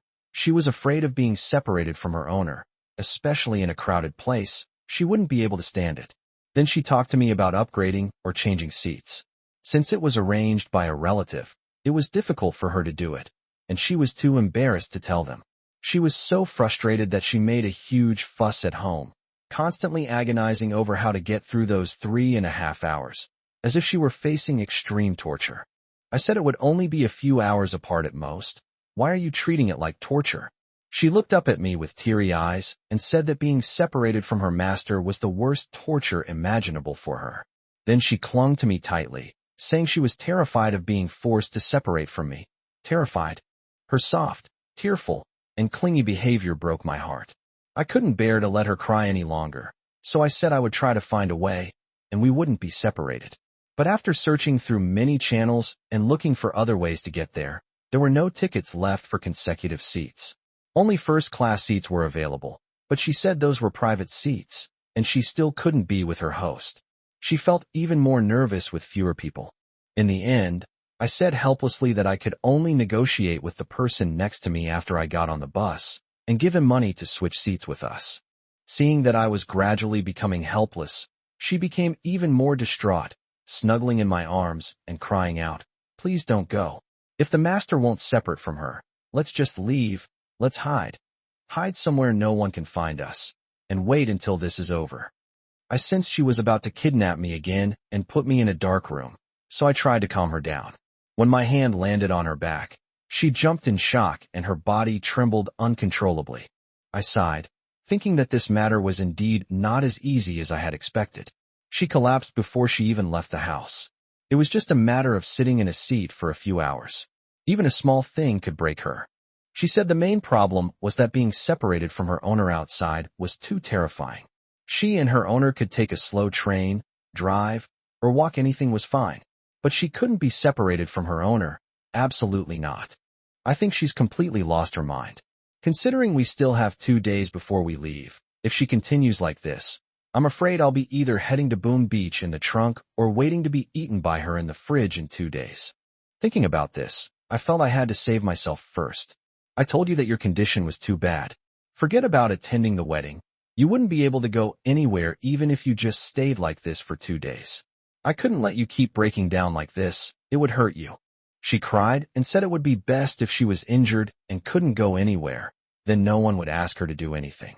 She didn't care what she looked like, as long as her master didn't go anywhere and stayed with her. I said helplessly, "The master wouldn't want you to get really hurt. At least let you calm down first, and then we'll think of a solution." She wiped away her tears and said she knew she was wrong, but the thought of being separated from her owner made her unable to hold back her tears, and then she burst into tears again. I sighed and said, "Then I'll take you to the hospital to get some medicine to calm you down, and then we can discuss what to do." She tensed up again, too scared to cry, and said, "My owner doesn't want me anymore, does they? Don't lock me up in a mental hospital. I'll be good. I'll hold back. I will." It broke my heart to see her like that. I hugged her and said no, it wouldn't happen. I just wanted to get some more of the tranquilizers she used to take so she could take them now. I told her to take some with her when she goes out. She's right. Our lifestyle is too strange. Ordinary people don't know what kind of trouble might arise. It's better to carry some medicine just in case. She only calmed down after hearing that. She changed her clothes and went out, clutching my clothes tightly, looking around nervously as if someone was about to snatch her away from me at any moment. She relaxed a little after we got into the car and said to me, "Why don't we drive there, even if it takes a couple more days?" As I agreed, I was thinking that you would be even more afraid of traffic jams during the May Day holiday. Before we even arrived at the hospital, some good news came. What she was afraid of was trivial, and what she was worried about was also trivial. The extra money I had casually ordered to change seats had actually worked. I only paid a few dozen yuan to get 2 adjacent seats. After seeing the text message confirming her seat number, she was so excited she almost jumped up in the car. She instantly stopped crying and started laughing, leaning over to kiss me, but was restrained by the seatbelt. I was relieved and laughed, saying, "You're driving, be careful." She finally calmed down and giggled, saying she didn't have to be separated from her owner anymore. I laughed and said, "Why are you so happy? You were just crying like you'd lost your parents, and you changed your expression so quickly."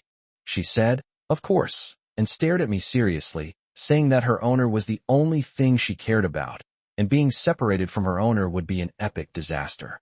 I shook my head helplessly, but felt a sweet warmth in my heart. Although she was a bit crazy, it felt good to be cared for and clung to by this little cutie. She immediately decided not to go to the hospital, saying she wanted to turn around and go home right away. No, she could go to the mall to have a nice meal to celebrate before going home. I remained relatively calm. Seeing her expression, I realized she was almost there and had already made an appointment. I suggested she go to the hospital to get some medication before going out, just in case. This whole thing was terrifying. Who knows what might happen at the wedding later? She seemed completely unconcerned, saying she was fearless as long as she wasn't separated from her owner. I told her that was just taking advantage of her owner's power. She then seized the opportunity to ask her owner if they liked her as a little dog.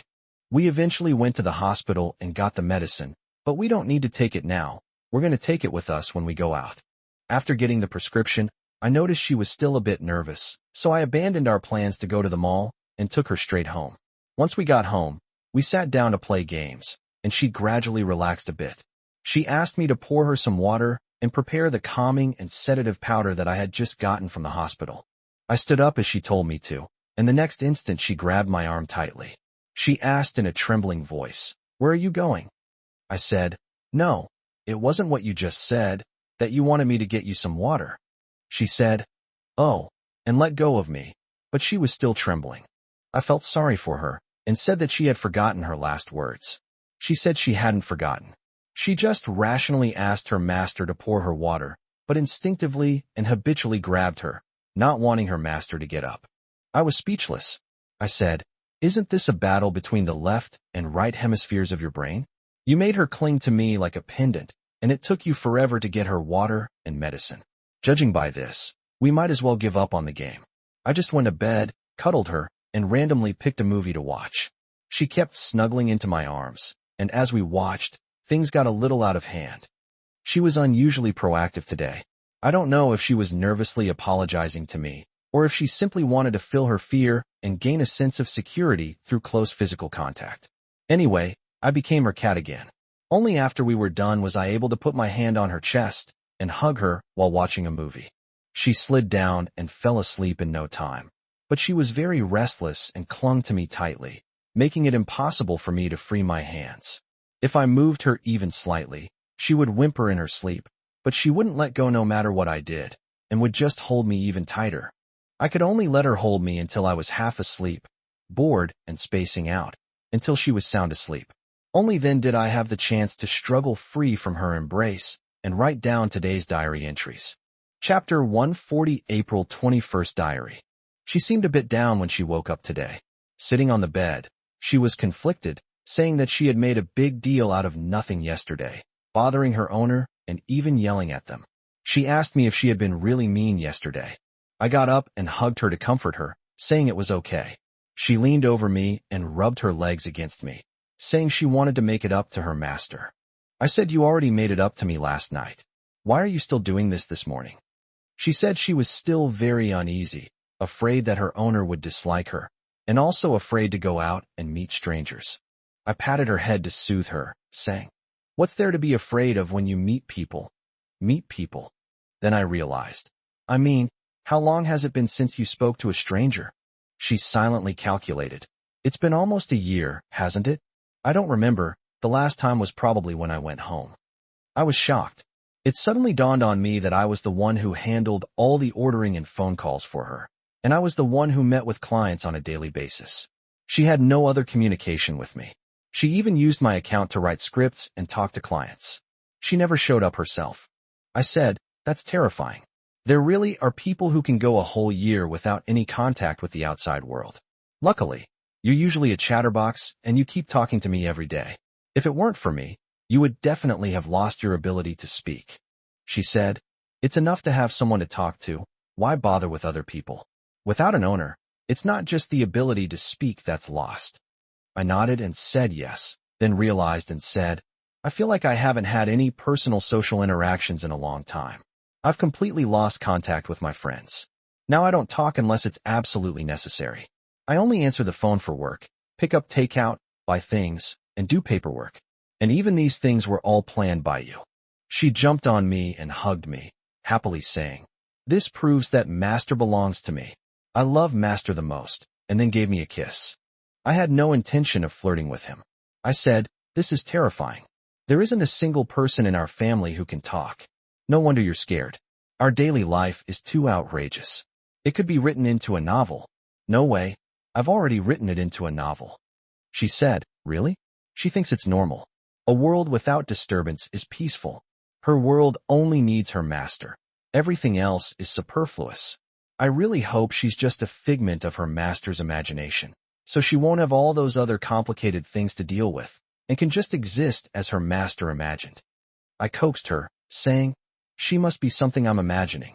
Otherwise, why would you have such special feelings for me in the whole world? It must be. She buried her head in my arms and said, but she has other troubles too, like going out recently, and she often loses control. She made a scene with her owner yesterday, and now she feels super guilty. She hopes to get her owner's forgiveness. As she spoke, she rubbed her legs against me. I felt like I couldn't escape this morning's ordeal, so I resigned myself to holding her tightly and preparing for the battle. After being affectionate for a while, I took off her clothes, but when I removed them, I noticed traces of black blood on them. I stopped her and showed them to her, saying that she had her period. She grinned and exclaimed, ah, disappointed. She leaned closer to take a look, and sure enough, it was there. Counting the days, it should be around these next few days. No wonder you were making such a fuss the other day. It turns out your period was coming soon. She clearly wasn't listening. She was just silently anxious and disappointed, staring at me with her big, watery eyes, tugging at my sleeve, and muttering softly, she can do it. She's only just arrived. There aren't many yet. Although I wanted her, I wasn't that beastly. I smacked her on the head and said, what are you thinking? That's definitely not the time. Forget it, forget it. Your master needs to take care of your period. He was about to get up to find her a heat pack and pour her hot water. She grabbed me and said, Master, don't leave. Her voice was trembling with tears. How can I make it up to you, Master? XX is completely useless now. I said, I didn't blame you in the first place. You don't need to make it up to me. I kissed her as I said this, went to the living room to get a hand warmer and some clean underwear and sanitary napkins, and came back to change her clothes. She took the hand warmer, took the opportunity to pull me down, hugged me, and whispered with her head down. But she's scared. Scared that her owner won't be happy, scared that they'll dislike her. I held her and comforted her for a while, then changed her clothes, with the sanitary napkin still on, and massaged her stomach. She got up and stared at me resentfully, saying she felt uneasy not being with her master. As she spoke, she tried to grasp at the future, leaning closer to me and pleading, saying she was really uneasy. Master, please let her serve you just this once, in another way. I swallowed hard. I really couldn't take it anymore, so I let her do whatever she wanted. She was incompetent and didn't know her own strength. She just worked hard, making me feel both pain and pleasure, and I kept meowing. I don't know if it was torture or pleasure, but it finally ended, and I breathed a sigh of relief.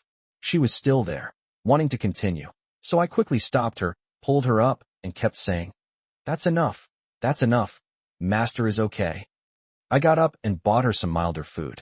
She started experiencing abdominal pain and bloating.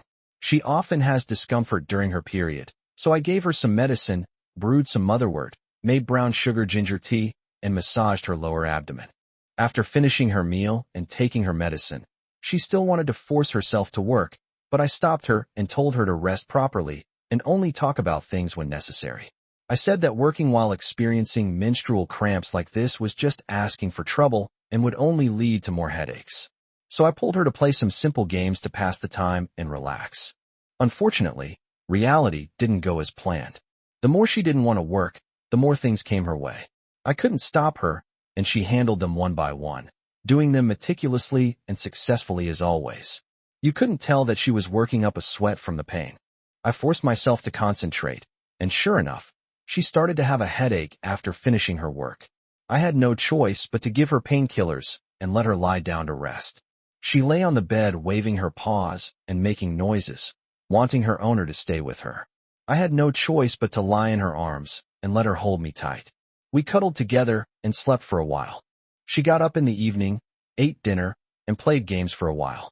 She said she wanted to go to bed early, so she lay down with me, but she couldn't fall asleep. She kept nuzzling against me, lying on my stomach, saying that this was her spot, and that's where puppies nest. She even sniffed the scent and rubbed against me. I was afraid of another morning's torture, so I held her restless head and made the puppy stay still. Then she lay on my stomach reading a novel, and I wrote on it. That's how I got through another night. Chapter 141 Diary of April 22nd. She got up today to take care of her aunt. She endured the pain and quickly finished the necessary work, but then she couldn't sit still. She dragged me to lie on the bed to keep her company and wouldn't let me play on my phone. She lay back on the bed, and I lay beside her, rubbing her belly and occasionally stroking her legs and collecting my interest in front of her. She didn't seem to mind my restless paws, and instead stroked my head and lovingly ran her fingers through my hair. Since I was bored because I couldn't use my phone, I chatted with her casually. I complained that I wouldn't let her use her phone while I was with her, and she said that she would get nervous if her owner used his phone, so it was better to just spend time with her without any external distractions. I said this is imprisonment. No one can adapt to imprisonment. Everyone likes to be loved, but they also need to have their own things to do, like lying at home playing on their phones or computers. She said she wouldn't do that. Her ideal was to be imprisoned by her master in the basement, a place where no one could find her, where no light could reach her, where there were no cell phones or electronic devices, where she could do nothing but keep an eye on her master. Her daily work would be to grow mugwort, and that would satisfy her. I asked her, "Aren't you bored?" She said that she only feels at ease in a safe environment where no one bothers her. Being bored is okay. It's nothing compared to the pain she's in now, where she could be scared at any moment. My heart ached as I listened. I touched her face and felt it was burning hot. She covered my hand with her cheek, gently licked it, and breathed softly as she said, "I want my master so much. It's so annoying that I have my period. I can't be intimate with my master." As she spoke, she rolled over and rubbed against me, saying, "Hey master, please lock me up, hide me somewhere no one can find me. Just the two of us." When I heard her start sending messages on QQ that were bordering on crazy, I felt like if we kept talking, I'd be locked up in the dark again. Being on my period, I didn't know how to control her. Afraid she'd cause trouble while she was at home, I quickly got up and changed the subject, saying that it was a beautiful, sunny day and springtime, with lush flowers and plants. "Let's go to the mountains to see the green scenery," I suggested. She still wanted to stay in bed with me, stubbornly refusing to move. I told her that even if we hugged and kissed now, it wouldn't be enough. You can't just look and do nothing. You'll only be left frustrated later. These words dealt her a heavy blow. She thought for a moment, then pouted and lazily got up. She got up and lifted the blanket, and the sunlight shone on her fair body. I couldn't help but go up and hug her again, rubbing and teasing her for a long time. I personally experienced the pain of being able to look but not eat, just as I had described. I realized that I was the one who was anxious and helpless. After rubbing her for a long time, I reluctantly brought her clothes. As usual, she dressed very neatly and beautifully before leaving. I then prepared her travel things, brought her hot water and snacks, put on some hand warmers, and got a cushion. I watched her take her medicine before we set off. It's been a long time since I've been out during the day. The sunlight was so bright I could hardly stand it, so I had to wear sunglasses to drive. Reaching the mountain pass on the highway, I was indeed greeted by lush greenery, realizing that spring has truly arrived. The last time I was here, everything was withered and yellow. It's amazing how long it's been since I've been out. The scenery in the mountains was indeed beautiful, and there were many wildflowers in bloom. I drove slowly, strolling around, and she wanted me to stop at almost every parking spot so that I could go down and see the flowers with her. Every time, she would take the opportunity to hug and kiss me on tiptoe. Her attire and looks already attracted attention from passers-by, and this affectionate behavior only added to the spectacle, showering onlookers with displays of affection. I could practically feel the helpless yet envious gazes of the passers-by, who were so embarrassed they wanted to offer an explanation. But she didn't seem to care at all, as if she was showing off to everyone. She continued kissing them even more enthusiastically in public. Back in the car, I asked her if she wasn't embarrassed because there were other people around. She replied that as long as her owner was around, she had nothing to fear. This is just her taking advantage of her owner's power. It's her owner's fault for not being able to hold her while driving, so he has to make it up to her when the car is parked. Helpless, I had no choice but to go along with her, and we continued to stop and get intimate frequently. She almost never missed a chance to stop, and I think everyone who came here for tourism today probably got a taste of their lovey-dovey moments. As you can imagine, the pace slowed down considerably. After only 2 hours and covering more than 10 kilometers, she probably felt that she had scattered enough grain and told me to turn around and go home. I was embarrassed the whole way, but hearing her words felt like a pardon. I quickly turned around and left that awful place, running as fast as I could and covering the distance that had taken me 2 hours in just over 10 minutes. After we came down from the mountain, she suggested we go to the mall for a meal since we were already out. I agreed, but warned her that we couldn't be affectionate in the mall, as I didn't want to be the center of attention anymore. She laughed and said that if her owner didn't want to be the center of attention, she should pamper me in the car until she was done cuddling before going upstairs. I suspect she did it on purpose, using public displays of affection to retaliate against me for not staying home with her, but I have no proof. After we finished being affectionate at the mall, we went upstairs. She was indeed well behaved then, and we ate together, during which we made a few harmless jokes. I wanted to see a movie with her, but she said she just wanted to go home quickly and cuddle with her owner, saying that she could watch the movie at home while her owner held her. I thought that made sense, so we went home. When we got home, she still wouldn't let me use my phone, but I could watch movies. So she held the iPad in her arms, and I held her in mine. Her stomach was still hurting, so I reached out to rub her stomach while watching the new anime with her. Without realizing it, my hand ended up rubbing her upper body. She nuzzled my head and scolded me. "Where are you rubbing, master?" So I went down and rubbed her belly again, and a little while later I unconsciously rubbed her upper body again, and she scolded me again. Later, I got so angry and embarrassed that I stopped acting. I just rubbed my stomach with one hand and my chest with the other. I finally felt better. I watched anime all night with my hands all over her body like that. We were both really aroused. She said she wanted to more than once, but I refused with an iron will. I just couldn't bring myself to go all out. Chapter 142 Diary of April 23rd. Tomorrow is the departure day, and she's very nervous about it. This morning, she started acting crazy, saying that she hadn't been intimate with her owner for 2 days in a row, which made her feel very insecure. As she was saying this, she pressed her legs against me, preventing me from getting out of bed. I'm used to this kind of situation. I calmly touched her thigh that was pressing against mine, taking advantage of her. Her skin was fair and delicate, and it felt great to the touch. As I touched her, I listened to her complaining about going crazy, and then she wrapped her limbs around me even tighter. Completely immobilized by her, I could only stare blankly at the ceiling, my thoughts drifting. I was thinking how lucky I was that she wasn't a snake spirit, otherwise she would have suffocated me to death by now. Then I heard a shrill voice in my ear. "Master, are you even listening to me?" I snapped back to reality and replied, I heard it. I heard it with both ears." She asked, "Then what did I say in my last sentence?" I said, "You said you haven't been intimate with your owner for 2 days, and now you have to go out. You're really scared, and you're cursing your family for forcing you to come." She cried out. Master wasn't really listening to me. I could tell from his expression he was thinking about something else. Listen to me. Listen to me. Don't you want to talk to me? Do you find me annoying? Am I useless if I can't be with Master for something? Wah. I remained calm and said helplessly, do you know what Master was thinking just now? She was speechless. I thought to myself, my master is thinking, you're human, you've almost suffocated me. Luckily you're not a snake spirit, or I would have strangled you to death long ago. Let go, let go. Master is suffocating. Move your legs away, you're crushing me. As she spoke, she began to struggle, lifting her beautiful legs off me. In the end, she couldn't help but give them a quick pat before reluctantly letting go, somewhat missing the delicate touch and the sweet scent. She wondered if she should just let her crush her to death. She was quite embarrassed as she let go of me, and gave me a shy kiss as an apology. Then she muttered softly, blushing and acting coquettishly, that her master hadn't touched her for 2 days and was about to leave, making her extremely nervous, afraid that her master would get lost. I told you we're seated together, and we'll be at a hotel when we arrive.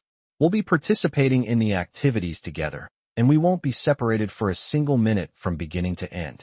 What are you nervous about? Your master can even be your oral sex partner. You can just relax and be a little accessory following behind him. As for not having sex for 2 days, that's obviously because of you. We can't keep going at it. It'll hurt you a lot. Your master will make it up to you properly once you're done and clean. She tugged at my pajamas, looking at me pitifully with her big eyes. But I want my master now. I miss him so much. As she spoke, she pressed her leg against me and rubbed against me. I wanted to resist and refuse, but my hand had already reached up automatically, and then her lips came close, and I couldn't help but kiss her. After kissing for a while, the atmosphere turned sour. I felt myself losing control, and if this continued, it would really get out of hand. This girl didn't seem to care at all. I forcefully pushed her away from me, sat up on the bed, and, not daring to look at her, said with my back to her, get up and get dressed. If this continues, things will get out of hand. Right now, XX is hurting you a lot. If you're really scared, get the chain, and we'll tie ourselves together. It'll give you a sense of security. She seemed a little happier when she heard this, hugged me from behind, and cuddled for a while before huffing and puffing as she ran to get her beloved chain. We were inseparable again. Only when the chain gave her complete control over my movements did she feel slightly at ease. Then we washed up and ate breakfast together. She seemed a bit distracted at work, clearly still worried about tomorrow's trip, and she skipped many things that could have been done or not. I don't mind how much work she does, but the thought of being tied together all day with her doing nothing, staring at each other blankly, could easily lead to a fight. I need to find something for her to do. I happened to see that the anime game Crossfire launched today, and I vaguely remembered that she had pre-registered for it. So I brought it up and asked her to play the game for me. She seemed a bit disinterested and didn't bother with it. I told her I had nothing to do during the day anyway, and she couldn't do anything either. I suggested she play for me, and I'd treat it like watching a live streamer. At the same time, I could watch my wife and support her. After hearing this, she lazily downloaded the game, read a guide for a while, and started playing. I was chained up and couldn't go anywhere, and she wouldn't let me see her phone. I could only put my legs on her and watch her play the game. When she had free time, she would touch my legs and occasionally lean down to kiss them. Fortunately, the game lived up to expectations, proving more fun than anticipated, at least enough to captivate her. Being a supernatural/ghostly theme game, it incorporated her favorite horror elements and featured an endless loop dungeon format, with various enclosed space escape and chase battles, and ghosts that would scare her if she ignored them. Very scary indeed, effectively holding her attention and making her forget to eat. So, I diligently played the game with her for half a day, passing the time during this agonizing period. When I saw that it was almost time, I told her to stop eating because we still needed to pack our luggage. She came back to reality, and the chain between us made her feel at ease. She said she didn't want to take it off no matter what, and insisted on eating and packing like this. I had no choice but to go along with her. Eating was fine, but packing things while wearing the chain was a disaster. We had to drag each other around while we were busy running around, and the two of us were just as disheveled as a three-legged race. Even so, she was unwilling to sever our connection. Despite the inconvenience, I finally packed my luggage and played games with her for a while. Because we had to catch a train the next morning, she went to bed early. And now I'm left here on a chain, writing this in my diary. I'm leaving tomorrow, hoping for a safe journey. The lavish wedding was supposedly quite a spectacle, with a huge banquet hall and 40 or 50 tables of high-end food. I'm going to see what's going on, like a country bumpkin visiting a grand mansion. I'll share my observations with you all later. And now I know why she doesn't want to have a banquet. I already feel it's troublesome just attending. If we were the main characters, I really can't imagine how much trouble it would be. Chapter 143 Diary of April 24th. I got up early to catch the high-speed train. She was still sleepy and clung to my arm like a little bird. I carried her with one hand while carrying my luggage with the other. We got into a taxi in the morning light. She wouldn't let go of my arm. I had trouble putting down my suitcase and almost fell. She fell asleep in my arms as soon as we got in the car. We arrived at the high-speed rail station. Once inside, the crowds probably triggered her anxiety, but she also came to her senses. However, she clung to me even tighter, looking around anxiously and snuggling against me. I reassured her not to be afraid. After passing through the ticket gates, we queued on the platform to wait for the train. In the same carriage, there was a beautiful woman who was quite eye-catching, dressed sexily, and had exquisite full makeup. She was queuing with us to board the train. It's hard to completely ignore someone like that, but I only glanced at them because they're not my type. I'm a lullicon, and they had a Yandere following them around. I was afraid that if I looked at them too much, my eyes would stop being mine. The thought flashed through my mind, but I didn't take it to heart at all. Looking at the greenery outside the platform, I comforted her, who was scared, and when the train arrived, I pushed the suitcase and led her onto the train. We chose a two-seater seat, so there was no third party to disturb us. Once we sat down, we both relaxed. I took out my phone to read a novel, and she took out her phone to play games. As usual, she chatted with me while playing games. Then we naturally started talking about how tiring it is to travel by car, so we should wear more comfortable casual clothes. I chimed in, saying, "Yes, I see that people taking sleeper berths bring pajamas, which are for long journeys and are more comfortable than their outer clothes." She said that she particularly admires people who can maintain a full makeup look on airplanes and high-speed trains, because they have to touch up their makeup in the carriages, which is very troublesome. I casually said, "Yeah, there was one right in front of us." As I said this, she suddenly tightened her grip on my arm. I turned around and saw her staring intently at me. "Master, you really saw it," she said. In an instant, I sensed the danger.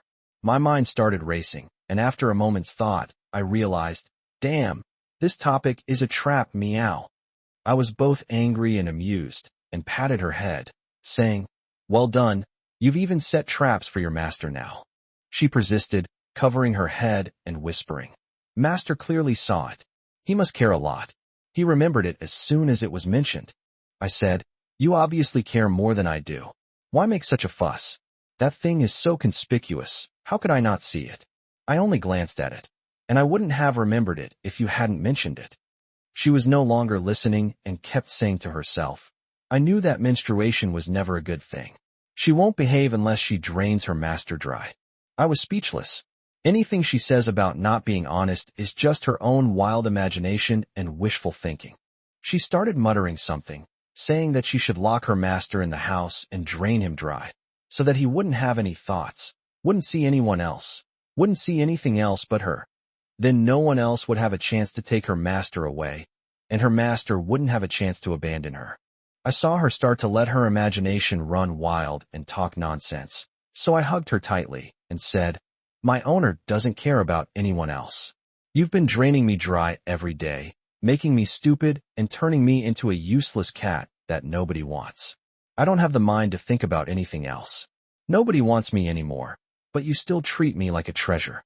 You're just insecure, and that's why you're overthinking things."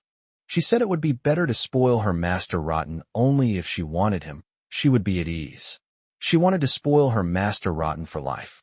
Then she snuggled into my arms and said that she knew she was overthinking things, but she had been feeling very insecure these past few days. She had just been frightened in the crowd and suddenly became extremely afraid that her master would disappear into the crowd, which made her very nervous. I said, "No wonder you were holding me so tightly just now. Don't worry, master can't run away. Look how tightly you're holding me. Where can Master run off to? Once she calmed down, she realized she had just publicly displayed their affection again. Somewhat embarrassed, she got up from my arms and tried to save face by tidying herself up. I found it funny, but then I thought about how dangerous things were today. If we appeased them well, the train passengers would just see some sweet moments. If we didn't, it could turn into a train crime scene. So I lost interest in reading the novel and decided to play games with her to cheer her up. But then work came in on the way, so I accompanied her back to work halfway and played games for half the journey. Once we arrived in her hometown, she reverted to her aloof, icy demeanor. It seemed almost instinctive. We had booked a luxury car in advance through a ride-hailing service. At the hotel arranged by our relatives for the wedding, and after meeting her parents, she still maintained a certain distance. She greeted us politely but somewhat formally, and I felt I was more outgoing and welcoming than she was. Her parents didn't seem to mind at all. They chatted with her, asking about her well-being. The family hadn't seen each other in a long time, so they had a lot to talk about. I wisely kept quiet and played on my phone while they chatted. During this time, her father talked to me for the first time about her family's company and their plans for the future. I had a feeling before that this might be a huge problem, and now it seems to be true. I will write a separate chapter about it in detail later. For now, let's talk about today's diary. As we chatted, she felt she had reassured her family enough, so she said she hadn't slept well because she was rushing to catch the high-speed train and was going to sleep. She declined her family's and her cousin's invitation to dinner and went back to the hotel with me to order takeout. We weren't familiar with the area around the hotel and were worried about eating something bad that would make us look bad the next day. The only familiar place we looked for was her family's chain restaurant. Her family is a provincial chain restaurant brand with multiple locations in major cities within the province, a few in smaller cities, and almost none outside the province. Finally, I said, "No, let's eat at your place instead. I'm familiar with it, so it won't be a bad choice. Besides, I quite like it. I ate here before I met you." She said she's never been used to her family's food, but it's true. I'm not familiar with this area and I have things to do tomorrow, so I'll just eat this to be on the safe side. When the food arrived, I sighed. You know, we refused to eat with your parents, we refused to eat with your cousin, and in the end we still have to eat at your house. I feel like I'm being controlled by your family and can't escape. She laughed and said that with her around, her owner couldn't escape anyway, and she would follow him wherever he went. After dinner, I worked for a while. In the evening, I held her and watched her play games, but she wasn't focused on the game. She mumbled that she wanted to drain her master dry. My heart was moved. I really wanted to hold this cute, fragrant, soft, adorable little girl in my arms, but I couldn't. Tell her you're not available yet. Wait until it's over, and your owner will spend more time with you. She reached out and touched the cat's head, saying that her owner hadn't pampered her for several days, and she was getting anxious. She felt insecure if she didn't drain her owner dry, always feeling that her owner didn't want her anymore, or that her owner was looking for someone else. I told you still remember. I said I didn't notice. Your target range is way too wide. So, as long as there's a woman in my field of vision, oh no, even a female cat is out of the question. She said no, but then lowered her head and whispered that she really wanted to lock the owner and the two of them up right now. Only when there was nothing around would she feel at ease. Going out at this time was too uncomfortable. Then she shook my arm, pulled my hand towards her, and said sweetly, "Hey master, at least, satisfy me." My mouth was dry, and I shamefully agreed. I really wanted to take advantage of this little girl right there and then, but my brain was screaming that I couldn't be a virgin. So I forced myself to hold back and comforted her, saying that I would wait until she was done, that she would definitely be done, probably tomorrow. It took me a long time to calm her down. Luckily, I was really tired today, and she didn't pester me. She just hugged me and fell asleep. Only then did I have the mind to attend to my own affairs. Looking at her fair neck and adorable sleeping face, the fire in my heart rose again, and I was ready to take flight after a long time. But I told myself to hold back. After she was done, she would definitely treat me like a beast of burden. I should conserve my energy, otherwise I was afraid I wouldn't be able to handle it.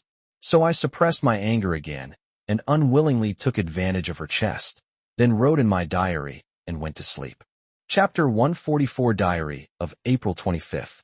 I was woken up shortly after attending a wedding today and helped her with her washing up and makeup. It was a rare formal occasion, and she wore a full face of makeup and a well-fitting dress, almost like a formal gown.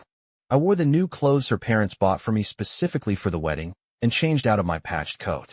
I thought they hadn't noticed or didn't care, but it turns out they just know what's appropriate for the occasion. No wonder my dad told me to be casual at home, but not to say I'm his son if I go to his company. Compared to other wealthy young ladies, she had almost no accessories or jewelry. I asked her in surprise why she didn't have any gold or jade ornaments.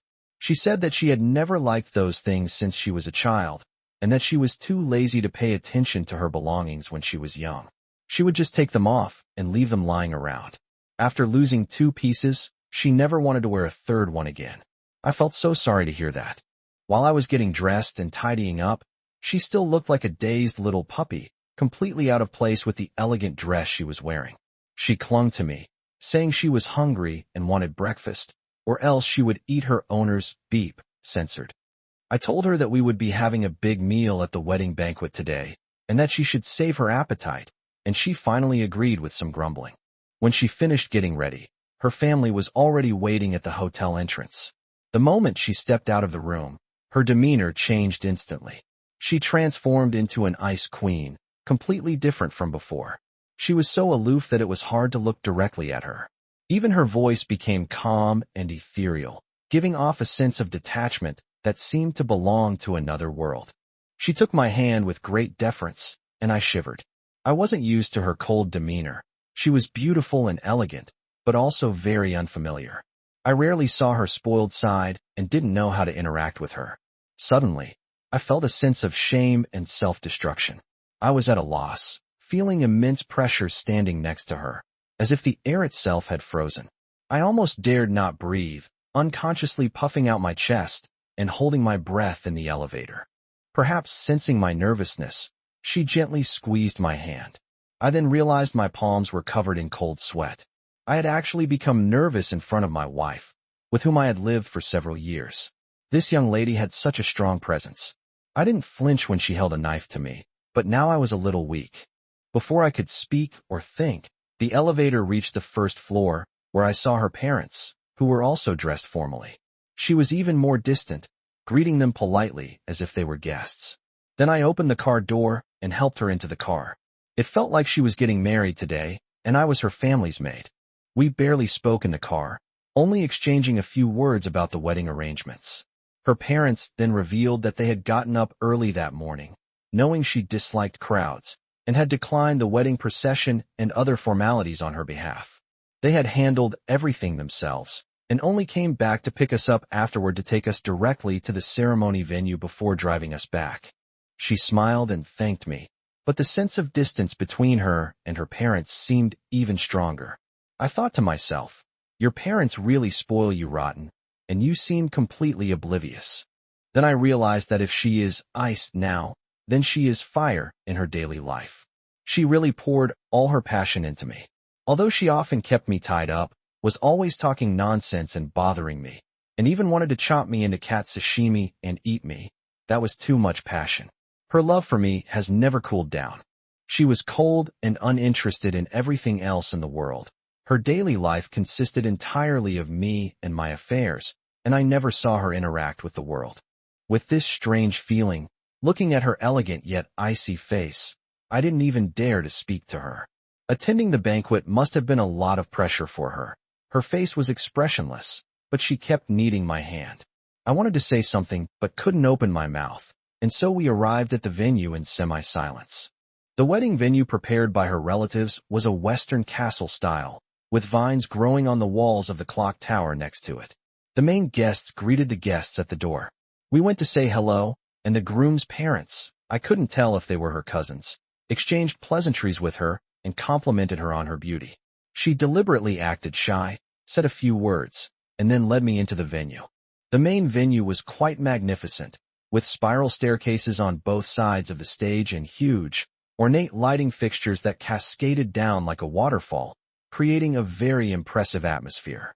The entire venue was decorated with a large sea of flowers, with neatly arranged tables on both sides, each with a card in front of it containing vintage spirits and wine. Even though I'm quite worldly wise, I was still overwhelmed by the grandeur of the venue. I looked around like a country bumpkin visiting the Grandview Garden, as if I had accidentally wandered into the imperial palace. I exclaimed, "My goodness! Thank goodness we didn't have a banquet. This would have been too much trouble." She remained silent, as still as an iceberg. Although she was a head shorter than me, I unconsciously bent over slightly. She quickly pulled me to sit down, then smiled at me as if she had breathed a sigh of relief, as if she wanted to say something but didn't make a sound. I instantly realized she meant master. Even she didn't dare call me that publicly this time. I smiled, feeling like my beloved was back, but unfortunately, I didn't dare hug her. With each smile and gesture, we understood each other's meaning. I gently patted the back of her hand, signifying that she shouldn't be afraid and that her master was here. The wedding officially began shortly afterward. The hall went completely dark in an instant, followed by a waterfall of lights and deafening background music, like the opening of a large-scale song and dance performance. It felt like watching a movie. She whispered in my ear, but I shook my head to indicate I couldn't hear her. A moment later, the lights stopped, and a professional MC took the stage to begin the wedding. The atmosphere was lively and enthusiastic. The groom entered through a small door on the spiral staircase, and the bride wore a very long wedding dress. It was rare that everyone's attention wasn't on me, so I secretly played on my phone for a while. She immediately leaned close to my ear and spoke. I typed to her, "I can't hear you." And she typed back, "Don't look at your phone, stay with me." Photo. I was instantly dumbfounded. It turned out that everyone was watching me. Seeing that she still had a cold and expressionless look, I knew I was done for. She must be feeling terrible inside. So I put down my phone and obediently looked at her until the long ceremony ended. Perhaps it was her aloof and imposing aura that made me feel uneasy, and the ceremony seemed to drag on forever. After the banquet started, everyone was chatting in a relaxed manner when a singer came on stage to perform. This was an unexpected development for me. I thought to myself, there's singing and dancing here too? The lighting and sound effects in the banquet hall were great. The singer was obviously not a celebrity. Even if he were, I wouldn't recognize him, but he was quite professional and sang very well. I had never been to a concert before, so this was a small glimpse into what a concert is like. The banquet featured seafood as the main dish, served in individual portions. There was sea cucumber soup, abalone and duck, Boston lobster, soft-shelled turtle, and so on. None of them really suited my taste.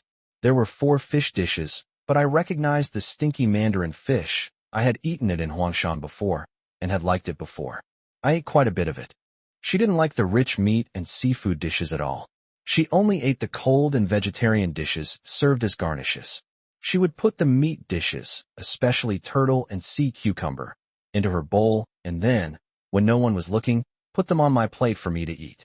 Then she quietly asked me to get her some sliced wedding cake from the self-service area by the door, saying that she liked it.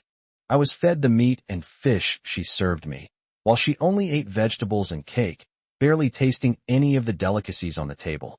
Almost before the banquet ended, she prepared to leave. She told her parents, went to greet the bride and groom, took a photo with them, and then politely said goodbye. Back home, she locked herself in her room. Her parents hadn't returned yet, and she finally breathed a sigh of relief, returning to the state I knew her in.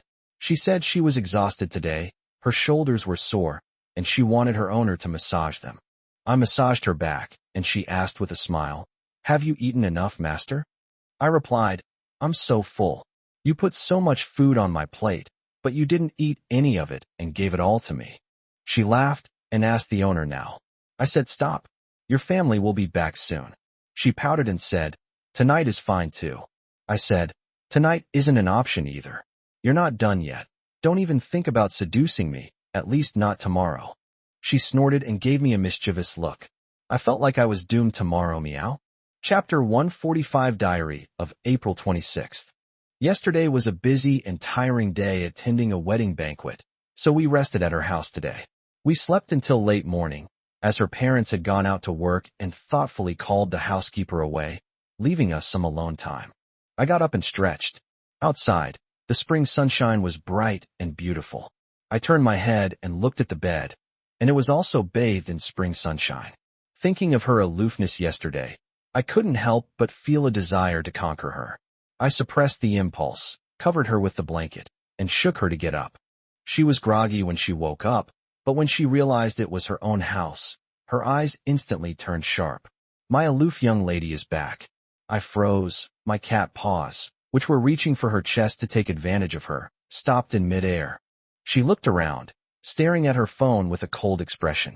When she saw the message saying no one was home, she got out of bed and went to check the house again. Only after confirming that no one was bothering her did she breathe a sigh of relief. She then smiled at me like a different person, calling out, "Master," and pounced on me, crashing into my arms. I was taken aback by her actions, and it wasn't until she jumped into my arms that I came to my senses and said, "You're so aloof at home. I've never seen you like this before." She said that because she had to perform at home, she had to pay attention to all sorts of things.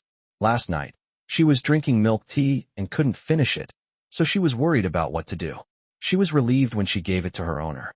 I said, "What's the big deal about drinking half a cup of milk tea?" She said she was afraid they would say something, like she was wasting food if they saw her. I said, "Will they say anything? They seem to really spoil you."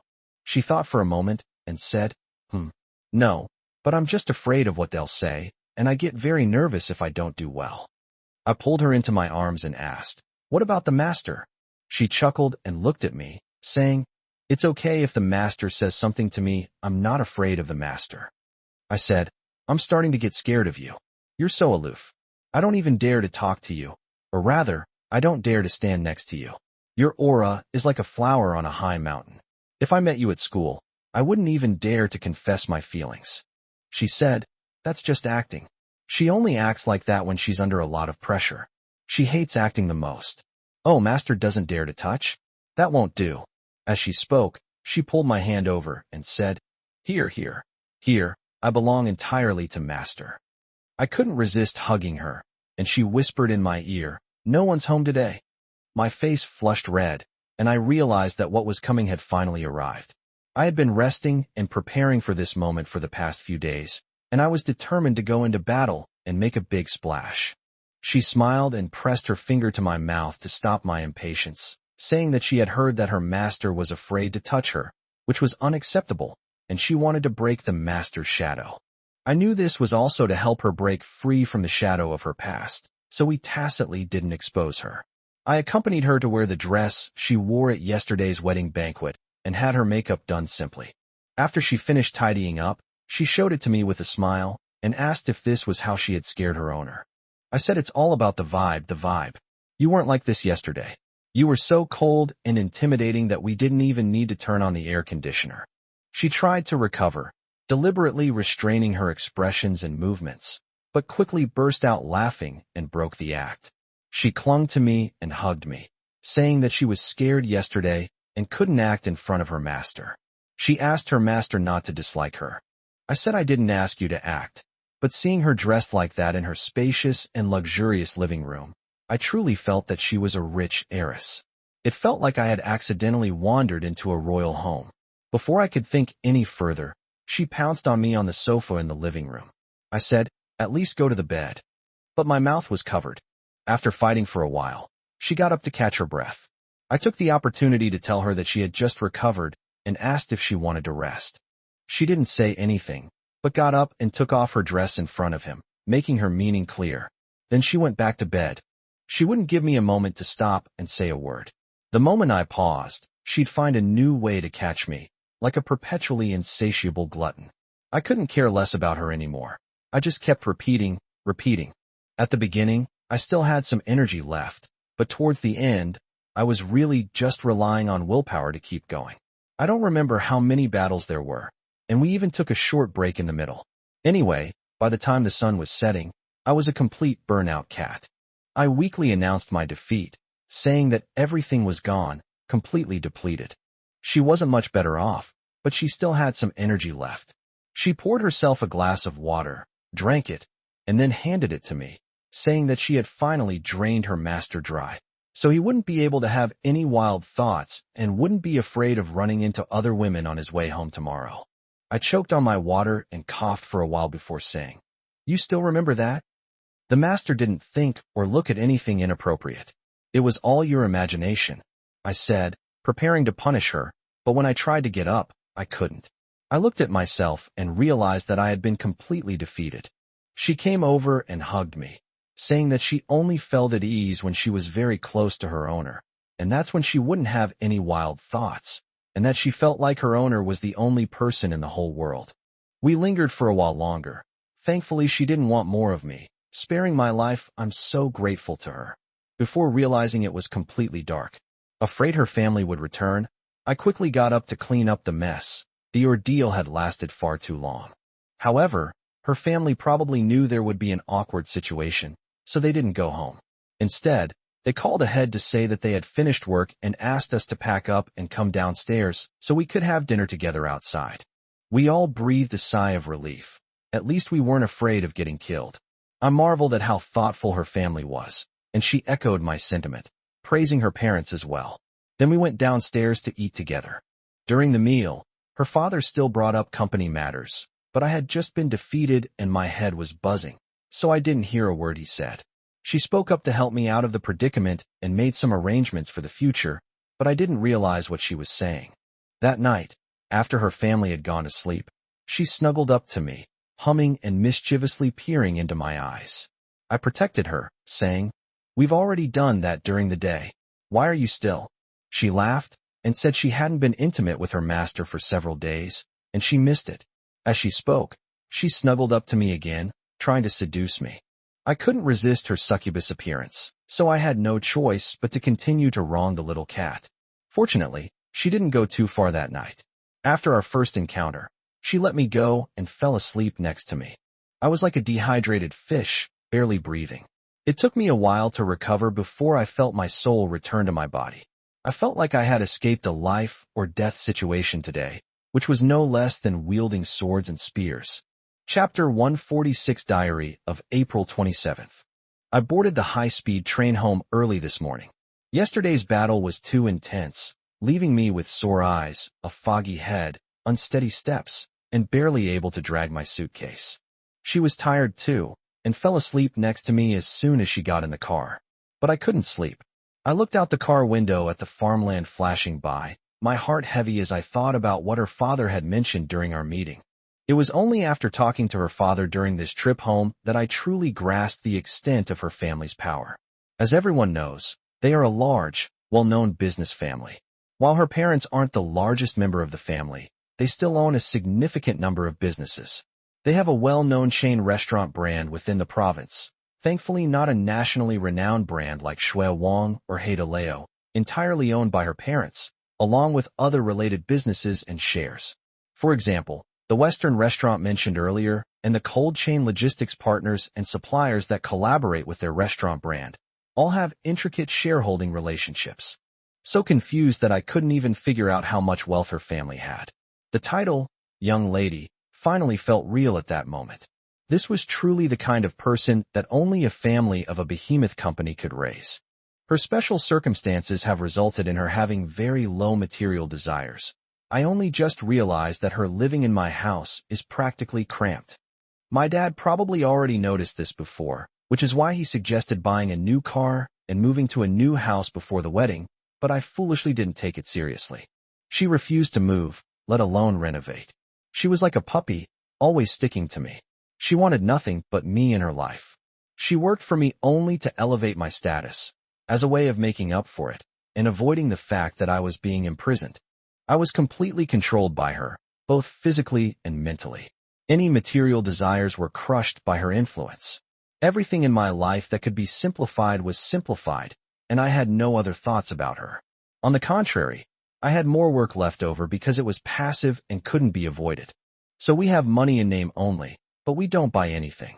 We save all the money we earn in our bank accounts, or even give it to our parents to manage. We live a simple life where we only have each other. Her family's assets and companies are like a distant concept to me, a persona that supports her identity. But for her, these are all parts of what she wants to escape from. Yesterday, through a conversation with her father, this persona became a tangible reality. The industries, employees, business operations, and cash flow were clearly laid out before me. I once stumbled into Tianjia's business and did many jobs, so I have a fairly good understanding of these things, at least I can understand them. Their company's business volume is frighteningly large, and the turnover is very fast. They have several teams responsible for negotiating collaborations, events, promotions, and so on. Almost every month there are new promotions to support sales. The numbers on the quarterly reports are so outrageous that I don't know how their employees work. They must be working like oxen, sleeping at the company to achieve these figures. Her father smiled broadly, very pleased that I was familiar with business processes, saying that I was indeed worthy of being from the my family, that I had some foundation, and that I was quite promising at a young age. I broke out in a cold sweat and said that I used to work at Tianjia, so I know a little about it, but your company's data is too impressive. I've seen very little of this even at Tianjia. Her dad laughed and said things like, "This is your family. This is mine. It'll all be yours from now on." I felt like I'd fallen into an ice cave.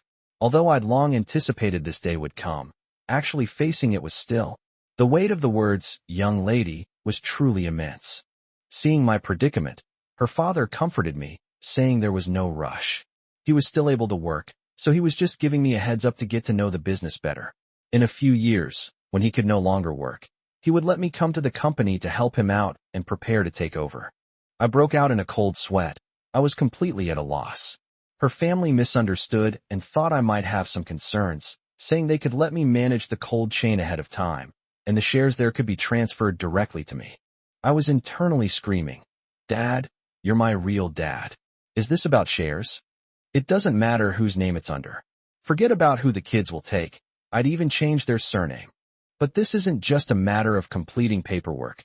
This is a company. These figures suggest your company's employees have probably gone beyond 996 and are now working 007. The terrifying memory of working 20 hours a day at Tianjia, which led to neurasthenia, came back. I looked up and said that my company's shares were almost transferred to her name, but that wasn't my concern. My main concern was that I wasn't familiar with our company and was afraid of messing things up and causing problems. Besides, if we can handle so much business now, the employees must be very capable, and I was afraid that if I rushed in, I wouldn't be able to gain their respect. Her dad laughed and said I was overthinking it. He said, "You're my son-in-law. It's only natural for you to take over the business. Nobody can say anything against it." He added that he'd teach me the business gradually and introduce me to other businesses and the family. He also said I didn't need to worry about being restricted. I'd be the boss, and nobody would bother me. In short, he just kept saying nice things. I thought to myself that this was not the case at all. I thought to myself that if I went in, I would be the kind of parachuted-in leader with connections that the employees hate the most. An outsider managing insiders. I would not only have to endure the scorn of the whole company, but also have to find ways to make them obey and streamline the business. On top of that, I would have to maintain these old clients and old relationships. I would be a domineering president in writing, but a suffering beast of burden in reading. Moreover, I am related to her by marriage. Who knows, one day a high-ranking official or her relative might jump out and say, "Sorry, Cat, but the struggle for power has always been like this." Thinking about this, I asked if the company involved other people, such as relatives or senior executives. Her father understood what I meant and said, "Don't worry, it all belongs to sister-in-law Cat. No one will compete with you." I couldn't help but ask, how come such a large family, such a huge organization, only has her?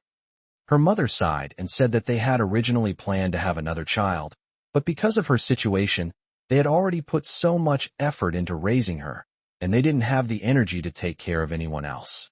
All their energy was devoted to her. He looked at her with doting eyes. She hadn't said a word the entire time, just a pretty face. Only when the topic turned to her did she cooperate with her parents, putting on a show of motherly affection and thanking me for taking good care of her. I could tell the subtext was that her brain condition was congenital, and her family was afraid that having another child would also cause problems. Moreover, she had been seeing doctors since childhood, which was incredibly demanding and exhausting, and she also had to juggle work, so she really didn't have the time to have more children. Thinking of this, she woke up, interrupting my thoughts. She snuggled against me, saying that the high-speed rail seat wasn't as comfortable as hers and that she wanted a hug. I hugged her, and she sweetly asked, "Am I being annoying?" I said no. "You just love me too much. What did you do wrong?" She rubbed against me with a smile, wanting her owner to get her some snacks. I had no time to think about anything else. I was busy serving this puppy like princess beside me. After we got home and unpacked, we were both exhausted. We lay down on the bed to rest, and I started thinking about what happened yesterday. She noticed I was lost in thought and asked what I was thinking about. She said she'd seen me absent-minded on the high-speed train and wondered if I'd seen some pretty girl again. I tapped her and said, "You immediately think of beautiful women." But I also took the opportunity to ask her what she thought of what her dad said yesterday. She didn't seem to care at all, casually saying that there were still a few years left, and who knew what things would be like in a few years. At worst, the owner could take care of it then. I told her that those things are hard to manage, not so easy. She said that our own organization's business was also built by the owner, and it's still going very smoothly. I said, "You did it all. I was just a rubber stamp and an extra." She neither confirmed nor denied it, but said that she would definitely help her master in the same way in the future so that her master could rest assured. Then we got to the matter itself, and I said, "Do you care about this family business?" I replied, "I've never considered it mine, and you haven't mentioned it in the past few years." She said slowly and deliberately, "I didn't care before, but these things are part of what terrifies me. The further away I am from them, the more at ease I feel. I never dare to go to my dad's company. I was much happier when I realized I could ignore it and escape from it. But now I must work hard to get all of these into my hands, because they now belong to the master, and I must hand them over to the master, and not let the master's property and reputation suffer in the slightest." I collapsed onto the mattress, exhausted. I knew this would be the outcome. I told her it was her family's property anyway, so she could do whatever she wanted. She said yes. Anyway, she can decide when the time comes. The master doesn't need to worry about these things. I thought you were thinking something else, but it turns out this is what you mean. I've been guessing for a long time, not knowing where to start probing. I wanted to say something more, but she blocked my lips again. After kissing her for a while, she got up. Her eyes were all drooling, so cute. My mind was bursting with joy, and I just wanted to take advantage of this adorable little dog right there and then, but my kidneys were protesting, feeling sore and numb with a dull ache. Then she said to me, "Master, don't overthink these things. Don't waste this beautiful time. We still have important business to attend to when we get back tonight." I was surprised that she had traveled for so long today, and we were both exhausted before we could even get to bed to rest. "How come you're still able to do it tonight?" She said if it's the master, then it can be done anytime, anywhere. Speechless, I still volunteered to go up and hand over today's cat food. After we finished, she slept soundly in my arms. I was really unsure of what the future held, so I decided to read a couple more CEO novels beforehand. If I really became a CEO, I'd definitely continue updating The Real CEO's Servant Life on Tomato, which would be even more boring, meow. Chapter 147, Diary of April 28th. I woke up today busy catching up on the work I'd missed because of her wedding. I was so busy that I completely forgot about inheriting the family business yesterday, since I need to prioritize finding new jobs. He drove off without stopping to meet with suppliers, ordered a new batch of goods, and discussed cooperation with new clients. He didn't even have time to eat. I felt a little dizzy on the way home, but it wasn't too bad while I was in the car, so I didn't think much of it. When I got home and parked the car, I opened the door and got out as soon as my feet touched the ground. I couldn't stand up straight. I lost my sense of space and almost fell. I managed to stay upright by leaning against the car door. She noticed my unusual behavior, ran over from the other side, hugged my arm, and asked, "Master, what's wrong? Are you all right?" I gasped for breath and said that I might have felt dizzy from standing up too suddenly, but it's okay. He said he wanted to go home first, but found that he could no longer walk. He swayed back and forth and spun around like someone who was very drunk, but his consciousness was very clear and he was not confused at all. Helpless, she could only sit back down on the car seat to rest. She looked at me anxiously, repeatedly asking how her owner was doing. I said it's probably because I've been working non-stop for the past few days, going to your house for talks, and then coming back to work. I'm used to having a leisurely life, and I haven't had a break these past few days, so I'm not used to it. I should feel better after a rest. She paced back and forth in front of me, tears welling in her eyes, saying this wouldn't do. If anything happened to her master, her world would collapse. Master won't die, will he know? Sob sob. My symptoms were getting worse, and seeing her anxious face in front of me made me even more worried. I wanted to touch her head to comfort her, but when I reached out, I couldn't touch her. I had lost my sense of space. When she saw what I did, she felt sorry for me, took my hand and placed it on her face, rubbed it against her face, and then picked up the phone to call 120 for me. I stopped her and said it wasn't necessary. Why make such a fuss? I can still walk. Do you really have to go to the hospital? I think I should be fine after resting at home. She said no. What if something happens at home? It would be too scary to be helpless and watch my master suffer. I'd be terrified if I kept worrying that something would happen to my master. Master, let's go to the hospital, just for my sake, to put my mind at ease, okay? Seeing her like this, I felt a little sorry for her, and it wasn't good for her to be at home worrying. So I said, let's go to the hospital to rest. If anything happens, we can get help there immediately. She said, Master, you mustn't talk nonsense. Everything will be all right. And then she started crying again. I quickly changed the subject, saying there was no need to call 120. I could still walk, and I could just take a taxi to the hospital. When we arrived at the hospital, she helped me inside. I wanted to sit down and rest for a while, but she took me directly to the front desk, and, with exaggerated words and tears streaming down her face, told the nurse that I had fainted and so on, insisting that the doctor give me special treatment. After listening to her description, the nurse immediately sent me to the emergency room next door. I wondered if it was that serious. When I got to the emergency room and sat on the bed, she leaned on me and sobbed. The doctor came and put me on blood oxygen, heart rate, and pulse monitors, and asked me what was wrong. I said it should be fine, just dizziness and tinnitus, but my consciousness is clear. It's similar to the dizziness we feel when we suddenly stand up after sitting for a long time, only more severe and lasting longer. It's been more than half an hour since it started and hasn't subsided yet.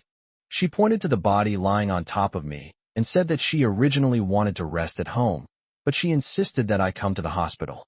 The doctor smiled and said that coming to the hospital for persistent dizziness was the right thing to do.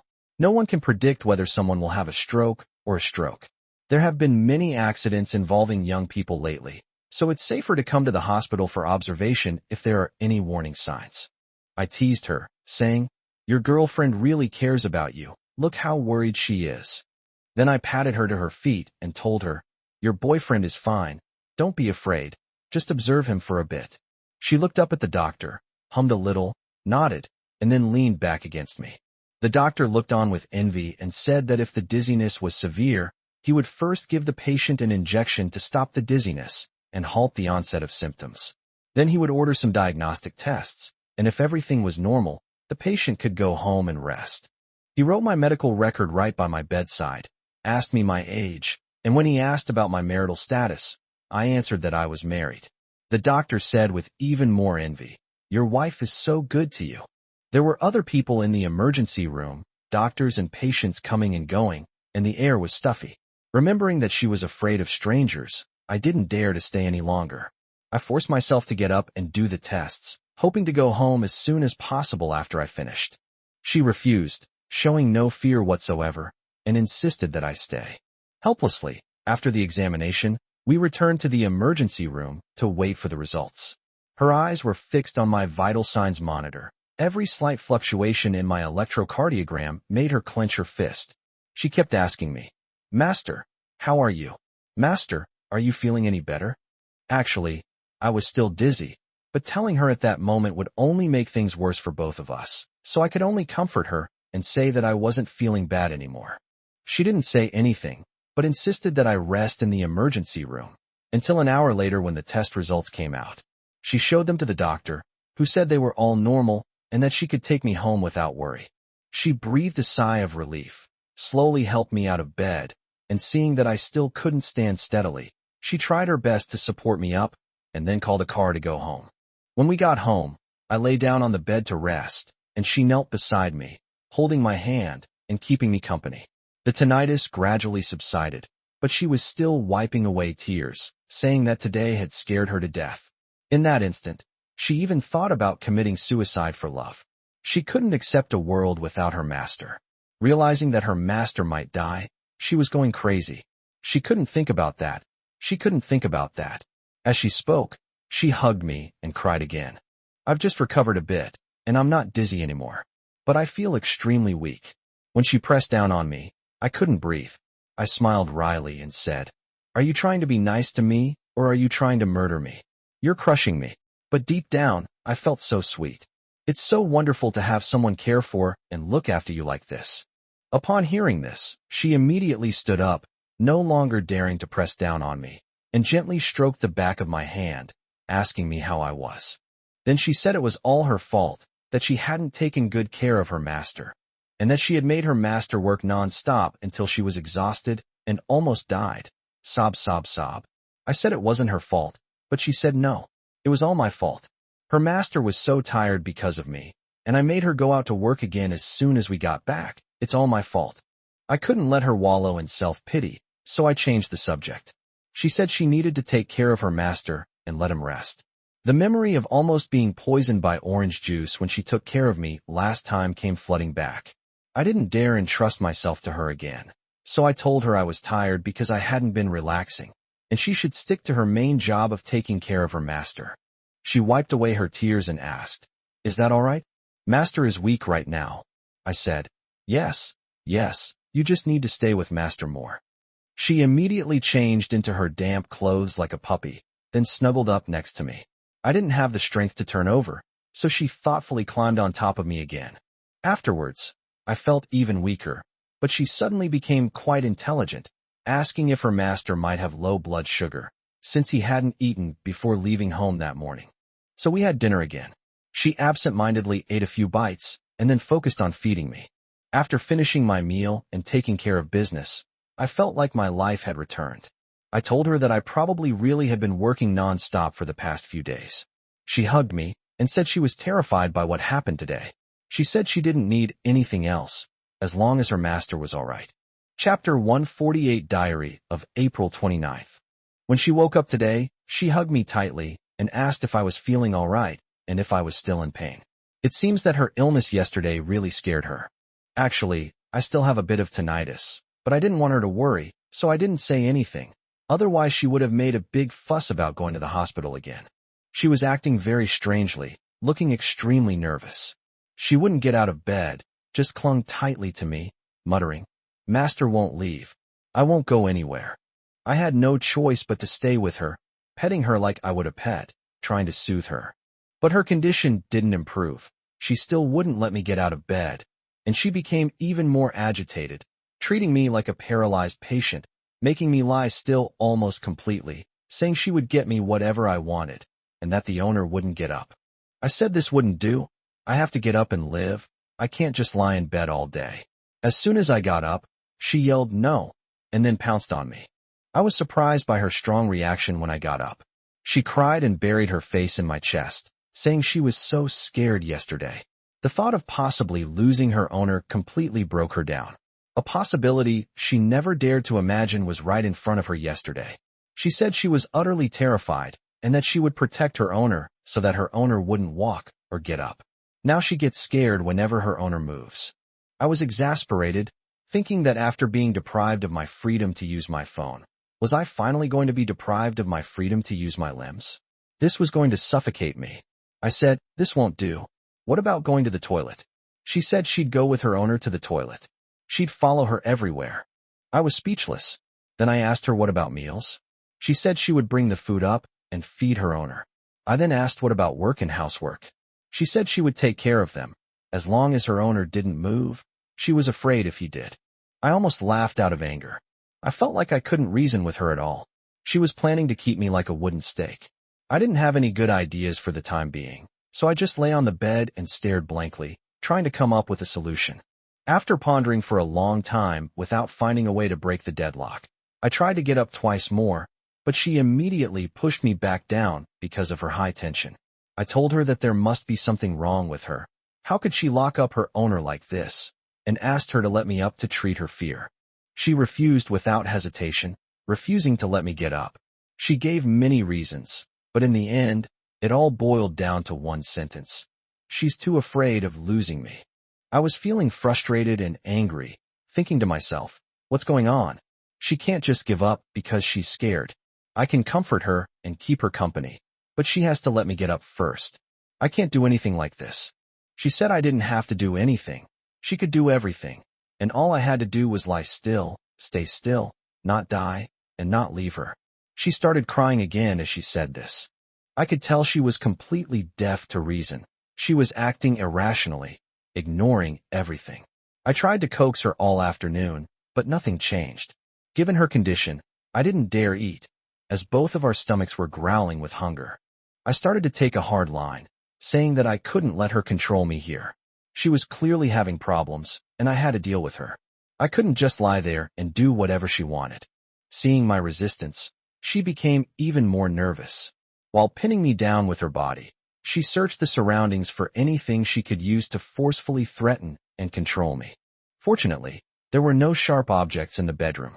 She looked around but couldn't find her target. I took the opportunity to roll over and pin her down. She then hugged me tightly with both arms, crying and shouting that she wouldn't leave, wouldn't get up, wouldn't leave her. My heart softened, so I lay on top of her and hugged her, saying that my master had no intention of leaving, but I still had to live my daily life. My master was fine, not sick, and could get up and eat without any problems. She still wouldn't listen and kept yelling for her master. Then she clung to me tightly, and no amount of pulling or pushing worked. I was afraid of hurting her if I used too much force. This position was actually quite awkward, especially since she had just woken up in the morning and was only wearing a very thin nightgown, and they kept bumping into each other. Seeing that the situation was going to remain unresolved for a while, and dragging it out wasn't a solution, I don't know if it was just lust or a sudden inspiration, but I said I wanted to do that.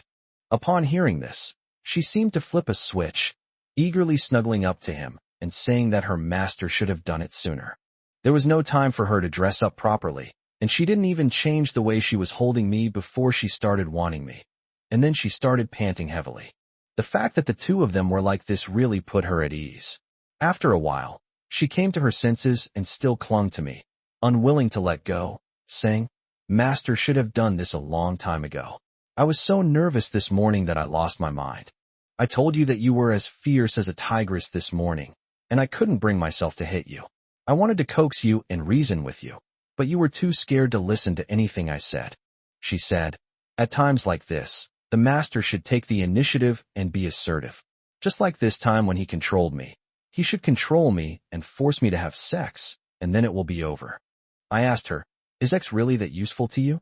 She replied, "Only the master is useful. He can make me feel his presence, and then I feel at ease. If I disobey, the master should tie me up and force me to love him, instead of lecturing me." I said, "Okay, I see. There's really no point in arguing with you." She said she could easily control herself. For example, she wanted more. I knew she wouldn't let go of me no matter how much she clung to me. So without hesitation, I did it again. This time it was very thorough. Although she cooperated, she completely controlled my movements and wouldn't let me leave or even get up. I was forced to keep going like this. Every time I got up, she would grab my arm tightly. By the end of the round, my arm was covered with her marks. After it was over, I was almost completely exhausted and asked her weakly if I felt better. She grabbed my hand and said, "Doing this will make me better any time. Master is just too much of a gentleman. You can try to force me next time I lose control. This method can control me instantly. There's no need to go through all that trouble."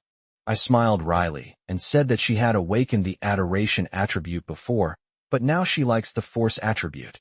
She said she was just too worried, and being with her master relieved this anxiety. It made me deeply understand that my master and I are one, and I felt much better. Next time, my master can come earlier, and when something happens, don't reason with me, just force me. If my master is worried, he can order me around, or let me tie myself up, and I will obey. I said, "Okay, looks like I need to learn some coercive techniques." She said there are no techniques, just pounce on me. She ordered takeout for the two of us. We hadn't eaten all day. While eating, I was still recalling the intense forced battle and the wonderful sensations from earlier, marveling that she actually liked it when I used force. No wonder she's in love. I wouldn't dare do that normally, afraid of making her uncomfortable. She was a little embarrassed and lowered her head, saying, "No, I, okay, I do like being forced, and it can stop the pain. After all, I feel at ease as long as Master's kitten is with me. How embarrassing, don't write this in the novel." She laughed as she said this. "Master, are you going to write this sentence in too?" I said yes. She teased me, "Master is naughty," and then pounced on me again. Chapter 149, April 30th Diary. She was still being her little clingy self when I woke up today. She wanted to stay in bed and wouldn't let me get out, clinging to me and yelling, "I won't run away. Stay with me." Judging from the situation, it seems she got a taste of the sweetness from forcing that guy yesterday, and she's trying to drain me dry first thing this morning. Since things have come to this, and with the attitude that there's no escaping it anyway, might as well enjoy it, I figured I'd get her up, get dressed, and act out some scenes. Then I thought about how Lin Pianpian from A Thousand Miles in the late Ming Dynasty is quite popular recently. The plot is also very tragic, and there are many fanfics about saving her. So I wondered if I should also do a fanfic and have her cosplay Lin Pianpian to save me. He lifted the covers and examined her fair, slender, and graceful figure from head to toe. Then he looked down at her flat chest. Pianpian probably couldn't pull it off. The size difference was too great. At most, she could cosplay Manhwa. She noticed me sizing her up and asked, "What kind of terrible idea is Master thinking?" I replied, "I wanted you to act in some scripts. I'm thinking about the roles, but I've realized that with your figure, you can only play young girls." She blushed and argued that the small ones were cute too. "Didn't the owners say they preferred the small ones?" I said yes. "Yes, I'm a lolicon. I like girls like you. You know, A Thousand Miles in the late Ming Dynasty is trending lately, right?" She said she knew there were some plot holes in the second part, and she almost got yelled at. "What's wrong, Master? Are you itching to try it too? Want to listen to music in a brothel? Want me to cosplay as a courtesan?" I told her that with her figure, she couldn't pull off a seductive look, so Lin Pianpian was out of the question. Manhwa, on the other hand, was more like it.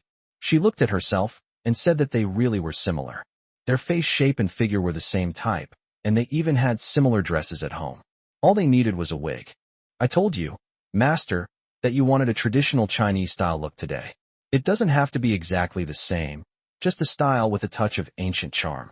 Once you're all ready, Master and you." She was happy and went off to prepare. I took the opportunity to check the work and do some secretarial sorting, which has become my routine. I would reply to unimportant questions and prioritize the ones that required her attention and decisions. Just as she was getting ready, an unexpected event occurred. The shop she was working with suddenly said that a customer had come to visit and specifically asked to see her, because I am the chairman of XX, in hopes of deepening their cooperation. I had to step in, otherwise I'd offend both the shop owner and the customer, and call her over to check on the work. She ran over dressed in an ancient-style dress, and when she saw someone telling me to leave, her face immediately changed. She grabbed my arm and looked at me with teary eyes. Looking at her carefully crafted ancient-style image, she now truly possessed the beauty of a melancholic and delicate ancient-style girl, with a pitiful and endearing appearance. I couldn't bear to let such a girl down, but I didn't want to give up my job either. So, I gritted my teeth and decided to take her with me. Why make choices when you can have it all? "It's just a client meeting, it won't be long." She nervously said, "This won't do. What if the client hates it?" I replied, "Bringing you along is giving him face." With a beautiful woman in traditional Chinese style looking at us, how could he possibly have a problem? Besides, we're in the antique and collectibles business. We're going there to drink tea, and your attire is appropriate for the occasion. Although she was afraid of meeting people, she was very happy to hear that she wouldn't have to be separated from me. Besides, we often went to that shop to buy goods, and the shop owner knew her, so she tremblingly agreed. Soon they arrived at the antique shop. The antique-style decoration matched her painting style perfectly. She was very eye-catching in the shop, and the shop owner was very eloquent, saying that her presence made the shop shine. I told her that this wasn't a meeting with her or a big client, so I had to dress more formally. She chimed in, saying that's why she specifically chose a traditional Chinese-style dress that matched the shop's decor, and went on to say a bunch of things to fool the shop owner. The shop owner was embarrassed, laughing and saying he was honored that we had gone to so much trouble for him. I groaned. What a load of rubbish. You interrupted us halfway through our play. Thank goodness she knows how to talk. She's become your host and your client. A customer arrived shortly after. After being introduced and seated, she immediately captivated him. While we were drinking tea and talking, she strolled around the shop, looking at the exhibits in the display cases. As a result, the client kept glancing at her absent-mindedly. I was jealous, but didn't want to say anything. After a while, she came back and sat down to chat with us. Only then did the client come back to his senses and talk to me absent-mindedly. He wasn't very interested in the promises I made. Seeing this, she joined the conversation, mentioning some potential crises the client might face and the risks we could mitigate. The client immediately became very enthusiastic, showing great approval of her and wanting to join on the spot. I sighed inwardly, wondering if you favored the boss or the boss's wife. But as long as things went smoothly, that's all that matters. After finalizing the details quickly, we chatted for a while longer, politely declined the restaurant owner's invitation to dinner, and left under an excuse. On the way back, I sighed and said, "What a waste of half a day, meow." As expected, you're the one who can handle things. I think the client only likes your approach. You won him over with your beauty. She leaned back in her seat and said casually, "It's not because of my looks, you silly, clueless host. Do you think everyone's like you?" I replied, "Huh." She said that modern people are not interested in pie in the sky. They no longer care about what they can gain. They are more afraid of what they will lose. Under this situation, people's capital is shrinking little by little, and that is what they care about most. Let me put it this way. Your boss asks you to do something, and if you do it well, he rewards you with 100 yuan. Tempted? I'd say yes, I guess. But what if he punishes you with 100 yuan for doing it poorly? I'd say that's definitely not an option. She said that's right. Actually, it's the same price, 100 yuan inside and out, no difference. But taking something away has a much greater impact on a person than giving it. So, if a client isn't interested in your empty promises, I'll save the day by showing him that we can share the risks, give him a sense of security, and even save his life. That's why he's naturally more interested, not because of my looks, my lustful master. Her words left me speechless. I thought to myself, so I'm the only one who cares about her looks and is just jealous? Anyway, I'm glad I brought her out today, otherwise things would have definitely fallen apart. As she pondered this, she leaned closer, deliberately loosening her collar a little, and said she loved her silly, horny master like this. They hadn't gotten down to business yet. He interrupted her. I glanced at the airport, reached in and grabbed her, and once home I couldn't resist getting down to business. I pinned her down with her clothes half undone. After we were done, I held her and went into a state of slumber, lamenting that it seemed like this was all my master could do. I asked her if I was really stupid and lewd, with nothing but dirty thoughts in my head, and what I was going to do if things continued like this. She lay on me and said that no one was smart, and that compared to everyone else, her master was already quite good. She said that we couldn't use her as the standard for everything. Her classmates were all hurt because of this. There were 2,400 students in her grade, and she had never fallen out of the top 10. Her worst exam result was 9th. I was speechless. There's really nothing to say about being with a genius like this. She said her master doesn't need to be smart. He should be both stupid and lewd, and that's exactly how she likes him. The more useless and lewd her master is, the more dependent she'll be on him, and the more secure she'll feel. I said, "What kind of ridiculous logic is that?" She smiled faintly at me, her eyes alluring, and said, "Master still has the energy to think about these things? It must not have been fully extracted. Looks like it needs further processing." I said, "It's clean. It's clean. It's all gone, meow." She said, "Really?" As she spoke, she climbed on top of me again. Her half-undone ancient-style dress couldn't cover anything, and instead added to her charm. I shamefully, and then I was, again. This time, I couldn't even be a sage. My mind went completely blank, and I was lying in bed with only half my life left. She looked like she was all set, and fell asleep holding me contentedly. Chapter 150, May 1st Diary. When I woke up today, I felt like my kidneys no longer belonged to me. Thinking about it, it seems like I've been going at it for 2 or 3 days in a row. Once a day doesn't count as a battle. It only counts when she drains you dry. I was just thinking that I could take a day off today. I got up and immediately started working. Today was the last day of work for the past few days, and we spent half the day on it. Then I received a call from the shop owner from yesterday.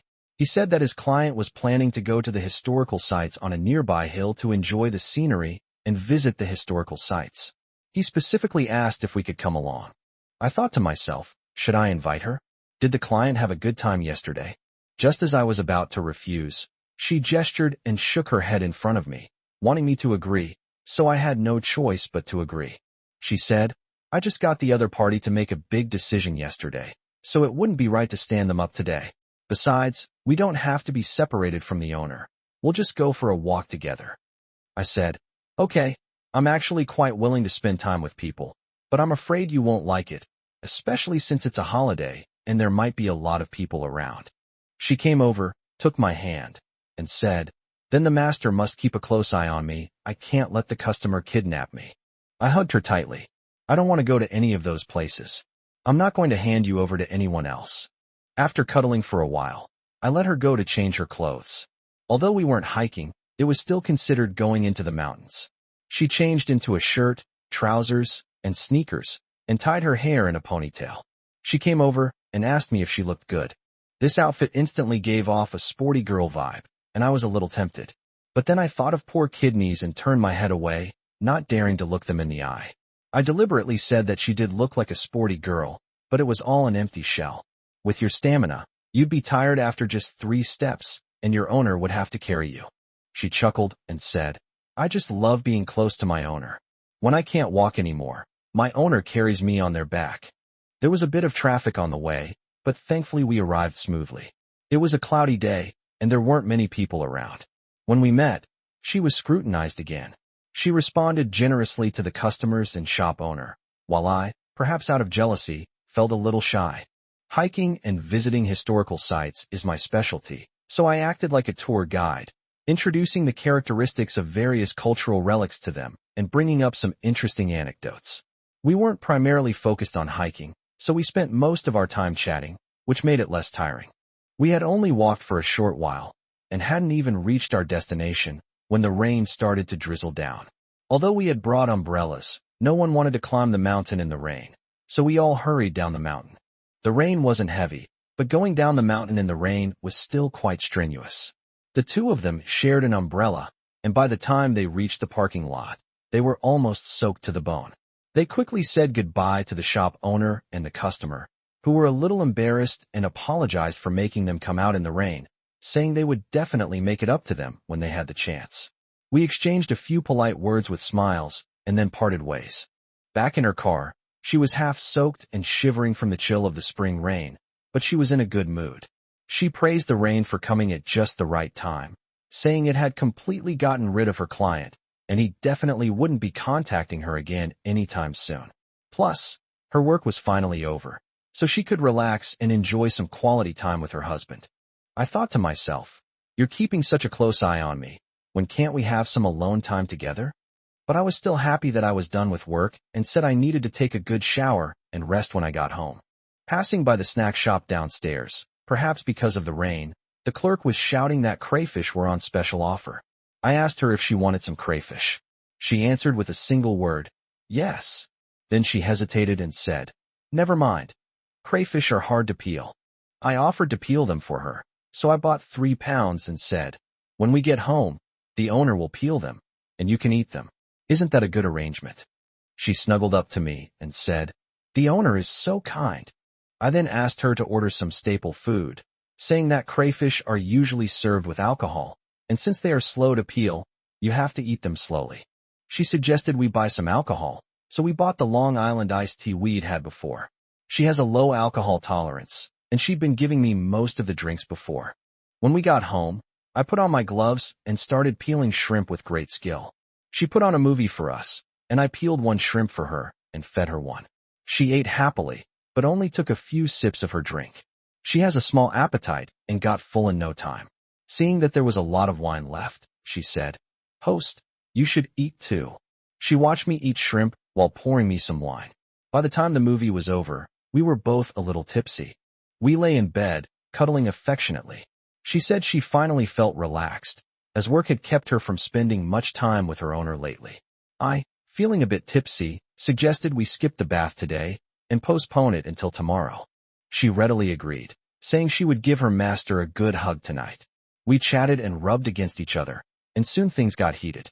She said her master had sweated today and smelled very nice.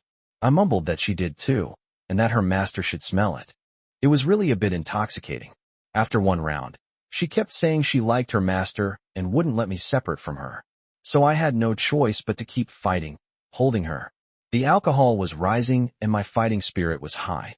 I was very addicted to her scent and kept working until my back ached and I remembered that I had planned to give my kidneys a break today.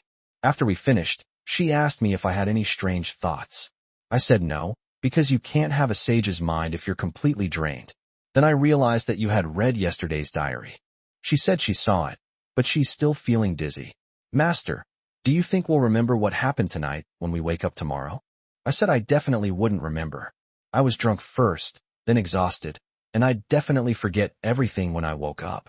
She said that wouldn't do, the owner would write it down. We did a good job tonight, and the owner was squeezed dry like a cat. I said, okay, then I'll write it into my novel. Chapter 151 Diary of May 2nd. Something terrible happened today. Who said that peaceful times always mean something big is going to happen? The prophet has struck. I was fine when I woke up in the morning. I was finally able to rest after finishing work recently.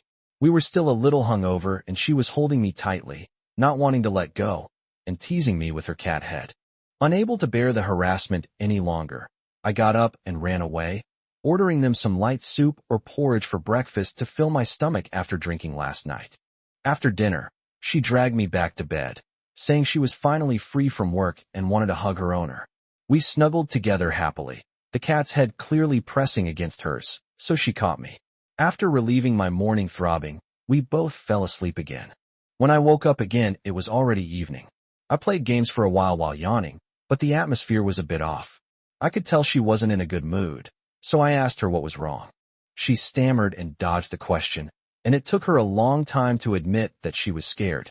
I said, all the work is done, and today is her day off. Why is she still scared? She said, when I suddenly have free time, all sorts of bad thoughts pop into my head. I'm always worried that someone will cause me trouble. When I'm working, I'm really pressed on and don't have time to think about these things. But once I stop, these thoughts get out of control. I said, work is all negative. If you keep pushing yourself, you'll be exhausted. It's right to stop. Your mind is full of negative emotions, and you need positive ones to fill the void. As I spoke, I went over and hugged her. Her body became extremely sensitive, and she shivered several times when I touched her. She hugged her chest, curled up into a ball, and cried, saying that she couldn't take the pressure anymore and that it was driving her crazy. Seeing that the situation was getting out of control again, I quickly tried to calm her down, closed the doors and windows to give her a quiet, enclosed space to prevent her from being further agitated by the outside world, and then told her that she could quit the job if necessary. She said it wasn't just work. She was too sensitive and felt that there was nothing good in her life except for her master. All she felt was being forced to act by various work and life commitments. I was at a loss and sighed, saying, actually, she's the one who caused this trouble. She keeps a close eye on me every day. I have no room to do anything for her, whether it's learning to work for her, helping her research games and entertainment, or preparing some surprises. I'm just an accessory to her. And of course, the role I can play is getting smaller and smaller. Now, almost only my body is still somewhat useful, as I can keep her company. She hugged me tightly and said, she knows. She's keeping her master locked up. She wants her master to do more things, but she's afraid. Her master is the only thing she cares about. She'll go crazy if he leaves her sight. She'll also be worried if her master does anything on his own. She's afraid he'll lose control. The randomness of the outcome is too terrifying for her. Only when her master is by her side, doing nothing, is he controllable and reassuring to her. I said, in that case, the master can't do anything, can't help you, and won't be of any use.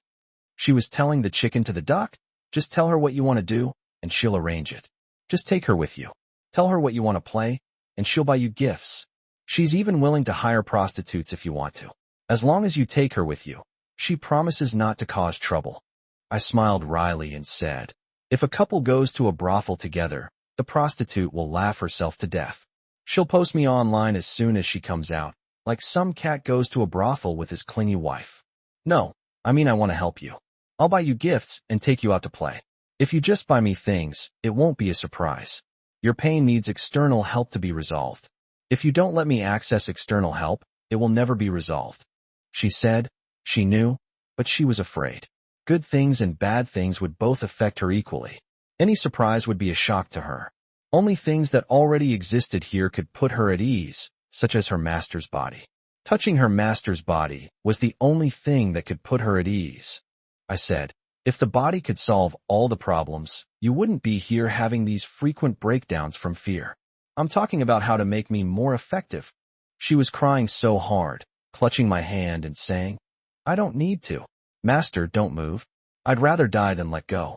Master, just stay with me, stay with me. I felt helpless. She touched my arm and said, everything I see and hear is so scary. It's also scary when Master moves. Only touching Master makes me feel relaxed. As she spoke, she shook her head, trembling, and cried out, I don't want to see or hear. I'm scared outside. Scared. Scared. Then, in a moment of collapse, she said, if only I were blind. If I couldn't see or hear, the outside world wouldn't hurt me. I could just touch my master, smell my master, and have my master hold me and take care of me. As she spoke, she poked her eyes. I was shocked, thinking that this girl was really capable of doing something, and nervously grabbed her arm to stop her from doing something foolish. She twisted and struggled, then hugged me, confused and unsure of what to do. She tried to hurt herself while simultaneously craving me, clinging tightly to me and refusing to let me go. The scene was chaotic, and my arms and fingertips were injured. It took her a while to calm down. She kept burrowing into my arms, saying she was scared and wanted her owner to protect her. I was heartbroken and exhausted from making a scene, so I locked us in the dark bedroom, threw out all the electronic devices, and held her tightly in my arms as she trembled. I felt a chill run down my spine and could feel her occasionally flinch in fear in my arms. I held her for a long, long time. I was so bored. The constant tension made me dizzy and my ears rang, but I didn't dare to relax at all, afraid that something might happen to her if I wasn't careful, and then I would regret it. Fortunately, she didn't struggle much afterward and gradually calmed down, able to speak normally. But she was still in great pain, and she placed my hand on her chest, asking if I could feel her heart trembling. I said I could feel it. I wasn't afraid. My owner was with me, not moving, not doing anything for me, not going anywhere, not doing anything, just staying with me until I got better. She said, am I being too unreasonable? Keeping my master locked up? Are my demands too high? Am I unworthy? I said, no, your request is very simple. Master is willing. As I said this, I hugged her tightly, telling her not to overthink things and to obediently smell Master. She said, okay, smell Master, and then snuggled the cat in my arms. After lingering for a while, I got up to use the restroom, finally having a chance to get her medicine and, incidentally, take down the prophet in the comments section. After taking her medicine, she nestled in my arms and apologized for being mean to her owner today. I said it was okay, but this meant I could only stay with her and couldn't do anything more. I just hoped she wouldn't mind. She said, I don't mind. Not at all. I feel most at ease when my master doesn't do anything. Just being with me like this is enough. I'm most afraid of change, so please don't change anything. Just stay like this. Helpless, I could only agree. I coaxed her for a long time until she fell into a deep sleep, and only then did I finally breathe a sigh of relief. I rubbed my sprained arm, typed with my injured fingers, and wrote this diary entry, feeling grateful that today was a happy end. I successfully prevented her from committing suicide and survived with her. I hope tomorrow won't be too bad either. Chapter 152 Diary of May 3rd. She was still in a terrible state when she woke up today. She was very depressed, and fear completely filled her heart. She didn't dare to do anything, and even held me down and covered us with the blanket, not daring to let me get out of bed. I smelled her hair, its fragrance alluring. Her soft, flat chest pressed against me, making my morning kitten a little restless. But I didn't have time to care about my sexual desire. Soon I was so suffocated I could hardly breathe. Struggling under her oppressive presence, it managed to reach out a hand to pry open the blanket, and after catching its breath, it forcefully pulled the blanket off, saying, "You're suffocating your master." She acted as if she hadn't heard me, still holding me tightly without moving, as if she wanted to die with me. I figured what happened yesterday wasn't over yet, and I couldn't talk to her in this situation, so I just wanted to escape first. I tried to inch my way out of her arms, but she was like a python. The more I struggled, the tighter she held me. I suspected she was going to hurt her arm again, so I kept telling her to be gentle and not hurt herself. She murmured to herself that she was okay, that she would keep holding on to her owner, and that it didn't matter if her arm was broken. I yelled in pain, saying, "Let go. You're going to break my arm." My shouting finally brought her back to her senses, and she finally let go of me. I gasped for breath, lamenting that I had already experienced a calamity right after waking up. She had to pull this stunt every day. Life was too hard. Then I turned to look at her sitting on the bed, her eyes red and teary. She was a cute little girl with a round face and messy hair, looking at me pitifully. I felt so sorry for her and wanted to reach out and hug her, but then I realized that she had already squeezed my arm so tightly that I couldn't lift it. She was still nervous. She hesitated for a moment, sniffed, and then put herself back in my arms. I held her gently to comfort her, but I soon found myself in a dilemma. She was in such a bad state and too sensitive that even a passing car honking its horn could startle her. I wanted to do something to heal her, but this very act provoked a fierce resistance from her. She almost fought me, screaming hysterically, "Master, don't move."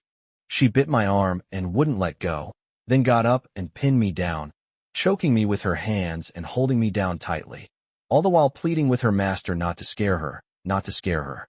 Seeing that this crazy woman was fighting desperately, I dared not move anymore. If she didn't let me help her, she wouldn't be able to recover her condition. So the two of us were locked in a stalemate. A little while later she started acting emo, letting go of me and sitting next to me hugging her knees, crying. Then, I don't know where she pulled out a plastic lid opener. She started slashing herself. I tried to stop her, but she resisted fiercely, muttering that her thigh wouldn't get scratched. I told her not to scratch her thigh, because the master wants to touch her. She asked where to scratch then. I said nowhere, because the master wants to touch her everywhere. She looked up at me, her eyes red, and said, "Really? I've told you before that I'm scared every day, but my owner doesn't mind." I looked ahead and explained helplessly, "I've never looked down on you. I just feel sorry for your bad luck. You can't enjoy any good things because you're afraid of everything, afraid of what can save you. How can it save you? It's a vicious cycle." She wasn't listening at all, crawling over and shaking my injured arm, saying, "Master doesn't hate me. He wants me. He wants me." I kept saying yes, he wanted me, and then I turned around and was startled by her eyes. It was a kind of, extreme doting, eyes full of hearts, yet also like staring at prey, very gentle and soft, but it felt like she was about to devour me completely at any moment. I was startled, swallowed hard, and instinctively tried to back away, but she pounced on me little by little, her voice hoarse and somewhat hysterical as she asked, "Master, do you really want to touch me everywhere? Do you want me?" I was desperate, thinking that in the end, physical strength would still be useful. I tried to hug her, and then I was pushed around. Who knew this frail, skinny little girl had such explosive power? Anyway, I was completely dominated from above, and then she started doing some crazy things, just to confirm, I want her. I didn't know if I was feeling heartache or enjoying it. As she went crazy, my brain began to melt, my rationality gradually dissolved, and finally the two crazy beasts were entangled together. In this way, her body was tortured, every inch of it was ravaged, before she was finally freed from this highly sensitive state. In her words, "Once you've been hurt, you won't be afraid of pain anymore." It was late when she calmed down. I was almost completely exhausted, dizzy and lightheaded. She was still enjoying the defeat CG, laughing at me with satisfaction as I was completely drained. I told her that even a god would have to fight with her fighting style. I got up, my whole body aching, not sure if it was from being bitten and pinched or from overdoing it. I just felt ravenous. I was in terrible shape today. We hadn't had any appetite after the big battle, so we ordered the simplest soy milk and fried dough sticks. I ate and drank a little, and only after the warm soy milk went down did I feel like I was back to normal. I helped her with her dreaded work today, and then we played games together for a while before I could relax. All sorts of pain returned to my body, the worst being my arm, which was in excruciating pain inside and out. The outside was from being bitten and pinched, and the inside was from being strangled. I could barely lift it. So I gave up the game, went to bed, and hugged her. She apologized profusely, saying she was wrong. I told her it was okay, that I didn't mind, that she was like this every day. I've never disliked her. I'm just very disappointed. I really want to be good to her, but she won't accept anything, which makes me anxious and helpless. She said her master didn't need to rack his brains to treat her well. Just being with her was enough, otherwise what else was there? As he spoke, he revealed a devilish smile, and then, after it was over, a tingling sensation came over me, and I quickly said I really couldn't go on anymore.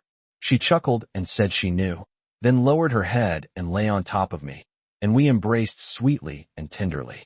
We watched cartoons together for a long time that night. She got sleepy, rolled over and snuggled into my arms to read a novel, and fell asleep in no time. Only then did I have time to take my hands out. It felt like my hands hadn't belonged to me all day. I moved my limbs around and wrote down today's diary entry. Chapter 153, Diary of May 4th. She woke up surprisingly well today. Maybe it's because she was forced to take the medicine yesterday, which improved her condition. She relaxed, and as soon as she woke up, she snuggled softly into my arms, gently murmuring, "Master, hug me," which made me feel a little uncomfortable. I raised my hand to hug her, but my injured arm was still a little too heavy to lift, and it touched yesterday's injury, making me wince in pain and hiss. She noticed my unusual behavior, and gently stroked my arm with heartache, apologizing bitterly. It's all her fault. She was devastated for 2 days, and kept needing her master to take care of her. She didn't take good care of her master, and even hurt him. I said, as long as you're okay now, it's all right, master, just stay with me. She said no. She wanted to take care of her master. I said, so how are you going to manage me? She said she wanted to take her master out for a good meal, take her master out to play, but there was traffic jam outside, and the mall was crowded. She didn't dare to go out. After thinking and struggling for a long time, she realized that the only way for her to serve her master was with her body, is what AI. I sighed helplessly and said that we had already squeezed her dry yesterday, so let's do something else. We were discussing this while eating breakfast when the courier notified us that the clothes she had ordered earlier had arrived. It was a sailor uniform with some cute decorations. She saw it and wanted to wear it right away, saying she could go downstairs to take pictures. The rose wall in the park downstairs from my house has been blooming beautifully lately, attracting many tourists. Internet celebrities use the flowers as a backdrop for taking photos there. I used to take pictures there when I was an internet celebrity. So I prepared to go downstairs to the parcel station to pick up the package, but she said she didn't want to be separated from her owner for even a minute. I felt bad about paying for a delivery, but I had no choice but to go along with her. Before the clothes were even delivered, she asked me to help her get ready, and then she went to the dressing room to change by herself. When she came out, I was still amazed by her. She was wearing a Japanese uniform with various cute outfits and lace trimmed over the knee socks. Combined with her cute, round face, she exuded a spring fairy-like aura, and her youthful appearance even made me feel a little immoral. For the sake of my kidneys and my life, I barely managed to control my agitation and restrain myself from rushing over to hug her. I just sat in the chair and praised her beauty, looking her up and down. She showed off for a while, trying out a few poses for the photos. Just as I was about to get up to change and find my camera, I saw her smile fade, her brows furrow, and her gaze fixed on me with deep affection. I froze and asked her what was wrong. Then I saw my spring spirit walking towards me step by step, her expression downcast, but her eyes filled with a sincere longing. She came over and stood in front of me, playing with her fingers, head down, and said shyly, "But I still want to serve my master first." My head was already a little congested, and hearing this made me even more agitated, but I managed to stay rational and said, "It's too early now, it's broad daylight. We can take pictures first, and the sun will set later." She was already looking down at me, and she seemed a little unhappy after hearing this. She pouted and whined, trying to charm me. I couldn't resist her, so I reached out and hugged her, and she sat on my lap. I felt a very soft touch on my thigh, and then I realized that she did it on purpose. She hadn't worn an undershirt when she changed her clothes. My defenses were completely broken down. I grabbed her and rolled around in bed with her. I didn't even change my clothes. I just devoured the spring fairy from the front. From the frontal view, this little loli was too shy to look at me, which only aroused my desire even more. I can only say it was really sinful.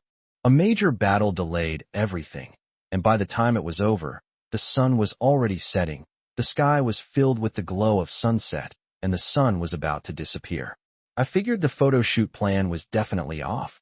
I didn't even know if she really had that plan, or if she was just looking for an opportunity to seduce me. He turned to her and said the sun was about to set, and they didn't have time to do anything else. She collapsed weakly onto the bed, panting, and said it was okay, since the only way she could control her master was through Zhui AI, and that was enough as long as the important business was taken care of. I was speechless and said, "We've been spending all our precious time on this, doing nothing. I don't even have anything to write in my diary." She said, "Just write this in.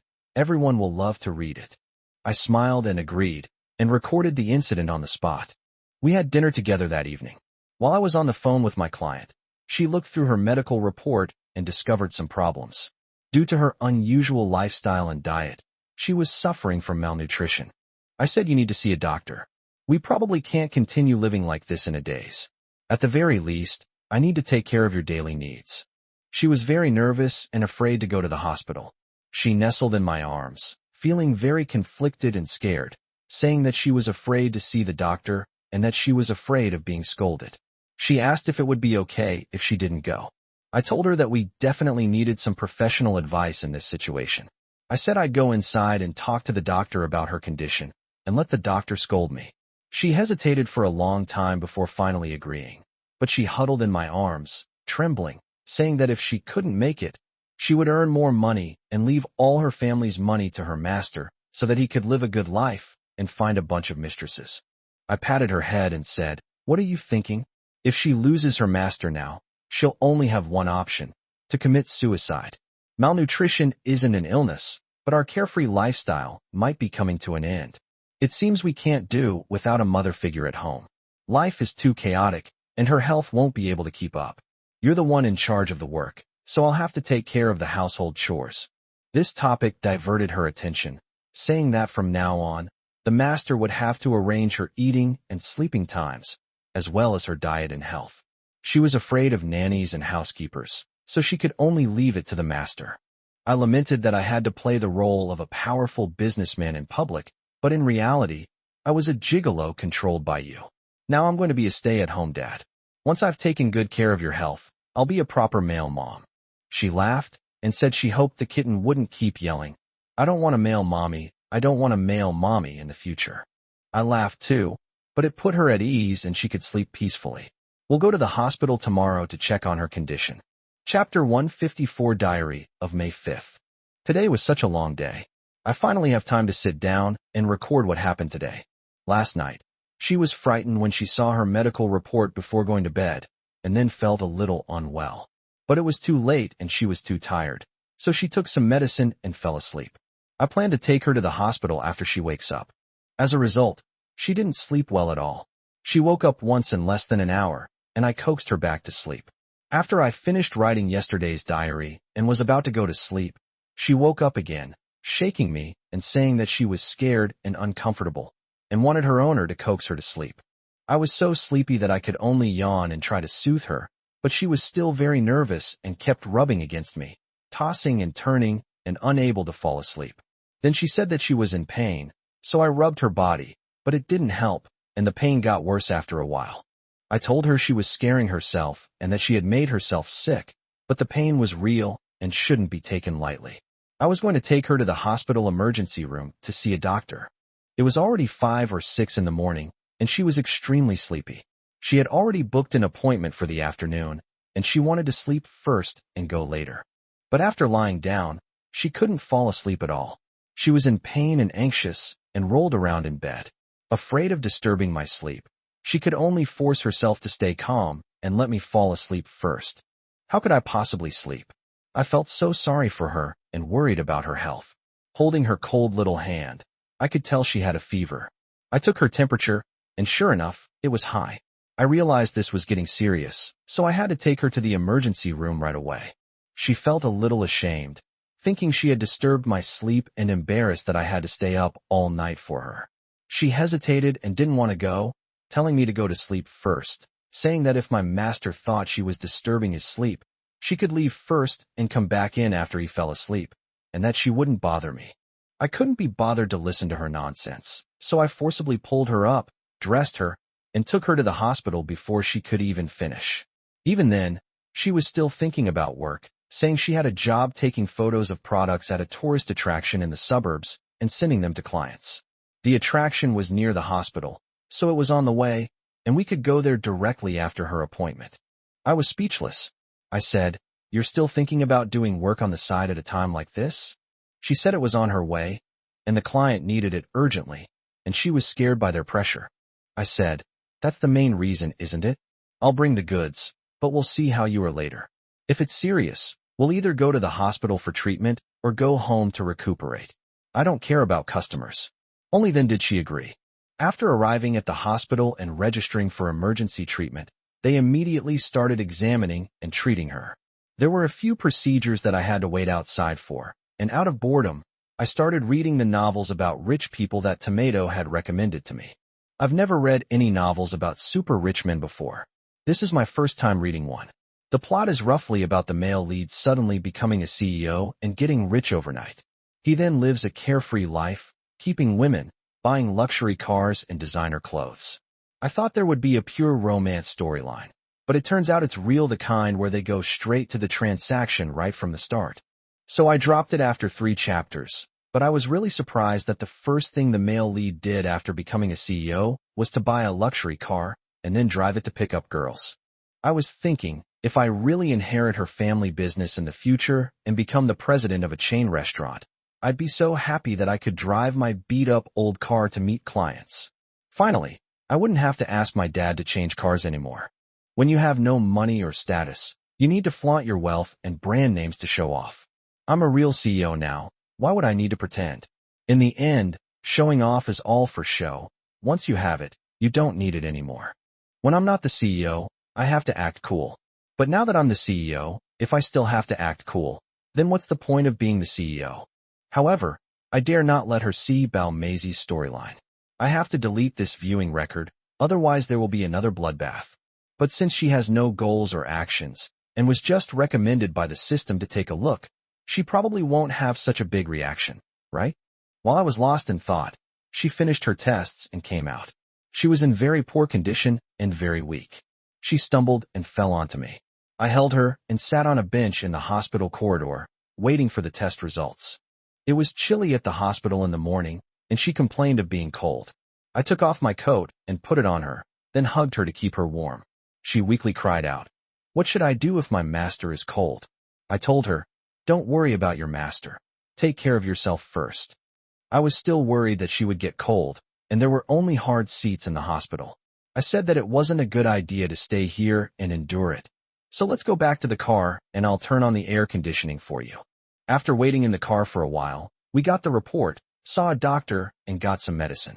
It wasn't anything serious, but there wasn't much we could do. She could only rest and recover. This result was expected. After some additional treatment, we prepared to go back. Once in the car, she started worrying about taking product photos for the client. I told her that rest was the most important thing for her right now, and we should go home first.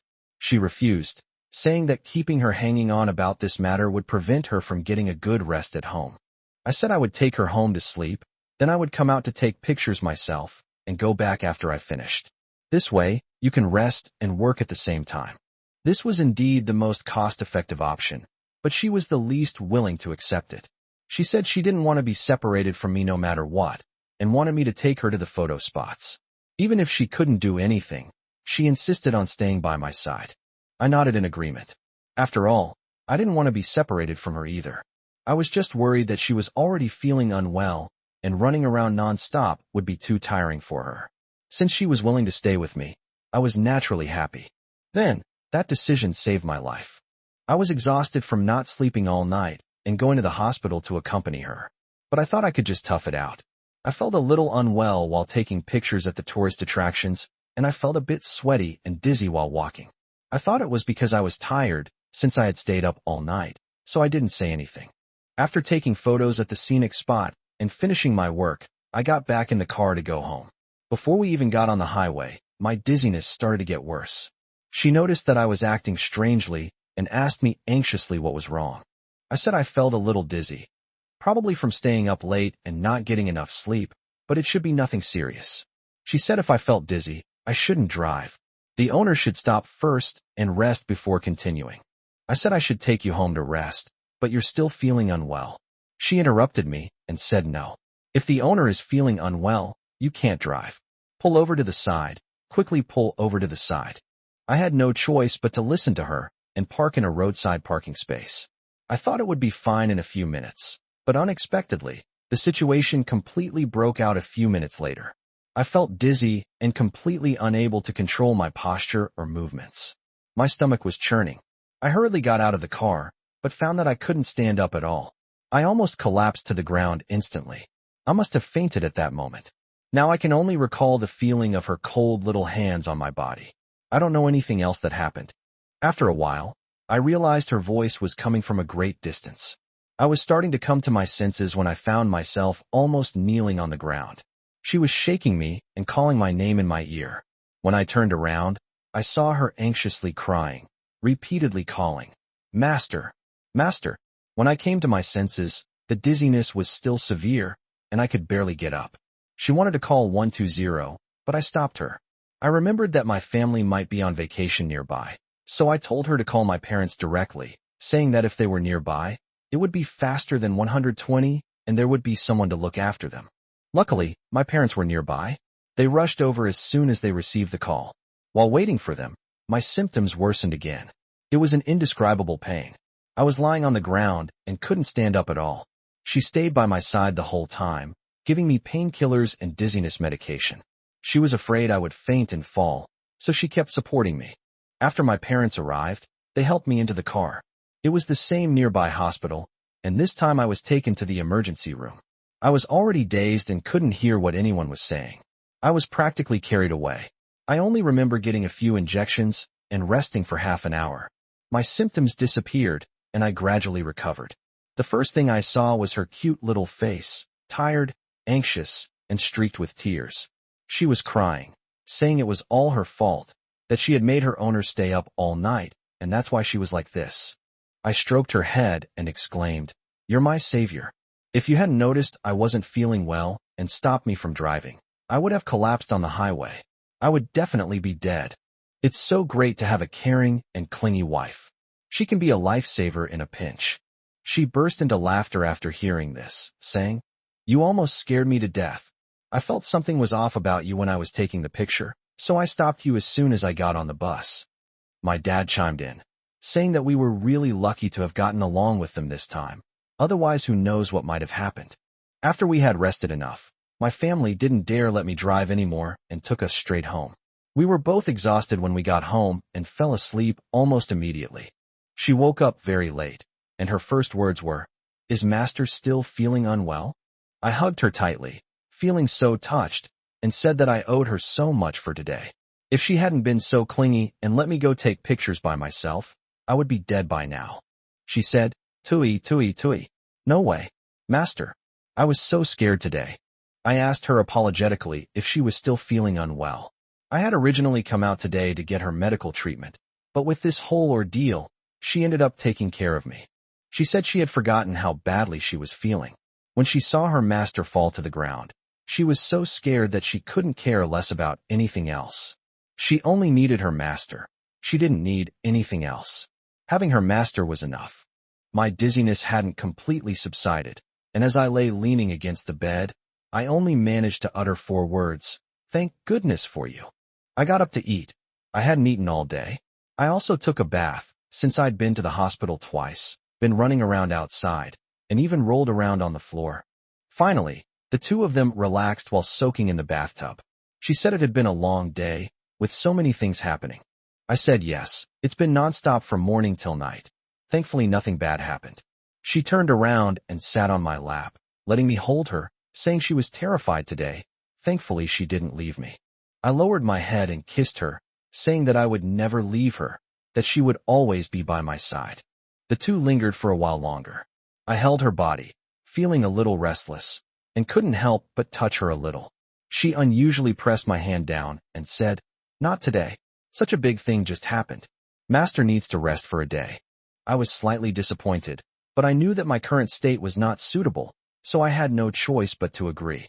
She laughed when she saw my expression, turned over and kissed me on the cheek, then playfully pinched my nose and said, "Master, don't worry, I'll give it to you tomorrow. I've always been yours, always yours."